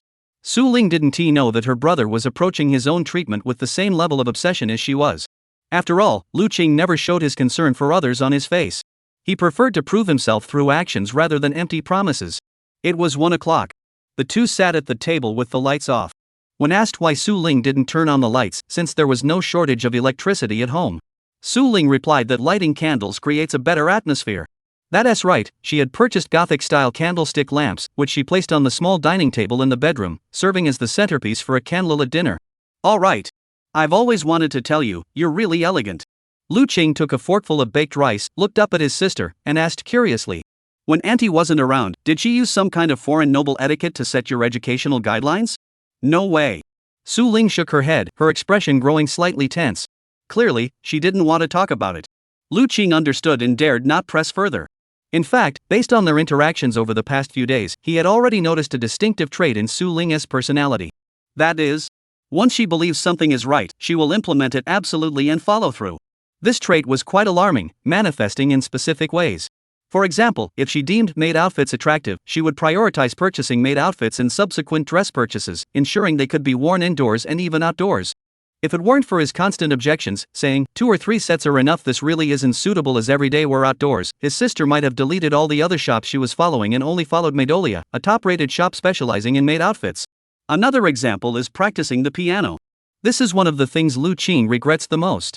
He even repeatedly questioned himself, did I buy the piano too expensively? Though she doesn't know her sister's motives, ever since she got her hands on Black Cat, she has been inseparable from it. From morning to night, the two of them were inseparable. And they couldn't be separated. Nothing could disrupt her sister's unwavering daily routine of practicing the piano for at least 8 hours a day. Morning practice, morning session, afternoon session, evening session. This includes basic techniques, music theory, video lessons, book studies, short practice pieces, and self-exploration. Lu Qing observed this and was utterly convinced that she was determined to make a name for herself in this field, and she wasn't joking around, she wasn't the type to just go through the motions. This is terrifying. What's even more terrifying is, her personality, her condition, had become a catalyst. Obsessive, silent, numb, withdrawn, these traits that others see as weaknesses, when applied to practicing the piano, actually become invincible. The negative effects turned into positive ones. On this foundation, as long as the younger sister remains calm and sincere, she can truly touch the healing power of the god of music bestowed upon mortals and see the light that ordinary people cannot perceive. Although she herself has failed. But since the younger sister wants to try, it's not impossible. What if she succeeds? Lu Qing was halfway through her fried rice when she suddenly remembered something and asked, "Oh, right, Ling, you haven't gone out in a long time. Tomorrow is Sunday. Do you want to go out and clear your head?" He said it casually, but his mind was thinking, you'd better skip a day of playing the piano and give your fingers and the Black Cat a break. But his younger sister shook her head and replied obediently, "No need, big brother. I know you've been very busy lately. I bet you have a lot to do on this precious weekend, like writing your manuscript, preparing for school assignments, and your money-making project. It all seems pretty hectic." She looked thoughtful, propping her chin on her left elbow as she rested her head on the table, gazing at her brother. "Why don't you finish your important tasks first? I can go out next week." "Huh? Yeah, I want to practice the piano at home for another week. That way, I won't cause any trouble for you." Su Ling looked straight into his eyes and said softly. At that moment, Lu Qing felt that the KFD fried rice in his mouth tasted a bit bland. It had no taste. There was nothing else. Nothing was wrong. It was just that his younger sister's level of understanding had made him feel, is something wrong? The person sitting in front of me, is it really her, or is it her? Why is there such a considerate, understanding presence in my life, always thinking of me from my perspective? Su Lingxi, ever since she entered this household, has always seemed to bring me a sense of comfort. Apart from her stubbornness when practicing the piano, my sister is perfect. Moreover, her approach to music seems exactly like my own from back then. It wouldn't be an exaggeration to say she's a carbon copy of me. If I were to blame her for this, wouldn't that just prove that I'm a hypocrite? Why should I be allowed to be obsessed with something I love, but she can't be obsessed with something she loves? Plus, Black Cat was a gift I bought for her. Does that mean I should regret it and take it back just because she cherishes it? That wouldn't be appropriate, would it? Ah, I'm guilty. Lu Qing thought to himself. I understand, Su Ling. Let's agree on this. Next weekend, I'll take you out. No matter what happens, I'll make sure I'm free during that time. Let's go out and clear our heads, okay? He put down his utensils and looked at his sister. Ha? Why are you so insistent, brother? Could it be that you're testing my condition? Su Ling was quick-witted and immediately voiced her concerns. Don't worry. I haven't taken any medicine recently. Since Black Cat came, I don't feel as lonely as before. This feeling seems much stronger than when I was alone at home. So even if we don't go out, I can still manage. Ha? Lu Qingshu heard his sister's words and his first thought was, so you're acting this way because you stopped taking your medicine on your own, right? However, after hearing the latter half of her sentence, a sense of responsibility once again spread from the depths of his heart, enveloping him. Ah, it's all my fault for having to go to school during the day and not being able to stay with her all the time, leaving her alone at home feeling empty and bored, having to endure the loneliness of being without companionship. But then he thought, if he bought her back the Black Cat, could it temporarily replace him in accompanying his sister, allowing her to spend every day he was away in peace? If that were the case, and if the black cat possessed an efficacy comparable to that of medicine, then no matter how much it cost, the decision to purchase it would be absolutely correct. In Lu Qing's heart, the significance of improving his sister's condition outweighed everything else. If it could be resolved with money, then no matter the cost, he felt it was acceptable. It would be absolutely worth it. Su Ling, but your recent condition has me very worried. After all, you didn't follow the doctor's instructions. Do you think the sudden discontinuation of medication might be causing any discomfort? If so, we should make time to go for a follow-up check and hear what the doctor has to say. It's actually pretty ironic coming from someone who thinks their own doctor is a quack. But Lu Qing has always considered himself utterly rational and level-headed. If I'm not sick, I'm not sick. No matter what the doctor says, I'm not sick. I absolutely cannot get sick, and I certainly won't admit that I'm sick. After all, I still have to heal others, and I have a mission I must fulfill. Ever since his high school memories began to fragment and he completely gave up music, his mental state had oscillated between two extremes. Until Su Ling appeared. At that moment, all he could hear was the young girl shaking her head and saying, "It's okay, big brother. The doctor's words are just a suggestion, and I know that medication can only do so much for my condition. If taking medicine alone could cure everything, there wouldn't be so many children facing despair every day." She seemed more clear-headed than he was. In my opinion, medication is secondary. The key lies in changing one's mindset. If life remains stagnant like a pool of stagnant water, and the state of mind doesn't change, then no matter how much medication is used, it will only address the symptoms, not the root cause. Therefore, if the condition can be stabilized and prevented from worsening, the medication has already served its purpose. What I need to do next is to seize new hope and change the previous state. I see. Lu Qing nodded to herself, gaining a better understanding of Su Ling's perspective. So that's how she thinks about it. He pondered deeply. In truth, Lu Qing did not entirely agree with his sister's views on antidepressants. Having researched a vast amount of information, he believed that there were only 3 viable paths to cure the symptoms of anxiety and depression. First, while the condition is still mild, immediately identify the root cause of this state, eliminate it, erase it, or alter it to refresh one's mindset. This allows one to escape the danger before their feet sink into the swamp, akin to self-rescue for those who are still able to act, with some room for maneuver. However, my sister clearly didn't have that luxury. Her condition was severe. Therefore, only options 2 and 3 can be considered. Option 2 is the approach she is currently using: pharmaceutical treatment combined with mood-altering therapy. Since she had changed her living environment, her mindset was different from before, which Lu Qing could confirm. Since she purchased Black Cat, she has been exposed to music, started learning music, and seems genuinely interested in it. As a result, her mental state has achieved a certain level of fulfillment. These are 2 positive factors. Regarding medication cessation, Lu Qing has reviewed academic papers and is well aware that her sister's medication compensates for the serotonin deficiency in her neurotransmitter system. In other words, the medication can externally adjust and balance this component. A component that enables people to normally obtain happiness factors. A person who has been in a state of depression and anxiety for a long time cannot easily feel happiness in life. For example, when seeing a child's balloon float into the sky, some people might smile gently, while others might feel sorry for the balloon, imagining it facing an endless abyss. This is a difference in perception caused by cognitive distortion, a pain that those unaffected cannot comprehend or imagine. Lu Qing believes that medication must be effective. A 2-pronged approach must be taken until his sister can actively find joy in real life, adjust her mindset, and consume sufficient happiness daily. Only then is it the optimal time to stop taking medication. Rather than assuming that being better means being better, or believing that one can stop taking medication simply because they feel they can. Just like himself. "All right," he said, "if you feel uncomfortable, let me know right away. After all, I still have plan 3 that I haven't tried taking you through yet." Lu Qing continued eating his baked rice, his expression solemn in the flickering candlelight. "Ha? Brother, what's plan 3? Where do you want to take me?" This time, Su Ling was a bit confused. She rarely encountered unresolved mysteries. It was unexpected for her brother to suddenly say something so unexpected. This meant that he had recently created a new secret. And these secrets were things outside her intelligence network. This was extremely important. Lu Qing said. "I've reviewed numerous doctoral theses, and I believe that if Western medicine and environmental factors cannot cure you, I plan to take you to try traditional Chinese medicine. After all, I've heard that there are indeed miracle doctors in traditional Chinese medicine, and anxiety and depression are referred to as liver qi stagnation or heart spleen deficiency in traditional Chinese medicine. When I was at my worst, I went to the Tianhai City Traditional Chinese Medicine Hospital to see a renowned doctor for my migraines. At the time, I had an episode every year, and no painkillers could alleviate it. Despite the complexity of the condition, Dr. Qi simply prescribed a formula, gave me 5 doses of herbs, and told me to drink them all that day. The headache was relieved immediately. This left me utterly amazed. People say that the effects of traditional Chinese medicine take time, but only those who have experienced it firsthand understand that if a doctor can accurately take your pulse and prescribe the right formula, the subsequent follow-up treatment can indeed restore your health at an astonishingly fast pace. He paused, then said seriously, "So, this is one of my trump cards. If you feel your condition worsening, I plan to cancel all other matters and take you to consult the divine doctor." Su Ling? The young woman was completely baffled.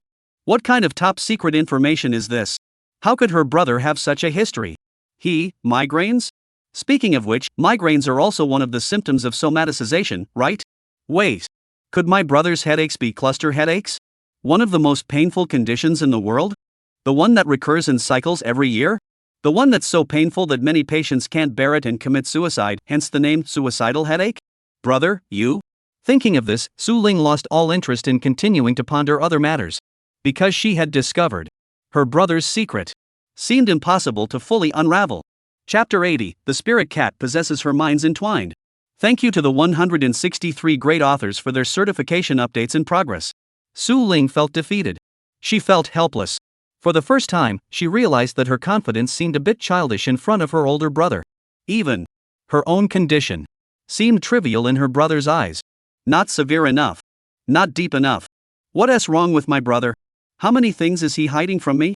Why can he appear so normal? When he clearly suffered such severe injuries? Su Ling's face darkened. Unsatisfied.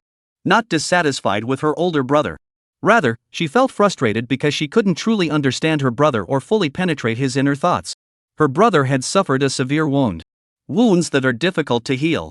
Wounds that will leave permanent scars. And I, unable to glimpse even the tip of the iceberg. And even arrogantly believed that, compared to others, her understanding of her brother was far ahead of the rest. Whether it's Rio or someone hiding in the shadows. They seem to understand my brother better than I do. And have known him longer than I have. A person like me doesn't deserve to be his only sister. I'm not qualified to stand at the third tier level and deal a decisive blow to others, pushing all opponents out of the game. I was already ahead. But I can't do anything. Facing my brother's wounds, I can't do anything.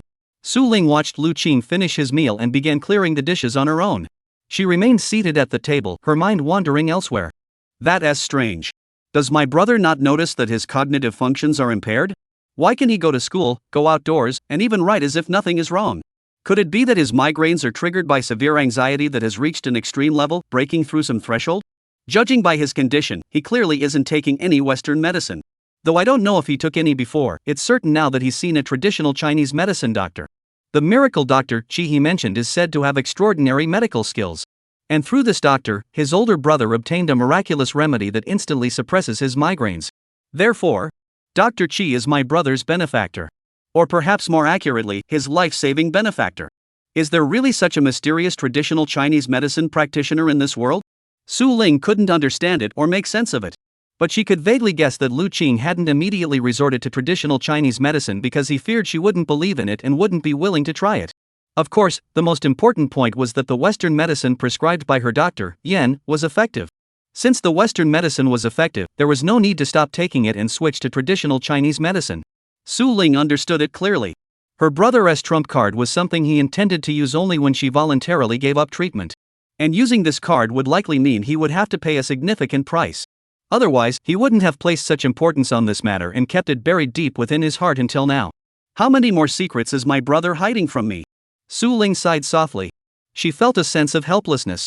If unlocking his phone password only required patience and time, discovering his hidden treasures only required seizing the right moment for a decisive strike, deciphering his feelings toward music only required enough effort and full dedication, then understanding his entire past, especially when it came to the field of a traditional Chinese medicine, everything suddenly became blurry and distant, impossible to fathom. This is not a field one can simply delve into at will. There are simply too many things involved. From the principles of heaven and earth to herbs, yin and yang, the 5 elements, geography, and human harmony, how could such a vast subject be summed up by simply calling it medical skill? My brother experienced observation, auscultation, inquiry, and palpation with Dr. Qi and affirmed his divine medical skills, which means he truly believes in traditional Chinese medicine from the bottom of his heart. Su Ling fell into deep thought, silently flipping through the little red book. As expected, cluster headaches have complex causes and are often misdiagnosed as ordinary migraines. CT scans also fail to reveal any organic lesions resembling brain tumors. This suggests that my brother's condition originated from some kind of stimulus, a significant impact on his life or mental state. Such suffering had already caused him anxiety, even to the point of somaticization, and progressed to cluster headaches. Without the divine physician Shi Dao, my brother would might have died. The information in the small red book was clear. Cluster headaches, also known as suicide headaches, are characterized by pain so intense that they rank among the most excruciating conditions in the world. They occur without warning, are unstoppable, and last at least 10 to 30 minutes, sometimes much longer, often waking patients from deep sleep, causing them to scream wildly, bang their heads against walls, cry from the pain, experience conjunctival congestion, and vomit. Severe cases may require oxygen, and episodes can occur multiple times daily. As a result, many people resort to suicide to escape such intense suffering. A pain so intense that even painkillers cannot alleviate it, leaving patients in agony and nearly without a solution. Brother. Su Ling took a deep breath. She closed her eyes tightly. At this moment, she could no longer describe the feelings in her heart. It was like a wooden boat, having survived a storm under extreme conditions with the help of heaven and earth, but before the storm had even subsided, it drifted into an abyss with no bottom. A darkness as deep and suffocating as a black hole. Su Ling refused to give up. She opened her eyes once more and continued to look ahead, searching for a solution to the problem. Cluster headaches are seasonal in nature. With proper care and stable emotions, they may not occur for years. However, if there are significant fluctuations in mood or imbalances in neurotransmitters, triggering factors may arise, leading to increased attack frequency. In mild cases, attacks may occur once a year, with each episode lasting a month. In severe cases, attacks may occur annually, throughout the year, at any time, and multiple times per episode. Clearly, my brother is not currently in an active phase.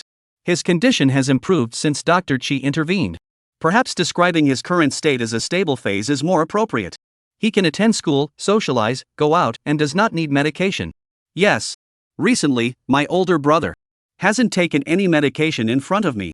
Su Ling thought to herself, he doesn't seem to realize that the pressure he's under is almost overwhelming. He lives every day in exhaustion. He clearly loves the piano so much, yet he dares not touch it. He can only watch me from afar, picking up the things he loves most in front of him.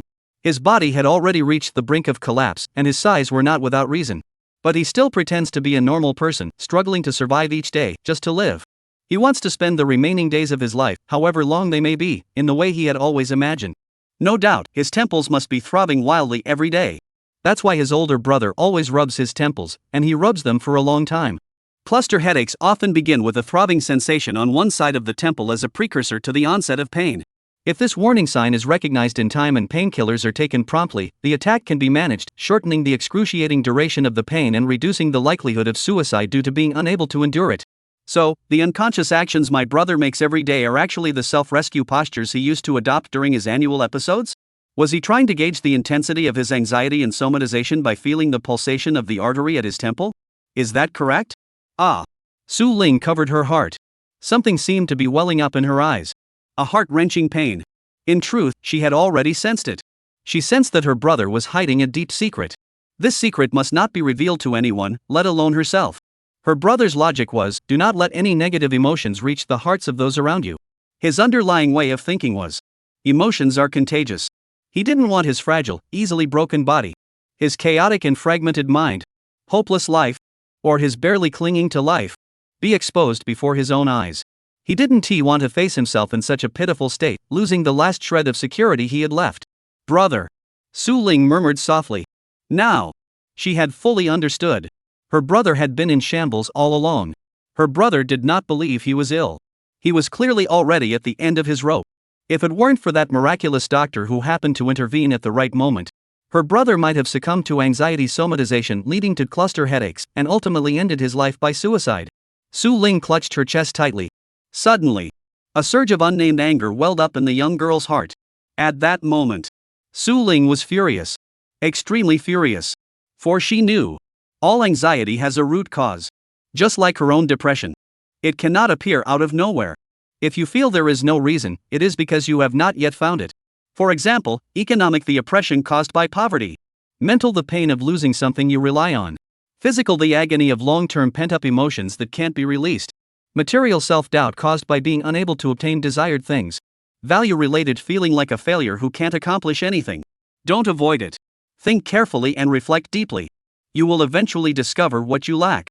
So, Su Ling took another deep breath. Coldly muttered to herself, What exactly is it? Triggered my brother's anxiety? Even causing him to spend so much time in a state of anxiety, with his condition growing increasingly severe. Until finally, it erupted into a cluster. Who is tormenting my brother? My brother wouldn't be crushed by life's pressures. He wouldn't give up music without any reason. If giving up music was an unavoidable choice he had to make, then, the cluster headaches were already fatal scars that appeared before he made that decision. Su Ling was eerily calm. Combining intelligence networks, she thought intensely. Soon, he reached the following conclusion. Someone has harmed him. This person is not a man. It must be a woman he has never met before. She had delved into her brother's heart, and with immense force, she had deeply wounded him, and then left without a second thought. Given her brother's character, he would never blame her for what happened, and might even think that he was the one at fault. How cruel. Poof. He laughed. Su Ling closed the door. She walked silently to the humidity-controlled cabinet. He stared at the black cat quietly perched under the spotlight. Silence. Silence. Suddenly, she extends her slender hand toward the black cat. With an expression of confusion and distress, she invited, "Let's find her together, shall we?" Chapter 81, The Bomb Demon. Today's double update, still 2 chapters left. My body is harboring a bomb. A time bomb that could go off at any moment. It is deeply buried in my heart, like an iron thorn, and no matter what, it cannot be completely removed. To this day, the last straw that could restrain it and save me, the final rope, has long since vanished. The words I spoke to my sister were a form of deception. To give her some psychological comfort, we told her that even if Western medicine didn't work, even if there was no turning back in the end, we could still seek out a miracle doctor, search for this unreachable being, and reverse the damage caused by the disease. In the darkness, Lu Qing lay on the sofa, flipping through the old chat records in her WeChat. Chief traditional Chinese medicine physician, city-renowned Dr. Qi Shi. Restless and unable to speak. Past connections were revived through words. Lu Qing, Dr. Qi, your medicine is incredibly effective. It truly works like magic. I only took 2 packets, and today the pain is gone. Plus, the muscle twitching at my temples isn't as severe anymore. I want to know, is there really hope for this condition, which Western medicine claims is incurable? Can I come back to you for more prescriptions in the future? Qi Shi, let us observe for a while first, young man. Your condition is too complex in Western medicine, there is no possibility of cure. I can diagnose you for a period of time, but you must also pay attention to dietary restrictions, avoid heat, and not suppress your emotions. Lu Qing, alright, Dr. Qi. No painkillers work for me, and I was almost ready to give up on life. If it weren't for you, I don't know how I would have survived my last day. Sayo, by the way, I've already had a banner made. I'll bring it to you next time I come for a follow-up prescription. Dr. Qi, it's just a matter of medical fate. Young Lu, you're still young. Don't get angry, upset, or afraid, and the illness will naturally resolve. When a person is in a state of tension and fear, the qi sinks downward, causing abnormalities throughout the body. Liver fire then affects the lungs, leading to coughing, allergies, and other symptoms. Your emotional state is the primary cause of your illness. The formula has already strengthened the spleen. The headache is due to mental stress causing increased intracranial pressure. Therefore, it is necessary to reduce heart fire and relieve liver qi. If the herbal decoction is finished, you may take the over-the-counter medication Xiaoyao to maintain the effects.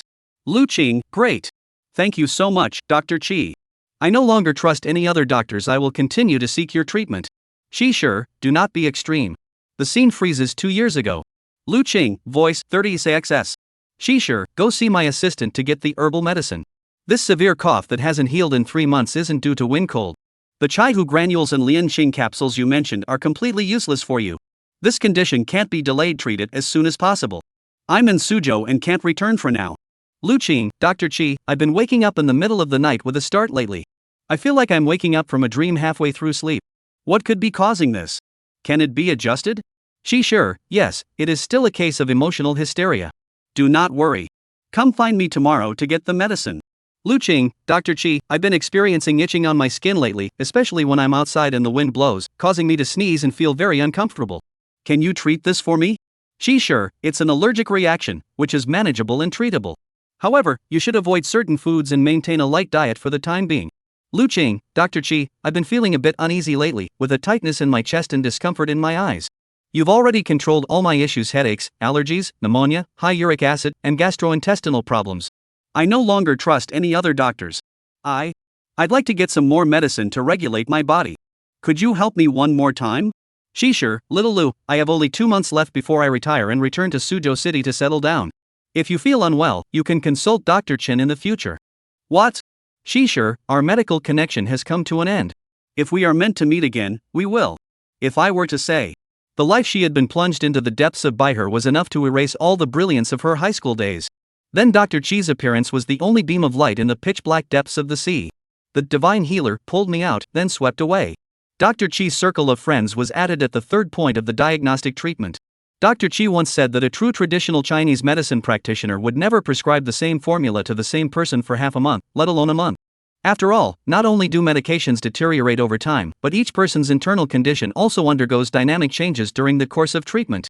Therefore, it is essential to take the pulse and re-diagnose every 6 days, adjusting the dosage and fine-tuning the medications accordingly, to truly qualify as differential diagnosis and treatment. Dr. Chi never prescribes an extra herb to a patient, nor does he seek to profit unfairly from their suffering. This can be seen from the 3 walls covered with banners voluntarily presented by his patients. This elderly gentleman, nearing 70 years of age, needs no further praise for his medical ethics. I still remember the first time I entered the clinic. My shoulders brushed against the crowd piled up outside the door, and I opened the door labeled City-Renowned Physician Shisher, a door of great significance. On the well-lit desk, there were numerous green-potted plants. Sunlit herbs and blooming green plants, in this elderly gentleman's room. Blooming. Dr. Chi's assistant sat across from him, carefully operating the computer and other equipment for the elderly gentleman. Speak a word. Dr. Chi himself held a cup of tea, sipping it calmly. His face radiant, his kind expression reminiscent of an elderly gentleman with white hair whom I had never met before. Doctor, I feel very uncomfortable. Don't worry, sit down. Doctor, I have a headache. I went to the hospital and had an X-ray, but nothing showed up. Although the doctor gave me painkillers, they didn't help at all. They just caused side effects like nausea and vomiting, and there was no improvement at all. I've realized that my headache can't be cured, and the frequency of the attacks is getting lower and lower. I'm in so much pain, I really. Young man, calm down, don't get worked up. Just extend your arm. Oh, okay. Excessive liver fire, unable to vent anger, prone to irritability. Ah yes, allergies, lung damage, shortness of breath. I do indeed experience itching all over my body, occasional difficulty breathing, especially when high blood pressure, specifically intracranial hypertension, severe mental stress causing dizziness and blurred vision. Yes, I came here because the pain was unbearable. Dr. Chi. Weak kidney Chi, excessive late-night work, all-nighters are routine. Habits need to change. You. Take Shiju Dihuang with Shaya 1. Start with the herbal formula for 7 days, avoid certain foods, eat vegetarian, and avoid oil. We'll prescribe the decoction next week. Dr. Chi seemed to require no further information from the patient, instead issuing instructions directly to his assistant across the room. It felt as though, the moment he entered the room, the first glance he cast while sipping his tea, the diagnosis had already begun. He only needed to take his pulse to discern all the pain and discomfort within his body. With precision down to whether there were hemorrhoids in the intestines, whether bowel movements were smooth, and whether there were nodules in the lungs. Everything, it seemed, was revealed through his simple gesture of placing his hand on him. Seemed to unfold naturally, as if it were the way of heaven. Dr. Chisher smiled confidently, with a touch of playful arrogance. Your physical condition, in Western medicine, has no chance of being cured. I initially thought it was just bragging and showing off.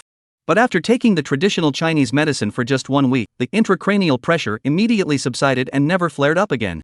That was merely herbal medicine, far less expensive and precise than decocted medicine, which hadn't even begun to take effect yet. Could Dr. Chi truly control this incurable disease that had driven him to contemplate suicide with just this?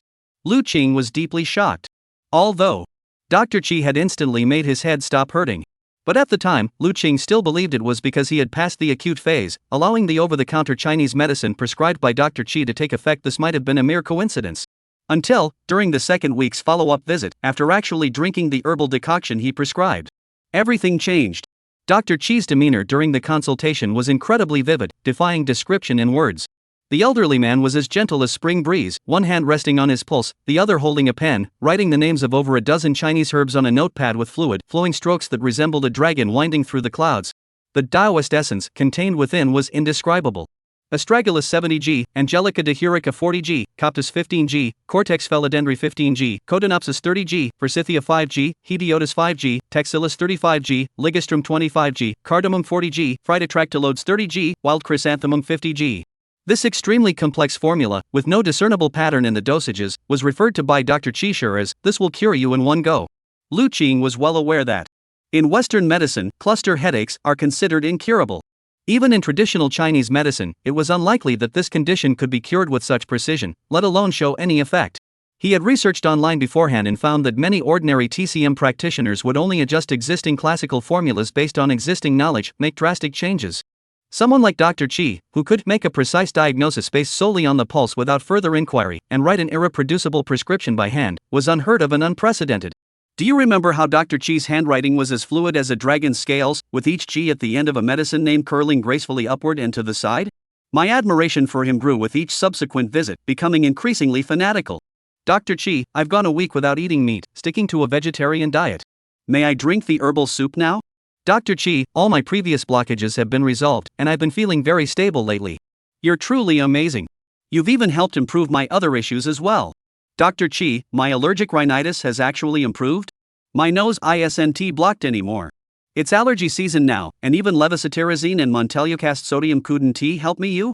Dr. Chi, I feel so much lighter lately, like a heavy weight has been lifted off my chest. Am I really the kind of patient who can be cured? Can I finally experience what it's like to live a normal life? Dr. Chi, your medical skills are truly remarkable. I don't know how to express my gratitude. I sincerely hope you stay healthy and live a long life, continuing to heal the sick and save more patients. This is my heartfelt wish. Dr. Chi, last time it rained and you didn't come, I asked your assistant for the same prescription, but the effect was nowhere near as good as when you prescribed it yourself. Even though the herbs and dosages were the same, others' prescriptions just don't compare to yours. I think it might be because they didn't perform precise differential diagnosis, so your medical skills truly can't be replicated, can they? Dr. Chi, I feel much better. I've never felt this light before. Dr. Chi, may I drink coffee? Chi, sure. Sorry, Dr. Chi, I'll stick to milk tea. Time passes. Today, retirement, arrival, home, changing to another train, setting off anew. Once a career of glory, once a voice that echoed far and wide. Once striving to expand horizons, once navigating the medical path with ease. Decades of studying traditional Chinese medicine, delving into the inner canon and treatise on cold damage and miscellaneous diseases. Blending Eastern and Western medicine, grappling with contradictions, and refining my approach. Observing, gaining insights, and putting them into practice. I have traversed countless difficult paths and witnessed countless life and death mysteries. Experimenting with herbal medicine and acupuncture, experiencing the wonders of traditional Chinese medicine. Working during the day, working on holidays. Studying at night, bearing a heavy responsibility. Mastered the 4 diagnostic methods and 8 principles of differentiation. Gained an understanding of yin-yang, the 5 elements, and the 6 meridians. Facing life and death. Able to alleviate human suffering. What is this talk of water flowing to its own level or divine assistance? It all comes down to enlightenment and repeated practice. It all depends on a compassionate heart and meticulous diagnosis. What do they say about a stable career that doesn't rely on others? They say it's a golden job with a silver spoon. No one sees the day and night of thinking. No one knows the sacrifices made behind the scenes. All 72 professions have their honors and disgraces. Saving a life is better than building 7 tiers of a pagoda. Once a doctor, always a doctor. A lifetime in medicine, without regret or shame before my heart. Looking back on my medical journey, I am blessed with the fortune of being a doctor.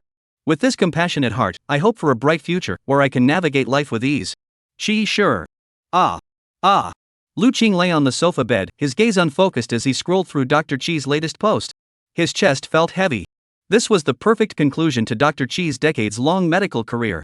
Being able to add Dr. Chi as a friend and admire the light he radiated was already an immense privilege. He deserved gratitude and appreciation. Indeed, Dr. Chi's other activities are also beyond the comprehension of ordinary people. The reflections he shared earlier were his personal insights and understanding of traditional Chinese medicine.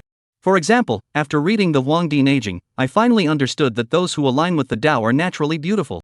For example, the inner canon states, I have heard that in ancient times, there were true sages who grasped the essence of heaven and earth, mastered the principles of yin and yang, breathed in the vital energy, maintained their spiritual essence, and had muscles as smooth as one piece of flesh. Thus, they could live as long as heaven and earth, without an end to their days. This is the way of life. There are 3 key points here. First, understanding the principles of yin and yang, which teaches us to comprehend the laws of nature. Second, breathe in the essence of the sun and moon, using the sun to nourish yang and the moon to nourish yin. Do not stay indoors on beautiful days, as you will miss the best opportunity to absorb the essence of the sun and moon. Third, guarding the one. This means living alone, focusing the mind on the spirit, and unifying body and mind. Another example.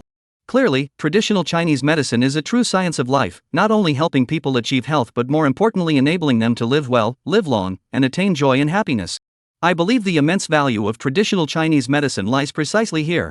Such statements, this understanding that binds traditional Chinese medicine with the way of heaven, caused the young Lu Qing to feel, every time he opened Feishin to admire it, as though he had truly encountered a divine being descended from heaven. Dr. Qi arrived with an air of elegance and departed with a carefree demeanor. He left behind an unupdated social media feed and a WeChat number that no longer responded to messages.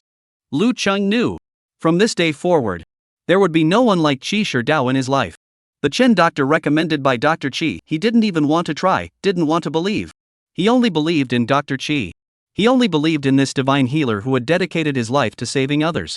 Qi Shi. His name seemed to embody the way of heaven, naturally and perfectly formed. Focus on one thing and dedicate your life to it. Such resolve is forever worthy of admiration. Master Qi, you saved me, showed me the existence of the way of heaven, and guided me toward my path. Now that you have departed and retired to Suzhou, I will never forget you. Once upon a time, I was a coward, too timid to express my feelings for others, too weak to show my true emotions. As a result, I fell ill, gravely so, planting a bomb deep within my heart. Before you left Tianhai, you disarmed the bomb for me, decoded its timer, and weakened its damage. But the bomb remains a bomb. It still exists. Now I understand that your medical skill does not lie in the choice of herbs or the precision of your diagnosis, but rather, in the truest sense, teaching the way. The heart of teaching endures, uncorrupted by time, and cannot be broken by any low-dimensional force. You have shown me that saving others is also a form of power. Today, I no longer fear illness. I fear neither hardship nor death. I will face destiny with composure, and before that moment arrives, I will use my own hands. Do everything I can. Hold on to, as many, those trapped in bondage. Today, I will no longer run away. I will no longer be as cowardly as I once was, unable to accept others' help. I want to be like I was when I was tormented by illness, unable to save myself or change my fate. I no longer fear the darkness. Even if the abyss lies ahead, I will save one more person before I step into it. Thinking of this, Lu Qing logged out of Feishin and opened Ian Music. He tapped the top right corner. The 99 plus that hadn't been touched in 2 years. Instantly, his gaze focused on the missing you message from Lin Jiao. The missing you message sent by Lin Jiang. Chapter 82, the name of the illness. Wiping my hands. Adjusted her skirt. Put on the practice outfit mentioned by Yin Ci Sang when he was ill, a fireworks patterned Haori jacket paired with a black-gray skirt by Yoji Yamamoto. Move her fingers. Crack the joints of your fingers and toes. Walk to the attic bedroom and stand before the hidden humidity-controlled cabinet. With a sense of reverence. Fix my gaze on my sacred artifact.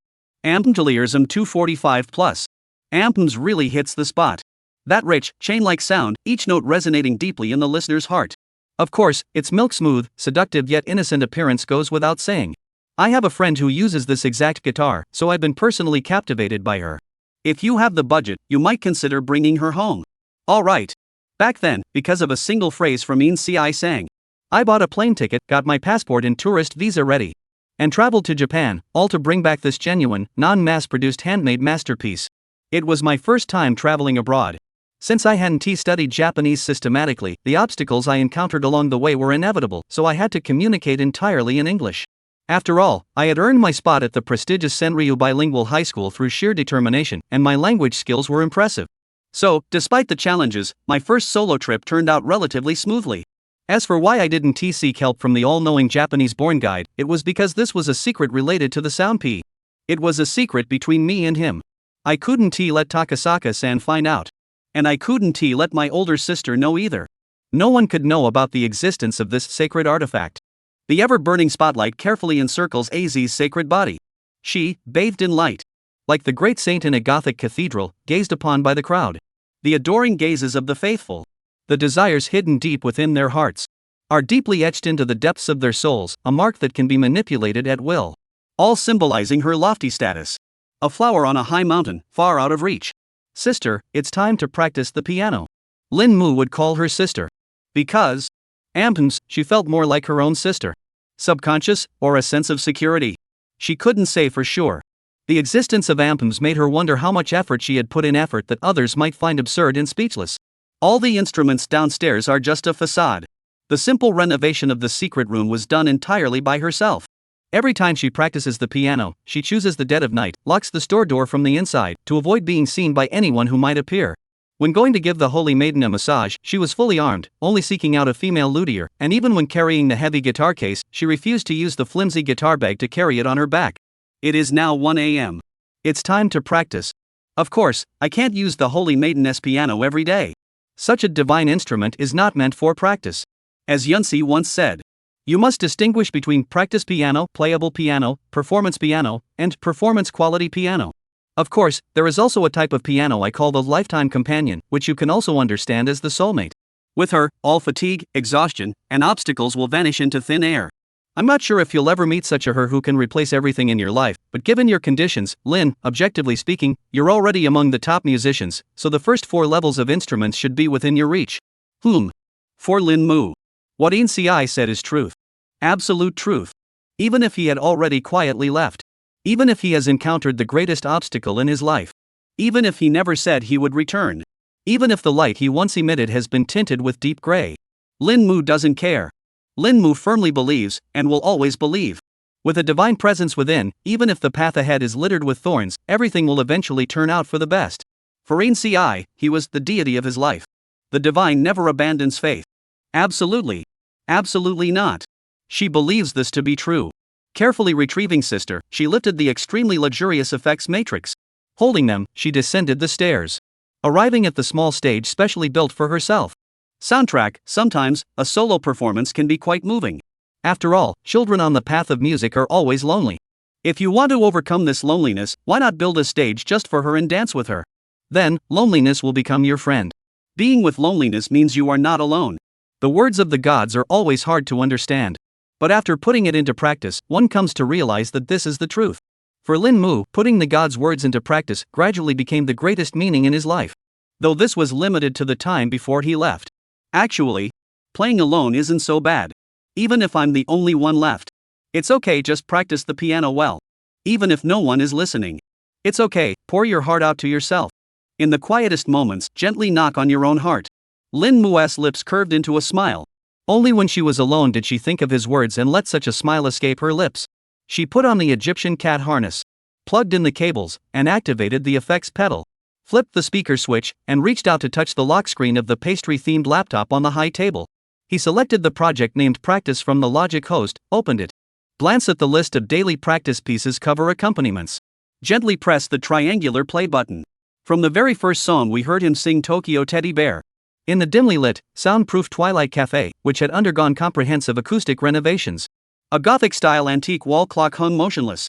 3 solid wooden barriers locked from the inside, resembling the 3 gates of the Roman from another dimension. Inside, a surround sound system, ultra-high-end reverb system, and a matrix of vintage effects pedals of audiophile quality, with stage lights glowing like glass in the dim night.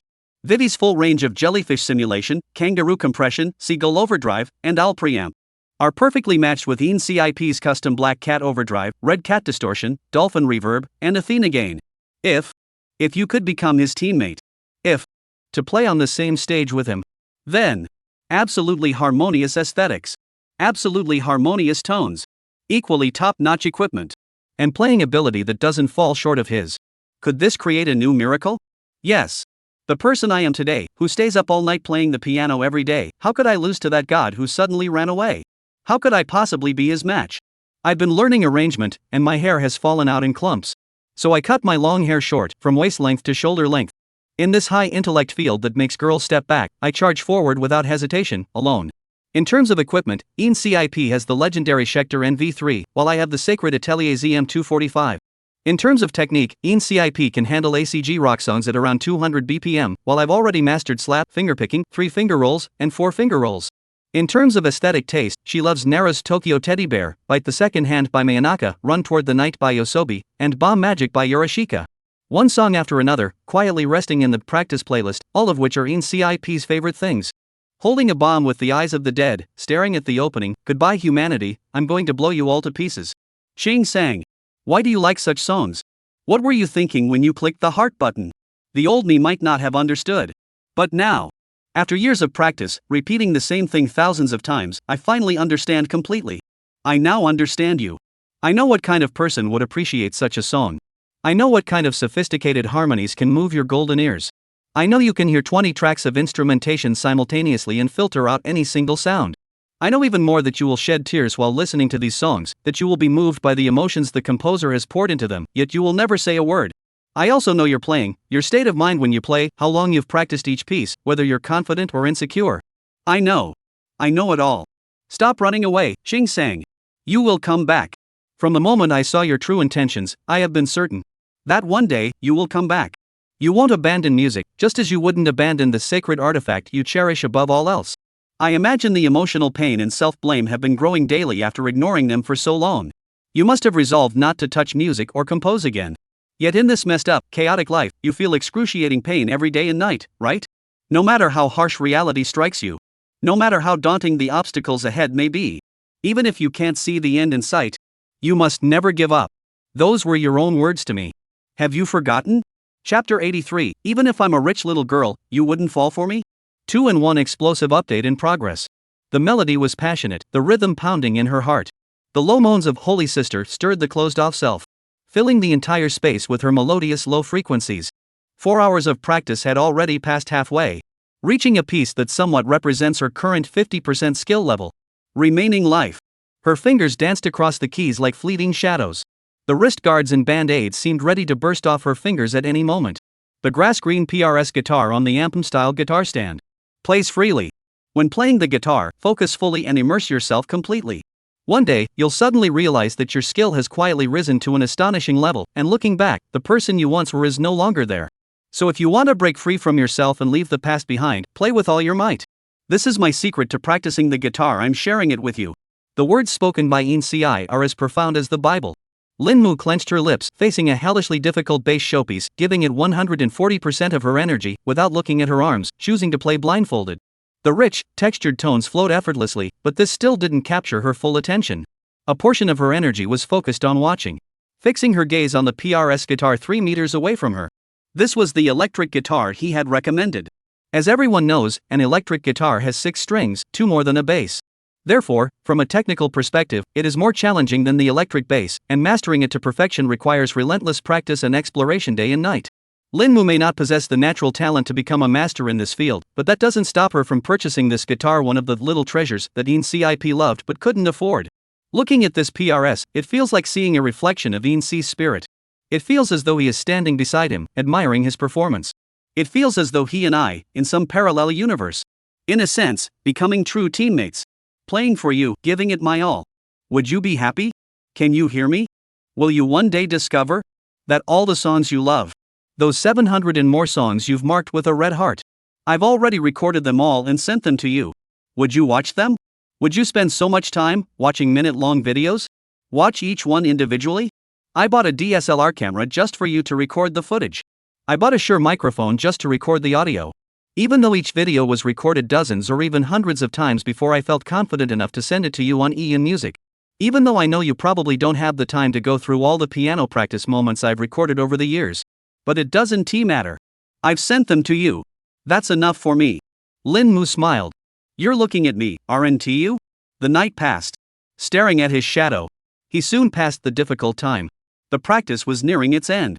When Linmu finished playing the last note, she looked at today's practice plan, 30 pieces displayed on the practice app, and saw the final entry, Heaven's Weakness. She took a deep breath and sighed softly. This is one of the pieces you mentioned in a post during high school that you couldn't master at the time. Though I can't fully grasp the difficulty you faced from an electric guitar perspective, I can complete my part in this piece before you. After all, if one day you succeed, I could just skip the precious time needed to practice and play it with you on the spot? Looking at the PRS guitar, Linmu's face softened, revealing his infatuation. He carefully took out a damp cloth, tissues, string oil, care solution, and a lens cloth. Wiping sister, wiping holy maiden. He sealed her away.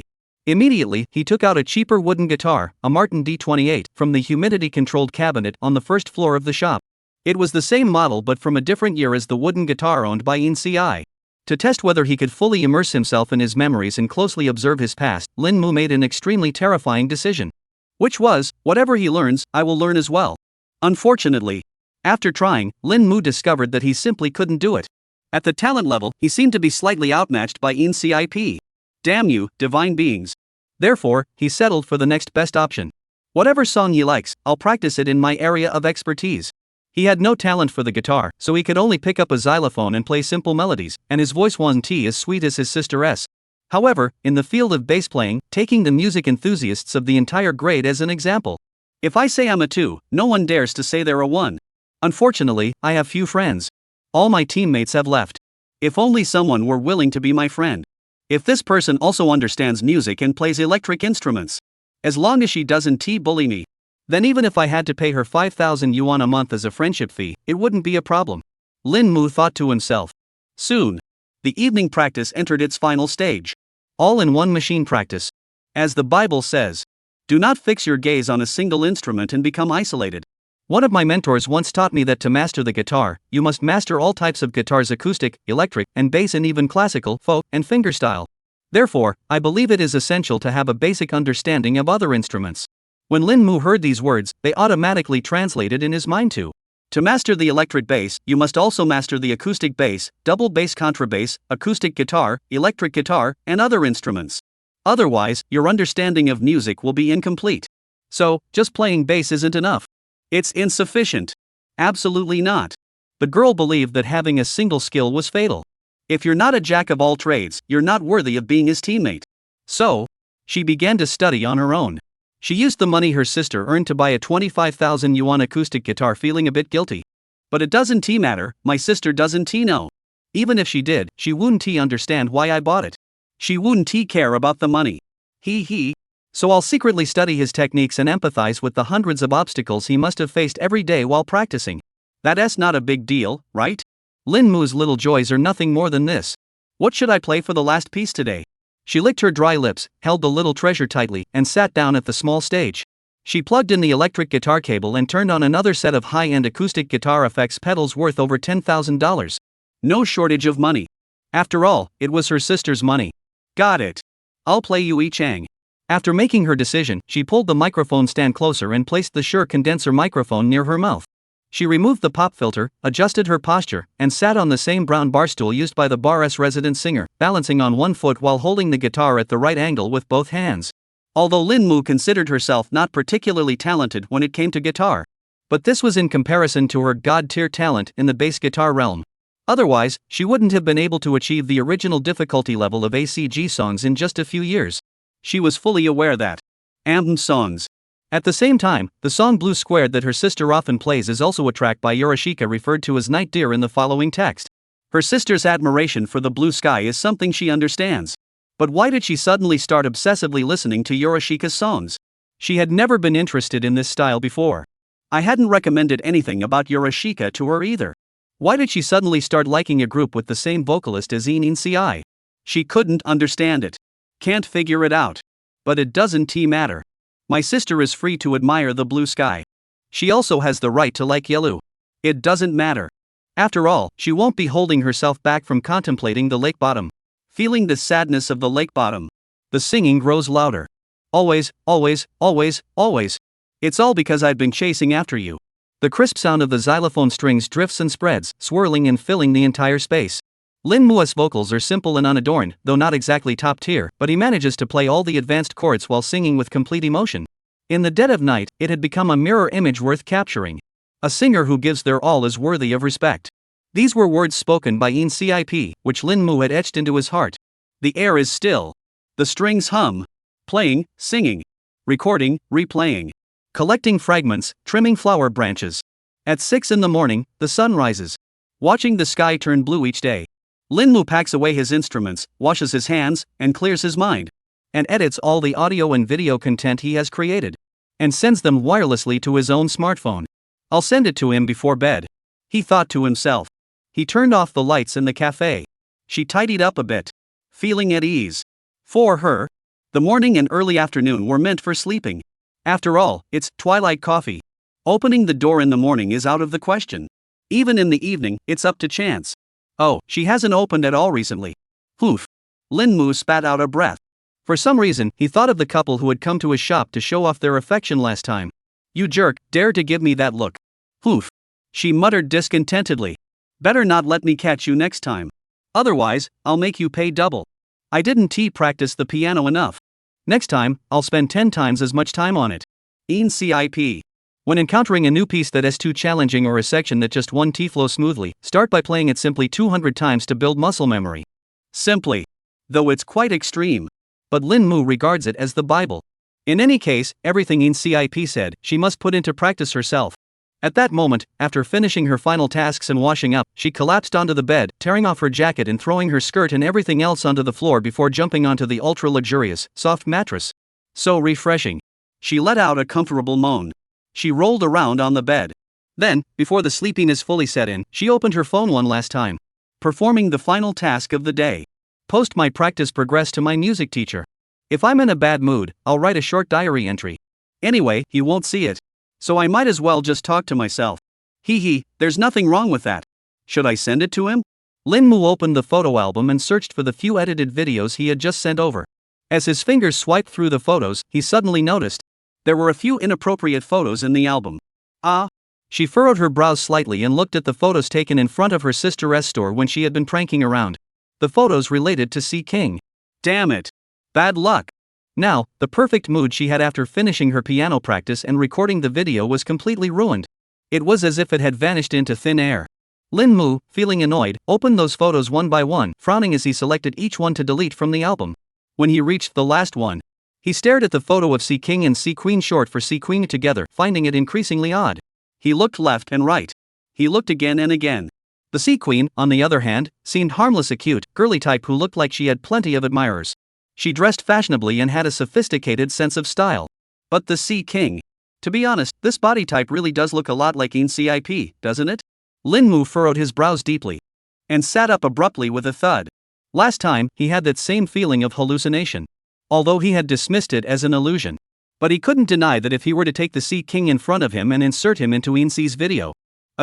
Imagining, that this C. King was playing the piano. It seems like, damn, it doesn't feel out of place at all. No need to say more, the aura this person exudes is a bit like my Ching Sang. Linmu analyzed. Although his personality is annoying and he's very unyielding, even when faced with a rich little girl like me, he still doesn't back down. He's really a bit ungrateful. But then again, isn't Ching Sang the same? When it comes to music, Ching Sang would never back down. No matter how difficult the practice sessions are, he can endure them bit by bit.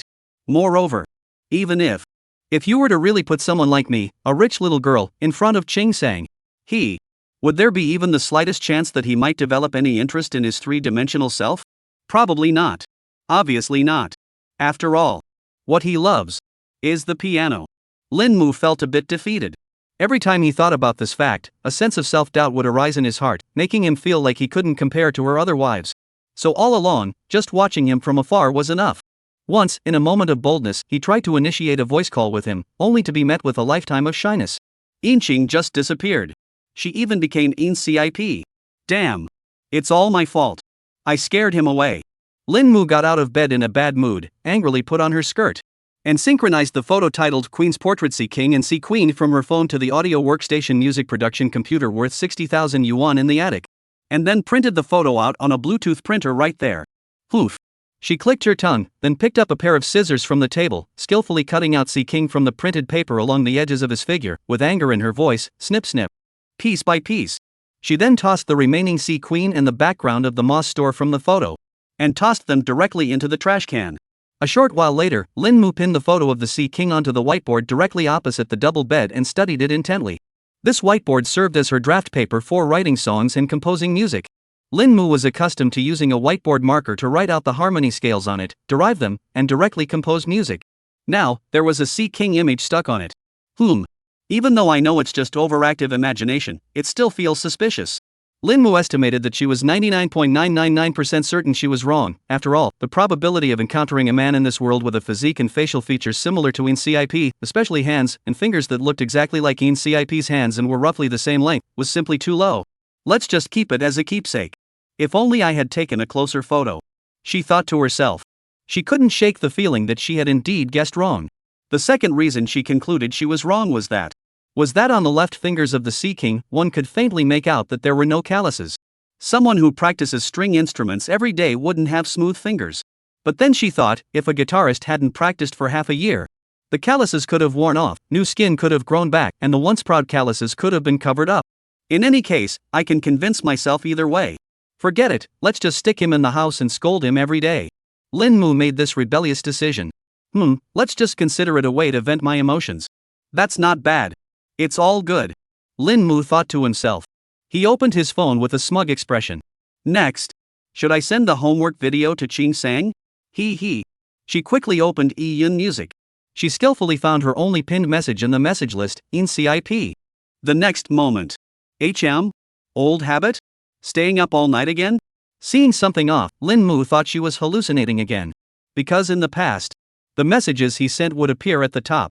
After all, he sent them every day, so the first thing he saw would definitely be the videos or messages he had sent. But today, in CIP, Lin Jiao, you're doing great. Message delivery time, just now. Chapter 84, Smoke. In the kitchen. Lin Mu reached under her skirt and pulled out a box of 7 stars. Neon-colored candy, pineapple flavor. He pinched one out and held it between his fingers. His index and middle fingers trembled slightly. Her delicate hands trembled slightly. She knew she couldn't sleep now. She reached into another pocket of her skirt and pulled out a lighter. Click. He lit the flame and took a deep drag. The cigarette tip was shrouded in smoke, drifting toward the kitchen ceiling. He calmed down, put away the expensive lighter and pulled out the phone again. Looking at the message from Yun Music that had been sent a few minutes ago. Ling, you're doing great. Lin Mu pondered repeatedly. Could it be that he never sleeps, causing his mental system to develop hysteria? Could these symptoms be closely related to his long-standing fantasy of becoming a god's ally? Should I go check it out? Tomorrow, a top-tier hospital, psychiatry department. Lin Mu leaned against the wall, holding a cigarette in his mouth, and reached out to turn on the expensive exhaust fan. Humming. In the faint breeze. She pondered seriously. No, that won't work. The hospital opens in the morning, and I have to get up early. I can't do it. Making an appointment in the afternoon is pointless. Even if you get one, you'll have to wait in line, and who knows how long that'll take. She exhaled a sweet smoke ring, tilted her head back, pressing it against the wall tiles. She took another puff. She thought silently, unless I don't sleep. Sigh. Never mind, I'll go see a doctor in a few days. She avoided the thought. Lin Mu knew there was something wrong with her. She had some psychological issues. She was fully aware of this. After all, no one could possibly post fresh recorded videos every day to an account that never received any responses, posting them on time like clockwork, regardless of the weather. Nor would she treat someone else's account like her own personal space, writing over 200 essays of varying lengths, with the dense text alone enough to send a chill down one's spine upon reflection. She just didn't expect her condition to progress so quickly. So quickly that she saw the message from CIP. Even the delivery time was so clear. Damn. I need to go to bed early tomorrow. Lin Mu thought to himself. Staying up late is bad for your health, so I can't sleep at 6 anymore. I need to be healthier. Let's go to bed at 4 a.m., she said. With that, she put away her phone in a daze, finished the last half of her cigarette, rinsed her mouth, washed her hands, poured another glass of Sunshine 100 fresh orange juice, and drank it all. Lin Mu climbed into bed, carrying her thoughts of NCI, and quietly fell asleep. At 8 o'clock in the morning, Lu Qing sat up suddenly, as if waking from the dead. She had listened to the song Lin Jiang had sent all night long. She watched hundreds of videos she had recorded. She had read every single one of the little diaries she had written to herself. Even the parts that made one cringe. He read every single word of it. This child. She's pretty sick. This was Lu Qing's first impression of Lin Jiang after 2 years. Some of the comments, even after staying up all night to read them, still left him baffled. For example, Lin, Ching Sang, are you there? I spoke with the Holy Maiden today, and she agreed to spend the night with me in bed. You told me that this helps with the spiritual connection between a person and a zither. I think you're right. If I hold her while sleeping, my piano skills should improve, right? There is some truth to that, but... Lin, I bought the same acoustic guitar as yours, the Little Martin. Today I realized that the guitar's delicacy is so much more intricate than the bass. I have no idea what kind of person could master the guitar to such an extraordinary level. So, Ching San, you must have been an extremely sensitive and emotional person back then, right? You're really rich. Lin, in the time without you, I've completely let go. I've gotten used to practicing alone and tackling the challenges of music on my own. I've even tried learning arrangement and bought all the sound sources you mentioned in your posts. Wow, they're so expensive. Why does a string set cost thousands? It's not even a real violin. There is no need, really no need. Lin, Ching Sang, I've practiced all the songs you like. I know you're still here. You haven't disappeared from this world. Because you still add new favorite songs to your playlist. Hey, you're still using Yun Music to listen to songs, right? Sigh. Lin, even if you changed your name, even if you never check your private messages again, even if you turn to ashes, I'll still be able to find your traces. Ching, I don't want to cause you any trouble. Just think of this as a little girl no one pays attention to, talking to herself against the wall in the middle of the night. Ugh. Lin, I practiced the song you failed to challenge, Heaven's Weakness, today. In the bass sheet, this song isn't difficult, but when I pick up an electric guitar, I can't even play the intro perfectly. Xing sang, did you already challenge such a song in high school? No. Lin, I'm upset. I went to play with my sister yesterday, and at the entrance of her store, I encountered someone really annoying. Though it's not nice to say, the person looked decent, and their build was similar to yours, Xing-san. I had a moment where I imagined it was you, Sai. I guess I'm just overthinking it. When Lu Qing read this, he felt curious. His first thought was, what does Lin's sister do for a living? What kind of shop does her sister run? A milk tea shop? A coffee shop? I hadn't been to any other stores either. Looking at the time Lin posted the message, that day. It was just a short while ago. I went to do homework with Bai Xing, and I got messed with by a little girl. Lu Qing remembered it clearly. Lin said she saw someone who looked a lot like me, but there are plenty of people who look like me. It probably wasn't me. After all, she has never seen what I look like. All my videos are faceless. He pondered it, thinking deeply. He was certain that the videos Lin sent him were also all face obscured. Lin Chan was imitating him, so her videos were edited very simply, without much embellishment, focusing only on highlighting the audio. Since she was wealthier, she used a DSLR camera, which produced much clearer and higher quality footage than the videos he had taken with his phone. But something just didn't feel right. Something was off. There's definitely something off. Under normal circumstances, I wouldn't feel this uneasy. Lu Qing frowned. At that moment, he reopened a video of her, listening to the music she was playing, and scrutinizing it repeatedly. It felt like, from the way Lin Jiang swayed her body, there was nothing unusual about it. Lin Chan is probably not very tall, though she doesn't show her face, but she is likely a cold and cute little girl. What is cold and cute? It's a combination of aloofness and cuteness. It's that kind of cool yet adorable charm. Such girls often come with a touch of tsundere personality. Lu Qing analyzed it very thoroughly. Lin Jiang's fashion style has been completely influenced by her. When practicing the piano, she wears practice attire, also known as piano battle attire. These are various types of robes. And her equipment also feels familiar. Especially when she sometimes practices with a white Fender electric bass, or pulls out her own Martin guitar to sing and play. She also has a PRS electric guitar, which she recommended to her and bought for her. And she really bought it and uses it. No. Suddenly, Lu Qing narrowed his eyes and brought the phone screen closer to his face. His gaze skipped over Lin Jiang's swaying figure and focused on the background behind her. Stage. Asakusa Color Flying Birds PRS electric guitar. DSLR perspective. Amp-style guitar stand. The familiar Moss electric piano. Familiar Fender cream white electric bass. Familiar lighting, sound system, monitors, and mixing console. And, on the backdrop behind her, in extra large letters, Twilight Coffee. No. Chapter 85, Countering the Female Demon, Deconstructing My Sister's Mindset 2 and 1 thanks to 176 for the certification. Sometimes, Lu Qing felt quite troubled. He was quite frustrated by his own keen intuition. Even though he hadn't slept all night, and though the vein above his temple was throbbing wildly, it didn't prevent him from still being able to pick up on these subtle clues. Lin Jiao's whereabouts. Lin Chan's true identity. It's not that I want to open the box. It's because there's too much information in your video. It was a coincidence. It was purely accidental. Lu Qing sighed to himself, a look of helplessness on his face. Who could have imagined that the person he wanted to save would turn out to be a female brat who takes pleasure in insulting me? Who could have guessed that this person was completely different online and offline? No, she said she went to her sister's store. That day, I went to Moss with Bai Xing. Rounding up, Moss is her sister's store. What kind of goddess is her sister? A simple logical inequality made Lu Qing immediately shake off his drowsiness. A bit confused. Female little devil equals Lin Jiang. Lin Chan's sister equals Moss's superior? And Moss is the family business of the master of Mu City. Therefore, Lin Jiao's older sister surnamed Mu. Considering that Li Mingshi mentioned that the Mu family only has one eldest daughter and heiress, Mu Xia, the senior. Therefore, we can conclude that Lin's older sister equals Mu Xia, the senior student. I'm really a genius. Lu Qing was convinced. Now he finally understood. Where does that little brat get the nerve? What gave her the nerve to ignore a guest who hadn't done anything wrong? This kid is truly a spoiled brat. If she's Mu Xiao's sister, doesn't that mean her money can be spent endlessly? Those gadgets she has. She doesn't even bat an eyelid when buying them. A piano costing tens of thousands, she just buys it on a whim. A single piece costing 2,000 yuan, others save up for months to buy one, or even buy second-hand ones on Xiaowangyu. She buys a brand new set all at once and assembles them into a matrix array. Looking back now, Wow.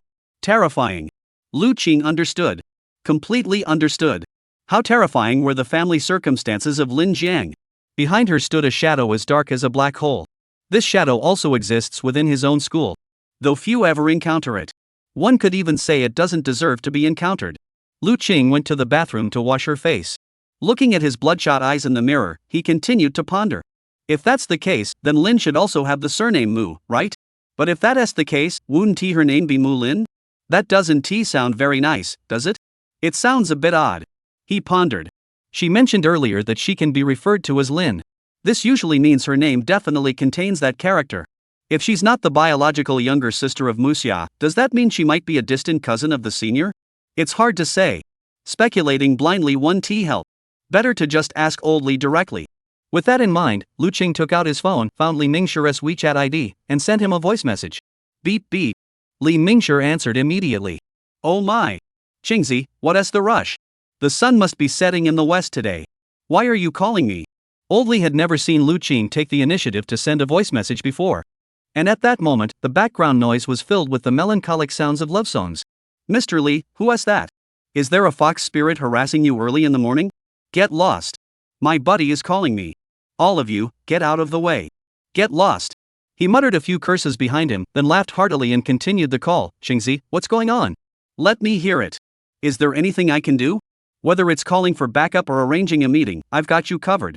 Lu Qing had long since grown accustomed to Li Mingshir's habit of always causing trouble at the foot massage parlor, no matter the time or place, so he didn't bother with formalities. And asked directly, listen, I just want to know if there's any girl in the Mu family whose name contains the character Lin. He wanted to thoroughly clarify the relationship between Lin and Muxia, so that when the time came to take measures against her, he would have more confidence. Originally, Lu Qing had intended to do everything possible to rescue Lin from her dire situation, to help her find a glimmer of light in the darkness of her confusion. Like a sugar flower, she would be the focus of his gaze, and he would reach out his arms to pull her up. But who would have known that Lin was actually the female demon herself? Cursing herself, obstructing herself, the first time her assignment had gone to waste, the first time she had been robbed of her first experience by this wicked little girl. Now, rescue has turned sour. Even if it didn't become punishment, the investigation and retribution within it were certainly necessary. Whoever wrongs me will be repaid tenfold. This was Lu Qing's code of conduct. If you are kind to me, I will repay you tenfold. But I helped you so much, and you ruined my homework and humiliated me in front of everyone. You even went to complain about me, saying I'm so annoying. No.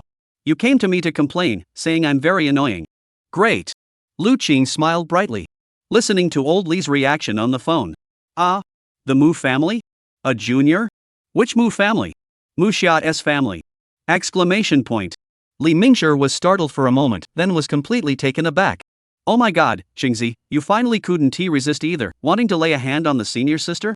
Stop it, I was asking about her younger generation. Does she have a younger sister? Don't go making things up. Oh. Got it, Qingzi.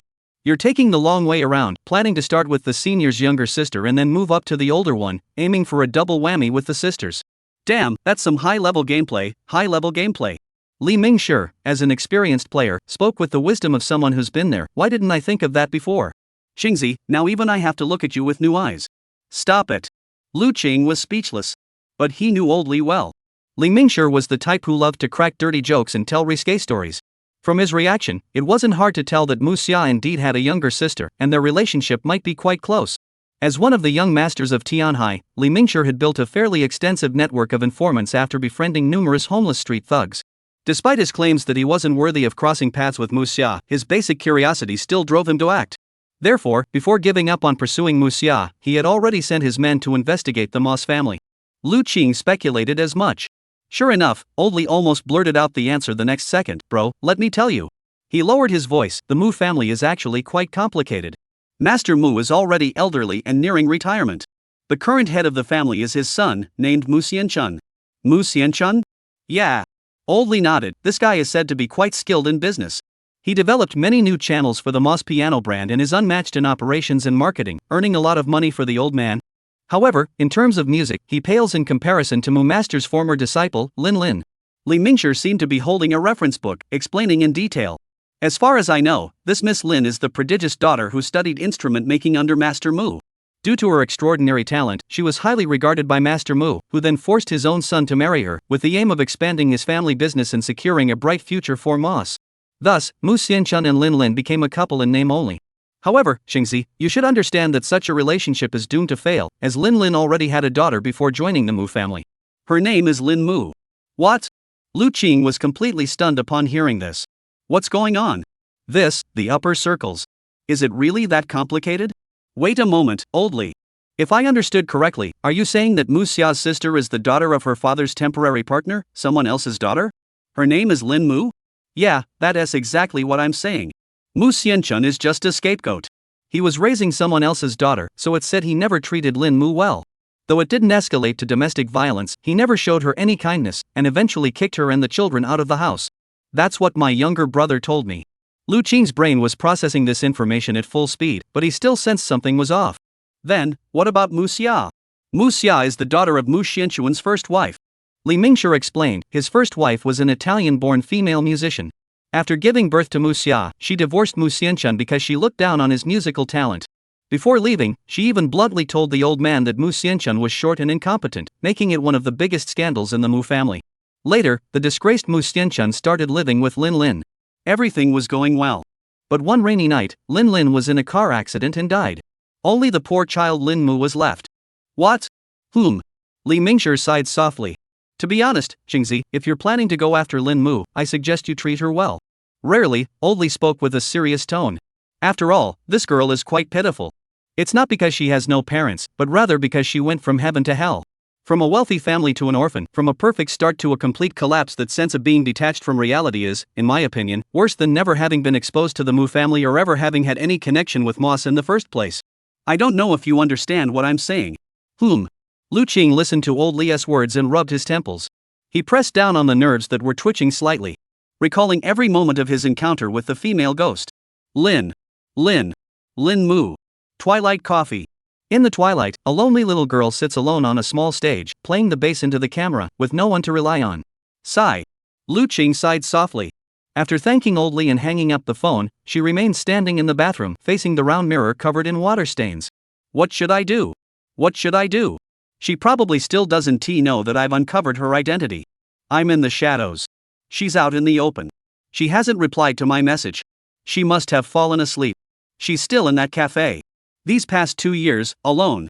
Staying up late in the cafe, playing the piano. Recording songs for me. Recreating the red heart for me. Every song she plays is my favorite. Every piece of equipment she owns was personally recommended by me. Her trust in me has reached an irreparable level. Wait. Trust? Is that really trust? It should be described as belief, which is more appropriate. Sigh. You little female brat. This is really headache-inducing. Lu Qing sighed helplessly, pressing his forehead against his hand. The thought of wanting to punish her that had briefly crossed her mind vanished completely after hearing Old Li describe her family circumstances. Vanished completely. What a pity. I'm a person of extremes. Since I'm not going to punish her, I should reward her instead. No middleman taking a cut. Of course. This kind of reward must not be exposed openly. Otherwise, when the female subordinate discovers that the person she has been gritting her teeth and cursing at, the person who has glared at her with a cold stare, the person who has ignored her and left her behind, is precisely the one she trusts most, the one she has been waiting for, the one she thinks of and longs for every day and night like a prayer.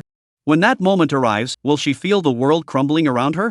Would she feel that the image she holds of herself is vastly different from the one she imagined? Would such a thing pierce her heart so deeply that she would lose all faith, lose all motivation in music, and be unable to move forward? No. This absolutely cannot happen. After considering all this, Lu Qing decided that he couldn't reveal the truth to the female ghost without reservation. The best approach was to remain in the shadows, guiding the young woman forward. A more appropriate plan would require further exploration and decision-making on his part. Then, Su Ling? He suddenly turned toward the door and called out in the direction of the bedroom. Ha? Brother, what's wrong? The young woman, who had been awake for some time, stopped what she was doing with the black cat, halted her morning exercises, and removed her headphones. Next Sunday, we agreed to go out, right? Is there anywhere special you want to go? Or do you want to go shopping or something? Lu Qing wiped his hands, stepped out of the bathroom, and looked relaxed. Shopping? No. I don't want to be around too many people anymore, brother. Su Ling said, besides, all the necessities of daily life can be purchased online, so shopping isn't necessary. She shook her head, indicating that such things would interfere with her piano practice. Oh, I see. Lu Qing nodded, guiding her, and continued to ask. Then what do you want to do? I think it's better to go to a familiar, quiet place. Su Ling looked pensive. A particularly comfortable place came to mind. Is that so? All right. Lu Qing curved the corners of his mouth. Then it's decided. Let us go to Twilight Cafe together? Chapter 86, Analyzing the Female Little Demon Original Work. Thank you to the 195 Great Masters for your certification. Updates coming soon. After discovering that the female little devil was actually Lin Jiang, Lu Qing decided that while he was investigating her, he should also take his younger sister to Twilight Cafe to witness what a true genius was like. If we were to compare, Su Ling's situation is that of a new musician driven by inner motivation and hard work. Then Lin Mu herself is a natural prodigy plus heritage plus relentless effort plus eternal stability, unbeatable musician. Young and petite. Top-notch equipment, mind-blowing skills. She loves to curse, though it's just her way of speaking. Teammates often choose to leave out of fear of her talent and the feeling that they'll never catch up to her, not even by a hair. Amtman huddle together for warmth, isolate Lin Mu. Lu Qing is very familiar with this process. Maybe they didn't tell me the whole truth either? He thought to himself. Amtman within the group, when a powerful figure emerges, the outcome can only be one of the following. 1. Everyone clings to the big shot, letting them solve all the problems, and this help is all free, using the name of teammates to get something for nothing, slowly wearing them down. 2. Everyone fears the power of the big shot and forms small groups or cliques, such as creating private chat groups. B. When selecting songs, they privately coordinate votes without the big shot's approval, then use their numbers to overpower the minority in the final vote, effectively coercing others. 3. Leeching off the big shot's equipment to mess with their mindset, becoming increasingly demanding. The most deadly example is borrowing the piano. Hey, Lin, can I borrow your wife to play with? Lin, you have a lot of equipment, right? Can I use your effects pedal matrix? I don't have any money, so can you give me a single pedal? Ha ha. As everyone knows, for those who truly love music, an instrument is undoubtedly their other half. And gear is often something they've saved up for years to get their hands on, even for someone like Lin Mu, who comes from a well-off family. To get a full set of Vivi's limited edition gear, he'd have to go all the way to Japan to check out the second-hand market there. In the world of equipment, many things become forever out of reach once their time has passed. All legendary gear is limited edition. What an insincere little girl. Lu Qing sighed softly, almost able to visualize the flaws in such a team structure.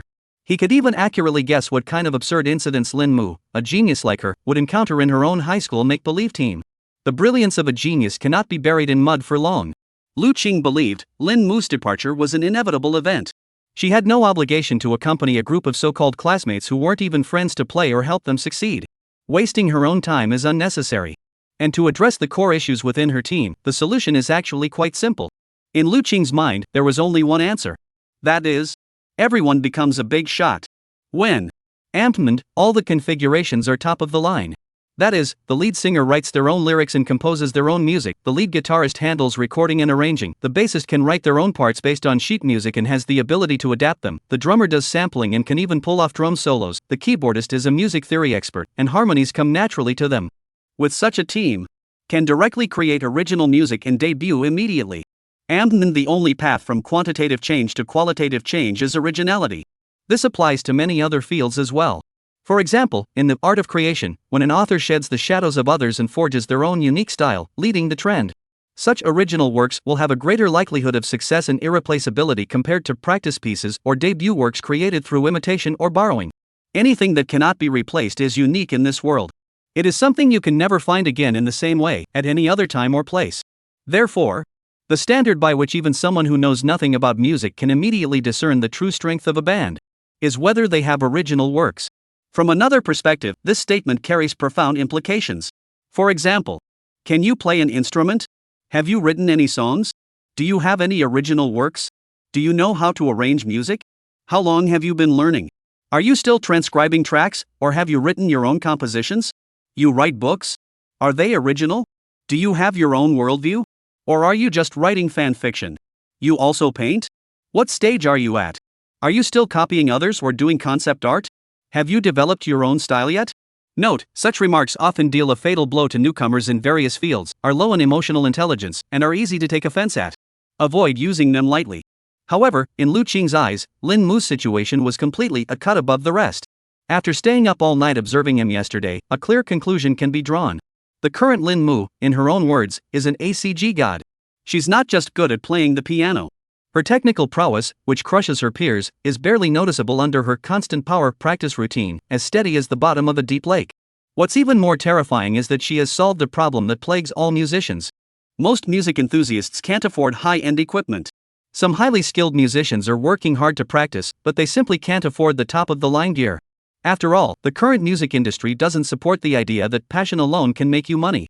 In other words, those in the music industry are likely to end up spending more than they earn. But Lin Mu has perfectly solved this problem. She has an endless supply of funds. Whatever instrument she wants, she can afford it. Lu Qing took out his phone during his free time to check the latest model of the Moss electric piano, and found that the online price was 24,000 yuan, an unreleased internal new product. Note, electric pianos typically cost several thousand yuan, with models like KE or decent Roland pianos available for around 3,000 yuan. Lin Mu doesn't even play the piano. She probably just saw it and thought it looked nice, so she went ahead and bought this luxurious item. This reality couldn't help but make Lu Qing wonder, where did that little brat get the money?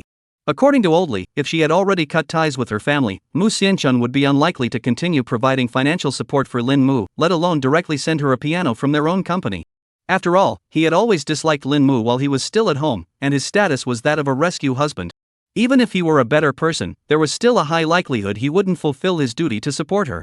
If he truly cared, he would have brought him back home long ago. Your Mu family is so wealthy. Do you really think you can't find Lin Mu's humble abode? Lu Qing doesn't believe it. Therefore, Lin Mu's large sum of money definitely wasn't provided by Mu Xianchun. Where did she get the money then? Did she earn it by running a cafe? The moment this thought crossed Lu Qing's mind, he couldn't help but laugh. He found it laughable himself. She's always cursing at people, never giving customers a friendly smile, staying up all night, not even opening the shop during the day. If she could make money that way, I'd stand on my head and eat guitar strings. Almost instantly, Lu Qing dismissed this theory. He didn't know when it started, but he had developed a keen interest in how the children he cared about made money and where their income came from. To be more specific, it started when Bai Xing gave his all to save his grandmother. He was truly moved. He was moved by Xingbao's perseverance and strength. From then on, no matter who it was, he would ponder, how do you make money? In that case, Lin Mu's money is a bit of a mystery. Lu Qing rubbed his chin, entering a three-stage thought process. Logically speaking, a bassist could earn money by selling recordings to arrangers or mixers. But such small earnings are just recording fees, often 200 yuan per track, with better ones fetching 300 to 500 yuan, and it might take months to land a single job. This is extremely unstable and couldn't possibly cover the expenses of raising a child. Moreover, she's so introverted she doesn't seem like the type to proactively reach out to producers and build long-term business relationships. I'm the type of person who would do that. Lu Qing continued to ponder. If she doesn't have these connections, how does she make money then? The location of her place, the Twilight Cafe shopfront, the rent must be over 10,000 a month, right? Even though it's not on the first floor and in a corner, it's still half in the city center, so the price must be exorbitant. To use such a place as a music room, never opening for business, just practicing the piano all day. This kid. Spending money without earning any, buying guitars on credit. Hiding during the day, recording videos at night. Not opening a shop or going to school, yet seemingly unfazed, as calm as an old cat. There's something to this. At the workbench, Lu Qing gathered his thoughts, opened the PS Mind map and the writing assistant page. He decided to put aside Lin Mu's money-making secrets for now and explore them later when he takes his sister on another adventure at dusk on Sunday. After all, exploring with a purpose is more fun and more accurate than blindly guessing on your own. This time, it won't be as simple as just drinking coffee. Lu Qing smiled, feeling a hint of anticipation. After booting up the computer, he casually tapped the pulsating icon of the automatically logged-in QQ app. Your friend, Rubia ID, I'll always love flower sauce, has sent you a file. Accept, reject. Message, boss, the complete Succubus L2D model has been sent to you. Take a look and let me know if there are any issues. I'll be off now. Good afternoon. Why be so shy? Lu Qing sighed and clicked accept, thinking to himself, Sugarflower must have stayed up all night to finish the last 20% of the progress, right? Thinking about it, he glanced at the time in the bottom right corner. Wow. 1 p.m. Chapter 87, Xingbao, Am I Fighting Mibia? Combined chapter, daily update of 7,000 words, still owe 2 more chapters. Tianha Platinum Apartment Building C, Unit 1902. The evening light was filtered through the cappuccino-colored curtains. Looking at the file shared by his senior, Bai Xing, who was practicing his voice, pushed aside the microphone stand, removed the Desheng Pro 80 monitoring headphones, and stopped his practice. Little did anyone know that in the voice acting industry, many broadcasting and hosting students refer to vocal exercises as training. After all, controlling one's voice and adjusting its frequency are fundamental skills for broadcasters. As a result, voice actors occasionally use abstract slang like, "Did you practice your voice this morning?" when greeting each other. At that moment, looking at the screen, the puppet suit emanating an overwhelming giant god aura. Gazing at the lifelike, 3D quality G-cup crimson-eyed demoness. And the succubus's gentle gaze that could melt anyone's heart. Bai Xing felt. He felt a bit in danger. This. In the end, he couldn't hold back and let out a soft, fluffy meow-like exclamation. "This is way too cute, isn't it?" Though she didn't want to admit it.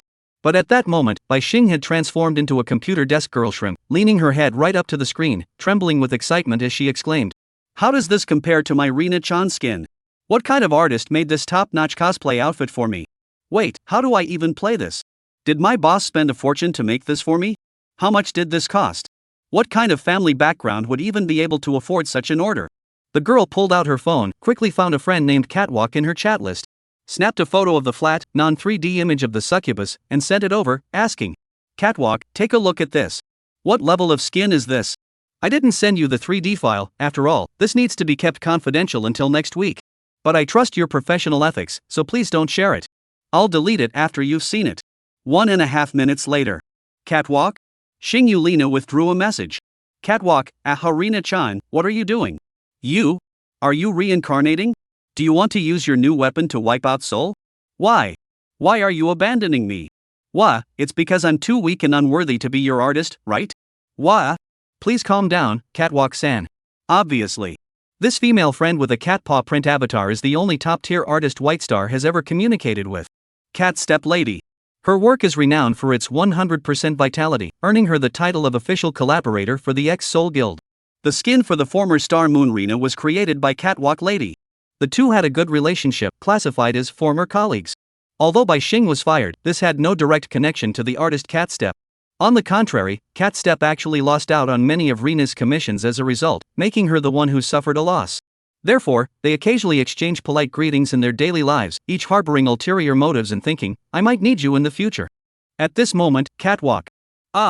Let me take one more look. Rina-chan, please. I want to become a master. I want to learn more. You received a window shake. Emoticon hot emoji, emoticon red warm emoji, emoticon crazy.jpg. Bai Xing could feel it at this very moment. The admiration and longing from the other side were overflowing the screen, even more intense than the Gachi fans in her own livestream. Seeing the usually aloof and unresponsive Catwalk Lady transformed into this desperate, parched state, the girl finally understood the true level of skill possessed by the artist who created the character skin for her senior, which she had personally crafted. Being driven to kneel and lose one's mind by a professional artist could only mean one thing: Maybea's true strength. Not just 10 hits. "Madam, tell me the truth. If you were to make this, how much would it cost?" Bai Xing didn't beat around the bush but went straight to the point, asking the question he most wanted to know. "Oh my little Rina, how can you ask such a thing? You're putting an old cat like me in a difficult position." Cat Step paused and typed an explanation. "What you showed me earlier was just a flat image, a single photo. I only glanced at it briefly, but I could already tell that this kind of work is an absolute masterpiece that only a conceptual genius capable of complete originality could create. Especially that gaze, it's almost like it has a soul in it. It's truly amazing. To be completely honest, at my current skill level, I can only try to copy it. To achieve that level of vividness, I simply can't do it. Even if you gave me 30,000 yuan, I still couldn't pull it off, little sister." "Really?" This left Bai Xing a bit surprised. She had thought the quality of the skin was top-notch, but she hadn't expected it to be this good. Especially since Catwalk Lady was always ambitious, the kind of artist who practices every single day, combining natural talent with relentless effort. She had posted numerous self-made and casual works on her social media, and due to her mastery of the lowly art style, her posts were flooded with comments from fans who constantly urged her to update, even earning her the nickname Lowly Goddess. Yet, despite being such a prominent figure and artist who can earn 20,000 yuan per commission, she now expresses admiration for Maybea. It's worth noting that the total value of Xing Yulina's commercial commissions is 26,000 yuan. This was revealed by Catwalk Lady herself, and in Bai Xing's eyes, it was already considered top-tier commercial work. As a 1,000-ship VTuber, she wouldn't neglect market research in her own field. Bai Xing is well aware of the standard market price for character designs. Therefore, the concept of 20,000 yuan is very clear to her. Since Catwalk said she couldn't draw it, that means the senior must have spent at least double that amount on this skin. As Catwalk's signature line states, "There's no such thing as a free lunch in this world. If you pay 1 yuan, you get 1 yuan's worth." If you pay 10,000 yuan, you get a product worth 10,000 yuan. Don't haggle with me. Otherwise, I'll block you. So, the senior must have gotten this L2D by paying for every penny he spent. Bai Xing started to feel a bit nervous. He didn't spend 4 or 5,000 behind my back, did he? Upon hearing this, she immediately felt that the possibility was quite high. After observing him for 2 years, the girl was almost certain that Lu Qing didn't have any friends at school who were skilled in art. Moreover, the level of students in her university's animation major was quite concerning. They were truly at the college level and couldn't hold a candle to Art Academy students. She knew that Tianhai City Art Academy specialized in visual design in the fine arts field, with the most prestigious related major being fashion design, which focused on creating clothing rather than traditional painting. Every time she passed by the design building, she could see a group of people in the first-floor fashion design classroom intently cutting, sewing, and pairing clothes on plastic mannequins, completely absorbed in their work. She also heard that many senior students had set up their own fashion design studios on Taobao to earn extra income, gradually establishing themselves in the industry. Therefore, the L2D direction is slightly off from the school's focus.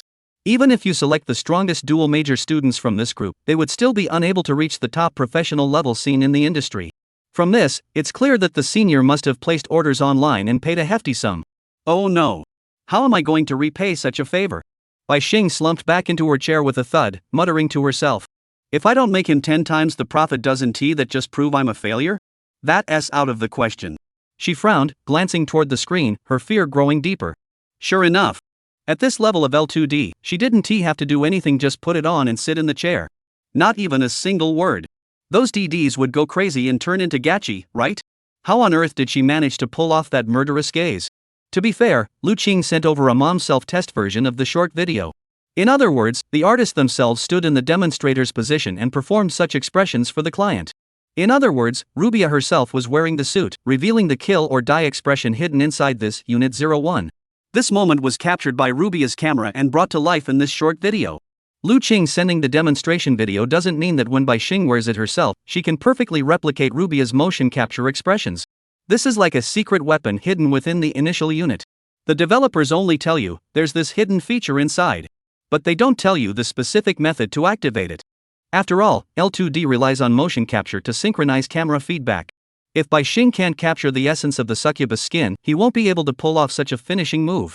Never mind, it doesn't matter. With this skin, the moment you press the Go Live button, you've already won.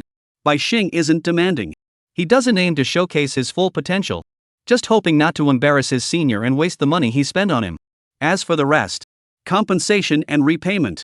Let us wait until I've earned enough to treat my grandmother's illness, right? Really? You're so mean. Bai Xing blushed, reading the message from Catstep Lady without replying. Her mind filled with the senior's aloof expression when he had secretly made sacrifices for her. Her body grew hotter with each passing thought. Her cheeks grew hot and flushed. It didn't last more than a few minutes. She suddenly stood up with a thud, grabbed her phone, intending to reply to her senior. Just then, Lu Qing sent another message. Bai Xing, which day this week do you have no classes? Which night are you free? Upon seeing the message, the young girl's eyes widened in shock. Her eyes wide open, her heart racing for a moment. She held her breath and pondered. No, what does the senior mean by this? Could he finally be unable to resist and wants to ask me out? Or is it at night? Ugh. Do that kind of thing? So soon? I thought nothing was happening. Bai Xing's heart rate began to race. Without thinking, she replied. Senior, if it's you, any time is fine. I'll cancel everything else. After all, you've already bought me such an expensive leather case, so I'll treat it like a date. With the determination to give everything, I'll accompany the only old man in my life. After typing that, while she still had the courage, before she could regret it, closing her eyes, with my thumb firmly, pressed the send button. Click. Ugh. Sigh. For some reason, it felt kind of good. A few seconds later. Wait a minute? What was I just doing? Oh no. It's ruined. Go up and provoke them. What should I do now?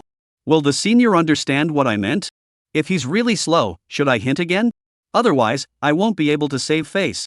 Ugh. It's been 7 seconds already, why hasn't he replied? Didn't he see it? No, he must have seen it, right? Is he secretly happy? Is he rushing to ask me to meet him downstairs? If that happens, I'll surpass Su Ling and be one step closer to achieving the attachment achievement, right? Anyway, I hope he'll be a bit nicer then. Lost in her thoughts. On Bai Xing's phone, the other party is typing. Status bar was noticeably lagging. It was obvious. Lu Qing was a bit confused. Seeing his reaction, she felt even more triumphant. I've definitely got him under my thumb, right? Now, I've truly won. Senior, your skills are nothing to write home about. When I see you completely at my mercy, unable to lead me, I'll definitely take a photo of your expression. Frame it on the wall and review it every day. Wah ha ha ha. Ha ha ha ha ha ha. Ha ha ha ha. You received a message. Ha ha ha. Senior, wait, what are you talking about? Calm down. What I meant was, the premiere is next week, and before Friday, I want to take you to meet the concept artist so you can get to know Rubia and add each other on social media for future communication. Do you understand? Ha ha. Ha ha. Ha. A certain girl who had just opened a bottle of champagne midway through the game froze in place. Her previously joyful expression completely froze on her little face. Her lips trembling as she stammered. To meet Maibia? Chapter 88, Xingbao's Little Gold Black Cat. Please meow thanks to Nianbao for the Giant God certification. Wednesday at 8 p.m. This was the meeting time chosen by Bai Xing. This time was no ordinary time. With numerous considerations involved. From a young girl's perspective, if she chose to meet tomorrow, which is Monday, she would have no time to prepare and would be unable to conduct a more thorough investigation of Maibia. This is absolutely not possible. Considering that Tuesday is too short, Thursday is too late, and Friday is too close to the broadcast date, leaving no time for preparation, that is also out of the question. The only option is Wednesday. After school at 5:30 p.m., I can take my time getting ready, take a bath, do my hair, hire a professional makeup artist for a paid makeup session, then skip class early to get some sleep and take care of my skin. Combined with not eating on Monday and Tuesday to slim my waist, fit into the smallest dress, or the most expensive white stockings, and put on the decisive coat and ill-fitting trench coat from an upperclassman, and go all in. Will I finally be able to regain my peak form? Rubia, right? What are you afraid of? A demon? Just a succubus. Just a drop in the bucket. Bai Xing smiled. She laughed innocently. Last time, right outside her own door, she was suddenly ambushed by Su Ling, who landed a critical hit first, and she was instantly defeated. This incident left a deep impression on her. Because she could never forget how humiliating she had been. So that scene must never be repeated. I can't lose again. I must give it my all. This time, the senior has already informed me in advance and even let me make the decision myself. So don't expect me to make the same mistake twice. This time, I'll be fully prepared to face you, you seductive demon. Whether you're a demon from hell or have some secret weapon, it doesn't matter. I'll be ready for anything. Just an evenly matched opponent. No one has any special advantages. Bai Xing was confident and no longer as timid as before. No matter who the enemy ahead is, even if it's Su Ling again. I must prepare thoroughly, lest she suffer the same humiliating defeat as before. Even if I can't win, I must at least salvage my dignity. The young girl pouted like a kitten. And timidly sent the message, how about Wednesday at 8 p.m., to her senior. After putting down her phone. Sigh. So it wasn't a date after all. I thought he was going to take me to a private cinema. Damn it.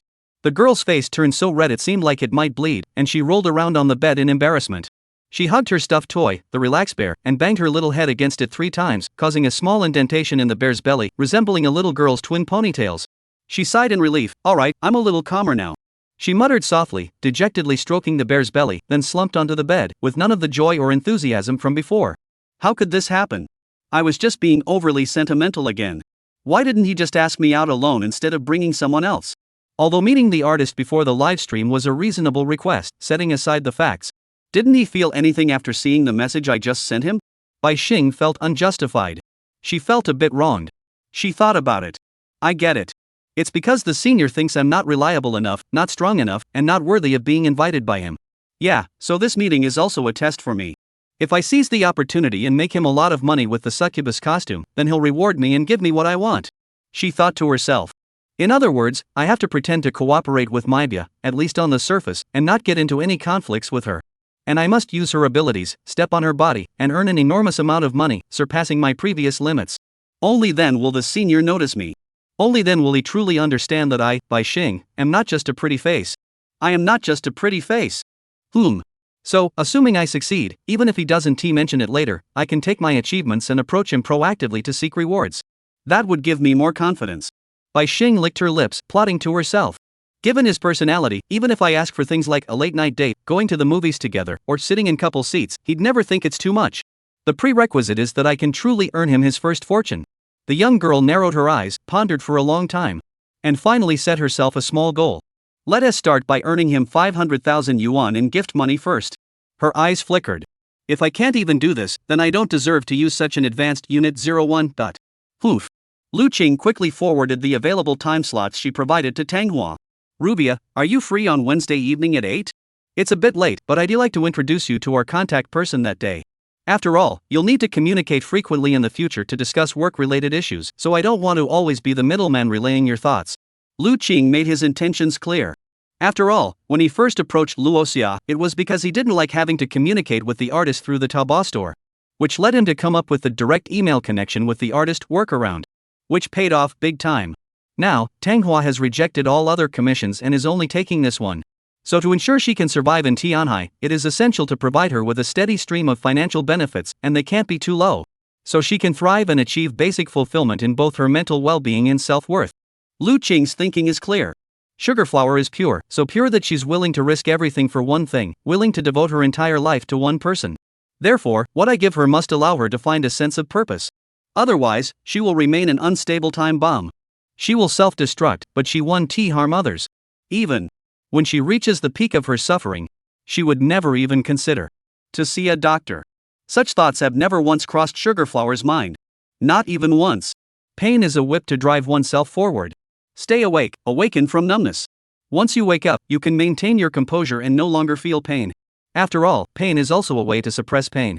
Such thoughts were the demonic imprint that Sugarflower had imposed on herself before she could obtain true attention.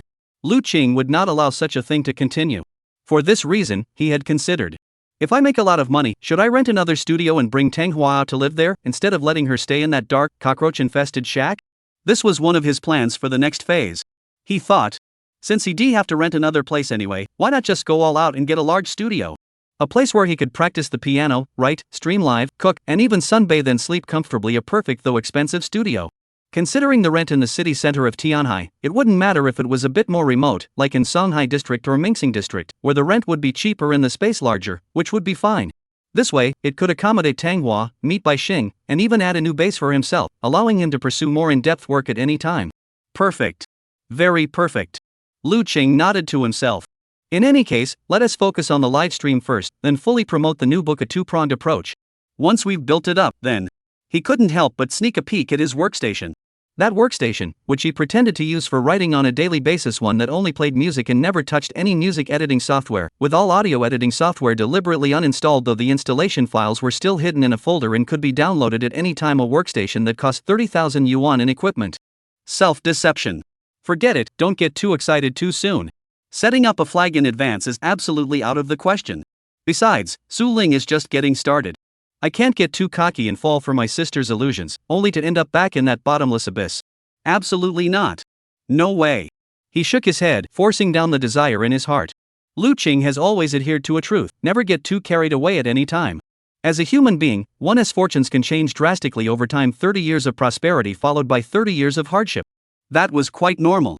After experiencing the matter with Chi Daifu, he began to believe in the way of heaven, believe in reincarnation, and believe even more in the moral magnetic field.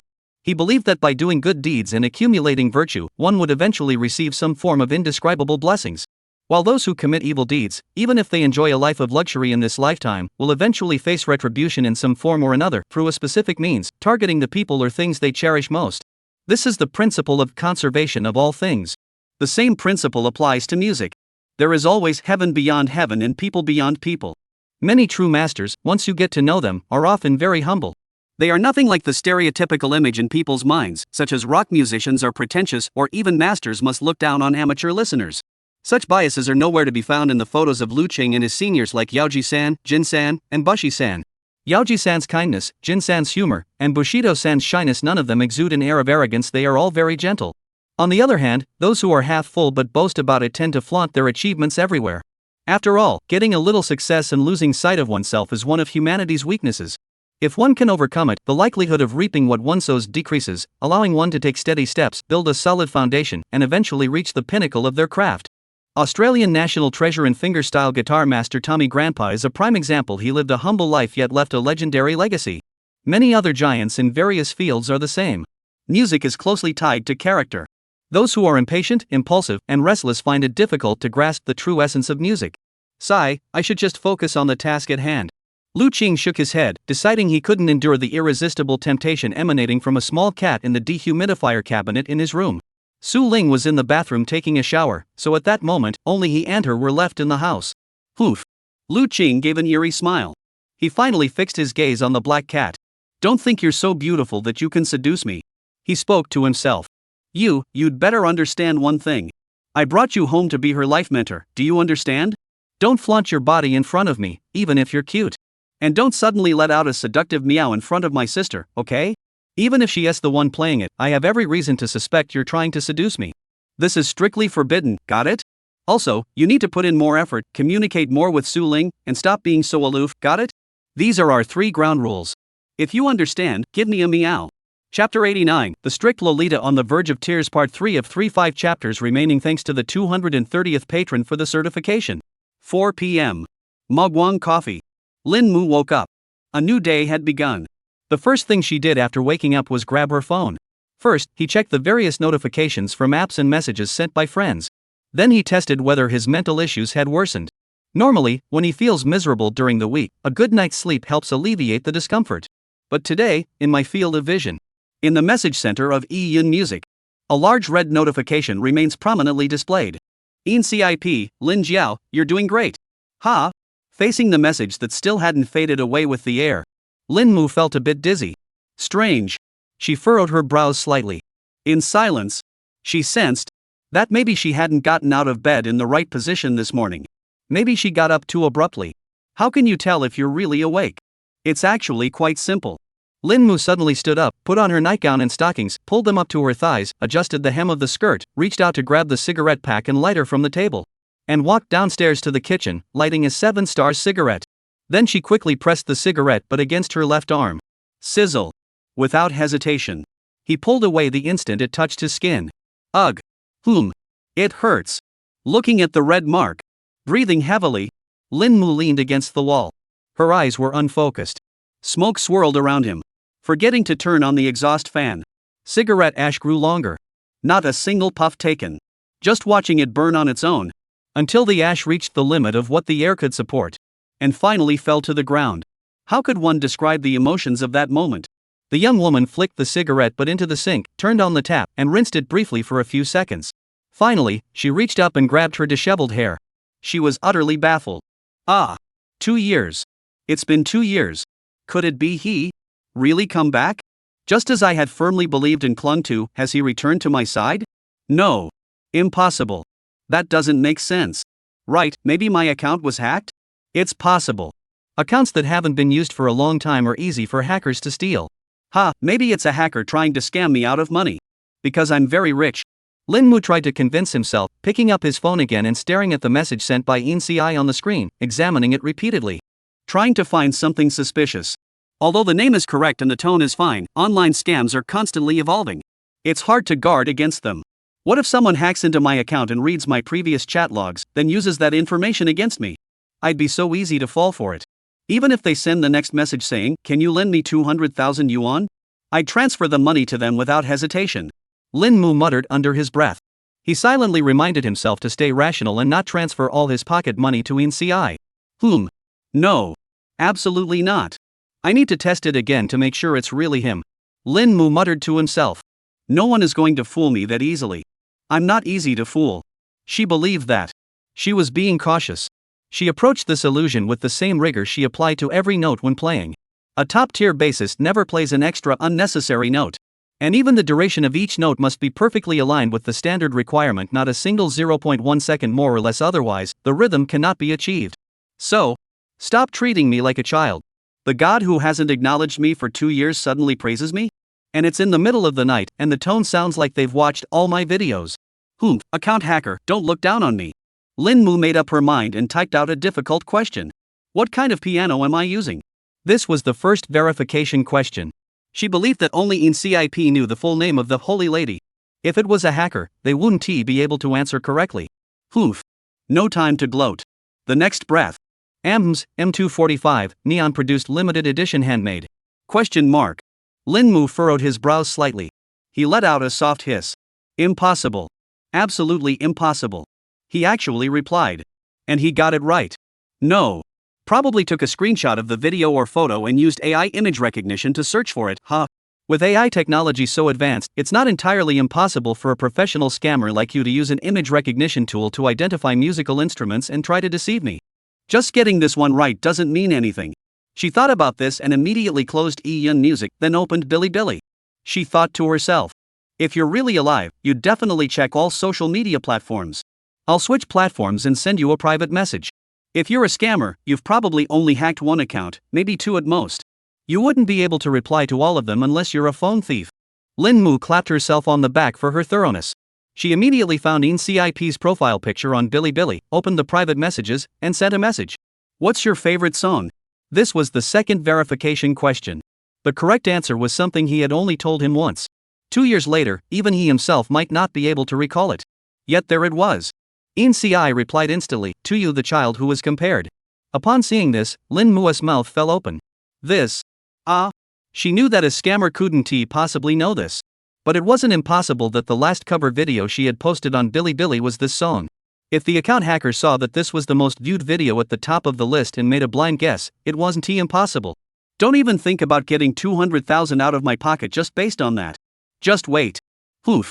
Lin Mu sneered and opened the Douyin platform again, finding the account of Yinqingpi. Today, I'm going to give you a hard time.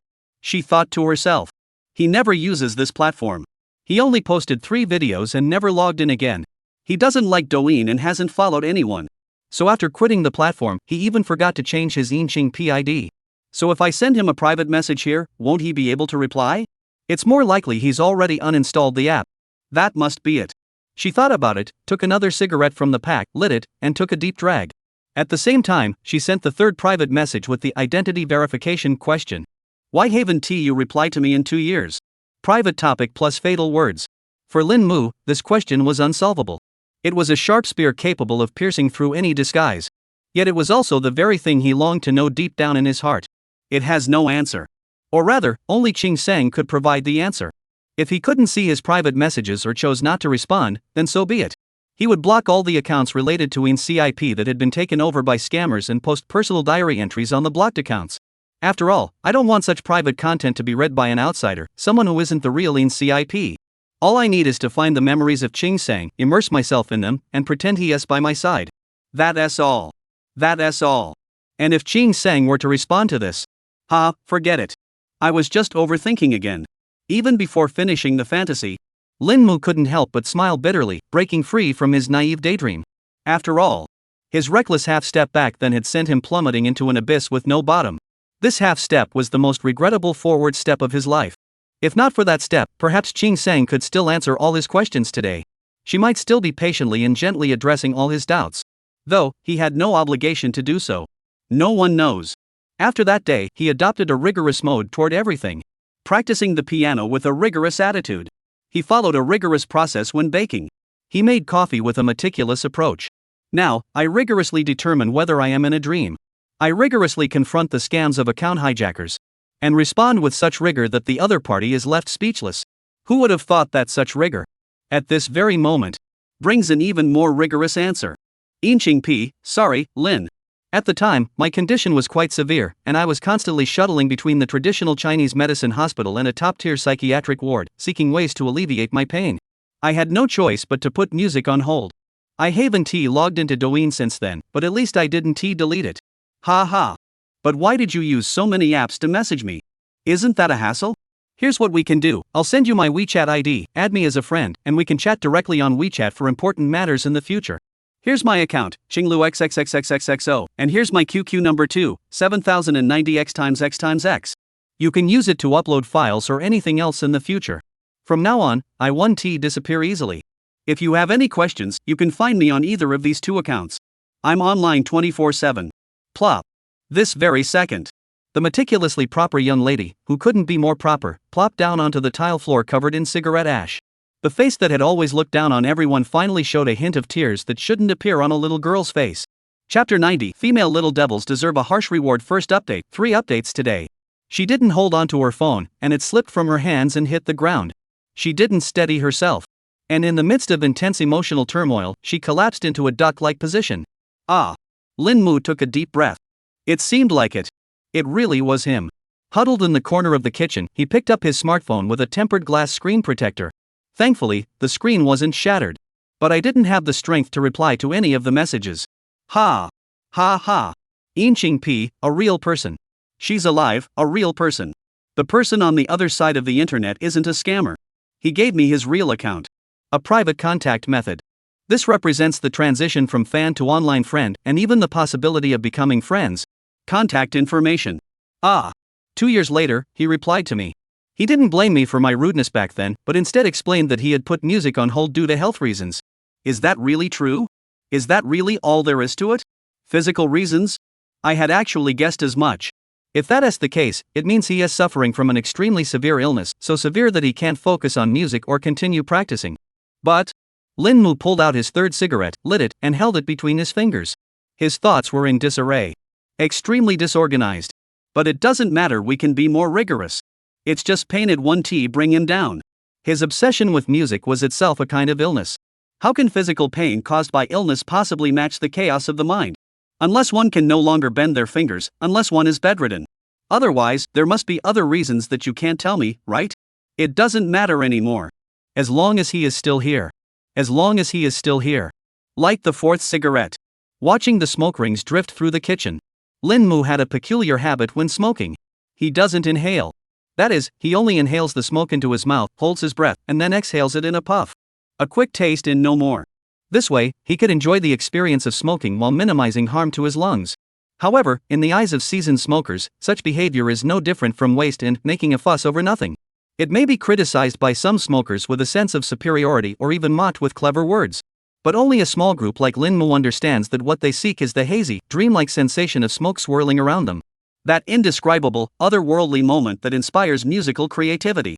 The ability to see a faint glimmer in the darkness and strive to dispel the fog of loneliness. The experience of solitude.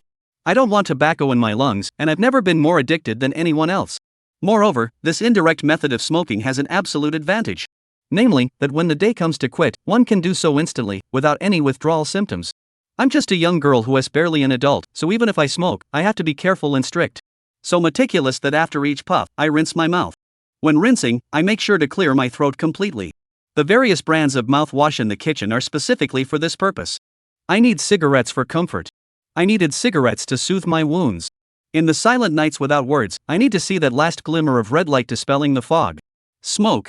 You have received a friend request. In the apartment. Lu Qing picked up his phone.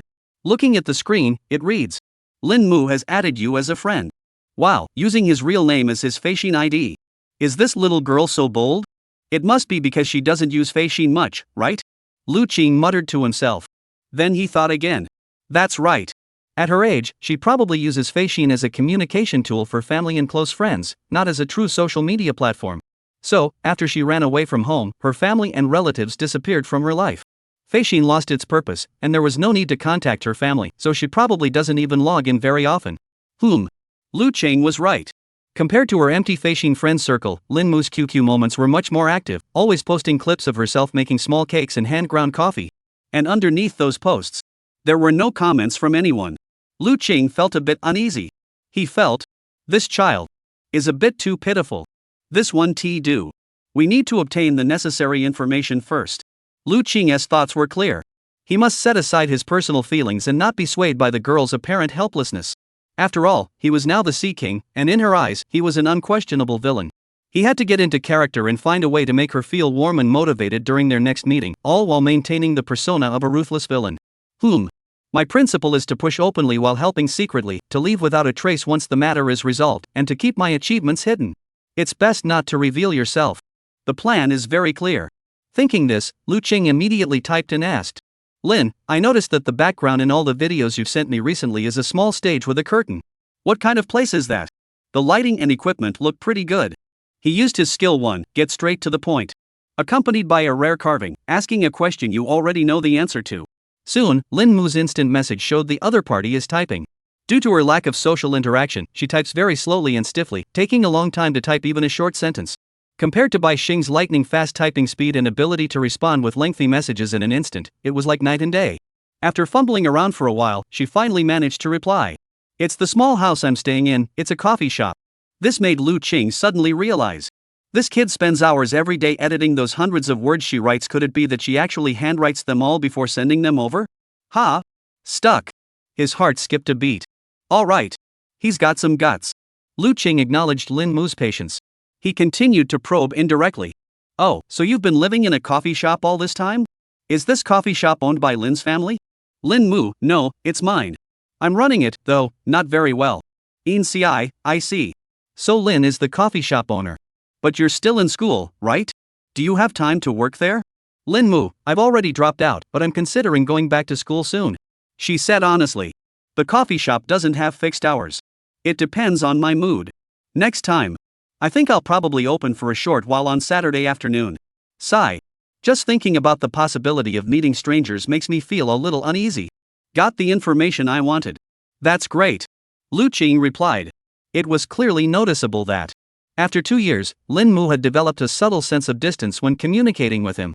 This distance was evident in his cautious choice of words, his reluctance to be as carefree as before, and his constant restraint and suppression of something.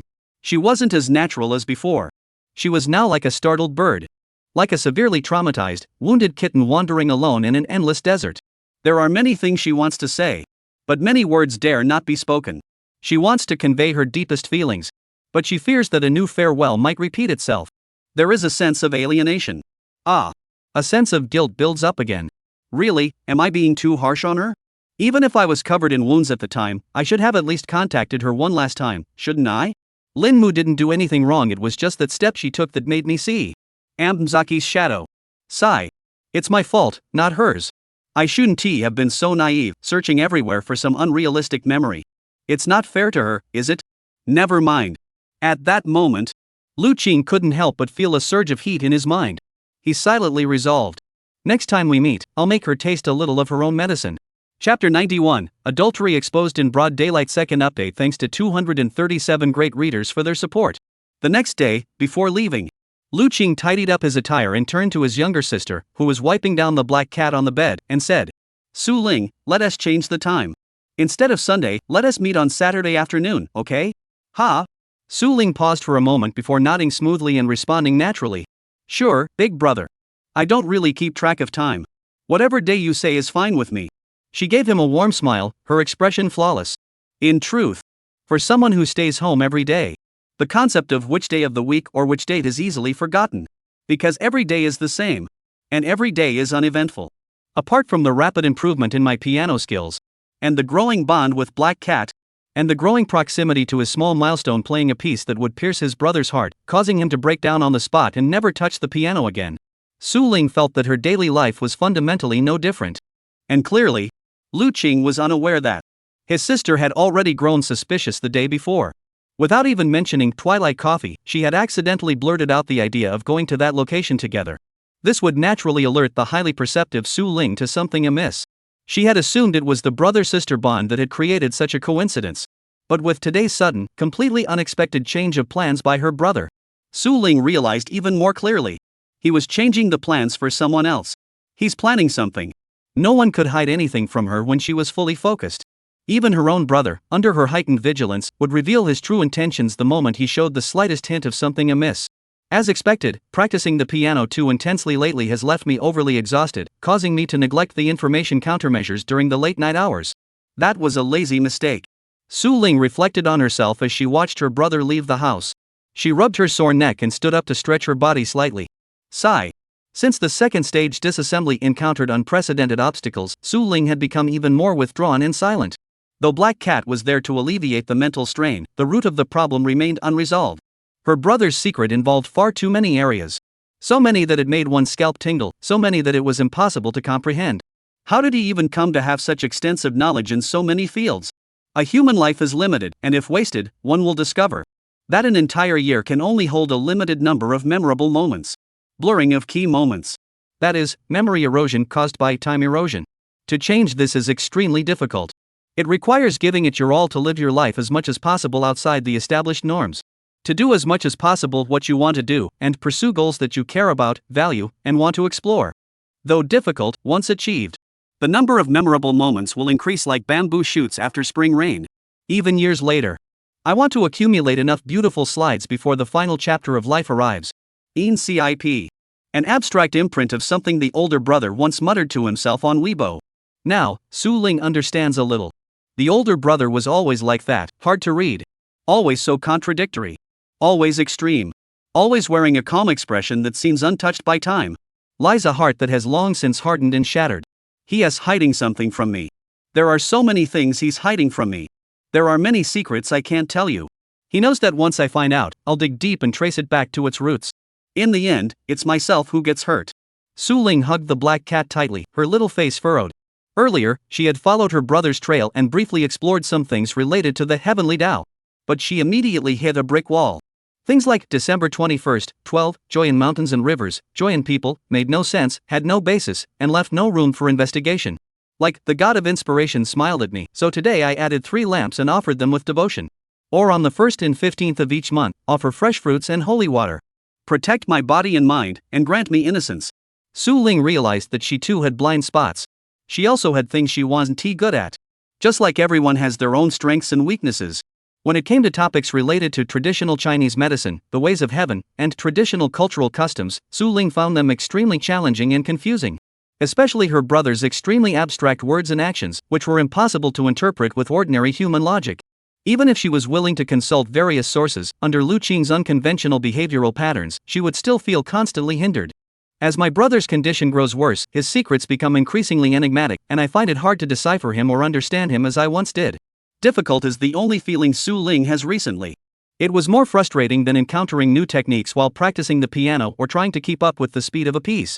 A piece can be practiced, and skills can be honed, but my brother's secrets. If you can't unravel it today, it doesn't mean you can unravel it tomorrow after a good night's sleep. The 2 stages before the young girl were the past called music. And clearly, Lu Qing's past was not limited to music. Why did he choose composition? Why does he worship Buddha at home? What is the god of inspiration? Can that thing really help her brother? Why does he insist on burning 3 sticks of incense every morning before leaving the house? What is the significance of such actions? Even if he's asleep, he'll quietly light the incense and leave the house. He's such a pragmatic person, so unyielding and hard to sway. Ah! Su Ling felt helpless. Her brother was like an abyss. When she gazed at him, he would quietly gaze back at her. By now, Su Ling fully understood the meaning of those words. Never mind, I should distract myself and relax a bit. To protect her emotions, Su Ling sighed softly, put down the black cat, and picked up her phone from the desk. She opened the Home Panorama Smart Monitoring System app with ease. While my brother is still waiting for the elevator, I'll just... Her thoughts came to an abrupt halt. Pausing. The suddenly opening door of room 1902. The sudden appearance of a young girl. She was beautifully made up, at this precise time in the morning when everyone was heading to school. She silently passed by room 1901. And under the surveillance of a wide-angle camera, she energetically followed her older brother from behind, reaching out a pair of small hands from behind him. Naturally, without a hint of shyness, as if they were a couple who had known each other for days. Reaching toward her brother's arm, gently grasping it. Chapter 92, Xingbao, don't cry, don't give up yet. Third update, 4 updates remaining, 7,000 word update day. Su Ling had never imagined that Bai Xing would, right under her nose, within her own intelligence network, without even putting on a show, and directly reveal his fangs. Lu Qing also failed to realize that Xingbao could be so clueless. Like a clumsy bird, still unaware of the panoramic surveillance camera installed right at his front door. Wait, Bai Xing, what are you doing? You know I installed surveillance cameras at home, right? The elevator doors opened, and Lu Qing quickly pulled her inside, pressing the close doors button. Bai Xing's face turned serious upon hearing this. No way?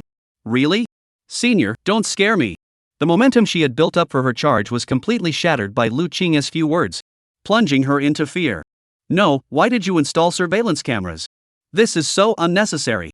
Though he was secretly worried that his affair might be caught by the demon sister, he dared not voice his anxiety aloud, instead trying to convince the senior to remove the device. Stop being so vigilant about your neighbors even at your own front door. What? Didn't you tell me there was a stalker outside your door? Su Ling was still home, so I ordered it right away, worried she might be in danger. Lu Qing didn't hold back, immediately countering Bai Xing with a logical argument. Ugh. Bai Xing felt a bit wronged, as if the thing in his hand wasn't as warm as before. She puckered her lips and asked, so, did you catch the stalker, senior? It's been so many days. If you didn't catch them, just forget about it and take that thing down, okay? She felt a bit regretful. After all, she had paid a heavy price today, getting up early, overcoming her desire to stay in bed, and resetting her biological clock, essentially depleting her life's potential. All for the purpose of timing it perfectly to create a time difference, catching the senior on his way to school, and gathering more information about media. This would give her the upper hand in future showdowns. Her plans were flawless. But little did she know, she suffered a severe setback as soon as she stepped out of the camp. She couldn't help but feel like she had bitten off more than she could chew. Caught you. Lu Qing glanced at her with a meaningful look. Who is it? Is it the woman I told you about last time? She's back already? The young girl hadn't yet realized the seriousness of the situation, following Lu Qing out of the elevator like a curious child, chattering nonstop. She's here, we've met, and I've warned her. She said she understood. But? Lu Qing paused here, then changed the subject. She told me she's innocent. She said she saw someone else lingering outside my door, trying to eavesdrop on the sounds inside. That's why I realized that this surveillance camera is necessary, and I don't plan to remove it. Bai Xing was shocked. There's more to this? Yes. Lu Qing stopped there. Ugh. The young girl was completely flustered at that moment. Her earlier curiosity about the female pervert had completely turned into how to hide herself. Please don't. This woman, whose mind has been consumed by desire. How dare you cry thief when you are the thief? How dare you try to turn me in? Could it be that you've figured out my moves too? How despicable. How despicable. It was my carelessness. I can't let this happen again. Next time, I'll just destroy his surveillance system myself. Bai Xing was scheming in her mind, but on the surface, she appeared harmless and clingy like a little bird. She wrapped her arm around Lu Qing's arm and leaned in, asking with a smile, Senior, let's not talk about this anymore, let's not talk about this. Oh, okay. Lu Qing shrugged indifferently. Senior, I took a good look at the succubus skin you posted yesterday. It's absolutely amazing. How much did you spend to get it? Also, you said you'd take me to meet the artist in the next few days, right? Did she respond yet? Bai Xing skillfully changed the subject, employing a masterful technique, the double question tactic. The effect was to stack the topic and throw it out as a question, temporarily capturing the target's attention and weakening their guard. Sure enough, Lu Qing fell for this skill. After a moment's thought, he replied, "Don't worry about the money." As for Rubia, she was sleeping soundly yesterday and didn't respond to my message. It's a bit early today, so she might still be asleep. Let's wait until the afternoon, she'll definitely respond once she sees it. Lu Qing knew that Tang Hua was the type who stayed up all night. Her characteristic was to finish an entire order in one go, no matter how much effort it required. Previously, due to the special nature of the succubus costume, she got stuck at 80% progress and couldn't finish it in one go, which broke her usual work habit. Therefore, Lu Qing could guess with certainty that the remaining 20% progress after meeting her would be completed in one go as well. Given the final quality of the costume, it wasn't hard to guess that Tang Hua had gone without sleep for at least 10 or 20 hours, which is why she slept so soundly. With the thick curtains tightly drawn, it was hard to wake up without a good night's rest. I see. Bai Xing nodded, gaining a better understanding of Luo Yiba's habits. She was a night owl. She was much like herself. What does she look like? I'm curious. The young girl wanted to obtain more core information.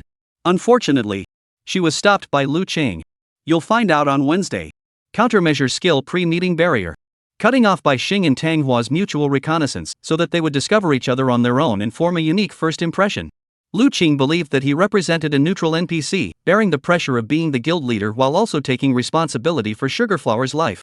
Therefore, he must maintain balance.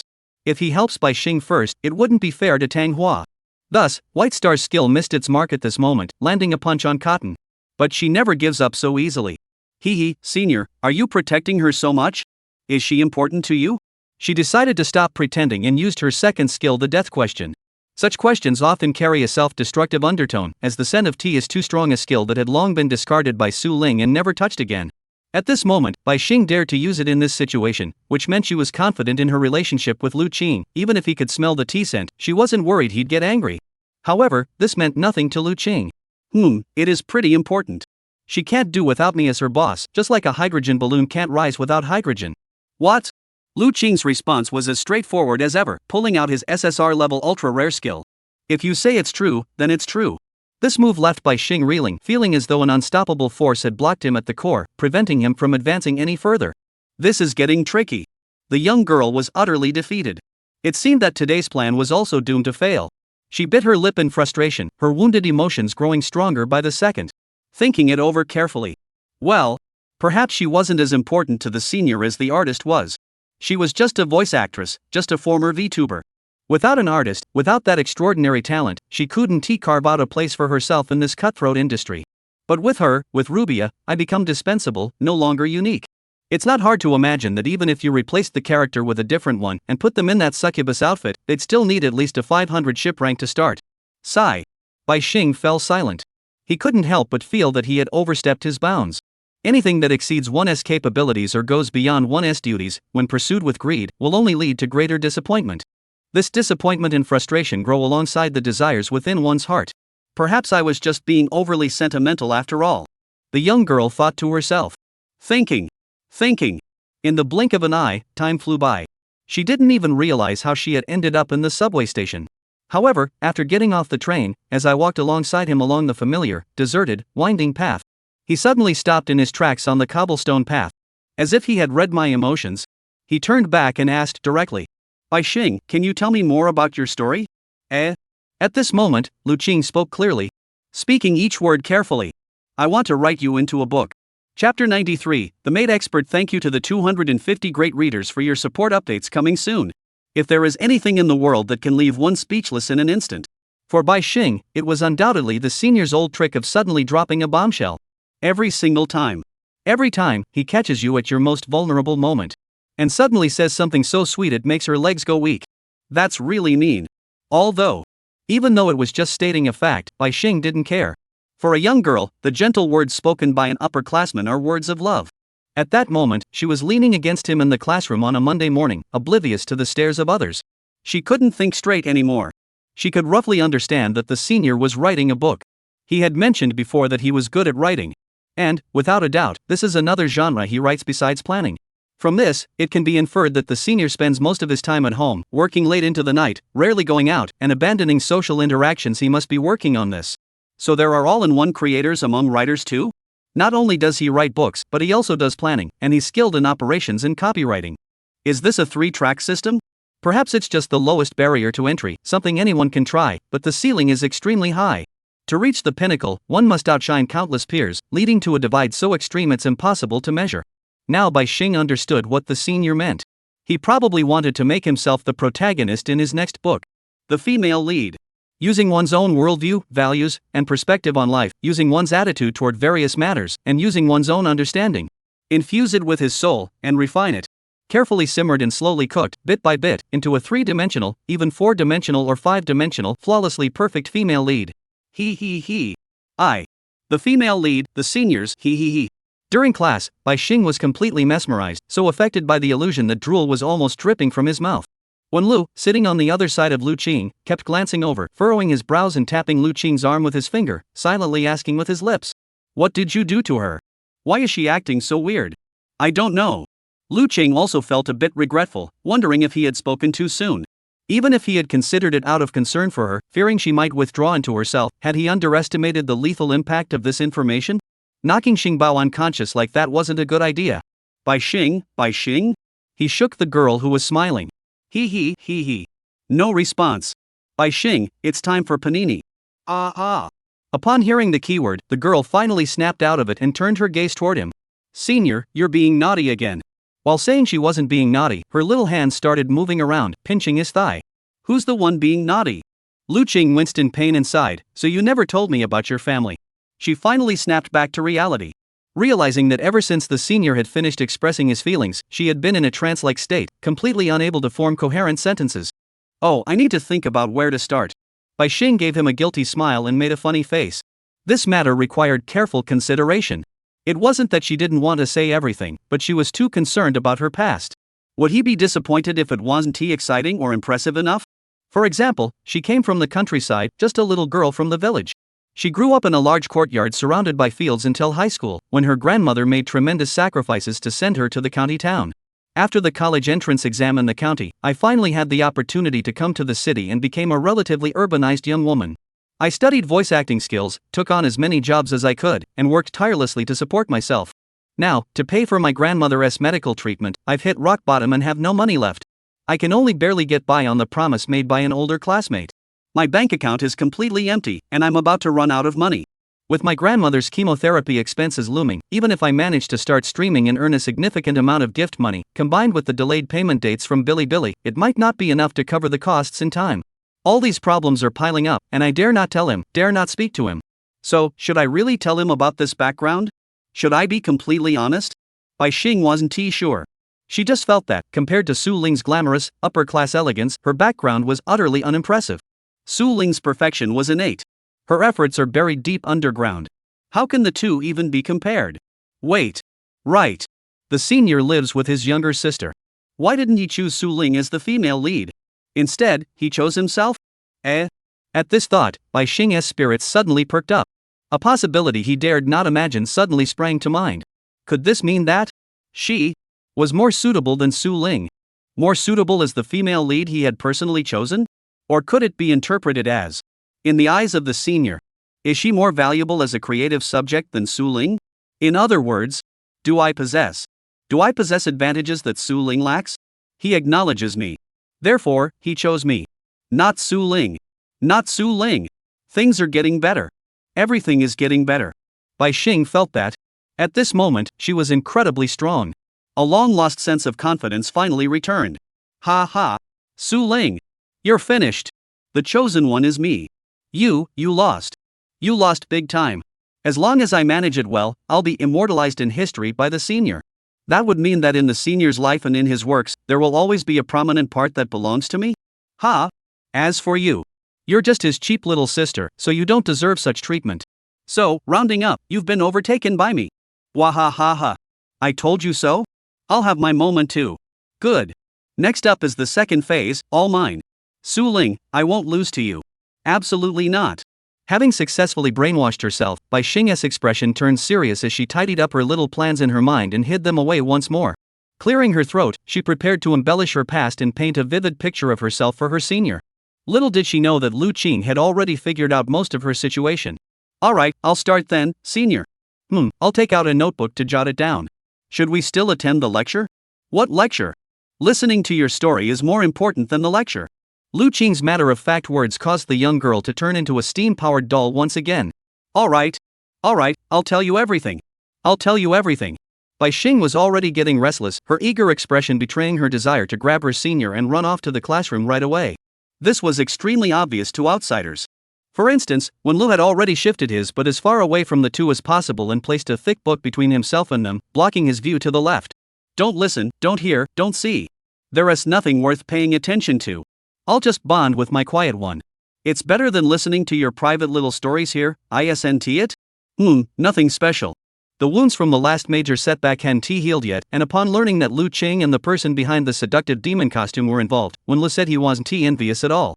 He still had Jingjing, the gentle and caring Jingjing who could outshine all external temptations. Put.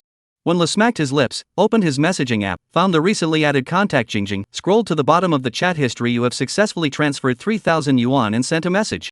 Jingjing, my buddy told me that this maid outfit can't be bought from local vendors. The cheap ones aren't worth it, you need something more upscale. So I think you should go buy some high-end custom-made ones and try them on. If you need more money, I'll transfer it to you.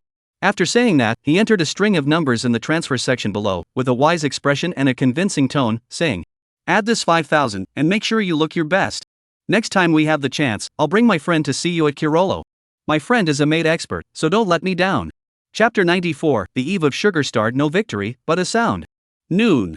Lu Qing had heard all of Bai Xing's stories and was still eager to learn more. Although she had already explored quite a bit about Xingbo beforehand. But he was still far from fully understanding her life or deciphering her past. Unfortunately, time was limited, and getting to know someone isn't something to rush. At that moment, under Wen Li's watchful gaze, Lu Qing gave up having lunch with Bai Xing and, with her understanding girlfriend-like words, chose to accompany his brothers back to the dormitory. Senior, you guys go ahead. I'm fine. We can meet up after school and have a cup of milk tea at 89C to make it up to me. Bai Xing was well versed in the art of advancing and retreating. Having gone head-to-head with Su Ling, she was no longer the same person. There was much to learn from her younger sister. For example, never show your true feelings or dissatisfaction on your face. Or, for example, fully leverage Lu Qing's personality to understand the circumstances under which he will fully accept a request. Of course, the extent to which a request is excessive, as well as the difficulty of achieving it, must also be carefully considered. One must neither be too greedy nor too careless. No one understands Lu Qing better than Su Ling. Su Ling has taught me many techniques, so I must study them carefully, practice them diligently, and apply them in real situations with my senior. This way, the next time we clash, I'll be able to slightly discern her motives and not get killed before even seeing her moves. Bai Xing has a strong sense of learning and knows how to imitate others effectively. After all, as a professional voice actor, if you're not skilled at observation, you can't master the essence of voice acting and climb to the pinnacle of your career with the highest efficiency. In life, she applies the same principle to everything. In her mind, she thinks, if I can learn and apply it immediately, maybe I'll be able to use it in the next showdown and catch Mei Biao off guard. She hasn't met Su Ling, so she definitely doesn't know how terrifying the demon beside the senior is. She knows nothing about his surroundings, she's only followed him a few times and is already deluding herself into thinking she can take down her senior. That's a bit too naive. Just wait. This time, I'll be fully prepared, and I'll face you, you demon from another dimension, in my strongest form. Just wait. Alright, then. Send me a message after class tonight. Lu Qing interrupted her thoughts and accepted her request. Without even a moment's hesitation, he tacitly agreed to this unscheduled invitation. Bai Xing's face lit up with joy, and she sweetly agreed, her expression radiating happiness. Got it. I'll skip my own class before school lets out this afternoon and wait for you at your classroom door. Before she could say anything, Bai Xing waved her little hand goodbye and walked alone toward the studio. This child. Lu Qing hesitated to speak. Goodwill plus 30. The distance between their hearts drew closer without a sound. I wonder when he started fulfilling all my whimsical requests. Even things that were once completely out of the question.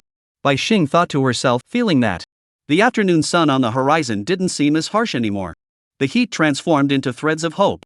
Making tomorrow, which had once seemed so unpromising, no longer seemed so terrible. How wonderful! She murmured, watching the young girl leave. Lu Qing shook his head, knowing that during school lunchtime, Bai Xing would never waste a moment. She would occasionally go to the practice room, a multifunctional audio classroom specific to the broadcasting and hosting major, to record or practice various vocal tones, sometimes even skipping lunch. Though the girl mentioned it casually, Lu Qing noticed it and had already acknowledged it in his heart. The female lead of his own story possessed all the qualities he needed. She was even surpassing the original standards for the female lead, continuing to bloom and striving to break through the existing limits. Bai Xing, if it were you, you could definitely do it. You're already more than just 8 strokes. Lu Qing was certain of it. Blindly and unwaveringly trusting in her. A moment later, he returned to the dormitory with Wanla. He intended to confirm Zhang Yang's condition to avoid any unexpected issues during the live broadcast.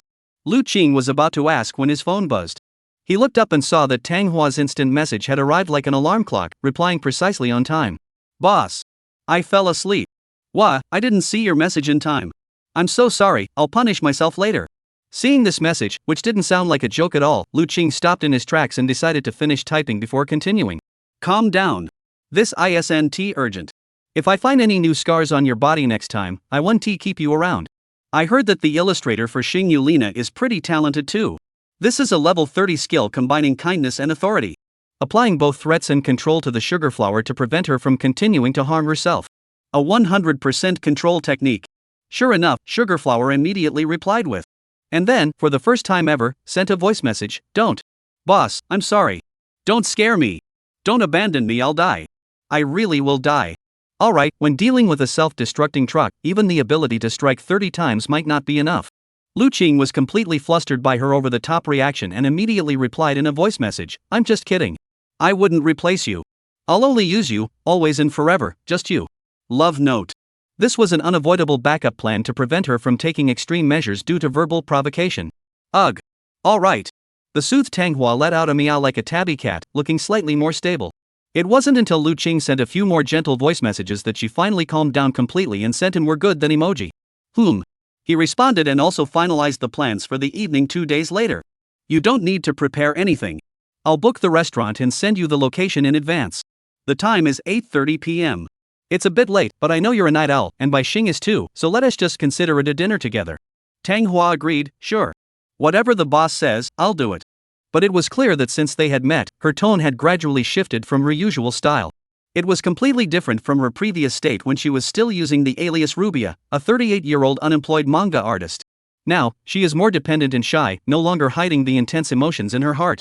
She wants to express herself, to let her feelings flow, but she is held back by her rational mind, stuck in the middle, unable to move forward or backward. In this state, even when Lo, who was merely eavesdropping, sensed something amiss and leaned in to ask. Ching, you're really pulling a 4-line move, aren't you? You weren't just showing off last time, you're serious about this? Ha? What 4-line? Lu Qing was confused. Look, let me count for you. He counted on his fingers, one by one. Rina-chan is 1, right? By Xing, the junior, counts as 1, that's confirmed. Then the person behind the succubus costume counts as 1. You told me you even went to her house, so she must have taken care of everything. And this one here, I don't know where this artist came from, that's another one. That makes 4, right? Wenla pushed his black framed glasses up and gave a smug look, not the least bit envious. You're something else, kid. Are you trying to be like old Lee? Waving the flag around, huh? I feel like you're about to graduate. You've got the hang of it. Lu Qing put away his phone and glanced at him. He spoke earnestly. You haven't been playing any detective games lately, have you? Ha? You've regressed, Wenla. What? How could that be? Did I guess wrong? Wenla was startled, quickly pulled out a pack of tissues from his pocket, took one out, and wiped his glasses vigorously before putting them back on. Don't ask. Lu Chang remained non-committal. Stay away from maid cafes lately. Everything in moderation. I suggest you exercise self-control. He gave a knowing smile, delivering a rare decisive blow to this old vulture. For a moment, Wenla felt a sense of being seen through. Damn it, you little bastard, you really know me well.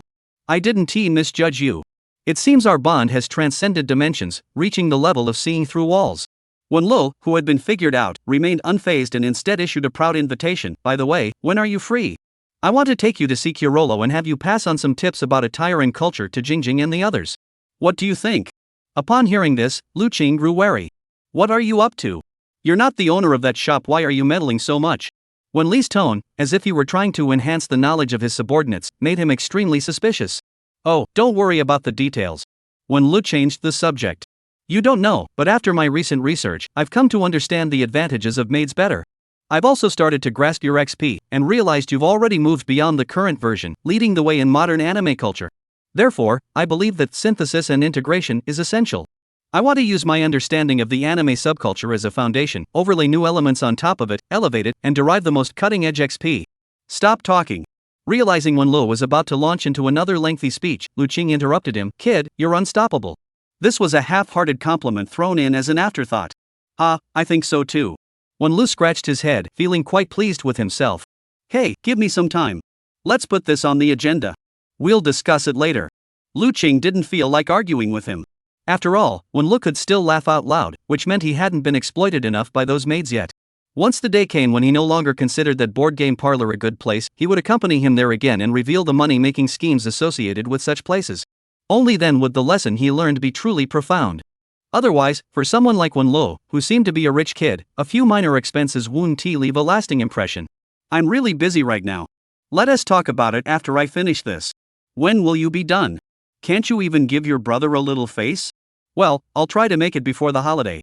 I'm really swamped lately, my schedule is completely booked. Lu Qing didn't press him further. His time was so precious it had to be measured in minutes. Though he couldn't compare to Mu Xia, who had someone timing her every move, for a college student juggling the progress of an original work and a major project, it was already enough to drive someone mad. Alright. Wen Lu knew how difficult it was for him, so he didn't press the matter further. Instead, he changed the subject and asked. By the way, I noticed that Yang Zai has been studying V-Circle stuff in the dorm lately. He occasionally comes to ask me a question or two, but when I ask him what he is doing, he just says it's a confidential project and can't be discussed. Ching, do you know anything about this? What is going on with him? Lu Qing heard this and immediately gave Yang Zai a thumbs up for keeping his mouth shut. He never expected that his always disheveled roommate could be so tight-lipped about a new project, not even telling professional Wen Lu. He truly deserved the title of reliable. However, keeping this a secret from Wen Lu didn't make much sense. After all, once the show aired, there was no way to hide it. It would be better to share his plans in advance and clear up some long-standing misunderstandings along the way. That would be more reasonable. With that in mind, Lu Qing decided to speak frankly. As you can see, I've already arranged a meeting with an artist. I plan to use my university time to find a partner, venture into the V-Circle together, build a small business, and earn some extra income along the way. So? Before he could finish, Wen Lu immediately understood. Oh, I get it. You want to be the boss. Then have your girlfriend help you stream, assign Yang Zai as the moderator, and handle the planning yourself. Is that what you mean? Lu Qing was completely speechless. He thought to himself, this guy really knows his stuff. You got it in one go. Since things had come to this, there was no point in not asking. With a mindset of learning, Lu Qing continued. Well, in your opinion, what else is missing from my setup? He believed that in terms of the costume, the sugar flowers were already perfect. In terms of the performers, Bai Xing would never let himself down. In terms of planning, he had watched various programs and had some experience. As for the moderator, Zhang Yang was quite diligent, so there shouldn't be any issues. As for the rest, he couldn't think of anything else that could be improved. But clearly, Wenlu is different. Wenlu is an old hand at managing people. After studying this lineup, he immediately summarized. Haha, this won't work. I think you're missing two things. Two things? Lu Qing was taken aback and hurriedly asked, what are they? Wenlu pushed his glasses up and pointed with his index finger, explaining. The first is a plant.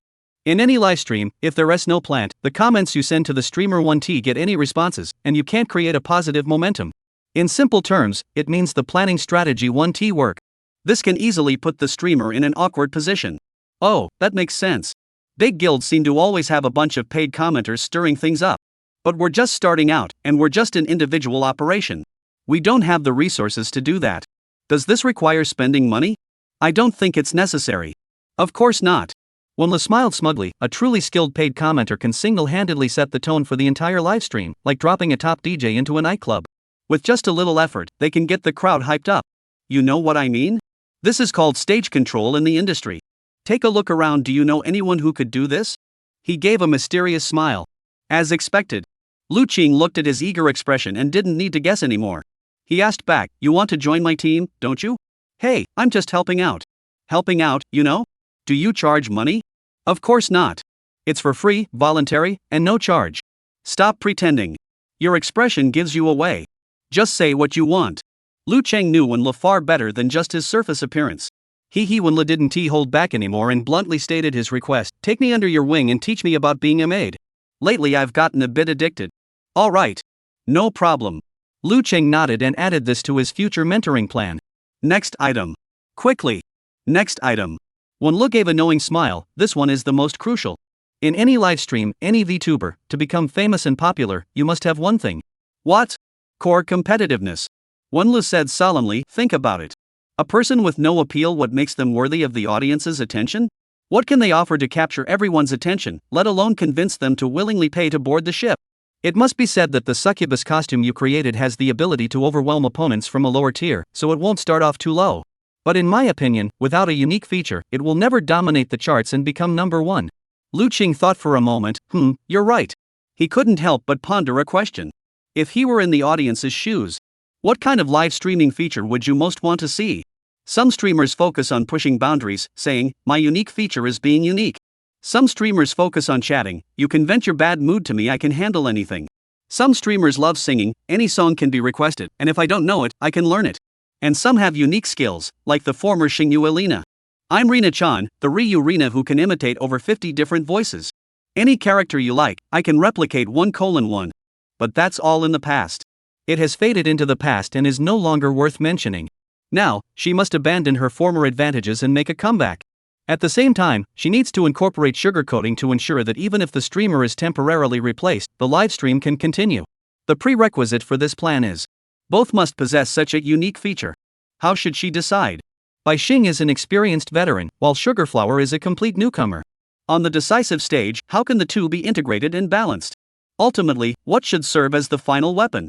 Is there anything that transcends interaction and showmanship to become the core competitive advantage? Hey, have you decided yet? Maybe we should copy that person. No. Suddenly, Lu Qing had a flash of inspiration. She decisively rejected Wenli's suggestion. After a few more seconds of contemplation, she declared firmly, I've made up my mind. What I need most is companionship.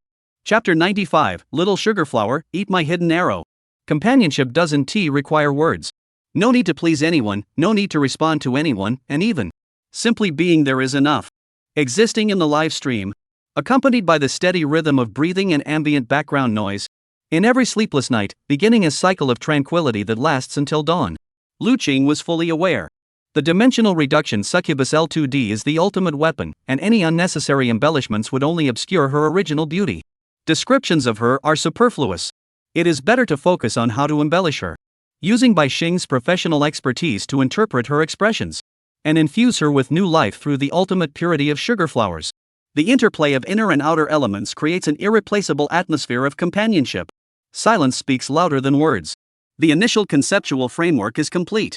All that remains is to produce a high-quality preview before the premiere to ensure everything is ready. As many may not know, most VTBs record a short video before their first broadcast and post it in their work section to introduce themselves, briefly explain their type of content, and highlight their strengths. This helps filter out unsuitable viewers, reduce negative comments, and attract new fans.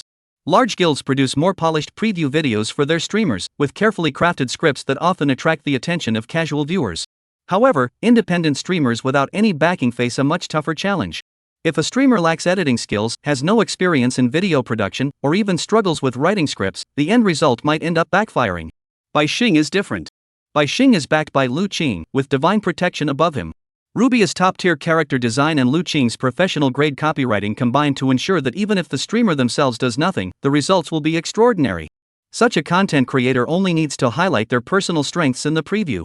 And what is the most obvious advantage that can be immediately recognized in this system? It's obvious, the skin. That is, the external elements. As a preview, without delving into the content, a simple showcase of the killer feature is sufficient. Lu Qing's approach is crystal clear. Downplay Bai Xing's voice acting skills, first highlight the layered prowess of the sugar flower costume design. Then coordinate with Bai Xing's performance during the livestream to captivate the audience and keep them hooked. His own copywriting can remain behind the scenes to support the entire performance, serving as mind control and the finishing touch.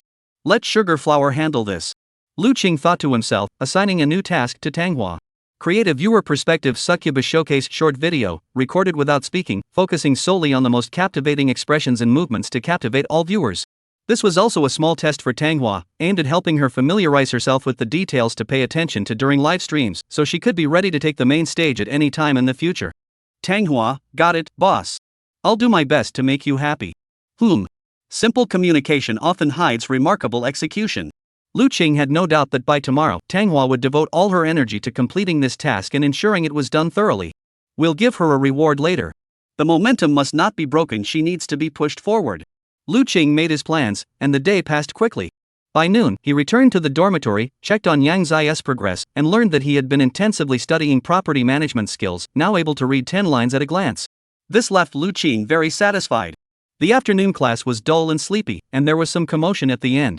Bai Xing was standing by the back door, looking adorable with her makeup, completely oblivious to others' gazes. Feeling uneasy, Lu Qing decided to leave early in a hurry, sneaking out of the classroom to spend the after-school tea time with the young girl. When asked about her new character concept, Bai Xing found it abstract but not entirely incomprehensible. Got it, senior. So, I don't need to show my voice, I just need to act out the character, right? Yes, if necessary, I'll send you the script. Of course, the voice needs to be in Rubia's style. Do you understand? The two sat at 89 degrees Celsius, discussing the next steps with a partner-like attitude. Oh. Bai Xing began to grasp it. In this triangular structure of VTB, he was the one responsible for output. In other words, the core wasn't himself, his role was to integrate and summarize his past experiences, then guide the Rubia character to take off, helping her quickly learn how to manage a personal VTuber channel to a mature level.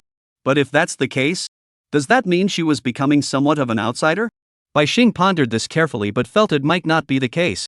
Without him, Maibia alone would never be able to make the demon skin outfit rank among the top few on the entire platform. That's unrealistic. However, if one were to give it their all, communicate effectively with her about further optimizations, expressions, new skins, and new scenes, then the success rate of this project would significantly increase, potentially exceeding expectations. It might even break through the niche. Senior, I have a question. Bai Xing put down his coconut milk tea and spoke up. Go ahead. Have you decided on the VTB name yet? You mentioned using hers for the live stream, so are you planning to directly use her artist ID? That. I was indeed planning to do that, but do you have any better ideas? Lu Qing felt a slight chill in his heart. He feared Bai Xing might feel unfair about this. After all, the character design was by Manhwa, the live stream was under Manhwa's name, and now the name was also being used. That would make her, as the voice actor, akin to a contractor doing the work for someone else and lacking a sense of belonging. From Bai Xing's perspective, it wasn't hard to understand that feeling. But he had underestimated the young girl's latest cultivation technique, the way of advancing and retreating. Senior, what's that look on your face? You don't think I'm jealous, do you? Don't worry. Even if she's really important to you, I won't make you feel uncomfortable. Bai Xing gave a playful smile and said maturely. I know your decisions must have their reasons, so when I don't understand, I won't dwell on it. I'll do my part well to make you satisfied, so that you'll write about me nicely in your book someday. Senior, you won't abandon me, right? Lu Qing let out a low groan. Completely unexpected. This kid, Bai Xing. When did he become so reliable? Who did he learn this from? Lu Qingxin was deeply shocked, but on the surface, she decided to probe further. You really have no objections? He asked. I have no objections. Really? I have no objections. She seemed harmless. Not even the slightest bit? At that moment, the young girl couldn't help herself and raised her small hand. A fleeting, almost imperceptible mischievous expression flashed across her face, like a fleeting glimpse of a flower. If I must say something, my only thought is that I think the name Rubia could use a little tweaking. What? Bai Xing blinked. How about changing it to Maya? Chapter 96, Su Ling prepares for the third stage combined chapter 2 chapters remaining currently updating. Approved. Although Lu Qing had the final say on Bai Xing's suggestion, he didn't think it was entirely out of the question. After all, Rubia was the artist ID of Tanghua, and if someone traced it back to her, she could end up being the one on Xiaolan Niao, which would pose a blackmail risk. With Sugarflower's fragile mindset, another round of online bullying from the fanatics could easily lead to serious problems. Her heart is already very dark, and this is closely tied to the massive online attacks she endured on Xiaolan Niao. I must protect her. Based on this, Lu Qing believes that Bai Xing's suggestion is excellent. It's even brilliant. Alright, let's go with that. I'll have her change her nickname, and from now on, she'll be Mabia. Mabia, it sounds like a nickname, no problem. Great. Bai Xing, having succeeded in his scheme, took the half-empty cup of lemon tea that the senior had left behind and drank the remaining contents in one gulp. Alright, Xingbao already knows how to reward herself. Lu Qing chose to ignore it and led her toward the subway station, heading back to their apartment complex. Night fell. Watching her brother spend the day in a fulfilling and perfect way. Watching the surveillance footage of Bai Xing returning home with him. Su Ling's emotions fluctuated slightly as she hugged Black Cat and hid in the house, trying to hypnotize herself. Though, to her, Bai Xing's actions had yet to pose any real danger. Though, compared to the milestone she aimed to achieve, the cat's petty antics were not worth her attention or concern. But for some reason, she still felt annoyed. It was that kind of irritation one feels when watching a small creature leap and dance before a deity, basking in its own glory, yet too lazy to give it the final blow. Hoof. Su Ling sneered. Gradually, she grew more displeased. Extremely displeased. If it were someone else, their spiritual resolve might have already collapsed by now. Without realizing it, she had begun to describe her state of mind using the concept of the way. My older brother is already a sophomore in college. Finding a girlfriend is perfectly normal. The conditions for the cat that steals another's fish are more than sufficient for this role. No one is at a disadvantage.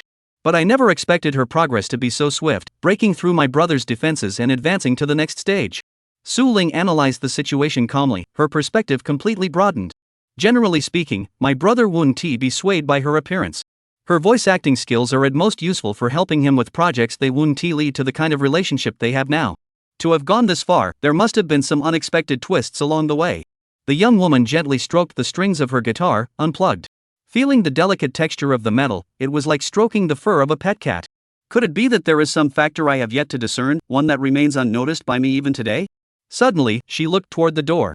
There he was, busy typing away on a tablet with an external magnetic keyboard, clearly preparing for another all-nighter. Su Ling wouldn't disturb Lu Qing. Just as he had entered the house without noticing anything unusual about her, she remained calm and natural. Even if the sky were to collapse, it would be hard to see any sign of distress on Su Ling's face. Right. Last time, he borrowed my body for a costume-changing game, but now, after so long, he hasn't asked for the same favor again. Recalling Lu Qing's agonized expression while outlining the plot, Su Ling immediately deduced. Perhaps he has found a replacement. He no longer needs me as a model to continue studying the female lead's outer shell. Analyzing the cause and effect relationship. A faint sense of inevitable melancholy arose in her heart. But the young girl managed to suppress her grievances and remain composed. Generally speaking, before creating something, my brother would conduct meticulous research that would leave others speechless, collecting all relevant materials and authentic traces. This research is the theoretical foundation for all his breakthroughs, an indispensable argument used to defend against the envious attacks of his peers and haters. Therefore, he wouldn't abandon the preparation for his new book halfway through. Judging by his demeanor, the outline has already taken shape, and he's entered a new phase. Su Ling's reasoning was clear. If that's the case, he's already found someone more suitable than me to be the female lead. He has found this candidate and is currently conducting a comprehensive, multi-dimensional exploration and portrayal of her. This person must be someone who actually exists in his real life. Only then can he have the confidence to portray her perfectly, even imbuing her with a soul. Su Ling took a deep breath. Recalling the moment when her brother opened the mind map in Photoshop in his bedroom, she stood behind him, absorbing every detail. Amidst the densely packed tree diagram, beyond sections like worldview, overarching setting, and original materials, there was an important branch marked by her brother as SSS-level inspiration, named emotional core. This was likely the most important thing her brother focused on during his creative process, and the secret to his previous successes. Su Ling understood that, in her brother's eyes, only things that could genuinely move people, only works that were truly infused with soul, deserved to be called works. Otherwise, it's just toilet paper. It seems my guess was correct. The choice for the female lead must be you, right? Bai Xing. Su Ling wasn't the least bit surprised, because she had also noticed that Bai Xing was completely different from ordinary female college students. Surface timidity, the courage hidden beneath, the subtlety hidden behind the scenes, and the fearless drive to take risks. Could these be the traits of a college student who was both brainless and lacking in ability? She is not foolish at all, nor is she as helpless and timid as she was when she first began. On the contrary, she is progressing. She keeps moving forward, constantly pushing her own limits. No wonder you're the master of 8 strikes. Su Ling muttered under her breath. In fact, it was precisely because she had discovered this trait. She felt at ease letting her brother leave the house, entrusting him to the care of the stray cat to protect him from the lustful glances of other cats and dogs outside. The stray cat's combat strength has been slightly boosted by me, so it should have no trouble handling ordinary opponents. Su Ling didn't care at all about Lu Qing being devoured by her. After all, everything was superficial and temporary. The current charity does not signify ultimate victory. Using Bai Xing to defend against stalkers and reap the benefits from her efforts, she would focus all her time and energy and strive to break through the 3-stage bottleneck, leaving everyone far behind. This is what Su Ling aims to achieve. While you're still stuck in the current situation that my brother deliberately created, I've already dissected his mindset, uncovered his past, and obtained core intelligence related to music. I'm about to reach the next stage, the path of creation. Why did he choose creation after giving up music? For the current Su Ling, this is an unsolvable puzzle. It is even more impossible for the other young ones to touch upon this realm. The intelligence network provided extremely rare information. The music my brother collected is of extremely high quality. After some time studying, Su Ling increasingly understood why her brother had uninstalled all music-related software but had been reluctant to delete the Yun music player. Because it contained so many of his memories. His 700-plus favorite songs were added over the years as his personal musical taste evolved. Each one represents a profound memory from a specific point in time. He never casually adds similar songs to my favorites, just like how he wouldn't add mediocre works to his bookshelf for analysis in his writer's backend. My brother isn't a casual person. He has extremely strict internal standards for any work, including games, manga, anime, movies, and books. He wouldn't easily label something as a treasure and store it in his collection unless it met his criteria. His account has always followed a minimalist approach, just like the home products he purchased when he lived alone. Therefore, the heart saved in his music player can reveal a lot about him. Su Ling believes, if one day she becomes strong enough, she can follow this Red Heart playlist to decipher what experiences he went through at the time he liked the song, and how his mindset changed as a result, such SSS-level complex information. Only by reaching this level would there be a sliver of hope to trace the culprit behind hurting her brother. Otherwise, it's all for nothing. Su Ling is fully aware of this. She knows she can't do it yet. She must continue her cultivation. She must make the most of every moment. After achieving the small milestone, she must not rest for a moment, but push forward toward the major milestone. Only by uncovering the root of the chaos can she rescue her brother from his suffering. Before it's too late to do anything about it. Let's keep a positive mindset and move forward steadily. Su Ling admonished herself. Rushing to achieve results is unwise, and there is no one else worth paying attention to who is making progress at the same pace as me. I doubt anyone else could do it either. To completely dissect his music and understand everything he once loved. No one could do that. The stalker couldn't do it. Bai Xing certainly couldn't. After all, such a level is already considered the late stage of the second phase. The heavenly connection between my brother and music is the only bridge to the third stage. If you fail to grasp this point, don't even think about overtaking me and getting ahead. The first time, made a wrong judgment about the undercurrents around Lu Qing. Withdrawing her gaze from outside, Su Ling sighed inwardly. I won't be able to check my brother's phone tonight either. Why has he been staying up all night these past few days? That's really unhealthy. Looking at the dark circles under his eyes growing darker each day, Su Ling wanted to urge him to go to bed earlier. But she knew that various matters were weighing heavily on her brother, forcing him to keep moving forward. The time available to an ordinary person each day was clearly insufficient to meet his work demands. Sigh. She could only remain silent. She bit her lip in sympathy, wanting to do something for him, but realized her brother simply didn't have any extra time to spend with her. Of course, Spending an entire day on the weekend to take her out and play was already the limit of what he could do at this stage. After all, he still had to go to school, earn money, and the money he earned couldn't be just pocket change. Most college students would have already given up, but he was still striving, making the most of every spare moment. Someone like him, she absolutely couldn't complain about. I must not let him feel even the slightest bit of sadness. My brother hasn't noticed my progress yet. It seems like that matter is settled. Su Ling hugged the black cat tightly, calculating in her mind. According to her plan, she must complete a small goal before the holiday arrives. That is, to play his favorite piece flawlessly in front of him, in order to touch his long-closed heart and no longer avoid the piano. This matter was crucial. Of course, the requirements were also quite stringent. First, she had to play the piano in front of him without getting nervous, perform flawlessly, and record those precious minutes with a recording device. Second, the remaining practice time is limited. Even with 8 hours a day, to master that song, one must give it their all and not slack off, otherwise it will definitely not be enough. Then comes the issue of deception. You must conceal your true abilities and not let him discover them prematurely. Otherwise, the surprise would lose its wow factor, and the impact it would have on him would be significantly reduced. This is inappropriate. Under no circumstances should he discover that I have already secretly improved my piano skills. I must strike with precision, lock the outcome into the scene I envision, and draw a perfect conclusion to Phase 2, thereby opening a new chapter. I already know which song was his favorite. Su Ling felt confident. To verify this top-secret information, she had put in a great deal of effort. If she had tried to guess blindly, it would have been like searching for a needle in a haystack, impossible to start. But Su Ling had opened her brother's secret safe. The sheet music collection inside had almost perfectly narrowed down the existence of this song. The collection contained a total of 31 songs, encompassing all 4 of Yilu's albums. Picking out the one song from that collection was no easy task. Fortunately, she could log into her brother's Yun account on his computer. This software, once logged into on the PC, would automatically log in for anyone using it afterward, without conflicting with the mobile app. This leads to an odd phenomenon. Even if Su Ling is at home listening to music and Lu Qing is outside using her phone with headphones, both using Lu Qing's account, there won't be any account overlap, they can actually sync simultaneously.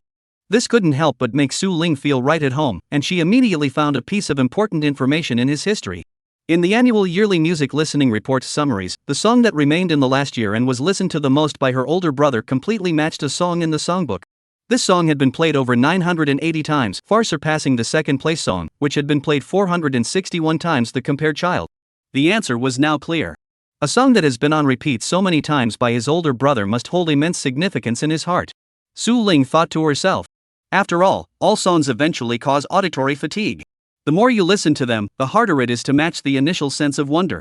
The fact that he continues to listen to it and increase the number of plays clearly indicates that his feelings for this piece go beyond the simple connection between a listener and a creator. It's irreplaceable, it has depth. Therefore, why this one? Su Ling cast her gaze downward to the memo on her phone. Only for your sunny days. Chapter 97, Midnight before the Mirrored Demon Cosplayer. The eve of their meeting. In the pitch-black night. Unit 301, Dongyang Community. The small house of Tanghua was brightly lit. She no longer cared about the electricity bill. The environment inside the room is no longer suitable for cockroaches to survive. The freshly renovated cottage is now bright and airy inside and out. The rent can almost be paid in advance. And I now have 50,000 yuan in savings. Completely. I've been pampered by my boss. Fu. The sugar flowers are full of energy. Standing in the center of the room, she smiled sweetly. Today, I must complete the boss's task. Of course, I'll go above and beyond. Her stunning figure spun in front of the full-length mirror, admiring her well-maintained appearance. The more beautiful she looked, the more delighted she felt. Indeed, good sleep combined with a healthy mindset is what truly brings out a person's radiance. Money really is great. Tang Hua pursed her lips and smiled softly, murmuring, "The boss is so kind to me." She knew that the final payment Lu Qing had given her far exceeded the market rate, and it included a generous amount of gifts. This favor held a hidden emotion in his heart. The boss is willing to give me more money. The total amount he gave me has already exceeded 91,500 yuan. And that person in the middle only received $2,000 in investment, and under my design, even those $2,000 no longer belong to her, they've effectively become my property. Therefore, in the boss's eyes, she is worth $0. Completely insignificant. Tang Hua was very satisfied. She was very satisfied with the carefully crafted plan she had woven for herself. Though she wasn't particularly clever. But she excels in patience. Tanghua believed that, as long as I take one step at a time, as long as I give my all and push myself to the limit to complete every task assigned by the boss, then the person who stays by the boss's side in the end will definitely be myself. He. Tanghua felt even more confident. Today's task is to record an L2D promotional motion capture video for the boss. However, it was clear that a basic level skin demonstration wouldn't capture the hearts of the seasoned fans.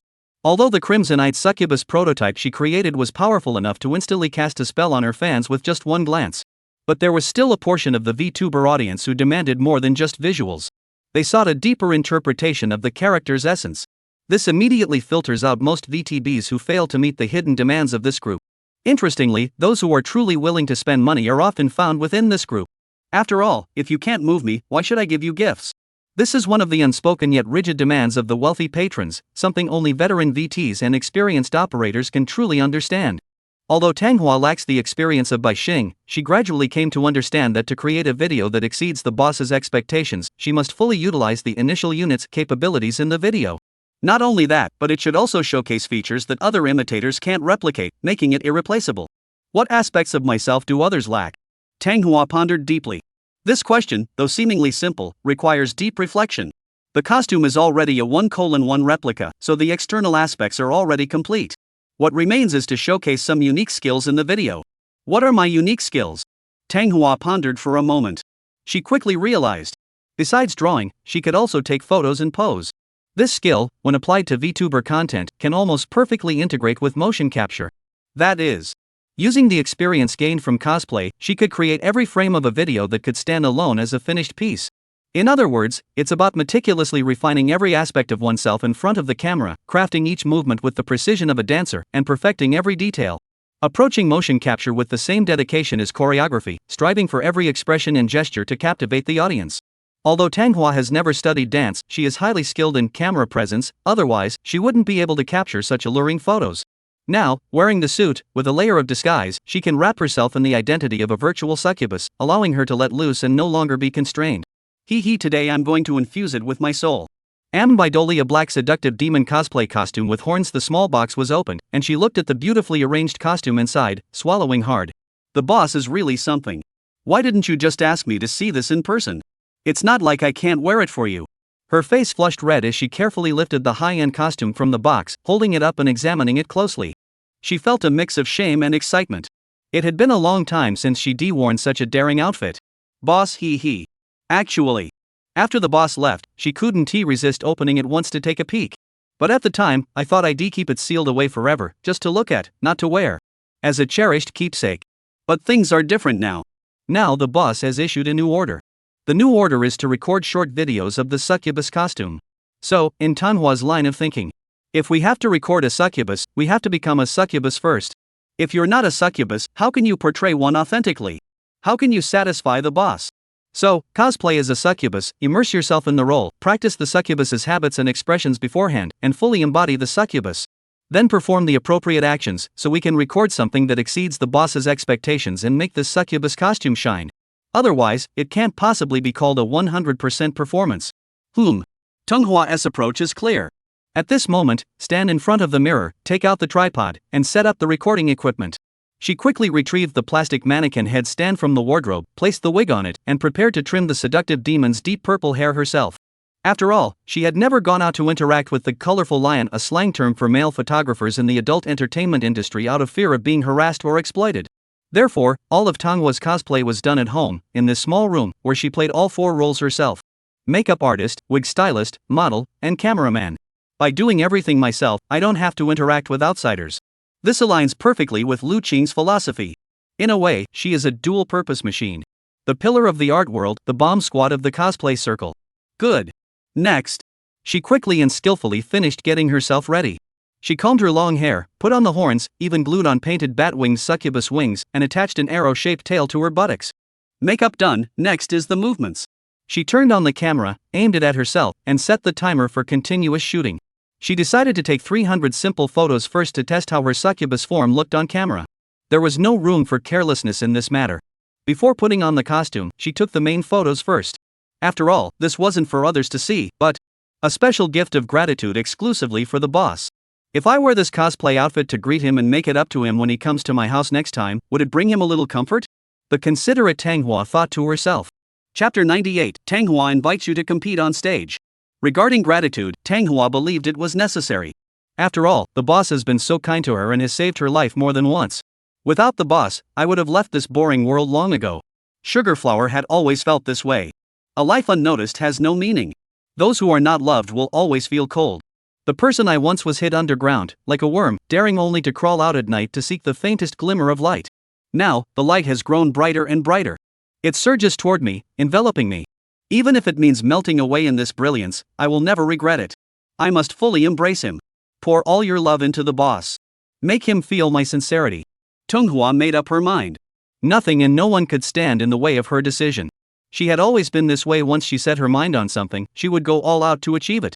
Today, she had decided to become a succubus in one go. To study all the characteristics of a succubus in detail. While completing her boss's costume video assignment, she also recorded an extra private video for her boss as a secret weapon to give him when they meet in the future. Tanghua knows that there is a potential threat lurking around her boss. That younger sister who has moved into his house during their first encounter almost caused her to shut down completely. If it weren't for the boss sending a message in time, that rainy night, she probably would have gone to the roof of the neighboring building, dressed up beautifully, and jumped off in one go. So, that girl is a problem. She's very young. She's living in the boss's house. Inevitably, she'll end up spending his money. Tanghua liked to measure problems from a money perspective. If, for Lu Qing, when evaluating someone's capabilities, he uses how much he can spend as the unit of measurement, then for Tanghua, the importance of anything pales in comparison to how much money the boss has spent on her. This is a habit formed from years of poverty. Whether it's buying something or paying a fee, she has to calculate every penny. First check how much money she has, then see how much it costs, and finally decide if it's worth it. Of course, the outcome is often it's too expensive, forget it. Sugarflower always sacrifices herself. Because the self who ran away from home had no ability and was too poor. In those hard times, she nearly died several times. Sigh. Tanghua continued her analysis. Through the telescope, you can see that her makeup is very. She's using the highest quality cosmetics, the kind I can't afford. The dresses she wears are also very high-end, even her nightgowns are expensive, high-quality items. But she's so young, still in school. She couldn't possibly be earning money on her own. Is it all her boss's money? Tanghua's expression was serious, and her thoughts were clear. The boss must have spent a lot of money on her. More than what he spent on me? Tanghua couldn't be sure. After all, she was no longer the same person she used to be. She was now a being with a combat power of 91,500 plus. How could she be compared to an outsider? But there are always exceptions. Su Ling's existence, her sudden arrival without warning, was itself a huge surprise. It was like a force from beyond the realm suddenly descending into her territory and declaring its sovereignty the moment it landed, truly terrifying. That's right, we didn't detect her during the previous hundreds of tracking attempts. That means she must have appeared recently. Tanghua felt a chill run down her spine. So, during the nights I wasn't tracking the boss, she suddenly appeared, broke into his home with lightning speed, bypassed his defenses through some means, and successfully established herself there. This she is so strong. Finally, Tanghua realized that her opponent was no ordinary foe. Looking at herself in the mirror, already dressed in the succubus costume, she struck a few seductive poses, and Tanghua gradually came to understand. I get it. She's a vampire. Living in the boss's house, feeding on the boss's blood, an endless stream of money flowing into her body. If this continues, even if she does nothing, she will gain power from the boss's body. Sugarflower was terrifyingly calm. Because she realized that she had underestimated her sister's strength. The situation is not in my favor. She summarized, continuously analyzing the situation. She has the advantage of location, and I can't get close to the boss anymore. So the only option is to attack from the outside. And from the outside, the best approach is to lock him up when he comes to my house again. Thinking this, Tanghua hesitated. Although this aligns with the actions of a succubus, the boss hasn't done anything wrong. He loves me and has been kind to me. I can't restrict the boss's freedom. That is not allowed, and it goes against human morality. She knew well that the modern succubus realm had evolved with the times and was no longer what it once was. She couldn't break the rules of human society, and she certainly couldn't attract the attention of the police officers in human society. Otherwise, everything would be ruined. Last time, the little thing next door to the boss played a trick on me, so I retaliated. We're even now. But the police are still so scary. If I'm taken away, I won't be able to see the boss for a long time. For Tanghua, not seeing the boss in real life was bearable, but if she couldn't even contact him online, it would be better to die immediately.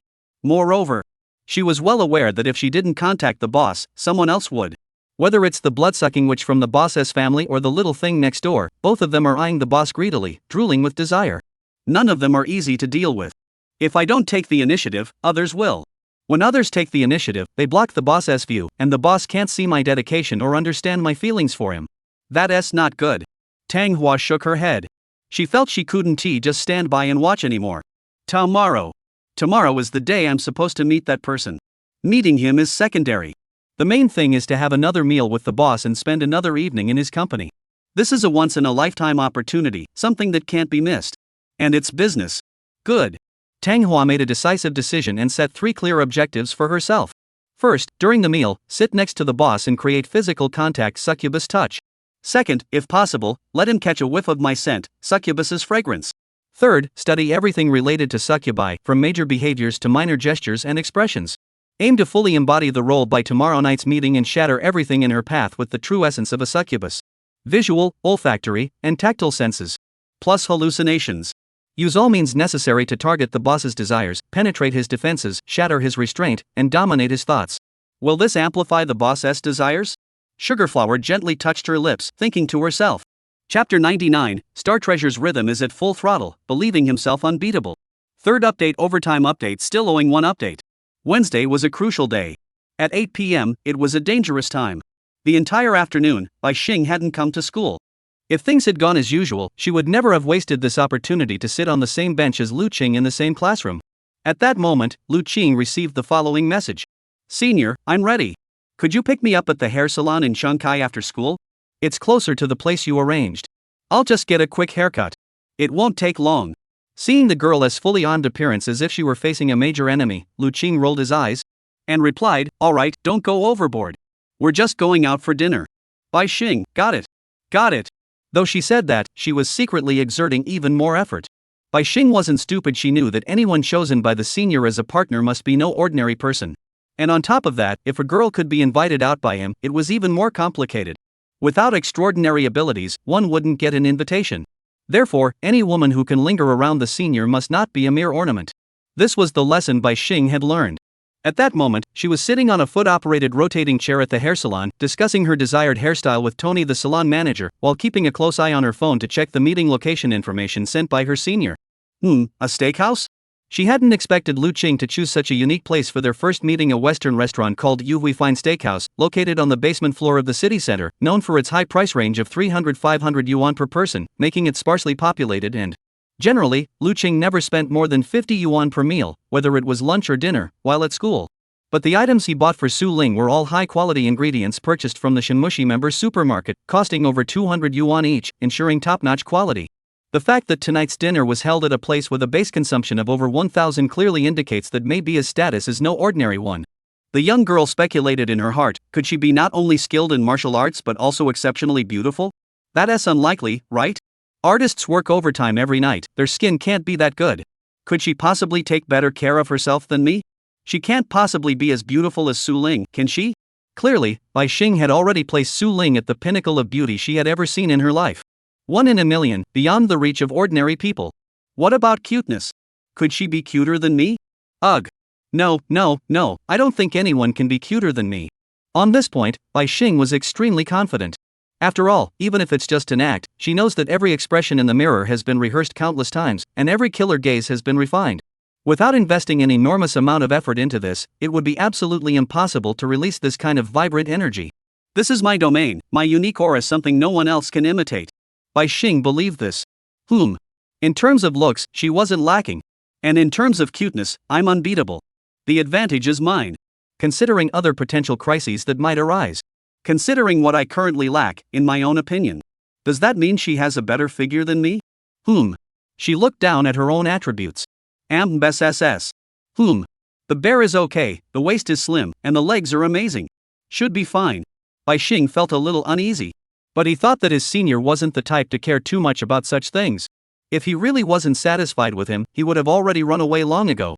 So, in terms of physique, I shouldn't be any worse than others. The girl misjudged herself. Good. So, outward appearance is a 50-50 split. The rest comes down to inner qualities and initiative. Bai Xing believed that, in a certain sense, her voice acting skills were on par with Maybia's drawing skills. Indeed, the character models she created were enough to sweep the entire field and crush everyone else. But if she gave it her all, she might just be able to match her using her divine ability to imitate the voices of all women and even young boys. Even if it were a 60-40 split, with Maibia at 60 and himself at 40, the gap wouldn't be too significant. That's not an issue. It all comes down to who goes first. Bai Xing's thoughts were clear. Today, he had been cautious and had asked his senior to come pick him up. In other words, when the time comes and they enter the restaurant together, he will be standing beside his senior. Under these circumstances, two scenarios could arise.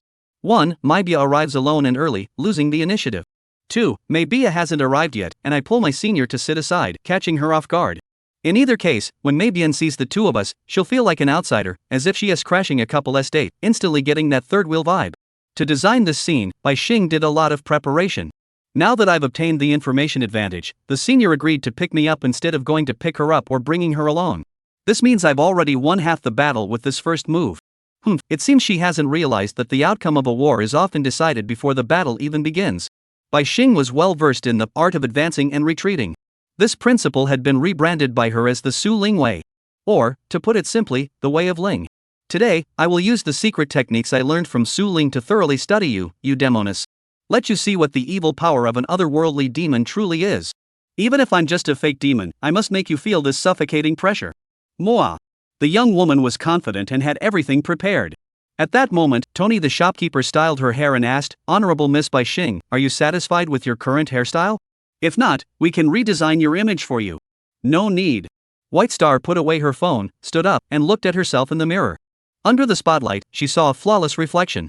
Pure, energetic, cute, fresh, adorable, aloof, edgy, girlfriend material. Makeup on point, outfit on point, perfume on point, skin condition on point, mental state on point, mood adjusted, stress handling ability on point. Without Su Ling's interference, today's self is completely okay.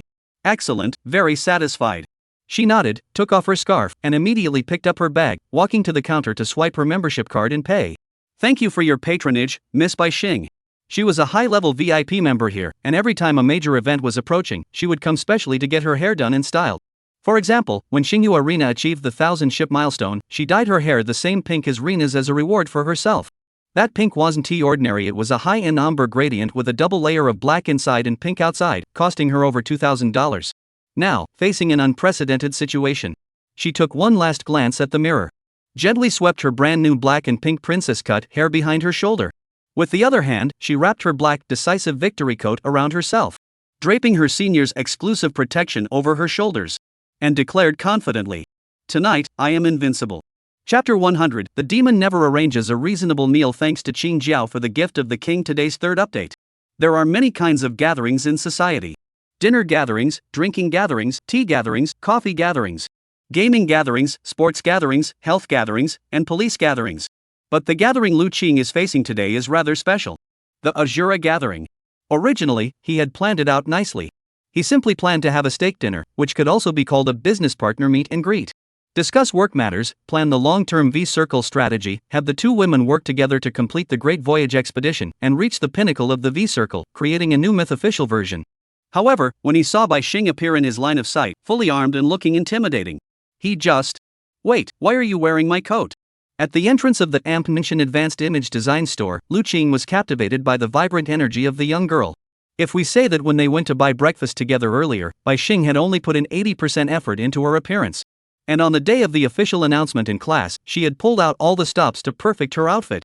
Then today, she had gone all out, putting in 120% effort, as if borrowing from the future, fully arming herself in every way. This gave Lu Qing a feeling. The little thing wants to eat all the candy flowers at once. He. "Senior, why are you so concerned? When we're going out to eat, shouldn't I look my best?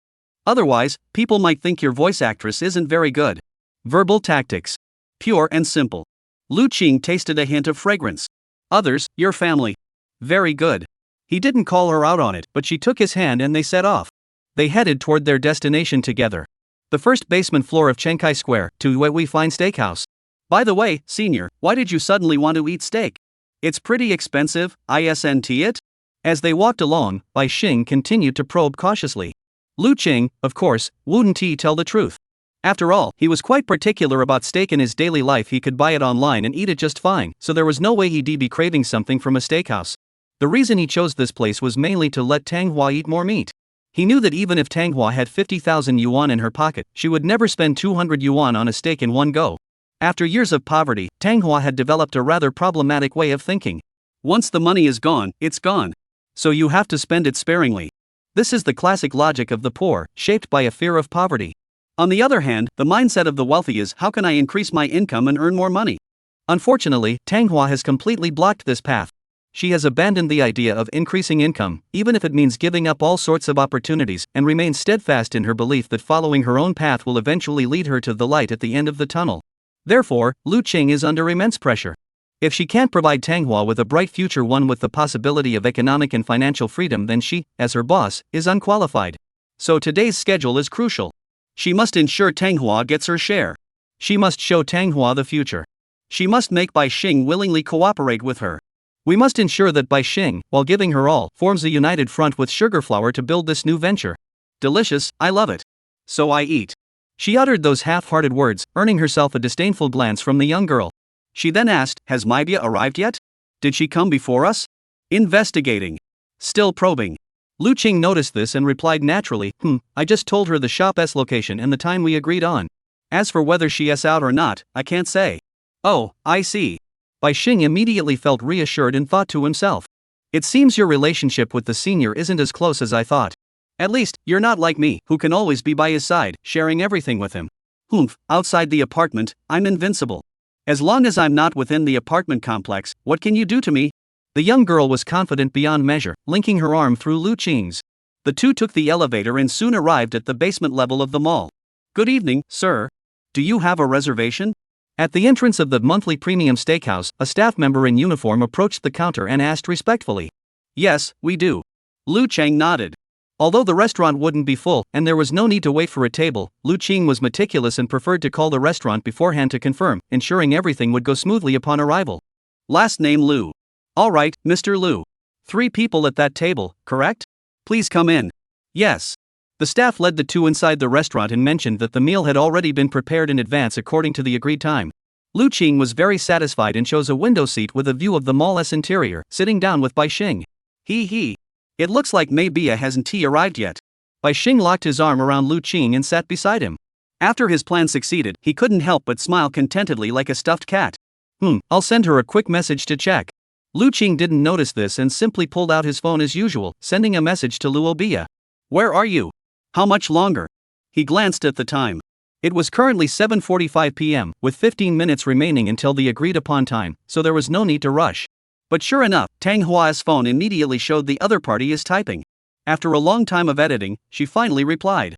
Boss, I'm so sorry, I've been here for a while, but I got lost. No. Lu Qing leaned closer to the phone screen, momentarily confused. Where are you? Where are you now? He assumed that Tanghua had already arrived at the shopping mall in this city but had gotten lost in the mall and couldn't find the steakhouse located in the remote corner of the basement level. Sure enough, Tanghua sent a photo and said, Boss, I'm here. I am too shy to ask anyone for directions. Unbelievable. Lu Qing silently zoomed in on the photo and looked closely, realizing that the location she had photographed was actually on the floor above, just a short distance from the mansion image design store where he and Bai Xing had just come out of, near an escalator entrance and an advertisement sign. Clearly, Tanghua was right next to the mall map. It was even one of those smart, touchable maps where you could search for store names. However, she didn't know how to use it. I have no intention of talking to strangers. All right. Since things had come to this, Lu Qing immediately stood up and said to Bai Xing, who was a bit dazed beside him. Stay here and wait for me. I'll go pick her up. If you want anything to eat, just call the waiter and order directly. I'll pay the bill later. Before he could finish speaking, he grabbed his coat and rushed out the steakhouse door with the urgency of someone searching for their own child. Chapter 101, The Gift of the Human Succubus. Second update. One more update thanks to 259 for the certification. Single-threaded. Refers to Tanghua's habit of going out alone. Although she had successfully followed the boss over 100 times. But that was because the target of the tracking was the boss. The boss was like a compass, guiding her in the right direction and leading her along the most accurate path. All along, Sugarflower has been like a scent-tracking weasel, only capable of following the boss in a straight line. Leaving the house, taking out the trash, going to Tianhe Platinum apartment, engaging in a battle of wits with Mr. Wang, failing, moving on, searching for Mr. Lu's weaknesses, and successfully entering the community. Of course, if Mr. Bai was on duty, she could only slink home and look for another opportunity. Or, go out, take out the trash, go to the community entrance to stake out, follow the boss on the subway, go to the school, sneak into the classroom building, and take photos of everything related to him. There's not much else. Tanghua is directionally challenged and can only remember locations related to the boss. The map in her mind is a series of lines, with the left end being home and the right end being the boss. Wherever the boss is, she can follow him. As long as I start from the community gate, follow the boss, go out with him, and wait for him to come home, I won't get lost and can return safely to my little nest. He. When out and about, Tanghua never speaks. She never asks strangers for directions. Even if there are men who can't read the room trying to strike up a conversation, she would never utter a single word. Instead, she would stare at them with an icy gaze, as if they were maggots, firmly deterring them from approaching. Today, a new location, an unfamiliar area, somewhere she never explored before. She ended up a bit lost. Tanghua leaned against the railing in front of the elevator, alone and helpless. Those passing by couldn't help but notice her striking figure. Today, she was dressed simply, wearing a chest-hugging knitted sweater and white-hot pants, with her waist exposed and black stockings revealing her absolute domain. Her legs were accentuated by the stocking tops, giving them a cartoon-like texture. And her shoulders were adorned with long, deep purple hair that cascaded down to her hips.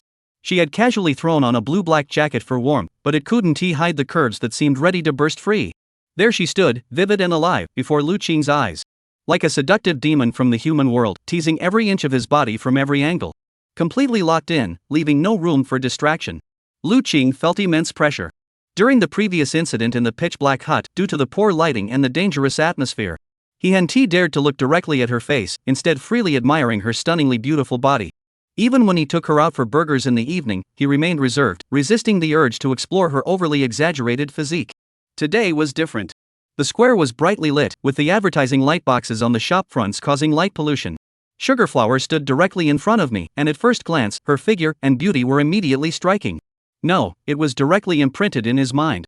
Lu Qing even felt a moment of disorientation. Forget about L2D skins or 2D demons. If you were to place Tanghua herself in a crowd, every single person of the opposite sex would transform into starving zombies who hadn't eaten in centuries, immediately staging a siege.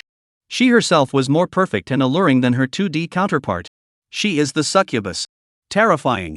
Lu Qing immediately stepped forward and grabbed Tanghua's wrist. How long have you been waiting? Boss.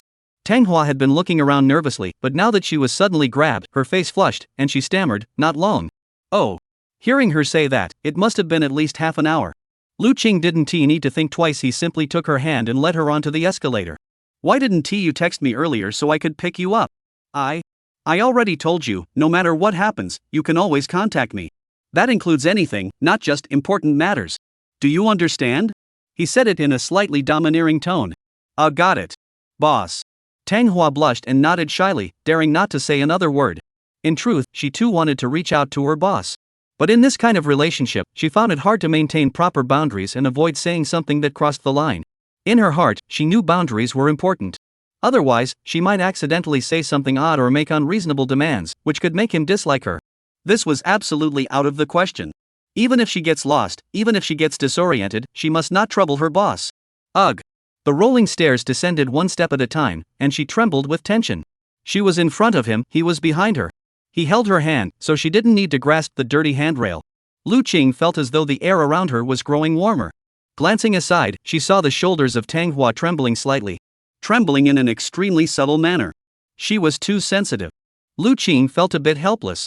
He had only held her wrist, and she was already on the verge of breaking down.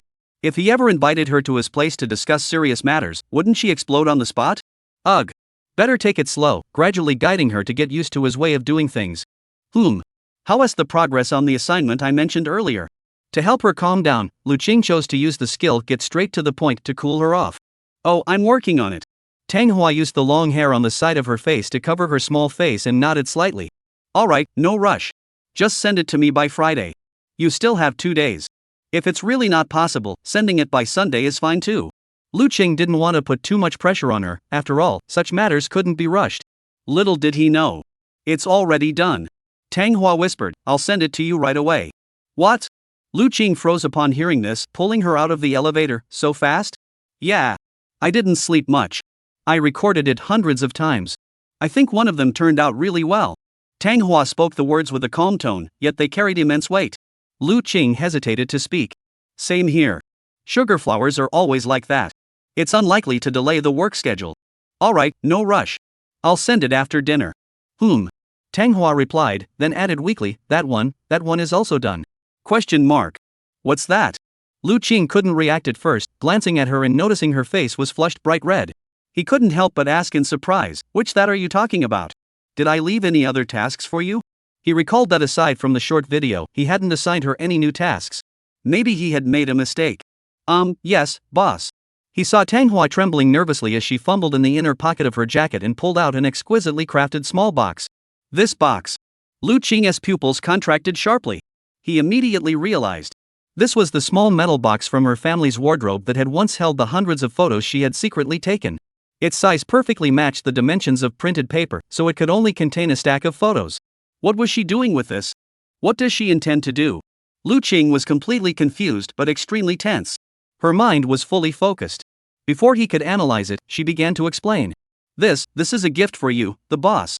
The succubus sea suit from Manhwa. Someone told me last time to take a photo of it within 3 days. Lu Qing suddenly realized and hurriedly said, actually, I was just joking. I took it. It's the original footage. Unedited, no filters, and I haven't shown it to anyone. Only Tang Hua blushed, averting her gaze to the ground and stammered. It's a bit daring. Today, I'm giving it to the boss. I hope he'll like it. Chapter 102, Xingba would never drop a little pearl. Third update, debt repaid, yay. Clang. Lu Qing was drawn back to the entrance of the Moon Blossom Premium Steakhouse by Tang Hua. Bai Xing was sitting by the window, touching up her makeup and applying a youthful cherry pink lipstick, unaware of the gravity of the situation. Hello, I'm Rubia, the artist. You can also call me Sugarflower. Sugarflower, held by the boss's wrist, pulled him closer. Before Bai Xing could react, she grabbed the boss's body. Dragging him to the empty seat across from Bai Xing, she sat down next to him. Bai Xing opened his mouth to speak, but as he caught a glimpse of the Sugarflower's image out of the corner of his eye, her pupils widened in shock. It's you. In that split second, Bai Xing didn't even know where to look. Not to mention the other person's appearance, which blended innocence with a seductive, almost sinful allure. But the sheer size of that fruit alone was enough to send the young girl into a spiral of self-doubt and self-loathing. In Bai Xing's eyes, the other person's appearance was SS grade, her bust was SSSS grade, her legs were SS grade, her pure yet seductive aura was SSS grade, and her waist and hips were both S+ grade. In other words, the girl before her, this person she had already reported and punished herself, is a true six-sided warrior. If, for her, Su Ling was an enigmatic, dark entity from another realm, then the woman across from her is a succubus who has just emerged from seclusion in the dungeon, currently in a starved state and out hunting for prey. How do I fight this? Bai Xing's eyes darkened, and the confidence he had once possessed vanished in an instant. Vanishing completely. Her senior seemed to have fallen under the succubus's illusions, and at this moment, he had been sucked into the opposite area by the succubus, completely opposite to her original plan. He has been lured away by her. You're Mibia. Mibia? Tang Hua didn't know she had such a nickname. She looked at Lu Qing, who nodded and explained, it's a new nickname someone gave you. Oh, alright, then I'll be Mibia. Whatever the boss says is in order. Tang Hua gladly accepted and nodded at the young girl. Bai Xing felt the pressure mounting. It feels like it's over. Can we play? But she wouldn't give up easily. Let's take another look. I'm Bai Xing. Your senior should have already introduced me to you. I'm his dedicated voice actor. Please take care of me in the future. She stubbornly revealed her identity to the succubus, pretending to stay calm while secretly continuing to size up the other person with her gaze. Please take care of me. Tang Hua responded politely, her innocent face betraying the intense pressure emanating from her. How could this happen? That's way too unfair. What is that thing she has? That kind of thing, how could it possibly be a weapon that a normal woman could possess? Why her? How did her body develop like that? That waist, those broad shoulders, those legs, they don't even match her ultimate weapon at all. She embodies all the traits men most admire, while completely rejecting any of the typical drawbacks like broad shoulders, a stocky build, or obesity. Her proportions, did she achieve that through daily workouts? But that's impossible, right? Working out would build muscle, and bulging leg muscles would instantly make her lose her feminine appeal. Yet she doesn't have any. How did she do it? She has thick legs, top-tier supermodel legs, with a visual impact that blows away anime-style legs. What on earth is her secret? Alright. Almost no words needed. In the first round, she was already outclassed by the other person's figure. Bai Xing bit her lip tightly, stubbornly trying to put on a brave front. Right, last time we were too far away to get a good look at her face, but now that I've taken a closer look, I can see that her vulgar body matches her pure and innocent appearance. She gives off an impression of someone who's never experienced anything dirty. That's ridiculous. This woman.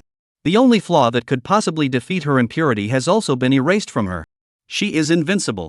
With just her aura and natural charm, paired with her flawless figure, she can easily take me down. I can't beat her anymore. What about Su Ling? Can Su Ling defeat her? Su Ling doesn't have her kind of SSSSS level figure, does she? No, Su Ling doesn't rely on her figure, she has other secret techniques. If it's Su Ling, she must have other ways. I'm no match for her now. After all, cuteness pales in comparison to sensuality. In the face of pure desire, it's like trying to outshine the full moon just asking for trouble. Speechless. I've been completely defeated. The opponent hasn't even made a move yet.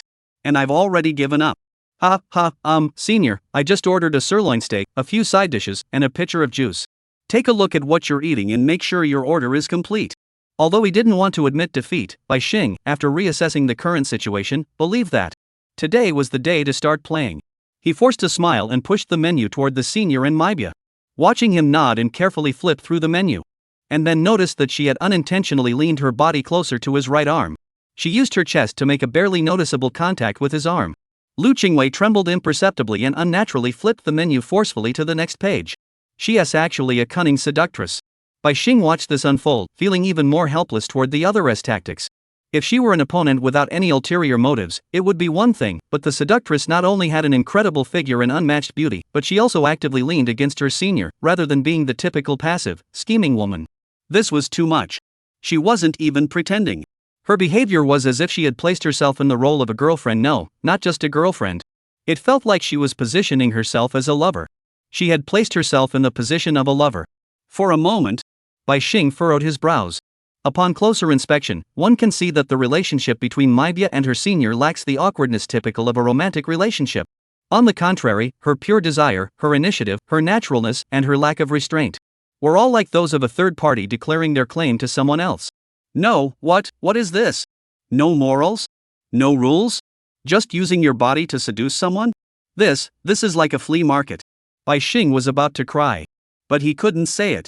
She couldn't show it. The way of the spirit records, even if you're unwilling 1,000 times over, you must never show it on your face. This would reveal your depth, giving your beloved a bad impression. At the same time, it would allow enemies to find a weakness. This was what Bai Xing had summarized in her notebook, one of Su Ling's combat tactics. Therefore, even though she was in a desperate situation now, she absolutely couldn't give up easily. So what if her physique was exposed, her looks couldn't compete, her geographical advantage was taken away, her relationship with the senior wasn't as strong as others, and she was deliberately set up by her pretending to get lost so the senior would come to pick her up, creating a scenario where both of them returned together, leaving her to be left behind and turned the tables on her? So what? I've got a good mindset. I'm deep. Even though the senior is sitting on your side. Even though he doesn't even look at me. Even though you've got him under your thumb. But so what? Even if I can't match you, I won't surrender. I won't give in. No way. Go. Thinking of this, the young girl lowered her head, unable to control the twitching of her delicate nose, Pouted her lips. raised the back of her hand, and shivered her delicate body, wiping away her tears alone. Chapter 103, I haven't done anything yet, and she's already like this. What's wrong with her? Why is she crying? I didn't do anything. Is she already in trouble? Tang Hua glanced sideways at the young girl, filled with such confusion. Just as she was about to speak, she saw her take a tissue from her bag and firmly wipe away the traces of defeat from her face. And when she lifted her head again, she had regained her energy, as if nothing had ever happened. Tang Hua's heart stirred. She thought to herself, indeed. This girl harbors feelings for the boss that go beyond the bounds of colleagues or business partners. Although she was merely his neighbor, she enjoyed peering through the cracks of the boss's door, and she had certainly done so more than once. Therefore, she must have known and must have known sooner than herself that there was someone else in the boss's house. She had seen the sister, and even knowing the sister existed, she remained undeterred, determined to win over the boss. Such a girl is terrifying. Because she isn't afraid of losing. Tang Hua felt immense pressure. Online and in her little red notebook, she had seen many detailed analyses by other girls. They said, when it comes to love rivals, there is a type of person you need to watch out for. That is, no matter how much stronger you are than her, no matter how much you crush her, no matter how clearly you declare your ownership, the other party will cling on stubbornly and never give up. Such enemies are extremely terrifying and extremely difficult to deal with. Because according to this logic, not fearing defeat and refusing to admit defeat are essentially equivalent to cannot lose. She will keep trying.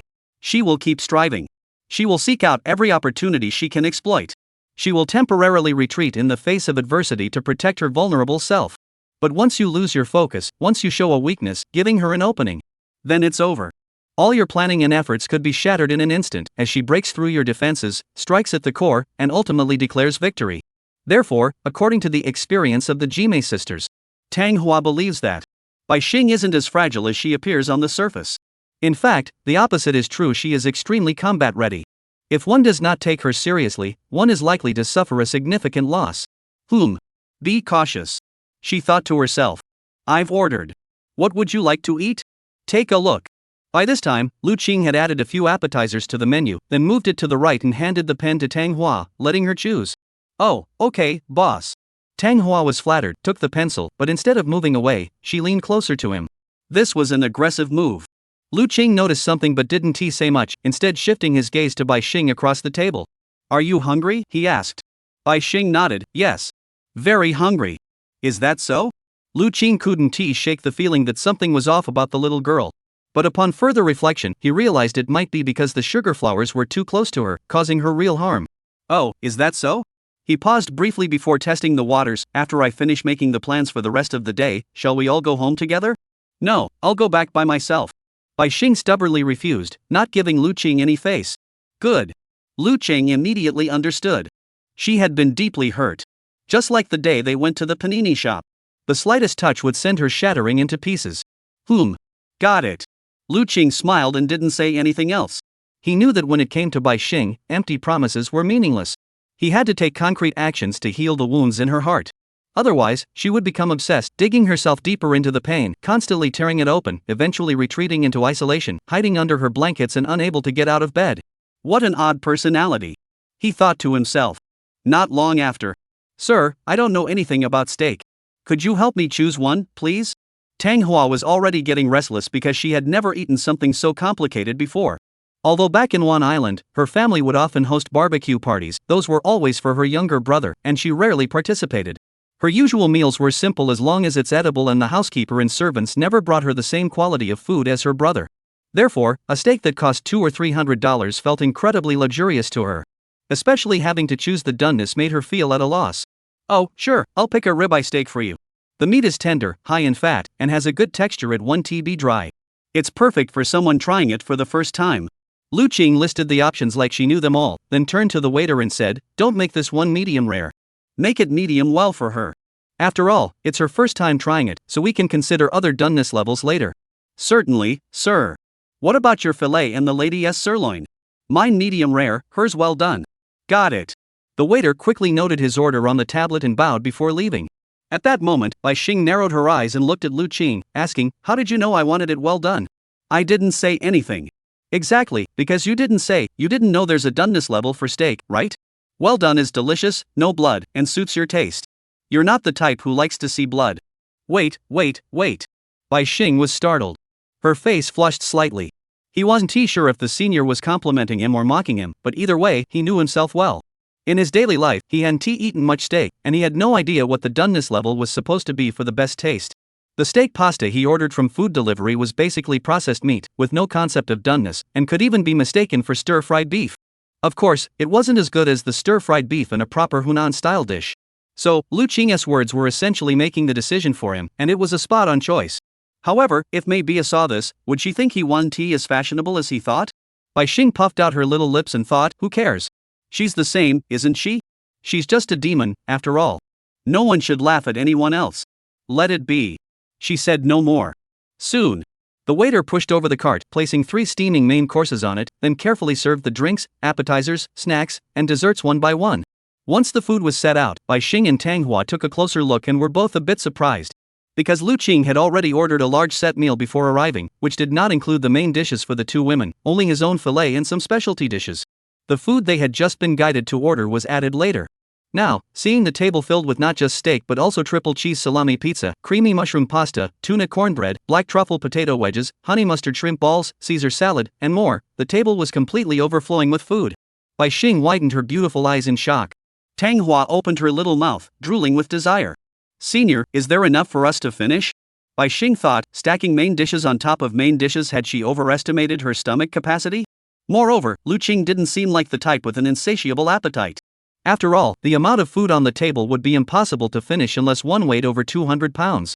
However, she seemed to have missed the point of his order. Ah, it's fine. Sugarflower has a good appetite, so I ordered extra for her. If there's any left, we can take it home. Lu Qing said. The girl was stunned and immediately turned her gaze to Maybia. Wait, can you really eat all of this? He. Tang Hua blushed and smiled shyly, then turned to look at him beside her with a questioning expression. Lu Qing said, eat up. Don't worry about anything else. The 2 double-layer imperial burgers I ordered for you last time didn't seem to be enough. So today, just treat all this meat as a buffet. If it's not enough, I'll go get more. Wah! Okay. Upon receiving the order, Tang Hua let go of all inhibitions, licked her lips, picked up the knife and fork, and blurted out. I love the boss the most. Chapter 104, The Natural Sugar Baby. Everyone says she's great. Alright. There's nothing to complain about. There's nothing more to ask for. Looking at Maybia's newlywed wife like alluring appearance, Bai Xing picked up the knife and cut the steak in front of him into the desired shape. He sliced back and forth, using the serrated edge to completely sever the meat fibers. Then he plunged the iron fork into the center of the meat with a satisfying click, cut off the top and bottom, leaving a square piece, and stuffed it into his mouth without a care in the world. Lu Qing watched, lost in thought. Eat slowly, there is no rush. He decided to postpone the main topic for now and observe the young woman's reaction first.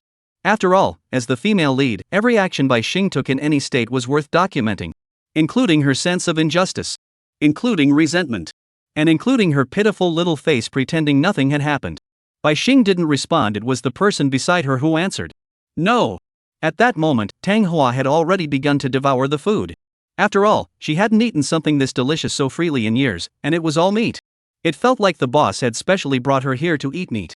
She wiped her little mouth and couldn't help but express her gratitude. Master. This is so delicious. I love it. I want to come again next time. Her expression of pure happiness made her tremble with joy. For her, all this energy was enough to keep her going for many hours. High-quality protein intake always makes one feel so good. Alright. There'll be more next time. I'll make sure you get your fill. Lu Qing didn't hold back, showing his care for her without reservation.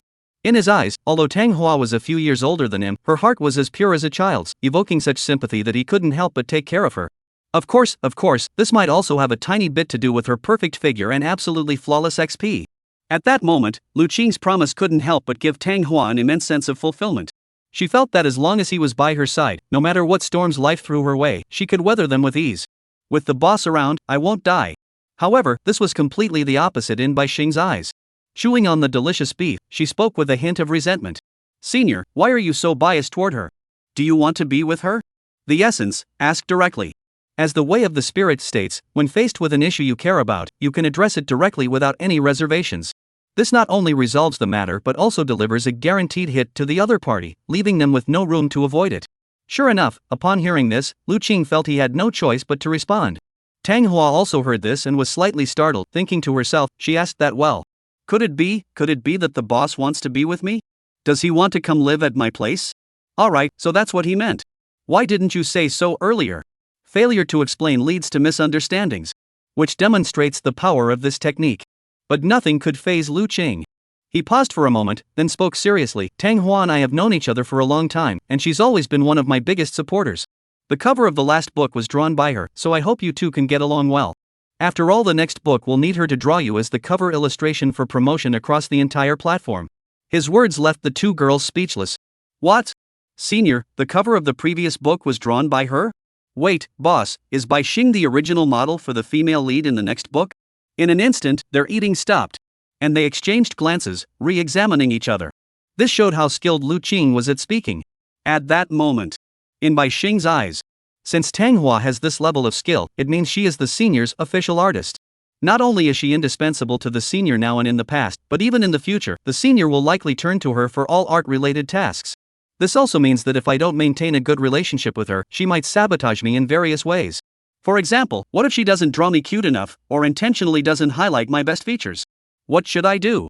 This absolutely won't do. So, at the very least, I have to maintain appearances. We can't burn bridges. In Tang Hua's eyes. Bai Xing's existence has finally been elevated to a slightly higher level. She is actually the boss's next female lead? Is she on the same level as that older woman? That's strange. Does she have that kind of talent? Last time the boss asked me to draw a character, he also mentioned it was based on a real person, and he even gave me 8,000 right off the bat when the character design only needed 4,000. Tang Hua still remembered it clearly. Back then, when Lu Qing asked about the market price for original character designs, Tang Hua's rate at the Taobao store was 2,000 per order, with 800 going to her and the store taking 64%, 60% for the store, 40% for her. Later, after connecting with the boss privately, the split became 0 for the store and 10 for her. Based on this, she wasn't satisfied with the current situation and naively wanted to make a quick buck. So she made an exorbitant demand, trying to rip off the boss. After all, it was their second collaboration, and she wasn't sure about his situation. If he never contacted her again, the risk would be too high. So she quoted the market price and asked for 4,000, which she already considered a hefty sum. To her surprise, Lu Qing immediately offered 8,000 and said, "Paint it at this price."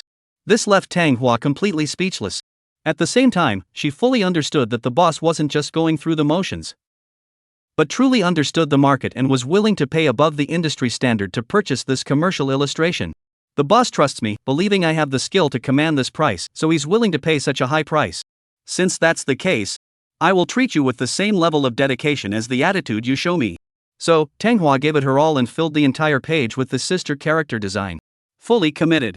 At the time, Lu Qing's script included a maid-related plot, so the cover request was dominant older woman plus maid outfit plus black hair plus reassuring gaze, with no further instructions. Tang Hua followed her instincts and carefully created an E-cup next-door older sister-style dominatrix based on the description, ultimately earning Lu Qing's full satisfaction. So now, the importance of this little thing can rival that of the older sister? Tang Hua thought to herself, still a bit skeptical. She took another look at Bai Xing. She felt that she wasn't as simple as she appeared on the surface. Could there be an ambush? Before she could think further, she heard Lu Qing speak again. By the way, Bai Xing, could you send me your bank account number? Ha? Bai Xing was taken aback and looked confused. What's this for? Senior, why do you need my card number? To transfer money. You're streaming live, and you'll have monthly income. After settlement, the money will go into my account. Once I've calculated the amount, I need to transfer it to you, right? The daily limit for Feixin transfers is too low. If you earn too much, it won't go through. So it's better to just transfer it directly. Lu Qing replied without a hint of suspicion. Oh, okay. The young woman nodded.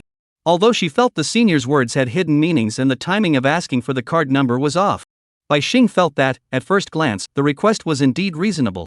She had previously used Star Moon Rena's account for live streaming, but that account belonged to the guild, and the payments were processed through the guild's account. She was merely a user rather than the owner, so after the monthly settlement date, she had to wait a few more days for the money to be transferred to her bank account. Thinking about it, she felt there was nothing more to say, so she immediately took out her phone, edited the card number and bank account details in Feixin, and sent it to him. Good. Lu Qing felt a sense of relief and nodded. He thought to himself, today's plan has a trump card. As long as I'm the last one, I'll use the finishing move on her. Just then, Tang Hua suddenly interrupted. Boss, what about me? What should I do? You. Lu Qing, whose move had been cut off, was speechless, thinking to himself, you're so close to me, how could I let you starve to death? But then he thought, on the surface, it should be shared equally, so Bai Xing wouldn't get suspicious. So he said, send it to me too. We can transfer the money later instead of using Alipay. Okay. Tang Hua nodded repeatedly, then pulled out a phone with a completely shattered screen, entered his card number into Lu Qing's phone, and also sent another string of numbers. Lu Qing was about to make a sarcastic remark, but after receiving the message, his brows furrowed deeply. What are you doing, Tang Hua? He suddenly asked. Ha? Tang Hua was completely confused. I said, is this your bank card password? Lu Qing pointed to the second row of 6 digits below the card number on his phone, flashing the same expression as the old man on the subway. And scolded. Are you trying to give everything to me? Chapter 105, do you think you did the right thing? Sugar flowers are naturally beautiful without any embellishment. Just like her clarity, which was completely at odds with her figure, pure to the point of being puzzling. In Bai Xing's eyes, she even seemed a bit foolish. Dull and clumsy, but not in a fake way. Could it be, she really got lost just now? Bai Xing had tasted countless teas and evaluated hundreds of cups, and had already achieved considerable expertise in the art of tea. Having been taught by Su Ling, she could almost instantly tell the difference between strong tea and light tea. And what was plain water? Now, seeing Tang Hua's natural demeanor, which seemed so ordinary that it was almost absurd yet not out of place, she couldn't help but form a new judgment. She's not a tea flower. She's really a succubus. The kind of succubus who has no common sense about the real world, shut herself away in an underground city doing nothing, and has never dared to venture out into human society. Got it. The shame of succubi. Bai Xing understood her even more deeply. It feels like this time, she has completely outmatched. If Tang Hua was just a scheming woman, then she would be the inferior one, barely able to match genuine sincerity. As long as she approached the situation with genuine sincerity, there was still a chance to win the competition. But now, everything Sugar Flower did came naturally. This left Bai Xing so mesmerized that his eyes went blurry, and he felt dizzy. She wondered, could such a girl really exist in the real world? She couldn't help but quickly calculate in her mind. Assumption. Tang Hua's natural innocence is 1 in 100. Sugar Flower's pure sensual beauty is 1 in 1,000. Sugar Flower's mind-blowing artistic talent is 1 in 10,000. Sugar Flower's ultimate figure is 1 in 10,000. Then the question arises, what is the probability of finding a woman who possesses all 4 of these qualities in China? Frustration was the overriding emotion for Bai Xing throughout tonight's steak dinner. Originally, he was confident he could achieve a perfect score. Now, it's indeed a 10-0 loss. She scored 10, and he scored 0. He didn't even need to fight like he did against Su Ling, where he could still manage to create a 10% advantage. The opponent was letting him win out of respect for his older brother. Now, facing Tang Hua's purity and naturalness, she was defeated without a doubt. Given this, the girl had no mental barriers left. She ate when she was hungry, drank when she was thirsty, and let go completely. To be honest, this restaurant is pretty decent. She even started praising the dishes. As long as you're satisfied. Lu Qing knew she was in a delicate state, so he didn't put any pressure on her. Instead, he simply went through the motions of arranging the topics he needed to discuss tonight. By the way, regarding the live stream, as the guild leader and operations manager, I'll temporarily take care of it for you. Is that okay? He suddenly shifted his gaze to Tang Hua and employed a high-level tactic account recovery. Ha! Tang Hua was taken aback by the words, seeming unable to react, and blinked a few times. On the other side, Bai Xing jolted awake, pondering. Ha! Is the senior going to take her account and keep it himself? Doesn't that mean the account is now his? After pondering it, she realized that if that were the case, she wouldn't be working entirely for Manhwa anymore, but instead for the senior, and no longer an absolute substitute. From her perspective, originally, the account belonged to Manhwa, and the live streaming room also belonged to Manhwa. Manhwa could go live whenever she wanted, while she could only borrow the account during broadcasts and didn't have full access. Now, at the senior's command, Manhwa had to hand over the account, turning her personal account into a work account with a neutral status, allowing her to gain more permissions and no longer feel like she was just borrowing it. After some thought, Bai Xing felt much more balanced. Ha, the senior is right. The guild leader has to take the account. A work account is a work account, and a personal account is a personal account. Yeah, that's how it is. She fanned the flames and quickly made her move. Oh. To her surprise, Tang Hua merely nodded, showing no signs of being bothered. As if she didn't care at all, she picked up a napkin to wipe her lips, looking pensive. Sure, I can hand over all my accounts to the boss. I don't use Bilibili much, I only log in during tests. I also have a Blue Bird account, a Feishin account, a Penguin account, and a Little Red Book account. I can all hand them over for the boss to check. I haven't had any private conversations with any males, and I've deleted all my clients. I've also blocked my family and colleagues. Hee, does the boss want to take a look? No. This statement not only shattered Bai Xing. It crushed him completely. Even Lu Qing felt internal injuries suddenly surface. And felt his body being seized by a force from another dimension, with pressure surging through him. Sugar Flower, listen to me. Lu Qing pushed away the shattered phone that Tianjin had innocently handed him and explained patiently. First of all, I have no intention whatsoever of checking your social media accounts. There is no need for that. Secondly, I wouldn't restrict you from having regular social media or anything private. That's not my place. Can you understand that? Although he wanted to say, we're just work partners, I borrowed your account as part of the job. But considering that Tang Hua might not see it that way, Lu Qing wisely kept his words in check, stopping before they could hurt her. This is the art of communication. I understand, boss. You didn't force me, I wanted to show it to you myself.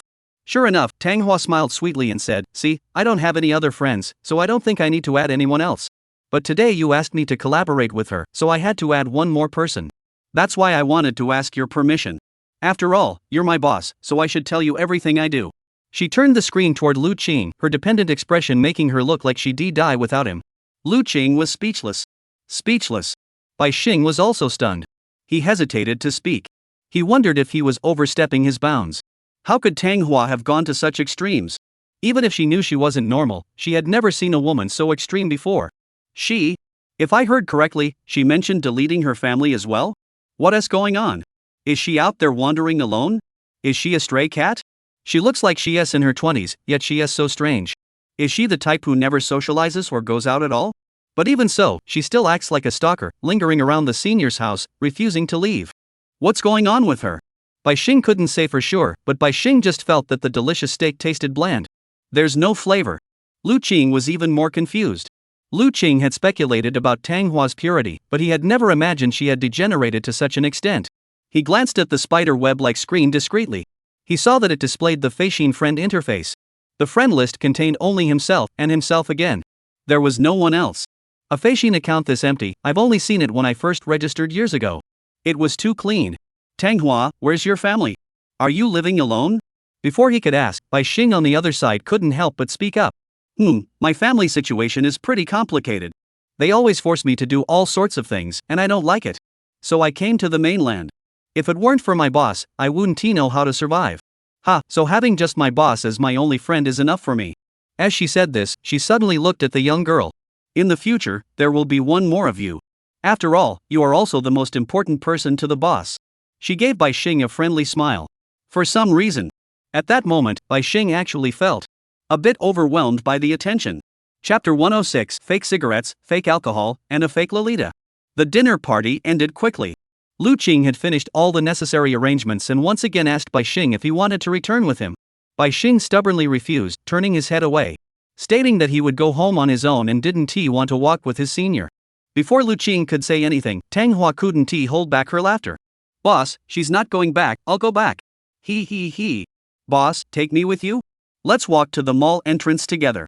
Lu Qing thought for a moment and nodded in agreement. It's not impossible. Bai Xing, no, you. The young girl's tiny face turned red with anger as she glared at Tang Hua, unwilling to give in but feeling powerless. Yes, if she took a step back, Tang Hua would take another step forward. If she gave up a position, Tang Hua would instinctively push forward. And what was most terrifying was that she wasn't acting, she was truly acting on instinct. She just wanted to be with Lu Qing. She didn't consider anything else. Forget it. Bai Xing conceded defeat. Of course, just for tonight. I'm not in good shape today. She stood up, gathered her coat, and tried to convince herself. It's not that I'm not in a good state. I definitely prepared for this. It's just that the enemy was too strong, and I underestimated her combat strength. I never expected her to be the stalker from before, so I completely misjudged her abilities. The girl, who had been completely overwhelmed, left without properly saying goodbye to Lu Qing, simply muttering, "I'll go first," before turning and walking out of the steakhouse under their gaze. Tang Hua didn't care much. She just picked up the last piece of French fry from the plate and put it in her mouth, completely clueless about the situation. Owner, is she angry? No. Lu Qing shook his head. Then why did she leave in such a hurry? It's only just past 9 o'clock. Tang Hua was puzzled. She needs some time to cool off. After all, she's a bottle spirit, she's fragile. A bottle spirit?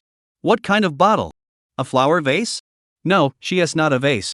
Lu Qing smiled, watching Bai Xing's figure disappear around the corner outside the door, and didn't say anything else. He first went to the front desk to settle the bill, then returned to Tang Hua's side, watching her clumsily put on her coat, even getting the sleeves inside out. So he helped her out. Hey, thanks, boss. I'm a bit on the heavy side, so I always have trouble getting dressed. Tang Hua said self-deprecatingly.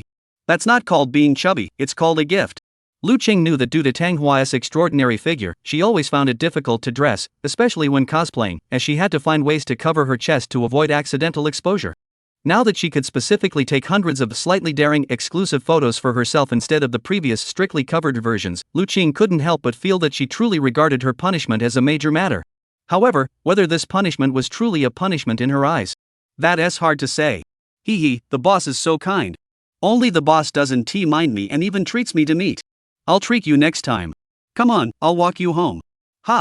Seeing her confused expression, Lu Qing didn't say much.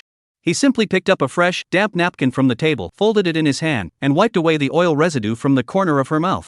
Then he took her wrist and led her out of the shop. Boss, aren't we going straight home? Tang Hua's face flushed, and her body temperature rose slightly, but she didn't care anymore. She was already completely captivated by his words and actions. I'm worried you'll get lost again, so I decided to take you to Dongyang community and then go back. It's not that far anyway. Lu Qing didn't look back, simply stating the matter of sending her home in the most casual tone. In Tang Hua's eyes, it was both an order and a gift. That is so kind of you. Boss, why are you being so nice to me? I want to be able to sleep. Tang Hua stammered, her body growing even more sensitive.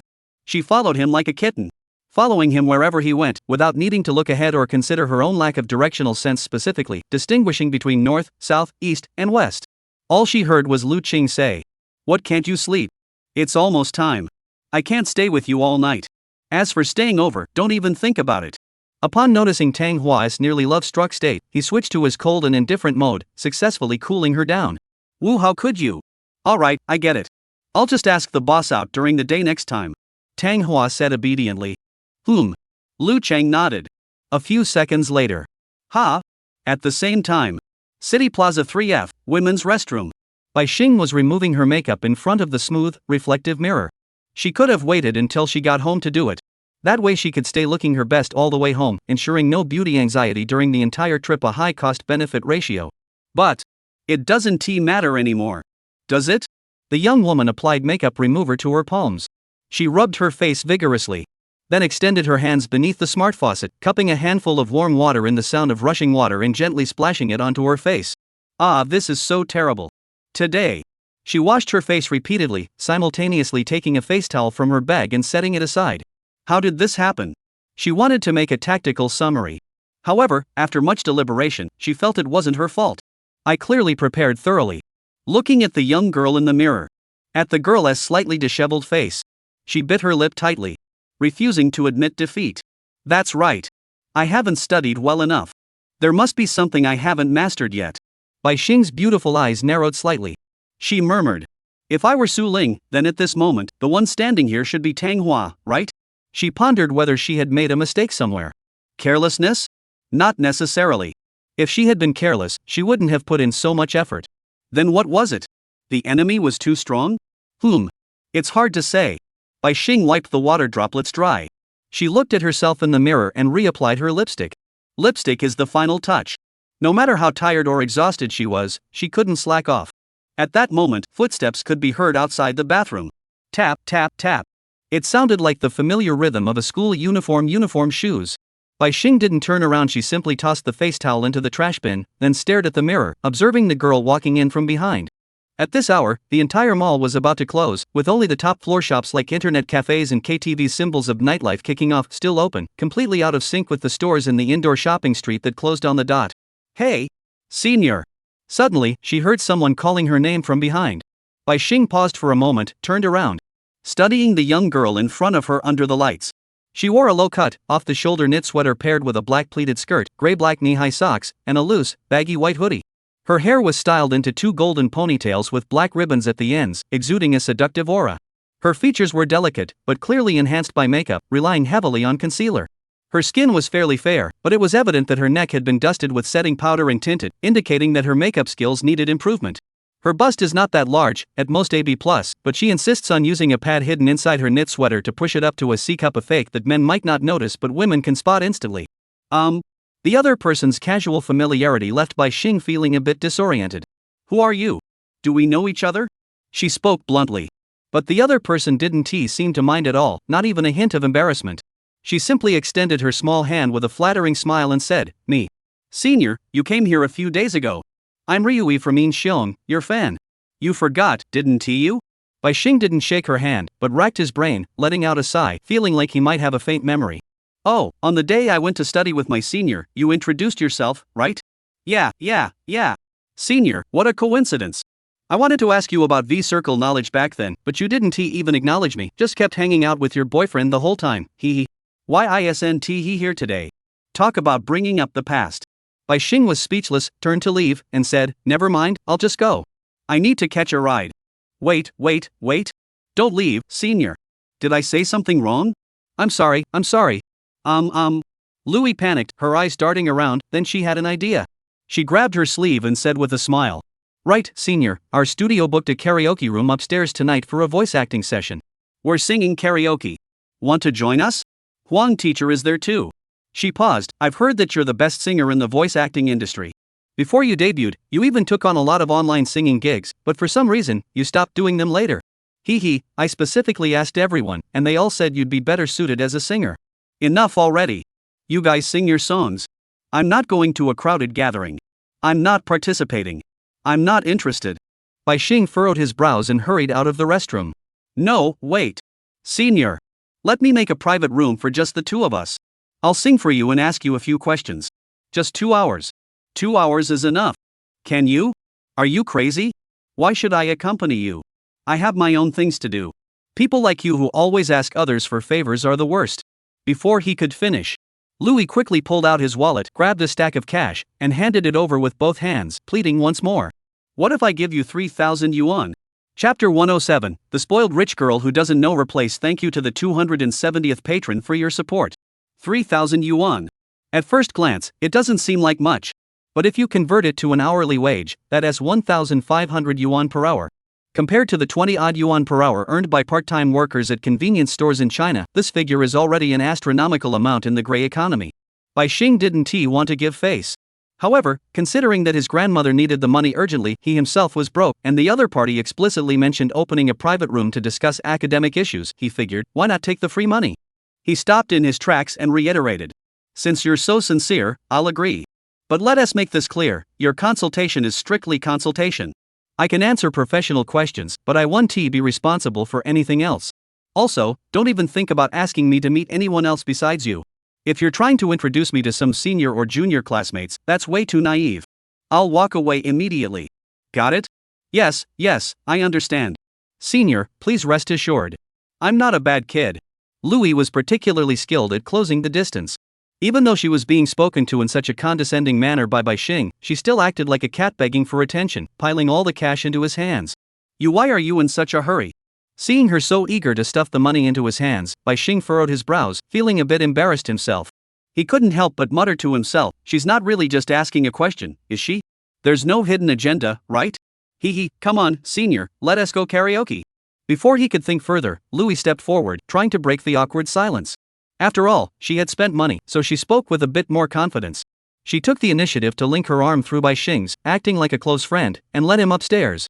Bai Xing was suspicious and on guard the entire time. Soon, the two arrived at the rooftop. Dark Night Cat Karaoke.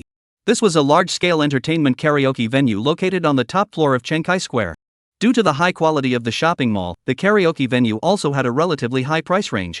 To host a party, one would need to spend at least 3,000 yuan. Louis seemed to be a regular here, walking confidently to the lavishly decorated front desk, swiping his black membership card. And under the respectful service of the staff, she booked a private room for two at a 60% discount and reserved it for 3 hours. She was right, the voice acting session next door was indeed taking place, and it was a large private room accommodating over 20 people. She didn't go there instead, she booked another small private room, truly keeping her promise. But, wait, weren't we supposed to meet for 2 hours? Bai Xing immediately grew suspicious. Yes, theoretically it's 2 hours. But senior, I'm used to paying for some extra time upfront so I won't have to rush out before it ends, and I can keep track of the remaining time throughout. Louis explained, otherwise, I can't sing well. After all, Wang teacher taught us not to sing under pressure. Bai Xing pursed his lips, his doubts fading, you're pretty dedicated to your studies. Li Yu, who had been praised by her senior, seemed very happy. She took her hand and led her toward the target private room. As they passed by an internal shop, she pushed a cart and picked up several items from the liquor store, including soda water, fruit platters, fried snacks, and popcorn. Senior, do you drink alcohol? No, I don't. What about snacks? No, I'm not hungry. I just finished eating. Oh, never mind. I have too much credit on my card and can't spend it all, so I'll just buy some drinks to drink. Louis smiled sweetly, selected what she wanted, and instructed the waiter to send it to her room. The waiter bowed and nodded, indicating he understood. The two continued walking inward. After passing the last corner, they arrived at the entrance of a private room with a sign reading VIP guest room hanging above the doorframe, a place that clearly wasn't cheap. How much does this room cost? Not much, senior. Come on in. Louis seemed very happy and eagerly anticipated tonight's consultation. Seeing her so happy, Bai Xing grew wary once more. He couldn't quite figure out what this girl's true intentions were. However, to be fair, in the presence of someone who was extremely happy, even if one harbors dark and gloomy emotions, one can't help but be influenced by the other's positivity and optimism, gradually dissipating those negative feelings.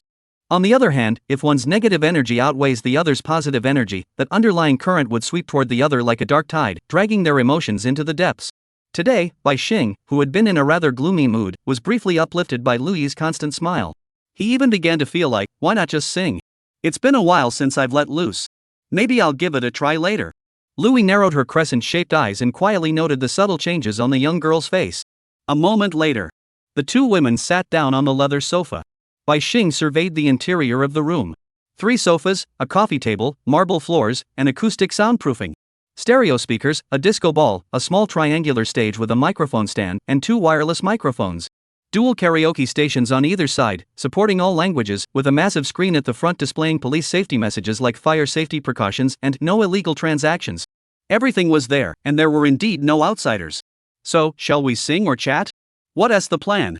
The young woman no longer hesitated, sitting confidently in the center of the sofa, crossing her legs, waiting for the sponsor to speak. Hee, senior, I'll play some songs as background music. Let's discuss academic issues first.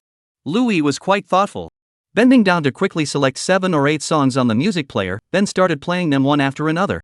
Bai Xing glanced over and noticed that all the songs she had selected were familiar tunes some he had even heard before. He couldn't help but feel curious. You mentioned before that you do VTB.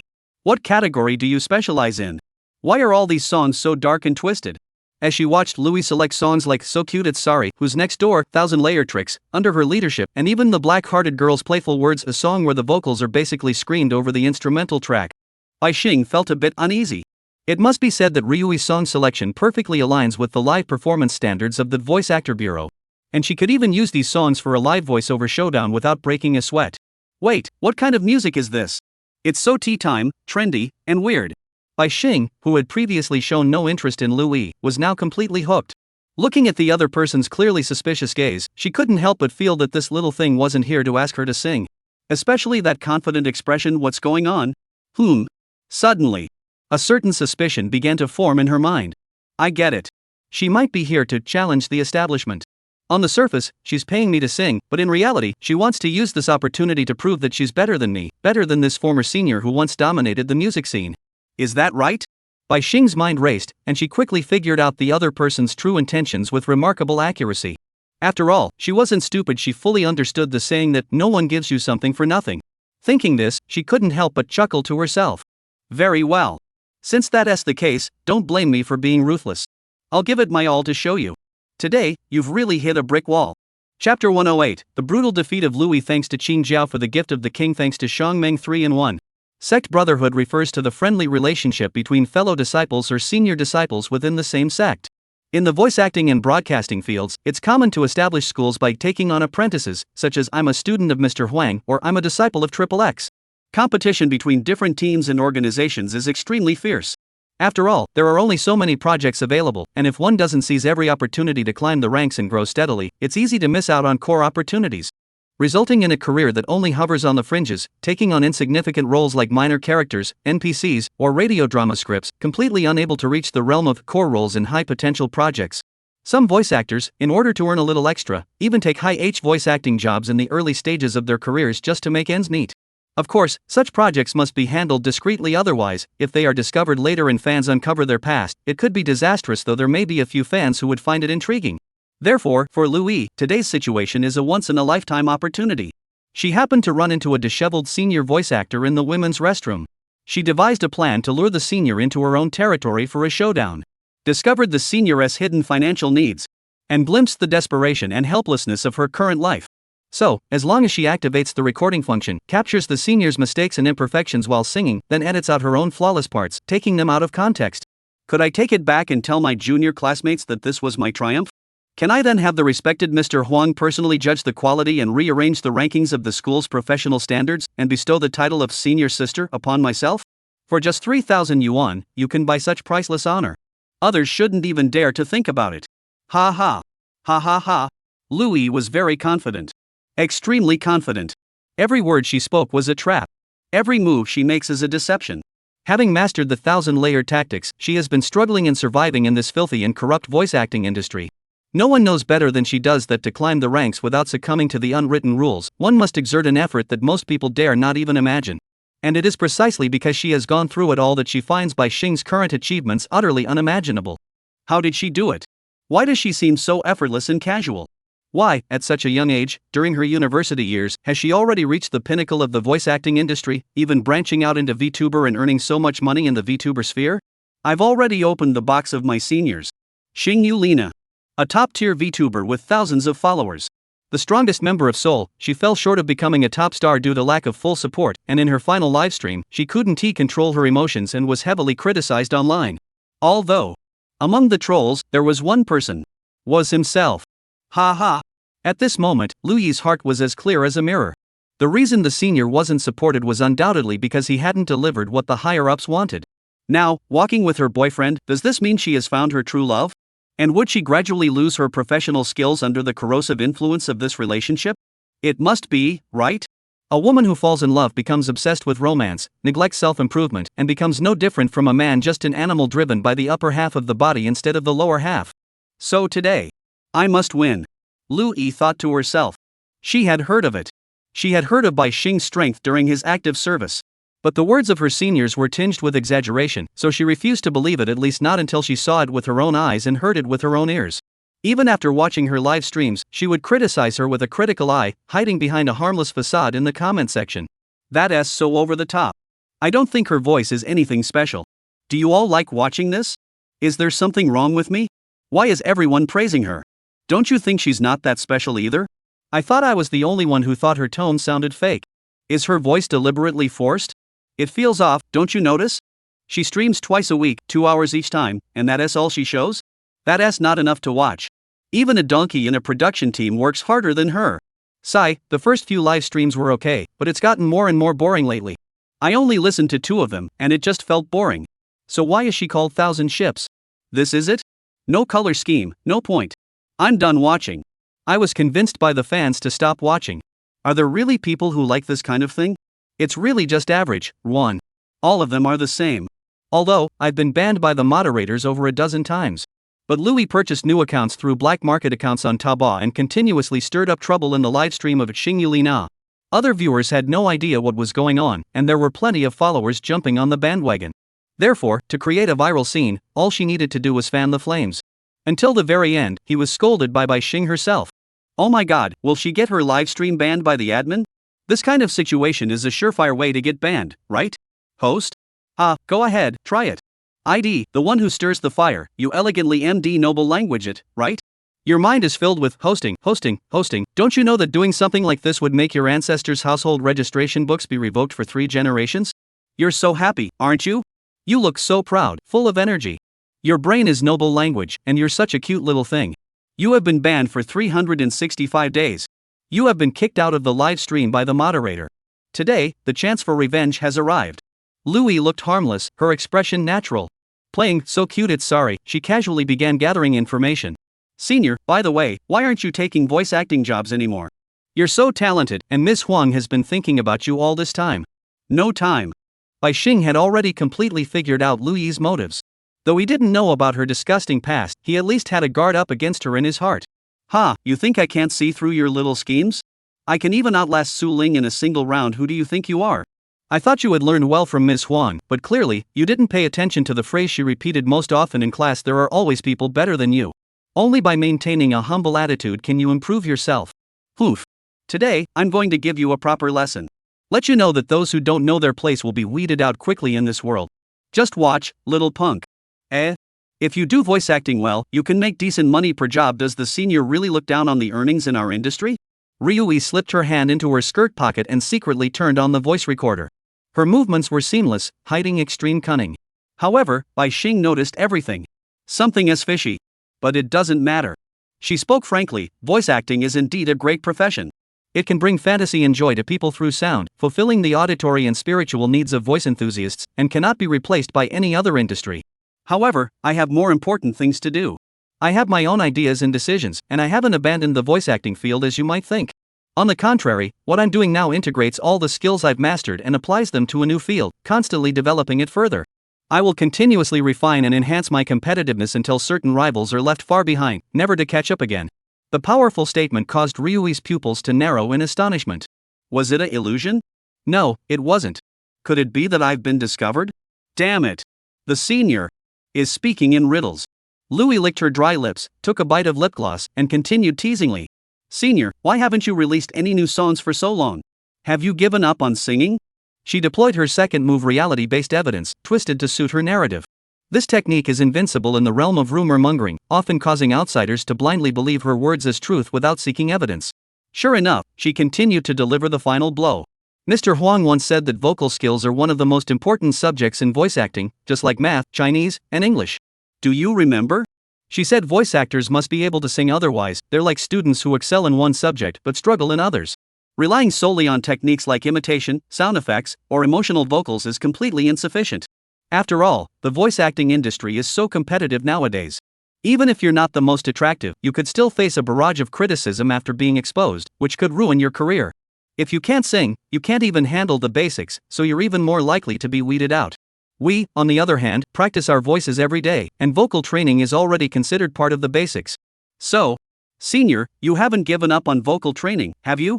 If a voice actor gives up vocal training and even drops to karaoke bar level, that would be something the teachers would laugh at, you know?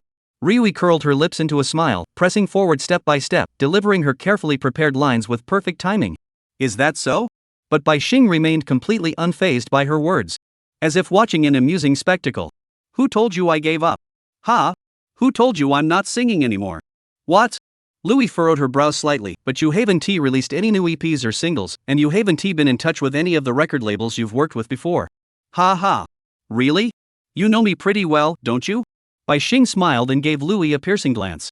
You're so concerned about me, either you like me or you want to destroy me. Am I right? We're all women. There's no need to play games. Bai Xing picked up the microphone, walked slowly to the karaoke stage, and pressed the pause button. Immediately, Ammenbeimer, the female singer, said while speaking, I'm not releasing new songs because I can't afford to hire a composer to write and produce them. You should know better without signing a blood contract. Breaking into the music industry is a pipe dream, unless you come from a wealthy family who can fund your promotion. But not releasing songs doesn't mean I don't practice singing after warming up my voice every day. I can't afford expensive equipment, but that doesn't mean I won't use cheaper equipment to solidify the skills I should have. I don't record audio on social media, but that doesn't mean I've given up on vocal training or the skills I spent so much money and effort on, taking lessons one by one with teachers from High-End Music School. At this point, under Louis's uneasy gaze, Bai Xing deleted all the songs in her playlist, and finally selected a song titled One-Sided Love, and said arrogantly, "Give it a listen? Let us see if you think you're right, or if what I'm showing you is more realistic. Remember this, some actions will bring about retribution." Chapter 109, The Defeated Girl, The Mysterious Park, thanks to Mo Bao for the gift of the king. Whoosh! 3,000 yuan in cash drifted down. The echoes lingered in the VIP KTV room. On the large screen directly ahead, the intelligent scoring system displayed the final result, SSS rank, 100% BO. No need for Louis to speak. The winner and loser were immediately clear. A daily routine of intense vocal practice. A biological clock that only allows sleep after finishing singing practice every morning. Endless vocal warm-ups before going live every night. And rehearsing 1,000 times before recording each track. As Lu Qing once said, all the effort you put in will eventually pay off in ways you never imagined.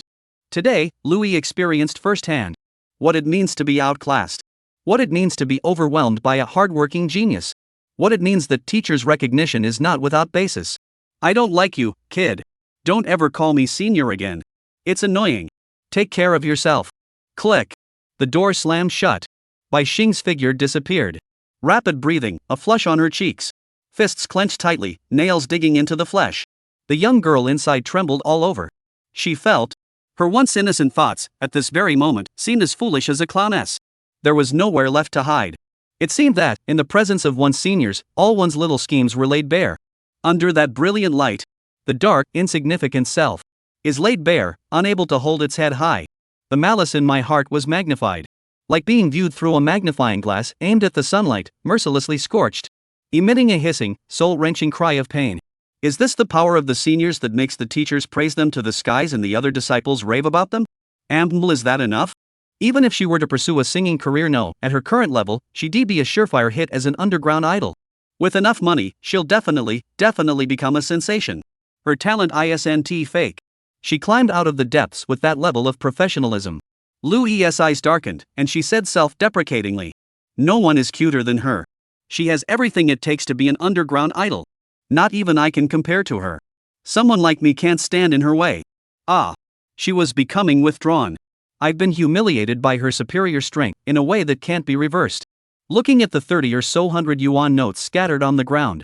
I know deep down, those are things the seniors wouldn't bother to take. Even in this duel, where she demonstrated such a level of skill in an unquestionable manner.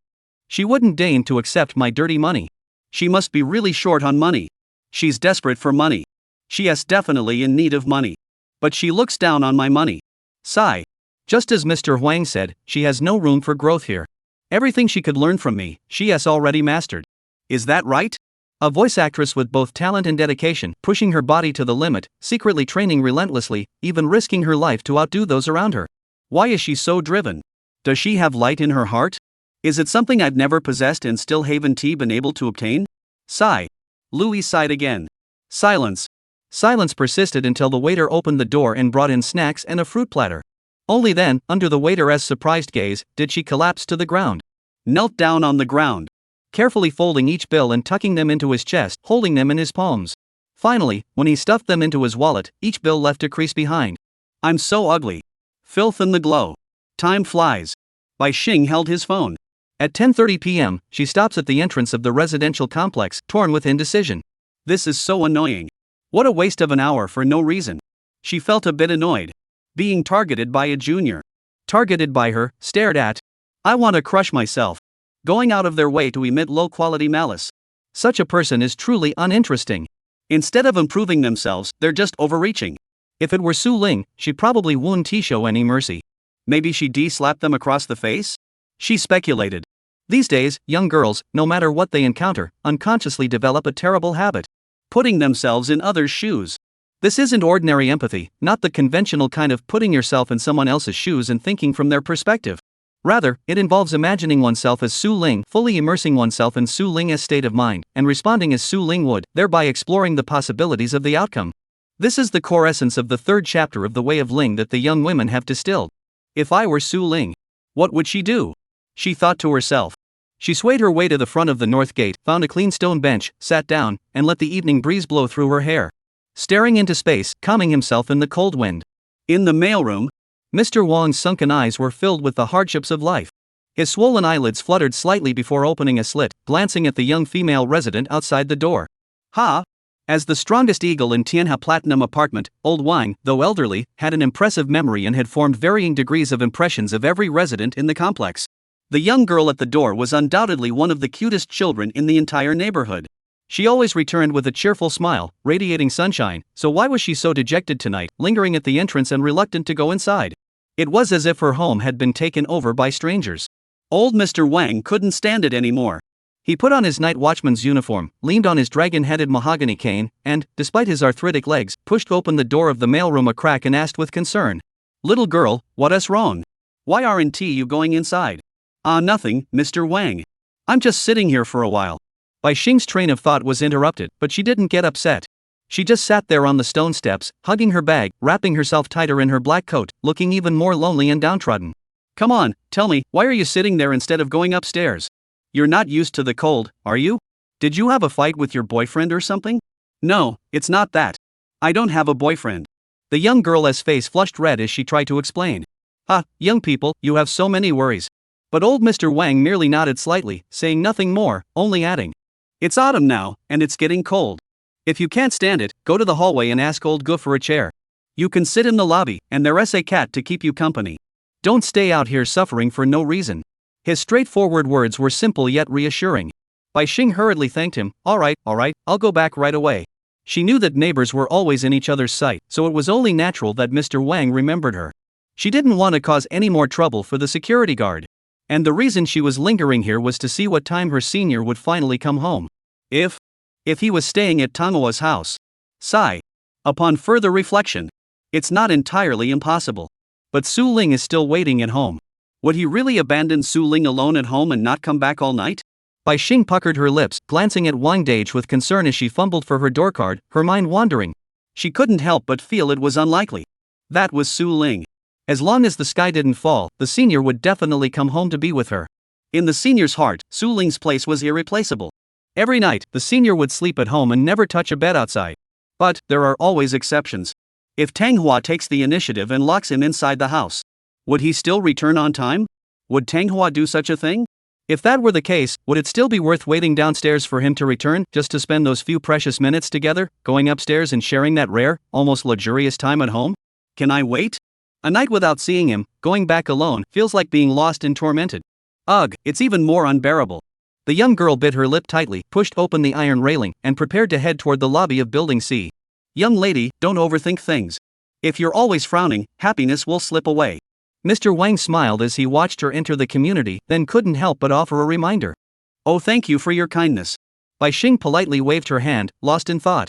She had always been like this, greeting the elderly in the neighborhood with a nod as she came and went, which was heartwarming. Mr. Wang always responded with a kind and gentle smile, but he wasn't always so friendly to the other kids, often remaining silent and acting aloof.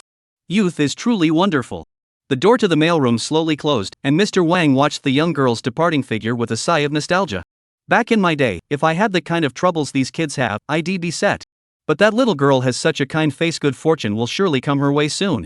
Chapter 110, Made Xingbao Cry Again Part 3 of 2. 11 p.m., Dongyang Community, Unit 301. After sending Tang Hua home and settling her in, he entered the room under her reluctant gaze to check the cleanliness of her room. Recalling how he had accidentally seen over 400 secretly taken photos last time, causing his heart to race so much that he forgot to make her bed. Lu Qing took the opportunity to remove the bedding and throw it into the washing machine, then replaced it with a new set of bedding, tidying everything up neatly. The floor is still manageable. I won't clean today. I'll take the trash downstairs later. The room is a bit messy, remember to tidy up. He admonished Tang Hua like an old father to pay attention to cleanliness, then his peripheral vision accidentally caught sight of the wall above the bed. There seemed to be some wall hangings that he hadn't noticed before. Well, I haven't seen them completely before. It's just that the ones I had in my hands last time had been moved to the wall. At that moment, Tang Hua, who had been under the illusion, suddenly jolted awake. She immediately realized that she hadn't expected the boss to send her home, let alone agree to come inside and stay for a while, which is why she had forgotten about the last time he left and she had taken out the good stuff and stuck half of it on the wall. This is bad. Tan Hua's heart sank. For a moment, she was so flustered she almost burst into tears. Embarrassment, shame, and fear, a whirlwind of negative emotions surged through her, all intertwining in that single moment. I wish I could die. However, at that moment, Lu Qing was like a person with 500 degrees of myopia and 250 degrees of astigmatism who wasn't wearing glasses. Glancing at the wall as if he hadn't noticed anything, suppressing the intense concern in his heart, steadying his heartbeat, and walking toward the door. Though he couldn't fathom why she had posted the photo on the wall. As a poster? But that doesn't make sense either. Posters need to be large, and these photos are just on cardstock, they're too small to look at. Could it be because she gave me the box containing these photos, leaving no place to store the originals, so she had no choice but to cover the wall with them? That's weird too. Why not just stack them and put them in a drawer? Lu Qing couldn't figure out what Tang Hua's real purpose was for these pictures. He simply said to Tang Hua without showing any emotion, "Is there anything else I can help with? If not, I'll head home." Ugh. Tang Hua stood in the corner of the room, looking pitifully at him, her face still showing traces of fear. She wanted to say something but dared not speak further. It was clear that she had desires beyond her own capabilities. "No, that's not possible," Lu Qing said in advance, "although it's daytime for you now, I can't stay any longer. There's someone waiting for me at home, and I have to leave once I'm done." His words were gentle, meant to calm her down and prevent her from crossing the line beyond their partnership. As he said this to her, he was also warning himself, staying any longer might make him lose control and be completely drawn into the dungeon by the succubus's seductive body. After all, she was emitting a deadly attraction every single second. This is dangerous. Extremely dangerous. Ugh. Tang Hua had already realized that the boss was deliberately helping her save face, and she couldn't help but feel grateful in her heart. But on the surface, she still felt a bit reluctant. She stepped forward and stiffly expressed her gratitude for today. "Boss, you're so kind. Can I have dinner with you again next time?" Her tone was cautious. Testing the waters, afraid he might reject her. "Of course you can. What's there to hesitate about?" Lu Qing smiled. "Next time, just let me know what you want to eat in advance, and I'll pick a restaurant. I'll also invite Bai Xing, and we can all go out for a meal together." Invite Bai Xing too. Tang Hua felt a bit down, thinking, can we not invite her? If she's not there, I can relax more and not have to eat half of my food and save it for her, worried she won't eat well. What do you think of Bai Xing? Seizing the opportunity, Lu Qing stopped at the door and asked the question he had been thinking about. She's pretty cute, has a nice voice, and looks good. She seems so tiny, she'd probably feel really soft and comfortable to hold. Tang Hua's evaluation left him feeling confused. He hadn't expected that. Does that mean she'd make a good pillow? But the boss can't really use her as a pillow, in that department. I'm pretty confident after all, I'm softer. If you don't believe me, the boss can try next time. Goodbye. Lu Qing hurriedly left the room. Glancing at her, whose cheeks were still flushed red and still standing by the door, he finally shouted, "Thank you for the gift, Sugar Flower." I'll appreciate it when I get back. She watched him leave, reluctant to go back inside. He, who had initially quickened his pace, slowed down again, unwilling to leave this place of turmoil. Between the two of them, it seemed like something was missing. Tonight, they drew closer. Meow. The big orange cat was prowling around the grass in front of Building C at midnight. With an expression that seemed to say, "Look at the cute little thing," it watched the young girl crouched by the door, mimicking its own voice in an adorable manner. Disturbed while enjoying its midnight snack, the big orange cat was far from pleased. Squatting by the cat food bowl, purring alertly, calling for his little brother. Meow. Meow. Several stray cats from the park darted out from various angles, emerging from different patches of grass and belonging to different territories. Almost as soon as it was said, they gathered around the big orange cat, glaring warily at the human girl. Oh my. Oh my, what's going on?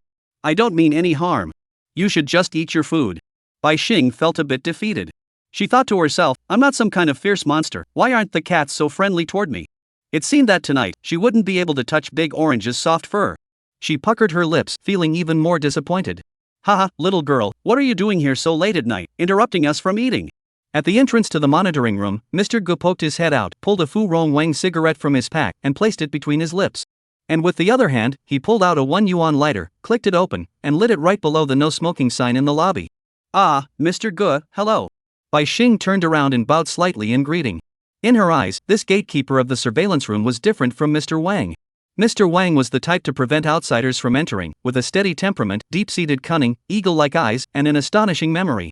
Gudu, on the other hand, was mainly there to prevent internal theft. He was skinny, with his finger joints clearly visible, and wore his security uniform properly buttoned up, unlike Wang De, who wore his uniform casually draped over his shoulders. The two elderly men each have their own style. Compared to Mr. Wang, Mr. Gu is younger, and he spends 24 hours a day in the surveillance room, keeping a watchful eye on everything, rarely sleeping, and always ready to assist. Bai Xing lingered at the door for a while and naturally caught Gudi's attention. Young lady, feeding the cats at this time isn't ideal. Learn from the young man upstairs. Come to my room around noon or 3 in the afternoon to get cat food and water, and give the outdoor cat bowls a quick clean. Do this a few times, and the old orange cat will warm up to you. Mr. Gu took a deep drag on his cigarette, the smoke filling his lungs before he exhaled a puff of white mist, looking quite satisfied. Bai Xing took a step back to avoid inhaling second-hand smoke. Sir, the young man you mentioned, is his surname Lu? She knew that in the entire building, the only person who liked feeding cats but didn't keep any at home was Lu Qing. Sure enough, Mr. Gu pushed open a crack in the window of the surveillance room and said meaningfully, "We security guards never ask about residents' names. Especially someone like me who works the night shift. Itself not my place to pry into residents' private affairs. So the young man you're talking about is probably the one you have in mind. The cat food in my room is also as he found it too troublesome to carry it up and down the stairs, so he asked me to store it in the surveillance room." Guda pointed to 2 large bags not far behind him. Bai Xing glanced over and could roughly tell that one bag contained kitten food and the other adult cat food. Next to the bags was a small box containing several small cans, some cat treats, and a few packs of cat treats, clearly indicating that someone was treating stray cats like house cats. Okay. This must be the senior student for sure. If he likes cats so much, why doesn't he just keep one at home? Even bringing one home would be better. Bai Xing muttered under her breath, if I were him, I'd definitely get a ragdoll cat, cuddle it every day, and pour all my love into it. Oof. Ha, young lady, in today's society, people are so busy. Who has the time and energy to keep a cat like you're talking about? Gu Laoyi puffed on his cigarette, grinning widely. People are working, going to school, struggling to make ends meet for themselves, and you're thinking about keeping a pet. Let me tell you, the ones who can truly take care of a pet, be responsible for it, and dedicate themselves fully to it, making the pet genuinely happy, such owners are rare. You'll understand once you enter the real world. You can like something and want to have it, but whether you have the ability to take care of it is another matter entirely. That young man clearly really likes cats, which is why he braved the heavy rain that night to bring a bunch of stuff to my place and ask if he could store some cat food here. I didn't want to at first, but he gave me a pack of cigarettes, and I couldn't refuse. You know, these kids nowadays, one is smarter than the next. Ha ha. Sigh. Bai Xing was startled, gaining a deeper understanding of his senior. So the senior had done something like that? Bribing a security guard for a stray cat? He has got some nerve. The young girl couldn't help but mutter to herself. It seemed her understanding of him was still as shallow as sprinkling water. If the old man hadn't mentioned it himself, how could she have learned such a secret? Thank you for telling me all this. She shrank back and thanked Mr. Gu. She felt that she probably wouldn't be able to wait for Lu Qing to return tonight. He was probably already immersed in the sweet embrace of the sugar flowers. Such a woman, if she were to extend an invitation, Bai Xing believed, no man would refuse. Who wouldn't want a pure yet seductive demon walking among humans? No one. Forget it. Thinking of this, she turned toward the elevator, intending to go home alone for the night, drink a coconut milk tea, and console herself. Little did she know that at the exact moment she pressed the elevator button, her phone vibrated twice. The girl quickly pulled it out and glanced at the screen before the signal disappeared as she entered the elevator. The first message was from the bank. Your account ending in 3362 received a quick payment of 50,000 yuan at 11:15 a.m. Alipay transfer, balance, 50.38 yuan, Xbank. The second was a Feishin message. Last time you mentioned that your grandmother in the hospital was about to start chemotherapy, and it seemed like you really needed the money, so I went ahead and paid your salary in advance. Oh, and this is a loan, so it will be deducted from your next paycheck. So, just relax and prepare well for the premiere in 2 days. The elevator stopped. And someone else pressed the button to hold it open. The cunning Lu Qing had once again made the young girl cry. Chapter 111, Embrace. Now she should be able to sleep peacefully. Midnight. Lu Qing, exhausted, returned to the entrance of Unit C in the Tianhe Platinum apartment complex. Meow. The big orange cat immediately came over, leading its little siblings in a line to greet him. Whether it was daytime or midnight, as long as Lu Qing returned home, Big Orange would always be waiting there, so Lu Qing always took his time going upstairs. He would spend a few minutes playing with the cats, providing them with some emotional comfort, and he never grew tired of it. Ha ha. Why aren't you guys asleep yet? Lu Qing stopped in his tracks, bent down, and reached out his hand. Big Orange nuzzled up to him, showing none of the wariness or distance he had toward humans when that young girl was present earlier. It was clear he was treating them differently. Beside him, the window was pulled open by Mr. Gu. Little Lu, why did you come home so late today? I had a dinner gathering, so it took some time. Old Gu, aren't you going to rest? Lu Qing rubbed Diju's chin, gently combing his fur with his fingers, the same gentle touch he used when playing a lyrical piece on the xylophone.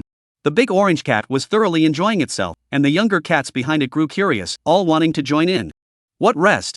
This neighborhood looks nice on the surface, but there are always outsiders trying to sneak in and cause trouble.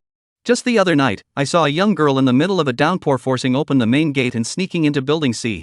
She hasn't come out much since then, and the surveillance cameras didn't capture her face clearly. And just now, your neighbor asked me if Old Orange was fed by you. My sister said we don't know if she's interested in you or what, so we shouldn't say anything. Gu Laoyi took a drag on his cigarette, inhaling half a drag of the Fuling Wang, his old eyes fixed on the slowly burning red cigarette but sharing the information without holding back. Ha! Lu Qing heard this and thought to himself, judging by Gu Dai's description, the person in question must be Bai Xing. After all, there was no one living in the house to the left of his home, just an empty room, and the only neighbor he could see to the right was the young girl. She might have remembered that he had mentioned feeding the cat earlier and came to inquire. That's no problem. However, there was something about it. The first young girl mentioned by the old man seemed to be Su Ling. A heavy rain poured down as she rushed into the heavily guarded residential complex. Alone, her shadow was captured by the surveillance cameras, but her face remained unclear.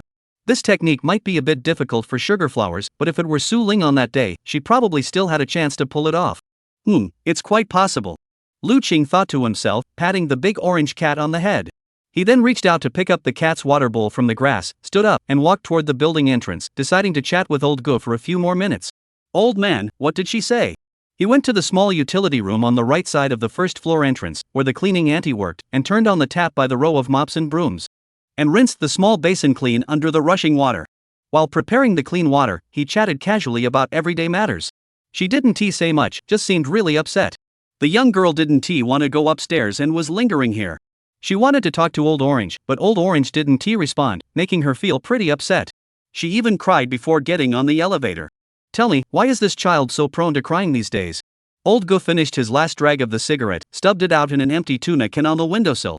Stomped it out, brushed the ash off his clothes, and then turned around, hands behind his back, and walked into the surveillance room. Thank you, Mr. Gu. Lu Qing fell into deep thought. He successfully received the new intelligence and learned the true condition of Bai Xing. It seems like that cigarette was a good choice.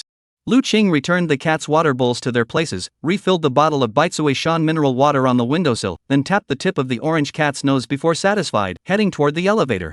It took over 2 minutes to wait for the elevator to ascend to the 19th floor. Standing unsteadily in the elevator car, he pondered his next move in a numb state of mind. Bai Xing's grandmother would likely enter the treatment phase next weekend and would need someone to accompany her. At that time, the young girl would have to go to the hospital and provide round-the-clock care for the first few days, even missing school. The day after tomorrow, Friday, is the premiere. A preview video needs to be prepared before the premiere. The sugar flowers have already been sent to me, so I can't go to sleep tonight. Before bed, I need to write the script and use the account provided by Sugarflower to edit and submit the video. I probably won't be able to close my eyes before 3. Lu Qing sighed softly, planning the next steps.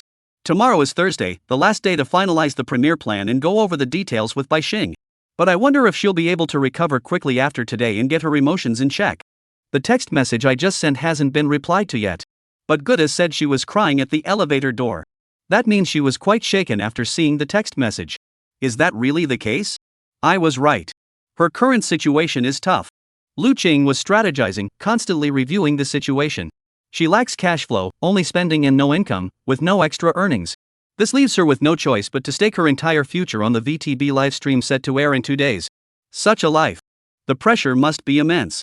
Lu Qing sighed softly in his heart. He could empathize with her and try to understand the young girl. She felt for her. Today I met Tanghua. On the surface, everything seemed harmonious, but she must have been quite shaken. After all, Tanghua's very existence was a flaw.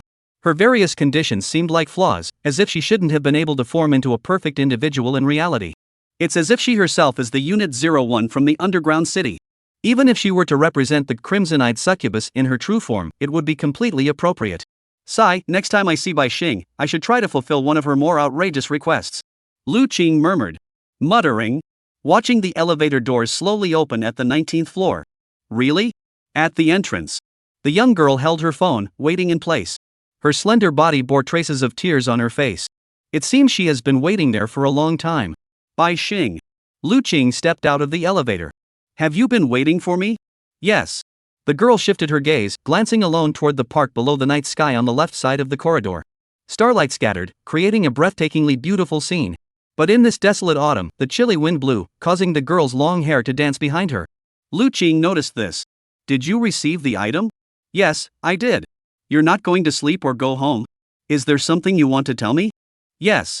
What do you want to say? He came over to her, looking at the adorable girl who was a head shorter than him. I want a reward. Bai Xing pursed her lips tightly, no longer caring about the rules. Ha! Lu Qing paused slightly, glancing over her shoulder toward the 1901 panoramic surveillance camera at his front door. He instinctively tried to make out something. Wait, what is that? Within his line of sight, the surveillance camera at his home seemed to be covered by a thin layer of foam like solid material. She heard Bai Xing give a shy smile and say, I thought it was in the way, so I used some graffiti spray to cover it up. If you mind, senior, I'll compensate you once I have the money. Wow. Lu Qing was completely flustered. He hesitated, wanting to say something but holding back. He thought for a moment. He stopped again. All right. What's the reward? You said it yourself, a little excessive is fine, right? Lu Qing felt a chill run down his spine and replied in an uncertain tone, well, theoretically, yes. But don't go too far. Senior. Ah. Suddenly, the young girl tiptoed, bringing her small face, still streaked with dried tears, close to his. Could you hug me once with the same strength you used to hug Su Ling on a regular day? Chapter 112, If only I could turn her into my right hand. Bai Xing's request wasn't unreasonable. It was also rare for her not to take advantage of the situation this time. Closing her eyes gently, she felt it. Feeling the hard-won warmth. Before room 1901. Under the surveillance that had been obscured. Through a door. Stealing glances. The temperature called care. This is both a longing and a reward. So this is the warmth Su Ling feels every day? Bai Xing gave it his all. Cherishing every precious, invaluable breath before him. Little did he know that in Lu Qing's memories, the true answer was that his younger sister had never experienced such prolonged, close proximity either. The warmth through the blanket doesn't reach the heart. Today's white star. Overstepped. And it succeeded. Until they returned home. No one mentioned a single word about what had happened earlier. As if erased from memory or buried deep within. In Bai Xing's heart, it had become a vivid memory. Lu Qing was the same. Slide +1. Brother, you're back? Still practicing the piano? Yes, there's a tricky part one can't master. My fingers aren't cooperating, and after practicing for about 9 hours, I lost control and couldn't execute the details. Su Ling bit her lips tightly, using her teeth and lips to hold a Fender Landscape Painting Limited Edition dark green pick 20 yuan, turned the chair around, and spoke in the direction of the door. Oh? What technique are you practicing? Let me hear it. Lu Qing completely forgot about the contradictory persona he had established in front of his sister. I'm a theory expert, a talker who knows everything on the surface, but when it comes to playing, I can't do a thing. And out of curiosity, he washed his hands and waited for his sister to speak. Ah, just this part.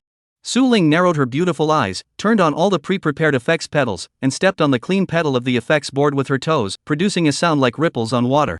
Then, in front of him, she demonstrated it slowly, the slowest possible. A highly representative repeated section from a song. A section of a piece of music composed of several of its most distinctive phrases. The speakers blared, with the knobs turned to the 3 o'clock position. 4 chords were played, repeated twice. At that moment, Lu Qing suddenly froze. After hearing the 8 chords his sister had played in total, he felt an inexplicable sense of blockage in his heart. What was that? Although the tempo was slow. But it was Junqing at 0.75x speed, right? Only for you, Sunny Day. Once, she loved this song the most. The song I've listened to over 1,980 times. Why? Why practice this song? Where did you find the sheet music? Suddenly, Lu Qing's eyes darkened, and his voice grew eerie and harsh, his face expressionless. Brother!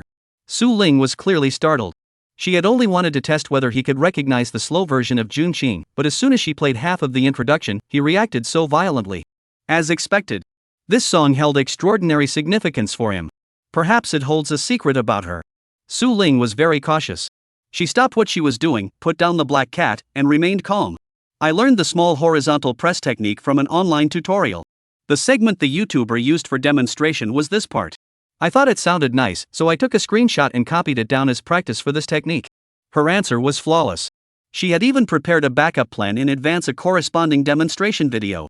Even if her brother didn't believe her and decided to investigate, she could play the video for him, complete today's test, and have evidence to clear herself completely. Oh. Lu Qing didn't press further, but the pain between his eyebrows eased slightly at that moment. It was as though, by not hearing that song, she could continue to deceive herself. As if, as long as his sister didn't play it, the year 1980 wouldn't move forward another step. And turn into 1981. Seeing him like this, Su Ling felt a chill in her heart. He doesn't truly love this song. His favorite piece might not even be from Yorushika. Even if he treasures the sheet music collection of Yorushika, it's unclear whether he is listening to it for someone else or using some extreme method to read her mind. Brother, your expression has given you away. No one knows you better than I do. So, you're still avoiding it, aren't you? Su Ling's preparations were flawless. At that moment, she was wearing her pajamas, gathering her brother's jacket and dirty clothes. Lu Qing took out a reference book and shared a video of a performance he had seen on his phone, saying, "Just follow the person in this video to practice the technique. Pay attention to the movements, the angle at which the fingers touch the strings, the vertical focus on the fingers, and the degree of muscle relaxation. Copy it exactly, and you should be able to play it." Wow. Su Ling looked at the Zoujian ID named INCIP. She hesitated to speak. My brother is trying to make me learn the piano from someone he used to be. Is that how it is? Interesting. Su Ling's smile grew wider. No one could escape her information network. She knew every move her brother was making and the underlying meaning behind them. But she didn't call him out on it. Instead, she changed the subject. Aren't you going to sleep tonight either? Watching him open his tablet, she silently counted in her head. He's been pulling all-nighters for 3 straight days now. Yeah, the next 2 days are important, so I can't waste any time. If I'm tired, I'll catch up on sleep during class tomorrow morning, so don't worry. Lu Qing set up his equipment, opened the wall station, logged into Rubia's account, and changed her nickname to Maya.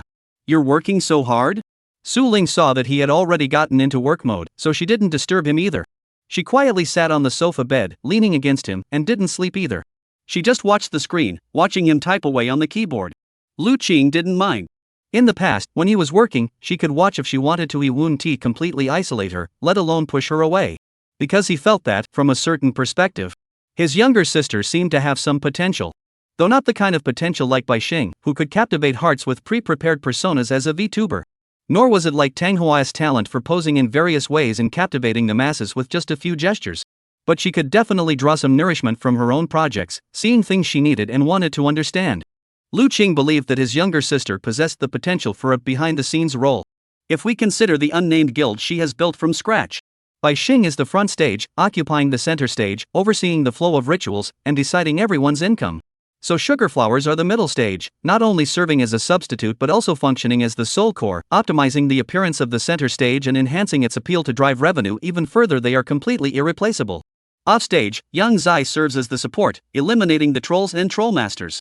On stage, Wenla acts as the stage manager, personally resolving issues that Yangzi cannot handle or solve, and like a DJ, he can energize the entire audience, serving as the one-man super atmosphere team. Behind the scenes, he serves as the coach, the team's overall strategist. With you in place, the entire team stays on track and possesses sound decision-making capabilities. However, this seemingly perfect system has a weakness. For example, one day, the leader falls.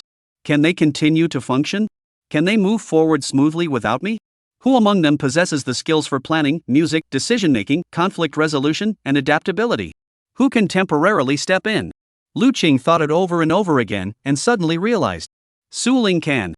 Su Ling, even in the field she considers the most challenging music, she started from scratch and progressed at an astonishing pace, steadily moving from amateur to professional, always ready to tackle any challenge. In this mysterious and talent-dependent field, she has advanced steadily through her own efforts, using her own methods, without needing self-motivation, and is fully capable of self-management.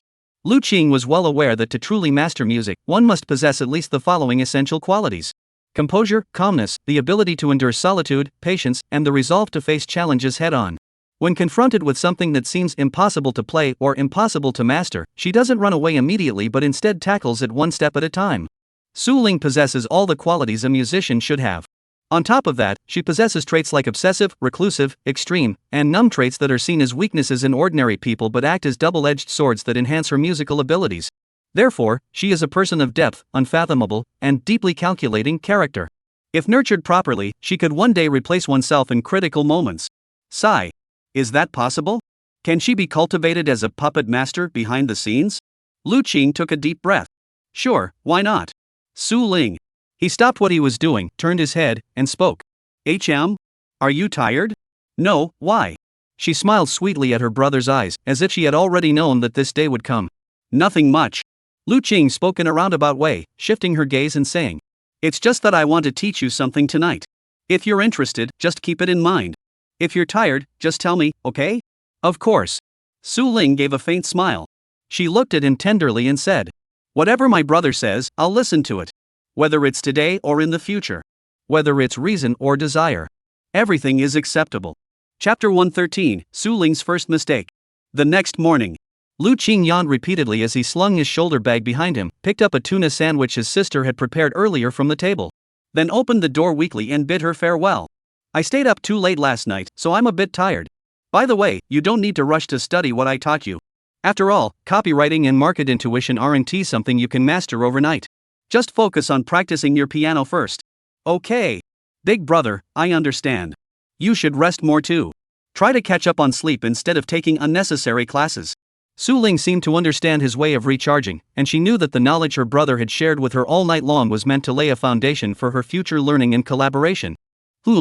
Lu Cheng nodded dazedly, saying nothing more, and hurried out the door. The path to the subway station had been walked countless times. Every time the sky was clear and the sun hung high in the sky, his eyes would involuntarily squint as if stimulated by an external force, causing him to raise his right arm to shield them. He didn't know why. Sometimes, Lu Qing suspected he might have an eye condition. He'd secretly look in the mirror to search for red blood vessels in his conjunctiva. Then he discovers that the red blood vessels are very obvious, so obvious that it looks like conjunctivitis. The sensitivity to light and the gritty feeling make him feel completely unable to use his eyes normally. He also looked it up in his small red notebook and on Jihu several times to see what kind of eye condition his symptoms might be. He eventually discovered that it could be early-stage glaucoma, which is untreatable in severe cases. It could be keratoconus, requiring a corneal transplant. Terrified, he rushed to a top-tier ophthalmology hospital for a comprehensive examination. The expert concluded, there is no damage to your cornea or conjunctiva. If you're still concerned, you can visit a dry eye specialist to check for meibomian gland dysfunction MGD and computer vision syndrome CVS. It might not necessarily be an eye condition, it could be psychological. I recommend consulting a psychiatrist for further evaluation. Under the slit lamp, Dr. Gua, the deputy chief of ophthalmology, examined Lu Qing's upper and lower eyelids for a long time, trying to find what he believed to be the problem. However, both the ultrasound and corneal topography results showed that Lu Qing's eyes were normal. He looked around again and again, and all the doctors said he was healthy. After all, who doesn't want to be healthy? Being healthy is a good thing. But the discomfort was real, a genuine, tangible discomfort. Therefore, Lu Qing believed that there were varying levels of skill among ophthalmologists, and that the doctors had failed to diagnose his condition. Therefore, he switched to several hospitals and saw several chief physicians, making appointments one after another. Worried that specialists might be careless, so he booked regular appointments. Worried that ordinary doctors lacked experience, so he switched back to expert appointments. This went on in a never-ending cycle, with him visiting the hospital over 10 times in a month, undergoing tests, getting prescriptions, and consulting doctors every day. Such extreme behavior nearly got him flagged as a scalper by the hospital, prompting a stern warning from the official medical system, prohibited from making frequent appointments to waste medical resources. In the end, he reached a shocking conclusion. He had developed hypochondria. Doubting that he was sick and firmly believing he was sick, he kept going to see various doctors, seeking confirmation that his inner thoughts were correct, even if the facts were entirely different. Doubting one's own illness is itself a disease. Therefore, it is necessary to change this entrenched belief. Overcome the fear associated with it. Stay away from fear. As Dr. Chi said, if a person's emotions remain in a state of tension for an extended period, anxiety and fear will arise. To overcome anxiety, one must first overcome fear. Therefore, as long as I believe I'm not sick, that's enough. I won't fall into hypochondria again. I am not sick. On Thursday morning, Lu Qing didn't pay attention to the class. Time was limited, and he had to make the most of every second to recharge his energy, converting it into mental motivation for the afternoon and ensuring everything was ready for tomorrow's broadcast. During lunch break, he slumped in the classroom, too exhausted to even pick up his phone. He opened Bilibili and looked at the submission he had posted the previous day, Maya's debut preview, character showcase video. His previously unfocused eyes were immediately drawn to the 99+ comments and likes in the top right corner. Oh! Lu Qing snapped back to reality. Clicking on the comments, he nearly jumped out of his skin. Sexy, sexy, sexy, sexy, sexy, sexy emoji. Hot, hot, hot, hot, hot, hot, hot, hot, hot. Sticking out tongue emoji 58. What the heck? What kind of ultimate succubus is this? Don't speak, everyone, don't speak. Let me just cross it out first. Charge, charge, charge, charge, charge, charge. Something off, something off.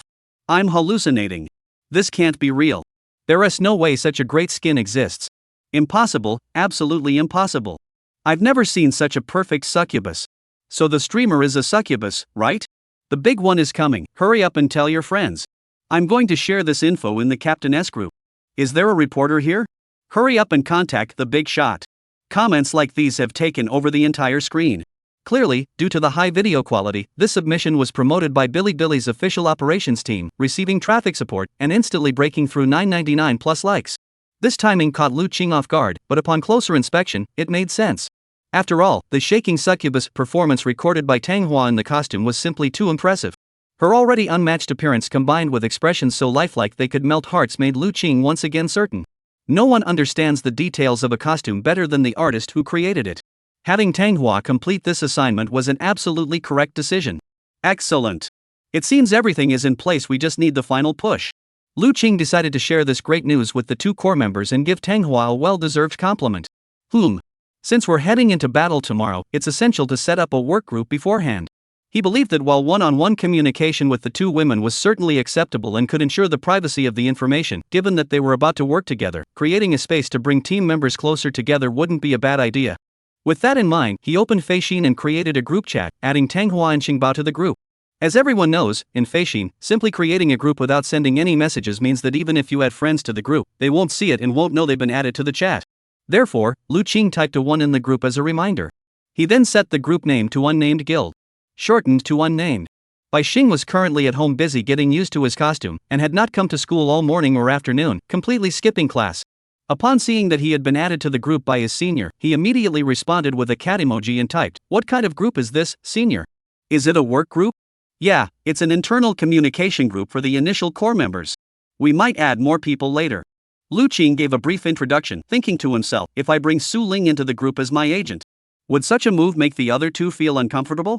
Would the atmosphere feel awkward? Hard to say. In any case, it's best to observe and wait for now. Just as he was thinking this, Tang Hua seemed to have woken up as well. She sent a little bear emoji and cautiously said, "Good morning, boss." "Good morning. I've already submitted your forward-thinking video, and the response has been great. Thanks for your hard work." Lu Qing sent a "you've got some skills" emoji. Tang Hua, wow. That's great. He. Boss, about last night, that thing, were you satisfied? Xingbao, question mark. Lu Qing, huh? Tang Hua, the one I gave you. Oh, the homework? Lu Qing understood.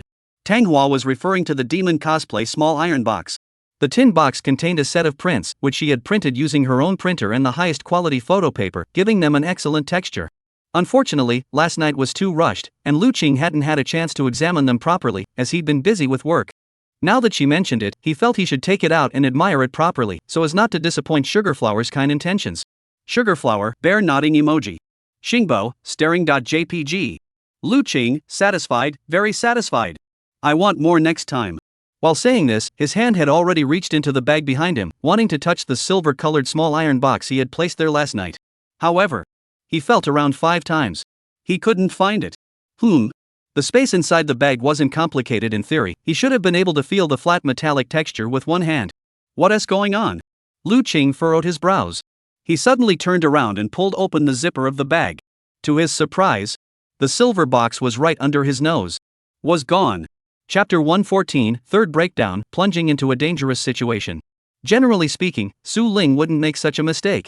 But a few hours earlier, at dawn, seeing her brother unconscious on the sofa bed, Su Ling couldn't hold back, and finally reached out her hand, after so long, to check her brother's bag and phone. The box inside the bag was too obvious.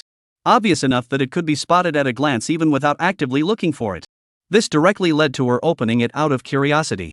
At 4:20 a.m., she saw the stack of cosplay photos that left her utterly speechless. Underestimated the external pressure. Ignored the possibility of the most flawless and low probability combination of events originating from the outer realms. The stalker is a top-tier succubus, possessing a desire body so powerful even she cannot compare. That's right. Otherwise, why would the older brother continue to maintain contact with her after discovering he had been deceived? Given his personality, the thing he hates most is deception, right? My brother hates lies. He hates being kept in the dark. Therefore, I've always been cautious, walking on eggshells. I've been analyzing his thoughts and trying to figure out his mindset. It's clear that not long ago, he didn't know Rubia's gender. Now, he's received her cosplay photos, presented in a silver box as a gift set, with a delicate purple ribbon tied around it. Without even looking, I knew it was something he had actively given to me. It all makes sense now. Who could have imagined that the first person to truly appreciate, study, and examine every inch of the body in the photos was not Lu Qing, but Su Ling? If the existence of Bai Xing posed no threat whatsoever in Su Ling's eyes, the stalker's original tactics also made Su Ling think the other person was extremely clumsy. So clumsy that they believed even releasing a stray cat to defend against her would be enough to stop her poorly executed actions. But now, after seeing this set of completely unedited cosplay photos, Su Ling finally understood and could confirm one thing. Bai Xing was no match for the other party. To guard against such a beauty, she had been a bit careless herself. It's a lesson. But at least my brother hasn't been swallowed up by her yet. Better late than never, there's still hope. Su Ling immediately sounded the alarm and decided to take matters into her own hands to put an end to the enemy's plans. Using the precious remaining time, she fought off the drowsiness overwhelming her brain, went to the bathroom to splash cold water on her face, then quietly returned to the room and retrieved Lu Qing's phone, preparing to gather intelligence on the stalker. In the instant messages, she easily found the relevant information. Sugarflower. Her name is Sugarflower. Wait. The name she had previously used as a disguise was Rubia. So, the reference images she sent were of herself. They were original sketches designed and created by her using a mirror, and the subject of those sketches is herself. A loud bang. All the clues came together. She is the female deity who once appeared on Xiaolan Niao. She is a million-follower level super beauty, a top-tier rival who can outshine all women with her figure. No man can resist something huge, even if they pretend to look down on it or act indifferent. Su Ling was well aware of this. Her brother's XP system was based on maids, but even among those maids, there wasn't much tame material, even though half of it was provided by Rubia. Fortunately, she wasn't lacking in that department. The curves she has, the hidden angles, and her C+ cup size have already surpassed those of a cheating cat, reaching a level that would satisfy the average man. Her brother should be no exception. Su Ling was confident in this. It was a perfect start, with everything going smoothly. But at this moment, compared to Rubia, her advantage was completely gone. She could only outsmart her opponent. Physical confrontation was out of the question. A head-on physical confrontation would undoubtedly lead to defeat. In Su Ling's eyes, Tang Hua was like a demon from hell, capable of crushing everything in her path. I guess Bai Xing has already tasted the bitter consequences, which is why he was so pitifully quiet in the message, with his tone and attitude. Wait. This 50,000 yuan. This was the second reason why Su Ling's heart was in turmoil. Generally speaking, she wouldn't think that the people around Lu Qing could cause much trouble. But now, even Bai Xing had stepped forward and delivered a decisive blow. This completely upended the carefully planned scenario of using the stray cat to work for her and support herself, turning it into the money her brother should have spent on himself was instead given to her. What does this mean? Is this turning the heavens upside down? Has she figured out some of her brother's weaknesses and used them to her advantage, successfully turning the tables? Has she entered phase 2? Su Ling felt a slight sense of pressure, so she opened the home security camera app based on the time of the transfer and her brother's expected arrival time. Then, good. A blank white screen once again made her feel that her status had been challenged like never before.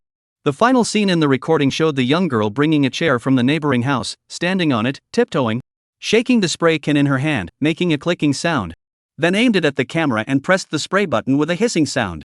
Very good. Each of you has found a way to intrude into my brother's life. It seems you all have clear ideas and unique skills. Su Ling didn't get angry or upset. After all, the advantage was still on her side.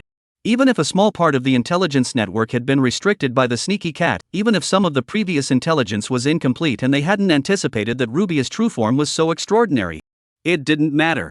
Because, through this night's recollection, she had already gained insight into the latest developments, everyone's progress, and all the newly emerging crises.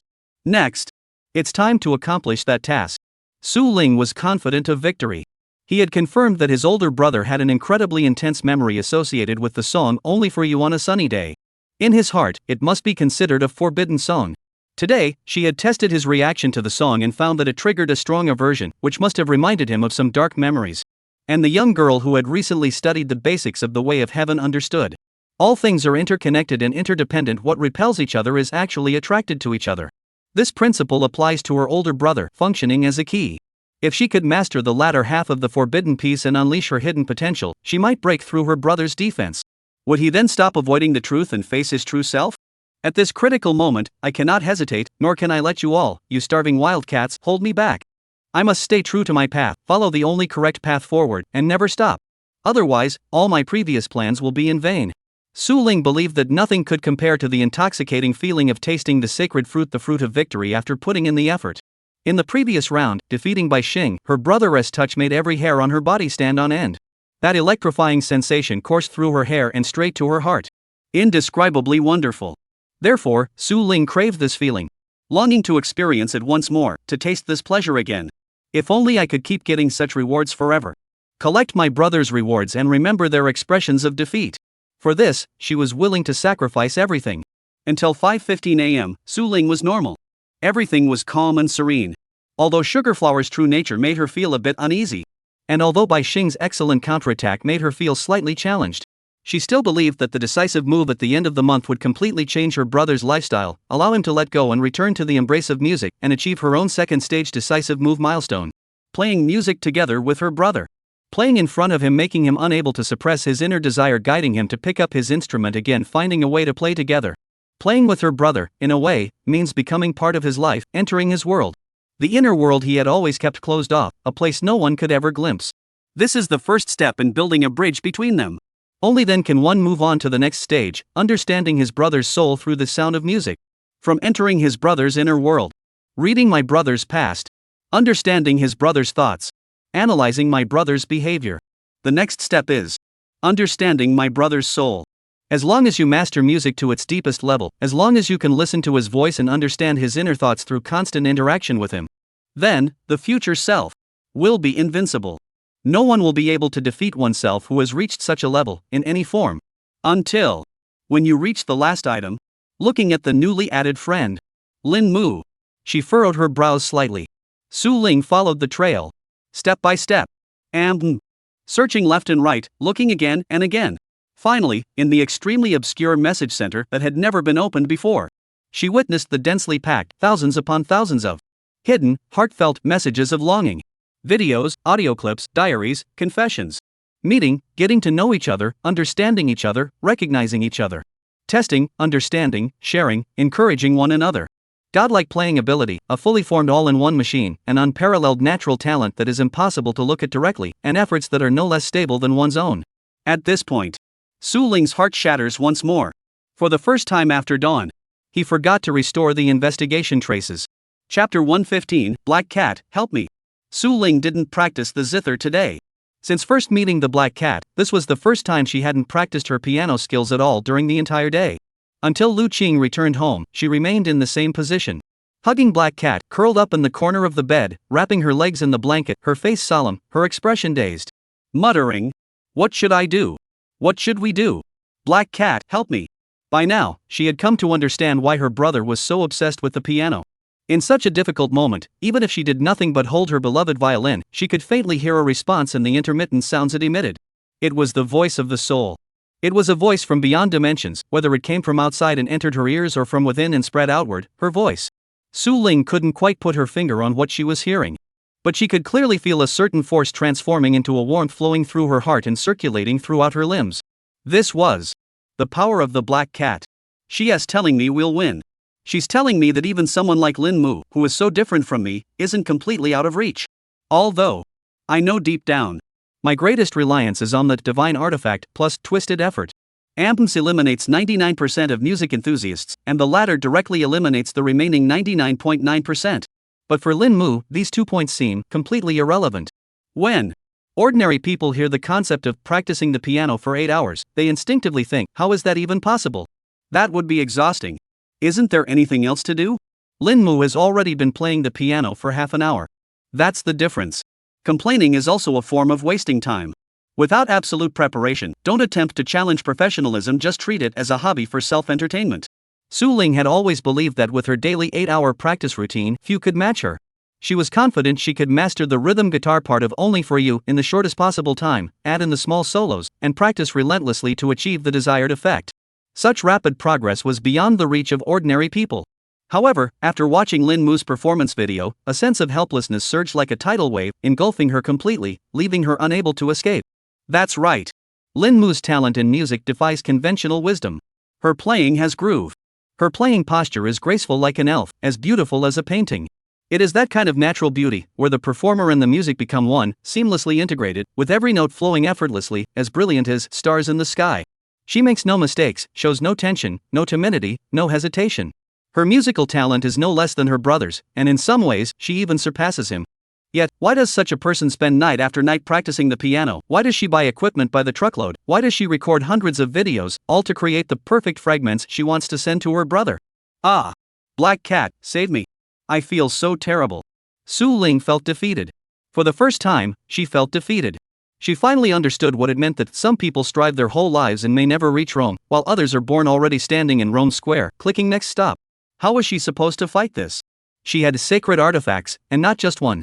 She has time, spending every all-nighter to improve. She has patience, as steady as a giant whale in the deep sea. She also has talent, even if she doesn't think so herself. She also has depth, the carefully woven emotional bond with her brother, which once had a tear but was mended by him. Now, the only thing she lacks is meeting her brother. No. It would be more accurate to say that her brother has already seen her once. Even she herself has seen her once. So it was her after all. Following her brother's words, which clearly had a guiding intent, she found the logo imprint on the background cloth in the video. And seeing the 4 large characters Manhwa coffee before his eyes, he finally understood why his older brother had changed the originally scheduled date time. It was indeed for Lin Mu. To see Lin Mu. Not to spend time with me. No, he did accompany me. But only as an afterthought. The main purpose was to visit her, wasn't it? Su Ling felt suppressed, sensing that her condition, which had been improving, was now stirring again under the triple stimulus, showing signs of relapse and potential outbreak. So painful. So unbearable. Brother. The young girl hugged the black cat tightly. Her fingertips accidentally brushed against a string on the fingerboard. A faint E note sounded. Ah, thank goodness you're here. She gently strokes her fur, silently feeling her comfort. I gained a deeper understanding of my brother's twisted affection for them. Yes. When no one is around. Such a low mood. Who should we go to for help? Who can resolve it? Living alone must be so helpless. My brother once lived here, dragging his wounded body, bearing the pain of abandonment, carrying a heart as hollow as if pierced by a sharp blade, under this roof, licking his wounds, with no one to listen. Only they are listening, aren't they? In times of sorrow, he poured out his heart to her and her, finding solace in their presence, though it could never heal his broken soul. Perhaps they gave him the strength to keep going. But this strength, compared to the storm that had swept through before, still felt despairing and confusing. Therefore, he does not want to hurt them, temporarily storing them away as a form of protection and forgetfulness. Is that it? Su Ling couldn't be sure. But today, she already knew that ahead on the path lay a divine being, standing there expressionless, waiting for her. On Saturday, the day after tomorrow, she would have to accompany her brother to face that person's contemptuous tone. Helpless. No idea where to start. Bai Xing is the fastest growing type of competitor, someone who keeps fighting despite repeated defeats, growing stronger with each setback. Tang Hua is a naturally gifted competitor, doing nothing yet captivating everyone. Lin Mu is a deep-sea abyss-type competitor, starting at the pinnacle and steadily ascending from there. The steady pace of his progress leaves everyone else on the same track with the same feeling: despair. If this continues, surpassing her in the music field is impossible. I practice for 8 hours, but she spends at least 9. Just going through the daily practice pieces, she already uses 4 or 5 hours. That's just to solidify her foundation. So, she'll invest even more time into composition, arrangement, recording, mixing, editing, and mastering other instruments. Those videos have documented her daily life in full, some even as vlogs, where she shares every little detail of her night with Lu Qing.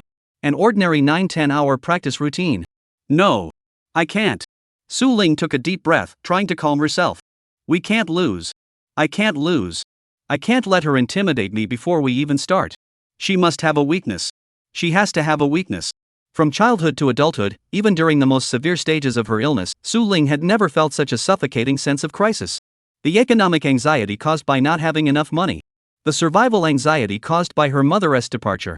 The mental and physical anxiety caused by her worsening condition, all the anxiety and depression she had ever felt, none of it compared to the triple blow she was facing today. The meticulously woven silk net, after being struck repeatedly, began to crack and show signs of tearing. But will this defeat Su Ling? Don't underestimate me. Without any warning, footsteps could be heard outside the door, followed by the sound of a key being inserted into the lock and turned. A surge of new energy suddenly filled her empty body, healing her as if she had been reborn. Only to see Su Ling toss aside the blankets, grab the black cat, sling the guitar strap over her back. Moving with the force of a hurricane against the current. She sat back down in her brother's swivel chair, turned on the speakers, took a deep breath. She spoke firmly. No one is going to interfere with me. I will drag all of you into the depths.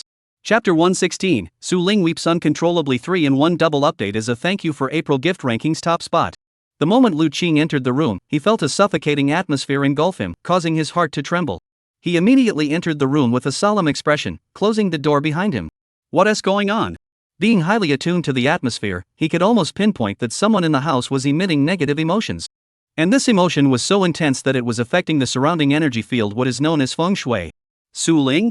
He called out into the house. Brother. Welcome home. Her tone was flat. Lacking any energy. There was none of the vitality of days past. Instead, it seemed to harbor a hint of anger. But this anger was not directed at himself, but rather at something outside himself, or perhaps at himself. Are you okay?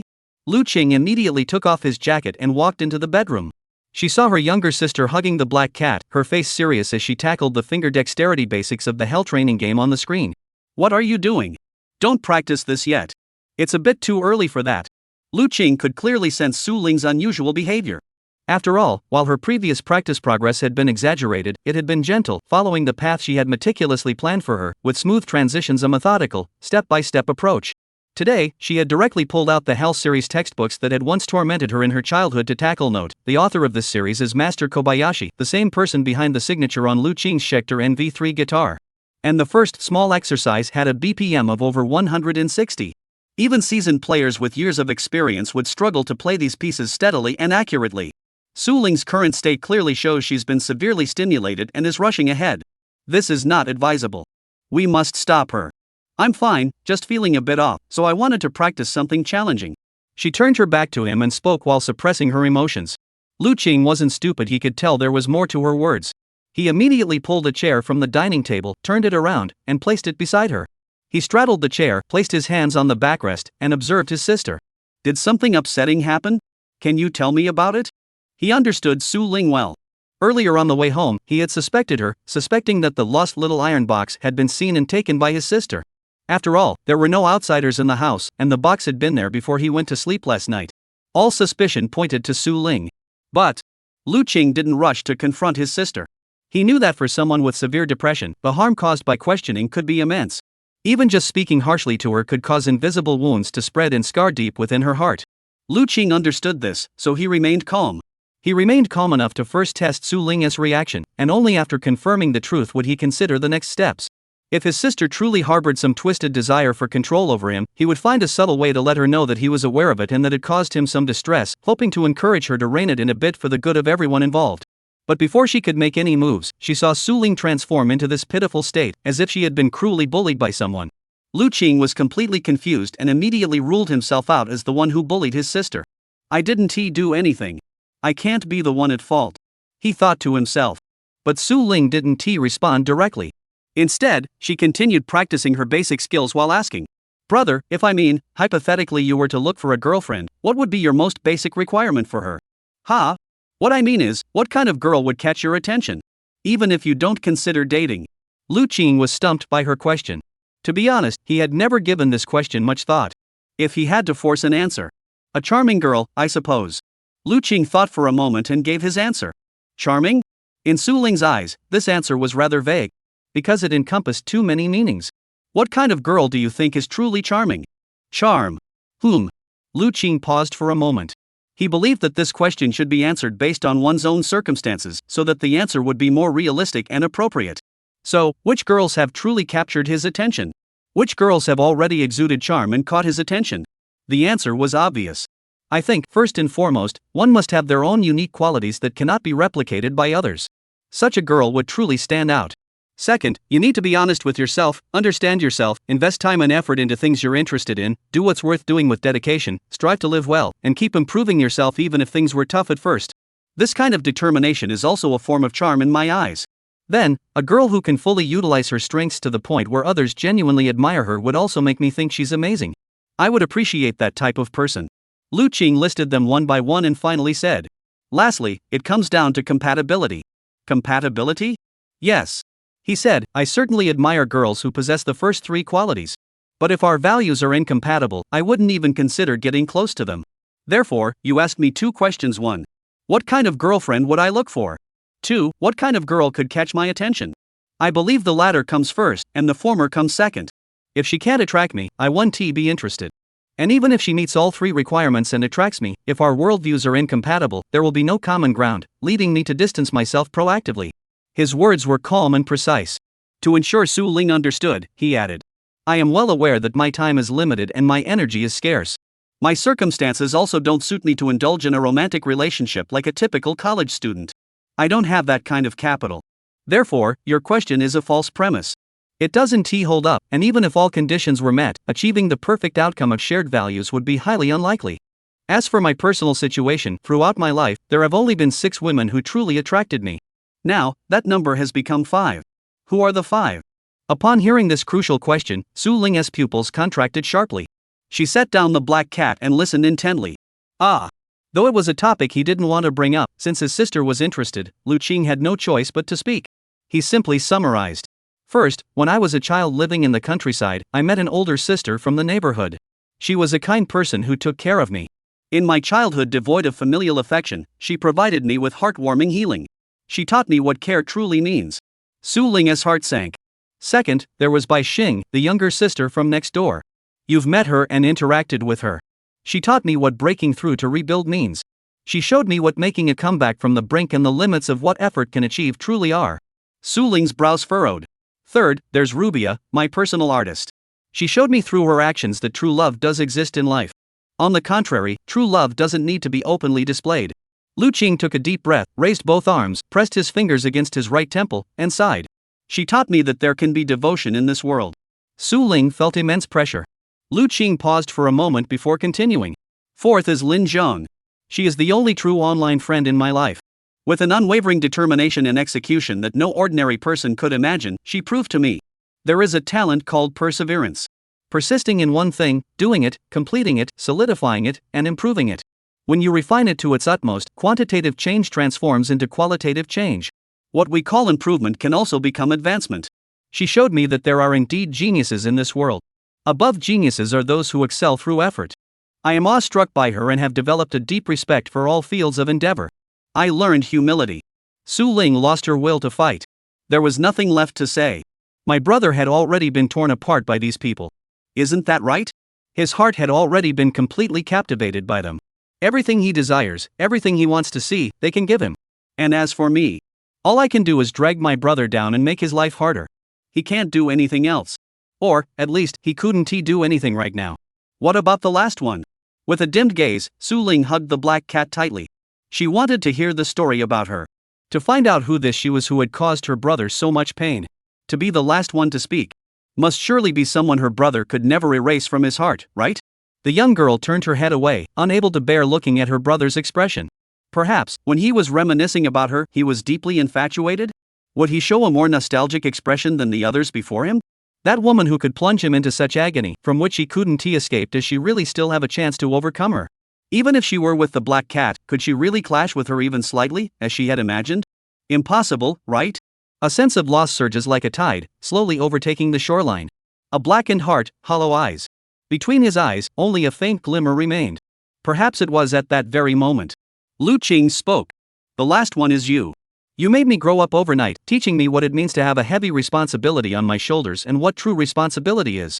Your daily waiting at home, the delicious meals you prepared every morning, and the warm welcome you gave me every time I opened the door, all of this reignited a flame in my life that had long since died out, a flame I never thought could burn again. Su Ling. I've always wanted to thank you, but I've rarely had the chance. If you're asking me who I choose as a girlfriend, why not ask the opposite? He looked at her face, already pale and flushed, and softly corrected himself. What kind of girl would make me give up dating altogether? Chapter 117, The cat calls the cat a cat. The white cat complains first. Fully healed.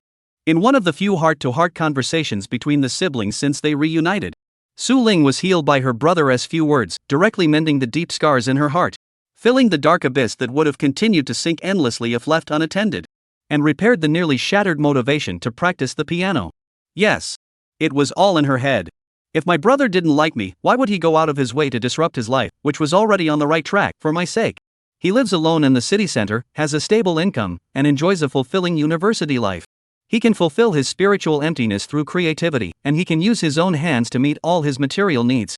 Even without me, he could live a good life, taking one step at a time, and even meet a suitable girlfriend at the right time to date and live together. Like the person next door. But he didn't do that. Even if he was teased by a stray cat rubbing against his legs, or followed by a stalker trying to seduce him, he still chose to focus on preparing his new work, and during this time, he came up with a new project plan, intending to use this method to generate additional income, smoothly get through the downtime, and continue supporting himself. Whether it was the 50,000 yuan advance payment for Bai Xing or the 50,000 yuan costume made by Tang Hua, both are essential for tomorrow's premiere. And my brother honestly told me all of this last night. Su Ling, if there ever comes a day when I'm not feeling well and need to take some time to recover, then everything outside will have to rely on you to hold it together. You won't let me down, right? The half-joking tone in Su Ling's ears was not a joke. Because she knew. She knew everything. Her brother was referring to the cluster period.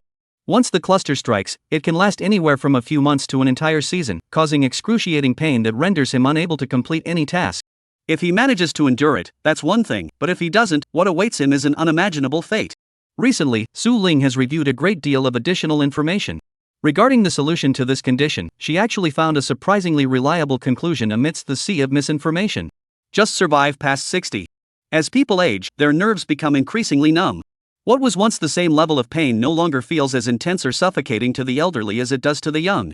In fact, as one ages, the likelihood of experiencing cluster headaches actually decreases, inversely proportional to one's youth. If an elderly person suddenly experiences severe headaches, they should immediately go to the hospital to check for any underlying organic conditions. In other words, as long as Lu Qing can endure another 2 or 3 decades and use every possible method to alleviate this pain and avoid suicidal tendencies during that time, everything will be manageable and will eventually get better. For such an incurable disease in Western medicine, aside from painkillers, the only solution is to let nature take its course.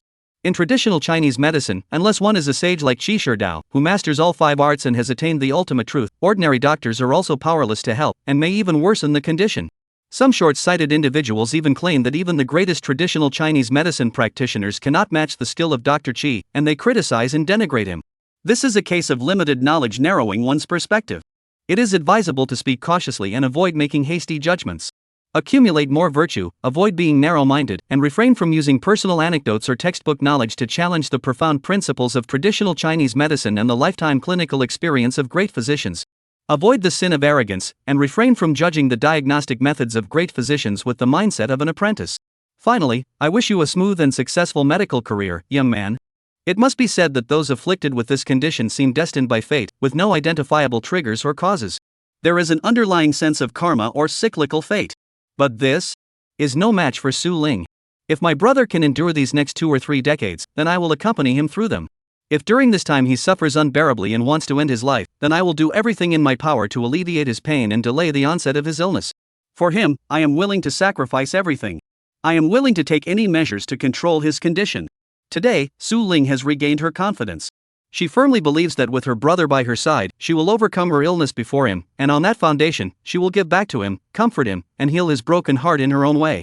He has already cut her out of his life.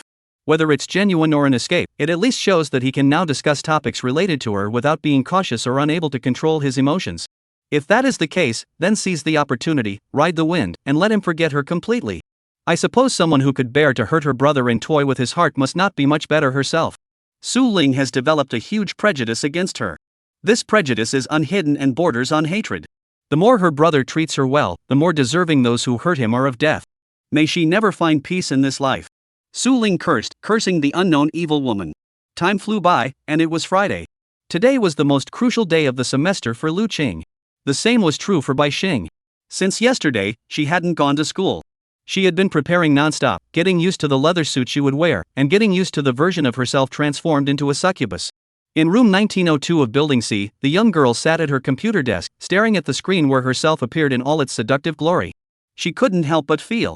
There was still something off. This feeling was as though she was controlling a machine.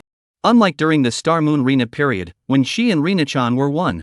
These two feelings are worlds apart in the heart of the person in the middle. The former is borrowing and pretending, while the latter is interpreting and beautifying oneself. Ah! I'm still so nervous. Bai Xing swayed back and forth under the motion capture camera, spinning in circles. Looking left and right, she still couldn't calm her thoughts. There were only 3 hours left before the broadcast. Time was extremely tight, she couldn't afford to waste another moment. What should I do? What should I do? She opened her phone, looked at the unread messages in the group chat, and after a moment of thought, she had an idea. She tapped on Tang Hua's profile picture and sent her a private message. Maya, are you there? About 10 seconds passed. Tang Hua, huh? It seemed like she was also sitting in front of her computer waiting to go live. Bai Xing immediately seized the opportunity and asked, I followed the L2D demo you sent me, but no matter how I try to imitate it, I can't get the same effect as yours. This was the first time she had initiated a conversation since adding sugar flour. Originally, Bai Xing had just added her as a friend after hearing her senior's advice during the steak party, but she hadn't even bothered to send a hello emoji, intending to just ignore each other and let their profiles lie dormant in the list. But today, she realized this wasn't working. She was facing a technical issue, and with the competition looming, she couldn't afford to keep pretending anymore. Rather than let her senior down later, Bai Xing thought it made more sense to lower her pride and ask Sugar Flower for some guidance. And so, this conversation took place. Tang Hua, oh, that's normal. Bai Xing, what's normal? Are you hiding something? The version you gave me isn't the complete version you use privately, is it? Sugar Flower? It's you who doesn't know how to use it. Why are you blaming me? Bai Xing, I've been trying for hours, barely sleeping at all.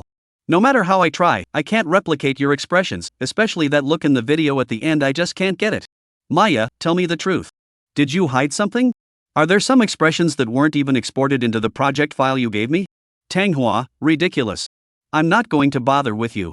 If you don't believe me, go ask the boss and see if I've been fooling you. Bai Xing. Her attitude toward Lu Qing was different when he was present. Sugar Flower, when dealing with others, no matter who they are, speaks with the cold, aloof tone of a top-tier artist, high and mighty, indifferent. After all, no need to think, no need to edit repeatedly. People with whom the relationship is insignificant, they don't deserve the perfect tone I craft with the precision of a poet. Therefore, Bai Xing was struck again. He helplessly put down his phone. After much deliberation, she decided. She had no choice but to resort to her last desperate measure. A few seconds later. Unnamed guild group chat. Xingbao at Lu Qing, senior. My biat is bullying me. What? She is being mean to me, she is not guiding me properly. Why I'm so upset, I can't stream anymore. Tang Hua? Chapter 118, Tang Hua lets 1 catch up in 3, Su Ling lets 2 catch up in 5. Tang Hua had never been this speechless before. She had always been the quiet type, and in the past, when taking orders, she would pretend to be a 38-year-old unemployed pervert to minimize communication with clients when dealing with the manager of the peach-shaped store. She had always followed the assassin-type persona, which was give me the order, read the requirements, complete the order, collect the reward, a straightforward approach with no unnecessary chatter. Though the process has been quite challenging, I've encountered many clients who didn't appreciate the beauty of the grand, and their low aesthetic standards led them to criticize and slander my work. But all that is now in the past, long since washed away by the tide of new beginnings. Now, Bai Xing's calling the cat to catch the cat attitude really annoys her. It's clearly your own fault for not understanding properly, yet you go and complain to the boss, blaming me. You really are asking for trouble. Sugar Flower looked at Bai Xing's pitiful expression in the group chat and felt a bit annoyed. In her eyes, the issue the little one was facing was extremely simple, she simply hadn't grasped the essence of it. First, she could confirm that the files she sent to Bai Xing were the complete version of the Succubus L2D model, with no alterations. After all, they were in this together, so Tang Hua had no reason to sabotage her. On the contrary, she had an obligation to answer her most basic technical questions. However, that gentle gaze wasn't something that could be explained in a few words. It's something one must figure out on their own. It's normal not to grasp it quickly, but blaming others for not understanding is impolite. Back then, I was praised by my boss in person, invited to dinner, watched closely, and felt loved. It took me a long time to gain that insight, which is why I could infuse such emotions into my work.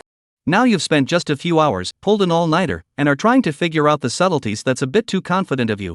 Tang Hua was too lazy to teach her and even lazier to argue in the group chat. She just sat in her ergonomic chair, curled up, extended an arm, and clicked on an old project in CSP. Sister's original design. The complete folder for this project was named Boss Cover Illustration Neighborhood Sister 8K. The suffix indicated it was priced at 8,000 yuan, while the prefix signified it was the highest tier commission, requiring the activation of Destiny mode to complete. Now, Tang Hua opened it, wanting to review what she once considered her greatest masterpiece. She has a habit of regular self-appreciation. Admiring her own beauty in the mirror, admiring her own creativity in her works, and admiring the soul she infuses into the boss's works.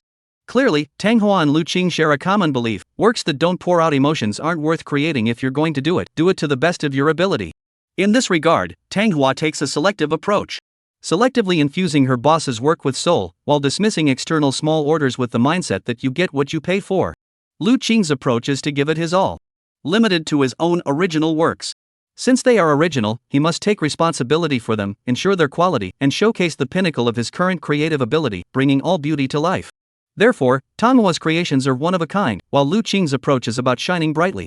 The two are both similar and different. But in their attitude toward the soul, they share a high degree of overlap. Watching the project slowly unfold on the screen, seeing the girl in the project with her arms spread wide, her cheeks flushed, facing the camera with a mischievous smile. Sugarflower couldn't help but smile to herself. The boss probably didn't notice, did he? This expression was also something I did myself. I stood in front of the mirror, opened the camera, and recorded myself for several minutes, taking screenshots of the wall covered in paper cards until I finally found the one I was most satisfied with. I studied it repeatedly and drew it based on the finished product. Foo. Even though she has an older sister. But this older sister is an imposter. Tang Hua smiled triumphantly. She laughed happily. 7 p.m. 2 hours before the broadcast. Seeing Bai Xing's plea for help, Lu Qing couldn't sit still anymore. Senior. Where are you? I'm so nervous. The girl sent a voice message. I'm shaking all over.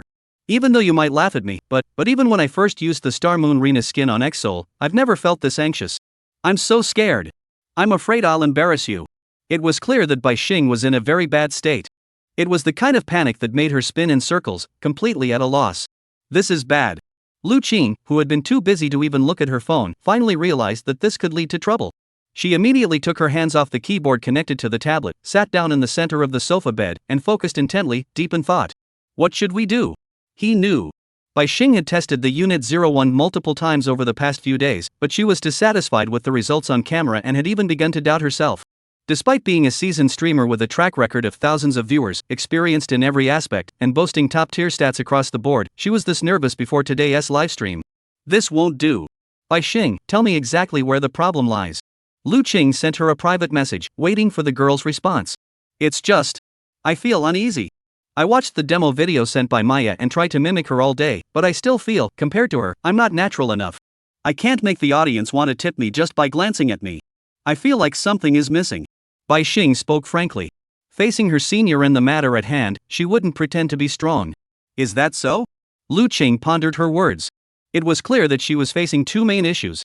First, she lacks confidence in her ability to make money, worrying that she won't meet the standards. Second, she sets too high standards for herself, leading to anxiety, which creates a vicious cycle. To resolve this, it's actually quite simple. The key is to help her transform her anxiety into reassurance. Once she calms down and focuses her mind, many difficulties will likely be resolved. Here's what we'll do. Lu Qing said, do you remember the plan I sent you earlier? Bai Xing, yes. You said tonight I don't need to speak or respond to any live chat messages. All I need to do is make natural expressions on camera. But precisely because I don't have to do anything, I don't know where to start. I'm afraid I won't achieve the effect you want, and I'm afraid I won't be able to bring out the true value of the costume. Lu Qing understood immediately. The girl's original livestream was voice acting plus singing plus casual chat plus cuteness plus various show effects, and throughout the entire stream, guild members wrote scripts for her, assisted her, and she only needed to follow the script. In other words, while Seoul was restricting her speech, they were also setting a fixed path for her, lowering the difficulty of the livestream. Now, she was being told to remain silent and naturally act, with the focus on companionship, and no speaking required for the first broadcast. This difficulty level has instantly skyrocketed to no right answers, relying entirely on personal charisma and improvisational skills. The slightest misstep could lead to irreparable damage and trigger attacks from haters. Lu Qing has already understood the core issue Bai Xing is facing. She immediately reassured her, "Don't worry, even for the first broadcast, I won't demand specific metrics like the number of followers. Just follow our theme and use your own style to interpret companionship. Stay calm, go with the flow, don't put too much pressure on yourself, and there's no need to imitate Sugar Flower. After all, she's an artist and has a deeper understanding of the character design, which is only natural. So I hope you can stay calm and relax." Woo woo. "Senior, I understand the logic, but I really can't do it." Bai Xing was about to cry out loud, pleading in the voice chat. "Senior, I'm so panicked. I don't want to embarrass you. I don't know how to calm down. I don't want to waste your money sniff." And the more he tried to comfort her, the worse it got. She had already started crying out loud. It was clearly real stress, not an act. Lu Qing scratched his head, feeling at a loss. After much deliberation, he couldn't think of any good solutions. Suddenly, a voice came from behind him. "On such an important day, why not spend time with her?" Lu Qing thought he had heard wrong, his pupils dilating as he froze for a few seconds. But he realized the familiar voice was even closer to his ear. "What I mean is, since you can just walk over by opening the door, why didn't you go directly to her house, sit by her side, and comfort her up close? Only then would Bai Xing's sister truly feel at ease and focus on working for you, right?" Chapter 119, The All-Knowing and All-Powerful Sister. Lu Qing never imagined that his once depressed younger sister would return to her most normal state after receiving his answer. Or rather, such normality was the greatest abnormality. Looking back at her beside him, her natural expression, concerned gaze, flawless face, and damp, freshly washed hair that hadn't yet been fully dried. No matter how one looked at her, she appeared to be a healthy younger sister with no illnesses, offering thoughtful and reasonable advice, selfless and generous, with no ulterior motives. "Are you serious?" Lu Qing wanted to confirm again. After all, what he feared most was that Su Ling was deceiving him. Now, it seemed that his sister wasn't being insincere. She had returned to her most perfect state, no, even happier than the happiest time she had since arriving here, a state of pure bliss. She is so happy. The aura around her was radiating a sense of confidence and peace of mind. This was strange. Why has she transformed like this? Even to the point of changing her previous way of thinking and willingly going next door to accompany Bai Xing? Lu Qing couldn't figure it out. Something unusual must be happening. However, Su Ling extended her slender finger to point at the livestream on the tablet screen and said with a smile, "Brother once said that in the V-circle industry, the mindset of the person involved is the most crucial factor, directly influencing the live performance and ultimately determining future earnings. Now that Bai Xing is facing such a significant emotional issue, it's only reasonable for brother to step in personally to resolve it. Moreover, I suspect that the suggestion I just made is exactly what she wants to experience and needs most at this stage. She just didn't say it outright, afraid you'd think she was being too demanding." Lu Qing thought carefully. He realized that Su Ling wasn't entirely wrong. From his perspective, to make the medium convey the feeling of companionship, one must first help the other person understand what companionship truly means, and then record that feeling, transforming it into their own understanding of it. On the other hand, Bai Xing had lived alone for so long, and her grandmother, who had once been by her side, was now bedridden. A young girl who had lost companionship would cherish even being held by the hand and walked back to the neighborhood. Looking at it this way, the answer was clear. What Bai Xing lacks is indeed something called care. Therefore, no matter how she tries, she cannot replicate the authentic feel of the sugar flowers. No matter how much she is taught, she cannot learn or master the essence of it. You're right. Lu Qing had been awakened by his sister's words, but he still needed to confirm her true feelings to be on the safe side, lest he step on a landmine. With that in mind, he suddenly asked, "Want to go together? Ha? Want to go next door? I'll take you with me. It's like dropping by, and you can observe the VTuber's performance firsthand, which will help you gain more knowledge." Lu Qing remained calm and composed, using the most appropriate tone to convey his genuine concern to Su Lingru. 30-second technique control is in your hands. This skill can instantly discern the other person's true intentions, providing a wealth of useful information regardless of whether they choose go or not go, turning an unfavorable situation into one where you have full visibility. In other words, it is the core secret technique of the way of Qing transition from the light to the dark, commonly abbreviated as light to dark. Now, it was Su Ling's turn to be startled. If she hadn't genuinely wanted to let her brother be temporarily taken by the adulterous cat and focus on handling the current situation, she might have given herself away. How terrifying. When did her brother become so sharp and difficult to deal with? His words were filled with caution, as if he had deciphered all the world's most cunning tactics. Su Ling felt that her brother was now on a whole new level, and trying to manipulate him was no longer realistic. He has already revealed his true feelings, so I must stay firm in my resolve, keep moving forward, make him look at me with new eyes, and save his weary soul.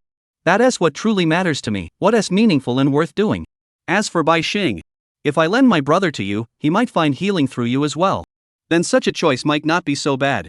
Given how my brother has praised you, it far exceeds my expectations, clearly showing that he values you deeply. To him, you're not just a superficial junior, not just someone who can bring him benefits, but the one and only female lead he has chosen. More suitable than me to be the best female lead for his new work. So, this time, it's also a test for you. I hope you won't let me down. Thinking of this, Su Ling said. No need, brother. You go ahead. I need to practice my piano and don't want to waste your precious time. Her expression was natural and flawless, showing no signs of emotion. Really? Yes. Fearing he might not believe her, she added, besides, brother is always at home with me every night. The love I receive from him is far greater than what I could ever get from Bai Xing's sister. So, if you don't help her today and instead take me over as a neighbor, she'll definitely feel awkward, and this issue won't be truly resolved. The almost slip of the name made Su Ling's heart tighten slightly, but it didn't matter. The message she needed to convey had already been delivered. Sure enough, Lu Qing understood his sister's meaning. The companionship Su Ling enjoyed every night was something Bai Xing could only dream of. So she wanted to give up part of that companionship and, without interfering with the other party, provide as much private time as possible. This way, Bai Xing could experience true care. Compared to the fleeting interactions experienced during the day at school, under the watchful eyes of others, this was far more profound and deeply desired. All right. Having said that, Lu Qing no longer refused, merely nodding at her younger sister before standing up and walking toward the coat rack to take her jacket. Su Ling, you're really considerate. Before leaving, he couldn't help but praise her. Many times, I find myself reflecting on whether my physical health is severely compromised, leading me to hallucinate night and day, imagining that heaven has bestowed upon me a sister like you. Obedient, gentle, flawless, and able to put yourself in my shoes and consider my feelings. Do you know? Such things, in the past, I would never dare to write in a book. He turned the doorknob, stepped out, and was about to leave. But he heard Su Ling's light laugh, and she said with a sigh of relief. So, can I take that to mean that it's because my brother thinks I'm too perfect, so he didn't choose me as the female lead in the later parts? Chapter 120, Xingbao. Thank you, Su Ling. As he left the room, Lu Qing felt a sense of relief. For some reason, he had a vague feeling. His sister seemed to know everything about him. Why does she know I didn't choose her in the end? Why does she know what Bai Xing needs most? I didn't even say that. He pondered. It's all her own interpretation. Completely her own interpretation. Speaking of which, that little iron box. Lu Qing leaned against the door of room 1902, his heart racing. He couldn't help but feel that Su Ling's inquiry into him had already surpassed the boundaries between a younger sister and an older brother. She knew too much.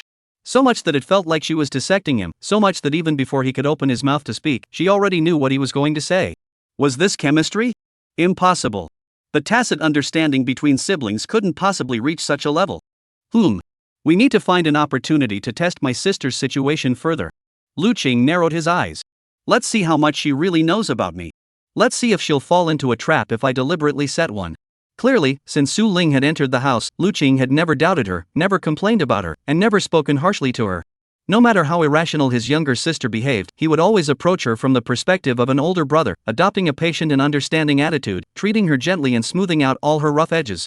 As it turned out, the Su Ling of today was in far better shape than the helpless, disheveled girl who had come knocking on his door that rainy night.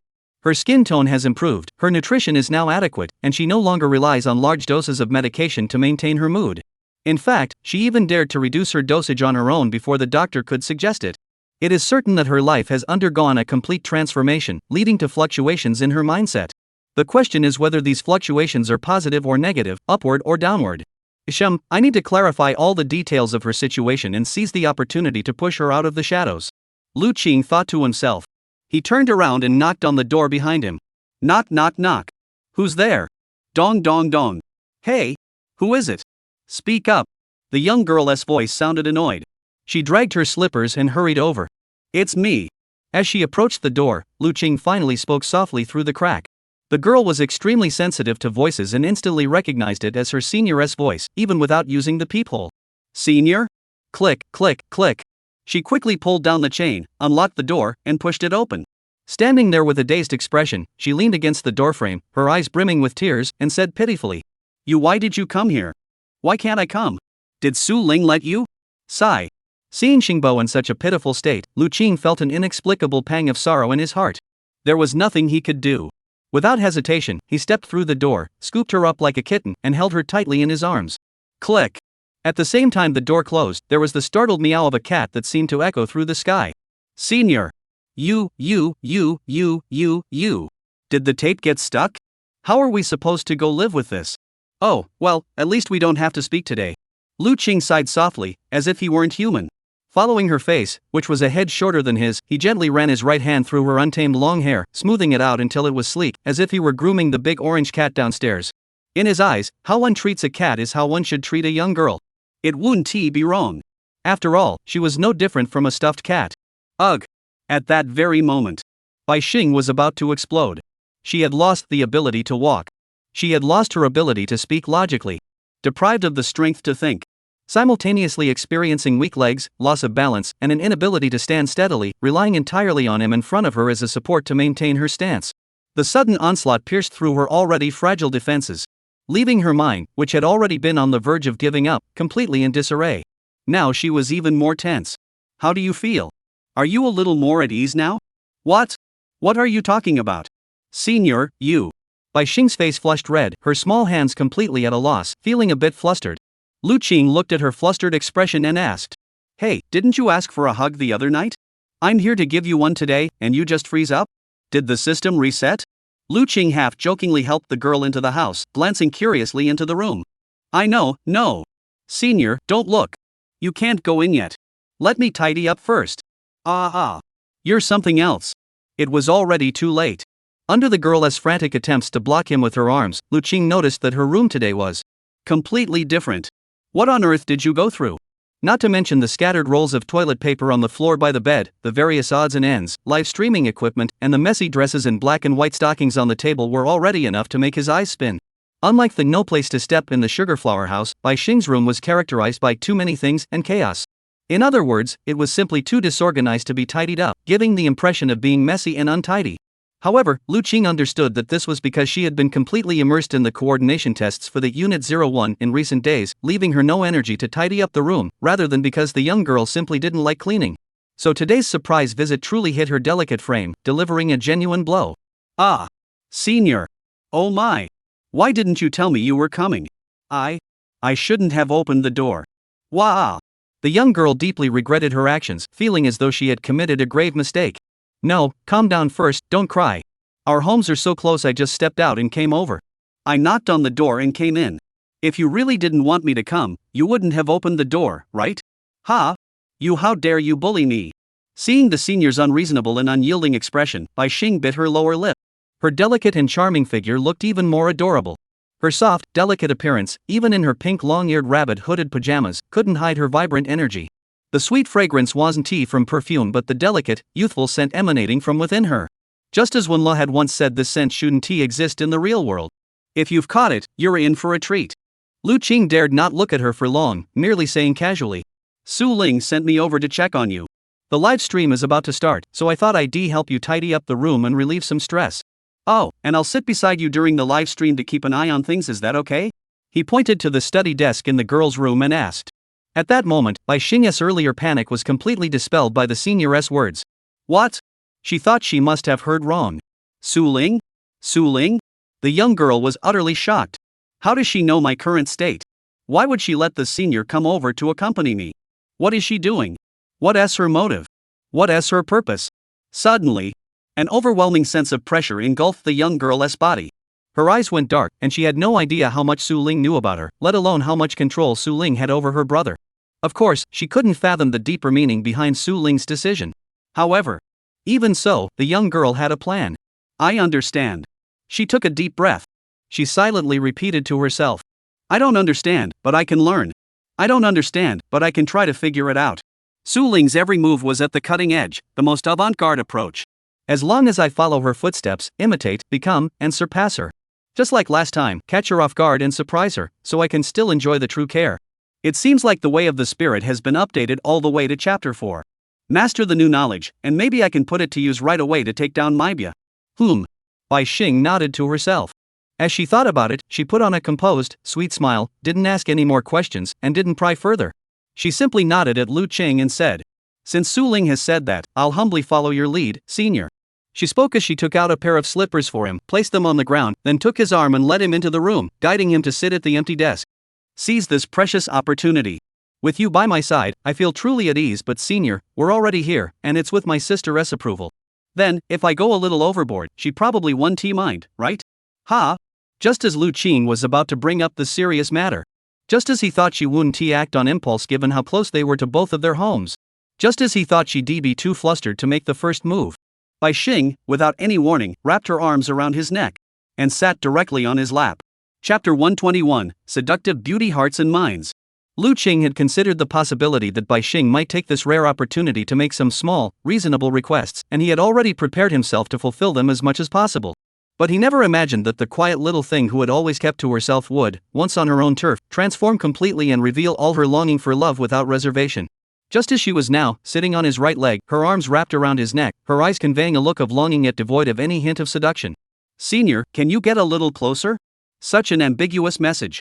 Lu Qing had no doubt that if he let his guard down even slightly, she would employ her most skilled tactic of taking advantage of the situation, step by step, until she had him pinned down on the soft bed in front of the desk, enjoying the pleasure to the fullest. She wasn't that kind of girl, yet she insisted on using such a provocative method to suppress her pre-broadcast emotions? Lu Qing saw it clearly. He remained calm in the face of danger. He simply raised his hands, gently cupping her small face with the sides of his palms, forcing her flushed gaze to meet his. Staring into her eyes, asking in a soft voice, "Are you that nervous? Bai Xing, I never expected your way of relieving stress to be so unique. Wah, don't tease me. I've been trying so hard to seduce you." The young girl looked pitiful, her voice soft like a cat's meow, as she shyly looked down at the ground. It was clear she had mustered immense courage to speak up, but now that her feelings were exposed, she deflated like a punctured balloon, her body flushing with heat. "Don't say that, you're actually pretty soft." Lu Qing gave a mischievous smile and suddenly complimented the softness of her cheeks. His tone was as if he were exaggerating how plump and cute her chin was. "You." This made her lose all her composure, and she stopped pretending. She let out a soft moan, threw her legs up, and rested them on his other knee, sitting there like a princess on a rocking chair, refusing to get off. All right. Lu Qing didn't push her away or resist, he simply held her waist tightly to keep her from falling to the ground. Then he looked at her closely, finding her increasingly amusing. Since he didn't need to speak, the pink on her face spread wider and wider, almost ready to burst into a blush. Hey, do you need to cool down? Don't burn the equipment on the table, we won't be able to broadcast later. Senior, you're not human. I've never seen you this bad before. You're full of tricks. Really? Of course. The girl huffed angrily, scolding him. "Su Ling went out of her way to let you come out and spend time with me, and you can't even be a little more proactive? Just pick me up and take me to the bed to comfort me. You're even laughing at me and looking at me like I'm a cat. I'm not your stuffed animal. Is that so?" Lu Qing's smile grew wider as he found her increasingly adorable and charming. Compared to a cat, Bai Xing's cat-like traits had already overflowed, far surpassing those of a real cat. Who wouldn't love such a girl? Such material could hardly be called anything less than SSS grade. Today, she was wearing a nightgown, without any makeup, her hair unwashed, completely in her natural state. The real her had no pretense, no ulterior motives, no prior planning, and no deliberate chance encounters. Compared to before, the distance between their hearts seems to have been instantly close to a point where they can see each other clearly. Lu Qing really likes this feeling. This authentic, back-to-basics feeling. Bai Xing, how do you feel now? He guided her, trying to adjust her emotions. All she muttered was, "Not great. I was already nervous, and now the senior has made it even worse." "What kind of uncomfortable? Tell me more." It's that agonizing kind of discomfort. "You're not helping me, you're just bullying me. I'm not happy." The girl didn't hold back, directly using the ultimate technique of the way of the spirit, asked directly. Adding, "Senior, what you did to me today, was that Su Ling's idea? Did she tell you to come here and accompany me? Is that right?" Clearly, using the way of the spirit technique on Manhwa earlier had little effect, like punching a pillow and getting pushed back, but when used on Lu Qing, it actually had a special effect. The effect is extraordinary. Lu Qing knew this was a question he couldn't avoid, so he explained. "Well, she saw me working on a plan at home and learned about what we're doing. Coincidentally, she found it quite interesting, so I taught her some basic knowledge about the V-circle and operational strategies. So when she found out you were upset, she suggested I come over to keep you company." He added, as for how to accompany you, she didn't specify. Got it. Bai Xing suddenly understood, forming his own guess about Su Ling's motives. She's already infiltrated the senior's business and is using this opportunity to find out about my latest movements, learning about the difficulties I'm currently facing. This can't continue. If this goes on, I'll lose my secrets in front of her and become increasingly at a disadvantage. After all, she has control over the senior and the right to spend nights with him, while I can only meet the senior during the day at school. It's completely out of my control. This is highly disadvantageous for me. Bai Xing thought it through clearly, so, if we can't make a significant breakthrough today, we'll squander the hard-won advantage we have over Su Ling. Since Su Ling is so confident enough to think that even if she pushes her brother toward me, I won't be able to make much of a splash. Alright then. Then I'll show you that Bai Xing isn't someone to be messed with. Your confidence will ultimately be your downfall. You'll regret it deeply and discover that even if you're far ahead, arrogance and carelessness can become fatal flaws. Mr. Huang taught me that, whether in the voice acting field or any other field, even if you're way ahead of others, you must never be arrogant and give away your advantages. This is the most unstable behavior and is highly likely to disrupt your own rhythm, causing the situation to take a sudden turn for the worse. Su Ling, you are the perfect counterexample.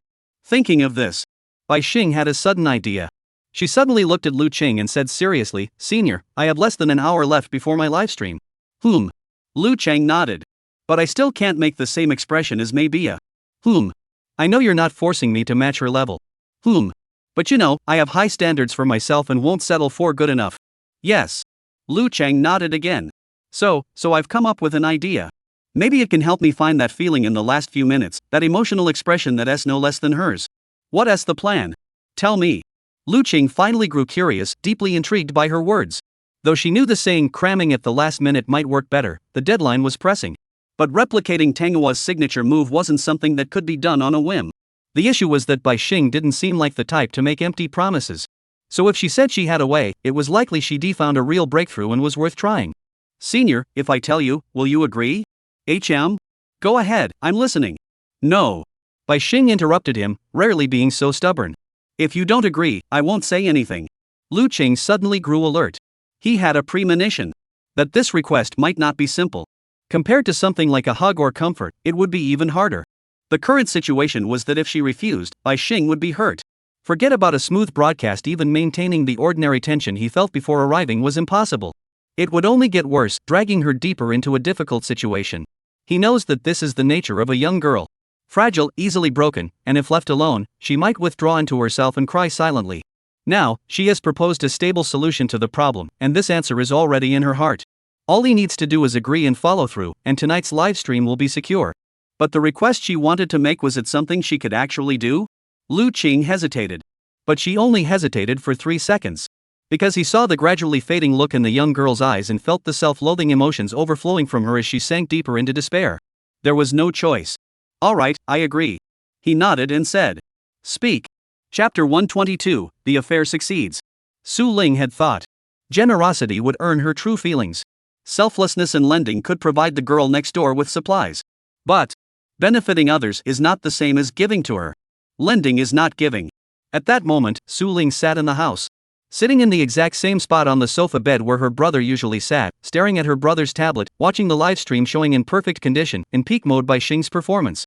Amchi's words immediately sank in. Hundreds of rich guys boarded the ship simultaneously, and a dozen admirals rushed to greet him. Congratulations to Captain Li Gowudi-1 for boarding the ship. Congratulations to Captain Li Zong is my big boss for boarding. Congratulations to Captain I'm Li Zong's loyal dog for boarding. Congratulations to the captain of Li Ji's word is law for boarding. It's done. She did it. Su Ling didn't need to guess to realize that Bai Xing had used her unique methods to monopolize her brother and pushed the progress forward by a significant margin. But she never imagined that her sharing this time would actually allow the other party to overtake her, using a swift and decisive manner to take away one of Lu Qing's firsts. What else with that expression? That satisfied, lust-filled expression? What else going on? She looks like she has just been nourished, like she has received far more care than she ever expected. She seems to have obtained something even I haven't experienced. She must be feeling so proud, right? She's so happy. She's so happy. As we all know, supreme bliss is often built upon great joy. Great joy refers to joy that exceeds the ordinary. It is several levels above pretty good, not bad, very good, or really good, transcending the realm of good. Great, or wow, because it is obtained, it is great joy. It is the attainment of something that should not have been obtained. Su Ling's supreme bliss, though it surpasses great joy, stems from her brother's unique declaration and affirmation, confirming her irreplaceable status in his heart, even surpassing the former her, a position that cannot be tainted by outsiders. But that doesn't mean she doesn't want other things. For example, what Bai Xing obtained today, the senior's first kiss. Great joy because of obtaining it. Because of the joy, she was satisfied. Tension vanished instantly, and Maibu's loving gaze was conveyed by the girl in her own way, with a new understanding, and with the hottest intuition. In this crowded livestream, it was performed perfectly, without a single flaw. Congratulations to future Wanla for becoming the admiral of this livestream. Congratulations to Yang Ao Naiwei for boarding the ship.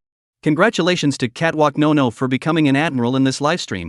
Congratulations to Li as my big brother for becoming an admiral in this livestream.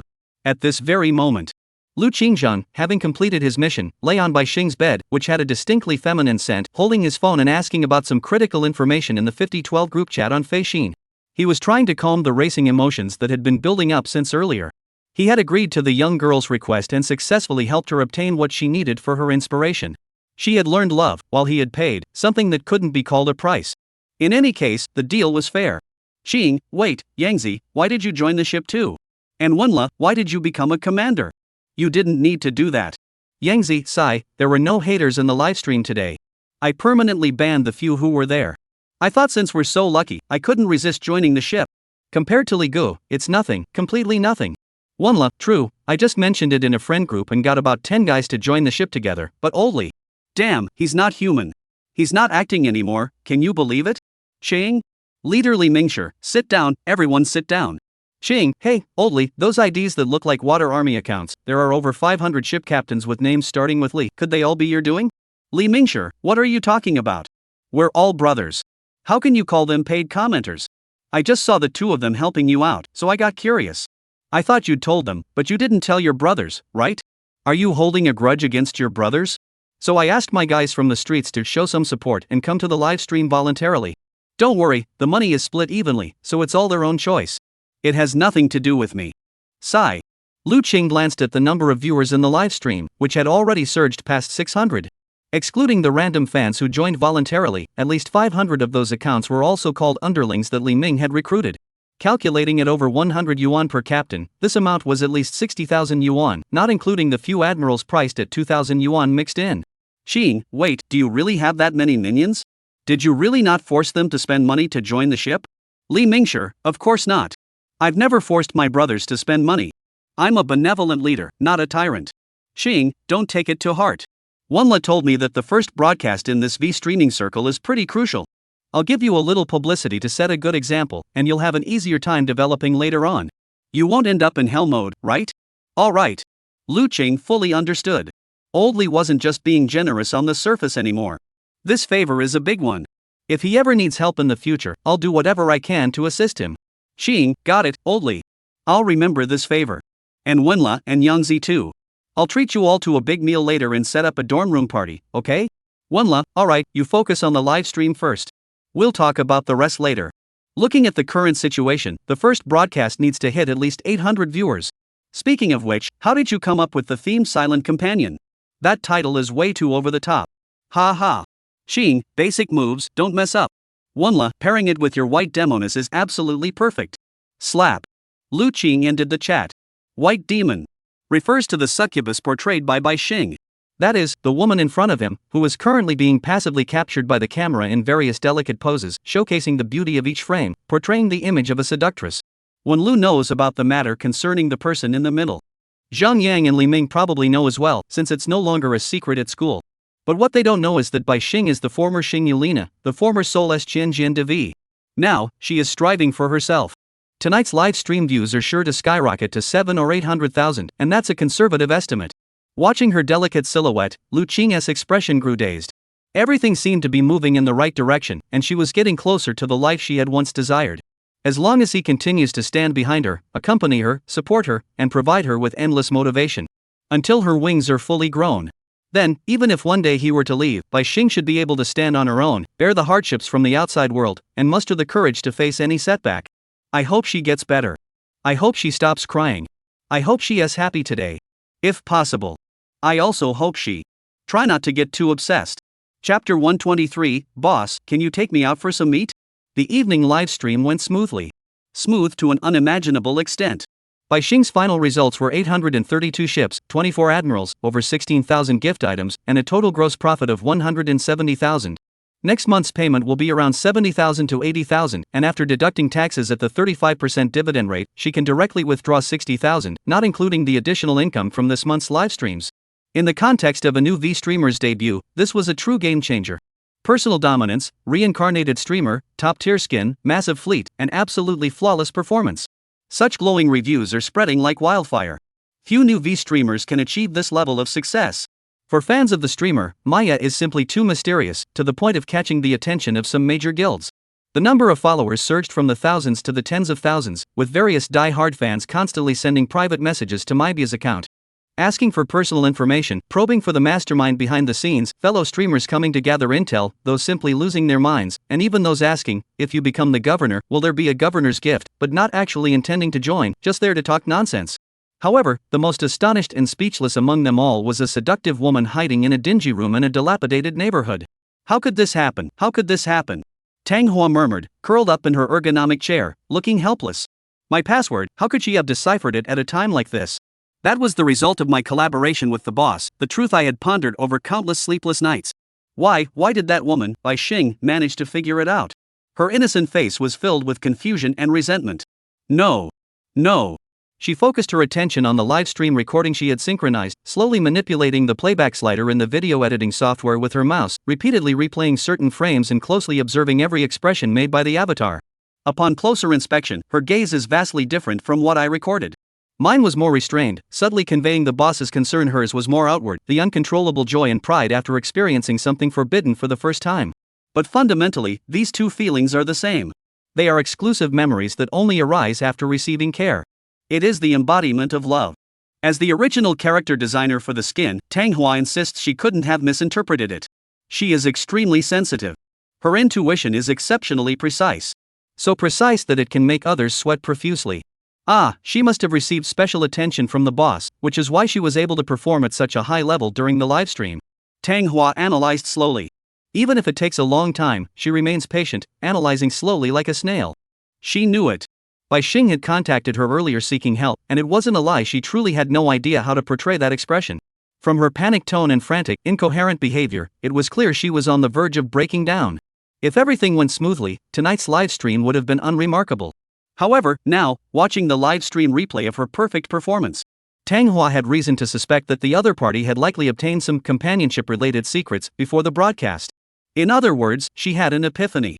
She couldn't have just randomly figured it out on her own. So, someone must have given her a push. Whom? The only person capable of doing this is the boss. The boss accompanied her and showered her with excessive care. That's why she was able to learn these secrets and become more confident and natural during the live stream. Even when using a skin she'd never used before, she nailed all the expressions perfectly. You could even say she took the first unit to its peak. Damn it. Is that the advantage of living next door to the boss? Setting aside the relationship between Bai Xing and the boss, objectively speaking, she hasn't let her work go to waste. She hasn't disappointed the boss either. On the contrary, she's made the boss look at her in a whole new light.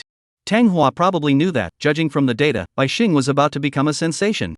Or rather, she's about to take off. Wow. How could this happen? Was I too careless? No. It's just that she's too close to the boss, enjoying a geographical advantage. If it were me, if I were living next door to the boss would probably have been. Tang Hua thought. Although she wasn't competitive or ambitious, if things continued this way, the boss's affection would be taken by someone else, and that wasn't the outcome she wanted to see. At that moment, she was absolutely certain, yes, the boss is being biased. Last time he wouldn't even spend more time with me, though taking me home was already more than enough. But it was clearly daytime, yet he still wouldn't spend more time with me. To her, midnight was noon, the real daytime. During the day, she couldn't do anything, which was safe, yet the boss had refused her. Even if she wanted to do something, the boss wouldn't agree anyway, so why be so cruel and refuse? Now you're going to play with Bai Xing and show her affection. That's not fair. Only Tang Hua pouted her little lips, hugged her knees, and cast envious and resentful glances at the self on the screen. She murmured, I want it too. But you're using my skin. Clearly that kind of thing, I want to experience it too. Once isn't enough. 3 times, no, 5 times, 10 times, 100 times would be better. Damn it, she's turned the tables on me. Tang Hua knew she was a woman with unfulfilled desires, a very bad woman. Her mind had long been clouded by desire, and it was obvious to everyone. Every time she engaged in those sordid acts against the wall with those printed papers, a sense of guilt would spread through her, until finally, it would gradually turn into regret and anxiety. All too familiar. That sense of moral transgression. But even if the boss discovered it, if he found out about the twisted desires he harbored toward him, if it means Bai Xing receives the same care today, if it means experiencing the boss's one-on-one companionship once more, it's all worth it, isn't it? Even if the sky were to collapse, what difference would it make? Isn't that what life is all about, to be noticed by him, to be cared about by him, to have his gentle words wash away the fatigue of the body? Every day is already so tiring and difficult. If I could further satisfy that great desire in my heart, if I could find a way to make the boss's affection for me even stronger. Anything goes, right? Why am I still hesitating to take the next step, while Bai Xing is the one taking the initiative? Thinking about this, Tang Hua finally gathered her courage and stopped hesitating. With a what-the-heck attitude, she picked up her spiderweb-like shattered phone and sent a message to her boss. I miss you. Boss, can you take me out for some meat? Chapter 124, if I provoke her, will she fall into the trap? Boss, I want to eat meat. Sure, I'll take you next week. Looking at the message from Tang Hua on his phone screen, Lu Qing opened the door and returned to room 1901 in Building C under Bai Xing's watchful gaze. The room fell back into darkness. For some reason, the unexpected success didn't bring as much joy as he had anticipated. When a person strives relentlessly toward a goal, day and night, giving it their all, believing that upon reaching the threshold of that goal, a massive surge of dopamine would flood the system, then perhaps the fleeting joy that follows is quickly overshadowed by endless anxiety. Emotions are like a parabola. Once they reach their peak, they inevitably plummet toward the lowest point. No one can remain constantly happy, growing happier and happier, without ever experiencing any negative emotions. Otherwise, such distorted emotions would swell to madness and eventually turn into mental illness. Lu Qing knew his situation wasn't normal, so despite the initial victory, he didn't experience much emotional fluctuation. Instead, he was more concerned about whether Bai Xing could truly obtain what he wanted from this, and whether the demands recently put forward by Tang Hua were merely superficial. Including now. Su Ling, sitting on the sofa bed in the room, staring at the live stream that had clearly already ended, at the pitch-black screen, saying nothing, clearly having been deeply affected by something. Su Ling? Big brother, you're back. What are you watching? He took off his jacket, washed his hands at the kitchen sink, and asked, turning his head. Nothing, I was just thinking about how happy Bai Xing must be right now. Su Ling closed the tablet and remained expressionless. Why do you say that? Lu Qing knew his sister was perceptive, but he didn't think she could detect anything amiss from him. However, this time, her focus wasn't on him, but on Bai Xing. Because today's live stream was amazing. It was even better than what my brother had mentioned beforehand. The Way of the Spirit, Chapter 5. By observing changes in those close to the target, one can determine the nature of the interaction between the target and the one causing the changes. This is a technique that can only be mastered by those with SSS-level insight. Emotional novices cannot imitate it. Only Su Ling turned her head, tilted her face slightly upward, and said earnestly, Didn't you say that, brother? The initial expectation for the first broadcast was only 100 ships. Yeah. Lu Cheng nodded. I know you're saying that, but deep down, your actual expectation is at least 300-500 ships. You just don't want to put pressure on her. You're thinking about taking care of her emotions and lightening her burden. But today, including the Admiral's words, we've already surpassed 1,000 ships. This achievement is something Bai Xing's sister couldn't have accomplished alone. She looked at him, calm as water, as if merely stating a fact. So, you pushed her and took some special measures to alleviate her anxiety before the broadcast, and kept her smiling and delighted until the end. Am I right? Brother, what did you do with her? Obviously.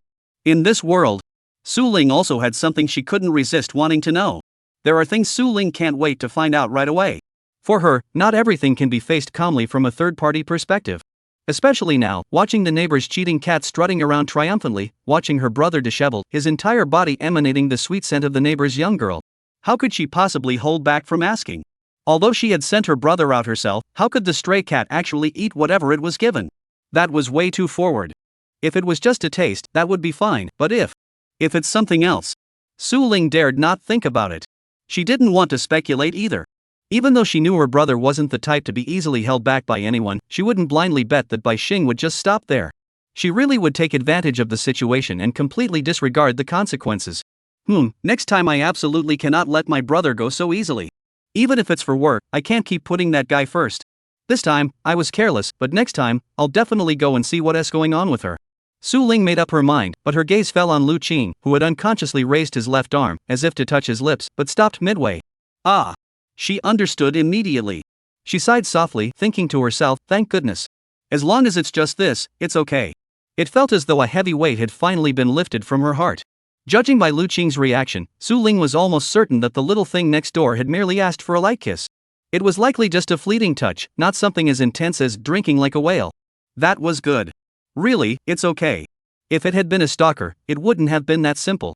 Su Ling thought optimistically to herself. Well, as you can see, I showed her a little care and also fulfilled some of her whimsical requests. Lu Qing didn't mention Bai Xing's earlier intense, life-draining assault in full. He felt that mentioning the situation briefly was sufficient. After all, she was his younger sister, and as her older brother, he had already done his best by giving up numerous potential romantic relationships for her. Any further words would have been unnecessary. Sure enough, after confirming that her brother was unharmed, Su Ling felt much more at ease. She stood up, walked over to him, and asked with a smile, so, are we going to Twilight Cafe tomorrow, right? Don't you need a day off? After all, you just finished such a big task tonight. No need. Lu Qing thought for a moment, realizing that today was just the beginning. For him, the premiere's data was just the first step in getting the show on the right track. There were still many issues to address moving forward. I'll bring my laptop tomorrow and get you a tablet too. There should be Wi-Fi there, so you can watch tutorials or binge-watch shows without interruption. Just relax. Let us treat it like our weekend afternoon tea spot. Without realizing it, Lu Qing had already marked Twilight Coffee in his mind.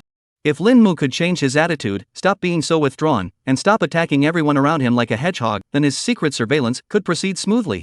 Additionally, it would allow his sister to get up close and personal with a musical legend. His strategy was borrowing strength to defeat strength. Instead of seeking external teachers or free online tutorials to help Su Ling, it would be better to let his sister witness the rise of the giant firsthand, see Lin Mu play the piano in person, and feel the gap between her and her peers in real life. This would motivate her far more than learning from any teacher.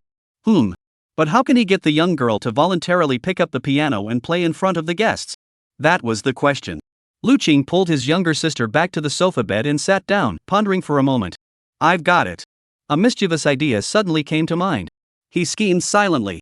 Tomorrow, if I intentionally provoke her.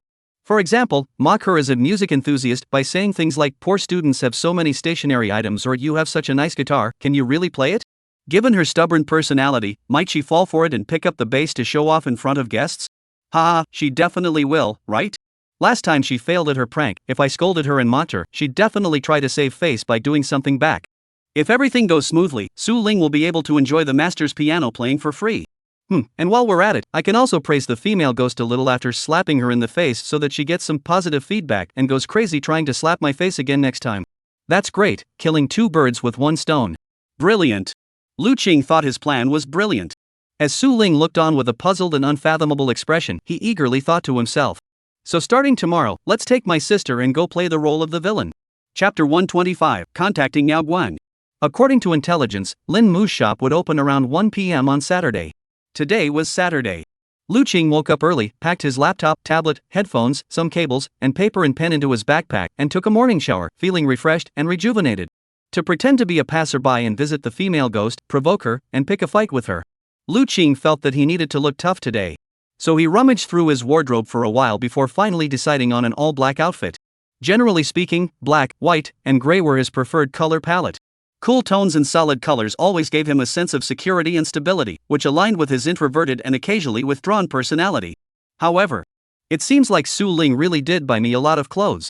So the money I gave her really went toward buying clothes for herself, didn't it?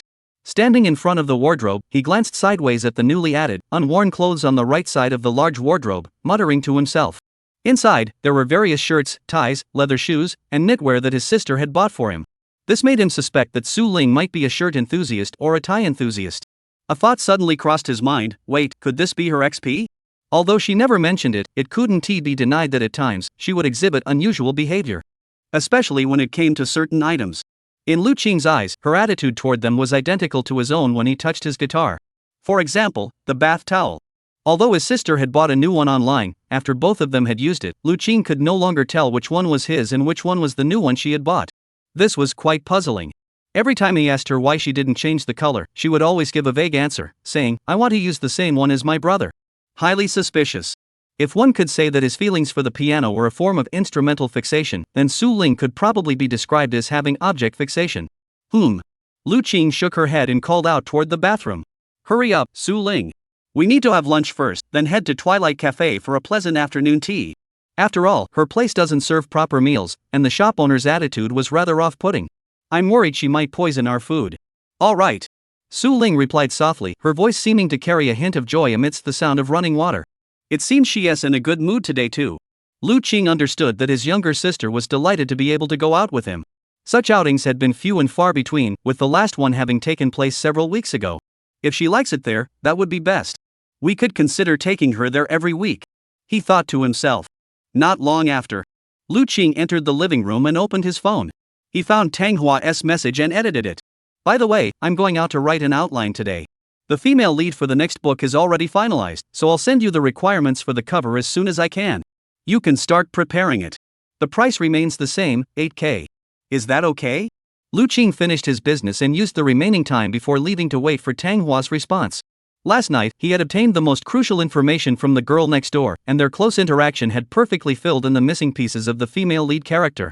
The girl's blissful smile at such close range, her satisfied gaze, her shy expression wanting to go further but knowing not to be too greedy, coupled with the lingering afterglow of intense passion. Everything had been collected, providing all the elements Lu Qing needed to craft a vivid, lifelike soul character at any moment. Today, aside from visiting the female protagonist, he had another task: to make steady progress on his creation, finalize the complete outline, and flesh out the character profiles, aiming to create an original female character of the highest caliber. It's a good thing that the V-Circle is getting back on track, but I can't afford to stagnate either. Lu Qing remained calm, knowing that the scale of last night's premiere was not the norm. Half of the support came from Li Mingshi, the leader who could move mountains, and that was temporary, not the norm. For long-term development, he must rely on Bai Xing and his own operations. In other words, Bai Xing had peaked upon debut. Subsequent income would need to be accumulated gradually and was unlikely to continue growing explosively. Lu Qing saw this clearly. Considering the delayed returns and the upper limit, he felt that at this juncture he should pursue both paths simultaneously, advancing Bai Xing's activity plans while also developing his own original work. After all, he didn't want to split too much of the income from the young fans with his grandmother for medical expenses, so he needed additional income to make up the difference. All right. After submitting the manuscript, let's start stockpiling drafts. He made up his mind and shifted his focus to another area he was skilled in. As everyone knows, in the online literature industry, to publish a work, one must first reach an agreement with the website. This involves submitting the completed manuscript to an editor for review. If the manuscript is approved, a contract can be signed for publication. If rejected, the author must rewrite, revise, or submit to another platform. Of course, more accommodating editors will offer their own suggestions and point out the shortcomings via email, giving failed manuscripts a chance to be improved. As long as the author isn't too arrogant and is willing to refine their work, there's a chance to win the revival match. For someone like Lu Qing, signing a contract is not an issue. In fact, after submitting internally, he can simply inform the editor on Tencent, and they will immediately set aside other manuscripts to prioritize his review, with approval granted instantly. However, Lu Qing has a habit: he will not publish a book until he has accumulated at least 100,000 words.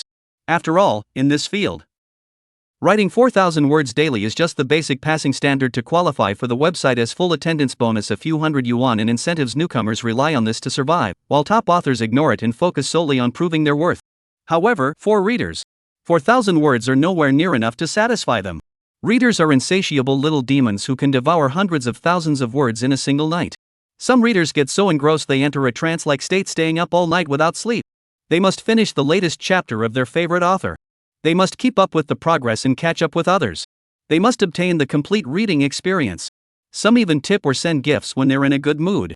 So, if readers send big gifts, or accumulate small gifts to a certain threshold, or the book's data reaches a milestone worth celebrating, and the author remains unmoved, still sticking to 4,000 words, that's not good. It's easy for readers to feel that the author is too cold-hearted, as if no matter how much they give, the author doesn't know how to reciprocate.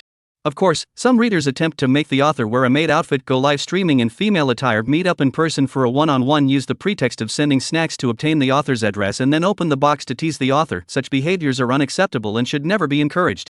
Good children must not imitate them. Therefore, capable and established authors will release a large batch of content as a thank you when they reach a milestone. Slow-paced, inexperienced, or new authors will stockpile chapters in advance to prepare for unforeseen circumstances. Lu Qing is different. Lu Qing naturally combines quality with the ability to update frequently. In a normal state, he can update 6,000 words daily while maintaining quality, and can revise each chapter an average of 20 times for endless optimization. However, he is not without weaknesses. His biggest weakness is that he cannot work full-time. He cannot dedicate his entire day to writing, like someone who goes to school or works a regular job, carving out large blocks of time for immersive creation. Besides attending school, he now has to allocate some of his attention to overseeing matters related to Bai Xing. This means that while he could write 6,000 words at full capacity, in a part-time capacity, he can only manage 2,000 words at night after returning home. If we don't count the time he spends goofing off at school during the day, he only has the 2 days off on weekends to stockpile drafts. Given this situation, it might be better to focus on writing 100,000 words before publishing the book. This way, once the book is out, he can release it gradually, like an old monk sitting in meditation, calm and composed, with a steady mindset. Though this approach has its drawbacks such as lacking immediate reader feedback, potentially causing the work to drift from market trends, or major plot twists leading to irreversible revisions. But Lu Qing isn't afraid of these issues. He has strong control over his writing, and as long as his health holds up, he won't experience the common struggles of most authors, such as writer's block, not knowing what to write, lacking inspiration for a new book, or having no idea how to proceed with the plot. The only issues he faces are oddities like feeling anxious because the results aren't dazzling enough, being targeted by rivals who create fake accounts to stir up trouble, but the moderators believe them and not me, leaving me feeling wronged, or the morning sun isn't beautiful enough, and I don't know what to eat for lunch. Now that the core female lead character for the new work has been finalized, the next step is to write a few opening chapters and submit them to the editor's email for internal review. By the way, the editor mentioned adapting the old book into an IP last time, but there's been no progress. Should I ask her? Lu Qing furrowed her brows slightly, found the rabbit-eared avatar labeled editor, Yao Guang, in her phone's WeChat, and sent a message. Yao Guang, I'm submitting a new manuscript. Can you accept submissions? Also, what happened with the IP adaptation you mentioned last time? If it's been scrapped, please let me know. I don't like holding on to hopes for something that doesn't exist. Chapter 126, Su Ling prepares for battle. Lin Mu awaits with bated breath. For working adults, weekends are sacred and inviolable. In the online literature industry, editors also have their own work accounts and rarely respond to messages during their days off unless the author has added them to their personal account and is willing to handle work-related messages on their days off. Lu Qing knew that Yao Guang had at least 2 or 3 accounts. Whenever she needed to contact him, it was very easy for her to reach him, but he had to wait until she was back at work to contact her. Therefore, sending a message was like leaving a message on a bulletin board. It would be seen whenever she saw it, and he wasn't in a hurry anyway. Brother, let us go. By the time she finished, Su Ling had already finished blow-drying her hair and was ready to go. All right. Lu Qing picked up his backpack and slung it over his shoulders, then turned to look at the young woman. Today, she was elegantly made up and dressed in luxurious attire. In a sweet-style long dress with flower-shaped feathers, an underskirt, and a small bow at the waist. A pair of straight, cartoon-like legs appear to be bare, but upon closer inspection, one can see that she has opted for a flesh-colored thermal undergarment, seamlessly blending the base layer into her skin tone for an incredibly flattering look. On her feet, she wears thick-soled, bow-adorned leather loafers, a budget-friendly standard style in the Lolita fashion category, which are both cute and timeless. Notably, she used a curling iron to slightly style her naturally straight black hair, curling 2 strands to frame her face and draping them elegantly just below her collarbone, creating a fresh, innocent, and eye-catching look. Wow! Lu Qing almost stared in awe. He thought to himself, it's just a lunch and coffee outing. Why is my sister dressed up like she's about to go on a mission to slay some evil demon from another realm, fully armed and ready for battle? He couldn't help but ask curiously. Su Ling, what are you doing? Ha? She paused for a moment, her expression thoughtful. She quickly switched to a pouty expression and retorted, Brother, you've never once looked at me properly, have you? Have you never really looked at me properly? So you've just ignored me like all those other flighty girls out there, ignoring all the effort I put into dressing up every day, huh? No. Lu Qing, no matter how slow he was, could tell his sister was upset. Her unspoken words were that she had always been blooming with youthful vitality at home, waiting for someone to notice her, waiting for someone to praise her. Now, this person's sudden stunning appearance made Su Ling realize that her brother rarely paid attention to her appearance. She took such good care of her skin every day and went to bed smelling sweet and soft. But, my brother is so thoughtless, always looking off into the distance. I don't even know what to say to you. Lu Qing wanted to explain, but suddenly realized he didn't need to. After all, Su Ling never held small things against him. After complaining for half a sentence, she forgot everything he had done wrong, like a goldfish with a 7-second memory. She simply put on her shoes, linked her arm through his, and waited patiently for her brother to take her hand and lead her out the door. I'll be more careful. Lu Qing felt a little guilty, but Su Ling's obedience and understanding were indeed very comforting. Therefore, he thought that since his younger sister had gone to such lengths, perhaps as her older brother, he could try to fulfill her desires a little more in the future? Let her experience some of the excitement of going out? As long as she doesn't get into trouble. Let us go. The two chatted as they left the house, stepping out into the warm, gentle sunlight of the weekend noon, and walked together toward the outdoor park. At the same time, Mugwang coffee. Today was an important day for Lin Mu. On previous Saturdays, she would choose to sleep in until noon. After all, the bed was in the attic, with no windows, so the sun couldn't reach her. Therefore, in her life, there was no such thing as morning. Her daytime was the afternoon, evening was noon, and midnight was when night fell. As for going to bed, that had to be scheduled after practicing the piano, recording videos, writing her diary, or finishing her essay, without fail, following a strict routine. She would never let external factors influence her. This lifestyle changed after Ching Sang revived. Ugh, I don't know why, but I feel a bit tired today. Under the warm glow of the lamp, Lin Mu sat up, her legs tucked under the blankets, her gaze fixed on the corner across from the bed where the holy lady emitted a soft, luminous glow. At that moment, she stood in the humidity-controlled cabinet. Every time he woke up, the first thing he saw was her beauty. "Good morning, sister."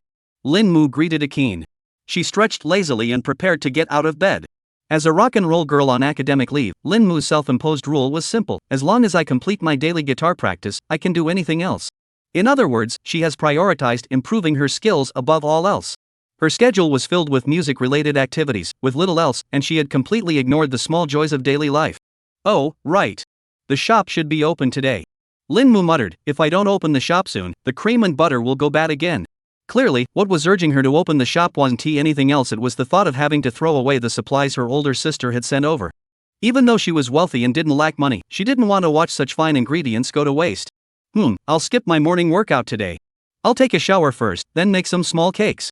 She made plans to herself.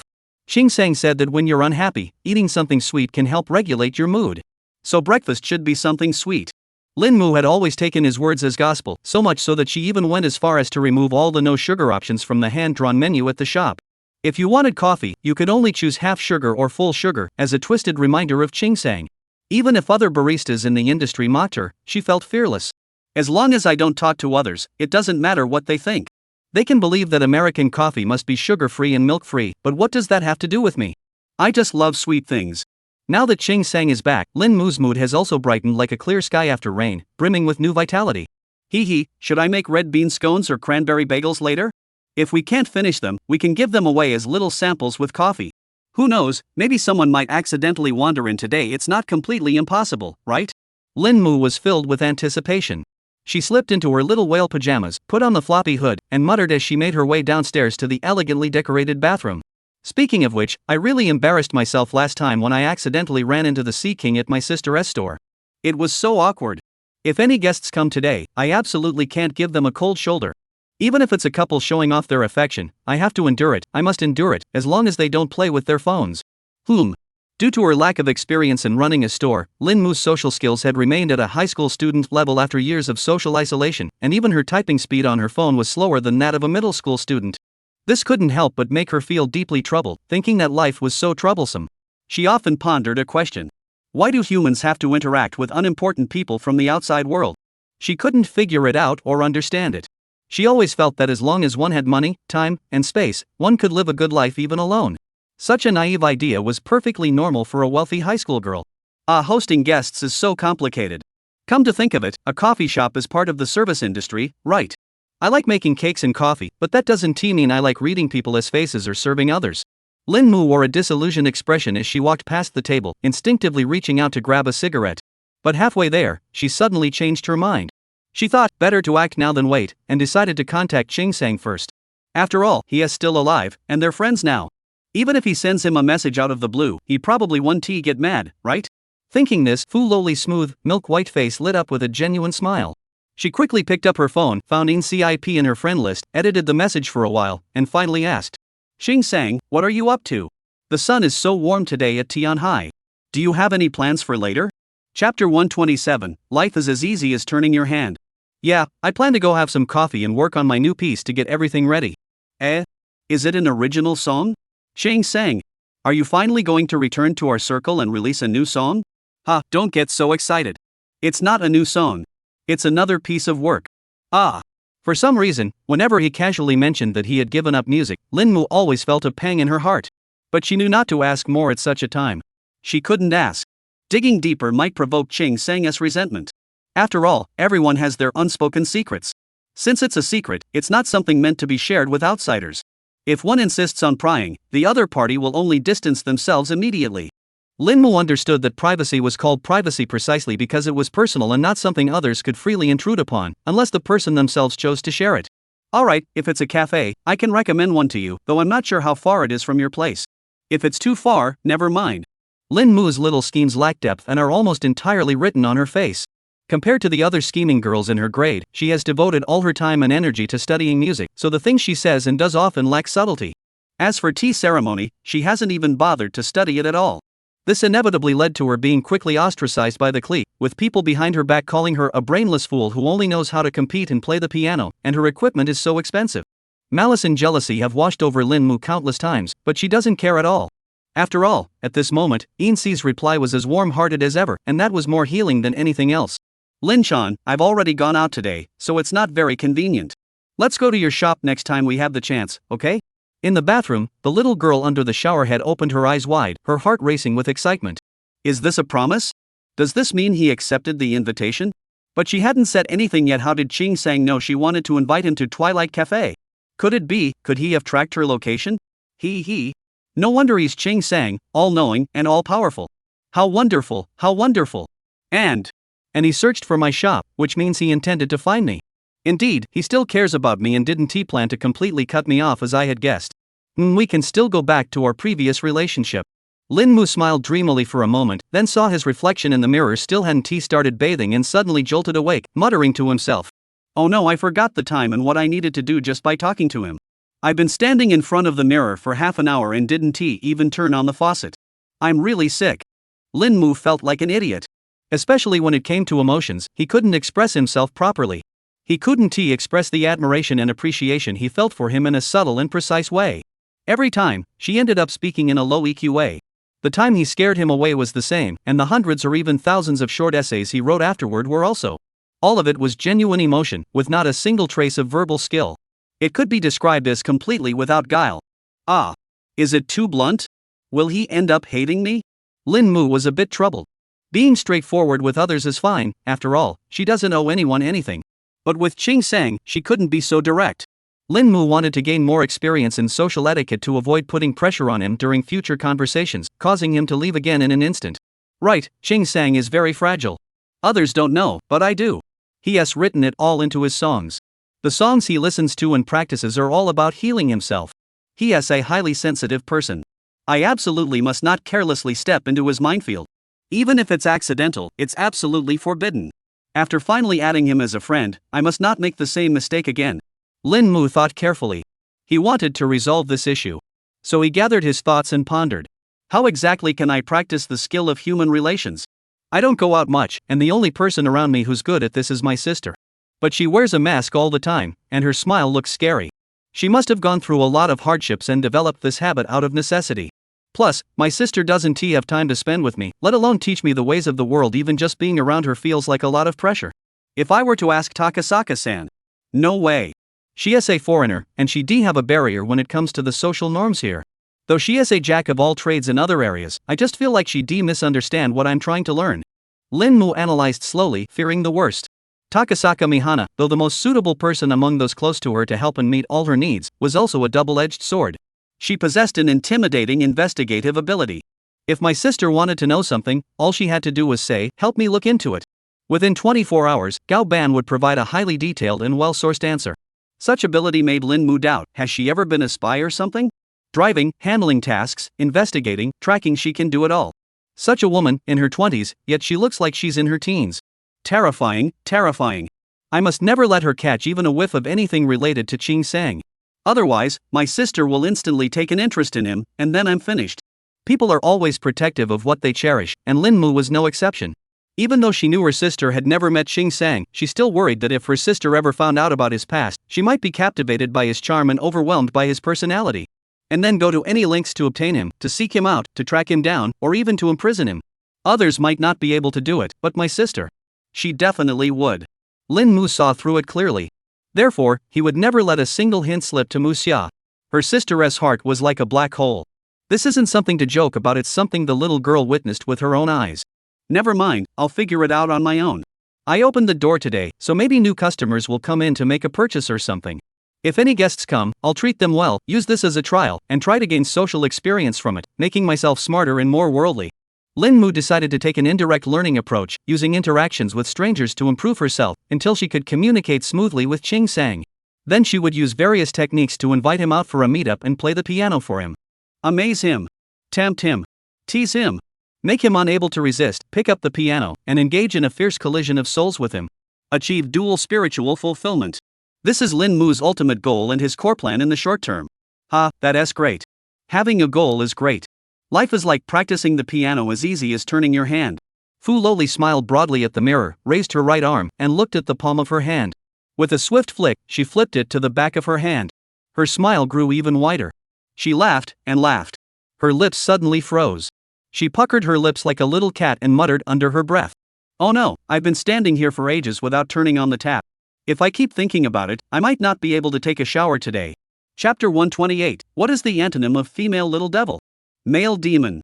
Referring to the unwelcome visitor who burst in at 3 o'clock in the afternoon, Lu Qing in full-on troublemaking mode. As the door to Twilight Coffee was forcefully pulled open, a breeze from outside swept into the shop, creating a draft with the half-open window, causing the wind chimes hanging on the red rope at the door to sway and jingle softly, their clear, short tinkling sounds gently tickling the eardrums, utterly delightful. Welcome. Lin Mu, who was preparing desserts at the counter, felt a surge of joy, thinking to himself, as expected, there's already a customer as soon as we open. Just as he was about to lift his head to greet the customer with a smile, however, the sight across the room made the child jump, nearly cutting himself with the knife he was holding. Hey! Lu Qing raised his right arm, deliberately slinging his backpack over one shoulder in a casual manner, and greeted them with a casual tone. You. At that moment, Lin Mu, upon seeing a familiar face, widened his eyes in shock, as if he had seen a ghost, completely speechless. He thought to himself, is there something wrong with this guy? He had clearly been so angry with him last time at his sister's piano studio, yet here he was, still showing up at his store. He didn't know his situation, but he knew he was staying at this shop, so he could come looking for him anytime.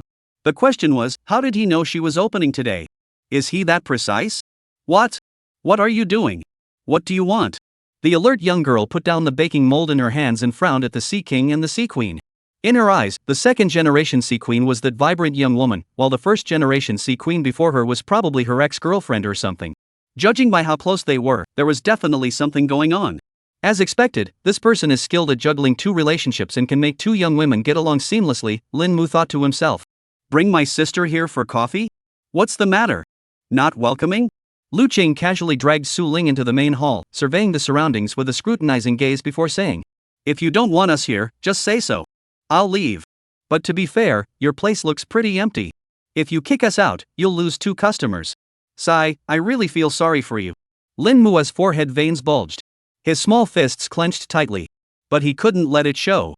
After all, he had made up his mind this morning he absolutely couldn't give anyone a sour face, not even the Sea King. So, he could only calm down for now and send this couple on their way first. Sure, welcome, of course. I warmly welcome you. Lin Mu didn't chase them away, but of course, she wouldn't let Lu Qingping dampen her spirits for no reason. She rolled her eyes and decided to retaliate with words. So, Sea Kings all like to call their girlfriend sister, huh? Alright, find a place to sit. What would you like to drink? Just scan the QR code in order. Her words carried a certain aggressiveness, but in Lu Qing's eyes, this aggressiveness was quite amusing. Good. Want to spar, huh? Lu Qing chuckled inwardly, observing the young woman's demeanor, and felt confident that today's plan was on track. Thus, the scheming began. He didn't argue, simply pulling Su Ling upstairs to find the corner where they had sat last time. At the same time, he spoke in a voice just loud enough for Lin Mu to hear, remarking to his sister, see? There's hardly anyone here. I was right, after all, this place is only for us.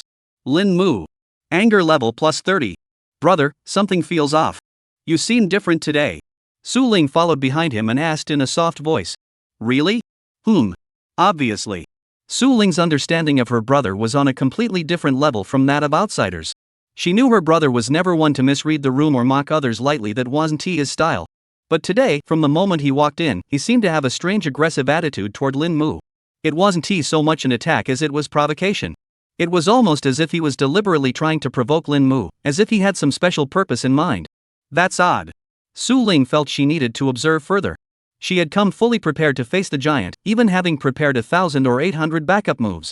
She had assumed her brother would stand by Lin Mu, approaching him with a caring attitude to comfort and console him. But now, She unexpectedly discovered that he seemed to be on the same side as her. He's provoking the female little devil. Su Ling couldn't figure him out yet, so she decided to stay passive for now and wait for the right moment to act. The two found a spot and sat down. Lu Qing took out his phone and scanned the QR code. You can order whatever you want today. I need to write something, so we'll probably be here for at least 3 hours. Oh, okay. Su Ling nodded obediently. Watching her brother take out his laptop, tablet, external keyboard and mouse, and connect all the cables with such skill it was almost heartbreaking. Then connected his Bluetooth headphones and called downstairs. Hey, what's your Wi-Fi password? Lin Mu? Sigh. It was clear that Lin Mu had never encountered such an impolite guest before. Who would have thought that the arrow he had once shot out would take a detour and eventually come back to hit him in the face? This made her realize how uncomfortable it felt to be spoken to in such a tone. It felt like an insult. She furrowed her brows for a moment and began to reflect. Last time I just let him do as he pleased. Was that too much? Even the Sea King has the status of a guest. He didn't scold me or bully me, so I shouldn't have given him a cold shoulder. Was I really in the wrong before? Lin Mu began to doubt herself. But she refused to admit defeat and wanted to observe further. So she tried to remain calm on the surface, looked up defiantly, and said, "The password is on the wall. You can look for yourself." Oh. All right. Lu Qing suppressed a smile and sat back down. Su Ling glanced at her brother's phone, which had already connected to the Wi-Fi, and hesitated to speak.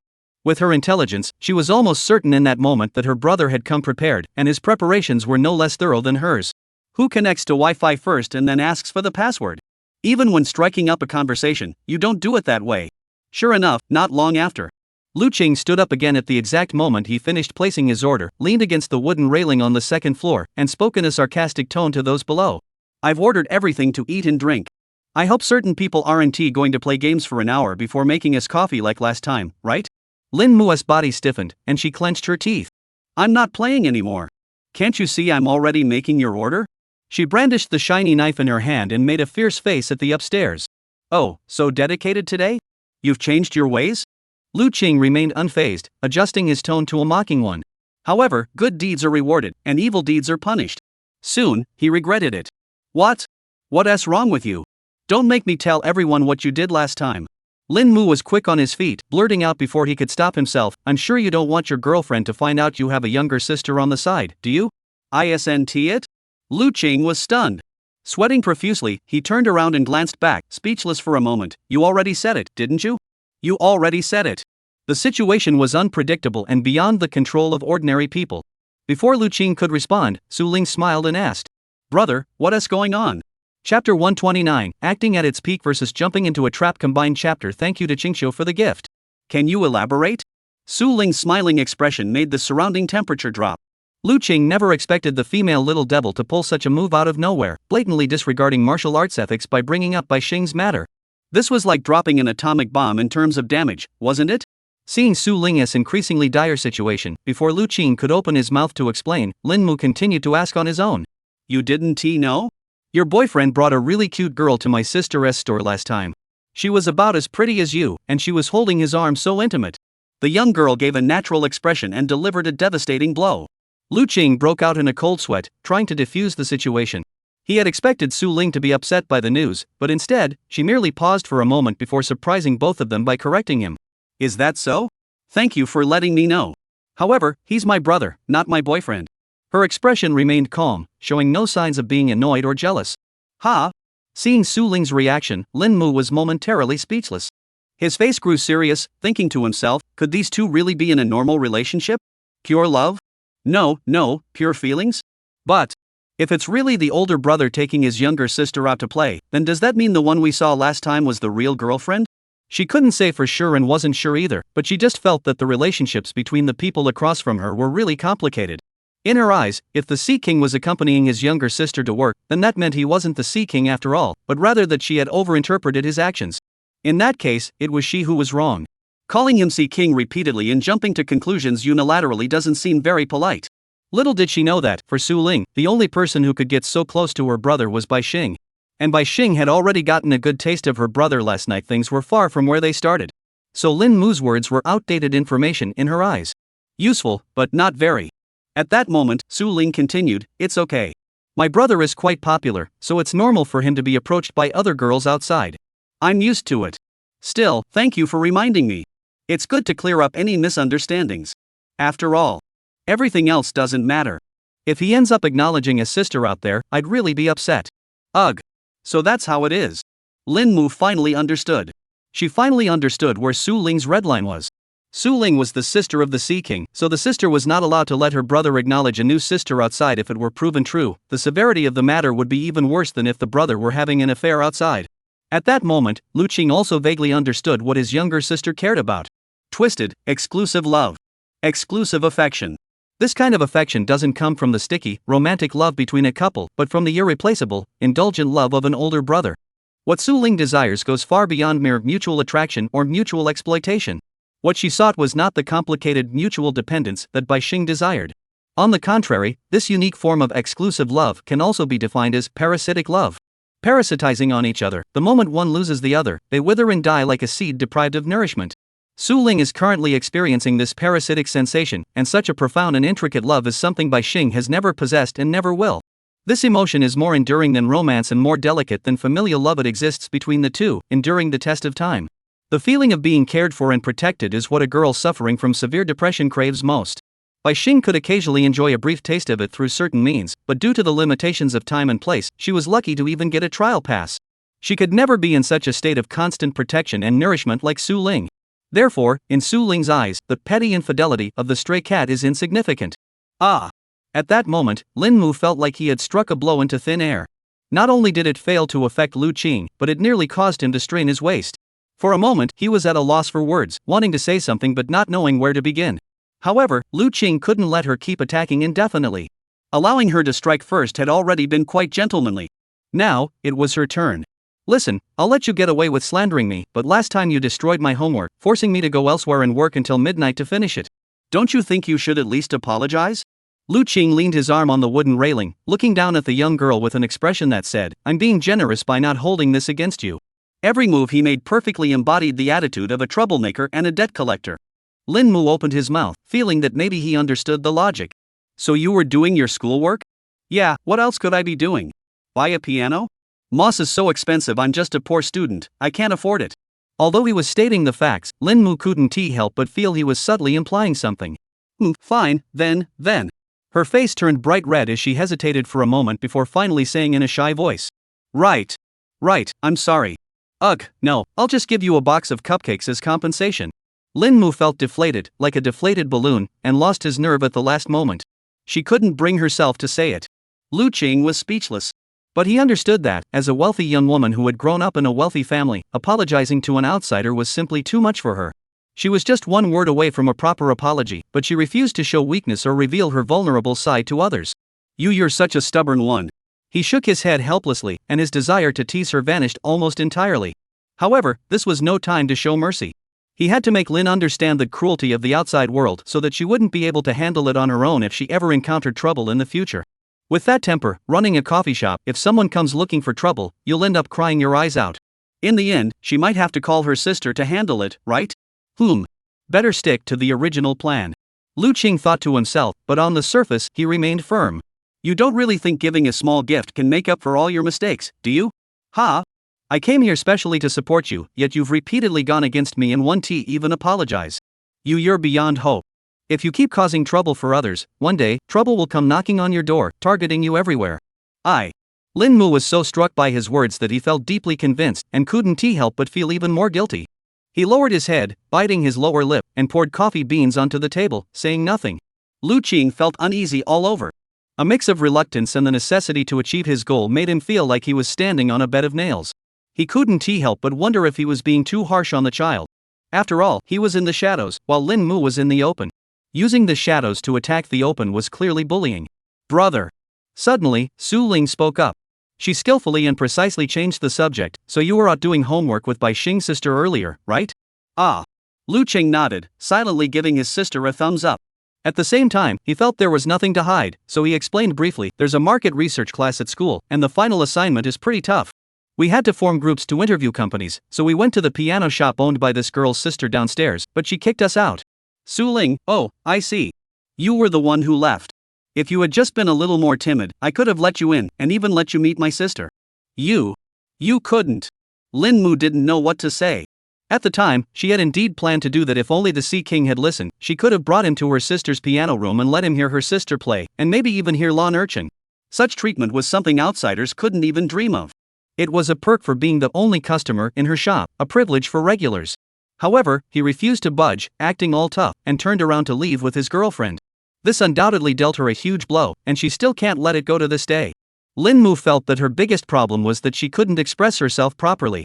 Many well-meaning words, once on the tip of his tongue, turned into hurtful remarks. Even when he wants to communicate sincerely, he somehow always ends up hurting others, using unfiltered expressions to wound them and breach boundaries. Really? I don't believe you. Lu Qing appeared unfazed on the surface, but he sighed inwardly. He saw it clearly. He knew this was a self-protection mechanism. What kind of person would be so twisted, so prickly all over? It's obvious, isn't it? A child who has been in a state of isolation and loneliness for a long time, who has never been loved. Without proper family education, they never received the love of their parents. They are constantly compared to others from a young age, placed alongside people with completely different starting points. Like merchandise, they are forcefully placed on a display stand, one high and one low. Feeling suffocated by moral blackmail. Doubting oneself because life feels unbearable. Because there was nothing to hold them back, they chose to rush toward the door. To face the completely unknown, dark, and stormy rain ahead. If it weren't for her sister, she would have collapsed in the rain long ago. At such a young age, completely giving up on herself. It was truly heartbreaking to watch. Lu Qing returned to her seat, her mind in turmoil. Forget it. There's no point in telling you this. Anyway, it's all in the past, and you're not going to lower yourself to apologize. Whatever. The cold words, devoid of any warmth, stung him deeply. He decided to carry out his plan to the end. Just as Lin Mu looked even more wronged, he seized the opportunity, abruptly changing the subject, and pointed at the complex and elaborate equipment on the small stage below, saying, "But you know, my sister has been learning an instrument lately. I found her a teacher online, and she's learning to play by watching videos. Her teacher seems pretty good, but the equipment isn't as nice as yours. At least it doesn't look as expensive. Oh, I've been meaning to ask you, you have so many nice instruments downstairs. Do you really know how to play them? Aren't you worried they'll get dusty?" Ha! Hai Wang was indeed Hai Wang. With just a few words, he completely dispelled the guilt Lin Mu had just managed to build up. Watch your mouth, okay? You can target me, but I won't tolerate you talking about my instruments. It was extremely obvious that those instruments were Lin Mu's red lines. She couldn't tolerate anyone joking about her instruments, let alone being looked down upon by an outsider who knew nothing about them. Her daily practice, her unwavering progress, and the countless videos showcasing her top-notch skills had proven her abilities time and again.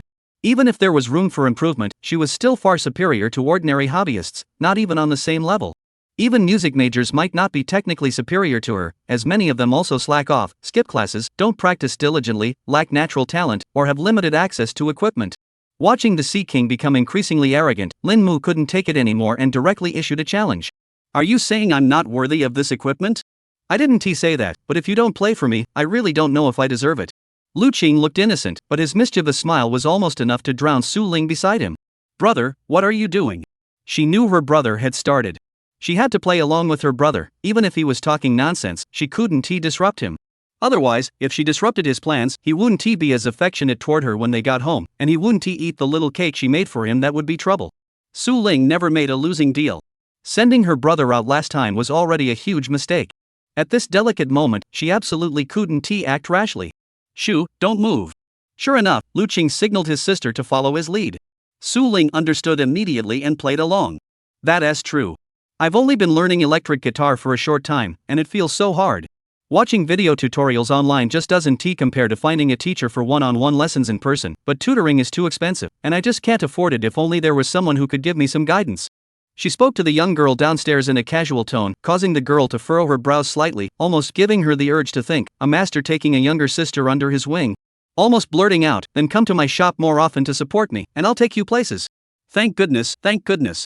At the critical moment, Lin Mu managed to hold back. After all, deep down, she always felt that the man and woman upstairs were in cahoots. She seemed to be hinting at something, but she couldn't figure it out. And the Sea King was even more outrageous. He didn't even know how to play an instrument yet dared to dance and mock her in front of her. It was like walking on stilts in a toilet, a bit too much. Alright, you wait and see. I'll show you my true skills in a moment. But let me make one thing clear, I want to play for free. Let us set a rule first. Since we're all here, let us make a bet. Bet? What should we bet on? Go ahead and suggest something. Lu Qing's expression turned serious, deliberately setting a trap. Lin Mu waved his hand dismissively, deciding to go all in. If my actual skill exceeds a certain threshold, you lose, and you have to agree to one of my requests. But if my skill doesn't reach that line, and it really is as you said a waste of this equipment, then I lose, and I'll agree to one of your conditions. How about it? Do you dare to bet with me? At that moment, facing the Sea King, she was full of confidence. Lu Qing suppressed a laugh, secretly reaching out to hold Su Ling back, then feigning excitement and shouting in response. Alright. Let's bet. The stakes are fine, I accept. But when it comes to skill, I think, on stage with 4 instruments, you should at least be able to play 2 of them, right? Plus, these instruments look pretty expensive. If you want to bring out their full potential, you'd at least need to be at a professional level, right? Lu Qing tried his best not to sound professional, using very layman's terms. In any case, you have to play me a few complete pieces. They have to be really fast and look super difficult. And you can't look at the sheet music, you have to memorize it. After all, I've heard that people who play by sheet music aren't very skilled. If you can't even memorize one song, you'll be terrible on stage. And then, you can't get nervous or make any mistakes. If you make more than 3 mistakes, you lose. So the songs you choose must be ones I or my sister have heard before, so I can tell if you're playing them the way I remember them. Oh, and by the way, I listen to anime songs and that kind of really energetic rock music. If you don't know any, just give up and don't try to impress me. SSS tier combo move guidance plus provocation plus sarcasm plus pretending to be an expert. A smooth combo of moves was unleashed one after another, instantly sending Lin Mu into the lockdown zone. Ha ha. She listened, then tapped her little fist lightly on the bar counter, mimicking the action of an auctioneer's hammer, and replied with a tilt of her head. Deal. Once I finish making your drinks and the small cake, we'll officially start the auction. I don't even need to prepare. Alright. Come on. I'll see just how skilled you are. Lu Qing acted like a master actor, his passionate tone sounding like he already had the upper hand. The champagne was opened a year in advance. Lin Mu grew increasingly amused, thinking that today he could finally give that handsome-looking Sea King a good beating. He thought to himself, your demands are as simple as those of an infant. Today, I'll give you a proper lesson and show you and your brother what a professional musician is all about. When you lose, I'll demand torturous conditions. Like coming to my shop every week to drink coffee. I'll make you come spend money at my store every week to boost my sales. I'll turn you into a regular audience member at my store, and I'll practice playing the piano endlessly in front of you. You'll have to listen whether you want to or not. You'll be my accessory, helping me improve my live performance skills and abilities. Perfect, absolutely perfect. Let's decide this happily. Website transcoding content is incomplete. Exit the transcoding page. Or download the ad-free version for a better experience and faster updates. We look forward to your visit. Welcome. Chapter 130, My Sister's Suspicion. In this world, there is a type of gamble called all-in. Both parties believe they have a 100% chance of winning and don't care about the stakes they'll have to pay if they lose. Lin Mu believed that Lu Qing had lost his head and completely underestimated him. In terms of musical skill, he was invincible, with no one able to match him. Lu Qing, however, believed that Lin Mu's victory was inevitable, as she had guided her to it. But even if she won, given her personality, she would never demand anything unreasonable. Therefore, the moment she wins is also the moment she loses, because her goal has been achieved, and she will gain confidence from this match and become addicted to that feeling. Therefore, regardless of the outcome, the winner would be herself. Both of their confidence had its basis, leaving Su Ling sitting silently in her seat. Her brother's motives were strange, but by reverse engineering, it was clear that everything was a scheme he had orchestrated. Given her brother's musical prowess, how could he not understand ACG-related knowledge and terminology? But deliberately pretending to be ignorant must be a way to achieve a certain goal in a more subtle manner. I see. Is it to see Lin Mu play in person? Su Ling believes that my brother has never truly had the opportunity to watch Lin Mu play up close. Online videos are just videos after all. Nothing compares to the impact of a live performance.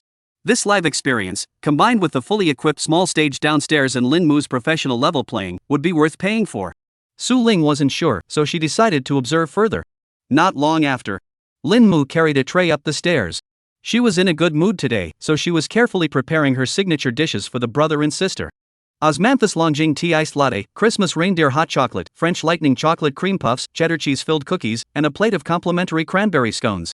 Ah hi, I'm in a good mood today, so I'm giving you an extra plate of pastries. Oh, and if you're willing to take a bet later, I'll give you a strawberry macaron 2M and the leftover red bean toast from yesterday. Anyway, don't back out if you lose, okay? Fu Loli spoke in a light-hearted tone, her steps light and her attitude completely transformed, no longer pushy at all. What did you call me? Who is Ahai? What is Ahai? Tilda. Lin Mu didn't say a word, just placed the coffee in front of both of them, his face beaming with joy. The iced latte was ordered by Lu Qing, and the cocoa was for Su Ling. After placing the pastries, she didn't wait for them to say anything and hurriedly ran downstairs to wash her hands. Sure enough, wash your hands before playing the piano. This habit had become deeply ingrained in Lin Mu's life. Therefore, almost immediately, Su Ling, who had already gotten into the groove, quickly identified the source of her motivation. She nudged her brother with her elbow, curiously asking, "Do you think she plays really well?" Maybe. "What if you lose? Will you really have to agree to her request?" Su Ling reminded him, "She hasn't even said anything yet. What if it's an unreasonable request? Would you really agree to it?" "Ridiculous?" Lu Qing shook his head lightly, unconcerned. "I don't think so. Look at how innocent she is. How unreasonable could she be?" "Really?" Unbeknownst to him, his younger sister's next words made his hand holding the coffee cup tremble, nearly spilling the liquid inside. "What if she wants you to stay here forever?" "No, wait." Lu Qing's expression turned serious.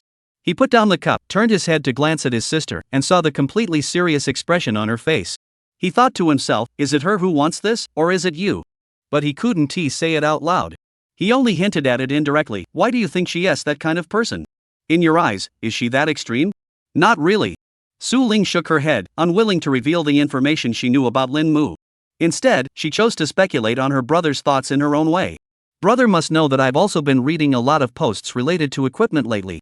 I think that if someone really doesn't know how to play an instrument or is very weak at it, they probably wouldn't even know how to properly store or maintain an instrument. Look, there is a humidity-controlled cabinet on the right rear side of the stage, and there is a xylophone inside. She pointed toward the lower floor and analyzed, upon entering the room, there's a large air humidifier on the left side. This is used to adjust the indoor humidity to prevent the wood of high-end instruments from warping or deforming due to seasonal changes. Exclamation point. She's also wiped down the piano, which is covered with a piano cloth. The drum set is positioned correctly, clearly someone with band experience. So, brother, your chances of winning this bet against her should be pretty low, right? Lu Qing was stunned. It wasn't the precision and meticulousness of his sister's judgment that shocked him, but rather the fact that she had managed to acquire so much information about the equipment in just 1 month. Generally speaking, children who learn to play an instrument are already exhausted just learning the basics. Where would they find the energy to study wood, acoustics, and other aspects of musical instruments? During their previous conversation, Su Ling had already hinted at an excessive understanding of the knowledge within the luthier circle, which was completely inconsistent with her current identity as a newbie electric instrument enthusiast. In other words, she has acquired this advanced knowledge in areas she wasn't even aware of, through her own personal efforts. That's why she could immediately determine that her bet with the female ghost was a losing bet. Su Ling. Tell your older brother when you learned all this knowledge. Switching offense and defense. This is an S+ skill. Do not answer the opponent's question. Instead, shift your focus to the source of the information and press the opponent. If the opponent refuses to answer, you can also refuse to answer. If the opponent answers, you can obtain more information. As expected, Su Ling's eyes twitched slightly, unsure of how to explain. Well, I just came across it randomly in my little red notebook during bedtime. Why does my brother care about such details? She felt a sense of difficulty again. Facing her brother, she felt he was increasingly inscrutable, no longer as easy to decipher as he had been at first. Oh, I see. Lu Qing nodded slightly, pretending to believe her. You're very talented. You'll probably become a jack of all trades soon. Final move, the 30-stroke divine technique flattery. The effect is to make the younger sister back down by raising her expectations, lifting her up high so she can't come down, forcing her to delve deeply into knowledge in various fields. This can serve 2 purposes, either to motivate her to move forward or to deter her from retreating. Either way, it benefits him. In fact, he had already planned to test his sister, but he didn't expect her to reveal her true colors so quickly. According to the normal progress, she would never have gone to such extremes to absorb this highly specialized knowledge in the field of music. Even though her piano playing speed was already terrifying, she had also gone to great lengths in related areas. This was highly suspicious. It seems there must be a secret she's hiding from me. Lu Qing wasn't worried about anything else. He only feared that his sister, under her superficial facade, would gradually stray into the wrong path, get stuck in a dead end, and become increasingly extreme. Regarding his sister's relentless practice and dedication to music, he had a few theories. First, his sister wants to achieve a certain goal, and she can't tell him what it is. In such cases, it's usually closely related to him, or rather, she's taking action specifically targeting him. How could one not be concerned? Second, his sister had been influenced by external factors, either by someone or something outside her circle, which had left her feeling defeated and driven her to push forward relentlessly. This situation was akin to losing oneself in obsession, and as her older brother, he felt it was his duty to understand the underlying reasons. Therefore, this situation is also quite urgent. Third, there is my initial hypothesis my sister has an internal driving force.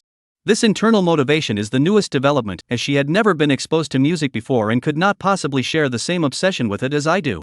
Therefore, combining the first point, Lu Qing has reason to suspect Su Ling seems to have tied her inner drive to something else. And this possibility is extremely high.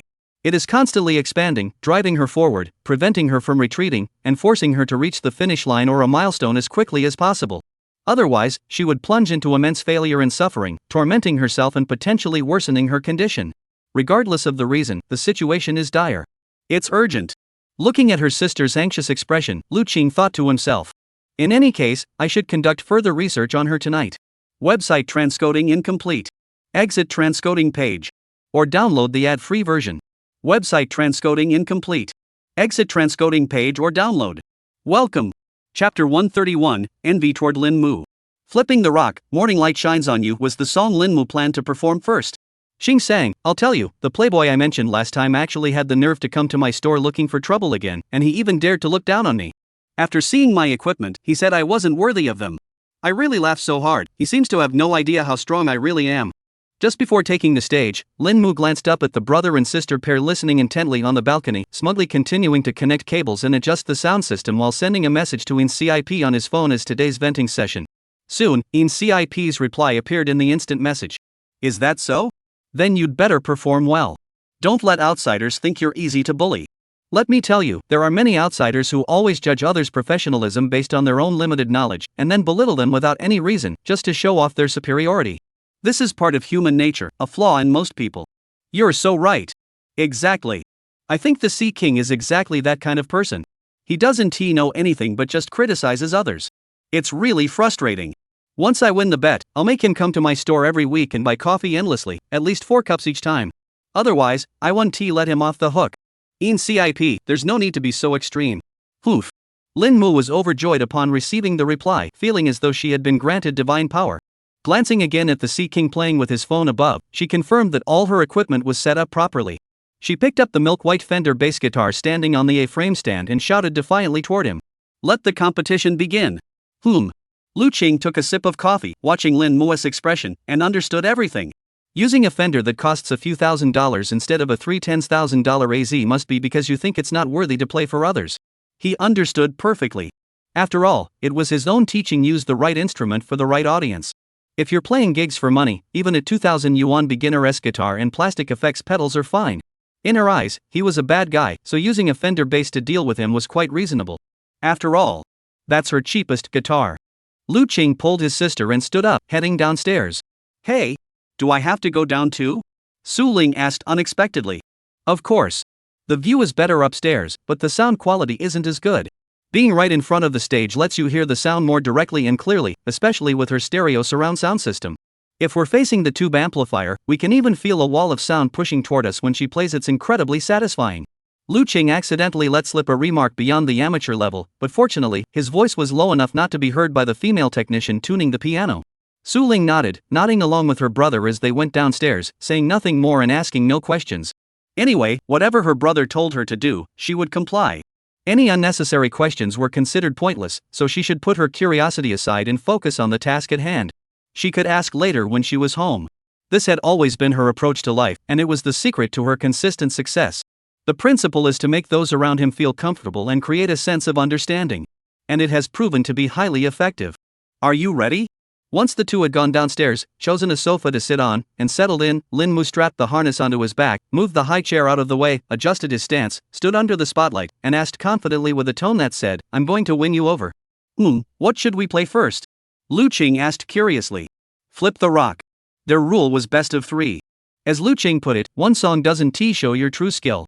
You have to play 3 songs, and only if you play 2 perfectly does it barely count as having some talent. Otherwise, just showing off one trick isn't real skill. His words, though meant to sound like those of an amateur, were laced with the cunning of a seasoned pro. Lin Mu found it odd, but with her experience, she couldn't pinpoint exactly what was off. She just felt that the Sea King's words weren't entirely without merit, so she nodded in agreement and decided to prepare 3 songs: a warm-up song, a show-off song, and an original song to attack the Sea King from 3 different angles. Alright, I've heard this one before. It's by the Asia Kung Fu Kid, right? Ha! It's by Lonely Rock. The original is by Asia. Lonely Rock is a rearranged version. Really? How do you know all this? Hold on, let me check. Lu Qing's few words left Lin Mu feeling uneasy. Generally speaking, ordinary people don't care who the original composer of a song is as long as it sounds good, that's all that matters. In fact, some die-hard fans even mistake cover artists for the original creators and go out of their way to criticize the original artists, saying things like, "XXX sings it better," in an attempt to feel superior. This is commonplace among outsiders and serves as justification for unauthorized singers-musicians. Most original creators who put effort into quality have suffered for years but are trapped in the market's focus on traffic, constantly facing online abuse and attacks, leading to countless tragedies. Ambient musicians have long since moved beyond the realm of listening to songs just for the surface, and even beyond the ordinary professional standard of listening to the arrangement and instrumentation.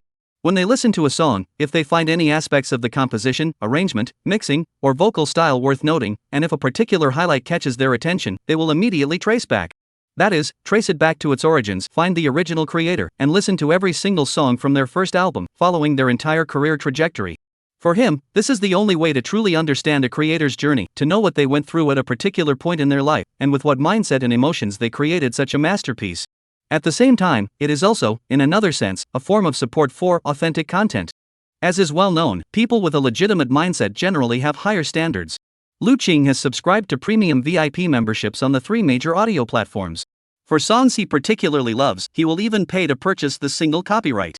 If he really loves something, he won't hesitate to splurge on everything related, including physical albums, physical merchandise such as notebooks, clothing, etc., and even physical instruments the same model as those used by a particular musician or master.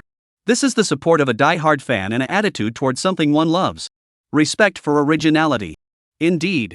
After checking on Xiandu, Lin Mu discovered that Hai Wan was actually correct. The song Flip the Rock is indeed the work of the group Asia Kung Fu Kids, not an original composition by Lonely Rock. However, Lonely Rock had clearly obtained official authorization, otherwise they wouldn't have been able to rearrange and release it as an EP single, let alone sell it commercially. Without authorization, this would constitute copyright infringement and is not permitted. Wow. I didn't expect you to know so much. She began to look at him with newfound respect. She thought to herself, this guy looks so arrogant, yet he's so meticulous about the origins of the work. This doesn't match his outwardly boastful and condescending demeanor at all. Lin Mu remembered clearly what Qing Sang had said: true musicians of high caliber are humble. Few are arrogant, most hide their sharp edges. Many masters are kind and patient because they have delved deeply into their field. Once you go deep enough, you see how small you are and develop a sense of awe for the field, understanding that there are always people better than you and skies beyond the sky. Height determines perspective. Cultivation is also about cultivating the mind. To her surprise, Lu Qing's response immediately dispelled her doubts. Oh, I'm just someone who likes to nitpick over trivial matters. I was just trying to challenge you a bit, there's nothing special about it. You. Damn it. This guy, he's not as cool as he seems. I get it. He's deliberately messing with my head, trying to make me make a mistake. Haha, you're thinking too highly of yourself. Although what he just said was correct, am I really going to let such a small oversight affect me? Ridiculous. Lin Mu emphasized angrily. I don't care. I'm going to play you the lonely version of the flip. After all, that's what I've been practicing, so you have to listen to it. Anyway, I won't make any mistakes. If I get a full score on this one, I'll get 1 point, and if I get 1 point on the other 2 pieces, you lose. Deal?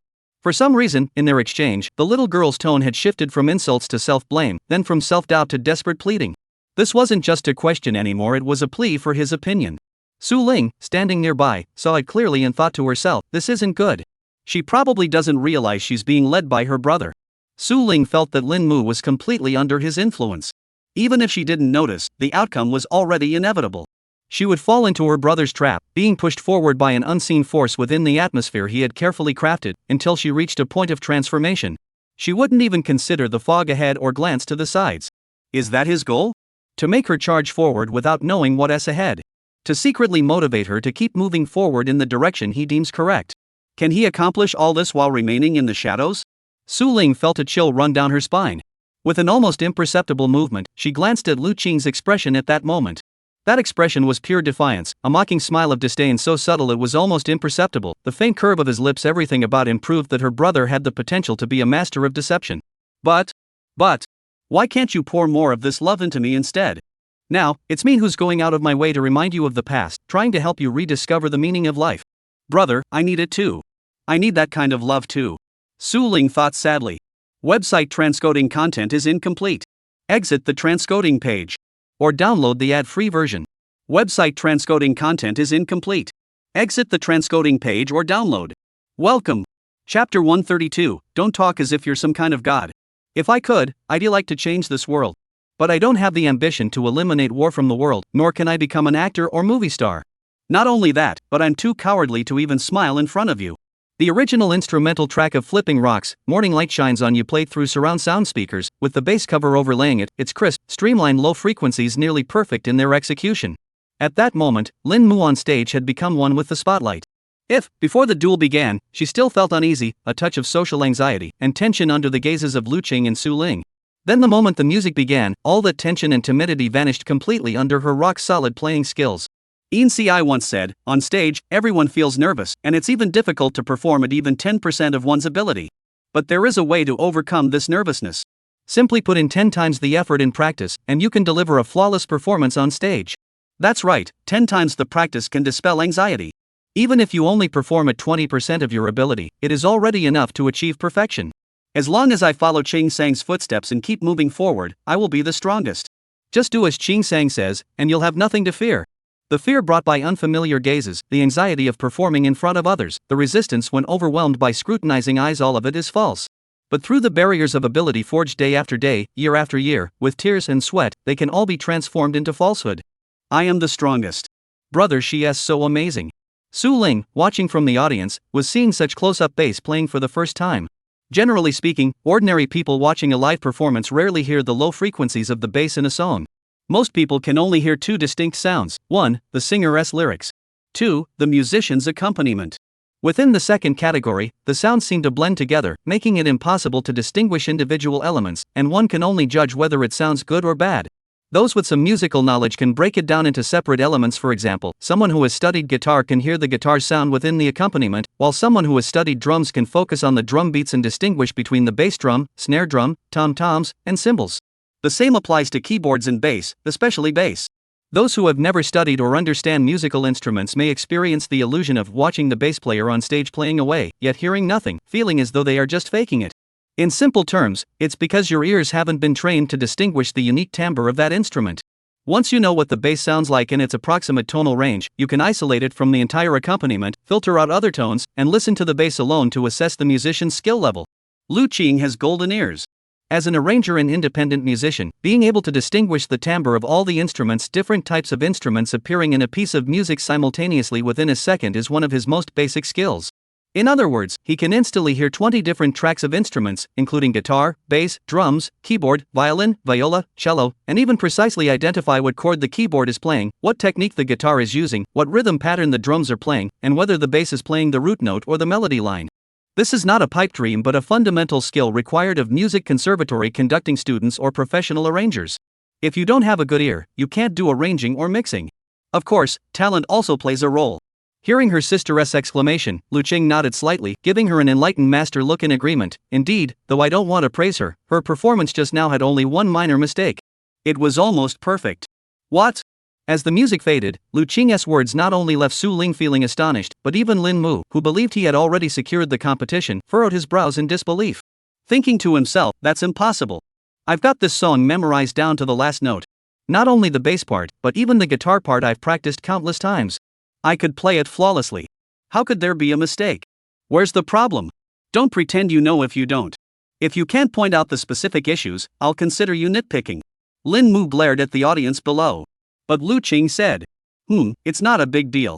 You played it well, but there's one part where the emotion doesn't quite come through. Never mind. I'll give you 1 point. 1 point, okay? He adopted a nitpicking expression and scrutinized Lin Mu with an incredibly harsh gaze. That annoying gaze was identical to that of the haters who say, even though you're right, I'm going to force you to admit you're wrong. This only made Lin Mu feel even more absurd. Hey! You don't have to be so two-faced. If I really played imperfectly, I'd admit it. So I'm not taking this 1 point for nothing. Next song, I'll open the recording, record every detail of my performance, and if you still think there's something wrong, you can replay it, pause it, and point out the mistakes. If you have a valid reason, I'll concede immediately and won't argue. Deal? Fair enough. Lu Qing extended his thumb and gave the female musician a thumbs up. You know, you're actually pretty reasonable. Now you're starting to look a bit like a musician. Ha! Stop acting so high and mighty. Like you're some kind of master. Lin Mu snorted derisively, reached out from the table beside him, and pulled out a wet wipe to wipe his hands. Then she pulled out a dry paper towel and wiped the strings of her bass. It seemed like this was a habit she went through after finishing every song. Brother, she's using a lot of paper like that. Su Ling couldn't help but comment. Finally, she understood why Lu Qing always bought 48 packs of tissues at a time and had them shipped home by the box. At first, she thought he used them to clean up after watching made movies, but now she realized it was probably the same as Lin Mu using them to wipe his hands after practicing the bass. I've misunderstood him again. I'm such a pervert. The young girl scolded herself inwardly, unaware that Lin Mu was already adjusting his DSLR camera while growing increasingly uneasy. Something's off. No, something's off. Just now during the chorus, there was a rhythm that was slightly too fast. Although the notes were played correctly. But if judged by a musician's ear, the emotional expression in that one measure was indeed lacking a bit of impact. No way? That's impossible, right? No. Does he even have that kind of ear? I must be imagining things. After all, he doesn't have calluses on his hands. He's clearly never played a stringed instrument. He's an amateur. He's probably just talking nonsense, trying to argue with me on purpose. Though he didn't want to admit it, Lin Mu felt increasingly uneasy the more he thought about it. The more he thought about it, the more he felt that what the Sea King had just said was a bit off. No, this can't be right. He was still very concerned after all. She lowered her head, bit her lip, and silently encouraged herself. I need to take another look. The recording is already set up. Whether it's real or not, let's settle it with the next song. Website transcoding content is incomplete. Exit the transcoding page. Or download the ad-free version. Website transcoding content is incomplete. Exit the transcoding page or download the ad-free version. Welcome. Chapter 133, The Fatal Weakness of the Female Demon. Lin Mu chose the second song, which was incredibly stunning. Ano's Diversity. The full title is Chu, Diversity, which translates to The Diversity of Kisses. Due to its extremely fast tempo and incredibly rich playing techniques, the bass part is also extremely difficult, to the point where ordinary players can't even touch it. I love you, intoxicated by love and unable to wake up. I need you, lost in love and unable to wake up. Hold me tight, smell the scent of heartbreak. Vehemently oppose, sit down, shake hands, and I'll pay you. The swaying body movements paired with playful lyrics, brought to life by Lin Mu's soulful performance, almost seem to speak. In other words, the music can convey emotions to the audience below. Su Ling caught a glimpse of her older brother beside her, who was already getting restless. Though his expression remained the same, as if to say, "Is that all?" it was clear that his hands, resting on the edge of the chair, were trembling slightly. His body had already begun to respond physiologically to the rhythm of the colossal figure on stage. He couldn't hold back any longer. As everyone knows, when live musicians perform a piece to perfection and even achieve a groove, the audience below the stage becomes spellbound, unconsciously swaying to the rhythm. This isn't a sickness, it's a neurological response triggered by the rhythm, a normal physical reaction. It also signifies that the musicians on stage are skilled and have something special to offer. After all, a song with incorrect rhythm cannot create a groove, let alone prompt the audience to actively interact without even realizing it. Lu Qing's expression showed that he had fully received the emotions Lin Mu was conveying through her performance. Yet, despite being able to decipher her sentences, he struggled to suppress his emotions, pretending to remain unaffected. Su Ling felt exhausted, even mentally drained. If she were her brother, she probably couldn't achieve such a level of restraint. Diversity is such a difficult song, and Lin Mu played it flawlessly. That alone is terrifying. If it were me at this stage, I probably wouldn't even be able to play the first measure of the intro. Ultra-fast phantom hands funk, a music style known for its complex rhythms. She's really that strong. Su Ling felt defeated. She believed that in a professional field, no matter how hard she tried, she could never surpass her on stage. If the previous Flipping Rocks was just a warm-up piece for her, then the current Diversity was a true manifestation of her real ability. She could use her guitar to communicate with her brother. If her brother didn't want to hold back, Su Ling had no doubt he could walk up to the stage, pick up the PRS guitar beside him, and have a proper showdown with Lin Mu. Neither would speak, they would communicate through their instruments, using phrases to achieve a kind of spiritual connection. This is the true meaning of next-level play, because this language is encrypted. It conveys only emotion, using emotion to hide many secrets within phrases.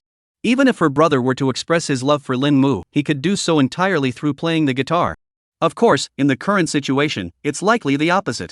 Su Ling doesn't know what Lin Mu's musical phrases are conveying, but she's heard about diversity, and she knows what the lyrics say. It's begging for a kiss. Take me and keep me all to yourself. Let's kiss until we're poisoned. Then. Come on, let us kiss. Come on, let us kiss. Su Ling took a deep breath. Indeed, for those whose musical appreciation has not yet reached a professional level, the simplest and most direct way to interpret the phrases a musician plays is to infer their hidden intentions through the lyrics. Su Ling's wisdom far surpasses that of her peers, so how could she fail to notice such an obvious entry point? Linmu chose this song with the intention of making it difficult and potentially embarrassing, but who can say for certain that she wasn't subtly conveying a love that's hard to put into words to someone outside the stage? Perhaps the former was played for her older brother, who was pretending to be a villain, using her skills to try to knock him down, but the reason the young girl practiced this piece so intensely must have been to play it for Inching P one day, right? She's already doing it. She's already achieved it without even realizing it. This is a bit heartbreaking. Su Ling felt she shouldn't have come today. She felt like she was just in the way, ruining her brother's appreciation and also ruining Lin Mu's solo performance. If she had known she was like this, why bother going to all the trouble to dress up nicely and try to compete with Lin Mu? It's clear now, isn't it? Lin Mu's situation is different from that of a cheating cat or a stalker. Her attacks are armor-piercing. She doesn't engage in direct attacks on appearance or physique. She attacks on a spiritual level, able to provide her brother with the ultimate spiritual pleasure in an instant, something no one else can do.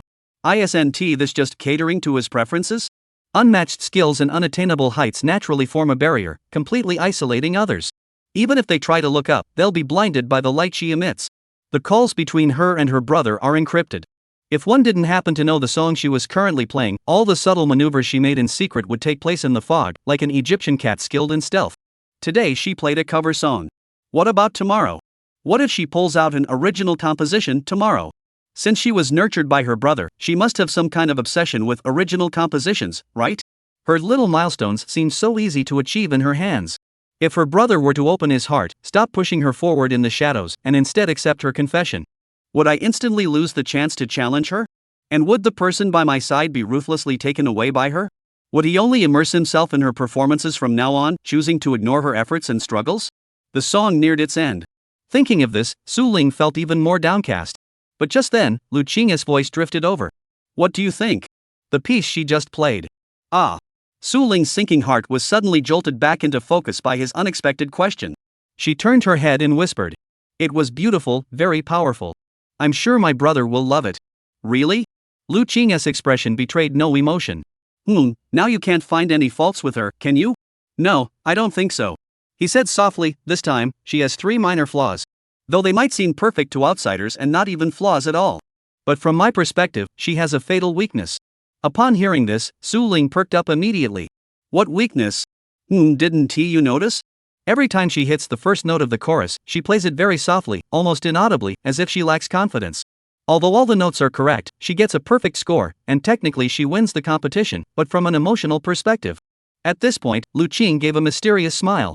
From an extremely abstract perspective, he continued. She is too shy. Website transcoding content incomplete. Exit transcoding page. Or download the ad-free version. Website transcoding content incomplete. Exit transcoding page or download. Welcome. Chapter 134, Today is Lin Mu's victory. Today is Lin Mu's victory. As she escorted the two to the door, she felt a touch of reluctance. After hesitating several times, she finally couldn't help but ask, hi, you'll come to my shop next week, right? Yes, I've already lost. I'll accept the consequences. You've got some talent. In my opinion, today's performance was at least 10 points better. You little rascal.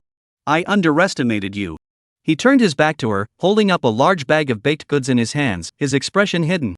By the way, I need to remind you that while your attitude toward running the shop has improved, if you keep giving away such large quantities of items to every customer, your shop will eventually go out of business. Understand? Yeah. I know, I was just celebrating. There's nothing else. Oh, right, you just said I have 3 flaws. I don't believe you. I'll definitely go back and watch the video. I'm an honest person. If it's there, it's there. If it's not, it's not. But if I find out you're pulling my leg just to argue with me, I won't let it go. I'll poison your food next time you come here. Did you hear me? Lin Mu raised his little fist and gave him a soft punch. It felt like being hit with a marshmallow. Lu Cheng wanted to laugh but held it back. He thought Lin was simply too cute. She was completely different from the cold, powerful image she portrayed online, where she would criticize everyone with a dismissive, "You're terrible, stay away." He never expected that she, who had been so withdrawn in such an environment, could still thrive and grow into someone who was at least slightly reassuring.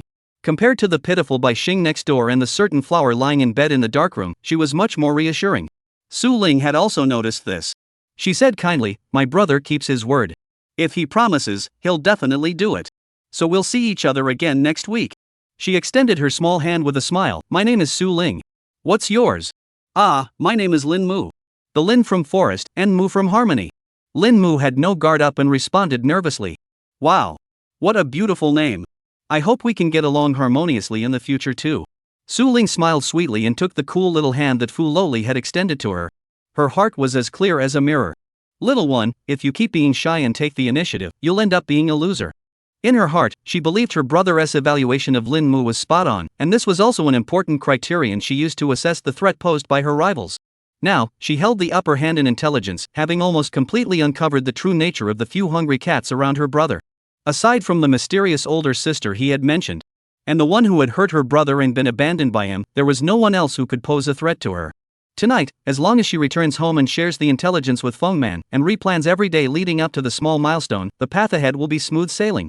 As long as your brother doesn't take the initiative to give you more, you're just someone with limited information, stuck entertaining yourself in these few spaces, never able to reunite with your brother, let alone act alongside him. Su Ling did not believe that the female junior had the ability to independently deduce her older brother's true identity through various details. Her innocent, straightforward, and unguarded personality speaks volumes. How could such a young girl possibly match her in controlling the entire situation and devising a targeted, one-on-one plan against her brother?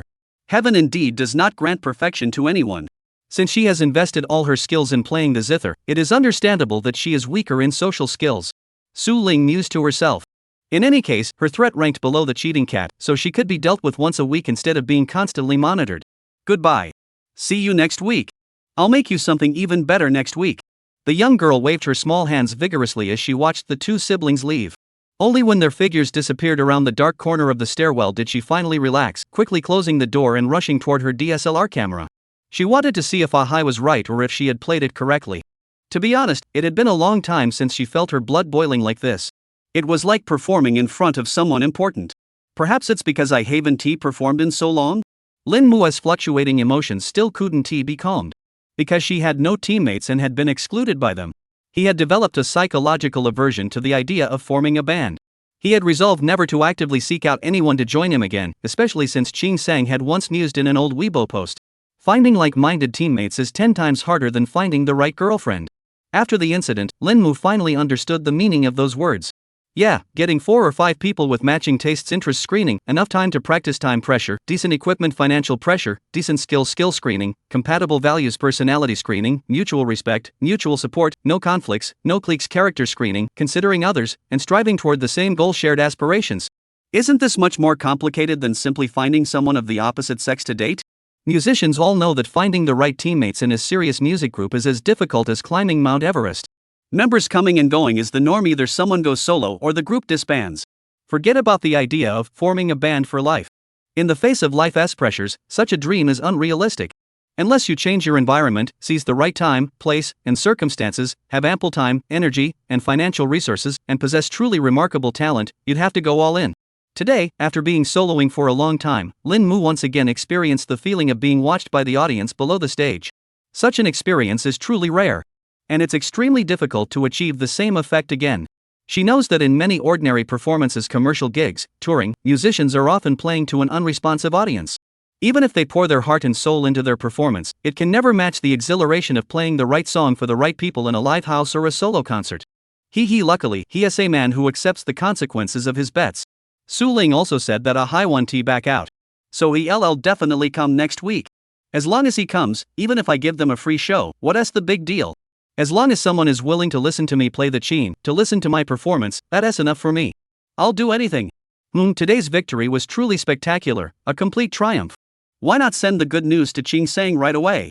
This joy was something Lin Mu wanted to share with only one person in CI. If there was anything to regret, it was that he was too strong, ending the match 2-0, leaving no chance to play his third original piece as the finale and really show Ahai and Su Ling what he was made of. Well, never mind. There will be other opportunities.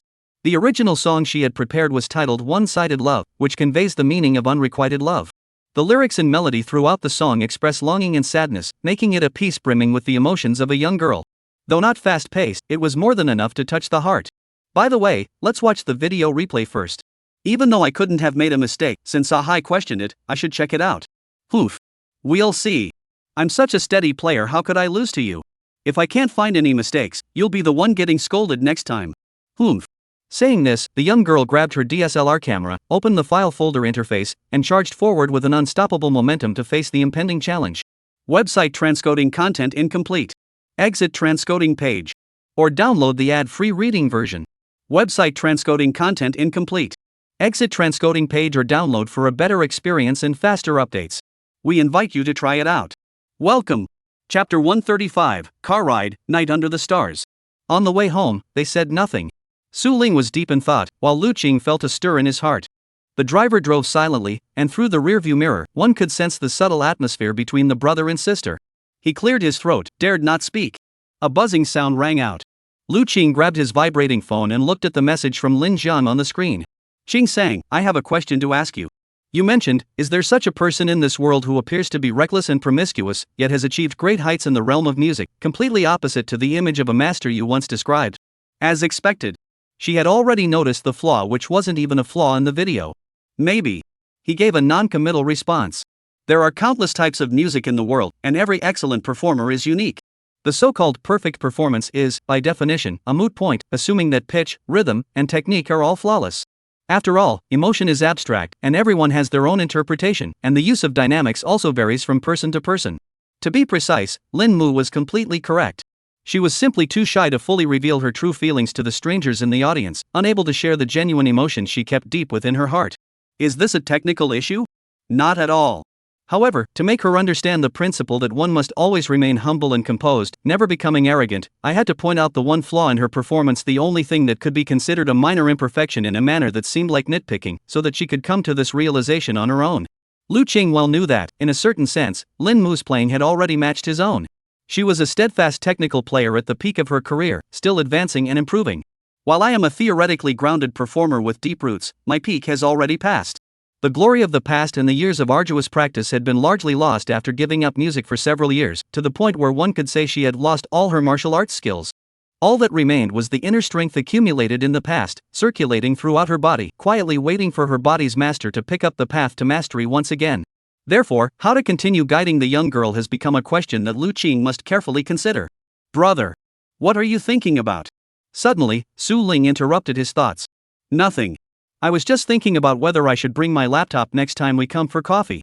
I was so captivated by that guy's performance today that I didn't get any work done. He forced a casual smile. Su Ling could tell he was changing the subject. Such a small trick was practically useless in front of her, not worth mentioning. So she forced the conversation back to the original topic. So you're definitely coming next week, right? Lu Chang nodded. I have to write books anyway, so I can do it at home or outside. I plan to come once a week or every 2 weeks. After all, I lost the bet, and she gave us so many gifts I can't even carry them all. He pointed to an oversized gift bag by his side, which contained items that must have cost at least 300 yuan, including various types of toast bread, baked cakes, and premium ice cream, even complete with ice packs. Looking at all this, he was at a loss for words. Su Ling was also speechless at Lin Mu's honest and gullible personality. The kid isn't bad, just not very honest.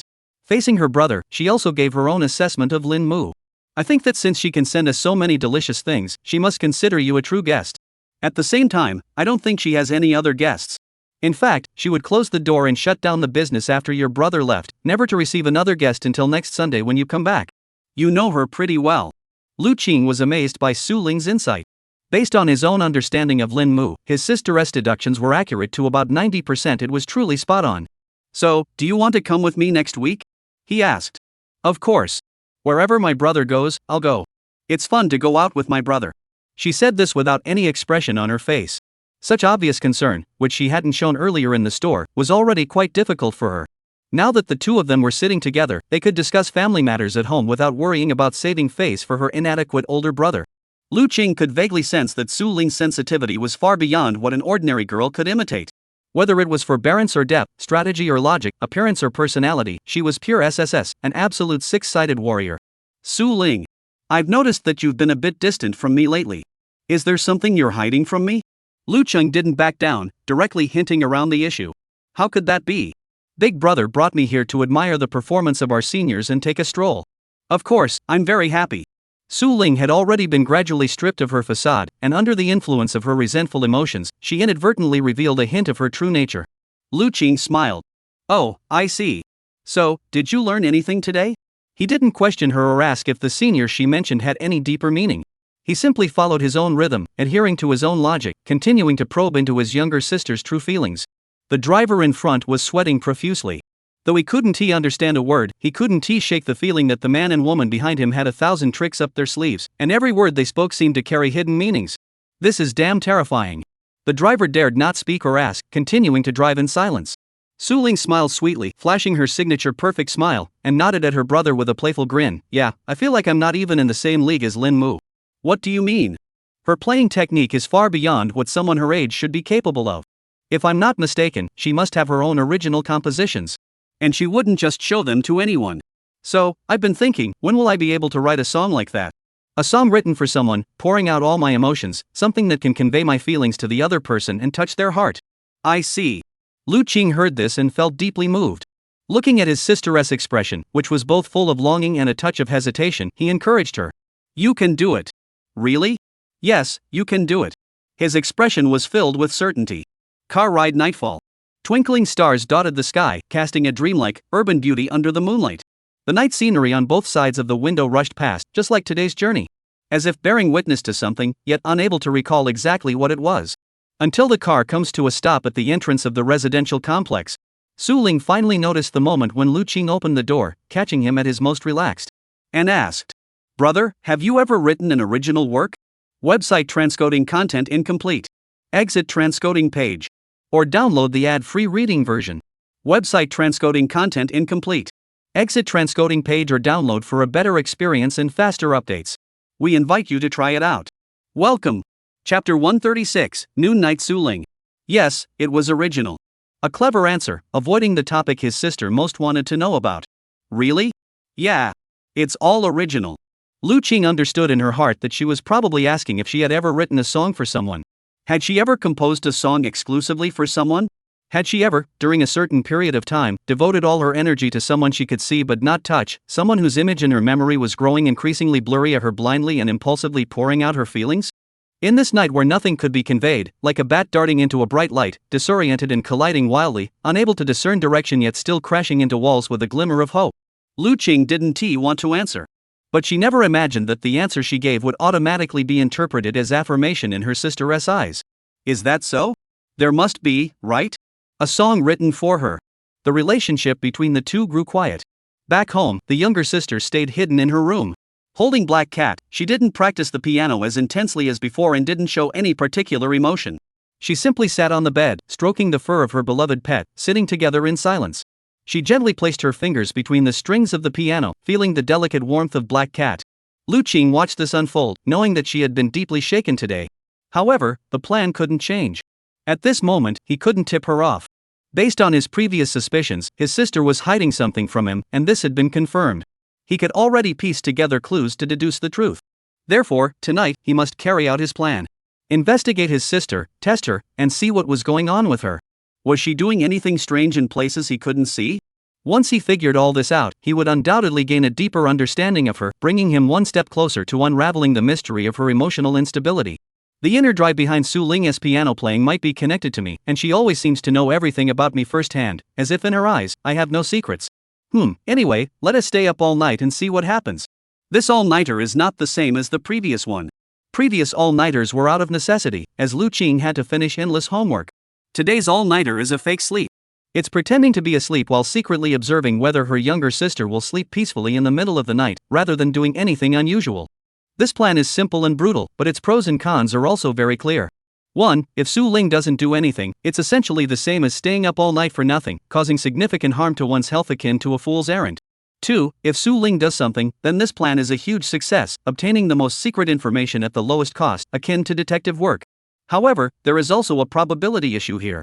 For example, if my sister was originally going to do something, but today she was too tired and did nothing, so she fell asleep peacefully. In that case, it would be like triggering a glitch, not only wasting your time staying up all night but also mistakenly believing she was quiet and well-behaved. That would be very dangerous. What we know now is that the item Sugar Flower gave me is missing, and I couldn't have lost it myself. It must still be in this house, I just haven't found it yet.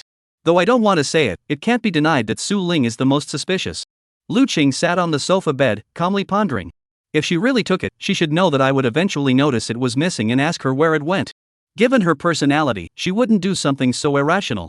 Therefore, she might have accidentally caused this situation during the few days when I was staying up late and didn't have time to return the item. If I were her, tonight, I would secretly put the small box back into the bag. His analysis made perfect sense and aligned perfectly with Su Ling's way of thinking. Having spent so much time together, even if his sister had already analyzed him to some extent, hadn't he also studied her? It was just that these were not the kind of things he liked to discuss openly.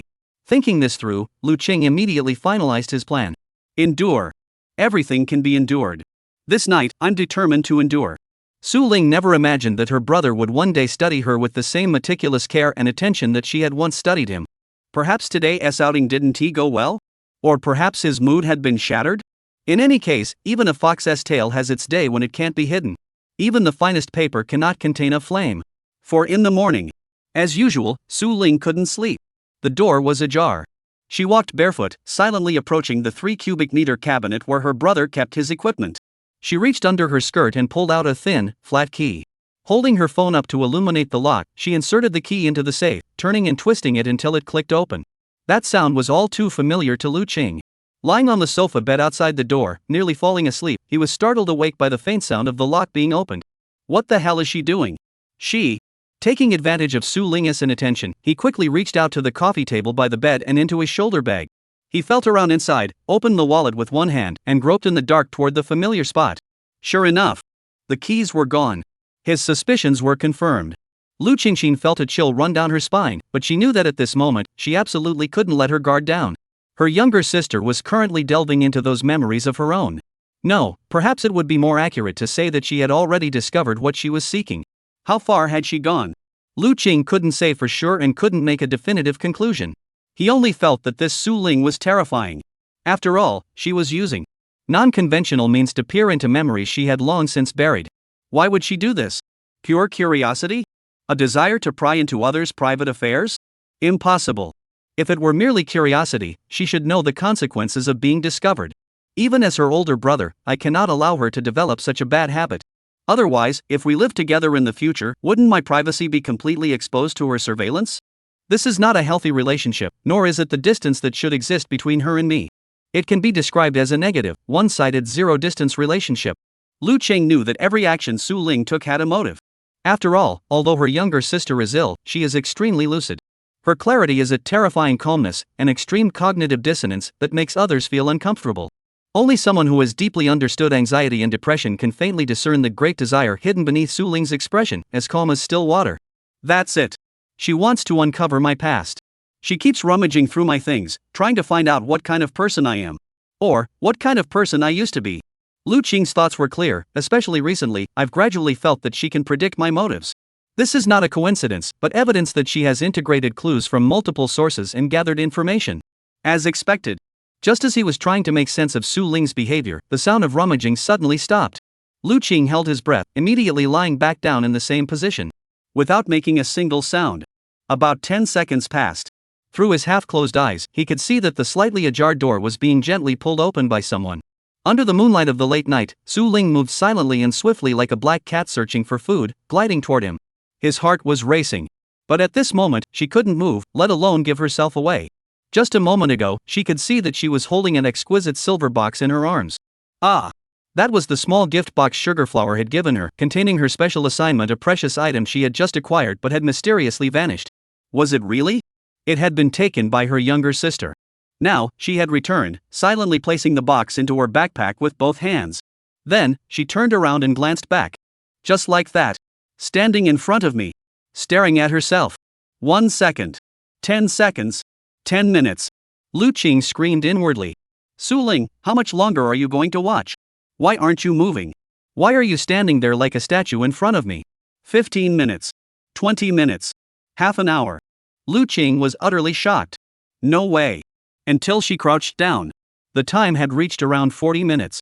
Until drowsiness overtook her. She could no longer stay awake. Seeing that my younger sister showed no intention of moving to go back to her room to rest, a strange thought suddenly popped into his mind. Could it be? Does Su Ling do this every day? Chapter 137, I'm going to punish you. The next day, at 10 a.m. It wasn't until the sun was high in the sky that Lu Qing finally awoke from his nightmare. He suddenly opened his eyes wide, feeling something soft and delicate at the back of his head. The sensation was delightful, exactly like a memory from the past. Brother, good morning. Lu Qing sucked in a sharp breath. Looking up at Su Ling's smiling face, he decisively pushed forward with all his strength, pulling his head away from her knees. Good morning. By the way, how long have you been sitting here? Not long. I saw that your sleeping posture didn't look very comfortable, so after I finished washing up, I came over to adjust your position so you could lie more comfortably. Su Ling smiled, her face devoid of the eerie aura from yesterday, as if she had completely forgotten all the grievances and unhappiness from before. This couldn't help but make Lu Qing's heart tighten. That's right. His younger sister had been standing in front of him all night, staring down at his sleeping face. The duration was so long, so incredibly long, that he had forgotten exactly how many minutes she had stood there. Eventually, overcome by the relentless wave of fatigue, he had fallen into a deep sleep. But the last thing he remembered was her placing the silver key back into his wallet, returning it to the exact same spot where it had been, with no trace of it ever having been moved. Terrifying. Lu Qing felt that, from certain perspectives, Su Ling's way of handling things, her abnormal behavior, and her obsession with certain things were exactly the same as his own. He knew his own terrifying nature all too well. There was nothing he could do about it. After all, he knew that the path ahead could only be traversed alone, with no divine being like Dr. Chi to help him dispel the darkness. The darkness that lay ahead would only grow deeper if he didn't confront it head-on. Now, seeing his sister's behavior reach such an extreme, Lu Qing instantly pieced together all the clues and reached a shocking conclusion. Su Ling. Everything she does is centered around studying me. Cooking is. Her fashion choices are. Playing the zither is. Even that night when she came knocking on the door in the rain. Was also. Lu Qing didn't say anything. He couldn't say it either. The two understood each other implicitly. Everyone knew the other's secret. Previously, Su Ling had been in the shadows, while he had been in the open. Now, the dynamics had shifted. Su Ling believed she was still in the shadows, but Lu Qing knew she thought she was in the shadows and could use his position in the open to observe her movements in the shadows. This is the ultimate technique of the way of Qing, the clear silence. No questions, no. Hold accountable. Discover the sister, understand the sister, and in the end, find a way to guide the sister. This has always been Lu Qing's approach. When it comes to his sister, he would never resort to low emotional intelligence scolding or questioning, as such actions not only fail to achieve any substantive results but also directly trigger her condition, causing her to spiral into a state of collapse from which there is no recovery. When dealing with someone suffering from depression, the best way to communicate is through gentle actions. This is far more effective than verbal comfort or superficial promises, as it makes her feel much safer and more at ease. Brother, today is the second day of Bai Xing's livestream, right? Suddenly, she interrupted his thoughts. Yes. Do you have any plans? Well, nothing much. Now that we've decided on the style for the broadcast, we'll just stick with it for the first few shows. She's already found a way to perform that suits her, and I don't need to sit next to her every time to check up on her unless she asks me to. Lu Qing said. In truth, he knew that Bai Xing had merely taken the first step in her reincarnation livestream, and she had only managed to get this far with the strong support of her roommates. If she didn't find a way to capitalize on this initial momentum, she couldn't be considered on a stable upward trajectory. She risked ruining what could have been a great opportunity. Especially now, the live stream was missing two crucial elements. NBN, which refers to someone who can capture the highlights of the streamer's performance during each live stream and edit them into videos afterward. Second, an audio engineer to handle post-production for all existing footage, enhancing the host's program quality and accelerating the account's follower growth rate. Originally, Lu Qing could handle both of these tasks, and he had indeed planned to edit the recording of Bai Xing's livestream from earlier today and upload the clips by himself. However, considering that he has a new book to start working on afterward, doing this kind of work personally every time would be a waste of efficiency. If he could delegate it to someone else, that would be ideal. Give a man a fish, and you feed him for a day. Teach a man to fish, and you feed him for a lifetime. Lu Qing thought it over and decided that Yang Zai would be the best candidate for the video editing role. After all, the work of a moderator isn't too demanding, and even if it's part-time, there would still be plenty of time left over to handle the video editing. As long as we pay him extra, it shouldn't be a problem. The problem is, the role of sound effects artist requires a musical background. Or rather, they can't do it well. Just as he was worrying about who to entrust this important task to next, his sister's words flowed into his ears like a gush of clear spring water. Oh, I see. Brother, I know you're busy, but if you ever get too overwhelmed, you could try teaching me like last time. After all, besides practicing the piano at home, I have plenty of free time. I want to help you as much as I can. Su Lingxiao smiled sweetly, her serious expression betraying no hint of casualness. Lu Qing suddenly realized, right, the sound effects could totally be handled by his sister. After all, she's already gotten into the music scene, and the two fields complement each other. One is performance, the other is mixing. Moreover, the sound effects required for cutting and editing VTB clips are not difficult to master. They are completely different from the large-scale original sound effects demanded by professional sound designers for game music videos or promotional videos. These are tasks that even beginners can handle. Looking at it this way, the post-production for their guild could be completely handled by his sister. Unwittingly, Lu Qing had already fallen into the trap his sister had set. But, only on the surface. I'll think about it.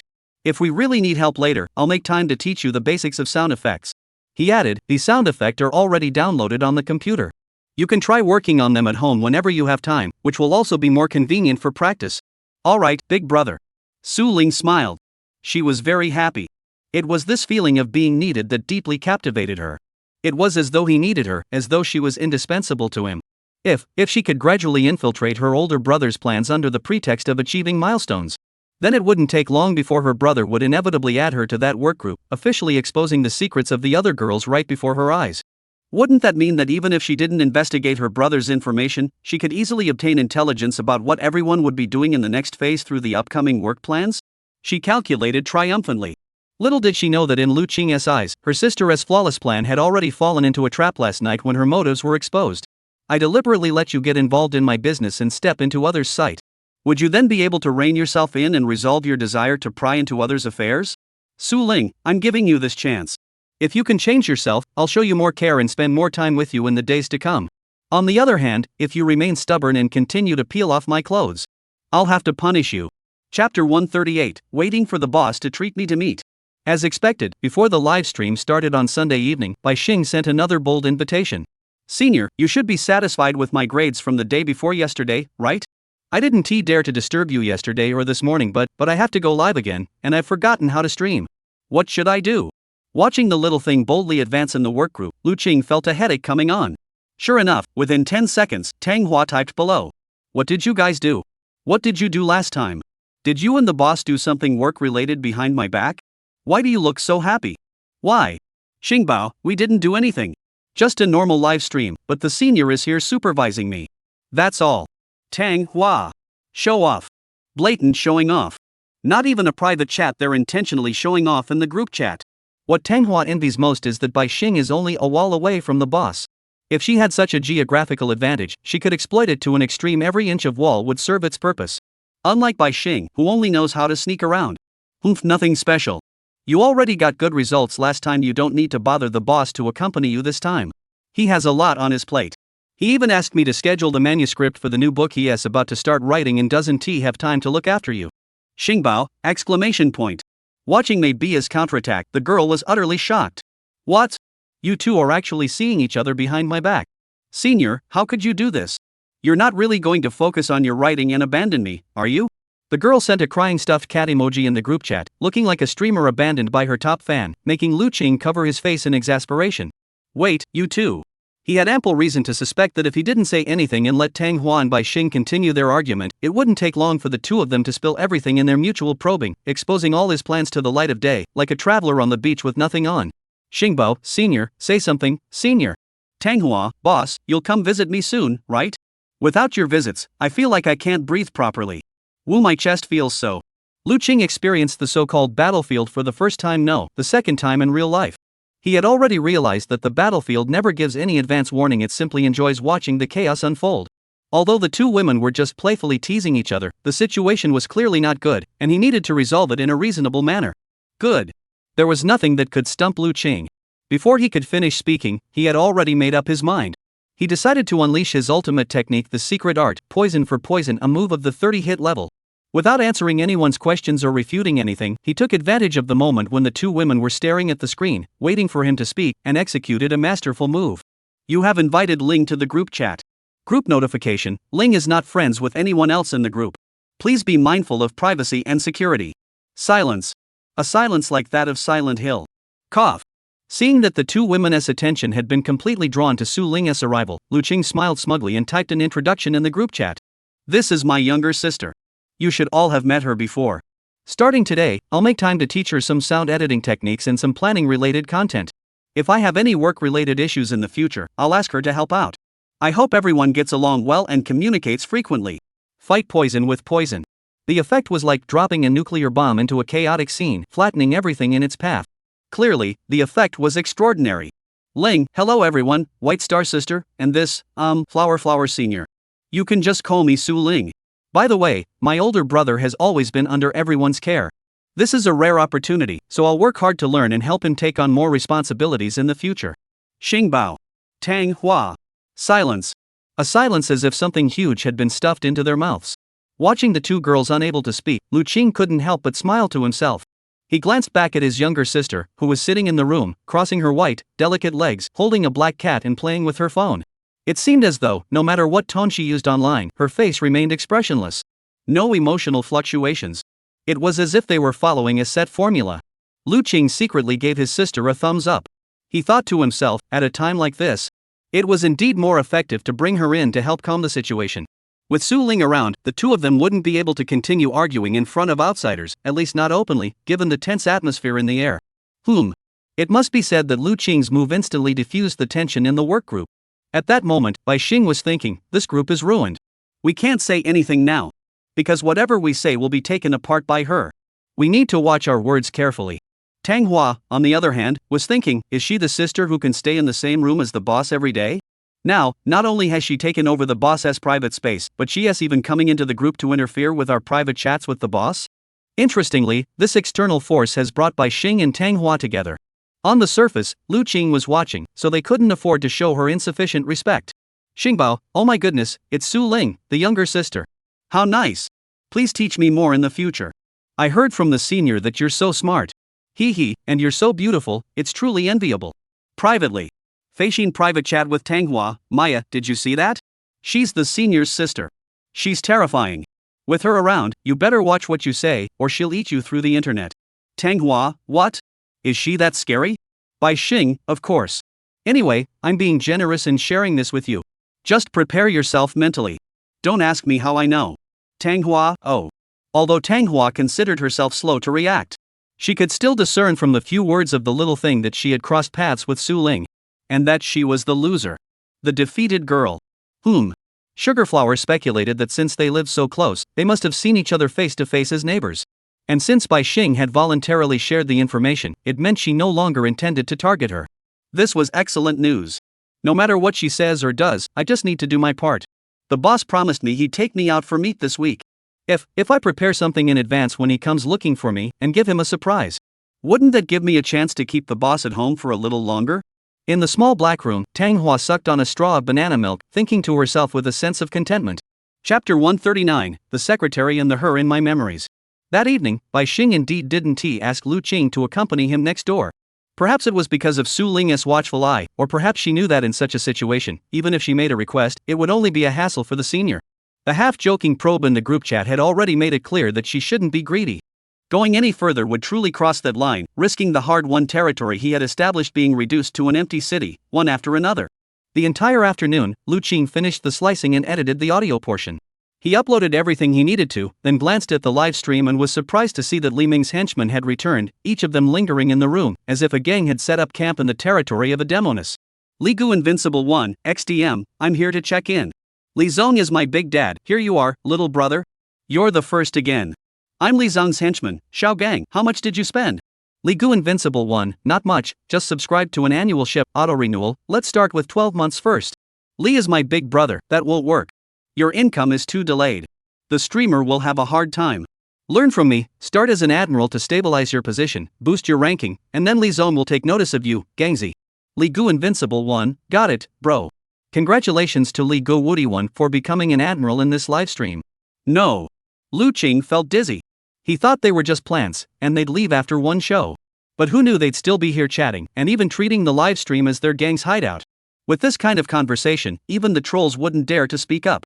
It's impossible to set the tone, and you'd easily get targeted and cursed to death, or even get killed offline. Click. Lu Qing exited the livestream. He felt it was safe now. He decided to let Bai Xing handle the rest on his own and only step in to help if he encountered any issues. He decided to shift his focus elsewhere for now. The next morning, Lu Qing arrived at school as usual. A new week brought a fresh start. After resolving the issues with Bai Xing and Lin Mu, he turned his attention to Tang Hua. According to his plan, he had to take Tang Hua out for a proper meal at least once during the week. After all, she had requested it, and if he didn't spend some time with her, she might just disappear. Therefore, paying her a visit and helping her tidy up her room became Lu Qing's weekly task. The cover design isn't urgent yet. After all, there's still plenty of time before the book's release date. Even if we prepare the manuscript first, it'll take at least a week, plus waiting for feedback, getting it signed off, and stockpiling drafts. Pushing it back by a month or two wouldn't be too bad, so for now, it's best to focus on the tasks at hand. Lu Qing remained as calm as an old cat, showing no signs of impatience. If it were half a month ago, when the plan for Xingbao was still in its early stages, and he was facing the sudden financial pressure from Su Ling, he might have felt overwhelmed. But now, with the income from the live streams, even if the from delayed creations is postponed, it's still enough to get by, no need to panic. That's the confidence that cash flow brings. And judging by the current situation, it won't be long before Su Ling can stand on her own 2 feet. At the very least, she'll be able to free me from the demands of the livestream, allowing me to focus on the basic aspects of copywriting, operations, and sound effects. A reliable assistant. Or a secretary.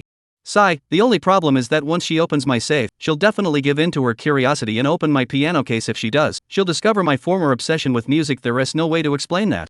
Although, in the night since then, after returning the key, Su Ling hasn't opened the safe. However, Lu Qing believed that, given her sister's personality, she must have already researched everything that piqued her interest, let alone such a suspicious musical instrument hidden in a 3 cubic meter space. My sister isn't stupid. If she had looked, she would have realized that I know how to play an instrument, and even used to play the piano quite well, though I stopped at some point and locked everything away. This raised a major issue. He clearly had a piano but didn't share it with her, instead buying her a new one.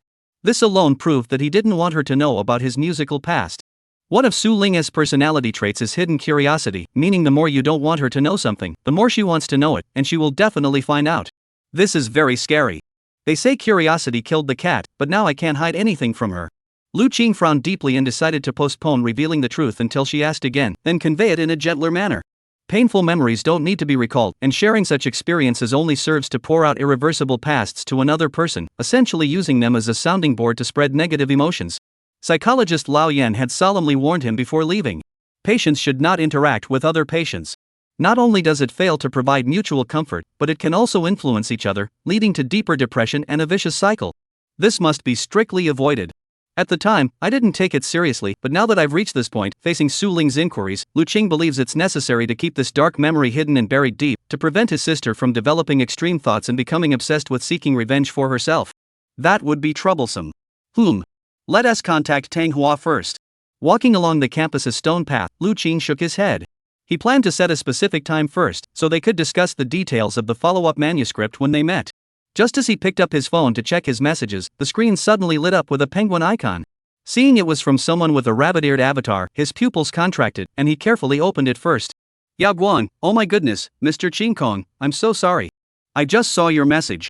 I was about to tell you about the IP adaptation we discussed last time. The business department couldn't reach an agreement. So it's been put on hold for now. Please continue preparing the new book and submit it as usual. I'm truly sorry. Great. Bad news. Seeing such a message, most people might feel like the sky was falling. After all, for a newly established author aiming to enter the platinum tier, this is akin to collapsing midway, a fatal blow. Better not to know at all.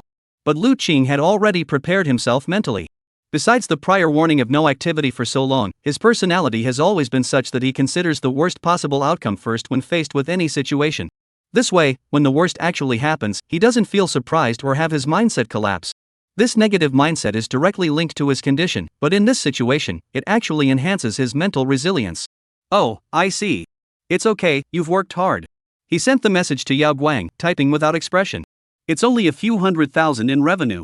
After deducting the terrifying taxes and considering the recent million word count, the IP fees should come out to no more than 20. Well, it's just a small loss to avoid a bigger one. He comforted himself this way. Editor Yao Guang, don't be too upset. There's always next time. Xingkong teacher, you must keep up the good work. Although I'm not accepting submissions right now, I'll definitely accept yours. Once you've made it big, I'll definitely keep my promise and pay you a visit. Let's hope so. Lu Qing's reply was calm. To be honest, he's never really liked dealing with people like Yao Guang, so sometimes he just didn't bother replying. As an editor, Yao Guang used a work account, so his speech was like a mask, all formalities and politeness, never revealing a single shred of genuine emotion. It was as if all communication was based solely on mutual benefit. In fact, Lu Qing could understand that, to avoid being screenshotted and taken out of context by those with ulterior motives, editors needed to protect themselves from attacks, so they had to cut off all emotions when it came to work-related matters. This was understandable. However, this communication style is something he truly dislikes. Therefore, whenever there was something to discuss, he would simply treat it like a message board, writing out the main points in a lengthy message and then waiting for a response, without further action. Sending multiple messages would disturb the editor's rest and increase their workload, so Lu Qing, who understood the importance of putting himself in others' shoes, always kept his messages brief and rarely contacted her. It doesn't matter. Let's just forget about it. At the classroom door, he stopped, turned around, and headed toward the restroom. He decided to wash his face. Even if he told himself he didn't care, it was still hundreds of thousands of dollars in potential income that had vanished into thin air. This opportunity had been reduced to a mere illusion, leaving him feeling utterly bewildered. Fortunately, from a young age, he had always understood a simple truth. If you don't hold on to hope, you won't be disappointed in life. This principle kept him from being torn apart by loneliness and crying silently like other children during the dark nights of his solitary life. The countryside was quiet and cold at night. Occasionally, the howls of homeless animals could be heard. In his memory, he lived in a spacious, empty house, with a garden, a vegetable patch, clear water, and a cat. But there were no family or friends. And the vegetable patch lay barren and untended. The only person who could take care of me was my older sister next door, who wasn't a blood relative and hadn't been entrusted to me by my father. She simply took pity on me, seeing that I had no one to care for me, and on a rainy day, she approached me, bringing a large bag of candies and toys, and gave them to me in a friendly and harmless manner. The older sister's gaze was captivating. It was a sense of security. With her by his side, all anxiety would dissipate in the wind. In her embrace, sleep came quickly, even the most stubborn insomnia would be soothed away in such a warm embrace. As if fear and anxiety had never existed, as if the empty fragments of his childhood could be filled and completed by her. Little Ching, what do you want to be when you grow up? Do you have any dreams? Dreams I don't know. But if I have to work I'd like to be a writer. A writer? Why? Because my dad is a writer. Even though he doesn't come home much, he must be really talented because the letters he sends back have such beautiful handwriting. I think he must be a famous writer who makes a lot of money. I want to be as talented as my dad. Ha ha. Little Lu Qing's words made his older sister burst into laughter. At that time, he didn't know what kind of books his father wrote, nor did he know where his older sister had gone after he left home, or whether she was still in that peaceful suburban village where, every summer, the cicadas would sing in harmony by the clear pond. Decades have passed since then. He had grown up and transformed into a urbanized college student in the distant city of Tianhai. And where is she, the girl from the countryside, at this very moment? How nostalgic. Looking at the dirty reflection in the mirror, Lu Qing couldn't help but think to himself. If next summer, I have the opportunity and time to go on vacation, taking Su Ling back to the countryside to search for memories wouldn't be so bad, would it? Chapter 140, Protect Her. Under the comfortable routine of daily life, time passes quickly. The date with Tang Hua was set for Thursday. During their conversation, Lu Qing discovered that she wasn't as withdrawn and negative as he had imagined. On the contrary, she seemed to have returned to her former state as a 38-year-old unemployed sketch artist, appearing utterly indifferent, as if she had put on a mask again. Something's off. Lu Qing wasn't stupid, he understood the saying, where there's smoke, there's fire. Although he had arranged tasks for her, she always gave off a vague sense of holding back something big. Based on his understanding of Tang Hua, she must be up to something at home right now. The previous surprise raid had already revealed the issue, especially those shocking photos on the wall. He still hadn't figured out a suitable way to dispose of them. Leaving them in her hands like this isn't good, is it? Lu Qing frowned, sitting in an 89-degree tea shop, sipping his afternoon tea alone. Today was Wednesday. Ever since Bai Xing got on the right track, she had barely attended class. She has been spending all her time researching live streaming, delving into the motion capture models of Maya, trying to find expressions and rhythms that better suit her own style. She had actually sent her a message asking how to handle failing a course.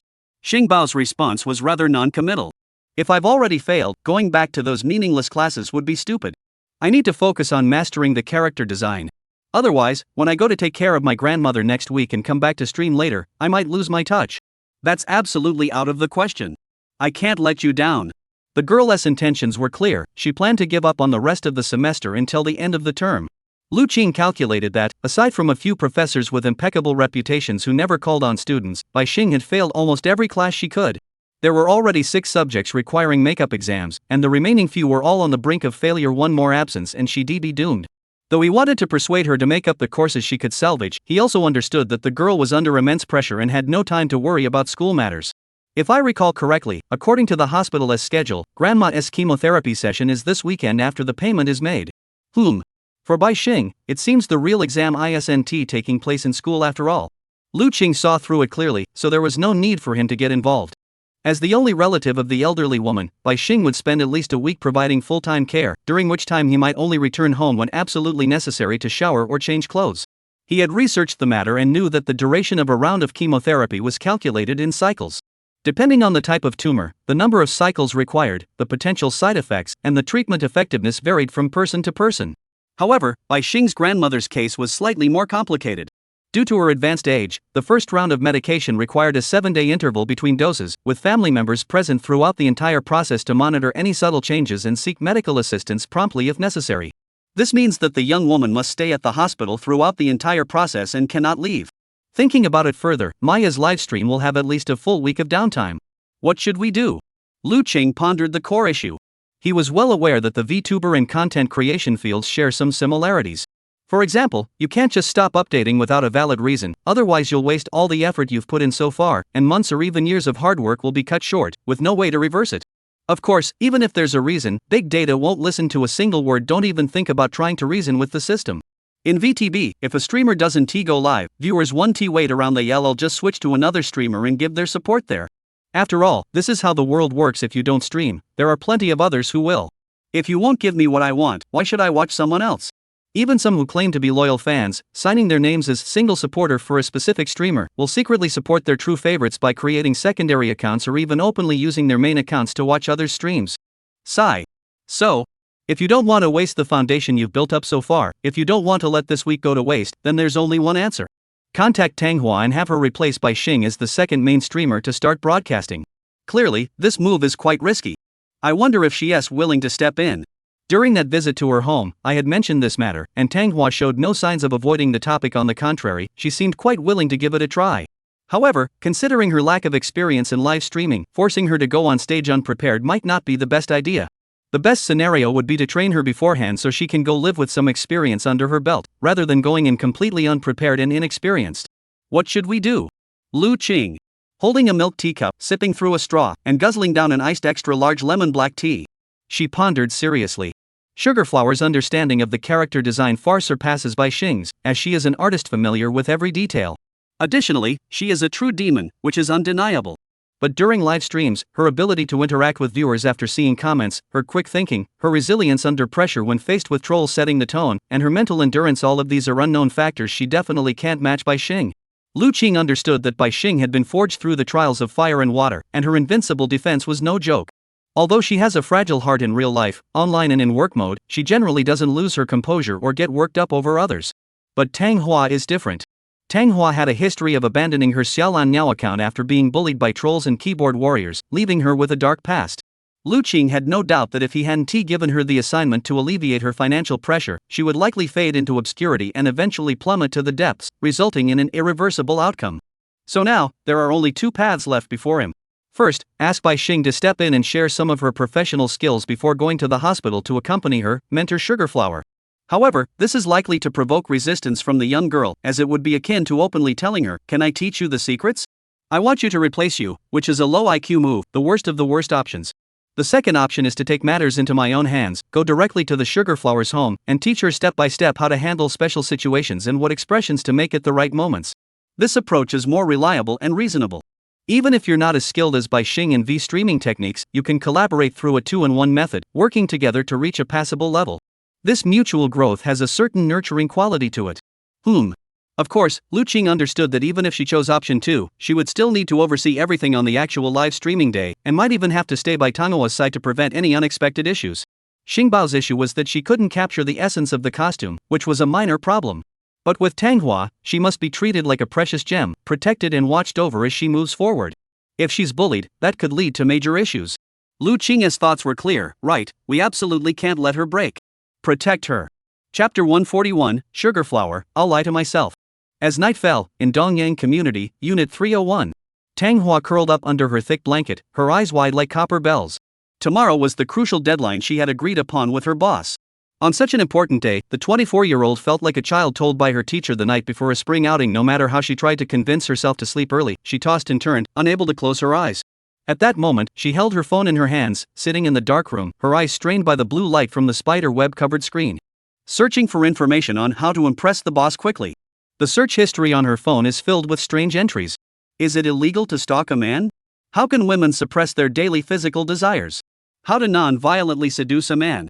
What is the monthly rent for the Tianhe Platinum apartment in Tianhai City? What styles of clothing do men prefer? Are there any recommendations for high-quality plus-size lingerie stores in China? Among the long list of entries, there was not a single mention of art, and nearly all of them were everyday questions that piqued her curiosity. With no close female friends to consult, the only new female friend she had added was a rival, though they were technically partners. However, she couldn't fully trust her at this stage. Therefore, to figure out many things, she ultimately had to rely on herself. Tonight's topic of research was also crucial. If a woman couldn't resist and assaulted a man, how long would she go to jail? Beijing lawyerly provided the answer. According to relevant provisions of the criminal law, in China, men are not the subjects of sexual assault, so a woman assaulting a man does not constitute the crime of rape. Manhwa! Wow, is that really the case?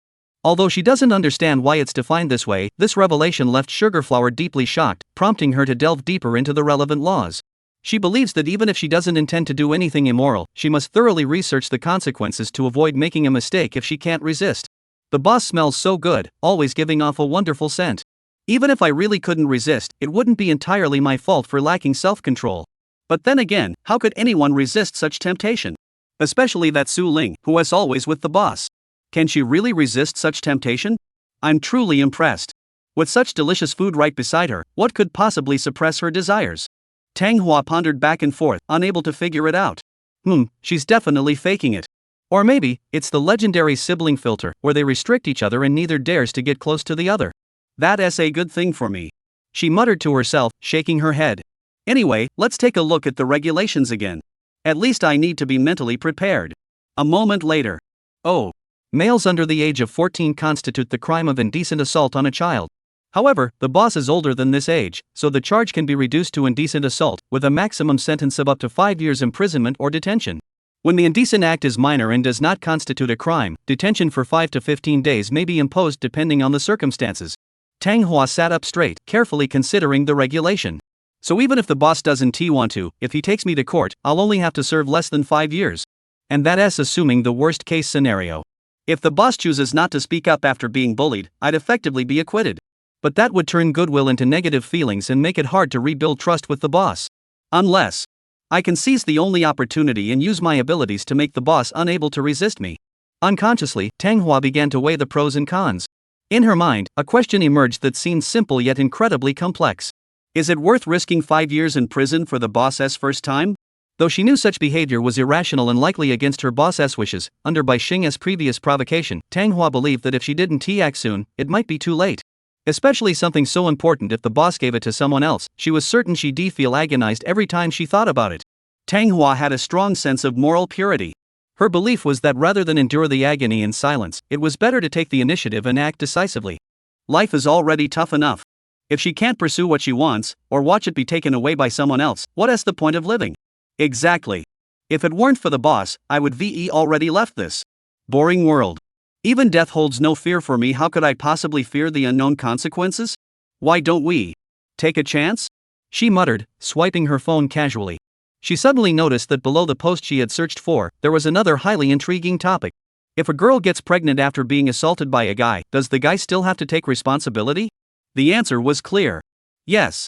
Attorney Tianhai Pufa Wang, from a civil and criminal law perspective, the child born as a result of forced indecent assault must be raised by both parties, and the child also has the right to inherit the man's property.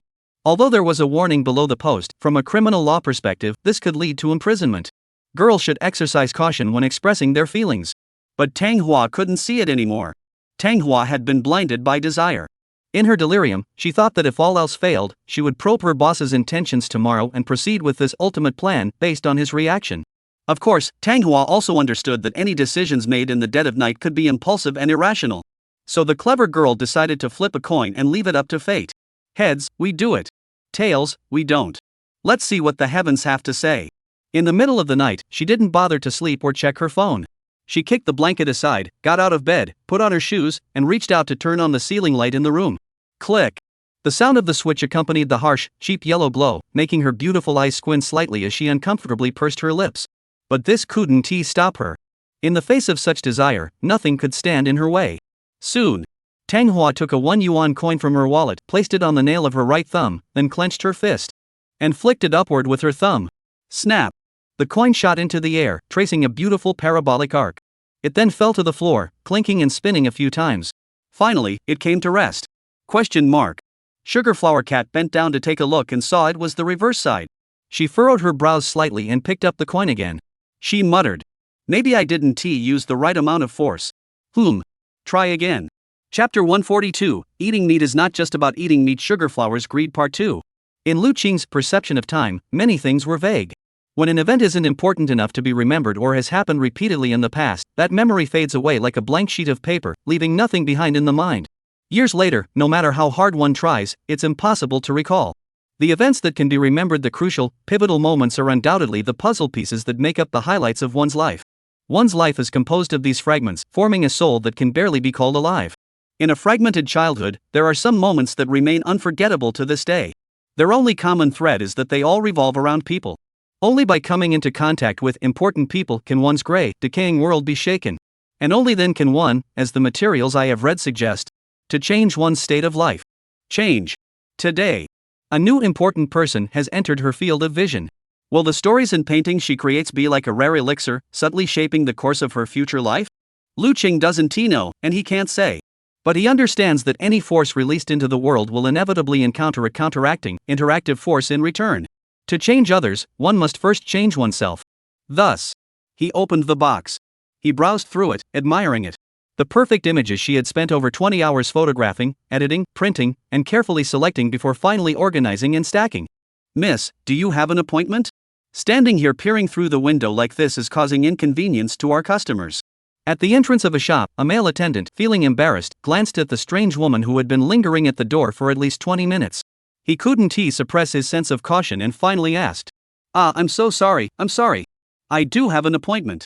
Hidden behind a life-sized flower vase on the left side of the store, the sugarflower felt awkward. She had been secretly observing the boss, but was accidentally drawn in by his movements, forgetting everything else and completely losing track of time. But that wasn't the point. The point was, what was he looking at? That little box, isn't that the super embarrassing gift she gave him? Inside were 206 selfies of a succubus cosplay. Multiple angles, poses, expressions, ultra-high definition, unprecedented in terms of boldness. The real deal, even more seductive than the original. Why is he looking at it before the date? Couldn't he just watch it at home, use it properly, and put it away before coming over? Now I'm so nervous again, my body is even heating up. Tang Hua murmured in her heart, but on the surface, she tried her best to appear unfazed by the social awkwardness, forcing herself to follow the waiter into the store. Speaking of which, this come first, hide later tactic, which involves arriving early, hiding, waiting for your crush to arrive, then touching up your makeup and fixing your dress, and emerging from your hiding spot about 15 minutes later to enter the date location naturally and confidently, was something she learned from a popular beauty blog with thousands of followers.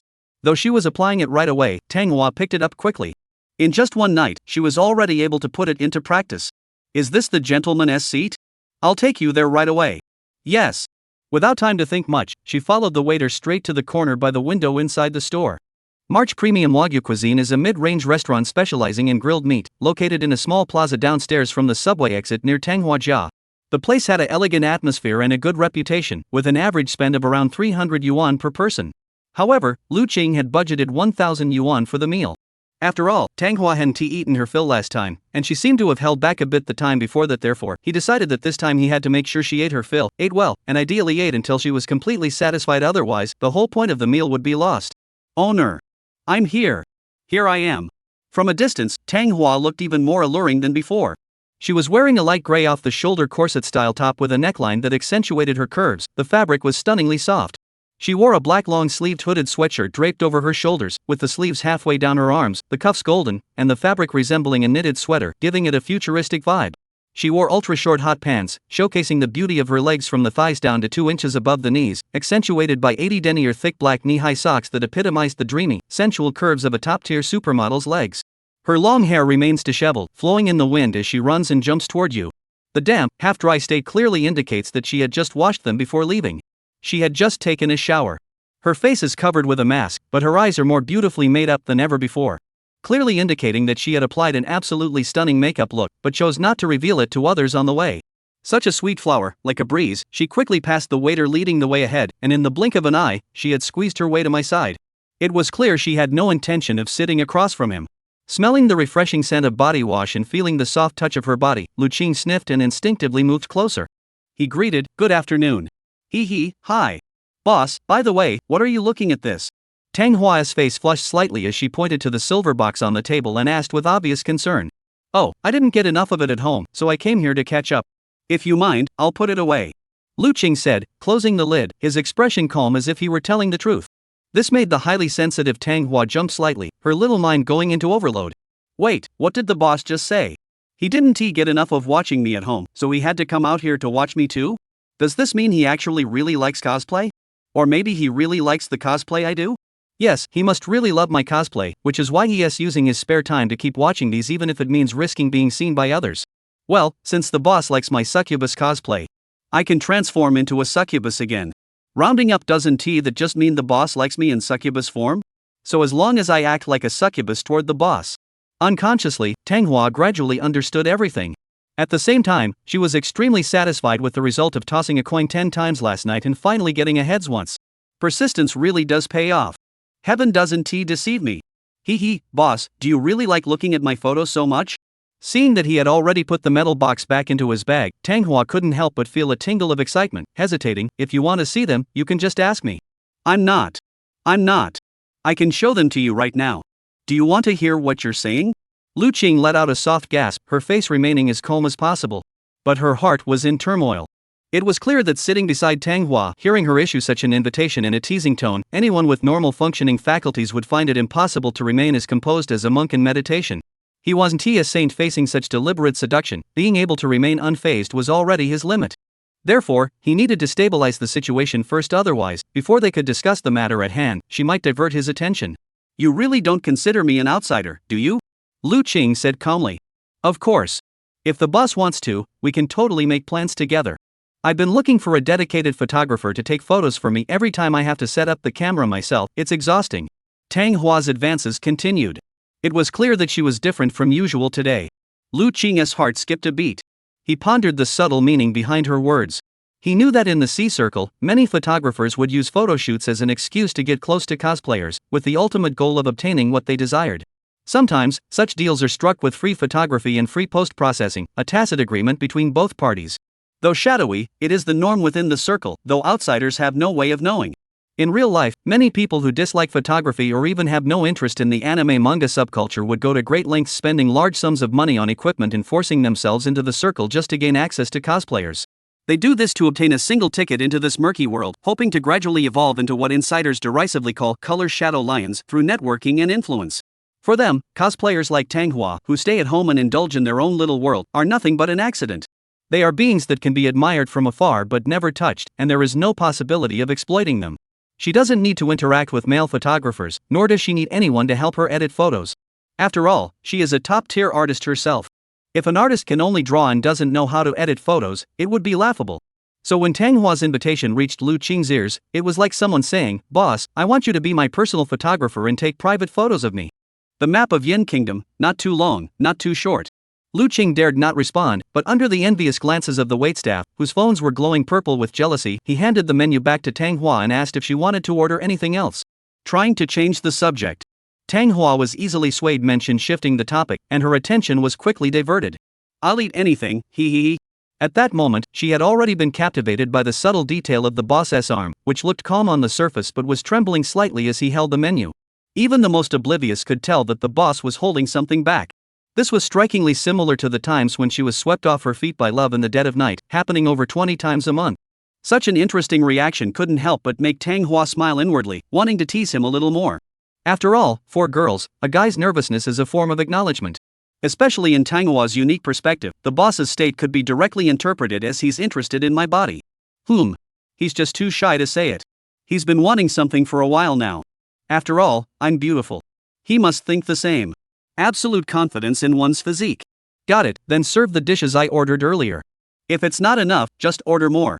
Lu Qing quickly closed the menu and handed it back to the waiter. She thought that 1,000 yuan worth of meat should be enough for her. Although a plate of high-quality beef costs 128 plus yuan, the portion isn't as generous as a typical home-style dish. But it was worth it for the quality of the meat and the high-calorie content, which made it very satisfying. What Tang Hua lacked was this kind of high-quality protein. If she kept eating cheap takeout with processed meat, she wouldn't be able to nourish her body properly. Lu Qing still wanted to take better care of her, after all, she was so far from him. If he neglected her even a little, she might withdraw into herself silently until she faded away. Alright, everyone. At that moment, the waiter began to list the dishes.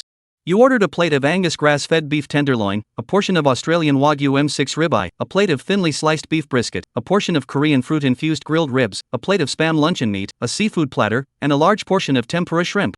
These will be served first. The waiter listed over a dozen dishes, leaving me dizzy with excitement. I couldn't help but peek over and exclaim in wonder. Sir, how did you order so much? Is Bai Xing coming to join us later? The originally pleasant mood suddenly turned sour. Tang Hua subconsciously thought that all these dishes might include the portion for the young lady. Otherwise, the boss wouldn't be able to eat much himself, and she'd have to eat it all, which would be too much for her. This doesn't seem like enough for 2 people. Even if Bai Xing comes, they might only manage to finish it all. Last time, she had already noticed that Bai Xing had a bird's appetite. She would only take a few bites of anything and then stop. Unlike herself, who never wasted any food, even cold fries had to be rolled up and eaten to become calories, making it the most cost-effective option. Just as he was lost in thought, Lu Qing shook his head and said, "No, it's just the 2 of us today." "Ha? Then. I already told you, this time I'm only taking you out for meat. Last time I saw you didn't eat well, so I felt it wasn't enough, so I ordered more. If there's any left, you can take it home. Plus, it's rare for you to suggest going out to eat, so I naturally want to fulfill your request. Don't forget my promise, okay?" Lu Qing's matter-of-fact expression, coupled with his calm tone, made Tang Hua's heart leap with joy. She suddenly felt that her status in the boss's eyes had risen. That's right. The boss wasn't just talking big, he really could agree to her request. Especially this time, she had only made the invitation on a whim, and he had agreed without a second thought. This couldn't help but make Tang Hua fall into deep thought. Is the boss doing this on purpose, just to make me feel good? He didn't even bring Bai Xing alone. In the past, his attitude wasn't like this, was it? Bai Xing is so fragile. If she had known about this, she would have definitely come over to join in. But she didn't come. Does this mean today's date is a once-in-a-decade super-exclusive 2-person affair? The kind where no one else knows what's going on, a super-secret, ultra-thrilling gathering? But, eating and drinking when hungry and thirsty is nice. But what I truly crave is that kind of thing. How should I convey this to the boss? How do I tell him I want to take him home for a while before leaving? If I just say it outright, will he agree? Tang Hua's eyes were dazed, and she clenched her legs tightly, looking like she was high on drugs, as she agonized over what to say under Lu Qing's gaze.